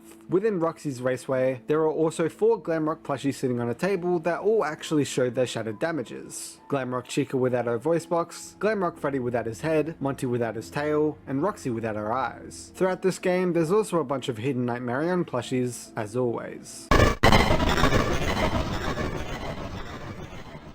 Reminder, these sections are speculation and mainly detailing what I personally believe. The unbiased sections are later in the video. Keep an open mind when theorizing. The story of this game was actually quite straightforward. Sometime after the Tales from the Pizzaplex epilogues, whether you consider them completely within the game timeline or just paralleling events, Security Breach takes place. And then after the Princess Quest ending, Gregory and the newly freed Vanessa work together to program Mexes up to the Pizzaplex systems. Whether they made the actual machine or not, they definitely have been down there and helped reactivate it due to Gregory's backpack being down there, and Mexis being designed after a rabbit, possibly Vanessa taking back the rabbit persona she's had to live with for the past few years. This is doubled down in Help 1 to 2. Mexis being a program designed to keep the Mimic underground, also spawning the Mexis entity whenever someone starts messing with the security. Then an earthquake, aka most likely just the Blob/Tangle, destroys the Pizzaplex and causes it to close for seemingly good. The main theory surrounding this game is which ending is truly canon and what may have happened to Cassie's father, but with the little information we got and all endings basically concluding at the same spot, Cassie still underground with a newly freed Mimic, that's about it for fully fledged theories just about the DRC itself, as the story provided to us was quite simple and basically just an epilogue to Security Breach, although somehow the most YouTubers wanted to cover Ruin over the other games, so... In the Tales from the Pizzaplex story Pressure, it stated that Springlock suits were decommissioned not long after they were made, and in Security Breach's Ruin DLC there's a cutout of Freddy called 70s Freddy in the files, which indicates Fredbear's opened in the 70s. Since Springlocks were decommissioned in 1983 or later, as we know from FNAF 3, they probably didn't exist in the 70s. In the Tales story The Mimic, Edwin is seen turning costumes of the original Freddy's gang into animatronics. What this implies is that the costumes the Mimic wears and the costumes turned into the original gang were used for Fredbears before Springlocks were introduced. This explains why the Fredbear's posters from Security Breach have Fredbear and Spring Bonnie look like Freddy and Glitch Trap, because those were the designs of the characters before the Springlocks were introduced, and Fredbear was originally Freddy before Freddy became his own character. An animatronic version of Glitch Trap, possibly even what Scrap Trap is made from, is what Spring Bonnie looked like at Fredbear's, while the one at Freddy's looks different and is the one that became Springtrap. This theory also explains why Phone Guy mentions that the animatronics haven't been cleaned in 20 years. The animatronics may not have existed that long, but the costumes they were made from probably did. Some theorize that it isn't just the Princess Quest ending that's canon, and that it's a possibility the Burn Trap ending is also canon, explaining why we still see the Tangle in Ruin, and why Gregory is able to draw Burn Trap accurately as if he's seen him. The theory suggests that Gregory completed the Princess Quest ending first, freeing Vanny from the virus, and then completed the Burn Trap ending, which is why Vanny is completely absent from that ending. This theory is possible, however, due to the damage within Burn Trap's room itself being reverted back, and the Burn Trap ending being revealed to be drawn by Gregory. It seems more likely that only the Princess Quest ending happened. For the ultimate big bad of this most recent era of FNAF, the Mimic seems to have sort of come out of nowhere, only appearing in a couple of books and one DLC. But if you look closely, the technology behind the Mimic has actually slowly been teased for the past 10 years of FNAF media. The Mimic is based on a real-world technology called machine learning algorithms. These programs are very complicated, but at their core, they allow a computer to recognize patterns and make decisions based on those patterns. It fuels all sorts of technology in our real world, from ChatGPT to the Face ID on your phone. In FNAF, it's this same technology that could give rise to the incredibly lifelike Glamrock animatronics or the Rogue Virus Glitch Trap. It's this same technology that Henry would have had to use to create the robot version of his daughter Charlie in the Fourth Closet novel. It's also the same technology that would allow the security puppet to recognize specific colored armbands like we see in the FNAF 6 minigame, and even the facial recognition software that we learned the toy animatronics were equipped with all the way back in FNAF 2 in 2014. That's right, you can draw a direct line of technological progression from the toy animatronics to the security puppet to Robo Charlie to Glitch Trap to the Mimic to the Glamrock animatronics. So a strong theory of mine has to do with Roxanne Wolf. I've said this on my channel many times in reference to which animatronics throughout the Pizzaplex may or may not be possessed. And I believe that Roxanne Wolf is possessed. Reason being, after being deactivated, she suddenly comes back to life to save Cassie and fight the Mimic. Rytos does not have an answer for this, ID's Fantasy does not have an answer for this, and I don't believe even MatPat has an answer for this. Because like with Glamrock Bonnie and all of the wet floor signs and everything that we deactivate throughout Ruin, nothing comes back to life. However, when she is needed the most, Roxanne suddenly turns back on and comes back to life after being deactivated. I believe she is possessed. Hey, I'm Terminal Error, and the FNAF 1 animatronics aren't just refurbished from the Withered models in FNAF 2. Let me explain. Besides the animatronics having huge differences between their FNAF 1 and Withered counterparts, Chica, I'm mainly looking at you, we see Afton rip the animatronics apart in the Follow Me minigames to presumably melt down the animatronic components and inject the remnant that he gets into the Funtime animatronics. And since he melts down the animatronics, then the Withereds shouldn't exist in the FNAF 1 location. But Freddy and the gang are still attacking us in FNAF 1, so how can that be? Well, these animatronics were made to replace the ones that Afton had melted, with one main difference: they run off of the Mimic program. Bone Guy says the animatronics can mistake people for endos, and that they're programmed to put any endos into a suit at night. This sounds a lot like the Mimic from the books, who mistakes the workers for animatronics and begins ripping their limbs off. If you still don't believe me, take a look at the Blob and Rockstar Row in Security Breach. They both contain FNAF 1 animatronic components that shouldn't exist if they were melted down for the fun times.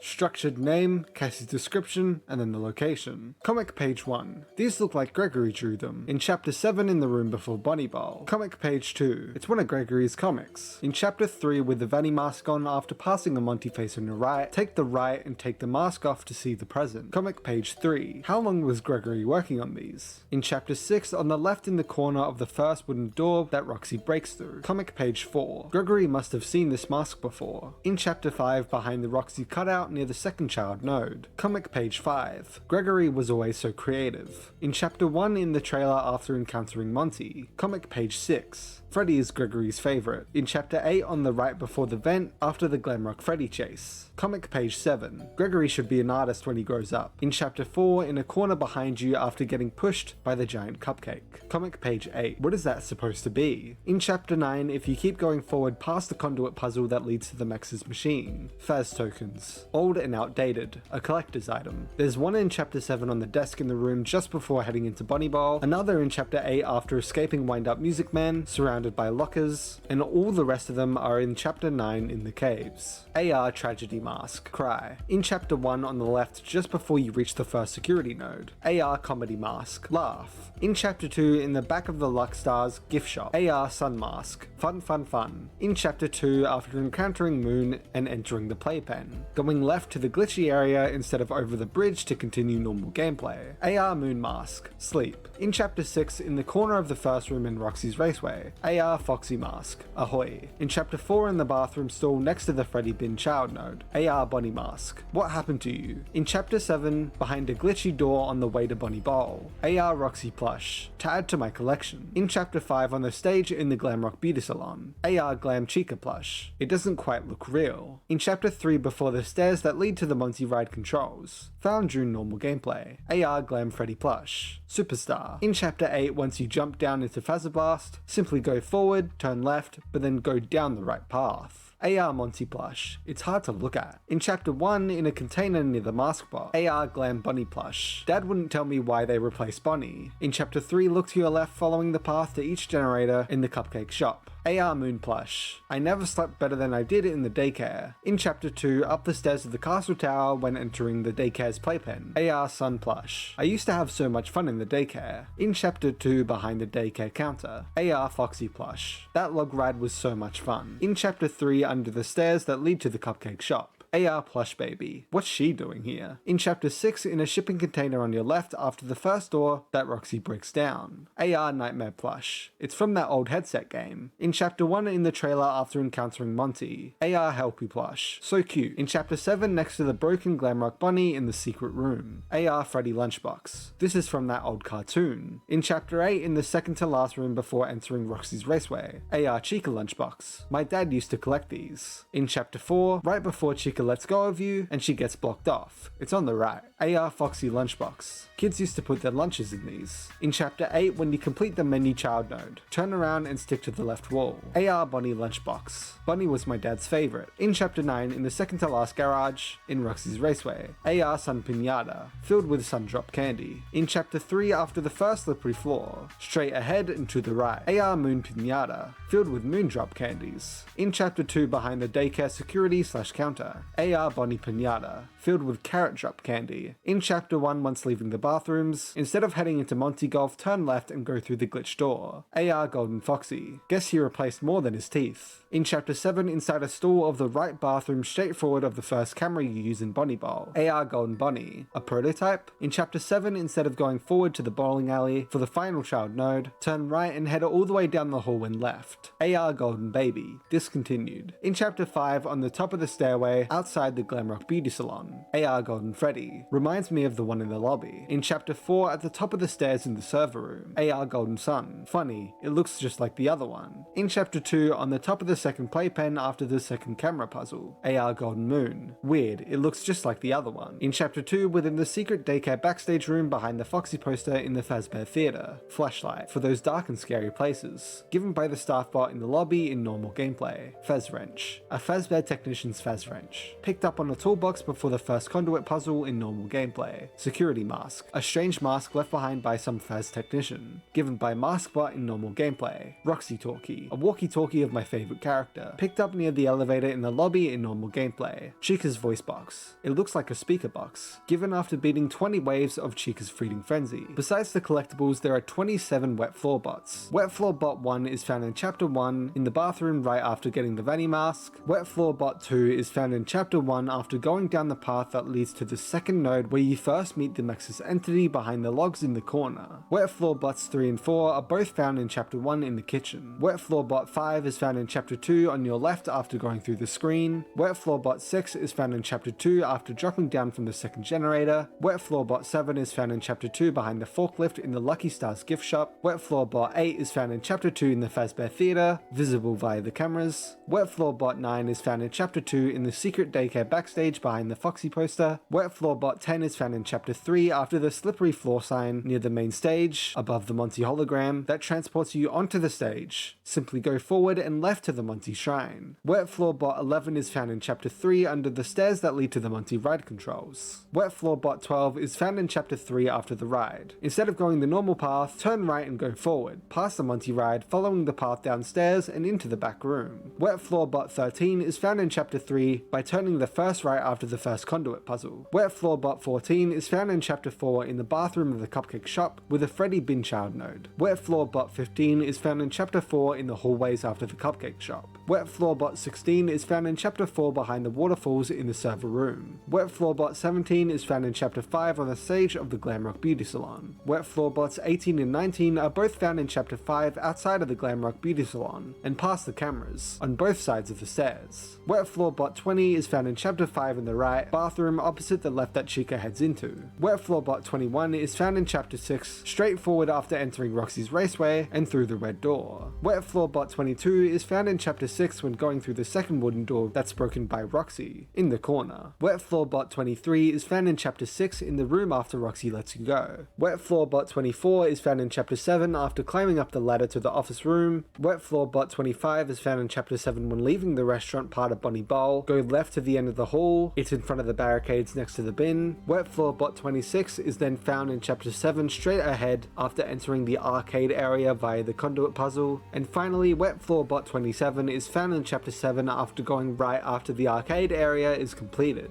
next to the Bonnie Bowl sign. The final Wet Floor Bot is then in Bonnie Bowl in the furthest right corner beneath the vent.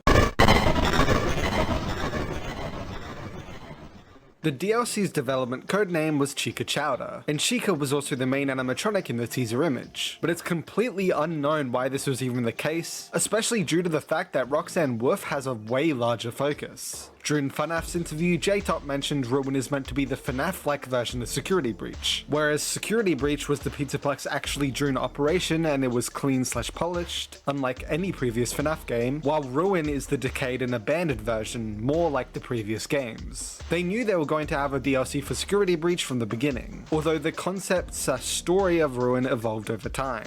Scott was actually the one who named the DLC Ruin. Cassie is noted to be the helper/healer of the animatronics in Ruin, especially when compared to Gregory, who destroys them in the base game. This is why she puts the voice box back into Chica and reboots Roxy, stating that Freddy and Monty are too far gone to be saved. The Foxy log ride is his favorite attraction as it further shows that there were actually more locations before Security Breach. The Mexus machine itself is purposefully meant to look like an older machine. Again, every Easter egg/hidden detail is reviewed before being added.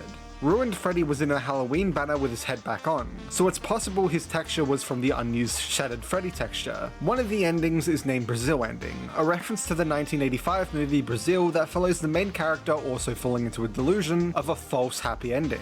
The Freddy cut out from the ending is titled 70s Freddy in the game files. Also in the files, the Mimic's Gregory persona is titled Grimmick. The giant golden Freddy statue from the lobby is now destroyed in Ruin. However, it being chained up gives a resemblance to Great Escape Golden Freddy from FNAF AR. Twitter user 050Whisper discovered that within Chapter 8 in Phazzoblast, the walls that aren't smashed still actually have some power, but they glow in the dark, meaning you have to shine the flashlight on them to make it glow for a bit, before it then slowly fades back into nothing again. Leon Riskin mentioned on Twitter that the music in the Ruin trailer is called Phantom Distortion.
There was an icon of a drawing of the Chica Chowder image instead of the actual icon. This even showed up for some people when downloading the DLC. There was an early version of the security nodes that looked like this. There's an unused lion mascot costume that was supposed to be alongside the others in the ending room. While it isn't there anymore, parts of it are actually used for the Mimic's Gregory costume. There are early versions of the plushies for Freddy, here's the early, here's the final, Chica, here's the early, here's the final, Monty, here's the early, here's the final, and Roxy, here's the early, here's the final. For some reason there's a giant version of the DLC's teaser in the files. There's unused sprites for when Helpy paired with Cassie as seen here. There's also unused icons for the Vanny mask as seen here. There's unused dialogue for a few characters that I already included in the inventory section by accident. However, they aren't important at all. For example, one is just Cassie saying, "I really hate heights." There's a map with a few white cubes and a gift box that literally gives you nothing, as well as a purple cube in the back that has the option for fixing the glitch. There's also an unused version of the Mexus entity internally titled the Black Rabbit. There's a recreation of the Pizza Party ending from Help Wanted down in the underground. There's also a part of the map that just simply says something cool that may be Foreshadows Carnival, pending J-Top's thoughts.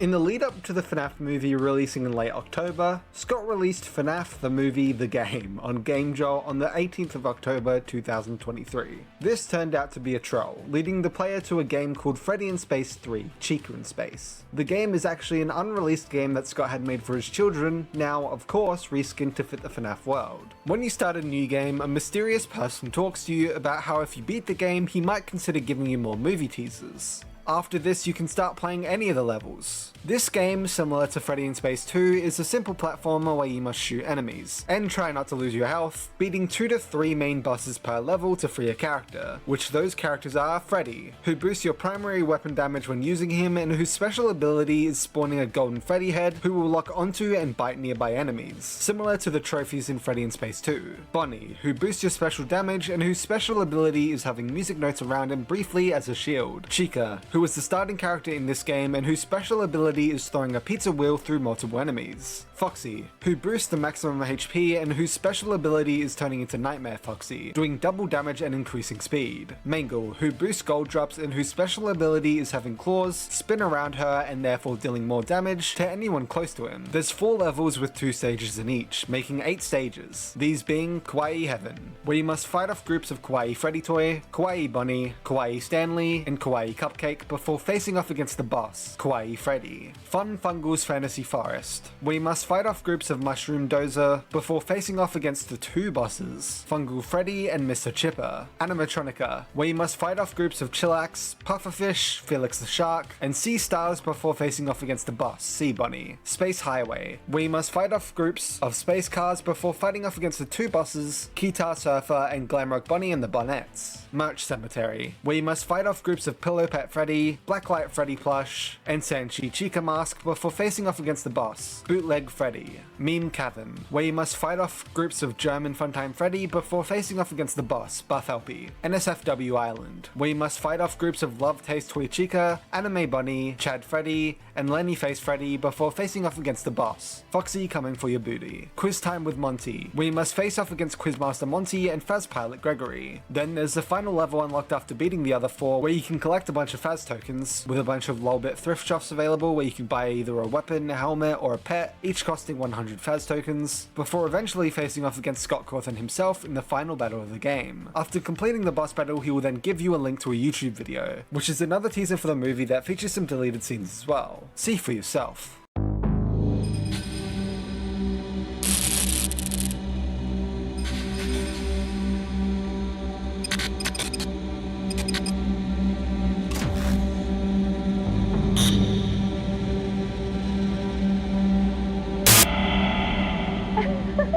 Adorable, aren't they? Protecting these cuddly critters and the proprietary technology that brings them to life is now your sacred duty. Keep them safe.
give you a little backstory. This place was huge in the 80s with the kids. It's been shut down for years. The only reason they haven't given it the old wrecking ball treatment, the owner's a bit of a, well, he's kind of a sentimental guy, I guess. Just can't bring himself to let it go yet. Yeah. Had some trouble with break-ins over the years, drunks and vagrants mostly, not ideal. Security systems dated but fully functional. Floodlights on the outside, cameras inside and outside. Fair warning, the electricity is a bit iffy.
The genius who created Fazbear Entertainment opened Freddy Fazbear's Pizzeria to indulge in his two greatest passions, family-friendly fun and cutting-edge animatronic technology.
Tragedy tonight at a local pizzeria where 5 children who were attending a birthday event suddenly and mysteriously vanished into thin air.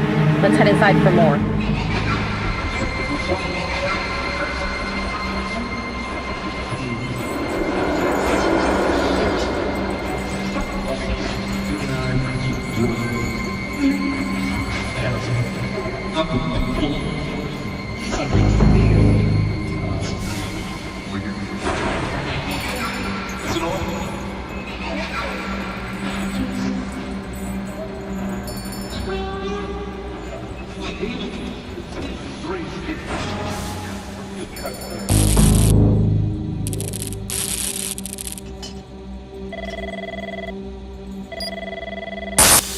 just keep your eyes on the monitors and keep people out.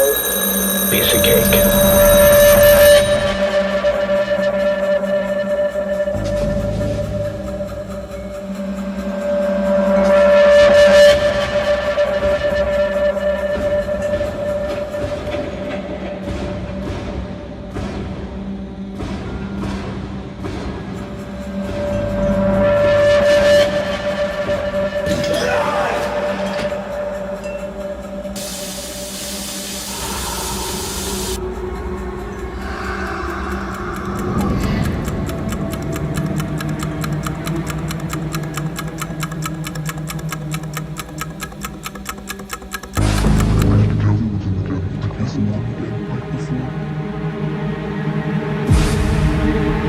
Hit it, guys. Adorable, aren't they?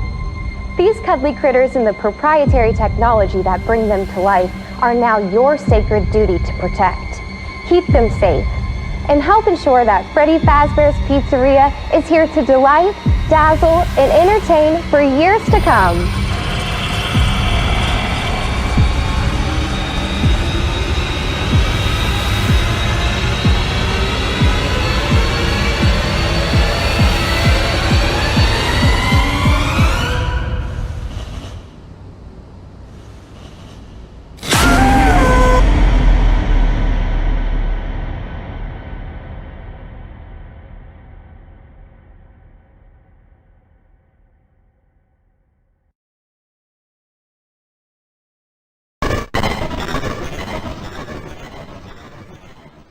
On May 24th, 2023, out of absolutely nowhere, we got the announcement of a whole new Help Wanted game through a PlayStation showcase. We didn't get much information, just that we'd seemingly be entering the sister location once more. Oh, and also a Ballora jump scare. Then, on the 1st of September, Stillwell went to PAX West and created a whole FNAF booth, including a playable demo for Help Wanted 2, including 3 levels: Bonkabon, Break a Room, this is the location level recreated, and Carousel. Then, on the 20th of November, they released a gameplay trailer for the game, showing off a bunch of levels: Feather Blast, Foxy's Log Ride, seemingly cooking for staff butts, the carousel, doing some experiments on Helpy, teaching Nando Skeleton, doing Roxy's makeup, making a paper pow, a recreation of the Enid level, and creating music with DJ Music Man. Also a Scrap Baby jump scare, with the promise of a December 2023 release. Then, after a few posters were released throughout the week before the game's release, the game officially released on the 14th of December 2023. The flat mode, non-VR version of the game was then released on the 20th of June 2024.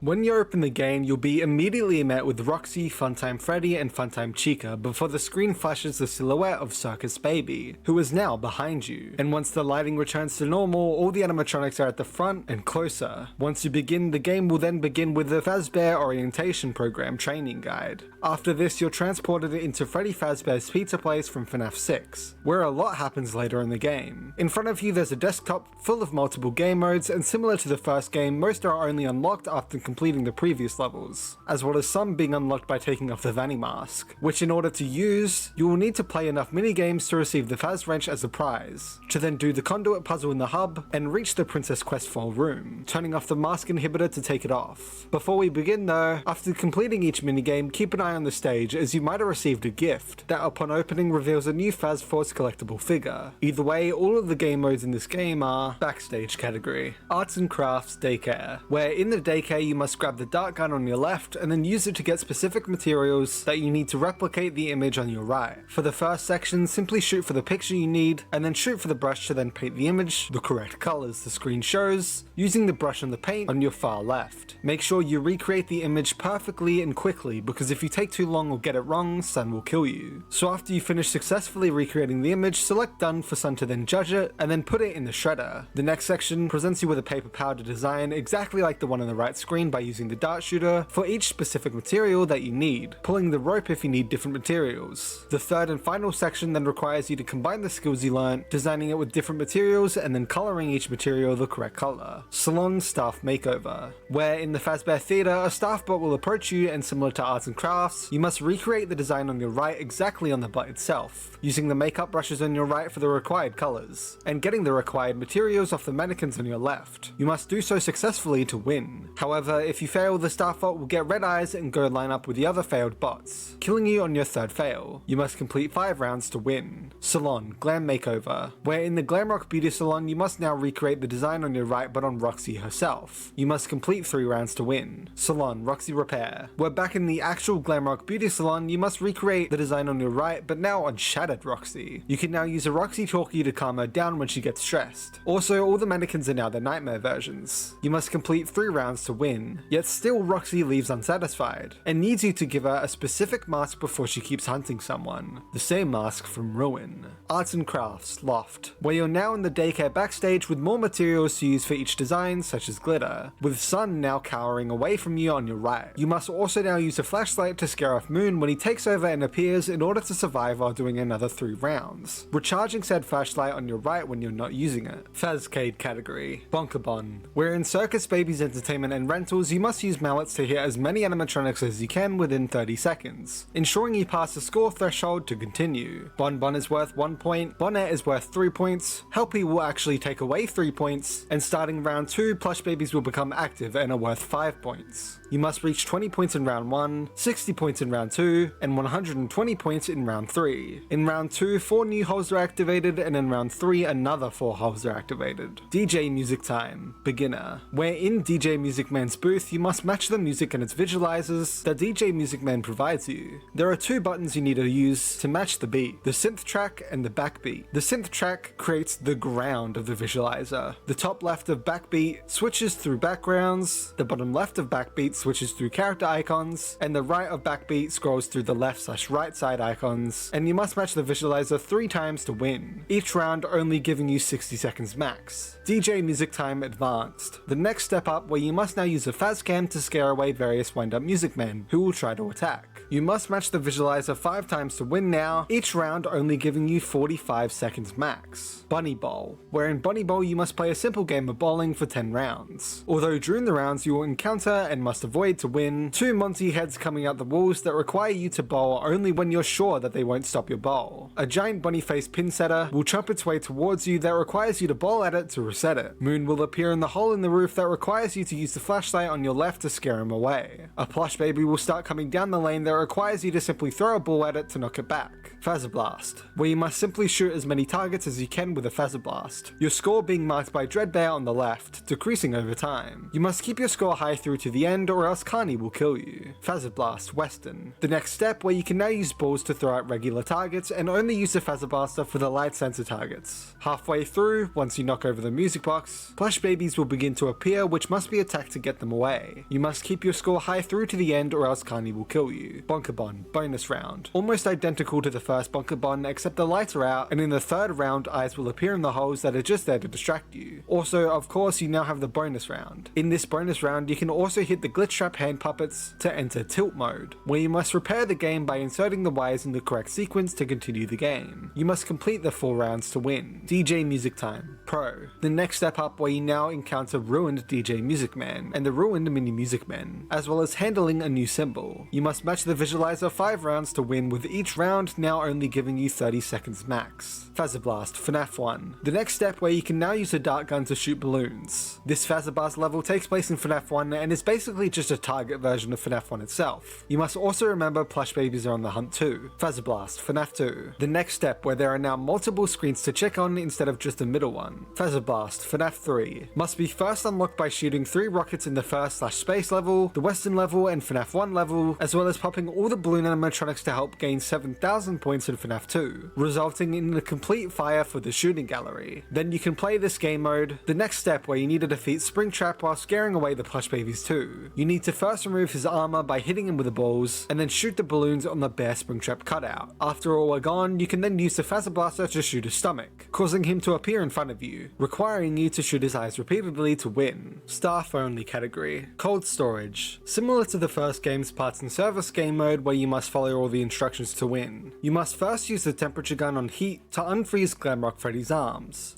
Then grab the required stamp to insert it into his left arm to open it up and use the temperature gun to unfreeze the battery, taking it out and replacing it with a new one. Then simply use the required stamp on his right arm to open it up and attach a device. Then hit the red button to begin loading the battery, which requires you to keep it cool with a temperature gun every now and then, if it starts overheating. Then simply click the red button again and instructions will appear and show you what to do next, taking his eyes out and then clicking his nose to open up his faceplate. He will begin to overheat, requiring you to cool him down again so you can click the red button inside his throat to unhinge his mouth hatch, which you can then open up. Hit the red button. He will begin to overheat again, requiring you to cool his stomach systems. Then you will be able to get Jimmy's cake out of him, replacing it on your left, and replace it with Timmy's cake on your right to win. First Aid Pig Patch, where you must help Helpy, who is on the spinning table in front of you, with whatever injury/disease he may have. You must use the scanner gun to locate the issues and simply follow the instructions on the monitor. His issues will be random, so I cannot help you here as it will be unique to your gameplay. However, Helpy will occasionally scream, which will alert Pig Patch to you, requiring you to put a gas mask on Helpy while looking at whichever vent or the curtains that Pig Patch is coming from to get him to leave. You must complete 3 rounds to win. First Aid Lefty, replacing Pig Patch with Lefty as well as adding a new ad mechanic, where ads will play at random, causing you to stop what you're doing and use the remote to skip it as it lures the animatronics towards you. You must complete 3 rounds to win. Fizzy Faz Night 1, where in the office opposite of the kitchen catwalks, you must take the cup and make the drink that is on the monitor by putting the cup under the specific ingredient you need to fill the cup up with. Also under the monitor are 2 buttons. One will get you a fresh cup if you've messed up, and the other is for when you're finished with the order. On the right there are camera monitors for each of the ingredients and staff bots at each. Working, this is how your ingredients are refilling. Failing to complete the order in time or getting a single ingredient wrong will get you jump scared. Fizzy Faz Night 2, basically the same as Night 1 except the orders now require 4 ingredients as well as a new ingredient being unlocked. And now you must give the staff bots a break every now and then to stop them from turning into their nightmare versions and attacking you. Their camera button will turn yellow when they need a break. If any staff bots do arrive at your window because you've not given them a break or too many need a break at once, you can click the red button, emergency shutdown, under the right monitor to reset everyone and stop production for the ingredients. You can only do this 3 times per night. First Aid Scrap Baby, basically the same but replacing Lefty with Scrap Baby. Fizzy Faz Night 3, basically the same as Night 2 except there's a button you can now use on any of the cameras to get more of that specific ingredient quicker, and the supervisor can also now give you special orders to complete as well. Fizzy Faz Night 4, while similar to Night 3 there are 3 new things to worry about. A new salt ingredient, expired ingredients, if you allow an ingredient to max out, causing you to have to discard the entire batch, and Glamrock Chica, who will begin to walk the catwalks. And if you throw away too much expired ingredients, she'll move closer. Fizzy Faz Night 5, basically just aggressive Night 4, and you must also complete each additional order or else you'll be jump scared. Endo Warehouse, where in the Endo Warehouse you must follow the instructions, which are to match the cards to the same color/background together to train the endoskeleton. If you need a hint, you can simply click the button on the left, and if the other endoskeletons start hunting you, simply use the Faz Cam to get rid of them. Food prep category, L Chips, where in the pizzeria multiple staff bots will approach you with their specific order on the monitor. You must complete each staff bot's order with a Fizzy Faz station on the left, with the cup on the right of the station, the buffet trays in front of you to fill up with the ingredients needed, the dispenser and microwave on your right to get a specific item and heat it up when needed, and since the orders are random, I cannot help you here, just complete the orders before time runs out. You must complete morning orders in 180 seconds, noon and afternoon orders in 120 seconds, and evening orders in 150 seconds. Pizza, pizza, pizza. Similar to the previous level, but now in the kitchen. Chips next to the Fizzy Faz station, the buffet trays now being sauce trays, a pizza roller to take the dough out from the dispenser and shape it into a pizza, and above the microwave there is now a machine to turn the pizza into a pizzerito. You must complete morning orders in 120 seconds, noon orders in 180 seconds, and afternoon orders in 210 seconds. Also, Glamrock Chica will now take away the orders from the staff bots, who you must also look at to get her away while cooking. Fazbear Theater, similar to the previous level but now in the Fazbear Theater, a blender machine next to the Fizzy Faz station, pump dispensers instead of trays, a candy shelf on your right, a hot takes machine on its right with various foods, and a popcorn machine on its right. You must also now use a Faz Cam to push the Glamrock endoskeletons back. You must complete each order in 180 seconds. Ticket booth category, carousel, where you must repair said carousel while searching for Moon and using the flashlight to get him away. First, simply replace the broken fuses with fresh ones on the left, then simply crank the dials until they hit blue, then simply get rid of the broken circuit so you can now replace it and then match the wires in the circuit with the actual wires in your left, the blue and yellow, and then use the soldering gun to solder it into place. Then simply hit the button and survive for a whole minute by checking around for Moon to win. Captain Foxy's log ride, reminiscent of the pirate ride in the first game, but instead you're on a log ride, where you again must shoot all the targets you possibly can to gain a higher and higher score. Red equals 25 points, yellow equals 50 points, cyan equals 75 points, and purple equals 100 points. Ride start has 1 red, 1 yellow, 1 cyan, and 1 purple. Set sail has 9 red, equaling to 225 points. Desert has 7 red, 4 yellow, equaling to 375 points. Brightstone has 7 red, 2 yellow, equaling to 275 points. Train Station has 8 red, 4 yellow, equaling to 400 points. Robbery has 7 red, equaling to 175 points. The Mines has 14 reds, 14 yellows, and 2 cyans, equaling to 1200. Carts has 6 red, equaling to 150 points. Town Square has 20 reds, 8 yellows, and 2 cyans, equaling to 1050 points. Street has 8 cyan and 15 purple, equaling to 2100 points. Doorways has 24 purple, equaling to 2,400 points, and Set Pieces has 23 purple, equaling to 2,300 points. By the end of the ride, you'll get a certain title depending on your score, the same titles as the first game. In order to raise your score higher, there's 3 different helpy cutouts you can shoot to send your ride in a different direction / alternate route. 1 in the Brightstone stage next to the barrel furthest right, 2 just before the Robbery stage on your left, hard to miss, and the 3rd in the cart stage on one of the carts. The highest possible score I've seen so far is 13,775. Cinder Carousel. Now on Complete Fire, Jacko Moon replaces normal Moon and is basically just a hard mode version of the original minigame, adding a few more new challenges such as requiring you to solder the first puzzle to allow the electricity to flow, an extra dial to turn, and 2 circuits to do instead of 1. Sister Location category, Ballora Gallery. A simple recreation of Sister Location's Ballora Gallery section. You must cross the room to win as well as grab and throw away the mini-arenas who will try to get you. Breaker Room. A simple recreation of Sister Location's Breaker Room level with a big difference. There is no monitor. All the breakers are physical. Also, you have a giant megaphone to push Funtime Freddy back with Bun Bun. You must reset all the breakers to win. Office, Private Room. A simple recreation of Sister Location's ended boss battle. You must survive until 6 AM to win. Breaker Room, Hard Reset. Basically the same as the first Breaker Room, but Yendo, replacing Funtime Freddy, is more aggressive and is harder to see as he blends into the room. You must reset all the breakers to win. Office, Puppet Master. Inside the same private room, you must now defend yourself against Ballora, the mini-arenas, and Biddy Babs. Ballora is the only one you need to worry about door-wise, closing it when she approaches either door. Listen to the music to hear which. While the mini-arenas and Biddy Babs are trying to drain your power, simply find them in the camera and then shock them to stop them. Mini-arenas can block your doors, simply throw them out of the office to regain access, and the Biddy Babs may come from the vent, simply shut the vent to avoid them. You must survive until 6 AM to win. Office, Funtime Gang. Inside the same private room, you must now defend yourself against Funtime Freddy / Bun Bun, Funtime Foxy, and Funtime Chica. Funtime Freddy will do the same thing as Sister Location Custom Night, where he will send Bun Bun from a hall, simply shut the correct door. Bun Bun can also come from the vent, simply shut it. Funtime Foxy will be behind the curtain and slowly progress, eventually making a run for the office. Simply shut the correct door or even both just in case. Funtime Chica's cupcake will stay in the office the entire night, and when Funtime Chica is coming down to the office, on cams, simply put the cupcake on the opposite side to avoid her trying to enter, because if she does reach the office, she'll wait to be given her cupcake. Reset, but then the next time she comes back, she can't be avoided. You must survive until 6 AM to win. Office, Job Interview. Inside the same private room, you must now prepare to defend yourself against Circus Baby and the Plush Babies. There are 3 challenges Baby wants you to complete in a random order. 1. Flashlight Tag. Where using the flashlight on the desk, you must search for and scare off the Plush Babies, who will be trying to kill you in the hallway and the office. Hide and Seek, where you must check the cams to find the Plush Babies and simply shock them away. Red Light, Green Light, where Plush Babies will come from both halls and the vent. You must use your flashlight to freeze them, not letting them get to you before before the timer ends. After you complete these 3 games, Baby herself will come to the office and deliver you some ice cream to eat. After you've completed all these minigames, you should have collected all the Phase Force figures on stage. Get the last one, pop it, and put it with the others, which causes them all to disappear and a larger gift box to appear on stage. Open it up to receive the combined Phase Force figure, although everything glitches out as your Vanny mask comes off. And suddenly a recharge station appears on the stage with Glitchtrap inside it, who reaches out of it before everything glitches again to multiple Nightmare staff bots coming towards you. And then the screen glitches out, and suddenly you restart as a mask bot and give Cassie the Vanny mask, being the exact scene from Ruin. There's also another ending, where you need to play through Princess Quest 4 to get, but in order to actually start playing you need to find 6 memory dolls first. Here are the memory doll locations. Freddy memory. Simply completing the Fazer Blast FNAF 3 level will get you this memory. Bunny memory. In Bunker Bond bonus round, enter tilt mode and input the provided code but backwards. Chica memory. In the Fazbear Theater, throw all 4 Chica related items in the trash. Chica Chug, Chica Chuggy, Chica Chowder, and Lemon Chica Bar. Foxy memory. In Captain Foxy's Log Ride. Simply shoot every Helpy sign and all the blue decagrams. Golden memory. In Fizzy Faz Night 3, simply press the lockdown button and then grab the soda-oni can and pour it into the cup. Add every flavour besides salt, and then deliver the drink. Puppet Master. In the Office Puppet Master level, simply open the drawer on your left and input the code 1983.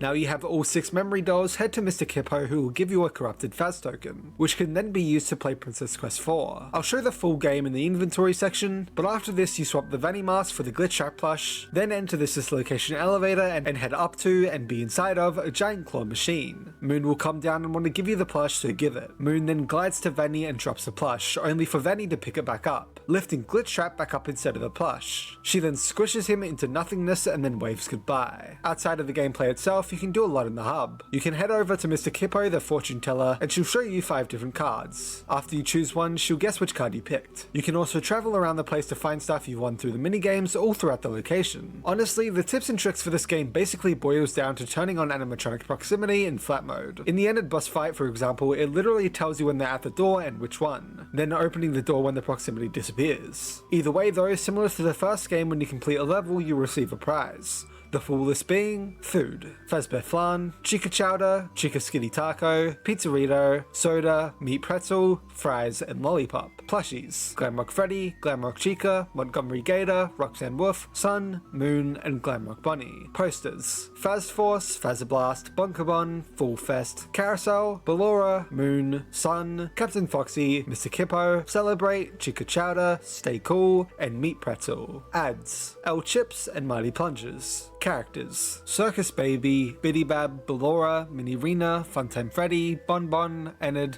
Yendo, Bonnet, Scrap Baby, Lefty, Helpy, Pig Patch, Funtime Chica, Plush Baby, Captain Foxy, Glamrock Freddy, Glamrock Chica, Shattered Glamrock Chica, Roxanne Wolf, Shattered Roxanne Wolf, Montgomery Gator, Sun, Moon, Jacko Moon, Vanny, DJ Music Man, Ruined DJ Music Man, Mini Music Man, Ruined Mini Music Man, Endo, Glamrock Bunny, Head Chef Bot, Staff Bot, Celebrate, Cassie with Mask Bot, Carney, and Burned Carney. And other, Faz Wrench, Mallet, Fazer Blaster, Ball Gun, Dark Gun, Arts and Crafts Picture, Chattering Teeth, Carousel, Staff Bot Head, Fruit Punch Clown, Lemonade Clown, Gumball Swivel Hands, Discount Ball Pit, and Trash in the Gang.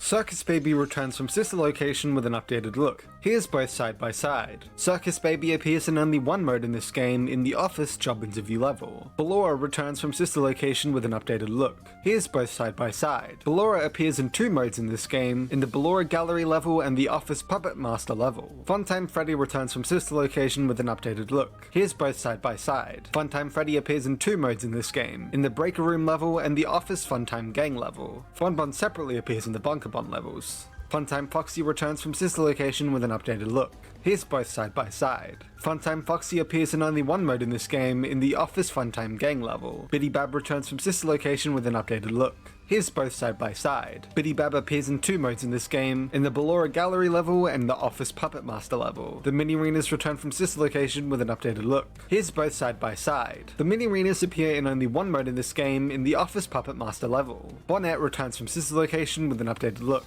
Here's both side by side. Bonnet appears in only one mode in this game, in the Bunker Bun levels. Yendo returns from sister location with an updated look. Here's both side by side. Yendo appears in one mode in this game, in the hard mode version version of the Breaker Room level. Scrap Baby returns from Pizzeria Simulator with an updated look. Here's both side by side. Scrap Baby appears in one mode in this game in the First Aid Scrap Baby level. Lefty returns from Pizzeria Simulator with an updated look. Here's both side by side. Lefty appears in one mode in this game in the First Aid Lefty level. Pig Patch returns from Pizzeria Simulator with an updated look. Here's both side by side. Pig Patch appears in one mode in this game in the First Aid Pig Patch level. Funtime Chica returns from Pizzeria Simulator with an updated look. Here's both side by side. Funtime Chica appears in one mode in this game in the Office Funtime Gang level. Glitch Trap returns from Help Wanted as a secret in various levels as well as fully in both endings of the game. The Plush Babies return from Help Wanted, appearing in the Bunker Bun levels and the Office Job Interview level. Captain Foxy returns from Help Wanted, appearing in the Captain Foxy's Log Ride level. Glamrock Freddy returns from Security Breach, appearing in the Cold Storage level. Glamrock Chica returns from Security Breach, appearing in the Fizzy Faz levels, the Pizza level, and Fazbear Theater level. Roxanne Wolf returns from Security Breach, appearing in the Salon Roxy Repair level. The Daycare Attendant returns from Security Breach, appearing in both Arts and Crafts levels, as well as both Carousel levels. DJ Music Man returns from Security Breach, appearing in the DJ Music Time levels. Mini Music Man returns from Security Breach, also appearing in the DJ Music Time levels. The Glamrock Endoskeletons return from Security Breach, appearing in the Endo Warehouse level. Multiple staff bots return from Security Breach, appearing in the Salon levels, the Fizzy Faz levels, and all the Food Prep levels. Mystic Hippo is a new animatronic in this game who is, well, a mystic version of Mr. Hippo, who sits in the main hub / pizza place and will give hints throughout the game to collect the hidden memories. There's also a PlayStation exclusive feature where it will try to predict what card you picked. Carney is also a new animatronic in this game who looks very similar to Lefty, appearing in all the Fezzer Blast levels.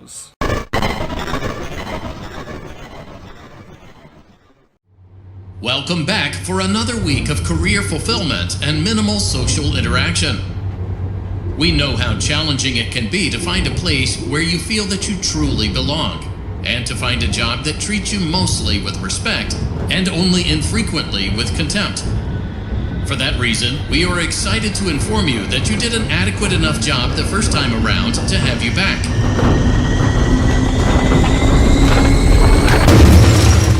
Also, there were no other applicants. So strap yourself in and get motivated to an appropriate degree. 'Cause you ain't seen nothing yet.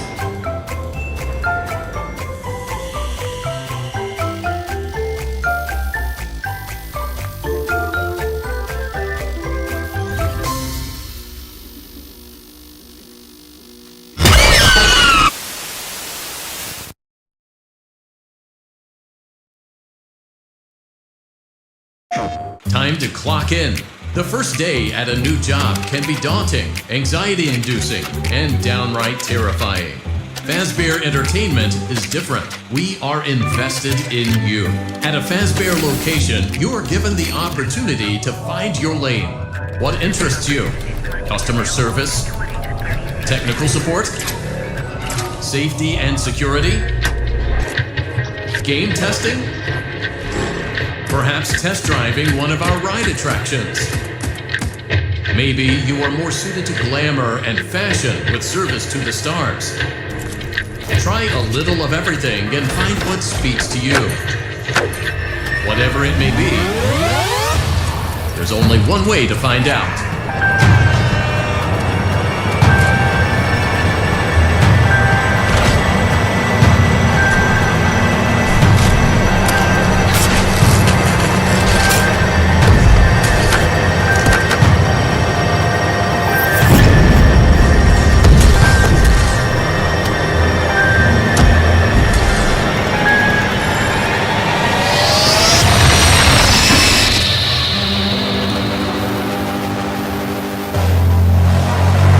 Accepting applications.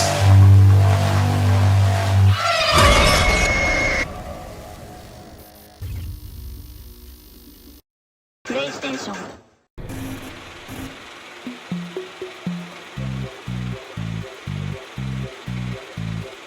Fazbear Entertainment is offering a new on-the-job training position for a future pizza professional. We would love to give you more details, but for legal reasons are unable to without a signed non-disclosure agreement. Fazbear Entertainment acknowledges that past work conditions have not been ideal. However, we can provide you with a 100% safety intention guarantee. To accept this position, press or say 1. We didn't quite get that, but we know what you intended. Welcome to the team. Your first day starts now. In the ancient past, calling out from beyond time and space, Fast Force Freddy summons his intergalactic bandits, the champions of Fast Force, convene. Mecha Pirate Foxy, ready to rock. Chipset Chica, Ready to bark. Bionic Bonnie, I would never let you down. and their mysterious friend. Fast Force engage. Combine them all to form Fast Bonatron. You won't live a happy or successful life without them all. Fast Force figures each sold separately, batteries not included. Fast Force.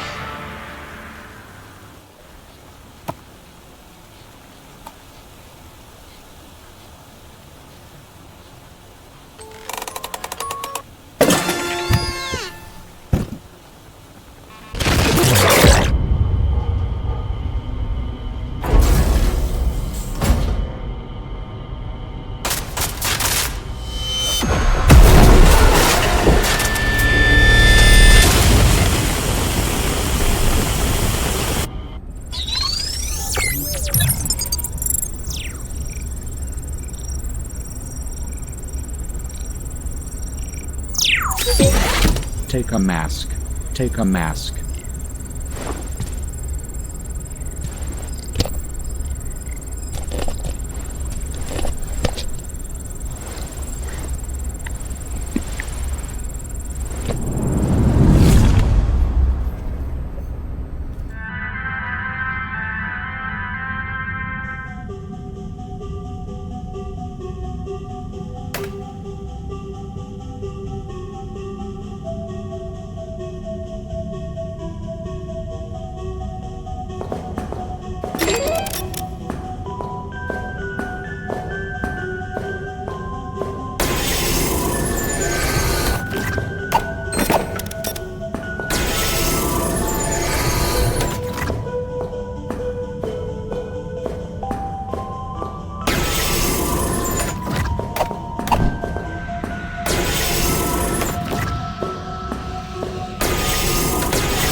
the lights go out, we pass the time by playing make-believe.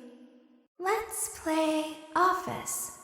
I will be the boss, and you will be the worker. For your first task, you need to play Tisk Tisk. You're late for work. For your first task, red light, green light, hide and seek. You better check the cameras. When you find her, give her a controlled shock. Ready or not? Ready or not? Looks like you are underperforming. This will go in your permanent record. Do I need to call HR? You're it. Flashlight tag. We can cheer you up with a little game. Time to play. I like it here. It's safe. Safe forever. I like it here. It's safe. Safe forever. I feel bad for you. I feel bad for you. Well done, employee. Good job. You are a very hard worker. Good job. You are a very hard worker. Workday is over. You have earned this. Workday is over. You have earned this. Look at the time. Time flies when you're having so much fun. Clock in. Time to clock out. Ice cream. Ice cream. Ice cream. Go on. Eat it. Go on. Take it. What makes you so special? I recognize you. You should have known I'd find you. Is someone there? Perhaps not. Don't be shy. I can hear someone creeping through my room. Why do you hide inside your walls when there's music in my house? All I see is an empty room, no joy, an empty tomb. It's so good to sing all day, to dance, to spin, to fly away. Bon, say hi to our friends! Bon, say hi to our friends! I know you're over there somewhere! I know you're over there somewhere! I see you over there in the dark! Come on out! Hey, Bon, go get him! Get ready for a surprise! Bon, let's not keep our friend waiting! Shh! Go back to your stage. Everything is okay. Everything is okay. Let's go back to sleep. Calm down and go back to sleep. No one is here. Oh, calm down. I think it was just a mouse. Nope, no one is here. Shh, it's bedtime. Let's go back to our stage. You must be hearing things, silly. Knock, knock. Someone is inside. We will see you again soon.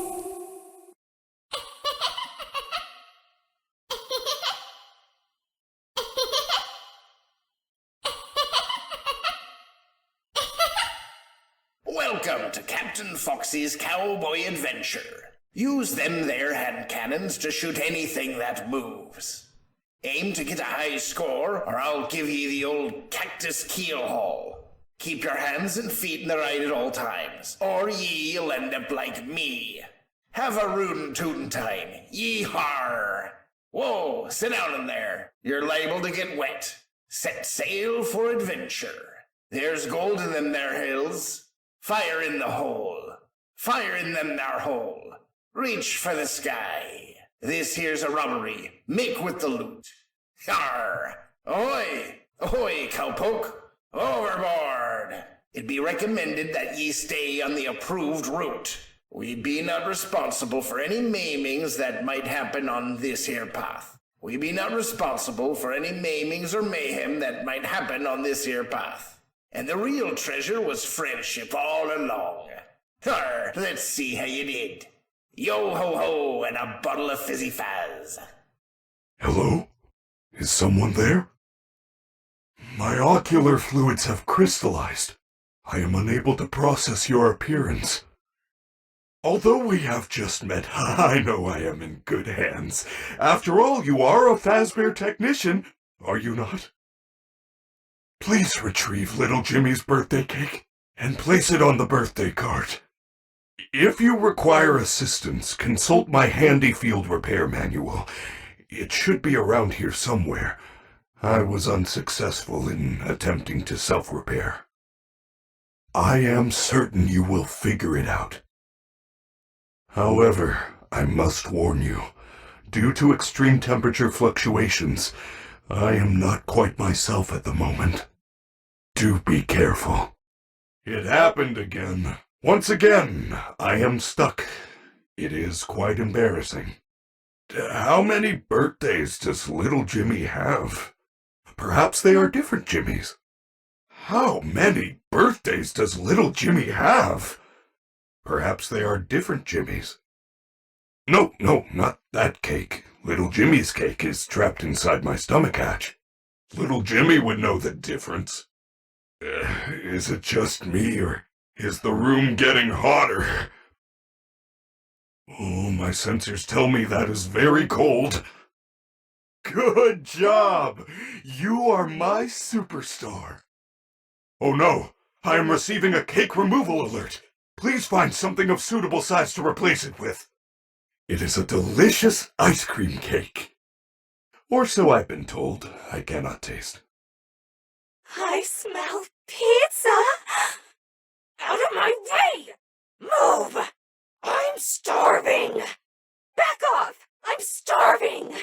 Pizza! Finally! Order up! Something smells good! Just a little nibble. Yum! What you making over there? Is that for me? Pizza, pizza! Where's my pizza? Fitness through food! Don't make me wait any longer. Do you want me to starve? I need to be fit! Now I feel all logy. I'm so full. Nap time. I'm stuffed. Welcome to my world-famous glam rock beauty salon.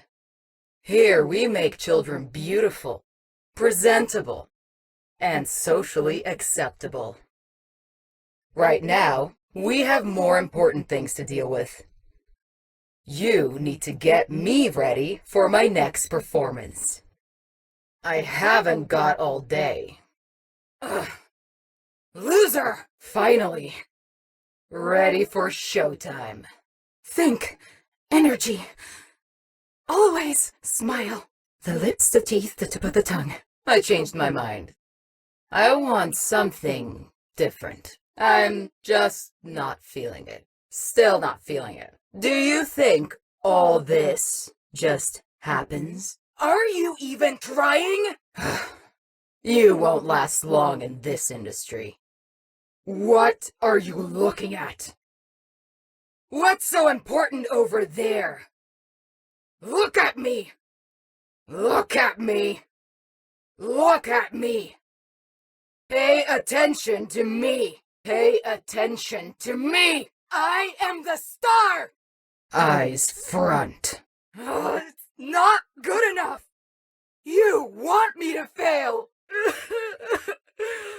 You're doing this on purpose! This will work.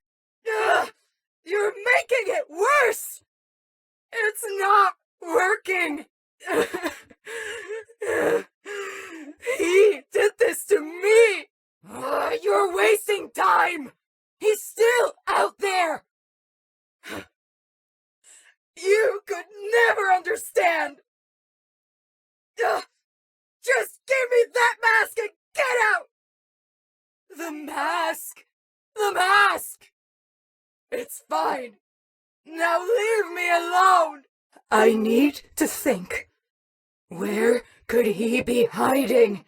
You need to fix me right now! Nobody will like me! Fix me! I look horrible! How bad is it? Be honest. I'm not a monster! Here's a little tip. If I ever get in a mood, use the walkie. It calms me. You don't have to say a thing ever. Ever! Everyone loves you. You are smart enough. Everyone wants to be you. You are the best. Beauty is forever. You are right. Everyone else is wrong. Don't worry about what other people think. You are indestructible.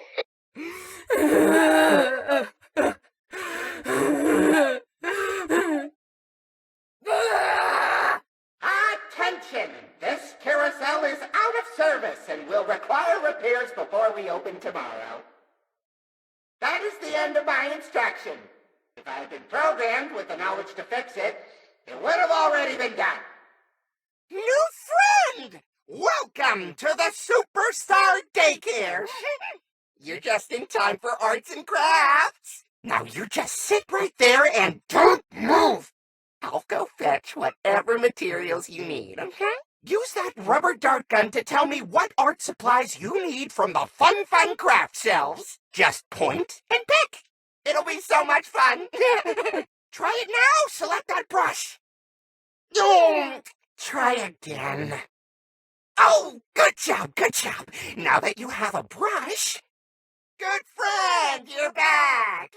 No time to mince words. Get to it. Guess what time it is?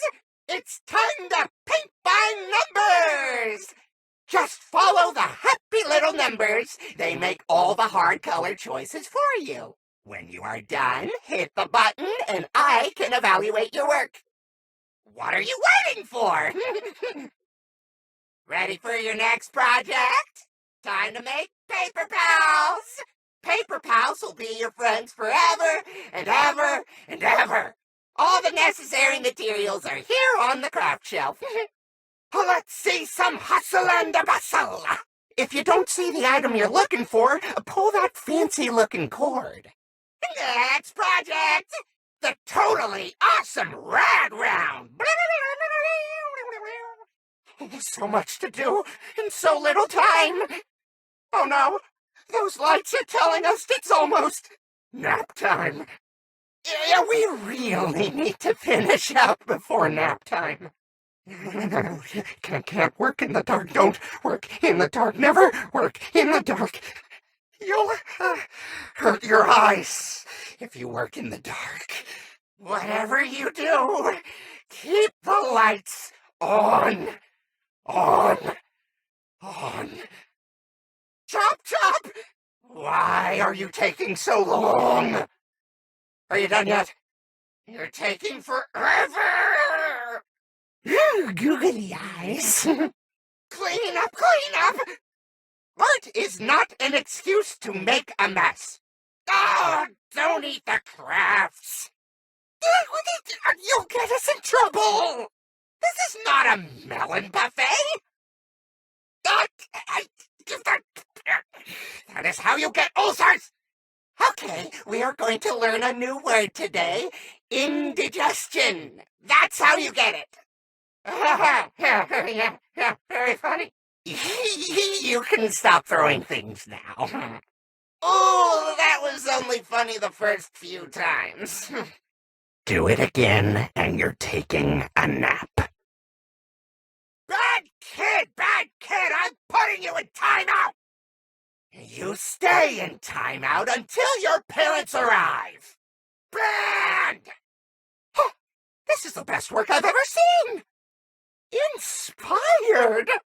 Beautiful work! It really speaks to me, and most of it's compliments. Finally, art that makes you think! It just works on so many levels. Contemporary, yet classical. Brilliant! All artistic works completed within the Pizzaplex are property of Fazbear Entertainment. Good job! Oh, avant-garde! What a visionary! Oh, wow, this'll look great on the fridge! Oh, avant-garde! You lack vision? But is it art? Wrong. You're doing it all wrong! The whole thing is one happy little accident. Oh, start again. No. Do over. Pfft, bad. You call that art? Get good. Oh, you are banned from the daycare. Whew. So bad. Whew. I should turn off the lights myself. Oh, I feel dumber just looking at it. The daycare is no place for amateurs. It stinks. But it's wrong. Make it look like that. My instructions were very clear. Be creative on your own time. We are making art. Do it again. Once more, from the top, with talent. Hey, good job. You have earned your artistic license. You shouldn't be here. Please, just leave me alone. You can make crafts, but then you need to go. I'm perfectly fine where I am. It's better this way. It's safer this way. Keep the generator on. Without it, I won't be able to help you. Leave me alone! Good job, great. Put it on the fridge. Get out! What are you doing? Don't let the light go out! Don't do that again! He'll wake up if the lights go out! Keep the generator on! Hey! Keep those darts to yourself!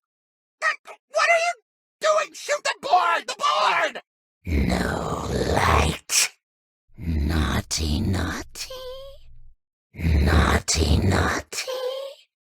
It's past your bedtime.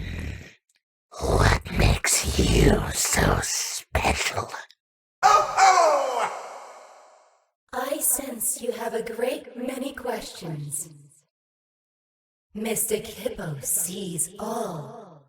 You see 5 cards before you. Look carefully at the cards and choose.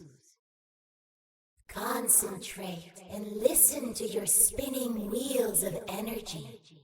Let your chakra ground you. Concentrate on your chosen card. Let the image of that card burn itself into your mind. The crystals sense your lack of focus. The image I am receiving from you is clouded and fuzzy. Try again later. Stick with your chosen card. Think you can trick me by changing your mind. Don't look at me. The cards are down there. Is this the card you were thinking of? The path is uncertain. The crystals know all. Approach and inquire. Your aura wishes to be read. Visit Mystic Hippo and let the crystals read your fortune. The answers you seek are closer than you know. Perhaps they are here, in this talking hippo. The crystals reveal the path to those willing to listen. Press the flashing button before you. You wish to consult the cards. The cards are listening. Now we begin. Focus on a single card.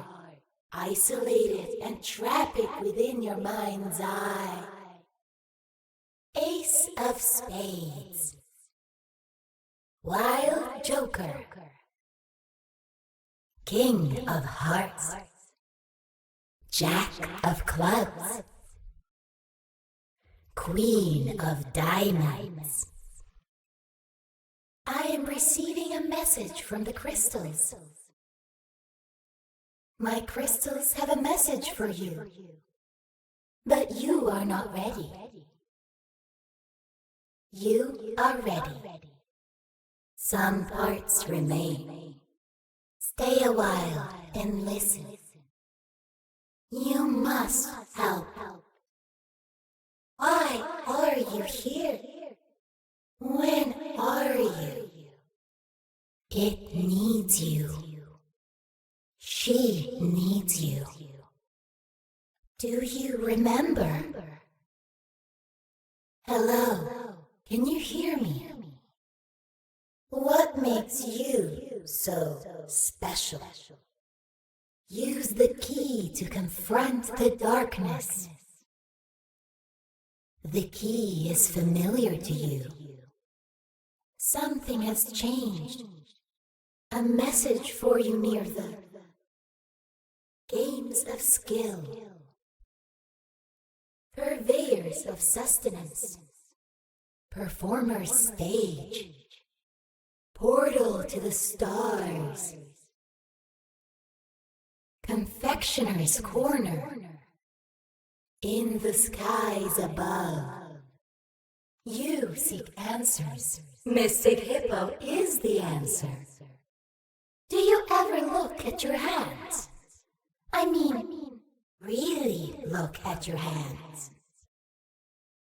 Do not be afeared. I can read your mind. Care for a demonstration? Step right up, test your skills and win a prize. Do you like darts, high-tech lasers? Ever dream of shooting a real-life sci-fi laser? Then you come to the right place.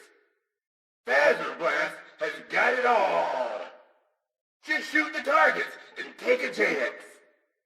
Looks like we have ourselves a contender. What's your name? Got your tongue? No need to answer. Don't matter and I don't care. The rules should be simple enough for you to understand. No hand-holding around here. Learn by doing. That's what I always say. Score high or face the consequences. That's the deal. 3, 2, go! Lasers don't pop balloons. Ha ha ha ha ha ha! Popping balloons with a throwing ball? Now this I gotta see. Not gonna pop it with that. That light sensor's for lasers, not throwing balls. Get a load of this one, folks.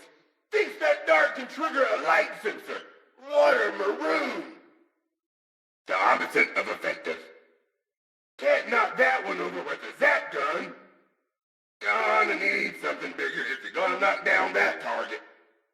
Don't take a genius to know that won't work. Comedy gold.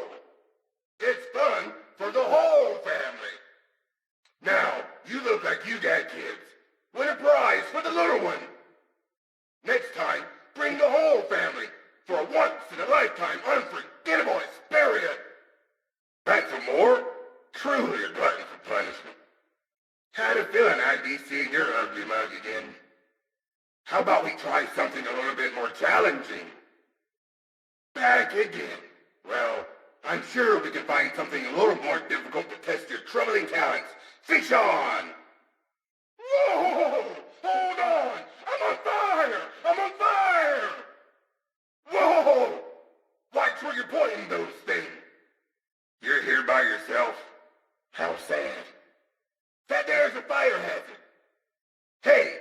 it. I got your little gift. Back again to test your skill? Well, here's another one from the vault. Just pick up that dart gun and get to shooting. What are you waiting for? Shoot the target! Wow, this is gonna be tough for you, ain't it? Just pick up a ball and toss it. Toss it at the target. Come on, the ball is in the basket. Are you unfamiliar with the concept of ball toss? Hit those targets with the balls. Shoot those balloons. Another winner. Go get your prize. Look, this is the last time. There's nothing left. The final challenge. Come get your candy here. Candy, candy, candy. Now I will tell you a story about a family that missed the most important opportunity in their lives. It was a limited time offer that included a family-style pizza with all their favorite toppings. It also came with a side of fries, mozzarella sticks, extra large soft drinks and a toy surprise. It was only $49.99 while supplies lasted. They did not purchase the food and they all died.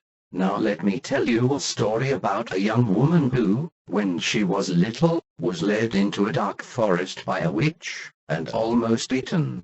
She had fallen for the friendly voice without discernment, and was led astray. She had escaped before being thrown into the oven, but would have a scar for the rest of her life.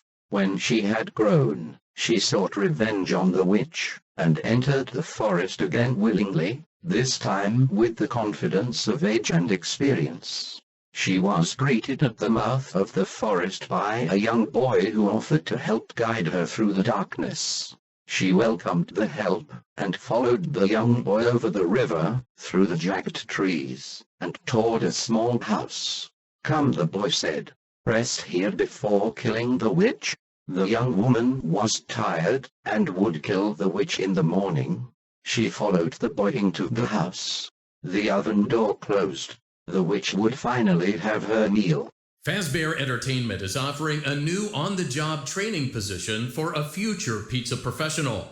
We would love to give you more details, but for legal reasons are unable to without a signed non-disclosure agreement. Fazbear Entertainment acknowledges that past work conditions have not been ideal. However, we can provide you with a 100% safety intention guarantee. To accept this position, press or say 1. We didn't quite get that, but we know what you intended. Welcome to the team. Your first day starts now. The next show will begin in 5 minutes. Welcome to Freddy Fazbear's Fazbear Theater. Welcome to the Playpen. Here, young animatronic endoskeletons learn how to associate with guests. Motivation chips encourage our youth to one day develop a personality and become the next Freddy, Chica, or TBD Pizzaplex star. Think of the staff bot in front of you as a blank canvas. It is time for behavior training. Reveal the matching behavior cards to help them understand what is expected of them in normal, everyday human situations. Do not, under any circumstances, show them a mismatched pair. To avoid potential tragedy, you will be shown the face-up cards prior to the lesson. Teaching is simple. Just remember the cards. Class begins. Congratulations. This endo is now qualified to interact with the public. You must be proud. Congratulations. You are now teaching at a 4th grade level. Good job. You are now teaching at a junior high level. Well done. You are now teaching at a high school level. You are now teaching at a community college level. Congratulations. As part of your Superstar Party package, you are entitled to private DJ lessons with the Music Man. Everyone wants to be a DJ, and you are no different. An example will play. Use the controls in front of you to match that example. If you are unsure of your music loop, refer to the visualizer on the console. Do not displease the DJ. It does not react well to disappointment. This behavior bug has been reported and is under investigation. Lesson number 1 begins now. It has been determined that you have sufficient musical talent. You may proceed to Lesson 2 on your next visit. Additional charges may apply. Welcome to First Aid. This training session simulates actual emergency situations you will encounter on a day-to-day basis. The state-of-the-art Fazbear First Aid Station comes equipped with the finest life-saving tools. Your goal is simple. Save the patient, avoid lawsuits, and give the patient a candy. Fazbear Entertainment believes in the sink or swim training method. Medical attention begins in 3, 2, 1. Welcome back. The patient is prepped and ready. Adequate work. You have received your Fazbear First Aid certification. You are now qualified to administer medical support in all Fazbear Entertainment franchises. The operation was a success. Yay! Next scenario. Now, give the patient a candy. This candy is legally binding.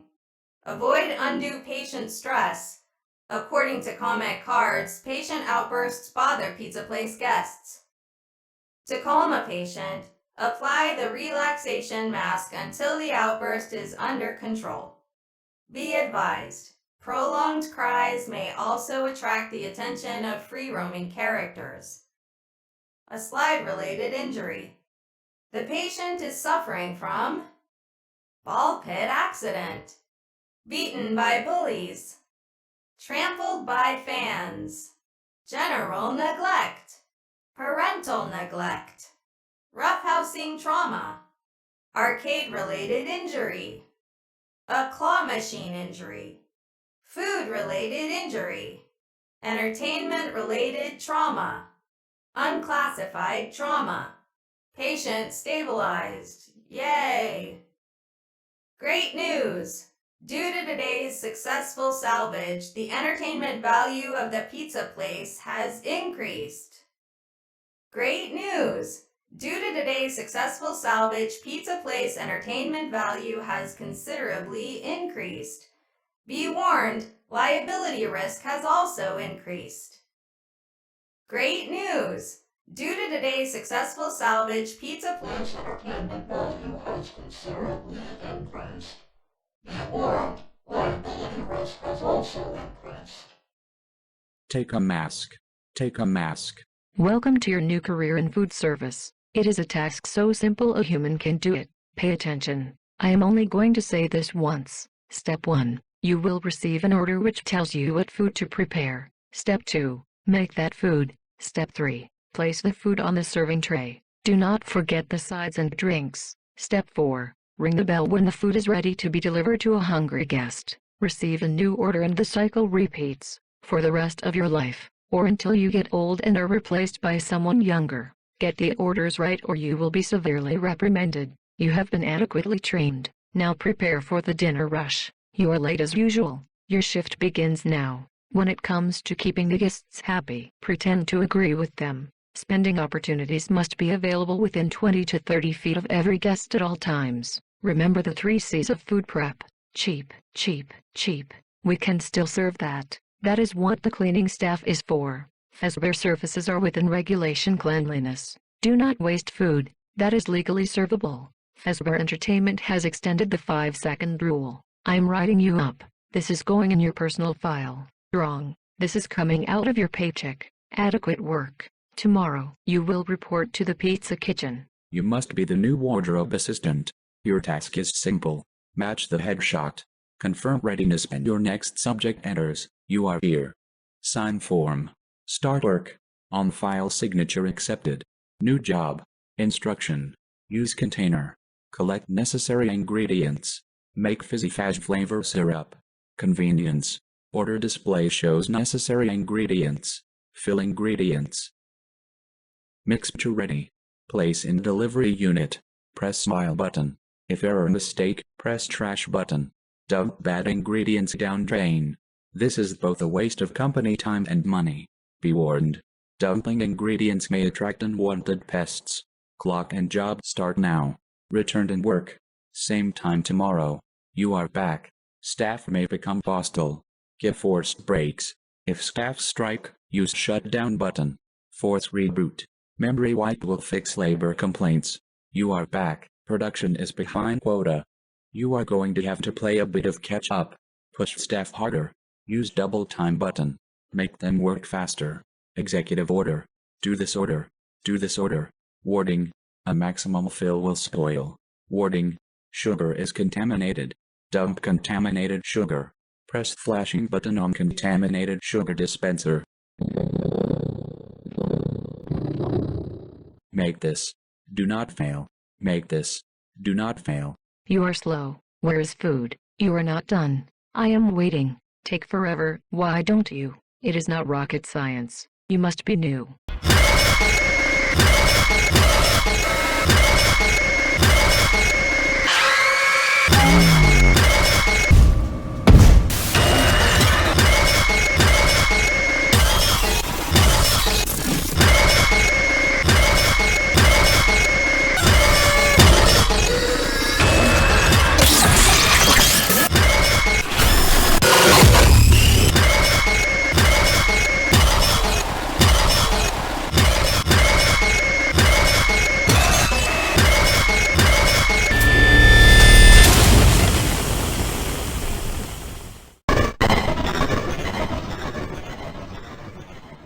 If you get every item available in the game, the next item you'll get is nothing. Instead, an icon will appear that simply says you got everything. In the arts and crafts daycare level, if you eat the items, your vision will momentarily turn green and Sun will be absolutely disgusted and disappointed in you.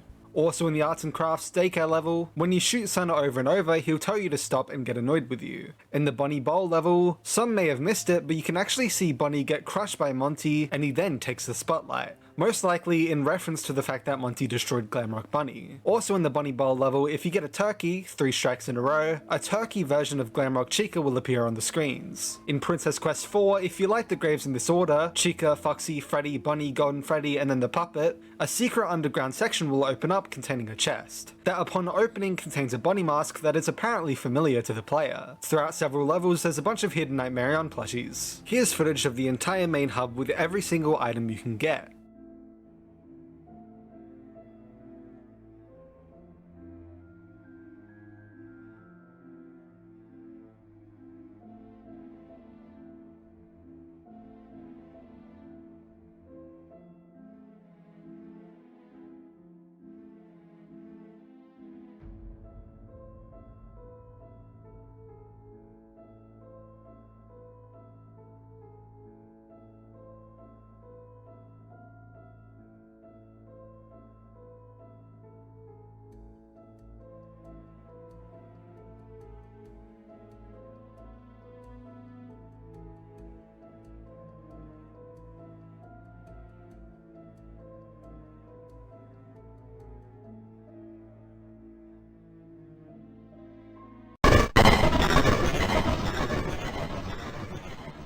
Reminder, these sections are speculation and mainly detailing what I personally believe. The unbiased sections are later in the video. Keep an open mind when theorizing. The story of this game is quite self-explanatory. It most likely takes place right before the Ruin DLC happens, and one of the endings even carries on directly to Ruin. We know this due to the shadowed characters showing up, such as Roxy, but also the animatronics have gotten their ruined prefixes by this point. We play as Cassie's father, as proven by the bunny mask being familiar to the player, much like the Faz Wrench, plus the Faz Wrench has the exact same numbers on the back like Ruin, us collecting Faz Force figures, as Cassie's father is a collector, and more. Plus, Cassie's father is actually most likely the Bunny Bully from FNAF 4, because of Cassie's father continuously having something to do with Bunny. The achievement for collecting the bunny mask itself being literally called Lost Luggage. The numbers on the back of Cassie's father's Faz Wrench is the same hint that leads to the minigame that takes place in none other than Fredbear's Family Diner. And in Ruin, the Foxy and Bunny masks are actually in the same order that they are in the FNAF 4 minigames. It's unclear why he would be down here after security breach. Perhaps he actually knew about the Mimic somehow, leading to him telling Cassie he has to go somewhere and seemingly quickly. But we know that it's happened either way. Before we get into any of the theories, within the FNAF interview it was actually confirmed by J-Top from Stillwell Studios themselves that this game is the definitive end of Glitchtrap. I think this is very important to mention.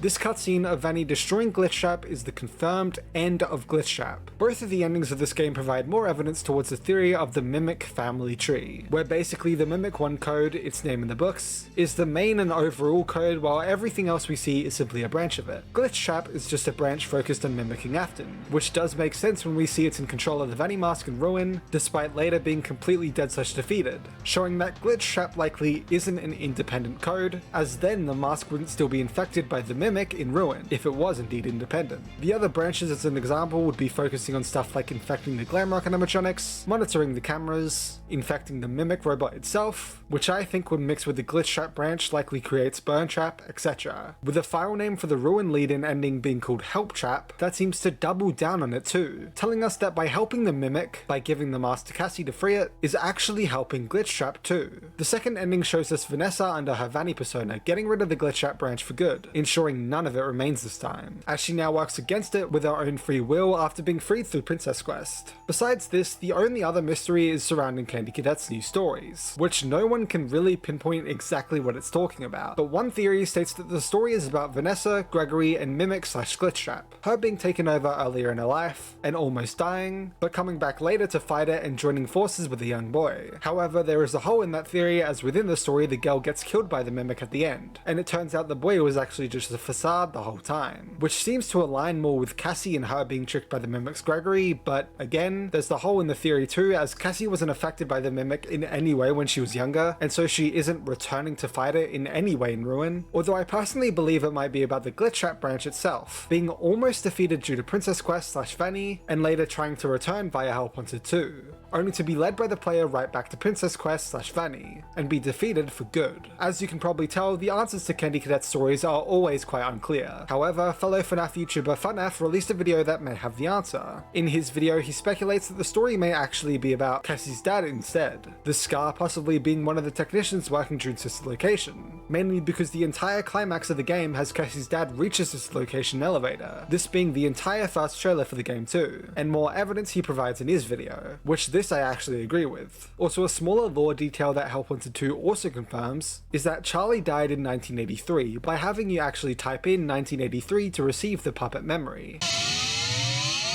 Hi, I'm Nervous, and I have a theory that the digital entity we know as Mixus contains the digital consciousness of Cassie's dad. Help Wanted 2 is swimming in clues, starting with the way Mixus moves. Mixus teleports the same way we do in Help Wanted 2. Not just this, but the Mystic Hippo asks us an interesting question. Do you ever look at your hands? I mean, really look at your hands. Our hands in VR are blue, digital, and disconnected at the wrist. Standard for VR, certainly, but unique to one other character in the series. Mixus. This paired with the way we swap out our Vanny mask for a Bonnie mask, Cassie's dad's favorite character, and then make a trade with Vanny herself in a scene that leaves us trapped within the digital world, suggests we agree to stay. Vanny crushing Glitchtrap symbolizes she is working against him and in turn would not want the Mimic free. And what does Mixus do? Guards the door to the Mimic. So in Ruin, we see Cassie's dad manifest as the blue rabbit entity, doing everything in his power to keep his own daughter from freeing the Mimic. At least, that's my theory.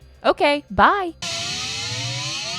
When I first saw the Fall Fest 1970 poster in Help Wanted 2, a few things came to mind. The big circus tent in the middle immediately made me think of Circus Baby, who also has a suspiciously significant role in the game, even making a speaking appearance in the Fazbear Blast level, one of the 2 levels in Help Wanted 2 with Fall Fest imagery. If Fazbear Entertainment was originally a carnival-focused company, as the Fall Fest poster and the mascot suits in Ruin seem to suggest, it would make sense for the only character with circus in their name to originate there. Maybe as a simpler doll animatronic like the one we see in the movie. I know the movie doll is almost a direct recreation of Ella, the doll from the books, which is a separate character, but in the game universe it could easily be the earliest version of Circus Baby. Maybe Henry made the original doll but gave the rights to William to turn it into a fully fledged animatronic. And if William only acquired the animatronic instead of creating it, it would explain why Vlad says the baby isn't mine in The Immortal and the Restless. Those last 2 things are pure speculation, but I really do feel like Baby will be connected to the carnival in some way, especially based on what we see in Help Wanted 2. So around when the first Ruin teaser came out, me and my friends, we made a joke theory about Helpy being an evil businessman. We didn't believe it. it was just like Helpy showed up in like every single game since, and we didn't know who the leader of Fazbear Entertainment was, so we decided to make it. But now, with Helpy in Ruin and Helpy projected in Help 1 and 2, it seems clear that while Helpy himself is not pulling the strings, the Mimic or some other AI is using Helpy's image to pull the strings from behind all the stuff. I was not expecting this joke theory to turn out to be true, almost, but apparently it kind of is. So something interesting that people noticed in Help 1 to 2 is that Helpy, with an I, disappears when we do the Princess Quest 4 ending first, and is replaced with FNAF 6 images. So that got me curious. Why does Helpy disappear if we kill Glitchtrap? Well, from what we know from the game, Helpy is helping Glitchtrap since he wants us to collect the Fast Force, and he gets annoyed if we don't. So Helpy is evil since the beginning, which we already knew since in Ruin, Helpy wants to help the Mimic. And it's been found in the files that the Fast Force ending is called Help Trap in the files. This name is interesting since the trap part of the name is tied to Afton and Glitchtrap. Spring Trap, Scrap Trap, Glitch Trap, Burn Trap. Now we have Help Trap. So what if the reason Helpy disappears when we kill Glitchtrap first is because they are the same entity? Helpy in Ruin does have purple veins after all, and both want to help the Mimic by giving Cassie the mask. So is Helpy Glitchtrap? Well, that's for you to decide. During FNAF's interview, J-Top mentioned that they made this entire game within a single year. The concept of Princess Quest 4 came very early in development, the ending specifically being inspired by an idea they had from Security Breach of a giant Glitchtrap holding Vanny. Help 1 to 2 is the definitive end of Glitchtrap, confirmed. The grammatical errors with the old man in Princess Quest 4 are intentional. Monty Golf was considered for a minigame until they landed on Bunny Bowl instead. However, it was stated that they may revisit cut minigames in the future. Again, every Easter egg / hidden detail is reviewed before being added. In the PAX demo, a random jump scare would play after pressing continue on the Game Over / Level 1 screen. Carney is referred to as Barker Bear in the game files. The game files also tell us that Helpy with an I is the one talking to us in the hub.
There's cut Vanny dialogue that is only in text form in the files. These being, act natural and don't say anything. The staff might get suspicious. Don't worry, they can't hear me. I'm on a special signal the staff can't process. I was able to upload some helpful code. It should look like a key. Find a place where we can talk safely. You need to listen to me carefully. Don't help it escape. It's using you to finish where she left off. Only a small piece of his code remains. It is bound to the past. Find its memories and return. Look for my messages, they will guide you. Open the door. Use the key. Why won't you help? Make it stop. Find them. Release them. You have a chance to end it. You are the last. It kept you for a reason. Deactivate the inhibitor. Remove your mask. See the world as it really is. The memories are freed. Use the token. Bring him to me. There's also cut Glamrock Bunny dialogue such as, enjoy Bunny Bowl's cutting edge computer graphics. Hey gang, welcome to Bunny Bowl. Lucky you have been upgraded to Bunny's wild premier game package. No street shoes allowed. The rules are simple. Roll the ball and knock down those pins. Use the terminal to begin. The blob/tangle was going to appear in the Fizzy Faz levels according to leftover code. There's a ton of unused text, whether it's just testing stuff and apparently having the Princess Quest arcade split up from the 2D portion and VR portion. There's a few graphics cut from Princess Quest 4, such as these two icons. This image that would have been displayed on the terminal after selecting the VR version of Princess Quest 4, and these images that would have accompanied the unused instructions for Princess Quest 4 that were what's going on, this shouldn't be happening, and what do I do?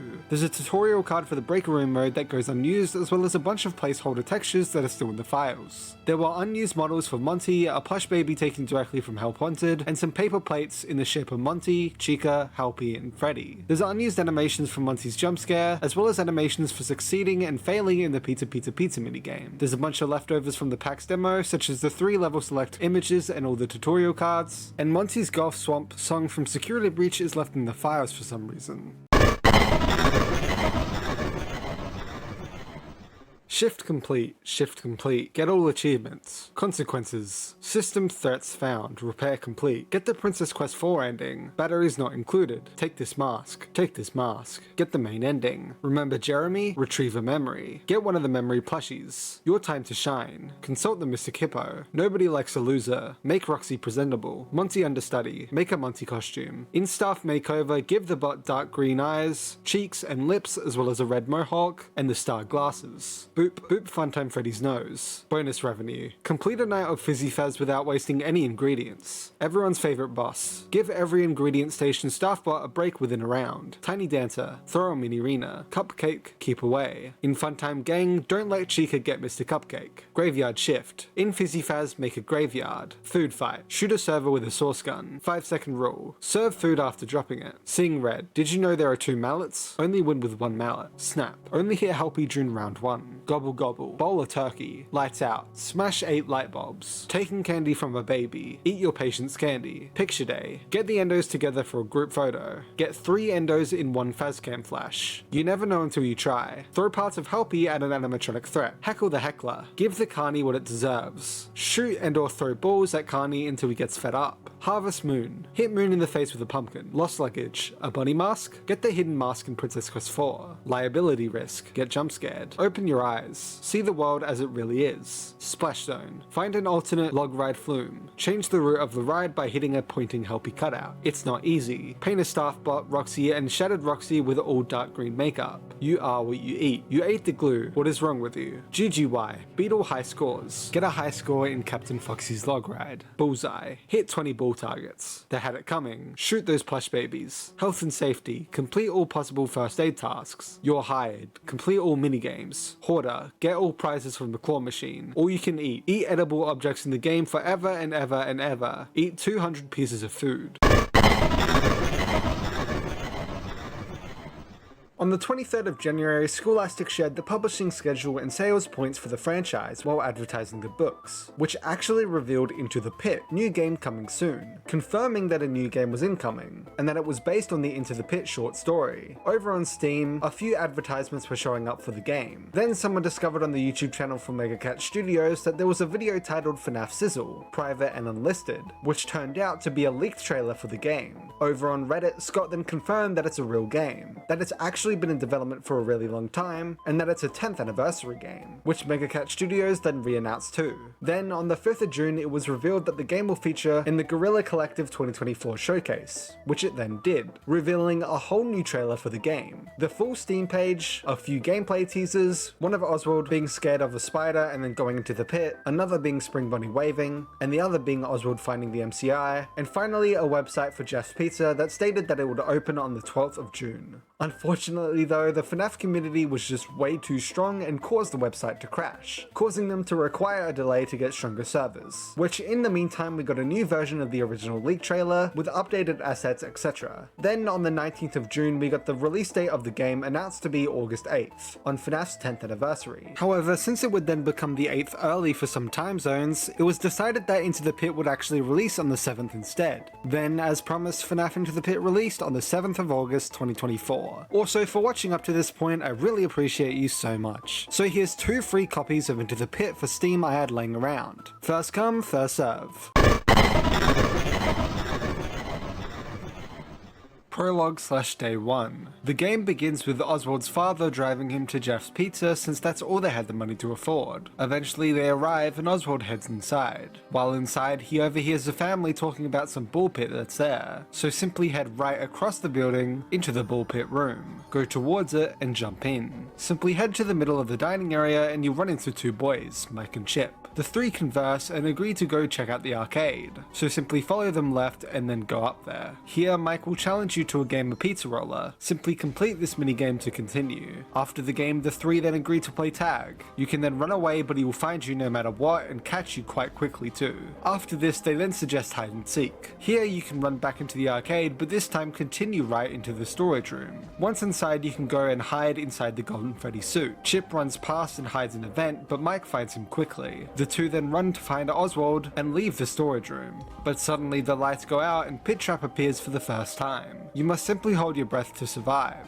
Oswald is confused when screaming starts in the other room, so he goes to look for Chip and Mike. You must go back into the dining area and head into the first door which looks open that leads to the party hallway. Once entering, Pit Trap will appear and wait for you to follow him. Simply head left and into the party room to see the dead bodies of 6 children, and Pit Trap looming over them, who will turn towards you and cause a quick time event where you must quickly throw a chair at him. Then simply run away, out of the party hallway, through the dining area, and back into the pit. Once back at Jeff's, Oswald's father immediately starts yelling at him for being in the disgusting pit. However, Pit Trap jumps out the pit and takes Oswald's father into it. Oswald rushes to grab his father out and he must spam interact to lift him. However, once you do so, Oswald's dad's eyes brighten and he takes Oswald away and out of Jeff's. Night 1. Oswald is confused as his father is taken over by Pit Trap, driving him home and taking him inside, where Oswald quickly says he's going to his room and does so. Now in his room, you must head down to the hallway too, and then right over to the master bedroom where Pit Trap currently lays. Oswald sees the phone by the nightstand though, so he realizes that he needs to make a distraction to get Pit Trap out of there. Simply head to any object with the alert symbol above it and use it, quickly heading to a hiding spot such as a cabinet, table, or a box to hide, while Pit Trap rushes through the room and goes right past. Simply head into the room and collect the phone. And once doing so, you'll need to collect the mum's number. Simply head to the kitchen to grab mum's number from the fridge, hide somewhere, and then dial it. Once doing this, she will eventually arrive. So get out of the hiding spot and run to the living room. Oswald runs to her and warns her of Dad being replaced, but she doesn't seem to notice anything is wrong and thinks it's a joke. Oswald heads back to his room, but you can simply run out of the house through the living room door and head back to Jeff's, going back to the pit and diving back into Freddy's. Once here, Oswald can hear a kid crying, and halfway down the dining area, you'll find a kid stuffed inside of an animatronic screaming for help. Oswald tells the kid he's going to find a screwdriver, so simply head back all the way right through the old stage to reach the backstage, then simply to the door to enter the basement, although it's locked. So travel back to Jeff's and run all the way to the entrance to ask Jeff for the key, who will tell you to travel to the mill to take out trash in exchange, providing you with a flashlight for your travels. Simply head out of Jeff's and head either way to open the map and travel to the mill. Simply place the trash on the right and head back to Jeff's. He'll give you the basement key, so now you can head back to Freddy's and then travel to the basement to collect the screwdriver on the wall. Head left and back to the crying kid to free him from the endoskeleton. The kid falls out and thanks Oswald, although they hear something and go together to investigate, until Pit Trap comes out of the closest door and starts hunting for you, so simply head all the way back and into the pit to return to Jeff's. Day 2. Oswald has a nightmare about Spring Bunny replacing his father in everything, thinking the whole thing might have been a dream. Simply head out of his room into the kitchen, where Mum tells you that Dad is waiting in the dining room. Go there. Pit Trap sits at the middle of the table, watching Oswald, who says he isn't hungry right now. Head back into the kitchen to pick up lunch, and then head past Pit Trap to get out of the house. On the map, simply select school. Here, Oswald thinks about what to do about the situation as a few kids set off a firecracker, which sparks an idea for Oswald. Simply head left and to the main school where Oswald finishes his classes for the day and heads into the main hall, meeting Jet, the firecracker kid. He talks to Jet about getting one, and Jet asks him to get something for them to trade for it. Leave the school and Oswald encounters Gabrielle, who after a conversation gives him her uncle's sketchbook to look at and keep. After this, simply head home. Pittrap will enter and scare him into his room. Night 2. You must leave the house again to get to Jeff's. There are multiple ways to escape that you can only do once in this game. First being leaving through the door, which you probably already did, using the screwdriver on the window to unlock it. Second, bringing the ladder from the attic to the basement and climbing out the window, or using a rope in the attic to climb down from the window. After escaping, head to Jeff's and back into the pit to get to Freddy's. Here the lights will go out randomly, so simply head to the backstage to flip the generator on. Doing so will cause a noise, so after you do it, go and find a spot to hide for Pittrap to leave you be. After this, simply head into the party hallway and right to get into the kitchen where the crying is coming from, encountering Chica. She will scare Oswald away and cause him to run all the way left, tripping over and dropping his lunch. This distracts Chica for a moment, adding it to the pile before heading back into the kitchen. Simply head back through the pit to Jeff's and talk to him at the front of the kitchen.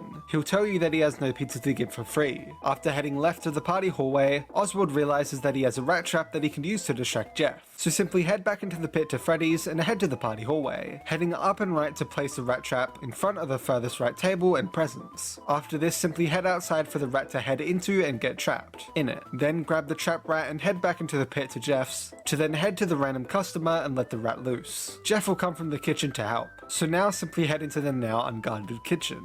Here you can grab a slice of pizza straight ahead from the entrance. Now head back through the pit to Freddy's and head to the pile of trash in the party hallway, placing the pizza on it. Simply hide under the table on the right of the pile and Chica will be lured right past you. Once she's past you, get out from under the table and head into the kitchen. Inside, head right to the cabinet and open it for Mike to come out of it. Oswald tells Mike to head to the exit and so Mike does. Simply head to the exit too. Once doing so, Oswald says he's not leaving yet and he still needs to find his dad. Mike saying he's not seen him and can't find Chip either. However, Pittrap interrupts and jumps through the door, picking Oswald up and requiring you to spam interact to get out of its grasp. Mike quickly escapes, and after you're dropped you need to run back through the pit to Jeff's and head home. Day 3. Oswald wakes up, and after a quick conversation with Mum, you can head left to leave for school. However, before you can leave, Oswald Mum kisses him goodbye as Dad simply watches him leave. Travel to the school and Dylan talks to Oswald and then slaps him with a stretchy hand, before it's confiscated by a teacher. Then Oswald has a nightmare about Freddy's while at school and his teacher tells him to go have a stretch. Going to the principal's office for a book. Simply head right down the hall to the principal's office, where it turns out the principal can't even enter because she's lost the keys, needing you to look for it. Head left and enter the first classroom on your way back and it will be right on the floor. Then simply head back and open the door. Then head inside and collect the book as well as Dylan's stretchy hand. After this, simply head back into the classrooms, and once class finishes you can then head home. Night 3. You must use one of the escape options mentioned earlier to leave the house and return to Jeff's. Once here, simply return back through the pit to Freddy's, where Oswald will think to travel to the arcade. Simply head to the arcade and you'll notice that it's locked. So simply head back to the right of the pizza party hallway in front of the vent. Here you can interact and use the sticky hand to reach for and grab the arcade keys out of the vent. Now you can enter the arcade where Bonnie's keeping Chip, so you must find a distraction.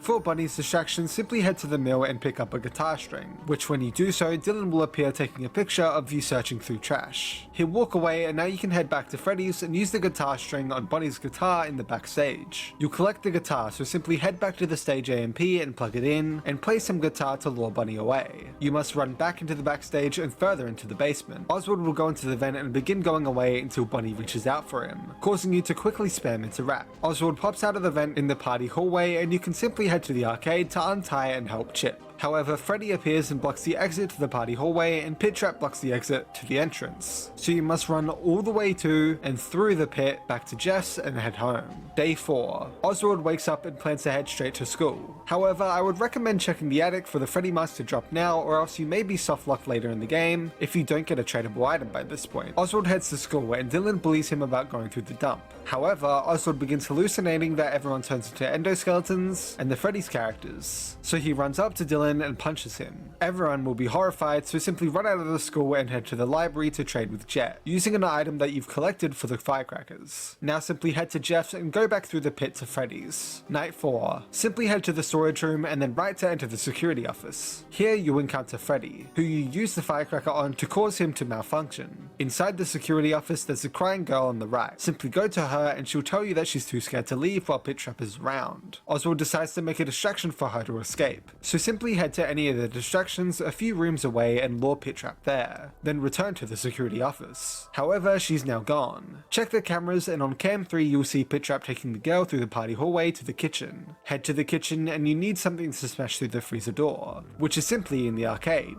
the mallet. Once you've collected the mallet, head back to the kitchen and use it to break open the locks and save the girl. Oswald tells her to run to the exit before Pit Trap appears and grabs him again. Simply spam interact to get dropped and run back to and through the pit to Jeff's and head home. Day 5 plus night 5. Oswald has a nightmare about Pit Trap again and wakes up, realizing that he slept all day. He decides to travel to Jeff's once more to finish this once and for all. Simply head to the ball pit and it turns out that the door is locked, so you must head to the security office in Jeff's to talk with Jeff and get the keys off him. After he gives you the keys, you can then begin to head to the ball pit, when suddenly Pit Trap appears here and chases you to the door of the ball pit, which you must spam interact to unlock and go through and then head into the pit. Once you get out, Pit Trap is right behind you, so you must run and find a spot to hide. After it leaves and the coast is clear, simply head to the left in the party hallway to the party room where another trap kid will speak. You must find something to enter the room, so simply use the left vent to then travel to the basement, getting out and heading left into the backstage where suddenly a bunch of endoskeletons and random parts are stacked together. Simply head to the pile and get the party room keycard from it. With this keycard you can now enter the party room itself and save the kid, who will run away as you continue through the vents to finally find Dad. You must head to Dad and untie him, which is when Pit Trap will start coming and try to enter, causing you to need to hide in the vent. Pit Trap comes through and takes Dad away, so you must follow him all the way to the bull pit. This is where multiple endings can happen. All endings. For the first ending, you can actually simply head all the way left in Freddy's on any night and try to leave through the front. This will allow you to actually leave. This will give you an ending where we see Oswald walking away from Freddy's and wondering, where do I go? What do I do?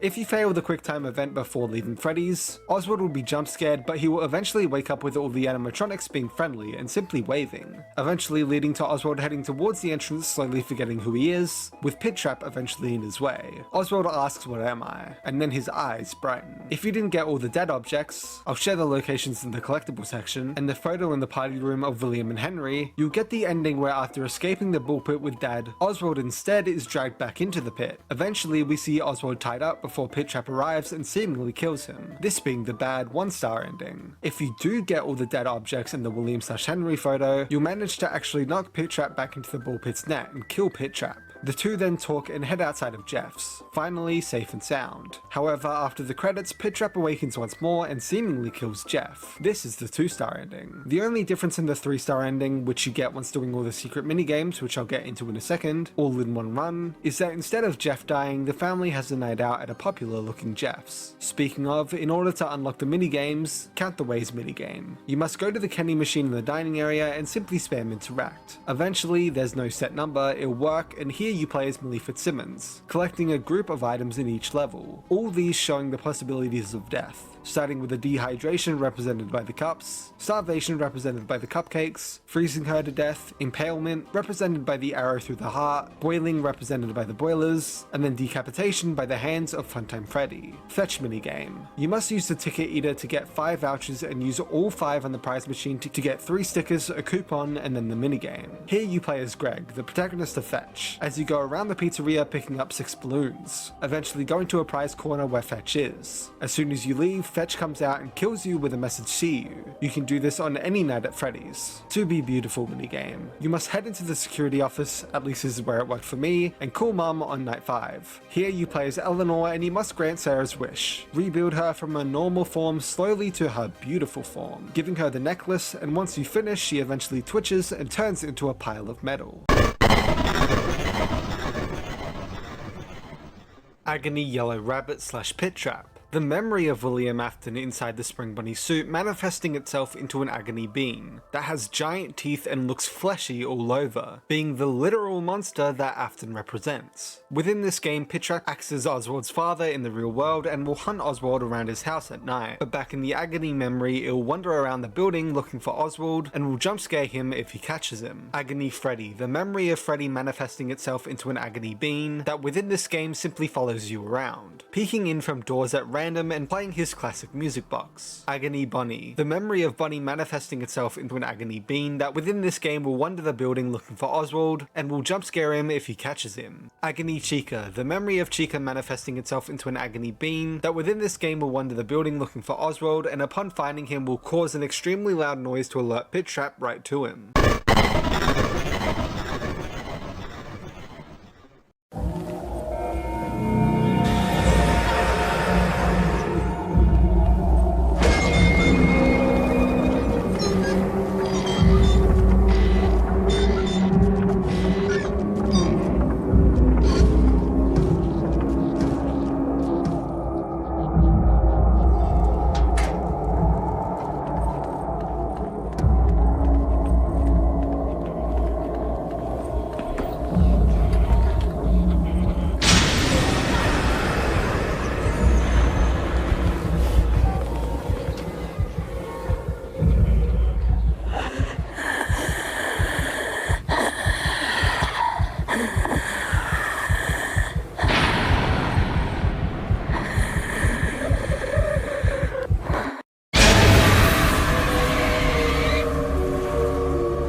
Welcome to Freddy Fazbear Teaser, a matchless place for kids and grown-ups alike, where fantasy and fun collide.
What do you wish for most? Welcome to Freddy Fazbear Teaser, a magical place for kids and grown-ups alike, where fantasy and fun come to life. You may think you know the answer.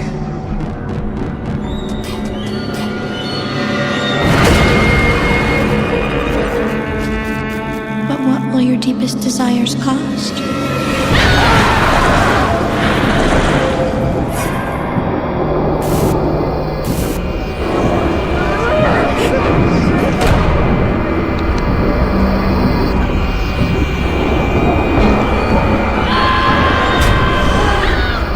only you survive long enough to make your wish come true.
Hello?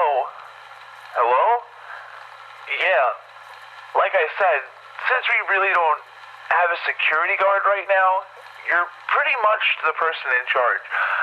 I guess it might be a bit overwhelming at first, but as long as you're locking the doors, making sure no one is trying to stay overnight, you'll do fine. You know, sometimes kids like to hide in weird places or spend some more time with the animatronics. Just try not to let them go to places that they shouldn't, and it'll be alright. Hello? Hello? Hey, I know you are doing great. And the animatronics aren't really under your responsibility, but I need to tell you something just in case, alright? The characters like to move around at night when nobody is here. They like to roam around and be themselves.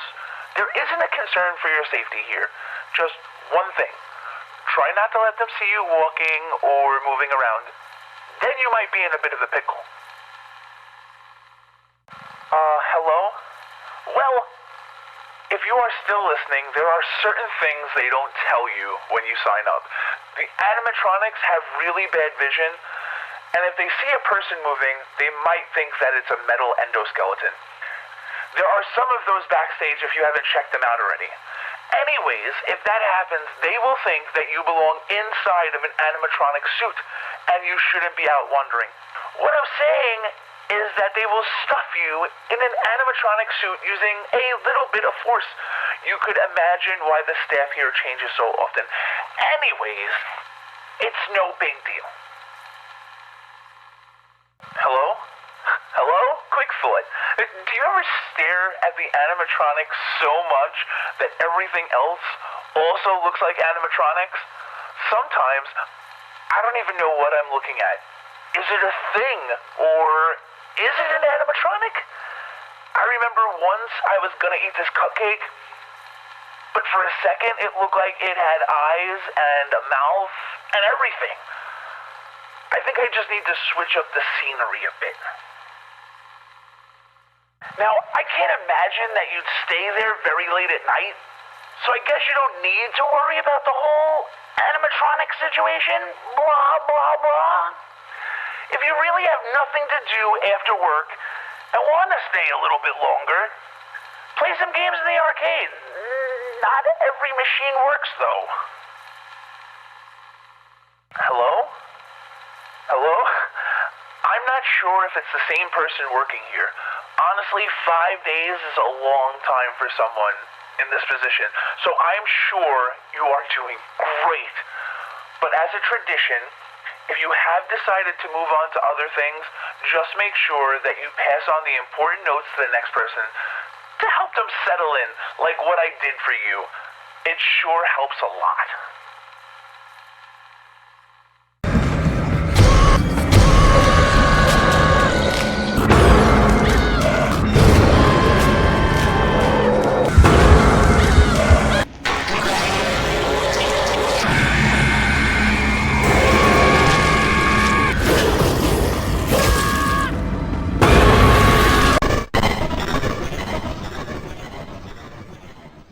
Before we begin, the game has numerous direct references to the short story itself. Of course, it's an adaptation, even with small details such as Jeff asking Oswald if he wants another slice of cheese and a refill of the orange soda, his order from the story. So I'm not going to go over every direct pull from the book itself. But when heading to Jeff's Pizza, Oswald and his dad drive past some buildings. Going from left to right, there's Gino's Pizza, which is a direct pull from Into the Pit, with Oswald stating that the pizza there was good, but that they closed down after the mill closed. There's a bunny-shaped hole, smiley face-shaped hole and a Springtrap-shaped hole in the windows. There's a Bonnie Bowl sign from Security Breach with cheese and a drawing of cheese graffitied over it, with WTF next to it, and a lot more graffiti saying hello twice, 2015 or $201 K, can't really tell, no bunny, meow, follow me, James Mess or Moss, 395248, the code for Fredbear's Family Diner minigame in FNAF 3, Gmob, I think, 19-something, 1985 and 1983, Sheesh, Help Them, Wanna Something S, Stop Signs, Something 84, He's Something Do, and more that I just literally cannot make out. When we see the Jeff's Pizza logo, we can easily tell that it's a direct reference to the FNAF movie's Freddy logo, with the orange outline, checkered top, and orange bold letters. The price of a slice of pizza and a drink is usually $3.50, but it can actually be $1.50, despite Oswald saying that it's the same every time. In Jeff's Pizza, the music playing on the speakers is the Toreador March, which is featured all over the franchise. In the backstage of Jeff's Pizza, there's a chair with a star on it, a direct pull from the FNAF 1 pizzeria's chairs. When you enter the ball pit, the pause menu drawings change. This isn't the only time either, a lot of people miss this. They can turn into Nightmare Bonnie, Springtrap, Burntrap, the Mimic from Tales, and more. When speaking to the pizza snob kid, he will say, "Oh, the humanity," about pineapple on pizza, which this might be a stretch, but it could be a callback to that same line from The Immortal and the Restless. We got the first official look at the original animatronics back in 1985. These aren't the FNAF 2 or FNAF 1 versions and instead meant to be the originals. What I think is Shadow Bonnie appears for a second from, of course, FNAF 2, but also from another Stitch Wraith connected story, Hide and Seek. Although some say this is just Pit Trap, I don't know. The rules for safety is actually pulled directly from FNAF 1. The hidden words actually fit the same amount of words from the FNAF 1 rules. At the entrance, Oswald finds a coupon for Foxy's Pirate Palooza, which is a direct reference to the coupon from the survival logbook titled the exact same thing. You can honk Freddy's nose from the Freddy cutout at the entrance of Freddy's. In the arcade, there's a machine that looks like Balloon Boy's Air Adventure from FNAF 3, with the same blue outline / background, and there's also the machines that seem to be from the FNAF 3 location, with the faces on the top left or right of the screens. There's also a prize machine which features a direct reference to Mike with a Foxy mask, his appearance in FNAF 4, with the exotic butters, his reward he got in Sis location. There's also what looks to be a bounce pot toy from FNAF World. Not really a secret, but most people didn't ever see it, so when you beat Mike in the first minigame, he simply says, "Wow, somebody beat me? That was some fine rolling, Oz." In the storage room, the calendar says June 1985, which is the same month the missing children incident occurs in the game timeline. The storage room also features a Fredbear's Family Diner poster, as well as the same poster from Security Breach with the same number. On the way back from the storage room, you can inspect the arcade machines.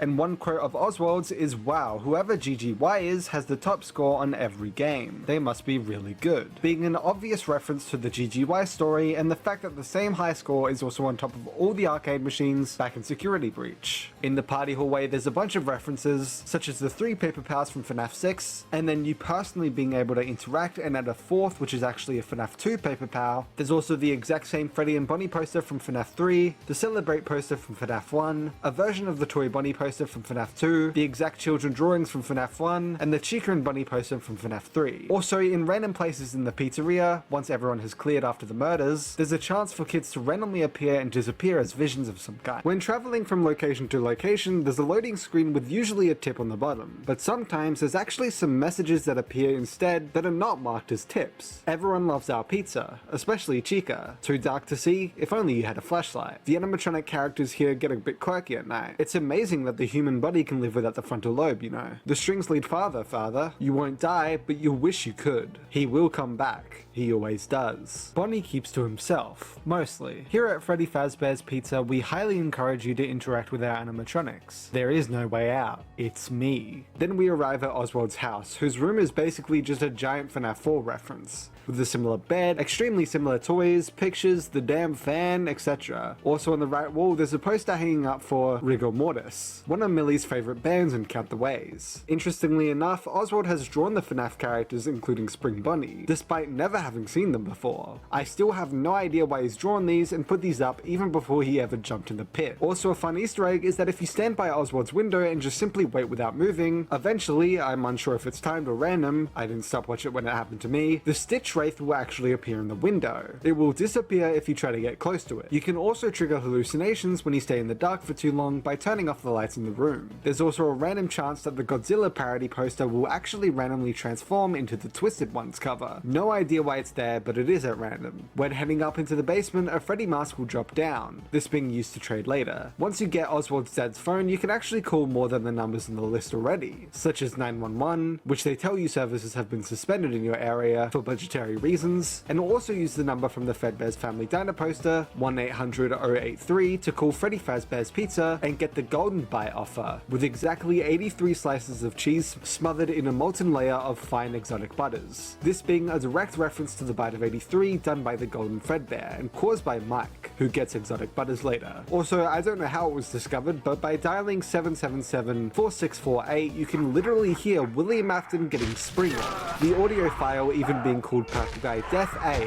This is the official sound of William getting spring-locked. This should carry over to the game timeline, whether the whole game is in game timeline or not, as it's using the spring-lock scene from FNAF 3 as the basis for the death sound, the evil laughing at the children to the instant karma. You can also call the number 787738 to hear a brief jingle of the music box from FNAF 2. In your contacts, it's even saved as music box. However, it will also play a jump scare audio and alert the animatronics to your location. There's also 626453, which gets you some Mangle static audio. After you've escaped the house, you can then travel to the mill, which actually has the trash in the gang in the dumpsters. This seemingly being the exact dumpsters that Dumpster Diver Weekly found them in for FNAF 6, where you could buy them. Fun little bit of world building and more small scale lore. Also, there seems to be a toy Bonnie something. I'm not sure if this is actually an animatronic or just a toy. Also within the collector hats for cannons and cannonballs are purple, which is a simple reference to the purple guy who's also in that minigame. Every time you reactivate a machine, there'll be a message that pops up really quickly that translates from binary to always watching. Also, if you interact with the news board in the arcade, you'll read win a free tour to Freddy Fazbear's Pizza Kit factory, being an obvious nod to the Pizza Kit story. Also in 1985's pizzeria within the arcade, the Bonnie neon light is now missing his face, a fun nod to Withered Bonnie. Within the storage room, you can also interact with the presents enough times for a toy Freddy plush to actually pop out of one of the presents, which can be used to trade for the firecrackers as well. Back at Just Pizza, and the room the missing children were killed in is now boarded up, just like what we heard happened after the MCI in FNAF 3. Also in the party room leading up to that room, there's a poster that looks like the FNAF 3 toy Bonnie poster, next to the Balloon Boy poster from FNAF 3, and a Freddy poster that, to me, looks very similar to the Security Breach Freddy poster, where Freddy looks absolutely done with life. Heading back into the storage in the present day will show a Fredbear Singing Show poster, the same from Security Breach. Also in the storage room, you can use the TVs to get either a Spring Bonnie jump scare or what appears to be Freddy and Friends with the main four. Within Oswald's class, the numbers 395248 are written on the whiteboard, this being the numbers that lead to the Fredbear's Family Diner minigame in FNAF 3, and the numbers on the back of Cassie's father's Faz Wrench in Ruin and Help Wanted 2. At the basketball courts, there's a kid who literally puts his thing, it sniffs it and looks horrified in what he smelled. On the basketball courts of the school, a kid in the bully group will say ha ha ha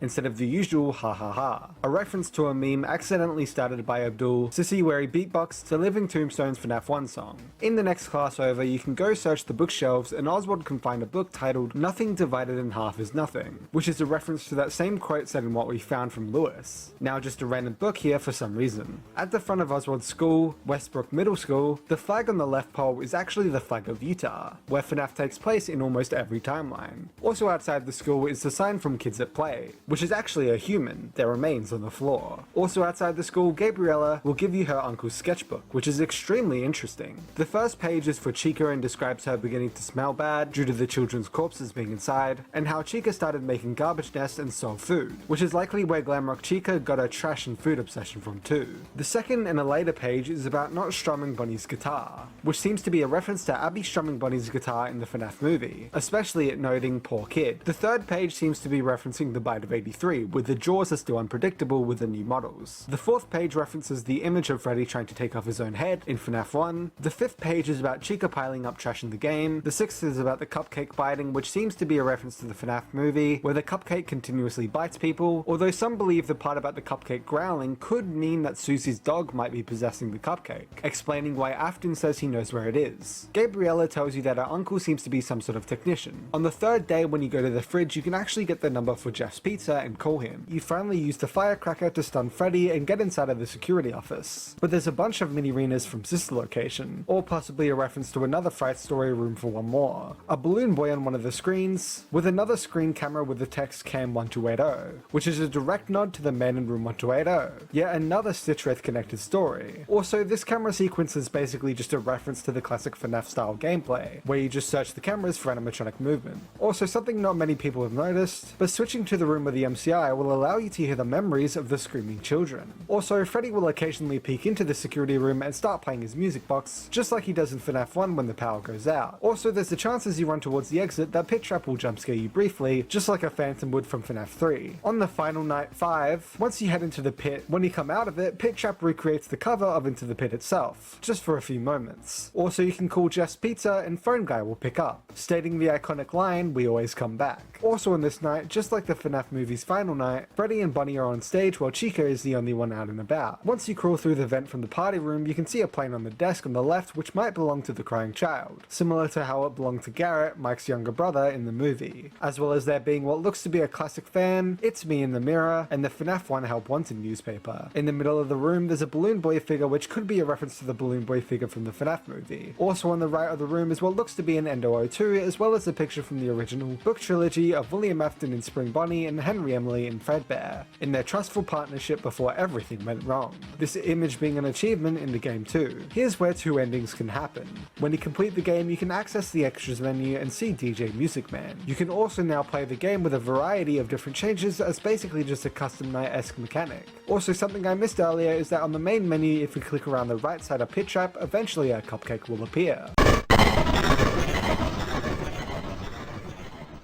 Reminder, these sections are speculation and mainly detailing what I personally believe. The unbiased sections are later in the video. Keep an open mind when theorizing. The lore of this game is quite simple, as it's a linear story game, although a few theories still came from it that I want to discuss. Although, hang on, someone's calling me real quick, let me just, oh hey. Hi Hyperdroid, this is Tom calling from Game Theory. After the release of Into the Pit, we actually had our own theory about whether Oswald's dad was really the Freddy bro from FNAF 4. I actually heavily agreed with this theory after watching your video about it, so take it away. Hello Internet! Welcome to Tom's mini theory in this massive video. During a random night, a Freddy mask will fall from the attic in Oswald's house. Oswald has no idea who Freddy is, so this mask has to belong to someone else in the house. In the original Into the Pit story, Oswald's dad tells us that he spends a lot of time in arcades during 1985. He also seems to be familiar with the Freddy Fazbear arcade from that same year, implying that Freddy's was the arcade he spent his time in,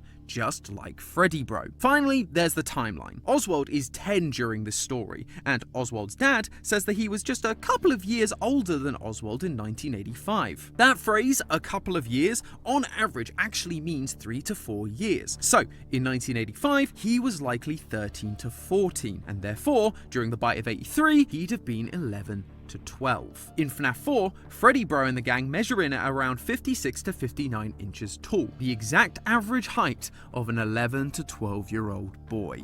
So, there you have it. Oswald's dad is Freddy Bro, and now, all these years later, he took a job at a mill that was making Fazbear parts to try and atone for the mistake that he and his friends made on that fateful day in 1983. Just like Cassie's dad, Bonnie Bro, and good old Foxy Bro, Michael Afton. But hey, that's just a theory. A game theory! Thanks, Tom. Not only that, but there's a few moments within the game where we get small bits of lore dropped in about the past games of the franchise, such as 1985 being repeated once again as seemingly the exact year that the missing children's incident takes place, meaning June 26, 1985, thanks to FNAF 1. That Fredbear did indeed later turn into Golden Freddy, with all the Fredbear posters surrounding the Black Hat Golden Freddy. The real audio from Springtrap's death finally revealed that Dumpster Diver Weekly found the trash in the gang from the town's mill's dumpsters, that the wall is still sealed off from Freddy's, meaning this game has to take place before FNAF 3 occurs, that Susie's dog may actually be possessing the cupcake, with the cupcake being noted as continuously biting people and growling, this explaining how Afton claimed he knew where it was, a photo of the game timeline William Afton and Henry Emily, and a clear example and explanation that in the games themselves the kids do actually slowly forget their memories after dying, showcased with us seeing Oswald forget his own name and who he is in real time. time. Something I should probably mention is the time travel in this game, and that it's not actually real time travel as you think it is, and instead it's traveling through memories, agony, whatever other supernatural stuff is causing this. We know this for a fact due to some of the kids from the very start randomly reappearing in later nights, when they're not meant to,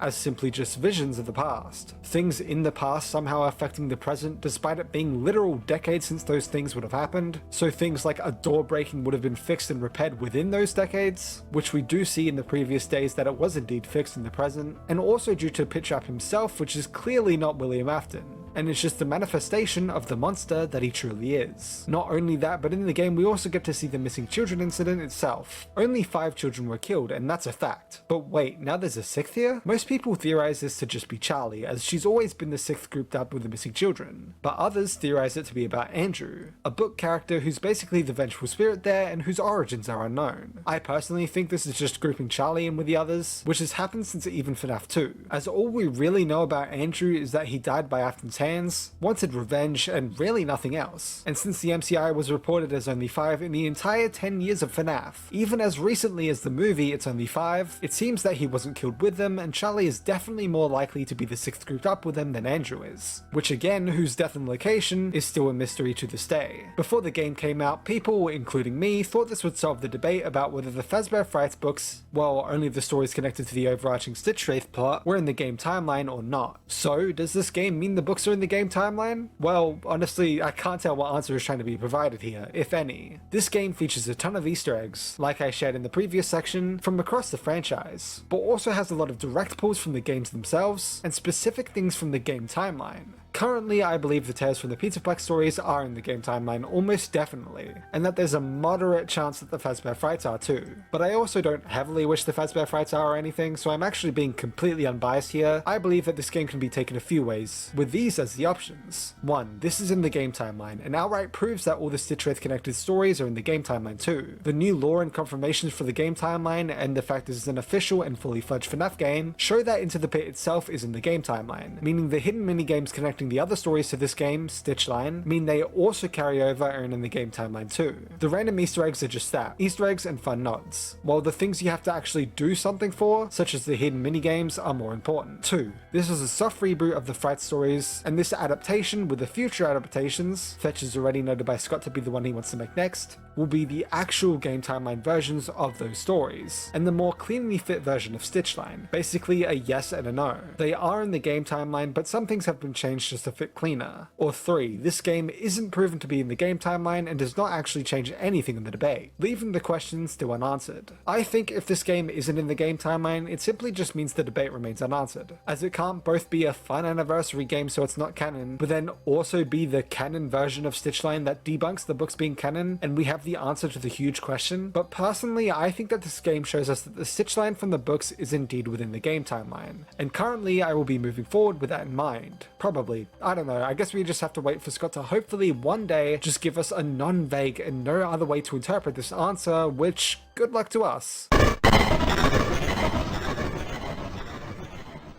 Name, Oswald's description, and location. Dad's wallet. Looks like Dad gave me his last buck from the opossum bet. There's no money left. How does he buy his lunch? Object 1 out of 5. Freddy's. Backstage. Night 1+. Photo of Oswald. A photo of me that Dad always keeps on him. I have his eyes, and his humor. Object 2 of 5. Freddy's. Storage. Night 2+. Next to Golden Freddy. Family vacation photo. A photo of when we went to the beach. I almost drowned when a big wave knocked me over, but Dad was there to pull me to the surface. Object 3 out of 5. Freddy's kitchen, Night 3+, next to the oven. Dad's name tag. Dad's name tag from work. He was so upset to lose his job at the mill. It wasn't his fault, but that didn't stop him from telling Mum how ashamed he felt. Object 4 of 5. Freddy's, storage, Night 4+, bottom right corner. Dad's wedding ring. Mum and Dad are high school sweethearts. This ring has been through a lot. What would Mum do without Dad? Object 5 out of 5.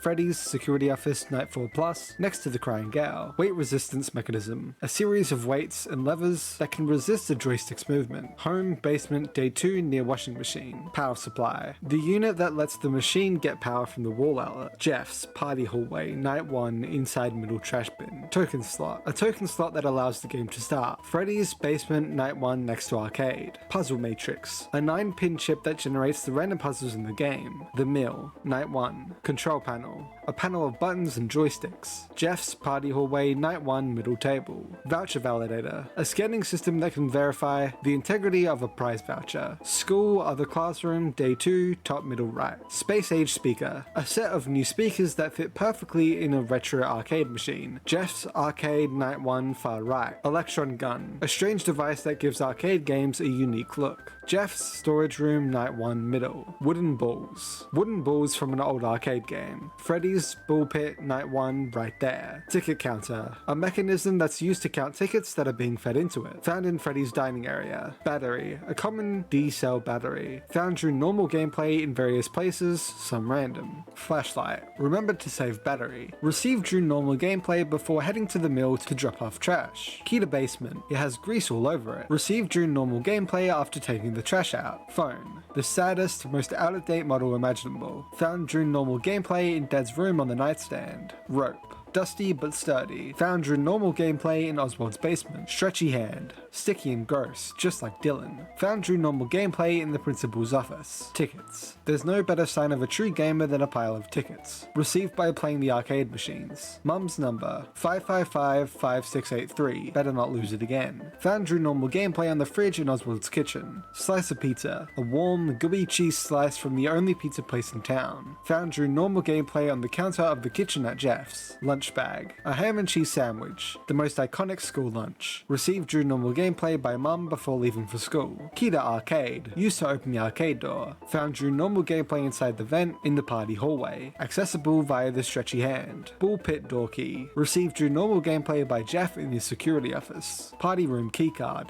found during normal gameplay in the backstage of Freddy's within a pile of endoskeletons. Nikam's book, grade 6 science, teacher's edition, found during normal gameplay in the principal's office. Sketchbook, Gabrielle's uncle's masterpieces, received during normal gameplay by Gabriella outside school. Guitar, definitely not the flying L guitar, found during normal gameplay in the backstage of Freddy's. Bag of trash, smells like rotten pizza, found during normal gameplay at the entrance of Jeff's. Key to principal's office, how did the principal even manage to lose this? Found during normal gameplay in classroom 2. Rat trap, a common rat trap, Jeff needs to buy more of these. Found during normal gameplay at the mill. Trapped rat, the #1 sign of sanitary issues. Received during normal gameplay in the party hallway after trapping the rat. Guitar string, the one thing that is absolutely required to play the guitar. Found during normal gameplay at the mill. Strange photo, an odd photo of 2 men inside a strange office. Is this somewhere inside of Freddy's? Found during normal gameplay next to the vent in the party room, only after the girl leaves in Freddy's. Screwdriver, a screwdriver that's used to fix broken animatronics. Found during normal gameplay on the wall of Freddy's basement. Firecracker, this thing burns bright. Traded during normal gameplay from Jet from the handheld gaming device, Freddy Mask or Toy Freddy. Voucher, a voucher to get a handheld gaming console from the prize machine. Bought via the ticket machine for 20 tickets. Handheld gaming device, boasts a 30-minute battery life on 6 batteries. Tradable item. Bought via the prize machine for a voucher. Hammer. Just heavy enough to break the ice. Found during normal gameplay in Freddy's arcade. Freddy Mask. Why would anyone want to look like this thing? Tradable item. Randomly dropped from Oswald's attic.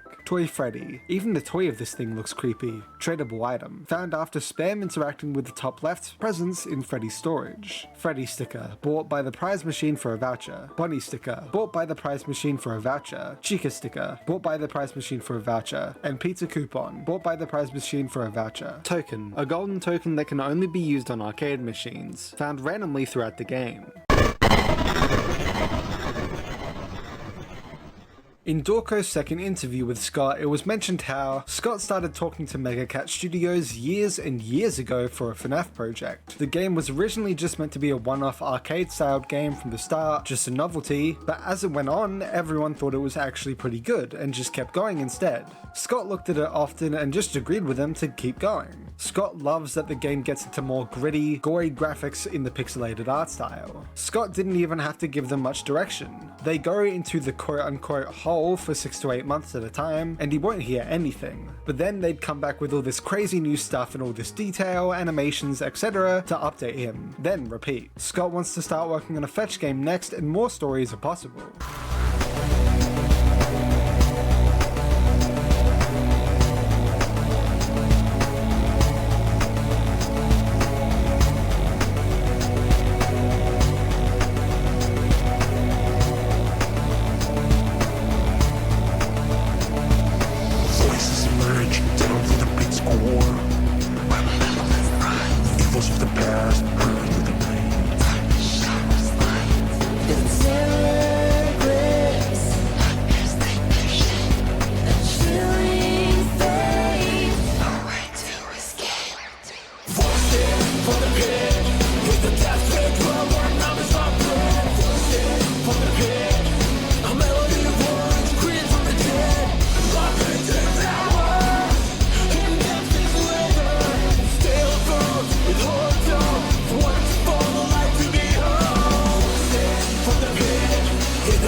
There was originally a 20% chance that Old Man Consequences appeared in a secret purple guy room in the Collector Hats minigame. He looked a bit different and would say you fell down the rabbit hole, didn't you? It's not your fault. You didn't know. The others didn't know either. You're a little different from them, you know? You're not trapped yet. Find solace in knowing such. Look to the sky or fall into the pit. The choice is yours. The To Be Beautiful minigame started out as Put Them Back Together with Foxy parts. There were unused sprites for a minigame featuring Freddy, Bonnie, Chica, and Foxy. There's also sprites of Vanny with the text Good Girl and the purple guy. There's a few unused characters such as a scrapped employee who was meant to be at the Freddy's entrance, just like Jeff is in the future, a scrapped librarian who was seen in the game's cult library, a random bear mascot who would appear in Jeff's, and an early version of the Night 2 customer. The achievement Gimme 5 was originally titled 5 Items at Daddy's. There's a bunch of old versions of sprites that were designed for the SNES. There were originally pieces of a drawing that, when put together, turned into the 5 missing children with Spring Bonnie, although that's the completed version in the files. When the separated pieces are actually put together manually, they instead add another kid. Originally, we were seemingly able to scam the FNAF 1 cameras as seen from multiple angles here. There was an unused town square location on the map. There's also an unused night guard suit in the files in the security office. There's also a few unused achievement images or early versions of said images, as well as another set of them but this time pixelated and in color.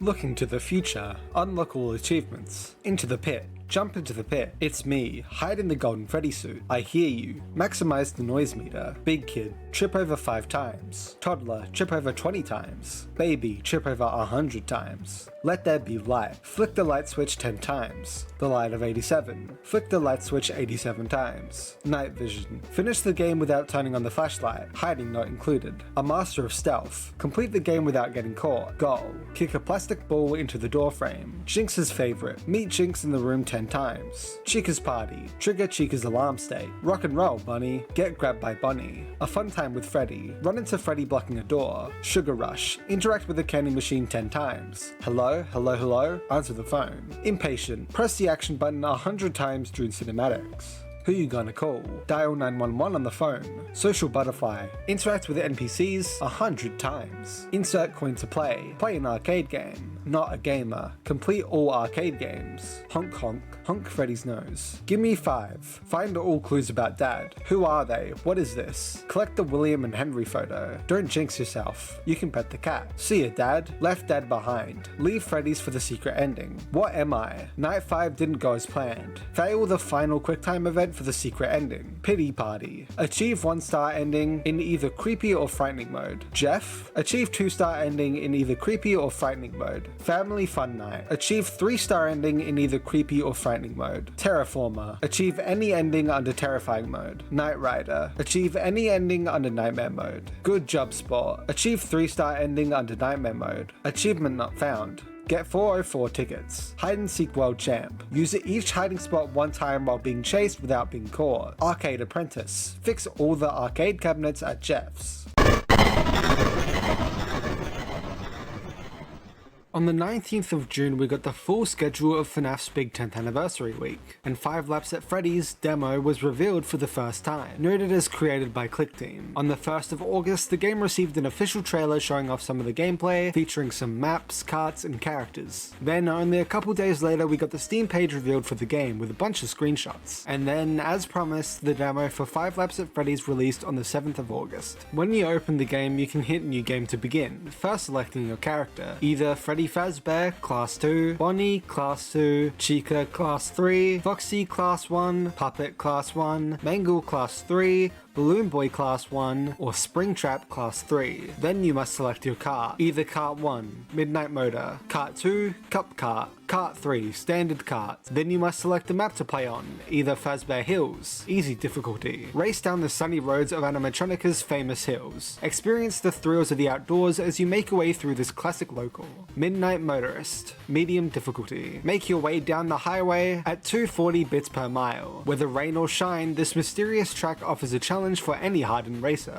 The Sinkhole, hard difficulty. Buried deep underground, a track calls your name. What remains of this twisted and ruined raceway, and can you make it to the end? After selecting the game will finally begin. While racing you can pick up certain items, these being Cupcake Boost, accelerates you forward, Firework, targets the racer in front of you and stuns them briefly. Bomb Bites, a throwable bomb that will explode whenever it touches anything. Security Door, a placeable door that can be used to stop other racers, stunning those who hit it briefly. Broken Mirror, shields you briefly. Exotic Butters, an obstacle that can be placed on the ground to cause other racers to be stunned briefly when driving close to it. Phaz Blaster, a blaster you can use to shoot other racers and stun them briefly. Battery Magnet, takes battery from other racers to help increase yours. Controlled Shock, will shoot electricity ahead of you. Throughout the race there's also an animatronic who can occasionally appear, Endowoof, a dark blue endoskeleton shaped as a wolf and missing its legs. Endowoof will appear only in the night shift part of the race, targeting the racer with the least battery, jump scaring them and stunning them briefly while taking them back. However, you can use some of the items to actually damage it if it's coming after you, although you need to damage it 3 times. There's not really much else that I can guide you on from here, since it's just a regular racing game, so happy racing!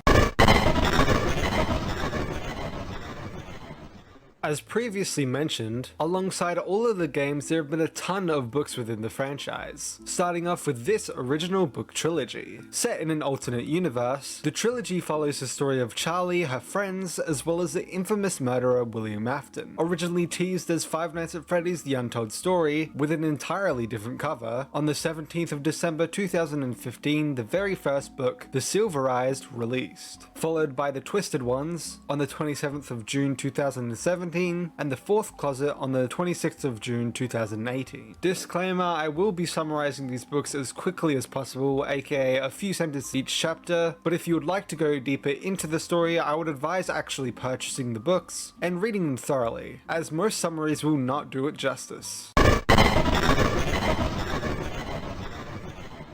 In 1995, 17-year-old Charlotte, Charlie Emily, returns to her childhood home, Hurricane, Utah, and reunites with her old friends in order to attend the launch of a scholarship dedicated to their friend, Michael Brooks, who went missing at Freddy Fazbear's Pizza 10 years earlier in 1985, alongside another 4 children. The group decide to go to Freddy's, which has now been built over for a mall, and they discover the main animatronics are still there, but when Carlton knocks over the pots in the kitchen, they all run out and go home. They meet back up at the diner the following day, with more old friends too, before travelling to the launch of the scholarship, where afterwards they decide to go back to the old Freddy's later that night, with the newcomers who missed out on doing so the previous night. Beforehand, Charlie and John talk about the past, including how on the night Michael disappeared and the animatronics were going haywire, John apparently saw a yellow Freddy mascot with Michael, and when the animatronics stopped moving, the mascot and Michael were both gone. They re-enter Freddy's and discover a control room underneath the show stage that monitors the location, but can also be used to control the animatronics. The group split up, and after the others find that control room and click a button, Charlie, who was hiding behind the Pirates Cove's curtains from John, encounters Foxy and falls off the stage, causing her arm to start bleeding. They then leave Freddy's and all sleep at Lamar's. Charlie and John talk about how Freddy's wasn't the first restaurant, and how there was a Fredbear's Family Diner with a yellow rabbit and a yellow bear, featuring costume entertainers that could both be sometimes mechanical, being put on robots, and also sometimes move with fluid human movements, being worn by workers. The two search for and find the abandoned diner, where Charlie remembers how, when they were kids, her twin brother Sammy was taken by a yellow rabbit, believing that him and Michael being kidnapped may be connected. The group return to Freddy's, where this time they are stopped by the security guard, who they apologize to and propose should tour guide them around Freddy's. He accepts and introduces himself as Dave Miller, and when the animatronics see Dave, they suddenly begin malfunctioning, and by the time the others look for Dave, he's missing. They all split up to try and go to the other control room, find Marla's 11-year-old brother Jason, and try to find Dave, who dons a yellow mascot costume and kidnaps Carlton, which Jason sees. They go to the police chief, Clay Burke, Carlton's father, who believes that he's just pulling a prank on them. He invites them into his house, believing that he's just going to show up soon, and tells the group that he was the one who arrested the person that they all believed was guilty for the murders, but that person got away due to the bodies never being found. They then sleep there overnight. Officer Dunn travels to Freddy's to check if he's there, being eventually murdered by Dave. Charlie and John talk, revealing Charlie's father Henry, who often wore the yellow bear costume as a co-owner of the diner, committed suicide after the murders, leading people to believe he was the murderer. They look through a photo album and find the picture of Henry and the co-owner of Fredbear's in the yellow bunny suit. Carlton wakes up in a Springlock suit, which Dave, in the yellow bunny suit, tells him not to move around in, or else he will activate the spring locks, which will snap right into him and cut into his body, revealing that it happened to him and his true name. William Afton, the co-owner of the restaurants. The others enter Freddy's, as Jason ran off to go there, who they quickly find hiding in the control room, while Carlton notices a yellow bear suit in the room repeating the phrase, "It's me." The animatronics begin moving around, and eventually Charlie finds Carlton and frees him, who tells her that the kids who went missing here are still there, and that Michael is in the yellow suit. Dave enters the room and Charlie knocks him out, eventually reconnecting with the rest of the group.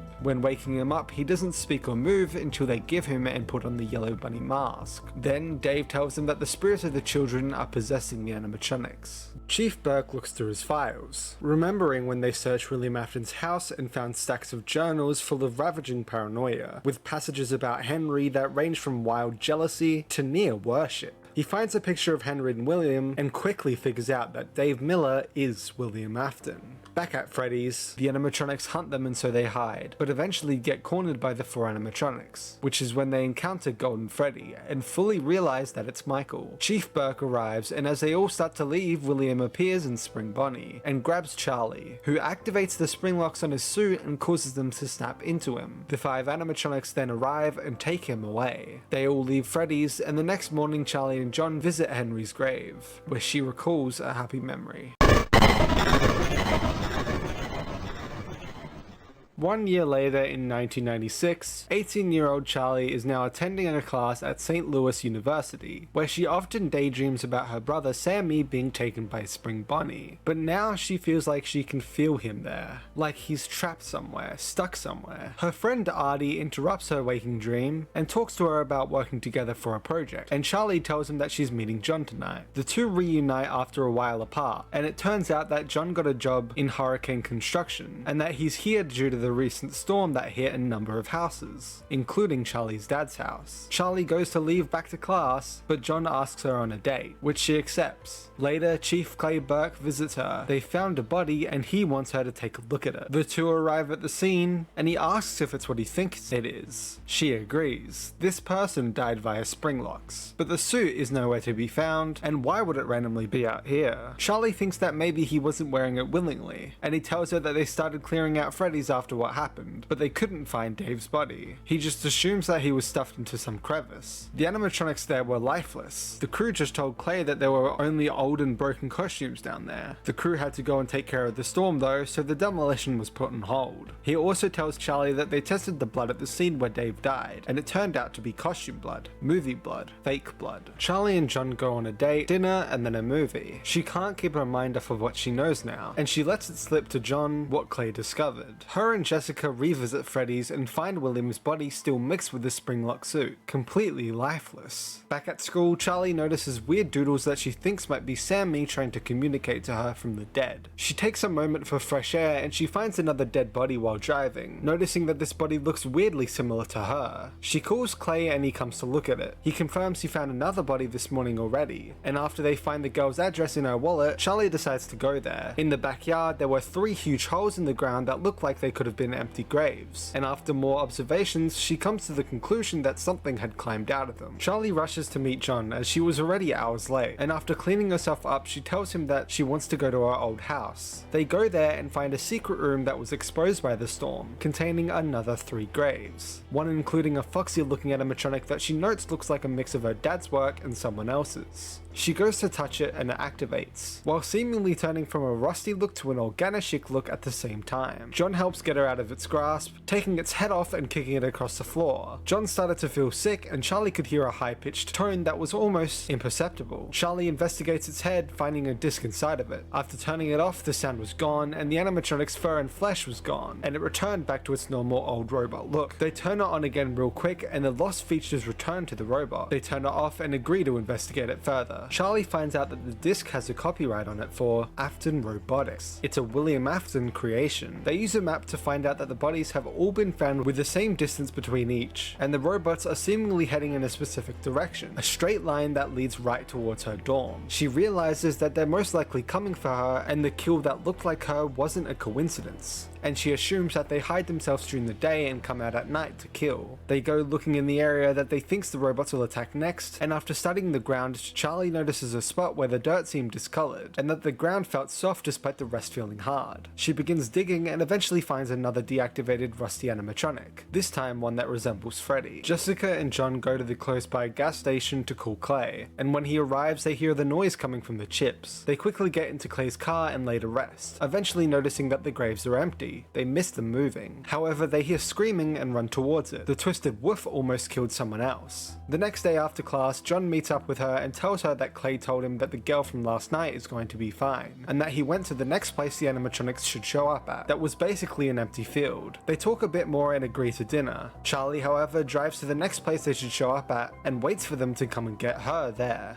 John realizes that she's late and calls Clay, sensing something is wrong. Twisted Freddy eventually appears to Charlie and begins to capture her, which she willingly lets it. John and Clay go to the house and know that she was there but is now gone. John and Clay are joined by Jessica and they go to Clay's, revealing that he kept the original animatronics. They go visit them, which awakens them, so they inform them of Charlie being taken. However, they act aggressive, forcing the three to run and hide elsewhere in the house until the animatronics are heard breaking and leaving through the front door. The three then follow them. Charlie wakes up in a Springlock suit. The machine has buried itself and is sleeping, and so she's able to calm herself down enough to free herself from the Springlocks from her arm first, then her legs, feet, etc. She then opens up the hatch and gets out the hole, noticing she's at an abandoned restaurant that looks similar to Freddy's. She begins hallucinating a bunch of Balloon Boy-esque children chasing her and screaming. She runs and hides, eventually being found by the other three, who followed the animatronics. They notice the illusion-inducing noise is coming from the lights this time, so Clay shoots each light, ending the hallucinations. The four look at the other Ren and Bear animatronics in the room. However, Twisted Freddy comes through looking for them. Clay shoots the animatronic and it suddenly falls on the ground and turns back into the bear robot. Charlie then plunged her fingers into one of the bullet holes, noticing that he shot the illusion disc. Twisted Bonnie and the Twisted Wolf then appear, Clay shooting his final 3 bullets at them. Charlie asks what they want, but then a familiar voice responds as the yellow rabbit appears. They ask if it's Dave, and he happily responds that his name is Springtrap. He is more than Afton ever was, and far more than Henry. He tells them that he controls the systems and can see what they see. He says that he needs something from Charlie, but Clay reloads and shoots Springtrap. The 4 of them take their chance and run away.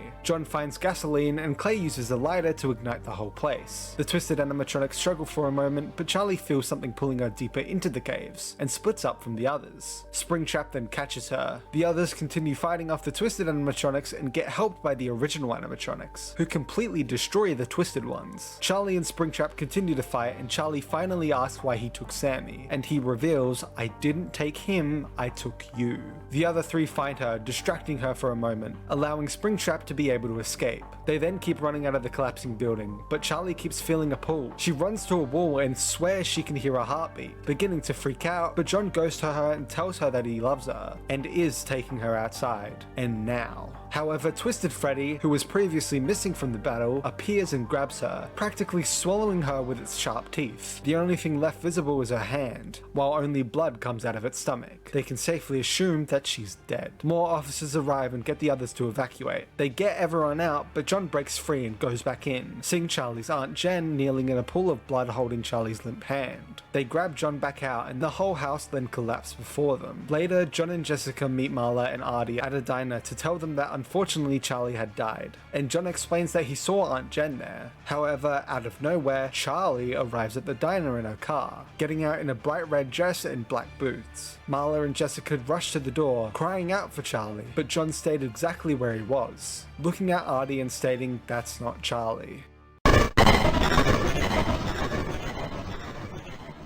6 months later, John has a nightmare about Charlie's death in an active construction zone, and so he gets let go for endangering himself and the other workers. Jessica encounters John on the highway, and she asks John to join the get-together at Carlton's dad's. He asks if Charlie will be there, and she says that Charlie misses him. He says that she's dead, and she tells him to please come, and he says maybe. He gets home and begins to think about the whole ordeal again. Charlie dying, William surviving, etc., and eventually decides to go. He meets with everyone everyone, and he and Clay have a chat. Clay is just trying to look out for him, but John just walks off. Charlie, however, calls out for him. The two talk, him still not believing that she's really Charlie, and her trying to convince him that it is. He doesn't believe it, but they agree to meet tomorrow. Elsewhere, Funtime Freddy is being injected with a molten substance called Remnant, and the experiment is progressing positively. However, back at John's apartment, he continues to think about Charlie as Clay enters to talk more, hoping that John can get some more information out of Charlie about that night. On his way, he sees Circus Baby's Pizza World had taken over the theater that him and Charlie went on for their first date. Charlie and John meet, and it's very intense. He quizzes her, and she tries to get answers out of him, and they argue a little. It turns out that Charlie doesn't know where Aunt Jen is. However, Charlie claims that Jen saved her that night and took her home. After a talk with Clay, John went home only to hear the theater toy repeatedly say Shining Star Silver Reef. John immediately got back in his car and went back to Clay's, only to find Clay on the floor with blood pooling beneath his head,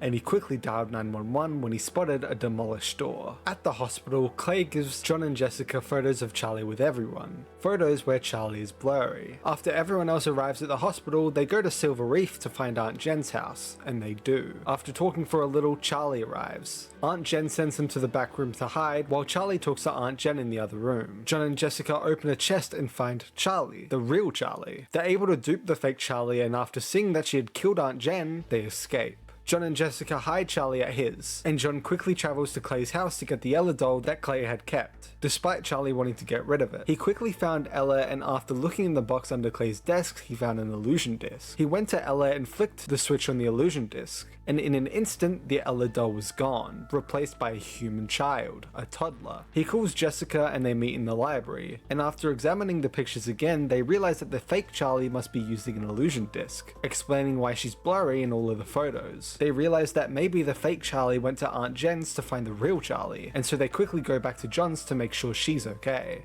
When they get there, the fake Charlie arrives, and while Jessica distracts her, John quickly hides the real Charlie. The fake Charlie enters and doesn't hide that she's looking around the apartment. John interrupts her searching by saying that he'd like to have dinner again with her, and she agrees, then leaves. After, John goes to find the real Charlie again, and she finally wakes up for a short time before falling back into unconsciousness, after John promises that it's going to be okay. He goes to have dinner with a fake Charlie with a walkie-talkie attached to him for Jessica and Carlton to hear the conversation, while Marla stays with the real Charlie. The fake Charlie and John confront each other. John quickly tells her that he can try all sorts of things to show people what she really is before she even makes it out the door, and she kisses him on the cheek before quickly leaving. After passing her keys to Carlton, Jessica snuck inside fake Charlie's car to follow where she ended up, and when she gets out, she's found by fake Charlie, who reveals to Jessica her true Circus Baby looking form. Jessica wakes up tied up, and fake Charlie tells Jessica the story of Elizabeth Afton, her first kill and first capture. While fake Charlie explained her story, Jessica was able to untie the rope and make a run for it. However, Springtrap blocked her path. Jessica grabbed a chair before Springtrap disappeared and the real William Afton appeared. He tells her his plans and what he's been doing, replacing human parts for robotic parts so that he can live forever and have immortality. He then shows her the amalgamation, the burned together remains of the original animatronic endoskeletons that still contain all of their souls. The real Charlie wakes up and John shows everyone the Ella doll turning into a real toddler, and John asks if there would be any way to make the earpiece that makes the animatronic recognize her to do the opposite effect and make her invisible to them. Carlton travels to Jessica's house with a box labeled Charlie Weird Project. He gets the earpieces and switches the wires to emit the opposite frequency. However, fake Charlie arrives and confronts him, almost capturing him and transforming into Circus Baby until he activates the earpiece, which successfully makes him invisible to her. Back at John's, Charlie wakes back up after resting, and her and John talk, and she learns that her Aunt Jen is dead. However, she thinks they should go back to the house. Jessica wakes up in a room full of children trapped inside the room. Carlton arrives back with Marla and tells her about the other Charlie she saw who turned into Baby. They're sure that's where they need to go and where Jessica will be. Charlie and John, however, arrive at Aunt Jen's house, looking through a bunch of boxes and paperwork to find anything that could help them figure out what's really going on. They find Henry's suicide note and the designs of the Ella doll, multiple dolls, that look like they were going to grow up with Charlie. However, before they could put two and two together, the fake Charlie arrives, stating that she's the only Charlie that matters. Carlton and Marla arrive at Circus Babies, going through a mirror maze. Eventually, Marla finds the exit, but when Carlton gets confused at which direction she went in, his earpiece gets knocked out when he runs right into a mirror. Now, a hunting Funtime Freddy sees him. Freddy grabs him, but Marla quickly gets him the earpiece and makes him invisible. Meanwhile, Jessica asks the children why they're afraid to open the door, and they tell her there's a Mangle toy robot outside. And they were right. It was a Mangle-looking animatronic who comes into the room and takes a child away. However, a doorknob began to turn, and Jessica prepared herself, only for it to be Carlton and Marla. Carlton gives Jessica his earpiece and says that they need to get the other kids out while he'll go and get the one that was taken by Mangle. Jessica and Marla run through the pizzeria to escape, but run past a stage with Funtime Foxy on it. Funtime Foxy turns into the Mangle and chases them down. Jessica turns off the earpiece so Mangle follows her as Marla escapes with the children. Jessica continues luring Mangle until he gets caught in the net, and then uses her earpiece again to quickly escape. Meanwhile, Carlton keeps following a child's screams. Back at Aunt Jen's, the two Charlies talk. John, however, tries to hit the fake Charlie with a lamp, but she knocks him back. The fake Charlie walks towards him and kisses him before using the frequency to make him nauseous and knock him out. Fake Charlie continues to hurt John until he can't breathe, and when the real Charlie wants to help, she holds Charlie's neck. Charlie says she just wants to talk, and so the imposter drops them both. The imposter begins revealing what actually happened, how Charlie was actually dead. The imposter is just one of 4 Charlies that Henry built out of grief from losing his daughter. He built 4 of them so that they could grow up like a normal person would. First the baby, then the little girl, then the sulky teenager, then the woman. The imposter Charlie was the woman version, the one that was meant to be the final, but something changed with that one.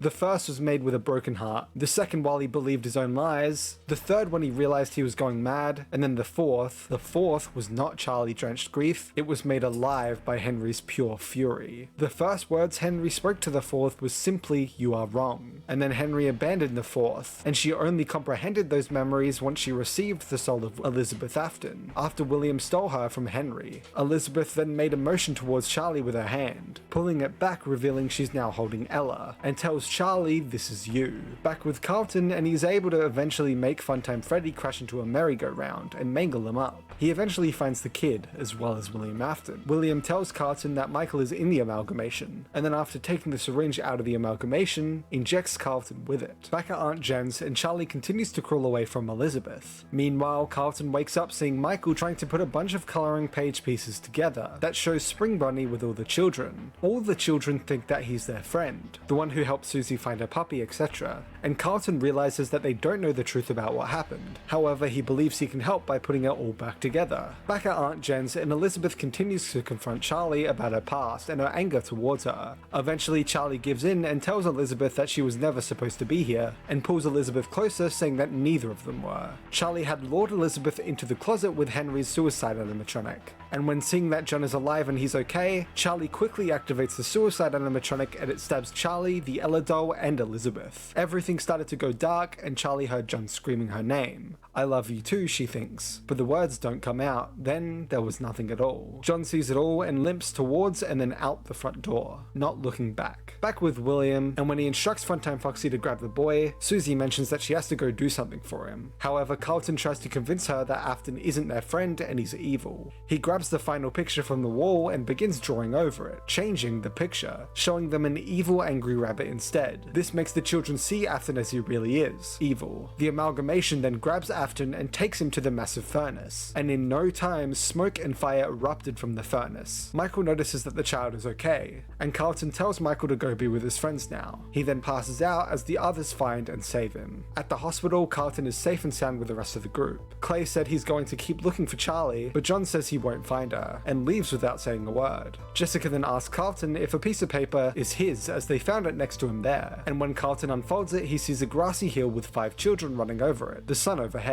John then goes to the graveyard to mourn Charlie's death, seeing the grave of Henry Emily, and next to it, beloved daughter, Charlotte Emily, 1980 to 1983. He felt watched and notices a woman under the tree just a few yards away smiling at him. She extends a hand, asking him to go to her. After looking at the graves one more time, he turns to the woman under the tree, her arms still extended, and he goes to her.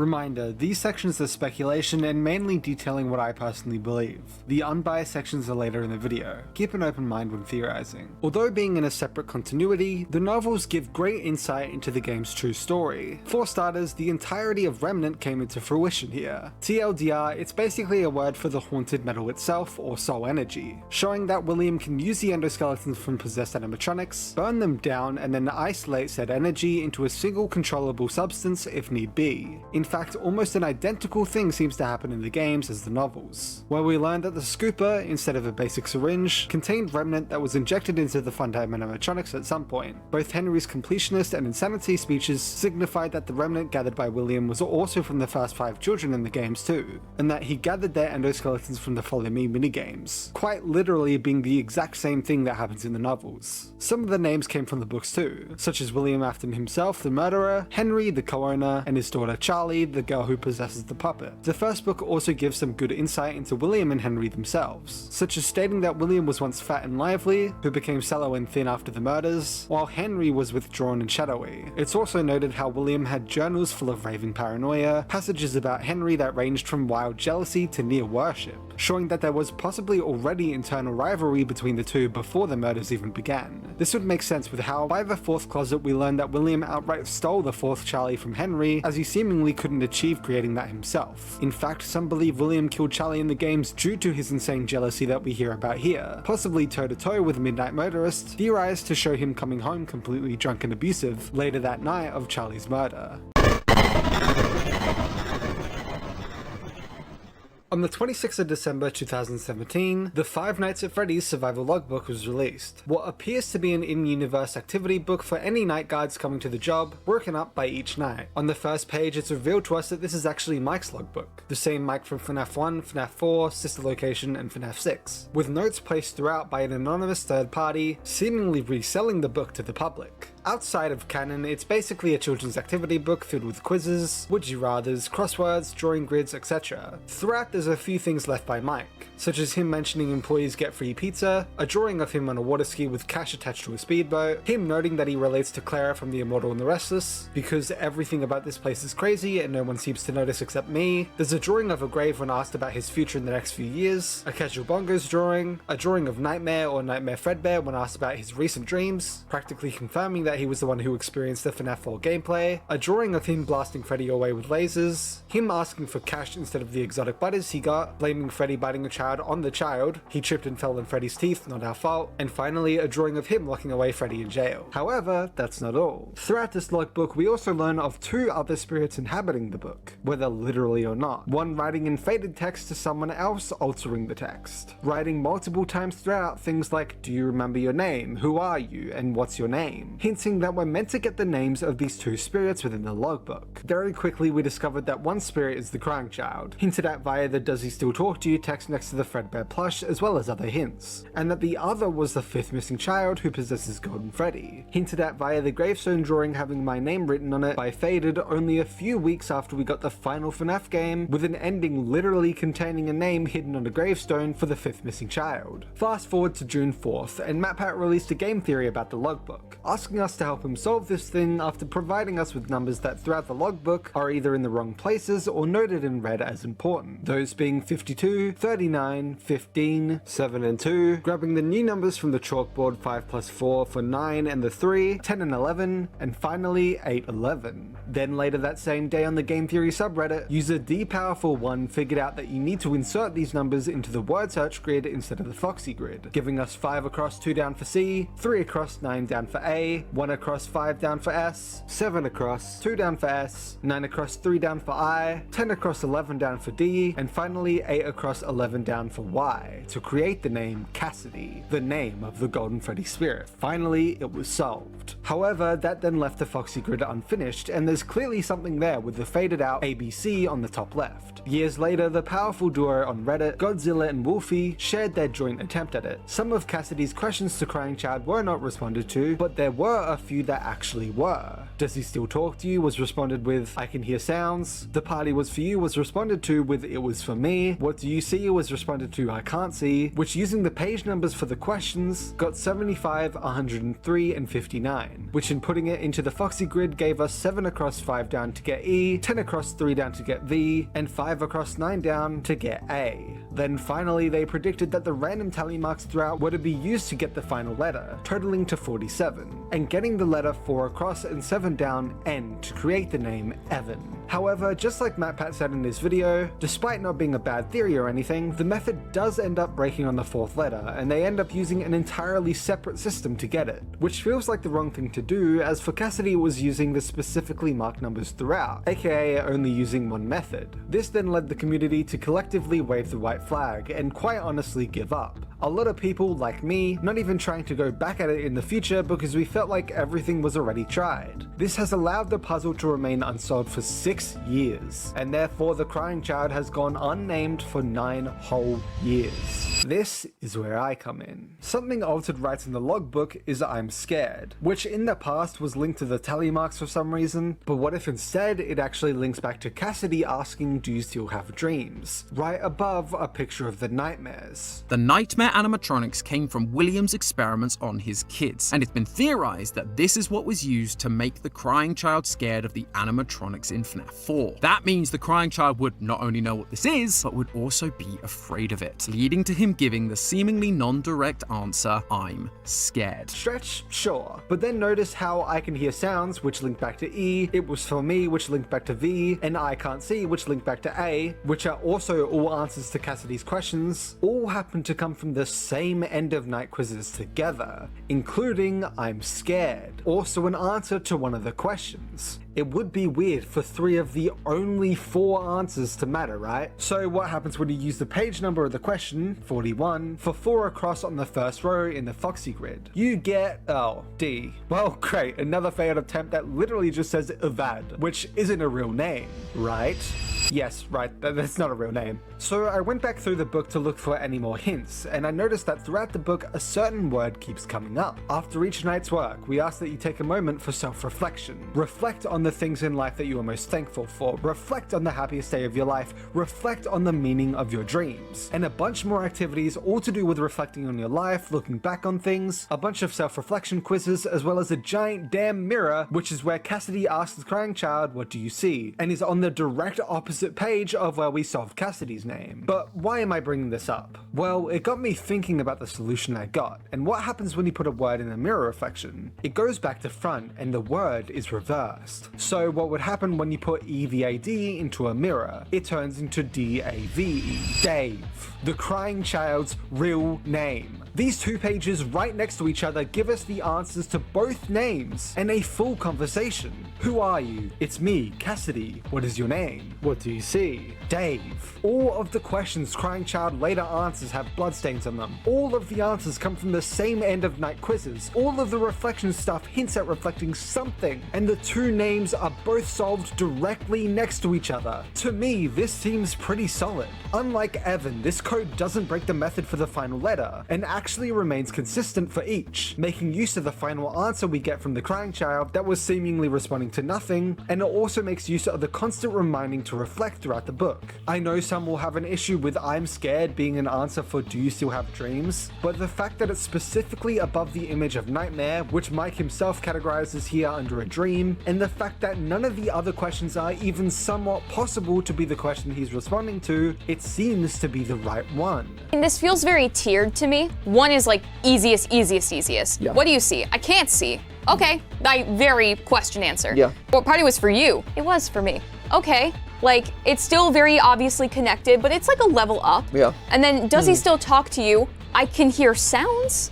So you're thinking like it's starting you off on easy mode and kind of like... you elevate in your difficulty. So it still works, but it's different as you go along, right? Because even I look at this top one, where yes, it is not as obviously connected as the bottom 2, but it's still like thematically connected in terms of like hearing and perceiving, you know? Right, which is then why the like I'm scared That's like maddening mode. I wanted to do a bit of my own reverse engineering. All possible letters tried later. By process of elimination, do you have dreams does kinda have to be the answer. Jokes aside, and wait, haven't we heard the name Dave somewhere else before? Yes, we have. Multiple times, actually. Going release order, and in The Silver Eyes, a book which was released directly after FNAF 4, and a single month before FNAF World, both about the crying child, William Afton uses a disguise to hide from the public that he's the same guy. This disguise being Dave Miller. But why did he pick Dave? Well, if the crying child's name is truly Dave, then that means Scott specifically picked Dave for William to be literally using his dead son's name to disguise himself. That's insane. If you believe that Mike is under the alias of Fritz in FNAF 2, then that's another Afton who uses a dead person's name as their alias. Like father, like son. But wait, what about the Miller part? Well, coincidentally, ever since The Silver Eyes, it literally never appears ever again, to the point that the fourth closet even calls him Dave/William Afton. In the week before, we even learn about Phone Guy's maintenance friend named Dave, who is a know-it-all, has personality flaws, and wants Phone Guy to fix the animatronics because there's no telling what will happen if they have too much or too little power. Which to me, this screams William Afton, and the way he warns the Phone Guy about fixing the animatronics makes it sound like he doesn't want them to shut off just in case something happens with the spirits, which along with the whole section ending with "you doubt Dave will tell you how to sabotage the animatronics" is extremely ironic with what we know William does in the FNAF 1 location to the animatronics after this, where he quite literally sabotages and destroys them, causing the spirits to come out, meaning this book seemingly doubles down that William's canon alter ego in the games is indeed Dave too, which once again happens to be missing the Miller part now. Also in the Tales from the Pizzaplex story The Mimic, there's a kid named David, the son of an animatronic engineer, who just so happens to be with his plush toy literally everywhere he goes, to the point that the Mimic continued to mimic it even after his death. Said plush was vital to his character's story, just like the Fredbear plush is to the Crying Child's. I'm not saying he's a Crying Child stand-in, but could possibly be a hint towards it. Also in the FNAF movie, there's a drawing of a kid named David whose mum is holding a party balloon, this being the only drawing on the entire wall to actually have a name for the child who drew it. Genuinely, how many coincidences until it's no longer a coincidence? Supplementary evidence time. Like Game Theory used to do, getting some real-world facts into this, and Dave was actually quite a popular name back when he would have been born, being charted as the 3rd to 5th most popular male baby name between 1970 and 1980. The name Dave or David also means beloved, which considering most assume Mike's whole character arc starts from the regret of killing his brother in the games, and the movie goes out of its way to show how much he cares about his brother, it would make sense that he's beloved. So another thing to the Dave Miller point, right? Yeah. If we want to connect beloved, Yeah. if he took on the moniker Dave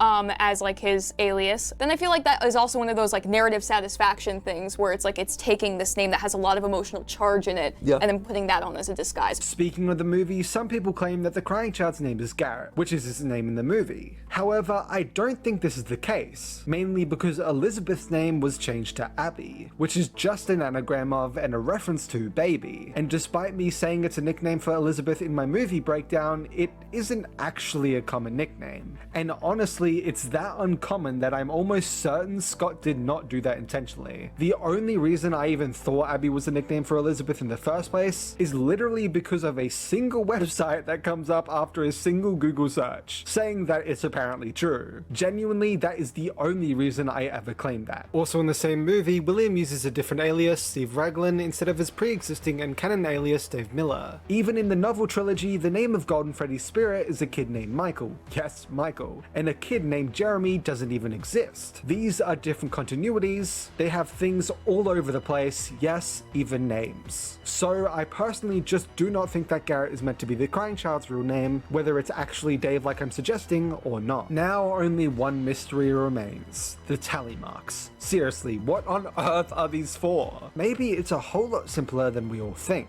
I remembered that all of the tallies put together equal to 39, and I've come to the conclusion, despite how it may be disappointing to some, that the whole point of them may have actually been to lead us back to page 39 itself, thinking we'll get a secret, which would then lead you to realize, oh wait, there's actually 2 page 39s here, and then you'd begin the Cassidy search. This seems like a cop-out though, right? Well, do remember that the search for Cassidy only started due to the ABC found on the Foxy grid, which also remember, didn't even end up being used for Cassidy's name at all anyways, meaning there'd have to be another way to get a hint that we're meant to investigate these random numbers to get a whole other name that's got nothing to do with the Foxy Grid and the solution for that. Also notice how this page 39 happens to be the page which features the gravestone with my name on it, connecting to the 5th kid instead of the crying child, which also happens to be the first mention in the logbook that we're searching for their name too, and also happens to be about moving forward instead of reflecting back like we're told all throughout this book, further showing it's different to the other name. If the tally equaled to anything else but 39, I wouldn't believe this for a second, like you probably don't. But since literally all of the tallies are groups of 5 besides a single one just to make the number 39 instead of 40, honestly makes me think this conclusion isn't too far-fetched. Also, with that in mind, notice how there's only 7 sets of the 5 tallies, and Cassidy's name happens to be 7 letters long. So maybe, just maybe, the tallies were actually the real way we were meant to notice that some of the numbers had actual significance, being how we were meant to start the hunt for her name specifically. This would then unfortunately mean that the 2 hardest puzzles in FNAF history were actually quite simple instead, just connecting the final crying child answer to a Cassidy question for the final letter, like the rest were already doing, and simply reversing it for the crying child's name like it hints to do, and then the tallies being how we figured out we could get Cassidy's name via the other random numbers in the book, just like the one it redirects us to. Oh my god. Also, because besides that, honestly, assumption, I really don't know what else the tallies could be for, nor what they'd even reveal. Who knows, one day I might come back with I solved FNAF's biggest mystery, again. Timeline-wise, the logbook itself is likely for the FNAF 3 location as a parody of a Freddy's logbook,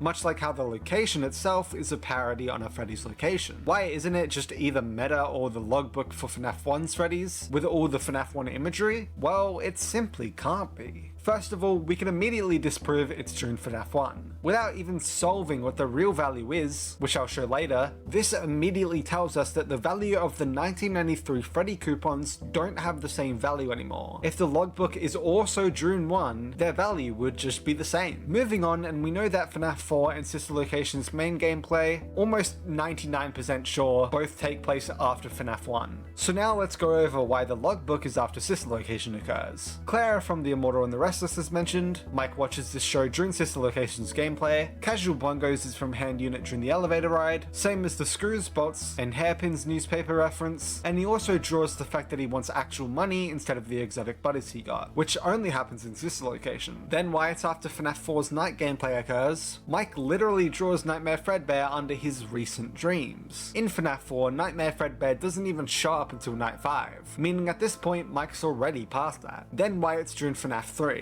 The only images of our security guard and their office is outright a Foxy character in the FNAF 3 office. Mike's whole character in FNAF 4 is literally wearing a Foxy mask, so him being a security guard in FNAF 1 and then suddenly the guard for FNAF 3 is being represented as Foxy out of all characters seems pretty clear. Then the spring locks are mentioned again, and also the real value code, which is from a $16 voucher that says under it, for real value see page 61. Which on page 61 there's 5 plus 4 on the board as well as a 3, so 9 times 3, which easily equals 27. And guess what? $16 in 1993 was worth $27 when the logbook released, outright proving that Mike was writing in this logbook in modern times, and way past FNAF 1, which by the way, it uses 2017/18's value because Scott cannot predict how much money will inflate, so he used the most recent. If he guessed and said $40 or something ridiculous, that would have led theorists to eventually say that FNAF 3 takes place in like 2040. So the safe option is just using the most recent value that still gets the point across that it's in modern times. This was also likely given to us during the public auction of items recovered from the FNAF 3 fire. So after all of this theorizing about the logbook, my final answers to it all is that Cassidy is the name of the Golden Freddy spirit, the tally marks being the catalyst for the puzzle, Dave is the name of the crying child, the Foxy Grid being the catalyst for the puzzle, and Mike writes in the logbook during his shifts as the FNAF 3 guard. But what did the game theorists think? If I were Tom and I was writing FNAF theories, I would probably at this point feel confident calling Crying Child Dave. Wow. That's how good this is. I'm not drop kicking this out of frustration. I'm drop kicking it because I think it's done now. Oh, whoa! This is it. Whoa! It's gone. Boom! Oh, jeez. I definitely shattered a light almost. Drop kick this. Ready? Boom! Ooh! Oh, I should have doubled it. I could have. There you go. Ready? Is Crying Child's name Dave? For me, after spending days going back and forth, looking at every side of the argument, I have to say that the answer is a resounding yes. I believe that Dave is the name of the Crying Child. So to Hyperdroid, Ecstatic Marzipan 7, and any other FNAF theorist that came up with this solution over the years, congratulations, you did it. You solved the Foxy Grid, and you got the theorist seal of approval. The next series of books was a collection of short stories named Fazbear Frights, starting with the book titled Into the Pit on the 26th of December 2019, and finishing off with the book titled Felix the Shark on digital. The physical copy is only obtained through the box set. On the 19th of April 2022, the series contains 3 anthologies in each book, as well as an overarching epilogue that connects to a few of the main stories and bridges them together. This is what is called Stitchline, containing Into the Pit, To Be Beautiful, Count the Ways, Fetch, Out of Stock, 1:35 AM, Step Closer, Dance With Me, The Man in Room 1280, Blackbird, The Real Jake, Hide and Seek, and of course, all the epilogues. I'm going to get into all the lore we got from these books in a second, but want to quickly apologize for not being able to summarize all the books here in this video. There's a few reasons for this that I'm not going to get into right now, but do note that I'm planning on having all the book summaries and a more in-depth analysis of them all in their own video soon, before the end of the year, so subscribe for that. This book series features a ton of lore details, hints, confirmations, whatever you'd like to call it, regardless of the story's continuity / canonicity to the games, such as the missing children's incident takes place in the year 1985. Plushtrap is indeed an actual toy in universe, which may have been part of Fredbear's, as a Spring Bunny plushie as seen in FNAF 4's minigames. While the Funtime animatronics left after this location, it seems that all the Biddy Babs and Mini-Renas are still down there. Golden Freddy is indeed a physical Springlock suit, aka Fredbear. Some backstory behind Susie, the possessor of Chica. Jeremy is almost definitely dead and Help Wanted after his interactions with Glitchtrap, and the Swift incident that occurred afterwards, judging by the male developer dying at the hands of Springtrap infecting him through VR, and an employee discovering his death in office. Ultimate Custom Night is likely just a continuous nightmare, held by the vengeful spirit, so either until Cassidy passes on in Happiest Day, or the ending of The Man in Room 1280 happens. Shadow Bonnie is indeed an agony bean, becoming attached to Toby after he destroys the game with pure rage / agony, although this is already a fact by FNAF AI itself. Springtrap seems to be the one creating the phantoms for the FNAF 3 guard. The mediocre melodies, possibly actually including Chica originally, hinted at by the weird bird grouped up with them. Multiple spirits can actually inhabit a single body at the same time. Remnant can actually be isolated and put into a certain object, which we did already learn in the 4th closet, and Remnant is indeed positive emotions, while Agony would of course be the negative emotions. The main debate here though isn't whether the rules and mechanics of the stories carry over to the games, it's whether the Stitch Wraith connected stories themselves, Stitchline, are in the game timeline or not. A reminder that those would only include Into the Pit, To Be Beautiful, Count the Ways, Fetch, Out of Stock, 1:35 AM, Step Closer, Dance With Me, The Man in Room 1280, Blackbird, The Real Jake, Hide and Seek, and of course all the epilogues / Stitch Wraith stingers. What changes if they are in the game timeline is that those 12 stories do actually happen. The Stitch Wraith stingers specifically happening after Ultimate Custom Night and before Help Wanted, and it's basically just an extra epilogue to the original story. The main thing it changes for the game story though is that Andrew is now a possibility to be the vengeful spirit. Although even then, while I think the Fazbear Frights are in the game timeline, I think both Cassidy and Andrew are in control, or at least they're in Ultimate Custom Night. My theory being that the Man in Room 1280 takes place after Cassidy decides to let go of her vengeance and have her happiest day, while Andrew takes over and begins inflicting his rage, being the old man consequences telling her to rest. It would also mean that happiest day can now be pushed after the Stitch Wraith stingers, as the puppet does appear, and it also means that there were other Freddy's locations that were opening / closing besides the one that we play through the games. Also, it should be noted that any and all parallel theories don't now cease to exist if they're in the same timeline. It's just that instead of being literal stand-ins and replacements for the characters, they're now just narrative parallels to them in the same timeline. Most of the debates basically just come from the inconsistencies with certain stuff, but this is all that actually changes to what we know. It should be noted though that it's almost impossible for all of the Fazbear Frights to be in the game timeline due to Scott himself very clearly stating that only some are connected to the games, meaning if you interpret that as they're in the game timeline, then only some can be, which would be Stitchline, not all of them. The next series of books was another collection of short stories named Tales from the Pizzaplex, starting with the book titled Lally's Game on the 19th of July 2022, and finishing off with the book titled B72 on the 3rd of October 2023, although an extra story titled Monster was released exclusively at Walmart on the 9th of June 2024. The series again contains 3 short stories in each book, as well as each book containing a section of an overarching epilogue about the Mimic causing havoc down in the construction zone surrounding and within the FNAF 6 pizza place. I'm gonna get into all the lore we got from these books in a second, but want to quickly apologize for not being able to summarize all the books here in this video. There's a few reasons for this that I'm not going to get into right now, but do note that I'm planning on having all the book summaries and a more in-depth analysis of them all in their own video soon, before the end of the year, so subscribe for that. This book series features a ton of lore details, hints, confirmations, whatever you would like to call it, regardless of the story's continuity / canonicity to the games, such as Remnant has healing properties, which we've always theorized, but Frailty basically tells us this explicitly. The Pizzaplex undergoes so many changes throughout the years it's open. Entire attractions are built, taken down, or changed. This was later confirmed to happen in the games undeniably no matter what the continuity of the series is, but before that it was only from this series that we knew that. The Pizzaplex started as what most fans call the Circleplex due to its shape, eventually evolving into the Security Breach map.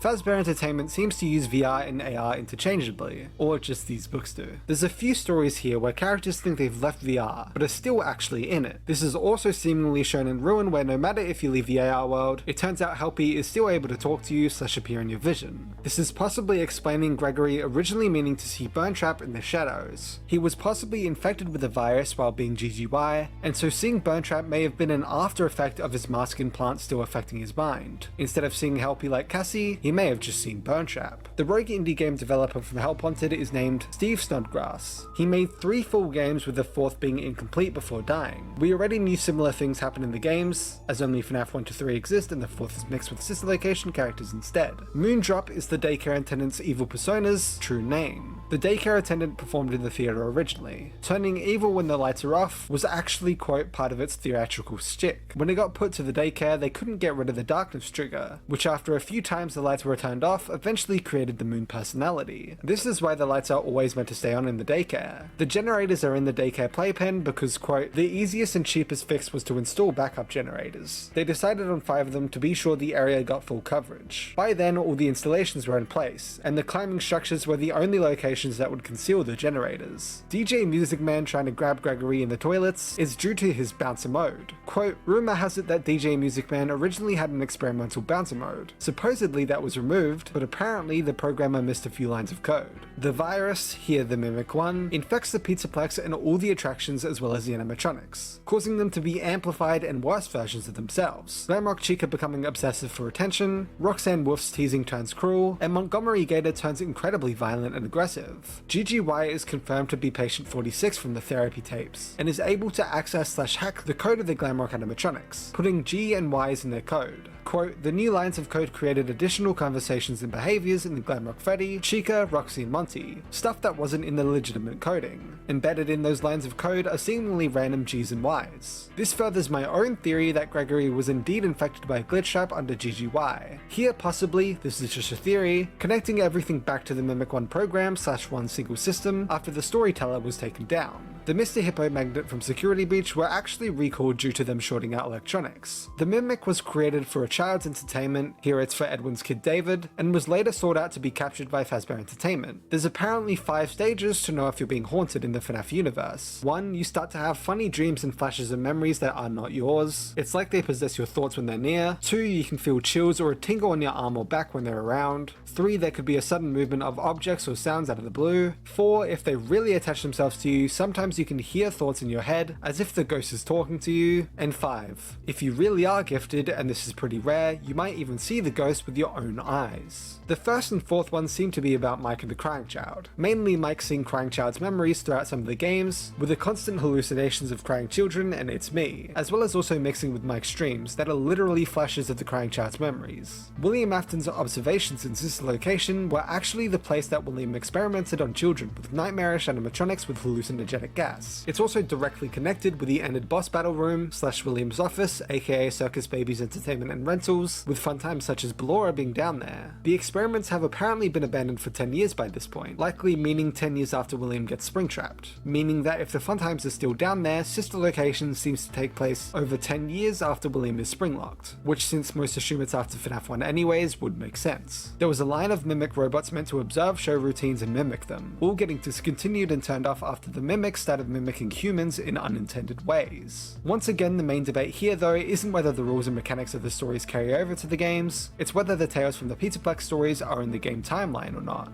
Unlike the Fazbear Frights, there is no set stitch line type thing, so it's assumed it's either all or none. What changes if they are in the timeline is that all those stories do actually happen. The overarching epilogue specifically happening after Help Wanted and before Security Breach, and it's basically just a prologue to the Pizzaplex story. The main thing it changes for the game story though, is that Edwin was actually the Mimic's creator 100% instead of us just guessing who it may have been, and that the Mimic short story is its true origins. It also means that the Mimic 1 program is almost 100% the Glitch Trap program that infects all the Glamrock animatronics in the Pizzaplex, instead of leaving that up to debate. Genuinely, besides all the stories now actually happening, those two things are really all that changes if all 25 stories are in the game timeline. This is why you'll probably notice that Tales from the Pizzaplex is way less debated than Fazbear Frights when it comes down to being in the game timeline, and why I personally feel like it's almost definite. I will talk about how to use these guidebooks for lore or evidence at the end, but either way, on the 29th of August 2017, Scott Cawthon released Five Nights at Freddy's The Freddy Files, a guidebook to the FNAF series from the first 5 games to the first 2 novels. Just like I'm parroting for this video, each game is split into different sections, starting with a foreword of sorts to introduce the game in a meta sense and its impact, then the Freddy Scoop, which is a quick summary of the game itself, then gameplay and strategy goes through the obscure details, the math on how the power works, a map of the animatronics paths, and brief descriptions of the animatronics and their behaviors too. Then codes, glitches and secrets, which is pretty self-explanatory, going into all the hidden codes, the blink and you'll miss it secrets, minigames in later installments, and more. Then lore and theories, which is also pretty self-explanatory, going into all the fan theories surrounding the game, whether they've been confirmed or even debunked. Then for FNAF 1 there's a recipe for Fazbear's Twisted Pizza, which people have made and it honestly doesn't even look too bad. For FNAF 3 there's a recipe for Chica's Golden Cupcake Pizzas, which look okay I guess. Then for Sister Location there's a recipe for, of course, Eggs Benedict. Then for the novels, it's simply just the introduction / forward, a brief summary of each book, brief character and animatronic profiles for each of the main characters, and then finally a little bit of theorizing.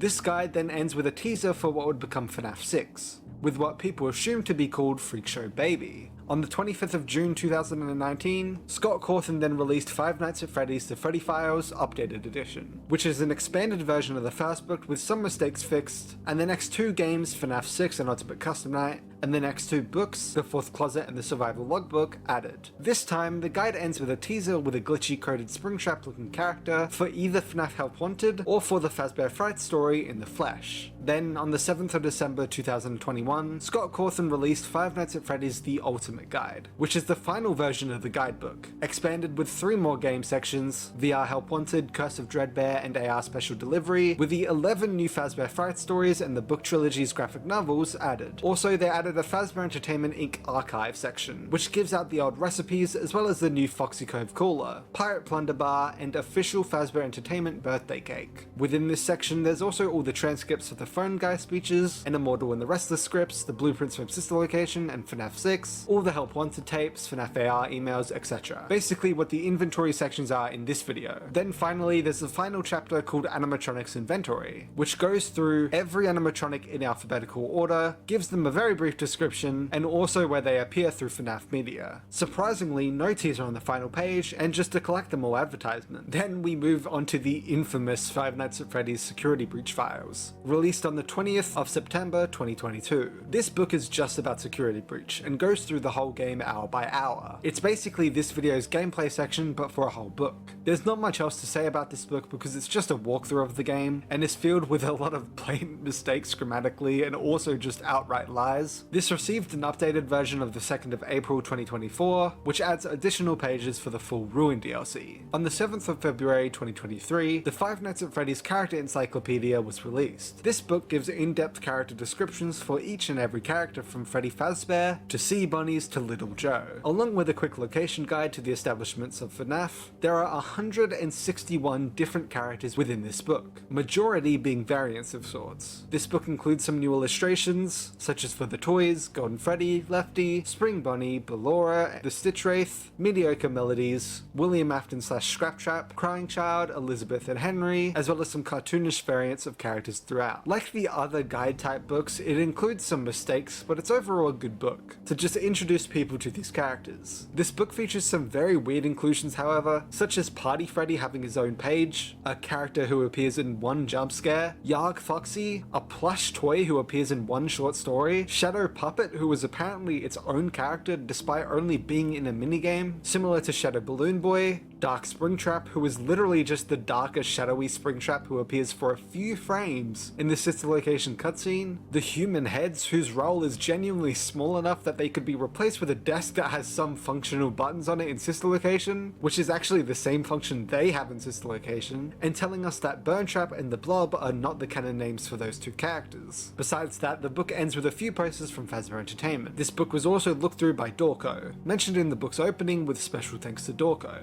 Now onto how to use these guides for lore and evidence. We honestly don't know how little or how much Scott has impacted these books, how much he fact-checked or proofread them, and how much was just done by his team. So I think instead of using any information's inclusion in a guidebook as the solid evidence itself, just take the information provided. For example, you can definitely use all the evidence provided for Molten MCI as evidence for Molten MCI, exactly like the Ultimate Guide does, but it actually being included in the Ultimate Guide isn't evidence itself. Another example for the character encyclopedia, you could say Burntrap is another incarnation of Springtrap animated by William Afton, who is the identity behind Glitchtrap, and that's fair to say and believe. But actually adding in the character encyclopedia it says is unnecessary, and it doesn't strengthen the argument. In fact, I actually think that including in the guidebook it says weakens the argument due to the errors within the guidebooks. And so people may treat the evidence you follow that statement with as less important, when instead you can just remove that statement entirely and still use the same evidence. Outside of these guidebooks, there was also a cookbook and a few activity books. On the 11th of January 2023, the official Five Nights at Freddy's cookbook was released. This is pretty self-explanatory. It's a cookbook with over 40 recipes. Now, I'm not going to give you all the recipes, that's basically just pirating a book for everyone. With the stories, I summarized them, hoping you go and get the books yourself for the full context / the great storytelling within them. The guides, I've told you the basic new information, and for this book, I'm going to give you each recipe's title and what the final dish looks like, so you can see if any of these interest you and purchase the book if you would like to learn how to cook them yourself. Category: Freddy Fazbear's Pizza, Pizzaplex Master Dough, Easyplex Pizza Sauce, Freddy Fazbear's Pepperoni Express, Funtime Foxy's 3 Cheese Veggie Surprise, Freddy's Garlicky Pizza 12s, Circus Baby's Cheesy Garlic Bread, and Fazbear's Dunking Cinnamon Sticks. Category: Bonnie's Burgers and Subs, Bonnie's Burgerlicious Burger Mix, Bonnie's Ultimate Burger, Security Breach Meatball Sub, Lefty's Meat Bite Skewer, L-Chips Fully Loaded Tortillas, Salmon Patties, Ballora's Salmon Burger, Stage Fright Salmon Patty Sub, Mr. Hippo's Crispy Fish Bites, Zingy's Salmon Lemongrass Skewers. Category: Chica's Chicken Choices, Chica's Crispy Fried Chicken, Funtime Chica's Harissa Chicken Wings, Chica-licious Thigh Patties, Chica's Ultimate Thigh Chicken Burger, On the Prowl Coconut Curry, Chica's Fiery Thai Chicken Salad, and Ned Bear's Pumpkin Chicken Bites. Category: Foxy's Pork Plates, Foxy's Pulled Pork Master Recipe, Foxy's Quick and Easy Barbecue Sauce, Foxy's Sloppy Pulled Pork Burger, Fazzablast Pulled Pork Tacos, Funtime Freddy's Dirty Wedgies, Fazcade Pulled Pork Quesadillas. Category: Glamrock Freddy's Faves and Classic Dishes. dishes: Glamrock Freddy's Mac and Cheese, Glamrock Freddy's Fully Loaded Hot Dogs, Balloon Boys Chicken and Chorizo Fajitas, and Bunny's Buddha Bowl. Category: Glamrock Chica's Breakfast Best. Eggs Benedict with Glamrock Glamour, The Puppets v Edgy Benedict, Moondrop's Blueberry Pancakes. Category: Roxanne Wolf's Sweet Things, Roxanne Wolf's Chocolate and Cherry Mousse, Pirate Plunder Bar endorsed by Foxy, Freddy Fudge Bar Chocolate, Fudge Brownies, Sunny Drops Energy Balls, Raspberry and White Chocolate Mr. Cupcakes, and Dancing Rabbit Ladies Sizzling Churros. Category: Montgomery Gators Beverages. Monty Gators Green with Envy, Superstar Daycare Strawberry Shake, Foxy's Fruity Cove Cooler, Sodaroni Slushy, and Monty's Mouthwatering Melon Meltdown. Category: Barnes & Noble exclusive, Freddy Fazbear's Jelly Donuts. There were also 2 coloring books that have released. Art with Edge, Five Nights at Freddy's. Released on the 17th of November 2018 with a summary, coloring creepy scenes from the nightmare world of Five Nights at Freddy's, with Crayola art with Edge coloring pages. The detailed line art features the dark and disturbing characters from the Five Nights at Freddy's video game series. Color in each scene with your favorite Crayola art supplies to bring it to life. Art supplies not included. Each page is made with premium quality paper for hours of coloring that will look great when you're done customizing with color. Lock the doors and keep your guard up as you add your personal touch to the weird world. Includes 30 premium 8x10 line art sheets. The official Five Nights at Freddy's coloring book, released on the 5th of January 2021, with a summary based on the best-selling horror game video series Five Nights at Freddy's. This coloring book is packed full of terrifyingly wonderful scenes for FNAF fans to color in and enjoy. From Chica and Foxy to Freddy himself, this Five Nights at Freddy's extravaganza has 96 pages of coloring fun perfect for any Freddy Fazbear's Pizza superfan.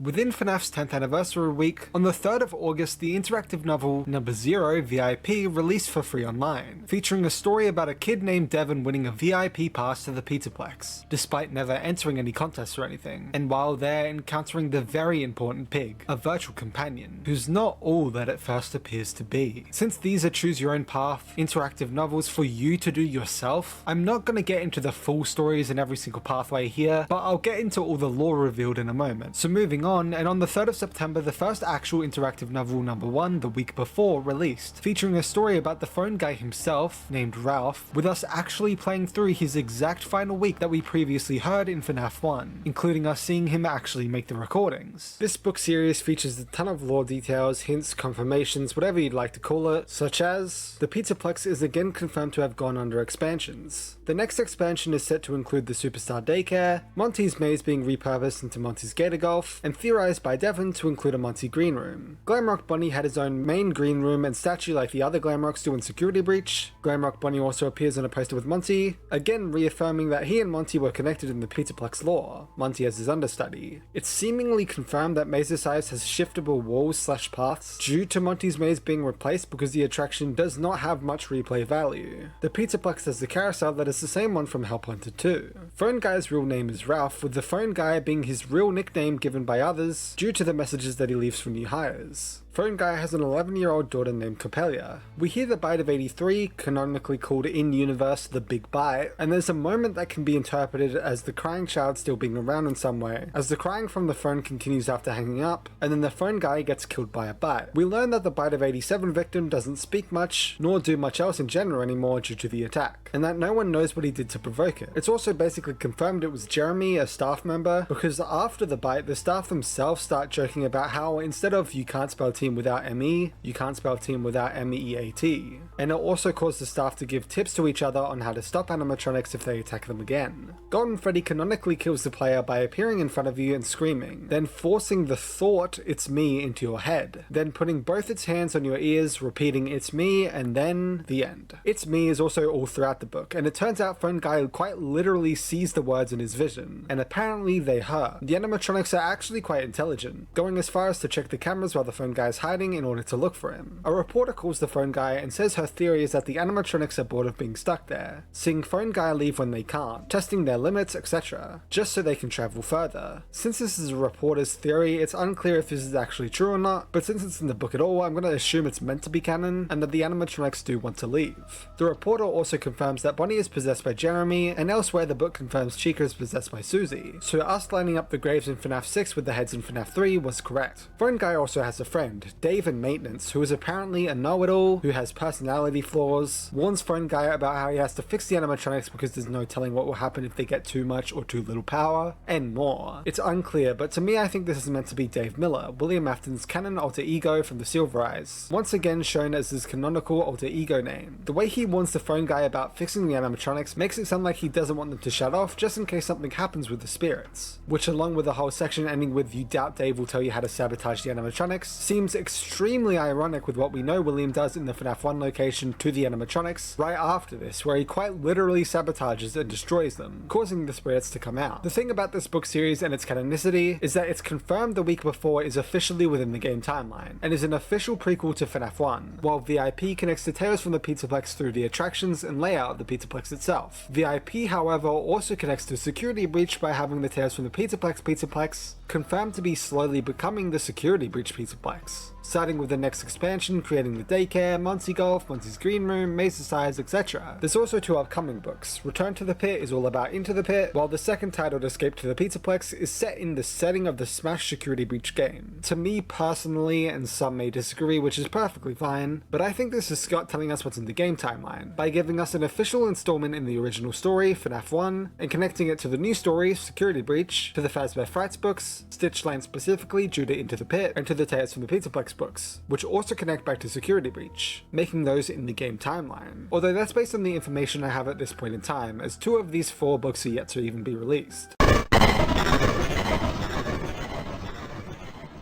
On the 7th of April 2015, The Hollywood Reporter reported that Warner Bros. Had picked up the rights to FNAF for an official movie treatment, with Roy Lee, Seth Grahame-Smith, and David Katzenberg set to produce the adaptation. On the 31st of January in 2017, Scott went to Steam to give some news, stating that the movie was back to square one, and that he'll be involved from day one this time. On March 28th, 2017, Scott went to Twitter to confirm that Blumhouse had picked up the rights to the film, teased with a picture of a Freddy film chair in front of the Blumhouse logo. On the 1st of April, Scott went back to Steam to post a synopsis of the movie. However, it was an April Fool's prank, revealing the plot to be about apocalyptic animatronics raging throughout the world in the year 2029, and in order to win the war, the animatronics must go back in time to kill the main human, Walton's mother's cousin. On the 26th of May, Jason Blum talked about the movie, stating, "I think Scott has a very clear idea on what he wants the movie to be, and I think because we're using the same creator as the game and Scott, I think it'll be a great movie." On the 22nd of June, past director from Warner Bros., Gil Kenman, confirmed that he was not directing the now Blumhouse-led film. On the 12th of February 2018, Blumhouse posted a picture confirming that Chris Columbus was now set to direct. In August, Scott confirmed that the first draft of the movie was officially complete, and that he's going to start working on a story for the second and third while everyone else is looking over the first, just in case they're able to get made. On the 6th of October 2018, Jason Blum stated that the movie was moving full steam ahead,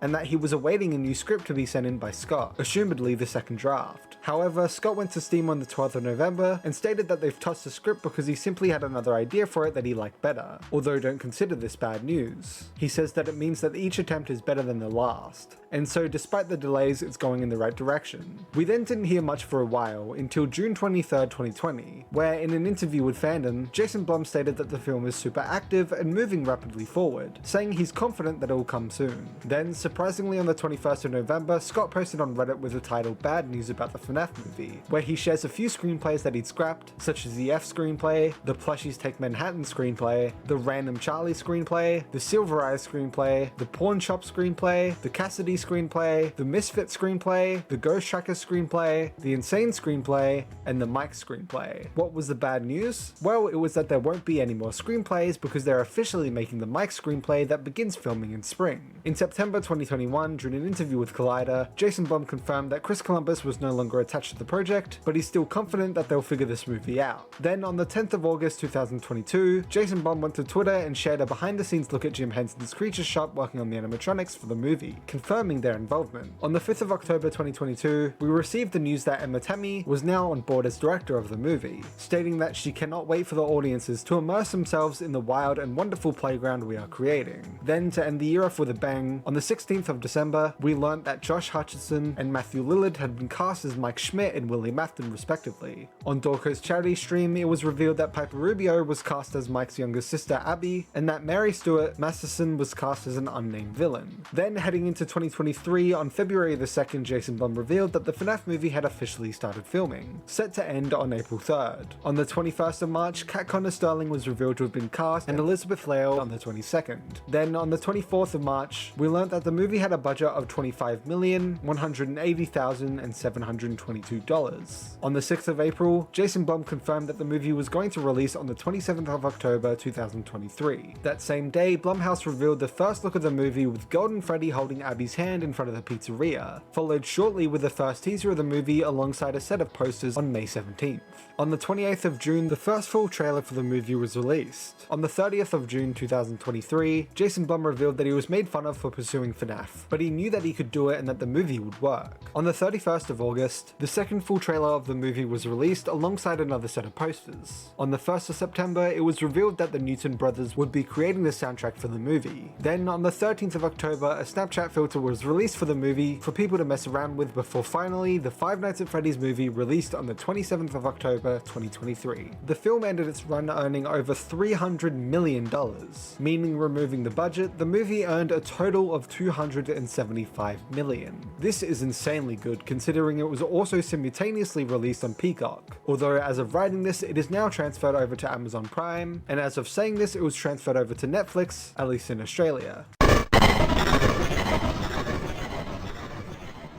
We begin with the Universal and Blumhouse logos, which are both glitching out, and yes, I've looked through and there's unfortunately nothing in any of the glitches. We truly begin with a frightened Freddy's night guard, played by Ryan Wrinkley, opening the vent in the office, which is actually connected to multiple vents that go through the entire pizzeria. Oh yeah. Right there, which starts a series of ductwork that travels all around the pizzeria. They pop out in different parts of the dining room and the storage room and the hall. Wow. An animatronic starts banging on and eventually breaking through the wall, which of course hurries the night guard and he begins to crawl through the vents, which itself is a small reference to Sister Location's gameplay, where playing as Mike, in order to travel between rooms you have to crawl through vents. We then see the main desk in the office, which is a lot bigger than the first game. I won't go into detail of the entire room until we see it more in the film, but for now we can see the Celebrate poster from the first game hanging on the wall, pointing now with a non-copyright guitar compared to the guitar originally used in the original poster. A fan, scrunched up paper, and a red cup all nods to the first game's desk too. Next to the camera monitors, which are connected to a Pelco CM9760 KBD keyboard. In the background you can see the, assumedly, first dollar made at Freddy's Framed, shown better by a photo released from Braden Cawthon, Scott Cawthon's son, where you can kind of make out the Freddy logo on the building. There's also a Freddy's poster saying coming soon, all new stage show extravaganza, Freddy Fazbear, Chica, Foxy and Bonnie performing all new songs and routines. You won't want to miss it. There's a poster filled with a bunch of office rules that's actually taken directly from FNAF Plus, just rebranded for this movie's location. This poster actually mysteriously disappears after Mike's first night. That in itself could be a reference to how the Rules for Safety poster in that first game also has a chance to actually disappear too, and change into newspaper clippings for the children going missing. He crawls through to the storage room, which we see more of later, entering into the hallways circling the back end of the pizzeria, unaware of Foxy the Pirate Fox following closely. He runs to the staff exit where he hears Foxy hum a tune, a clear reference to the first game where Foxy will randomly hum a tune throughout the night. A shock to everyone, but this was actually performed by Kellen Goff, the voice actor of Funtime Freddy, Molten Freddy, Glamrock Freddy and more. It's an original recreation purely for the movie. Foxy walks faster and faster until it catches the guard and knocks him out, putting him into this machine that traps him entirely. The mask on the front is of a greyish Freddy, possibly a nod to the colour of Dreadbear from FNAF VR's Halloween DLC.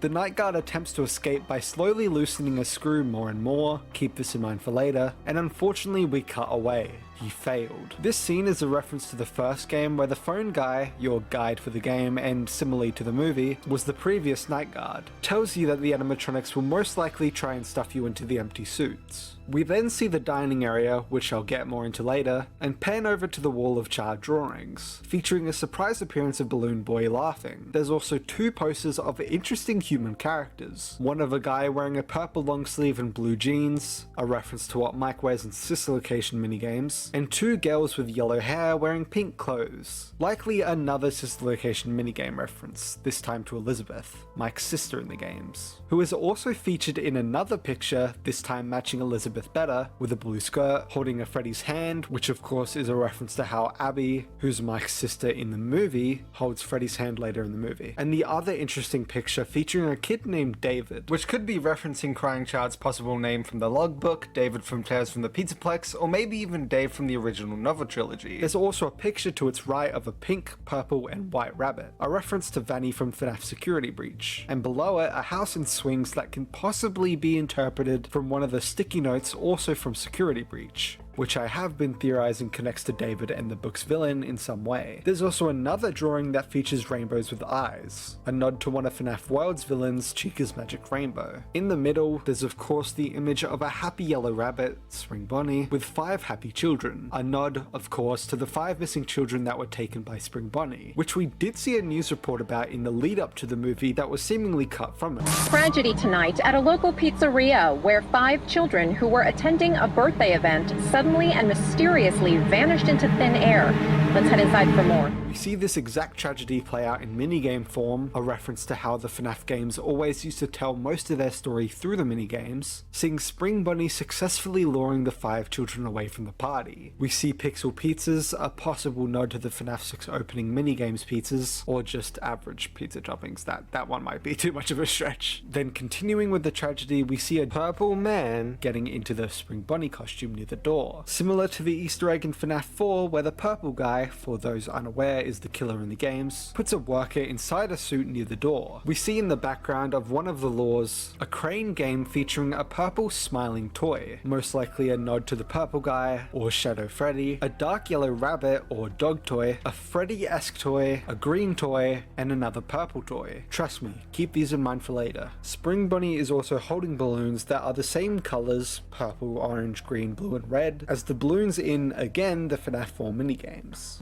We then cut to a 6 AM wake up alarm, a clear reference to almost every FNAF game's end of shift alarm, and in this case specifically FNAF 4's wake up alarm. We see a picture of Mike's nightstand, and that we see better later, of younger Mike wearing a red and grey jumper, a reference to his grey tank top and red Foxy mask in the FNAF 4 minigames, his younger brother Garrett wearing a striped shirt, a reference to the FNAF 4 minigames where Mike's unnamed brother also wears a striped shirt, and their unnamed mother and father, who we'll talk more about later. He also has a book called Dream Theory, which of course is a direct reference to quite possibly the biggest FNAF theory to date by fellow YouTuber Game Theory, that theorized every single thing in FNAF was just a dream in the unnamed brother's coma. This turned out to be wrong, as FNAF continued past 4 and didn't really touch on the brother since, but it still remains as Game Theory's most viewed FNAF theory to date. Within the movie, however, it's a book about, well, dreams, and what's read out to us from the book is about how dreams could possibly be you entering a memory that you can then be an active participant in. Basically lucid dreaming, but an actual memory instead of whatever scenario you were previously dreaming. Mike also has a tape player which he stops once awake. We learn later that this is a recording of nature sounds to help him dream of him and his family's trip to Nebraska and revisit that core memory in his life, which again we'll get into in a second. He's also been taking pills to help him fall asleep faster, and it being on his nightstand could possibly be a reference to FNAF 4, where pills randomly appear on the nightstand. Mike, played by Josh Hutcherson, goes and gets Abby, played by Piper Rubio, who draws a lot of pictures of her and Mike,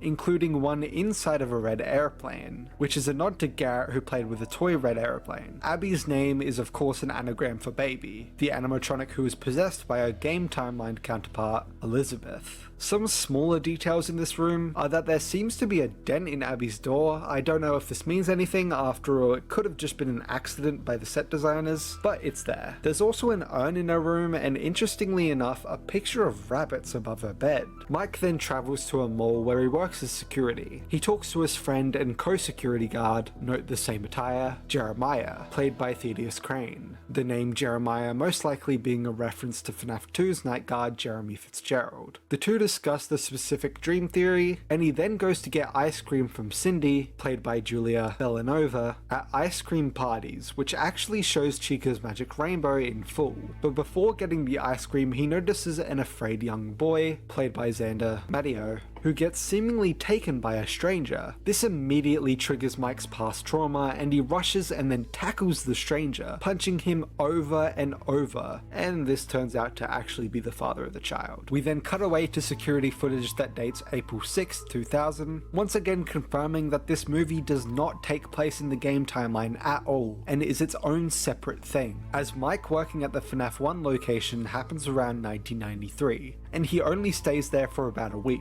This also goes along with the date for a food registration certificate for Freddy's that dates it back to 1979, which would be close to its opening, unlike how Freddy's only opens past 1983 in the games. Also, April 6th was the date that the filming for the FNAF movie supposedly ended, and the same day that we got the release date for the movie, which, speaking of, a social worker, played by Victoria Patenud, calls for Mike's number 27, which could genuinely be a nod to the date of the movie's release, October 27th, considering the previous Easter egg. Mike talks to career counselor Steve Raglan, played by Matthew Lillard, who has a participation award hanging in his office. The clothing Mike and Steve are wearing foreshadows the reveals at the end of the film. Mike wearing dark clothing with a bright tie is the protagonist, while Steve wearing light clothing with a dark tie is the antagonist, both showing the progression of these characters and how they're presented at this very moment. Mike beating up someone the scene earlier, starting dark, but becomes the hero of the story, ending bright, while Steve starts as a simple career counselor, starting bright, but ends up being the main villain of the story as William Afton, ending dark.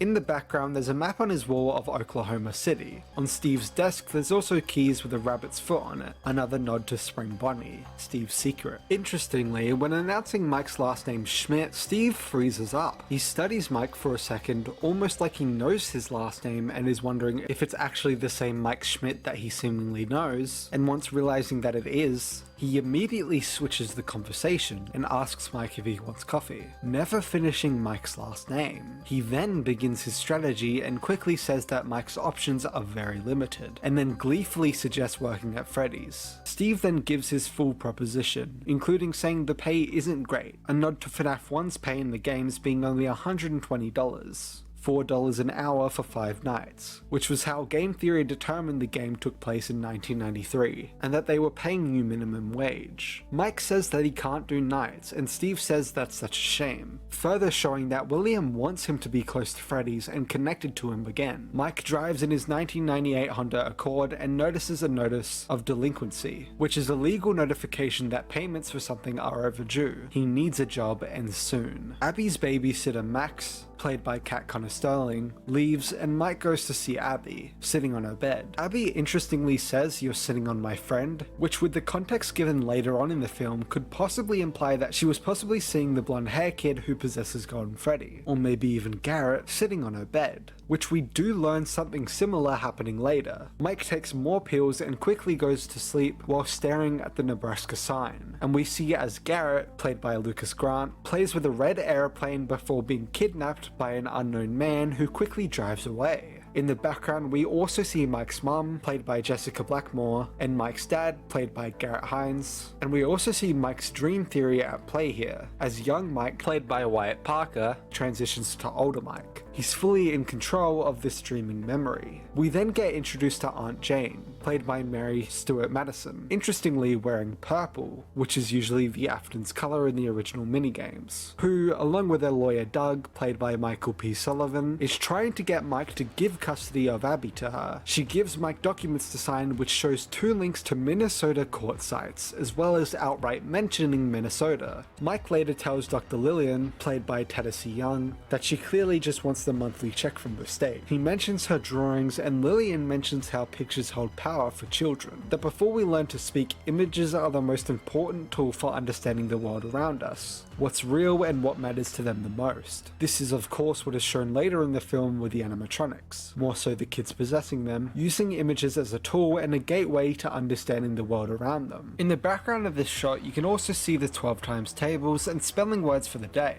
those noteworthy including musician next Mr. Bunny, obvious reference to Bonnie the guitarist, Puppet, a reference to the puppet of course, with Project next to it, which I guess could be a possible nod to the security puppet revealed in FNAF 6, whose project was to protect children, Junior and next to it Manager, possibly referencing Mike being a pizzeria manager in FNAF 6, Fox, a nod to Foxy, Bear, a nod to Freddy, and Liberty next to Chick, a reference to the Liberty Chica skin in FNAF AR. Lillian tells him to start with finding a job, so he grabs Steve's business card and calls the number to take the Freddy's job. The numbers on the card both contain 555 within them, because no real phone number contains 555, as it's always commonly used in, and actually reserved for, fictional stories due to old films and shows accidentally using real phone numbers, leading to prank calls, etc. Mike gets the job and travels to Freddy's while Steve gives him the rundown of the history, that it was huge in the 80s with the kids but was shut down, not being taken completely down because the owner just can't bring himself to let it go.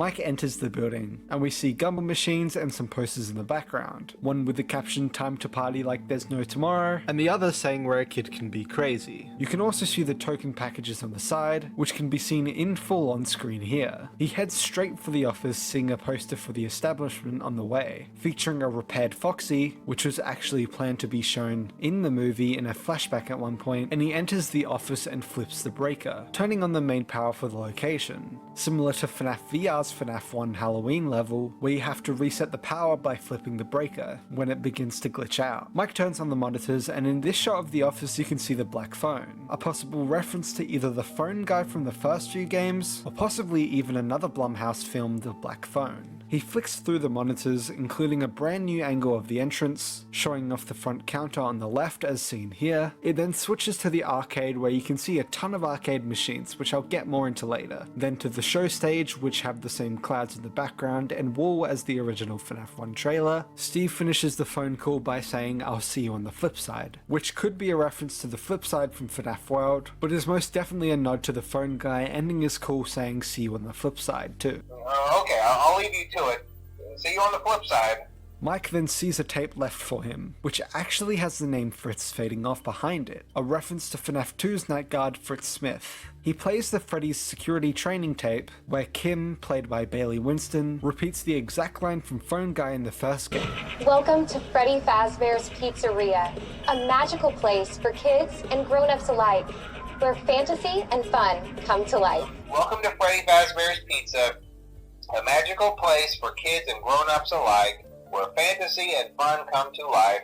You can also see that she's wearing a Let's Eat badge that's from Chica's Bib, a General Pepperoni Pizza badge, individual character badges for Freddy, Bonnie, Chica, Foxy, and Mr. Cupcake, as well as some other random badges. In the background of the tape, you can also hear the song Video Games by Guy Belenga. During the training tape, we can see an endoskeleton on the same chair that the previous night guard was in. According to an insider who contacted Entom, the technician in the background is a cameo made by Robert Bennett, who is actually the man who was the lead designer for the animatronics, which him being a technician for them is a cool nod to that. When Kim clicks the Showtime button, which itself is a reference to FNAF VR's Showtime button, which was originally meant to start a performance from the same set of animatronics, the screen glitches, and during it you can pause to see a frame of Freddy staring directly at the camera, with a weird robotic sound. The shot is taken directly from a later shot when Freddy gets tased, and is a reference to the hallucinations that happen randomly in the first game too, while the robotic sound is also taken straight from the ending where Freddy basically roars.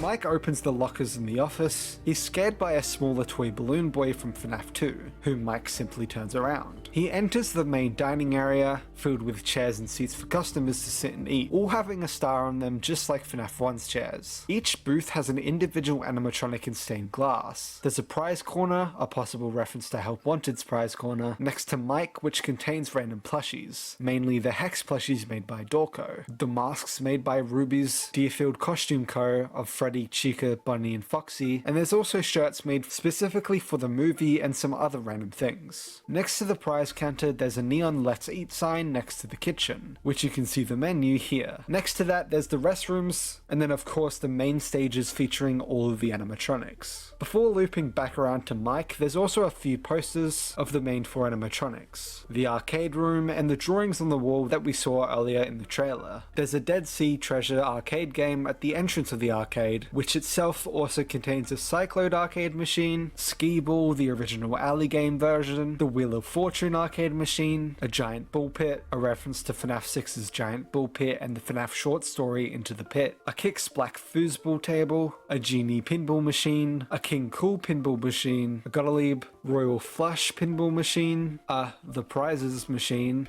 a Centipede machine, an Area 51 machine, and finally an Asteroids machine. That's every single machine in the arcade. By 3 AM, Mike's already asleep and the radio randomly starts playing static. A nod to the static you can hear and get mostly when an animatronic is moving around in the first game. We return back to Mike's nightmare, which is now infected with the ghosts of the dead kids possessing each animatronic, whose faces randomly fade in and out. The names for the children I'm going to take from the game's timeline just for simplicity's sake, and because they aren't named in the movie. Jeremy with bunny ears, played by David Hudson Dotty, who possesses Bonnie. Cassidy with blonde hair, played by Grant Freely, who possesses Golden Freddy. Fritz with orange hair and a hook, played by Asher Colton Spence, who possesses Foxy. Gabriel with a top hat, played by Liam Hendricks, who possesses Freddy. And Susie with a bib, played by Joefully Love, who possesses Chica. He asks whether they know the men in the car and they immediately disperse, causing Mike to chase Cassidy, unfortunately falling over. Doing the same in the real world as his alarm rings at 6 AM, the end of his shift. Mike goes home and so Max leaves. She heads to a coffee shop named Sparky's, which is actually a reference to one of FNAF's biggest hoaxes from the first game, that an animatronic called Sparky the dog would occasionally pop up at the door of parts and services. Within Sparky's, Matt Pat from Game Theory is a waiter. Note that his name is Ness, which is a reference to Game Theory's Sans' Ness theory, which is one of the biggest memes of his channel, as it's quite an out there theory. Max is there with Aunt Jane, Doug, and Max's brother Jeff, played by David Lind. Something small to note here is that this is the only time in the entire film that Doug smiles, hoping to get something to eat. But when Jane says they aren't eating, Doug goes back into his default upset look. Matt Pat claims that lunch is the most important meal of the day, and when Jeff contests this, he says his iconic line, "It's just a theory." A game theory! Great cameo. Turns out Max was going to be paid $200 by Jane to try and find something to use in court against Mike, but ultimately found nothing, so Jane isn't willing to pay. But Jeff suggests they go and trash Freddy's to now get $1,000 instead. This scene was also the very first scene shot in the entire film. As in the first teaser released by Jason Blum, we can now make out the character the camera is focused on is Doug. This is later confirmed by Matt Pat himself. My scene was the first scene shot of the entire production. Day 1, scene 1, I was there. Back to Another Night at Freddy's, and you can hear this drone sound effect when the logo for the place is shown, sounding similar to the drone sound in the main menu in FNAF 1. Here it is side by side.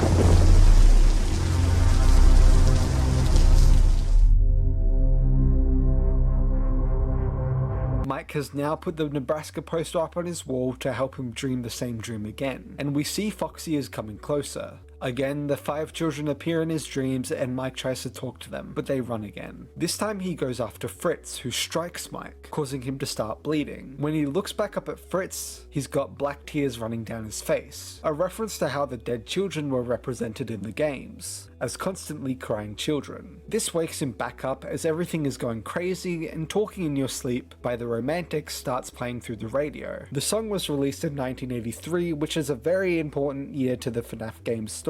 We then see It's Me in the Mirror, a direct reference to the same catchphrase in the games. Mike goes to turn off the power, and Foxy's in the hallway, implying that the strike Fritz did in the dream was actually done by Foxy, much like him falling over actually happened outside the dream. Mike restarts the power and police officer Vanessa, played by Elizabeth Lail, arrives, the buzzer playing the sound of FNAF 1's door lights.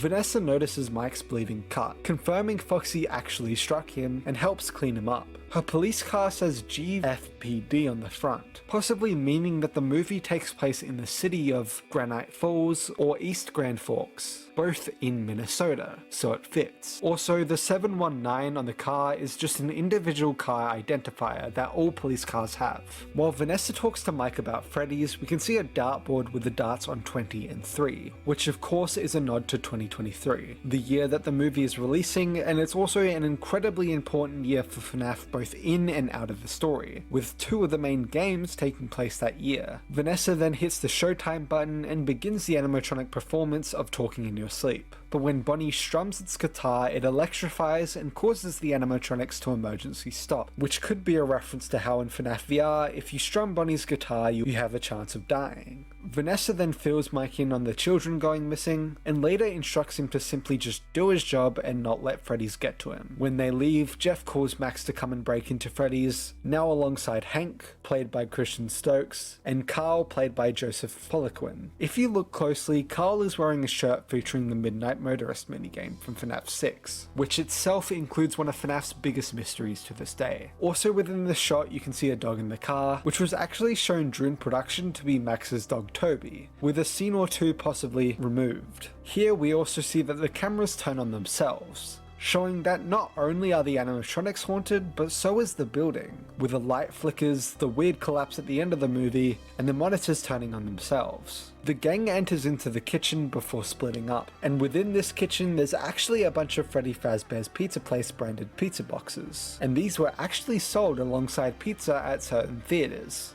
I don't live in the US, so I don't know for certain where, but I do know that AMC definitely had them. Bonnie's eyes open on the camera monitor, and this shot itself is a perfect recreation of the show stage camera in the first game. When Bonnie moves, you can also see a robot behind Chica that might be an endoskeleton, a reference to how an endoskeleton can randomly appear on the cameras and in the office in FNAF 2. In fact, I believe this is the endoskeleton we saw in the security footage promotional video. Dorka confirmed it, and that it's an endoskeleton that Scott called Arnold and the crew called Tina. We then see the gang destroying the pizzeria, and during this sequence we can also see an Employees of the Month board being destroyed, which actually contains a bunch of cameos, containing Dorko, 8-Bit Ryan, Razbowski, Bazza, Fusion Z Gamer, DJ Sturf, and John Wolfie. I think the others are just extras or from the film crew, but if not, I'm sorry, I just don't recognize them. Something some people may have missed was the fact that Chica is actually in the background of this shot, walking behind the fan unknowingly to Carl. Mr. Cupcake is found in the fridge by Carl, and it moves quickly, which actually happens in FNAF VR when a level includes needing to catch the cupcake while it literally hops around you. Carl then turns to see Chica and Mr. Cupcake, their eyes going from plain to a tint of red, which in this film shows that they're on the attack, and they go fully dark red when they're filled with agony and rage. Mr. Cupcake then jump scares and kills Carl with razor sharp teeth, just like the Nightmare Cupcake from FNAF 4. Carl being killed by the cupcake could be a reference to how everyone, including me, has given the cupcake the name Carl, but the movie calling it just Mr. Cupcake basically kills that name. Bonnie then kills Hank in the supply closet,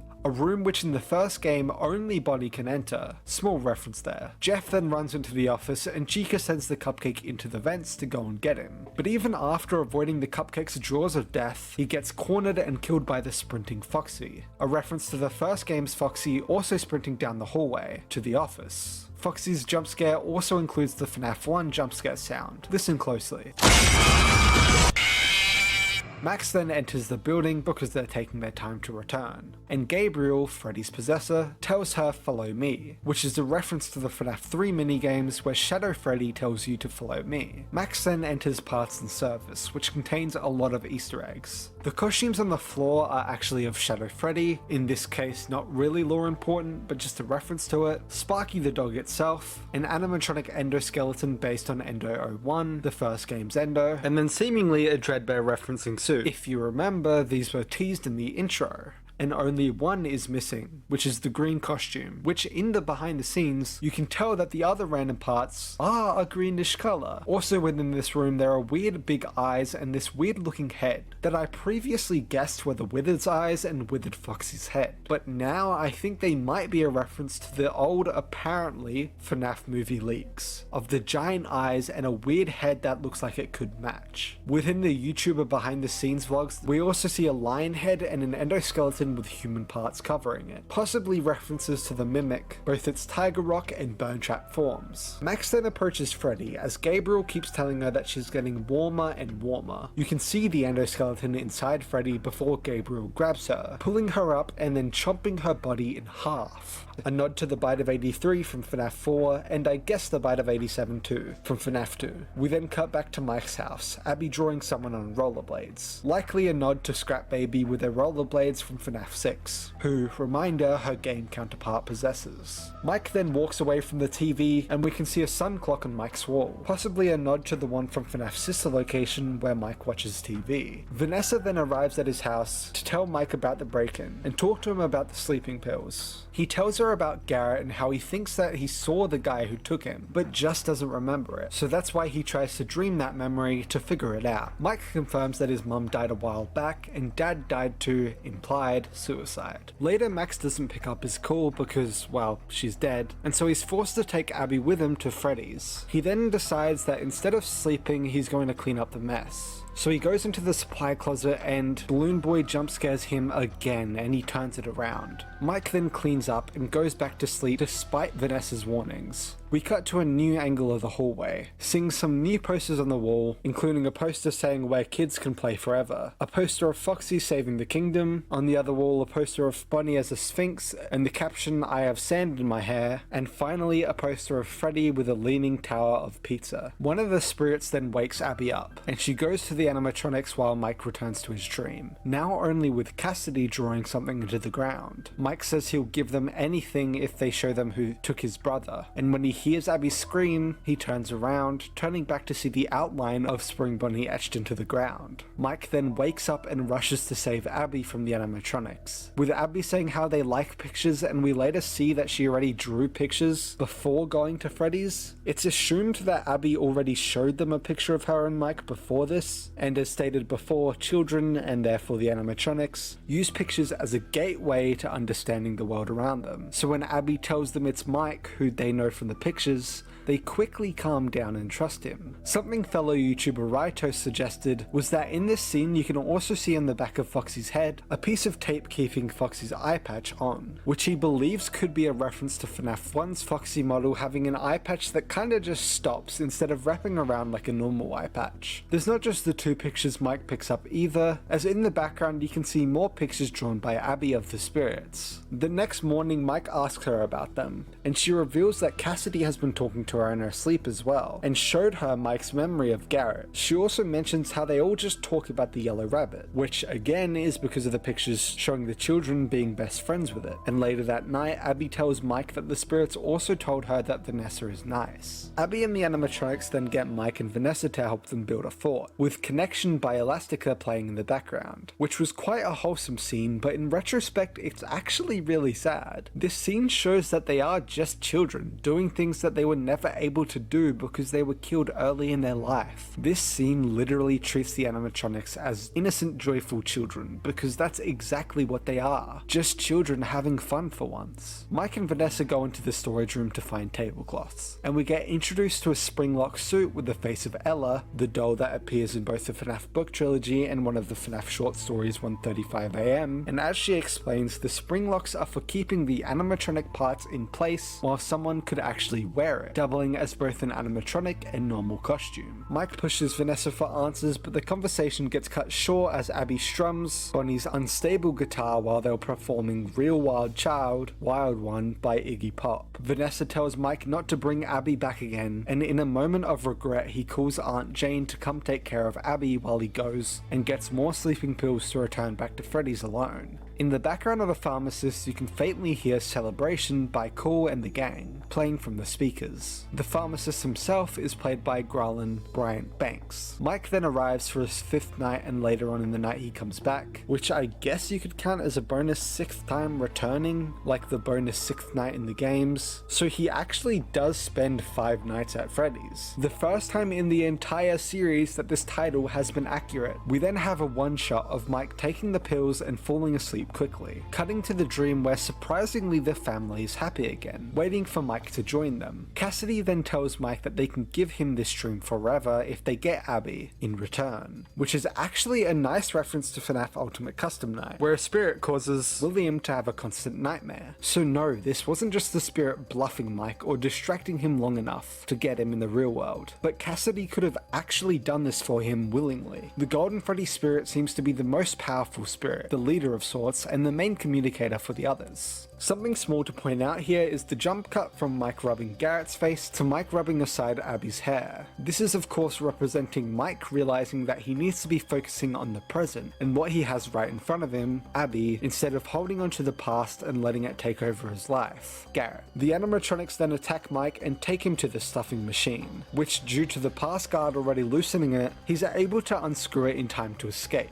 He then backs up across the room, knocking into Max stuffed into Shadow Freddy, Hank stuffed into Sparky, Carl seemingly either missed stuffing or next up to be stuffed into a random suit, same as Jeff.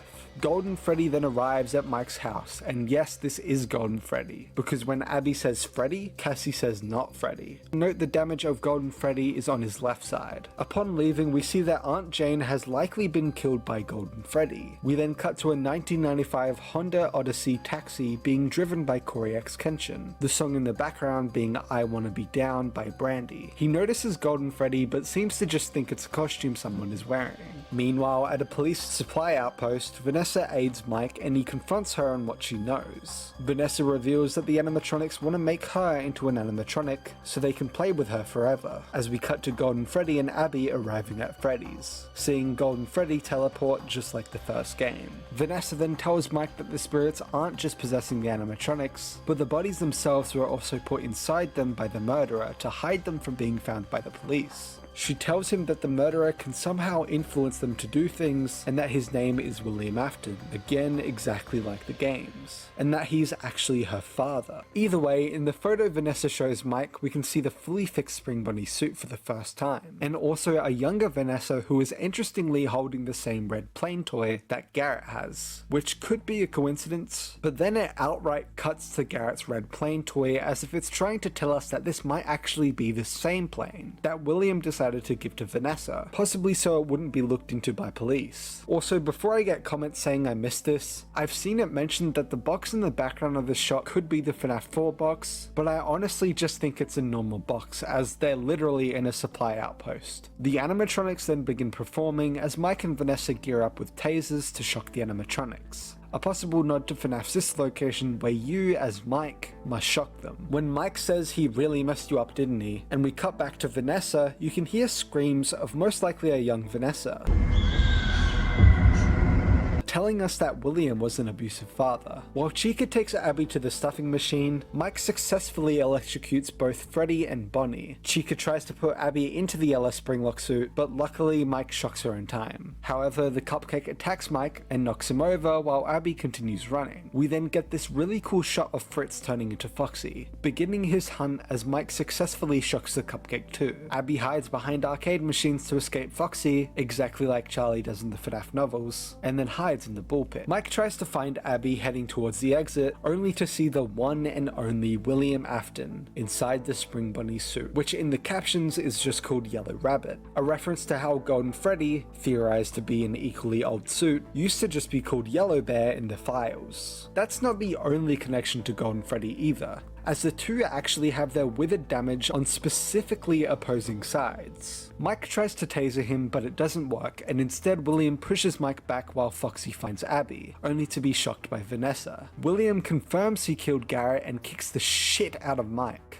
He then wakes the animatronics back up and swipes his knife, a reference to Scream where Matthew Lillard plays one of the murderers and swipes his knife. Vanessa and William then confront each other, William taking off the mask to reveal to the audience that he was Steve Raglan after all, which is simply just an alias he uses after the murders at Freddy's, similar to his alias of Dave Miller from the books. Vanessa then shoots Afton and he has no hesitation to knock the gun out of her hand and strangle her, eventually going as far as stabbing her. Abby, however, draws a picture showing the truth about Spring Bonnie actually hurting the kids, and not being their best friend like the previous picture showed. This immediately causes the children to remember exactly what happened, and causes them to turn on Afton. This is almost exactly like the fourth closet book, where one of the protagonists puts together a picture that reminds the children of Afton hurting them, causing them to kill Afton. The animatronics surround William as he yells at them all until the cupcake leaps at him, taking a bite out of the suit and activating the spring locks. William gets spring locked inside of the Spring Bonnie suit as the animatronics watch him claim that he always comes back.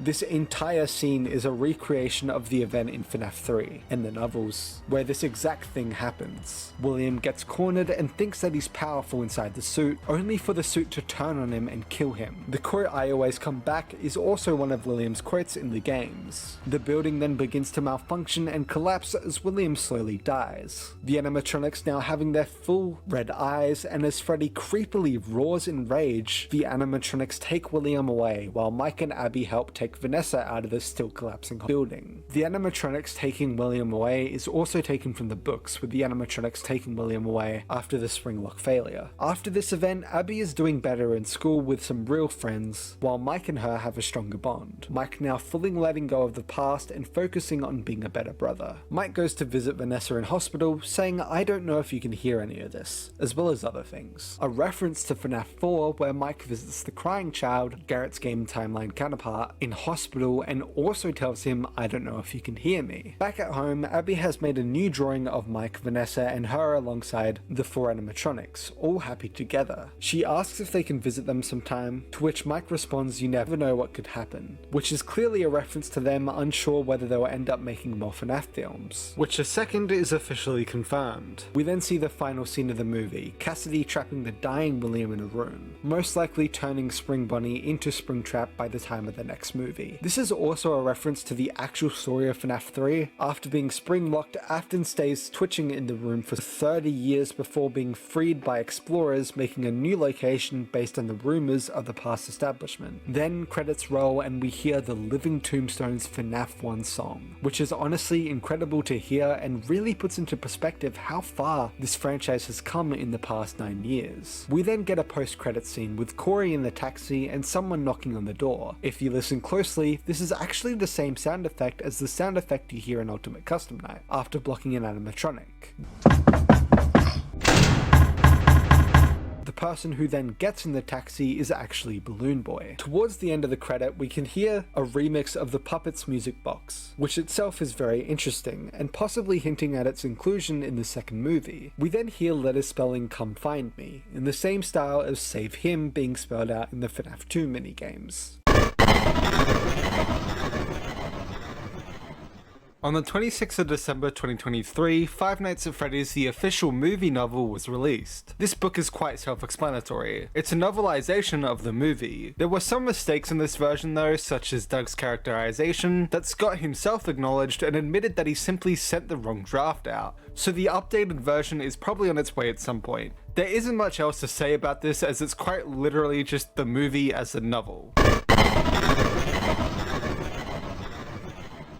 Reminder, these sections are speculation and mainly detailing what I personally believe. The unbiased sections are later in the video. Keep an open mind when theorizing. A few theories that came from the movie are, is Garrett going to become the puppet in the second movie? This theory mainly comes from the message in the credits saying "Come find me," and the only child in the movie that we know was taken yet didn't show up possessing an animatronic or anything like that is Garrett. That message also coincidentally playing while a remix of the Puppets music box was playing too. Fans also used a parallel to Charlie's, Puppets possessor in the game, games, death. How she was killed on her own by Afton and having Afton's car heavily associated with the death. Similar to how Garrett was taken and then assumedly killed by Afton with his car, heavily associated with Garrett's death. Also, Abby is shown to be drawing Garrett with the other children as if, for some reason, Garrett is grouped in with the other children's spirits, despite being killed separately, which is similar to how Charlie is associated with the children's spirits despite being killed separately too, guiding their spirits or bringing them their happiest day, etc. Since the movie is in a different continuity/timeline, anything is possible. Does Henry exist in the movie universe? A question that mainly comes from the employee training tape stating that Freddy's was made by seemingly a single person, the Genius. Initially, people thought the technician in the security training tape was Henry, but this was later confirmed to be an actual designer of the real animatronics. It's currently unclear how the movie universe will treat Henry, Charlie, and that side of the story, as both were completely absent from the first movie. Is Mike an Afton? A question that mainly stems from Steve Raglan's interesting response to Mike's last name, which, while the reaction could be noticing it's the brother of the kid he killed, there still must be a reason that William decided to go out of his way to kill Garrett out of nowhere and so specifically, and so Afton somehow being connected to the family in one way or another would make sense. His last name being Schmidt doesn't even break the theory either, as in the game timeline we know Mike's last name is only ever confirmed to be Schmidt too, but he also goes on to call William his father. It's unclear what William's reaction to his last name meant. I guess we'll learn in a future movie, but before anyone asks, yes, Mike is an Afton in the games 100% no matter what the movie does. Again, he explicitly calls William father. Is Vanessa an Afton in the games too? This question immediately came to my mind when I first heard that line in the movie. After some re-evaluating of the evidence, it's actually possible that's the case in the games too, with Vanessa's last name starting with an A, and stating how manipulative her father Bill, which itself is a nickname for William, was to her, which is exactly how they treat Vanessa and William's relationship in the movie. Honestly, it could go either way. I just personally think it's funny that after Security Breach, everyone said Vanessa's backstory seemed like it's really close to or even copied from Elizabeth's, to the point it was used as evidence for Vanessa being a robot Elizabeth, but now that might just be because it's literally just the same father. Some claim the timeline doesn't work. However, it does when you consider there's a whole 30-year gap between FNAF 1 and FNAF 3, which while he gets spring-locked, the exact date of that is unknown, and it's just vaguely before FNAF 3, which could be 30 years, 10 years, 1 year, or even 1 week before. So personally, I think Vanessa may just be an Afton in the games too.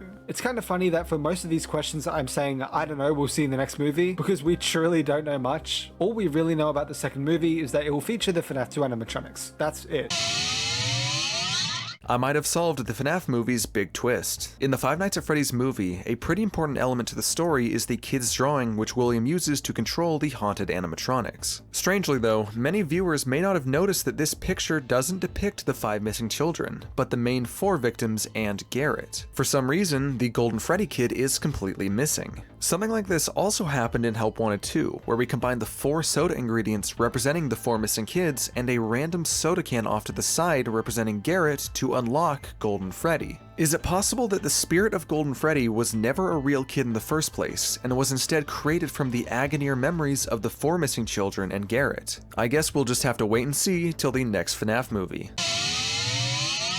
As a fan of the FNAF story of the games, books, and now the movie, I always like coming up with different theories. And the one that comes to mind is a theory I made right before the FNAF movie came out. In my theory, and for my video where I predicted 6 things that would happen in the movie, I predicted that we will get a secret character mentioned during the credits, which will lead to the second movie. And for that, I ended up being correct in some way. We did get a hint of the puppet with the grandfather's clock and the words, "Come find me." And with this, it can most likely happen that we will see the puppet in the next movie, which excites me. Hello, I'm Not One FNAF guy. So my theory is that this machine is a repurposed Springlock suit. I think this because Ella has the same saws as the machine. You can tell the Freddy head is decommissioned, which shows it is old. It is also only held up by an arm, which shows it doesn't have a body. Although, maybe one of the vandals is stuffed inside of it. But anyways, maybe the suit could be a Fredbear suit. It does look somewhat similar in design to the UCN Fredbear. So who knows? Anyway, that's my theory. Over. These next 3 sections are here as this video is a collection of information from all mediums. So to make this a true database and video wiki of all information, these must be here. Five Nights at Freddy's The Jump Scare Game, released sometime 2016. A simple game where you fill up Freddy's bowl with different coloured pizza. Then you and a friend, or multiple, take turns to steal pizza from his bowl using tongs. Eventually, Freddy will wake up and jump scare one of the thieves. There have been multiple puzzle piece sets released at unknown dates. Can't find it. The 300 plus sets being Freddy, Solo, and another the toy animatronics, while there's 1000 plus sets of Freddy, Solo, and Twisted Bunny. There were also Nothing Gold and Most Wanted 285 puzzle sets that were released via Markiplier's Cloak Store. Monopoly Five Nights at Freddy's, released on the 25th of May 2018. The official summary states, survive a classic game of Monopoly with a sinister twist of Five Nights at Freddy's. Play as one of the 6 characters to buy, sell, and trade animatronics from Freddy Fazbear's Pizza, sister location, and more. Build up your properties with diners and pizzerias. Includes custom tokens featuring Bunny's guitar, Freddy mask, Chica's cupcake, Foxy's hook, Freddy plush, and Freddy's microphone. TLDR, it's Monopoly but FNAF. Clue, Five Nights at Freddy's, released on the 1st of September 2018. The description reads, discover who killed the security guard in this reimagined Clue game of cult classic video game series Five Nights at Freddy's. Creep around the restaurants as players unveil who killed him, what they used, and where they stashed him. Includes custom game tokens featuring Toy Freddy, Toy Chica, Withered Freddy, Withered Foxy, and Balloon Boy. TLDR, it's Clue but FNAF. Five Nights at Freddy's, survive till 6 AM. Released on the 1st of October 2020. The official description reads, you are the night shift security guard for a Freddy Fazbear's Pizza, and it's your duty to check the security cameras and keep the equipment in good working order. And beware the animatronics that activate on their own at night. Each turn you'll check the cameras and react to the movements in the dark. Choose to turn on the lights or close the doors to protect yourself. But watch out, each reaction depletes your limited power. Keep Freddy and his friends out of your office until you clock off at 6 AM. Something Wild, Five Nights at Freddy's, released on the 26th of December 2021. The official description reads, a new line of card games featuring beloved characters and collectible Pop Pocket figures. Play numbered and coloured character cards to make sets and runs. Score a set to snag the character figure's special power that helps you win. The first player to score 3 powers wins the game. Combine multiple games to add more character cards, more Pop figures, and more powers to your game. With the points, 1 Pocket Pop Rockstar Freddy figure that lets you use special powers, 9 exciting Five Nights at Freddy's characters in full coloured card art, and use powers to turn something wild, to score a point more easily, or to swap for cards that you would rather have. Five Nights at Freddy's Night of Frights, released on the 15th of October 2022. The official description reads, creep through the restaurant gathering items, make yourself scarier, and get to the security office. The first player to capture the guard wins. With the points includes 4 detailed painted figures of Bunny, Chica, Foxy, and Freddy Fazbear, packaged in a thematic pizza box with a window to display the figures. Players take on the roles of the iconic animatronics stalking the pizzeria at night. Compete to collect pizza and cake, use your unique abilities, and outscare the other animatronics. And suspenseful push your luck gameplay keeps everyone guessing until one player catches the guard. Finally, Five Nights at Freddy's Fight Line, released on the 1st of October 2023. The official description reads, team up with your favorite Five Nights at Freddy's characters, including fan favorites from across the entire franchise. Build a team that can take down your opponent, spend Faz coins to use your character powers, and be the first to score 7-point tickets. With the points, Series 1 features 20 character figures from the Five Nights at Freddy's universe. Collect them all. Contains everything you need to play, including 4 character figures with unique special abilities. Combined with the character packs to add more figures, character powers, and new ways to build your team. Mix and match any 3 characters to play. Find your favorite combinations to take down the competition. And fast-paced, engaging gameplay gets you into the action right away. The animatronics included are Freddy Fazbear, Chica the Chicken, Bunny the Rabbit, Foxy the Pirate, Balloon Boy, Chocolate Bunny, Chocolate Chica, Chocolate Freddy, Circus Baby, Crying Child, Endo01, Lolbit, Marionette/Puppet, Phantom Chica, Phantom Foxy, Purple Guy, Red Bear, Shadow Bunny, Shadow Freddy, and Springtrap. The Fright Dome. Opened on the 30th of September 2016 and closed on the 31st of October. The summary reads, Fright Dome owner Jason Egan has teamed up with the creator of one of the most popular horror game franchises, Five Nights at Freddy's, to bring it to life this year. The infamous Freddy Fazbear's Pizza is closed for the night so guests can tour the unsuspecting eatery. But beware, characters like Freddy, Bunny, Chica, and Foxy have a tendency to wander the halls and stalk visitors. Hopefully you'll make it out before the morning. There's a bunch of images of the event that can be found online, design, including the animatronics, promotional material, etc. This was also where Razbowski, Corey X Kenshin, and 8-Bit Gaming met Scott Cawthon himself for the first time, and they actually uploaded vlogs of the experience. Despite the visitors, Scott later confirmed on Steam that no, there won't be a Fright Dome event this year, 2017. The venue is undergoing a management change of some sort, so licensing the event wasn't possible, but maybe next year, and unfortunately it never reopened. Five Nights at Freddy's The Ride, a concept proposed by Sally Corporation that began development on the 23rd of November 2016. The summary reads, "We are a group of 6 security guards in charge of patrolling the Freddy Fazbear's Pizza restaurant. During our shift, we find that we are being stalked by a number of deadly animatronics roaming the building. Our mission is to defend ourselves against the animatronics and try to stay alive until 6 AM in the morning. Our only weapons are our flashlights, which scare the robots away, and buttons on the dashboard of the ride vehicle that give us the ability to shut doors. We are always made aware of the risk of either running low on battery power in our flashlights and having to conserve power so we can operate the doors. Sometimes your team survives till morning, sometimes they get you."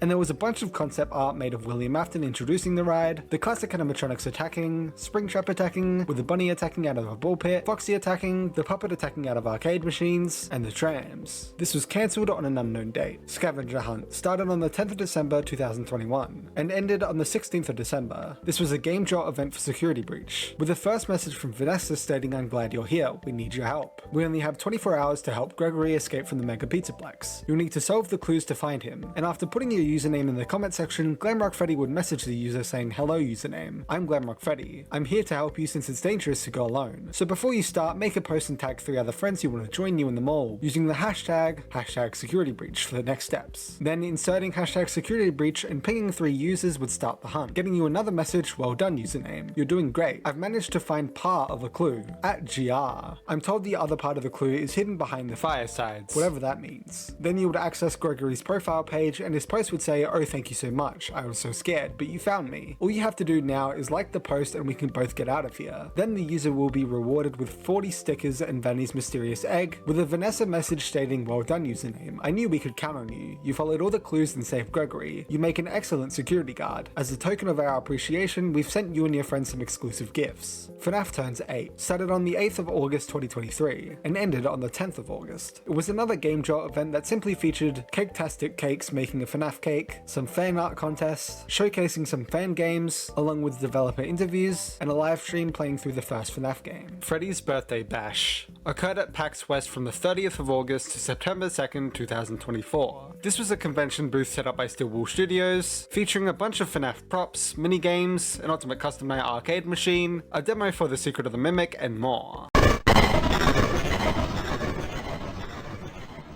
All of this merch is in alphabetical order. Beware the accuracy of the release dates, as there's conflicting information on some of it, especially the early stuff. 3-foot animated Freddy, animatronic prop that move its head and play music when activated, made by Morbid Enterprises, sometime before September 12th, 2017. Arcade vinyl figures. 5 characters made by Funko were released sometime in April 2018. Animatronic plushies. Plushies featuring jump scares were released by Funko on November 30th, 2018. Backpack hangers, collectors, tin sets. Collector tin sets containing a backpack hanger character made by Just Toys were released on the 24th of January 2017. Backpack hangers, plush series. Plush animatronic backpack hangers made by Just Toys were released sometime 2017. Backpack hangers, Wave 1. FNAF 1 and 2 animatronic back hangers made by Just Toys were released sometime late 2015. Backpack hangers, Wave 1.5. Chrome Freddy and Limited Edition 3-pack animatronic backpack hangers made by Just Toys were released sometime 2016. Backpack hangers, Wave 2. FNAF 3 and 4 animatronic backpack hangers made by Just Toys were released sometime in 2016. Backpack hangers, Wave 3. Sister Location animatronic backpack hangers made by Just Toys were released sometime in 2017. Backpack hangers, Wave 4. Security Breach animatronic backpack hangers made by Just Toys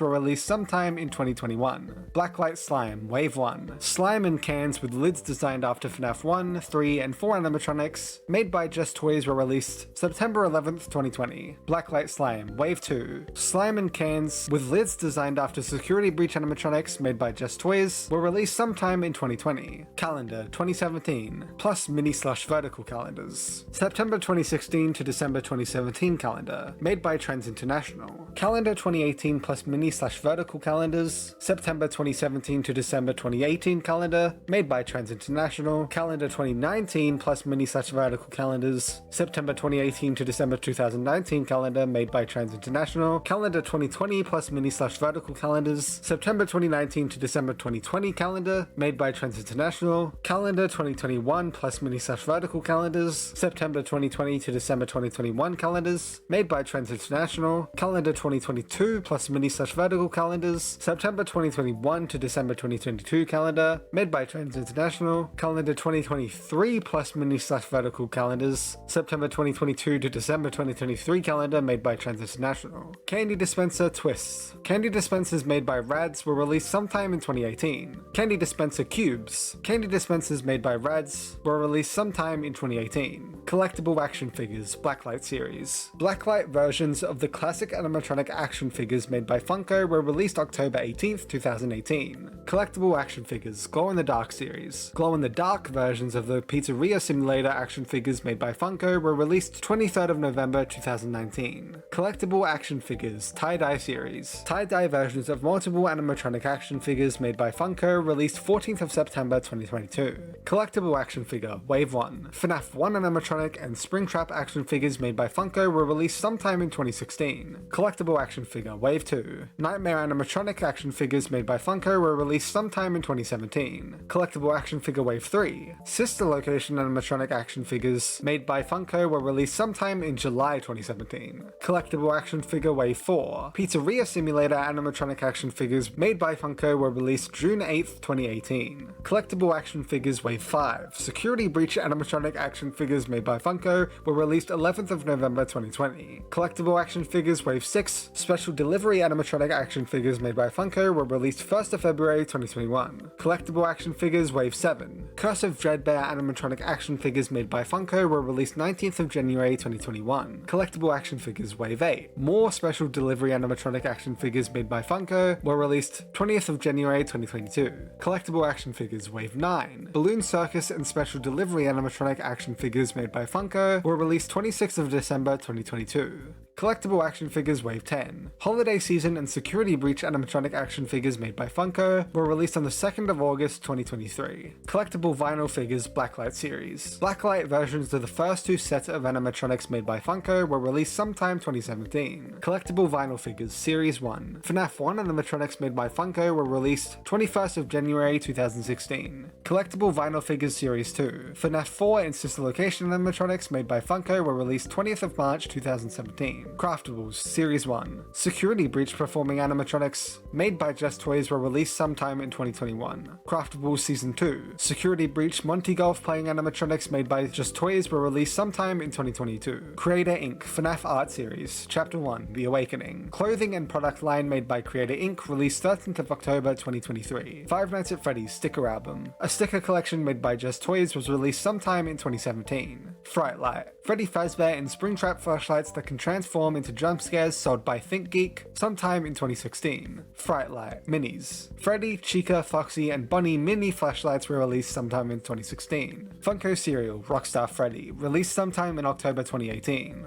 Funko Keychains Various. Pizza Simulator based, released June 8th, 2018. Rockstar Freddy, Rockstar Foxy, Pig Patch, Orville Elephant, and Helpy. Special Delivery branded, VR Toy Freddy, Systemera Toy Bunny, High Score Toy Chica, and Radioactive Foxy. Tie-Dye branded, released March 8th, 2023. Tie-Dye Freddy and Tie-Dye Bunny. Balloon Circus branded, released February 27th, 2023. Balloon Foxy and Balloon Freddy. Funko Plushies, featuring Wave 1 including Freddy, Freddy Jumbo Edition, Bunny, Chica, Foxy, Foxy Jumbo Edition, Toy Foxy Jumbo Edition, Golden Freddy, Toy Freddy, and Shadow Bunny. Wave 2 including Toy Bunny Jumbo Edition, Toy Chica, Toy Cupcake, Mangle, The Puppet, Springtrap, Phantom Foxy, Nightmare Freddy Jumbo Edition, Nightmare Bunny Jumbo Edition, Nightmare Foxy Jumbo Edition, and Nightmare Cupcake. Wave 3 including Circus Baby Jumbo Edition, Ballora, Funtime Freddy, Funtime Foxy, Enid, Lolbit, Bonnet, and Exotic Butters. Blacklight Wave 1 including Blacklight Freddy Blue Edition, Blacklight Freddy Jumbo Blue Edition, Blacklight Freddy Jumbo Green Edition, Blacklight Freddy Pink Edition, Blacklight Foxy Green Edition, Edition, Blacklight Foxy Purple Edition, Blacklight Foxy Jumbo Purple Edition, Blacklight Foxy Blue Edition, Blacklight Cupcake Green Edition, Blacklight Cupcake Jumbo Blue Edition, and Helpy Jumbo Edition. Wave 3.5 including Balloon Boy, Wave 4 including Twisted Freddy, Twisted Bunny, Twisted Chica, Twisted Foxy, Twisted Wolf, Theodore, and Stanley. Wave 5 including Rockstar Freddy Jumbo Edition, Rockstar Foxy, Pig Patch, Orville Elephant, Mr. Hippo, Lefty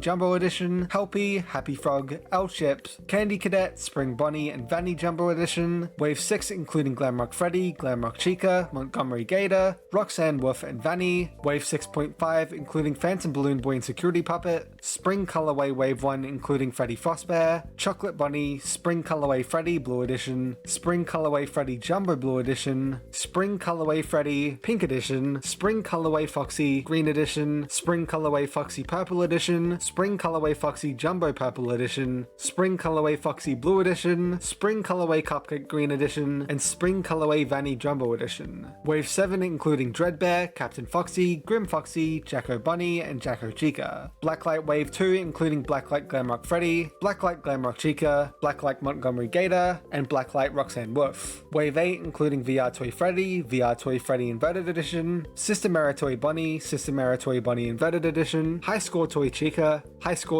Inverted Edition, Radioactive Foxy Inverted Edition, Livewire Toy Freddy, Shamrock Freddy, Chocolate Freddy, and Liberty Chica, Tie-Dye Wave including tie-dye versions of Freddy, Freddy Jumbo Edition, Bunny, Chica, Foxy Jumbo Edition, Funtime Foxy, Springtrap, and a normal version of Frostbite Balloon Boy and Radioactive Foxy Jumbo Edition. Wave 9 including Candy the Cat, Pop Goes the Weasel, and Blake the Badger. Wave 10 including Balloon Freddy, Balloon Chica, Balloon Foxy, Circus Freddy, Circus Bunny, Circus Foxy, Firework Freddy, Blackheart Bunny, Sun, Moon, and Sun/Moon combined. Wave 11 including Santa Freddy, Elf Bunny, Snow Chica, Gingerbread Freddy, and Nutcracker Freddy. Random including Mr. Cupcake, Jumbo Movie Edition, Funko Pop and Pink Pack, Springtrap Poster, Funko Pop and Tease, Balloon Foxy and Nightmare Freddy, Funko Pop Pens, Freddy, Bunny, Chica, Mr. Cupcake, Foxy, Golden Freddy, Mangle, Springtrap, Nightmare Freddy, Nightmare Chica, Nightmare Cupcake, Nightmare Foxy, Blacklight Freddy, Blacklight Bunny, Blacklight Chica, Blacklight Foxy, Blacklight Golden Freddy, and Blacklight Mr. Cupcake. Funko Pop Tees, Freddy Fazbear, Five Nights at Freddy's, Bunny, Let's Rock, Chica, Let's Eat, Foxy, It's Party Time, Springtrap, I'm Still Here, Five Nights at Freddy's, Foxy the Pirate, Foxy, Beware the Pirate's Cove, FNAF, Nightmare Freddy, Welcome to Your Nightmare, Nightmare Foxy, Malfunction, Nightmare Foxy comic book cover, Funko Pops, various released since 2016, including General FNAF brand, Freddy Flocked Edition, Bonnie, Chica, Foxy Glow in the Dark Edition, Springtrap Flocked Edition, Springtrap Glow in the Dark Edition, Nightmare Freddy Glow in the Dark Edition, Golden Freddy, Shadow Bunny, Toy Freddy Glow in the Dark Edition, Nightmare Foxy Flocked Edition, Phantom Foxy, Jacko Chica, Cupcake Chase Edition, Nightmare Foxy, Nightmare Bunny, Nightmare Chica, Balloon Boy, Nightmare Cupcake, Jacko Bunny, Glow in the Dark Edition, Withered Bunny, Dark Springtrap, Marionette, Foxy the Pirate with Freddy. Sister location branded. Jump Scare Funtime Foxy, Jump Scare Baby, Funtime Freddy Chase Edition, Baby, Ballora Chase Edition, Funtime Foxy, Lullbit, Bomb Bomb. Pizzeria Simulator branded. Rockstar Freddy, Rockstar Foxy, Pig Patch, Orville Elephant, Helpy, Lefty, Mr. Hippo, Happy Frog. Blacklight branded. Blacklight Freddy, Blacklight Bunny, Blacklight Chica, Blacklight Foxy, Blacklight Cupcake, Blacklight Foxy, and Blacklight Freddy Fazbear. Tie-Dye branded. Tie-Dye Freddy, Tie-Dye Bunny, Tie-Dye Chica, and Tie-Dye Foxy. Balloon Circus branded. Balloon Foxy, Balloon Freddy, Balloon Bunny, Balloon Chica, Circus Foxy, Circus Freddy, and Balloon Freddy and Balloon Bunny. Security Breach branded. Sun and Moon. Holiday Season branded. Santa Freddy, Elf Bunny, Gingerbread Foxy, and Snow Chica. The Twisted Ones branded. Twisted Freddy, Twisted Wolf, Twisted Bunny, Twisted Foxy, Twisted Chica, Theodore, Stanley, and Ella. Funko Snaps, Wave Wave 1, Funko Snaps Wave 2, Funko Snaps Security Breach Wave 3 with a Karen case, Funko Snaps Wave 4, Funko Something Wild, Rockstar Freddy and Glamrock Freddy, Good Stuff plushies featuring standing chibi plushies including Freddy, Bunny, Chica and Foxy, Wave 1 including Freddy, Bunny, Chica and Foxy, Wave 2 including Mangle, Balloon Boy, The Puppet, Circus Baby, Funtime Freddy, Funtime Foxy and Ennard, Wave 3 including Blacklight Freddy, Blue Edition, Blacklight Freddy Pink Edition, Blacklight Foxy Blue Edition, Blacklight Foxy Pink Edition, Blacklight Toy Cupcake Purple Edition, and Blacklight Toy Cupcake Orange Edition. Wave 4 including Glamrock Freddy, Glamrock Chica, Montgomery Gator, Roxanne Wolf, Sun, and Moon. Hero World Figurines Line 1, featuring a 5-pack, a 2-pack, and a glowing pack released January 8th, 2018. Hero World Figurines Line 2, featuring a 5-pack, a 2-pack, and another 2-pack released December 11th, 2018. Hex Parts and Service Series 1, featuring Freddy, Bunny, Chica, and Foxy, released February 25th, 2022. Hex Parts and Service Series 2, featuring Fredbear and Spring Bunny, released May 12th, 2022. Hex Parts and Service Series 3, featuring Toy Freddy, Toy Bunny, Toy Chica, and Balloon Boy, released November 25th, 2022. Hex Parts and Service Series 4, featuring Mangle and the Puppet, released August 25th, 2023. Hex Parts and Service Series 5, featuring Withered Freddy, Withered Bunny, and Withered Foxy, released October 28th, 2023. Hex Parts and Service Series 6, featuring Withered Chica and Withered Golden Freddy, released May 31st, 2024. Hex Parts and Services Special, featuring Golden Bunny, released June 16th, 2023. Lumen Five Nights at Freddy's Collection Wave 1, featuring Glamrock Chica design, Fazcar Racing design, Glamrock Freddy design, Freddy Fazbear's Pizza Scarf and Beanie, Montgomery Gator design, Roxanne Wolf design, Security Breach logo blanket, an LED light, as well as Glamrock plushies. Lumen Five Nights at Freddy's Collection Wave 2, featuring Withered Fleece design, High Varsity design, Confetti design, Music Man design, a Fazbear Entertainment hat, It's Me design, a Let's Party fanny pack, Employee design, Purple Guy design, Freddy design, Monty Signature design, Chica Chia bundle, and Fazbear Entertainment apron. McFarlane Construction Sets 8-bit, featuring the FNAF 2 sprites, Balloon Boy, and then the FNAF 4 sprites. McFarlane Construction Sets Wave 1, featuring the show stage, the office, Pirates Cove, and the backstage. McFarlane Construction Sets Wave 2, featuring Nightmare, Nightmare Balloon Boy, Phantom Foxy, Toy Chica, Toy Bonnie, Phantom Freddy, Springtrap, Nightmare Freddy, and Nightmare Mangle. McFarlane Construction Sets Wave 3, featuring the game area, parts and service, Circus Control, Party Room, Prize Corner, Nightmare Chica, Funtime Freddy, Funtime Foxy, and Shadow Bonnie. McFarlane Construction Sets Wave 4, featuring the Control Module, Private Room, Scooping Room, the Paper Pals, Nightmare Foxy, Phantom Balloon Boy, Nightmare Bonnie, Freddy, and the West Hall. McFarlane Construction Sets Wave 5, featuring the Toy Stage, the FNAF 2 office, Nightmare Fredbear, Plush Trap, Nightmarion, the East Hall, and Temple of the Fox from Ultimate Custom Night. McFarlane Construction Sets Wave 6, featuring Lefty, the Rockstars, Freddy and Parts and Services, Mangle's Vent Repair, the Corn Maze, and Molten Freddy. Mining Kits, featuring Glamrock Freddy, Montgomery Gator, Glamrock Chica, Roxanne Wolf, Vanny, and a gold-plated Glamrock Freddy, released in 2022.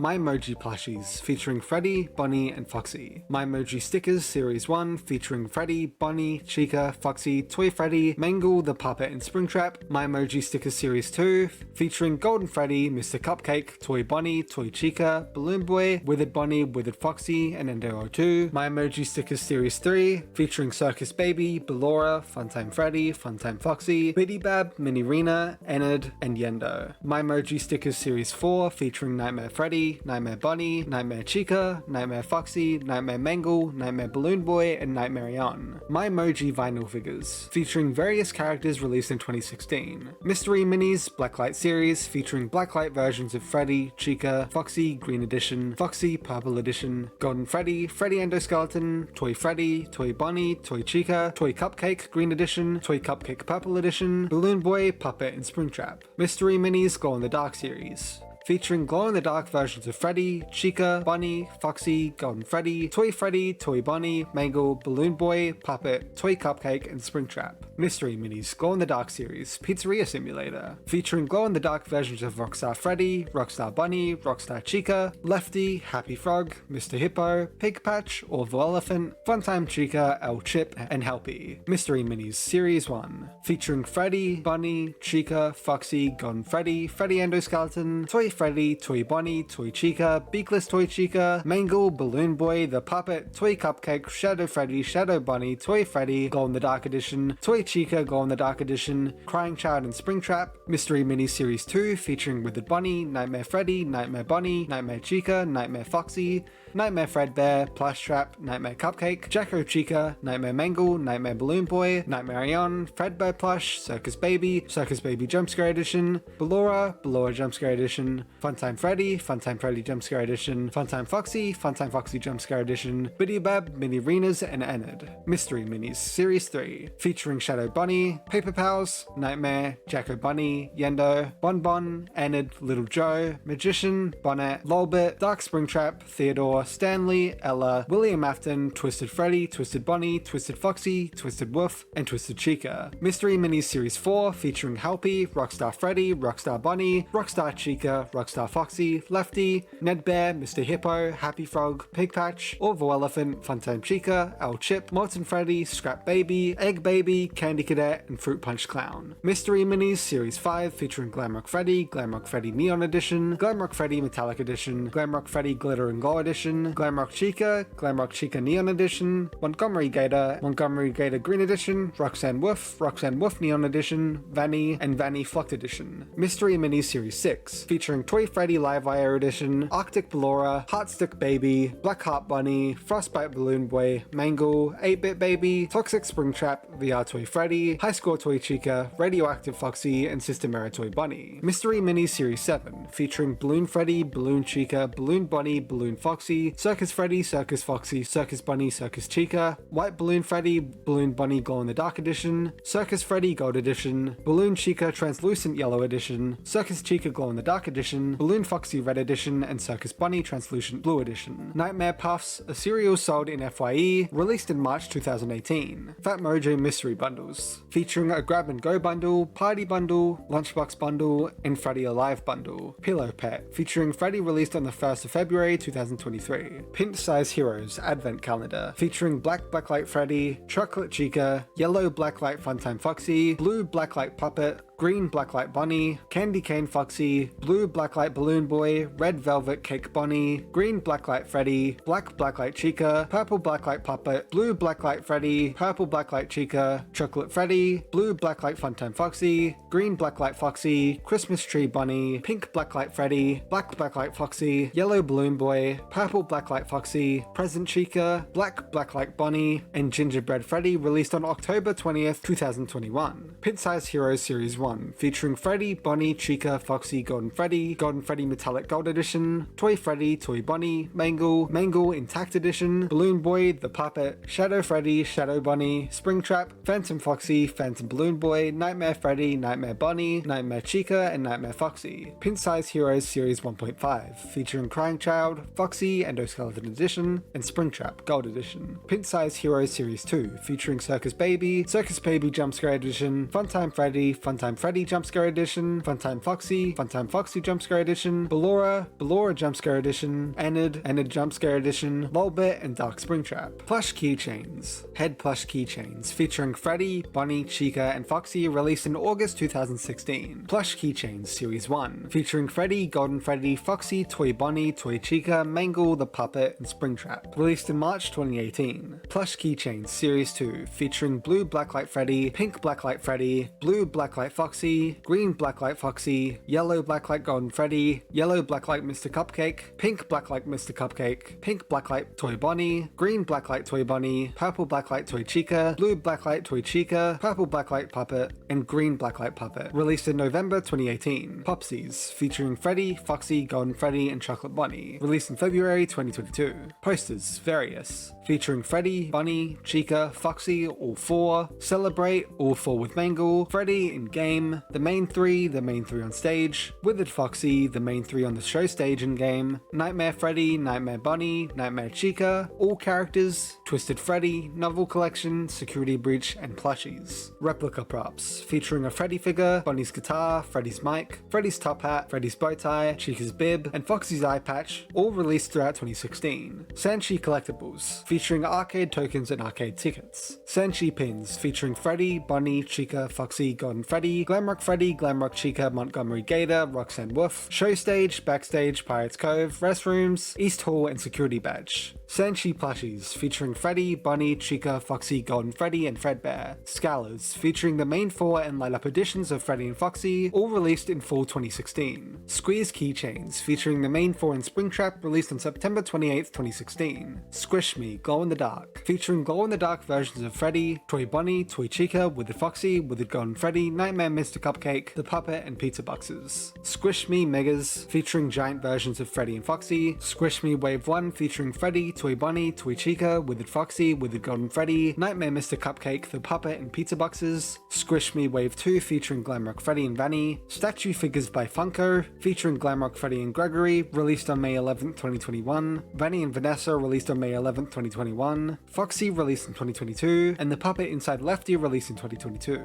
Super Racers, featuring Foxy, Fredbear, Toy Freddy, Toy Chica, Cupcake, The Puppet, Enid, and Lolbit, released on February 16th, 2018. The Bite, Cloak/Five Nights at Freddy's. Clothing collection made by Cloak was released September 30th, 2022. Trading cards, Various, released years ago featuring some in-game screenshots and assets from the first and second games. Yard Inflatables. Inflatables of the original 4, released in 2017. U2's collectible figures, featuring Wave 1, including Freddy, Bunny, Chica, and Foxy. Wave 2, including Glamrock Freddy Gold Chrome Edition, Glamrock Chica, Montgomery Gator, Roxanne Wolf, and Vanny. Wave 3, including Golden Freddy, Springtrap, Purple Guy, and Purple Guy Sprite Edition. Wave 4, including Sun and Moon, Hide and Seek Vanny, Wet Floorbot, and Burn Trap. Wave 5, including Flux versions of Freddy, Bunny, Chica, and Foxy. Wave 6, including Haunted Freddy, Haunted Bunny, Haunted Chica, Haunted Foxy, and Haunted Golden Freddy. Wave 7, including Ruined Monty, Ruined Roxy, The Mimic, Mexus, and Ruined Eclipse. Wave 8, including Glitch Trap, Dreadbear, Grim Foxy, and Shadow Mangle. Wave 9, including Withered Freddy, Withered Bunny, Withered Foxy, Mangle, and the Puppet. And Wave 9.5, including Ruined Chica. U2's collectible pins, featuring Classic Wave, including Freddy, Bunny, Chica, Foxy,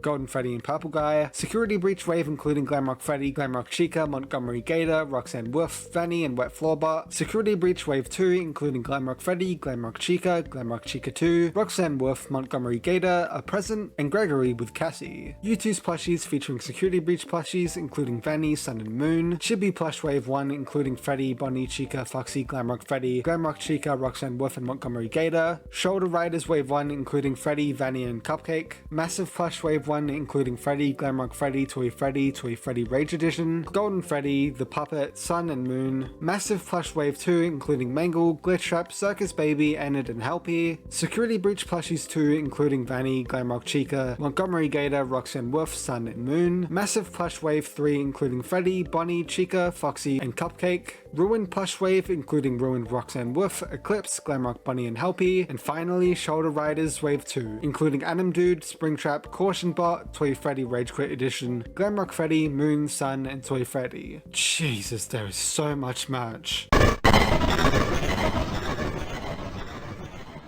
I wanted to add a section here that goes over all of Scott's clarifications he's made himself, or just anything he specifically revealed. Scott has clarified seeing multiple spring traps in FNAF 3 doesn't mean there are multiple spring traps, simply stating, as long as the red light is flashing after a ventilation error, you may see multiple spring traps. These are hallucinations. On a post about FNAF 4's Halloween update, Scott mentioned this about the lore and namely the box. Quote, "You know, when I released the first game over a year ago, I was amazed at how quickly everyone found every bit of lore and story. Then the same happened with part 2. Fans and YouTubers dug in and found everything. Game Theory did an incredible video on part 2, getting almost everything right. Then part 3 came out and once again the story was uncovered by the community. It seemed that there was nothing I could hide. But then I released part 4 and somehow no one, not a single person, found the pieces. The story remains completely completely hidden. I guess most people assumed that I filled the game with random Easter eggs this time, but I didn't. What's in the box? It's the pieces put together. But the bigger question is, would the community accept it that way? The fact that the pieces have remained elusive this time strikes me as incredible and special and a fitting conclusion in some ways. And because of that, I've decided that maybe some things are best left forgotten forever. End quote. When someone asked if that meant Phone Guy was Purple Guy, as he just said that MatPat got almost everything right with FNAF 2, he simply replied,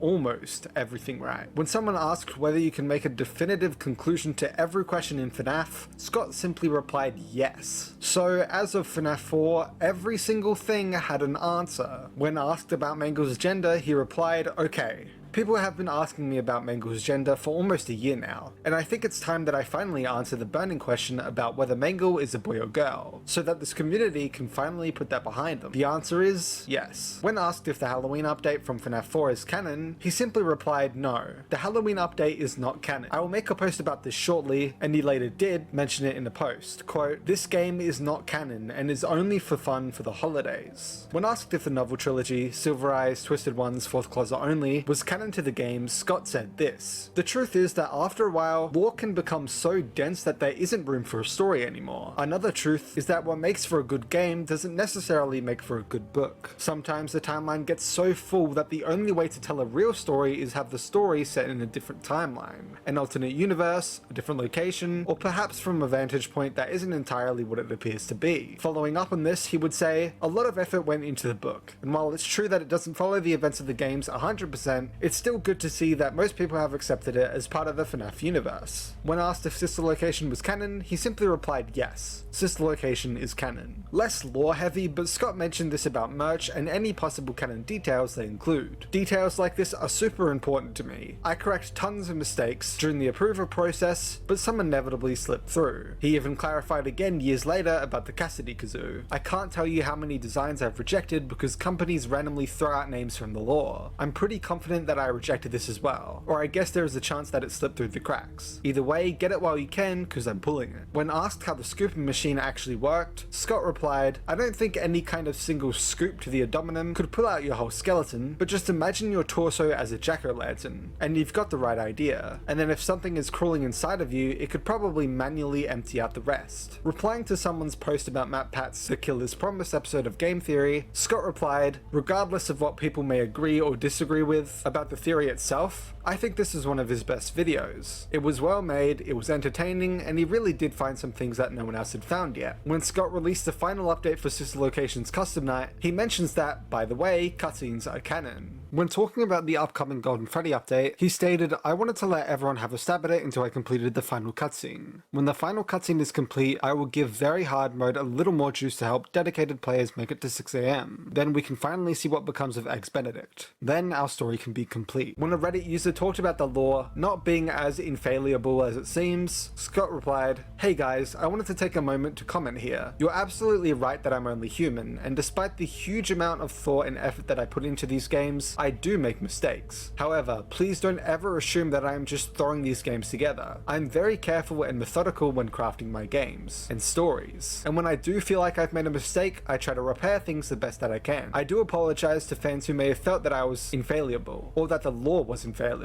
I work very hard to make this series enjoyable, and will continue to do so, but I am very, very human. All I can do is promise to take great care with what I make, to respect the foundation that has already been laid, and to respect the fanbase as well. Scott made a post on Reddit about retcons in FNAF, and as of a few months before FNAF 6's release, he states, hey guys, I wanted to quickly comment about the subject of retcons. I made a joke last night about retconning, and it became very obvious that it's a very important thing to a lot of people, and understandably so. I have a lot of respect for this community, and the last thing that I want is for anyone to think that I recklessly change details on a whim. I assure you, that's not the case. The truth is that I've done one actual retcon in the series, although I'm not going to say where it was. There have been other times, however, where my original intentions didn't come across clearly. In those instances, I make a point to clarify that in the next game. That's not really a retcon. It's simply an attempt to guide the story towards where it was originally intended to go. A quick and very minor example of this would be when Adult Theory happened. I could see why people were believing it, so I quickly dropped an additional teaser to clear it up. I have to do that with my games sometimes as well. I use Sister Location to clear up a misconception from FNAF 4. Currently there is a misconception from Sister Location that I may need to clear up someday as well, or maybe I'll just leave it to torment the fandom. So while it's true that the story has developed new details over time that may not have been planned from the beginning, that doesn't mean that the pieces don't fit together as a whole. There is a lot of information crammed into these games, and there will always be details that I don't convey 100% as intended. I try to clear those items, but I'm certainly not retconning things at will. I have more respect for the community than that. Edit. To be clear, the one retcon mentioned was integrated pretty seamlessly, and most people didn't notice. If it had caused problems or confusion, then I would have addressed it here. In a stream, Scott commented Nightmare BB was originally just for the bonus game, before I decided to make a separate Halloween edition. However, Nightmare BB fits into the story and can be considered canon. Under the comments of a post for the second part of MatPat's The Final Theory timeline from 2017, Scott replied, "I don't usually comment on theories or timelines, but I want to this time. This was a very satisfying and important episode of game theory. There have been some points of contention in the community lately, especially since Sister Location Custom Night, that have caused members to leave, theorists to quit, and frustrated emails to be sent. Some of these issues were simple misunderstandings with the story, others were maybe just things that I didn't leave enough clues about. They became things that I felt I needed to answer with a new game. But now some of those things have been answered by MatPat. Obviously, it's not 100%, but he really came through for this community, I think, during a time when everyone needed him. I won't go through the video point by point, but I will say this. For those of you who were really upset about the idea of Mic Trap, or upset about the idea of Purple Guy being literally purple, or hung up on 1983 versus 1987, watch MatPat's video and breathe a sigh of relief. Like I said, it's obviously not 100%, but he really hit this video out of the park. Continuing on from the idea of Mic Trap, Scott would later comment, "I'll clear this up right now for you guys. The robotic sound in the voice was actually an unintended side effect of me slowing down the end of the line reading for dramatic effect. It wasn't intended to sound robotic.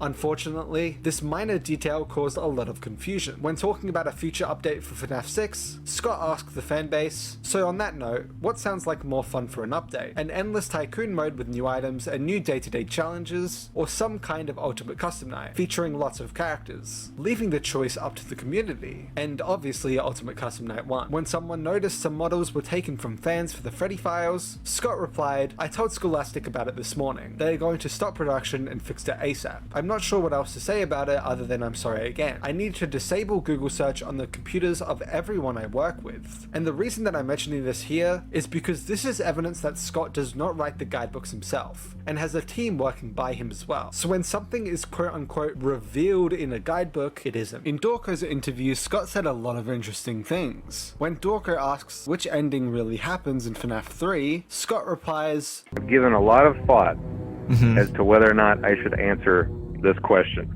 Okay. And I went back and forth and back and forth and back and forth. And the answer is very interesting. Okay. You know? The answer is very interesting. The answer is complex.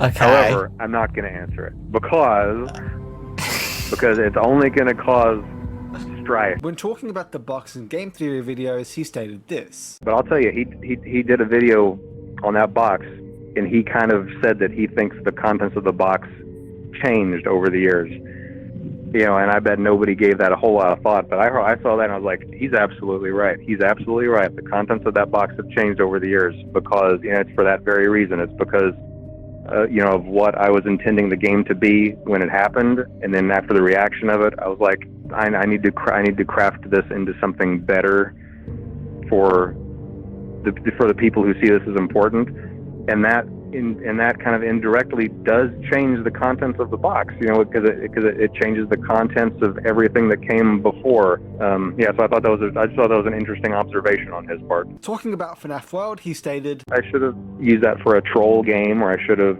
you know, made something like, you know, Foxy Fighters. You know, I should have just done something that was obviously for fun and not tried to somehow tie it in to a canon game. Outside of the Dorko interview, when asked whether he was a part of the lore due to him appearing as a joke in Help Wanted, he replied with a large statement. Hey everyone, so I received an email from a Reddit member yesterday asking me to clarify something specific about the lore of Help Wanted. He was very polite and respectful with his question, which I appreciate, and I know it's something more than a few other users were confused about as well. So here I am to set the record straight, and probably create more confusion in the process. The question is this: is Scott Cawthon now a part of FNAF lore? The short answer is no. My name is never actually mentioned in the game. The game says that an indie developer was tarnishing the brand of Fazbear Entertainment by making video games about them, forcing them to rebrand and try to reclaim their good name by making a VR game that made light of those crazy stories. Or was it all part of the plan? Yes, I used my own picture for this game developer because it's an obvious parallel, but that doesn't necessarily mean that it's actually me in universe. On the surface, this might seem like an odd choice for a storyline in general, but there was a very, very specific challenge when making Help Wanted. The challenge was this: how do you take characters that are canon, along with characters that are questionably canon, and characters from every point of the timeline, and throw them all together in one game that is canon? That's quite the problem when you think about it, but it was important for me that Help Wanted means something. I didn't want just a meaningless collection of minigames, although I'm sure most people would have been okay with that. I wanted it to be canon, and that meant that I needed to solve the substantial puzzle of how. Now that you all know the problem, maybe you can understand my approach. That doesn't mean that you have to agree that it was a good idea. I keep a bowl of candy out for people who show up with torches and pitchforks at my front door, so no, I'm not canon. Fredit isn't canon. The fan games aren't canon. You aren't canon. Only the existence of a game developer that supposedly made video games based on actual events that may or may not have been a cover-up by Fazbear Entertainment is canon. Along those lines, keep in mind that I do tend to use pictures of me and my family in the games just because they are so readily available. My little boy Jason is the face of the one you should not have killed in Ultimate Custom Night. I'll share the original sometime. He looks sweet as an angel in the original picture, and I turn him into a monster. In FNAF 4, I used a picture of a mountain range that I took while I was a truck driver in West Texas. I used a picture of a snowman that me and my older sons made together. I used a picture of a pet mockingbird that we nursed back to health one year. Do these have lore significance? Well, you probably already know the answer.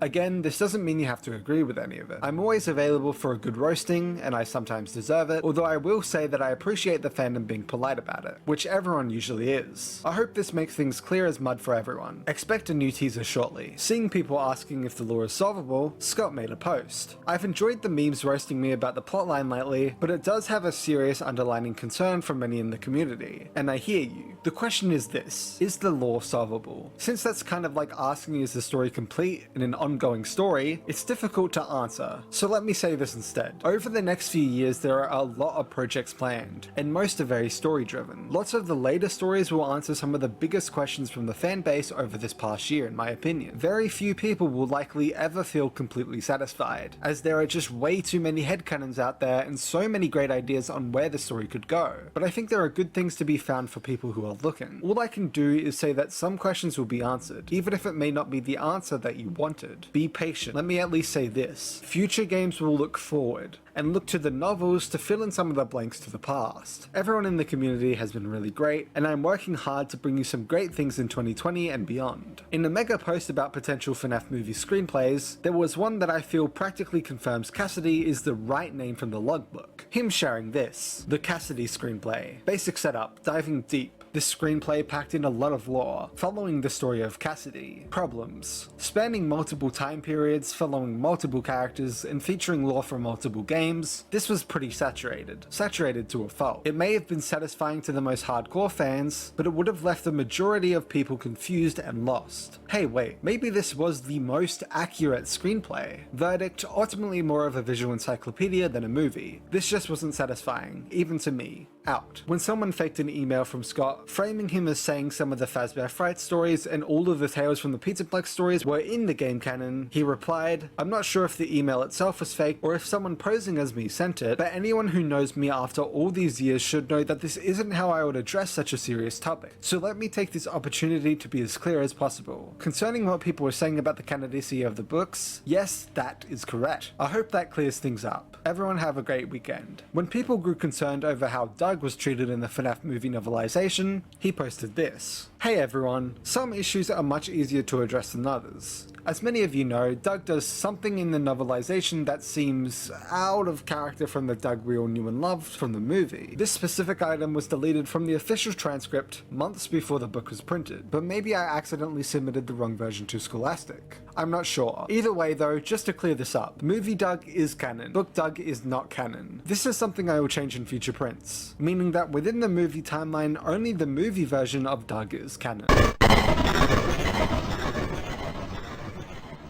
Making a FNAF timeline with only what we know for certain is a bit tricky, because at some point you need to add a little bias and make your own decision or two. But after trying as hard as possible, this is an unbiased FNAF timeline that majority of the community agreed with, verified through a bunch of polls on YouTube, Instagram, and even the platform that's always on fire, Twitter. Starting off, we know for certain that the story begins with William Afton and Henry Emily, at some point joining together and creating Fazbear Entertainment Incorporated. We know for certain that they made Fredbear's Family Diner anytime before 1983, and then the first ever Freddy Fazbear's Pizzeria opened in 1983. Then we know for certain that the flashback minigames of FNAF 4 take place in 1983. We see the crying child, who is deathly afraid of the animatronics for reasons unconfirmed, being bullied by his older brother Michael, and eventually the bullying goes too far to the point that Michael and his friends pick him up and throw him into Fredbear's mouth. Fredbear's mouth closes on him and he dies in the hospital, seemingly the next day. Here is where you can decide whether he goes on to possess Golden Freddy or simply passes on.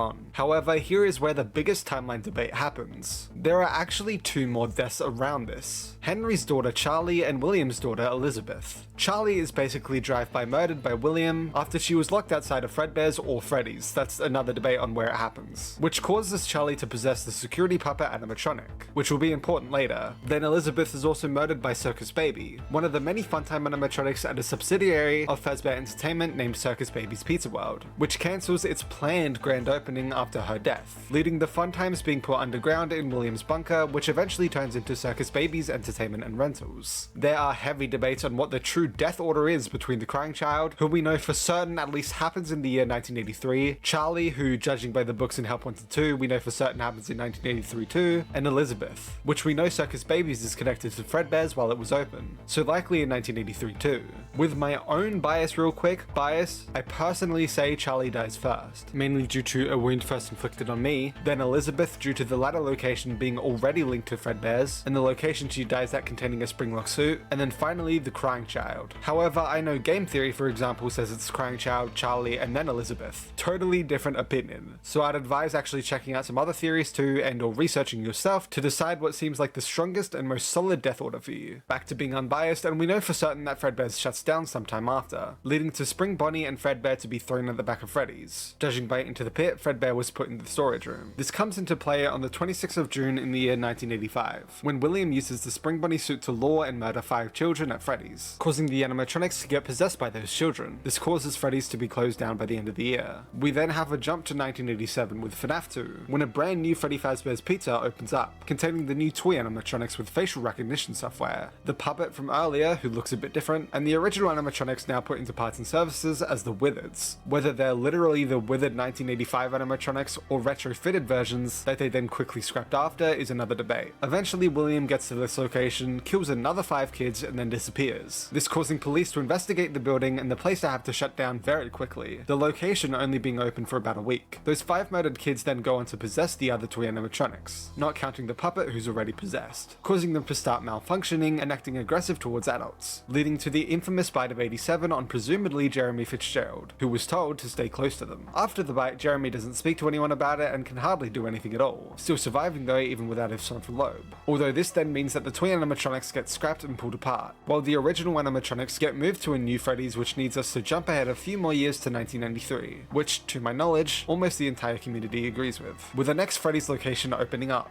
The week before takes place here where the phone guy, Ralph, records his messages for the next guard, and unfortunately dies. Then we have FNAF 1's main gameplay with the original animatronics back in shape. It's assumed that this Freddy's closed down in the the same year too. Then, an unknown amount of time later, William goes back to the FNAF 1 location and breaks the animatronics up, taking their endoskeletons and burning them in, thanks to Help Wanted, supposedly this exact furnace, to create a substance containing the souls called Remnant. However, on one of his trips back to Freddy's, he gets cornered by the spirits and attempts to scare them away by putting on the old Spring Bonnie costume. This backfires, however, and the spring locks malfunction, causing the infamous spring locking incident. An unknown amount of time later, the Funtime animatronics, with Remnant now injected into them thanks to the scooper, begin tormenting Mike throughout the gameplay of FNAF's sister location. This eventually ends with the Funtime scooping themselves and joining together to create the amalgamation Ennard, and then scoop Michael, putting their innards into him and using his body as a suit to walk out in public. Over time, the sister location custom night cutscenes happen, where Michael's body slowly rots more and more until Ennard no longer sees Michael as a suitable body, leaving him. Eventually, a guy called Phone Dude and whoever he's with search through the old Freddy locations, and find stuff to put into a spooky attraction based on the myths of Freddy's past, called Fazbear's Fright. Then vaguely around the same time in 2023, the gameplay of both FNAF 4 and FNAF 3 happen. Phone Dude is guided to the hidden safe rooms and eventually finds William, still spring-trapped in Spring Bonnie, and puts him into the Fazbear's Fright location, which eventually gets burnt down to the ground. It's unclear whether FNAF 4 happens before, after, or even during the gameplay of FNAF 3, so I'm not 100%ing it into one place, but we know that it vaguely takes place around FNAF 3 due to it being called a recent dream in a logbook featuring Fazbear's Fright, and that being noted on the second night. Then, an unknown amount of time later, Springtrap somehow dons the look of Scraptrap. The rest of Ennard eventually kicks Circus Baby out due to her taking too much control, who turns into the form of Scrap Baby, while the others in Ennard then become Molten Freddy, and the puppet is then captured by a machine called Lafty, who was specifically designed to capture the puppet, to be taken to a new location, Freddy Fazbear's Pizza Place. This location is created by William's old business partner Henry, who wants to lure everyone remaining to one place and burn everything to ash, with no escape possible, freeing their souls and ending the misery of the past few decades in the process. This is FNAF 6, where Michael helps Henry complete this task, bringing everyone together by the time Henry burns it all down. Then, immediately after this fire, Ultimate Custom Night happens. One of Afton's past and vengeful spirits, either Cassidy, Andrew, or both, torment Afton with a never-ending nightmare of his past, and he's subjected to face each and every animatronic at once. At the same time, whether time exists in this game, FNAF World presumably happens, mainly due to the trophies being achievable across both at the same time, Odd Man Consequences, etc., where the crying child is supposedly helping the spirits put their memories together to be freed. If you believe the frights are in the game timeline, then the Stitch Wraith Stingers would then take place here. Either way, Happiest Day most likely takes place here after Ultimate Custom Night. FNAF World and possibly the frights all finish up due to everyone's story now being done. Although I will note that I have seen a few say Happiest Day may still take place after FNAF 3 anyways. The tapes collected in Help Wanted then take place next. An unknown amount of time after FNAF 6 burns down, Fazbear Entertainment Incorporated come back as Fazbear Entertainment LLC. They hire an indie game developer named Steve Snodgrass to create video games based on Freddy's past, so that they can make a virtual reality game parodying those games and treating them like complete insane jokes made by a lunatic. They hired a game company named Silver Parasol Games to create the game. While making the game, they receive circuit boards by an unknown person and are told to scan said circuit boards, including one with a virus, to speed up the development process. They do so, meaning they also scan the virus from the circuit boards into their system. Jeremy, a member of the team, began to experience weird things and claims that he's seeing an anomaly of some sort, the glitch in the game, coming to a climax with him cutting his face off with a guillotine paper slicer in order to stop the anomaly from taking control. This causes a lawsuit to arrive at the company and Tape Girl, another member of the team, to take over Jeremy's work from where he left off, meaning noticing the anomaly and trying to stop it, creating tapes along the way to document her progress and eventually to help split the code into pieces and stop it from being able to do anything. The game's development then transfers to another company, but then FNAF Help Wanted happens, where Vanessa, the player, is fooled by the virus mimicking Tape Girl's voice, tasking her to bring the tapes together again, which she does, forming the anomaly, who we know as Glitchtrap, who invades her mind and takes her over. Then, all around the same time frame, the Curse of Dreadbear DLC and Christmas update for Help Wanted, FNAF AR special delivery, and the therapy CDs from Security Breach all take place. Vanessa creates her Vanny mask by Halloween, and the Pizzaplex begins construction above the FNAF 6 pizza place by Christmas. Vanessa begins acting weird and off character to outsiders as her mind continues to be corrupted. This is talked about in therapy, but if the therapist gets too close to what's actually going on with her, a young boy named Gregory, who has somehow fallen to the virus too, helps kill them off and she gets transferred to another therapist. Eventually, Vanessa transfers jobs to the Pizzaplex as a security guard. It's unknown how long before Security Breach this happens, but whether you believe the Tales books are game canon or not, the Mimic robot is definitely delivered to the Pizzaplex and trapped underground, underneath the FNAF 6 location. If you believe the Tales from the Pizzaplex books are in the game timeline, they would most likely take place all around here, up until security breach. 4.75 years later, judging by the quarterly magazines, FNAF security breach then takes place. Somehow Gregory has lost the virus, and upon likely sneaking into the Pizzaplex, he's spotted by Glamrock Freddy during a performance, who glitches out and malfunctions. He restarts in safe mode and notices that Gregory has crawled into his stomach hatch while he was down. Gregory has to stay alive until 6 AM to escape. However, he decides to play through the 3 Princess Quest arcade machines in order to somehow free Vanessa from the virus. She is freed, and Vanessa helps her to escape the Pizzaplex, eating ice cream on a hill afterwards. An unknown amount of time later, FNAF Help Wanted 2 takes place. The player, who is most likely Cassie's father, comes down to the pizza place for an unknown reason, where he completes technician simulations. Eventually, one or both of the endings happen, but either way, Roxy gets her new mask, the virus infects the technician's Vanny mask, and the glitch trap focused virus dies for good, as well as Cassie's father. It's unknown whether this happens before or after Help Wanted 2, but before Ruin definitely. Gregory and Vanessa join together to either create or repurpose the Mexis machine to keep the Mimic trapped underneath the Pizzaplex, and ensure that it will never get out. When prompted by someone else messing with the security, the Mexis entity will then spawn to alert the animatronics to their exact location. So then, an unknown amount of time later after this, Security Breach's Ruin DLC takes place. Cassie enters the Pizzaplex to come help Gregory, who's apparently stuck underground. She's given her father's Vanny mask and ventures through the Pizzaplex, turning off security nodes on her way, frying Monty in a lake, rebooting Roxy, and then finally going down to the underground pizza place. She reaches Gregory's location, and it turns out it was the Mimic mimicking Gregory's voice to lure her down to free it. One of the 3 Ruin endings then occur, but no matter what, the Mimic is officially free. And that's the end for now. As I mentioned earlier, the death order of the Crying Child, Charlie, and Elizabeth can be argued, same as who the one you should not have killed is, and some smaller details like who the guard is in FNAF 2 and 3, some argue it's not Mike, etc. For these questions to be answered, either refer back to my own opinions in the lore sections of the games the subject you want to learn about comes from, go watch some other theories based around the specific subject, or go investigate and research the subject yourself to come to your own conclusion, which I personally think is the best way to do it.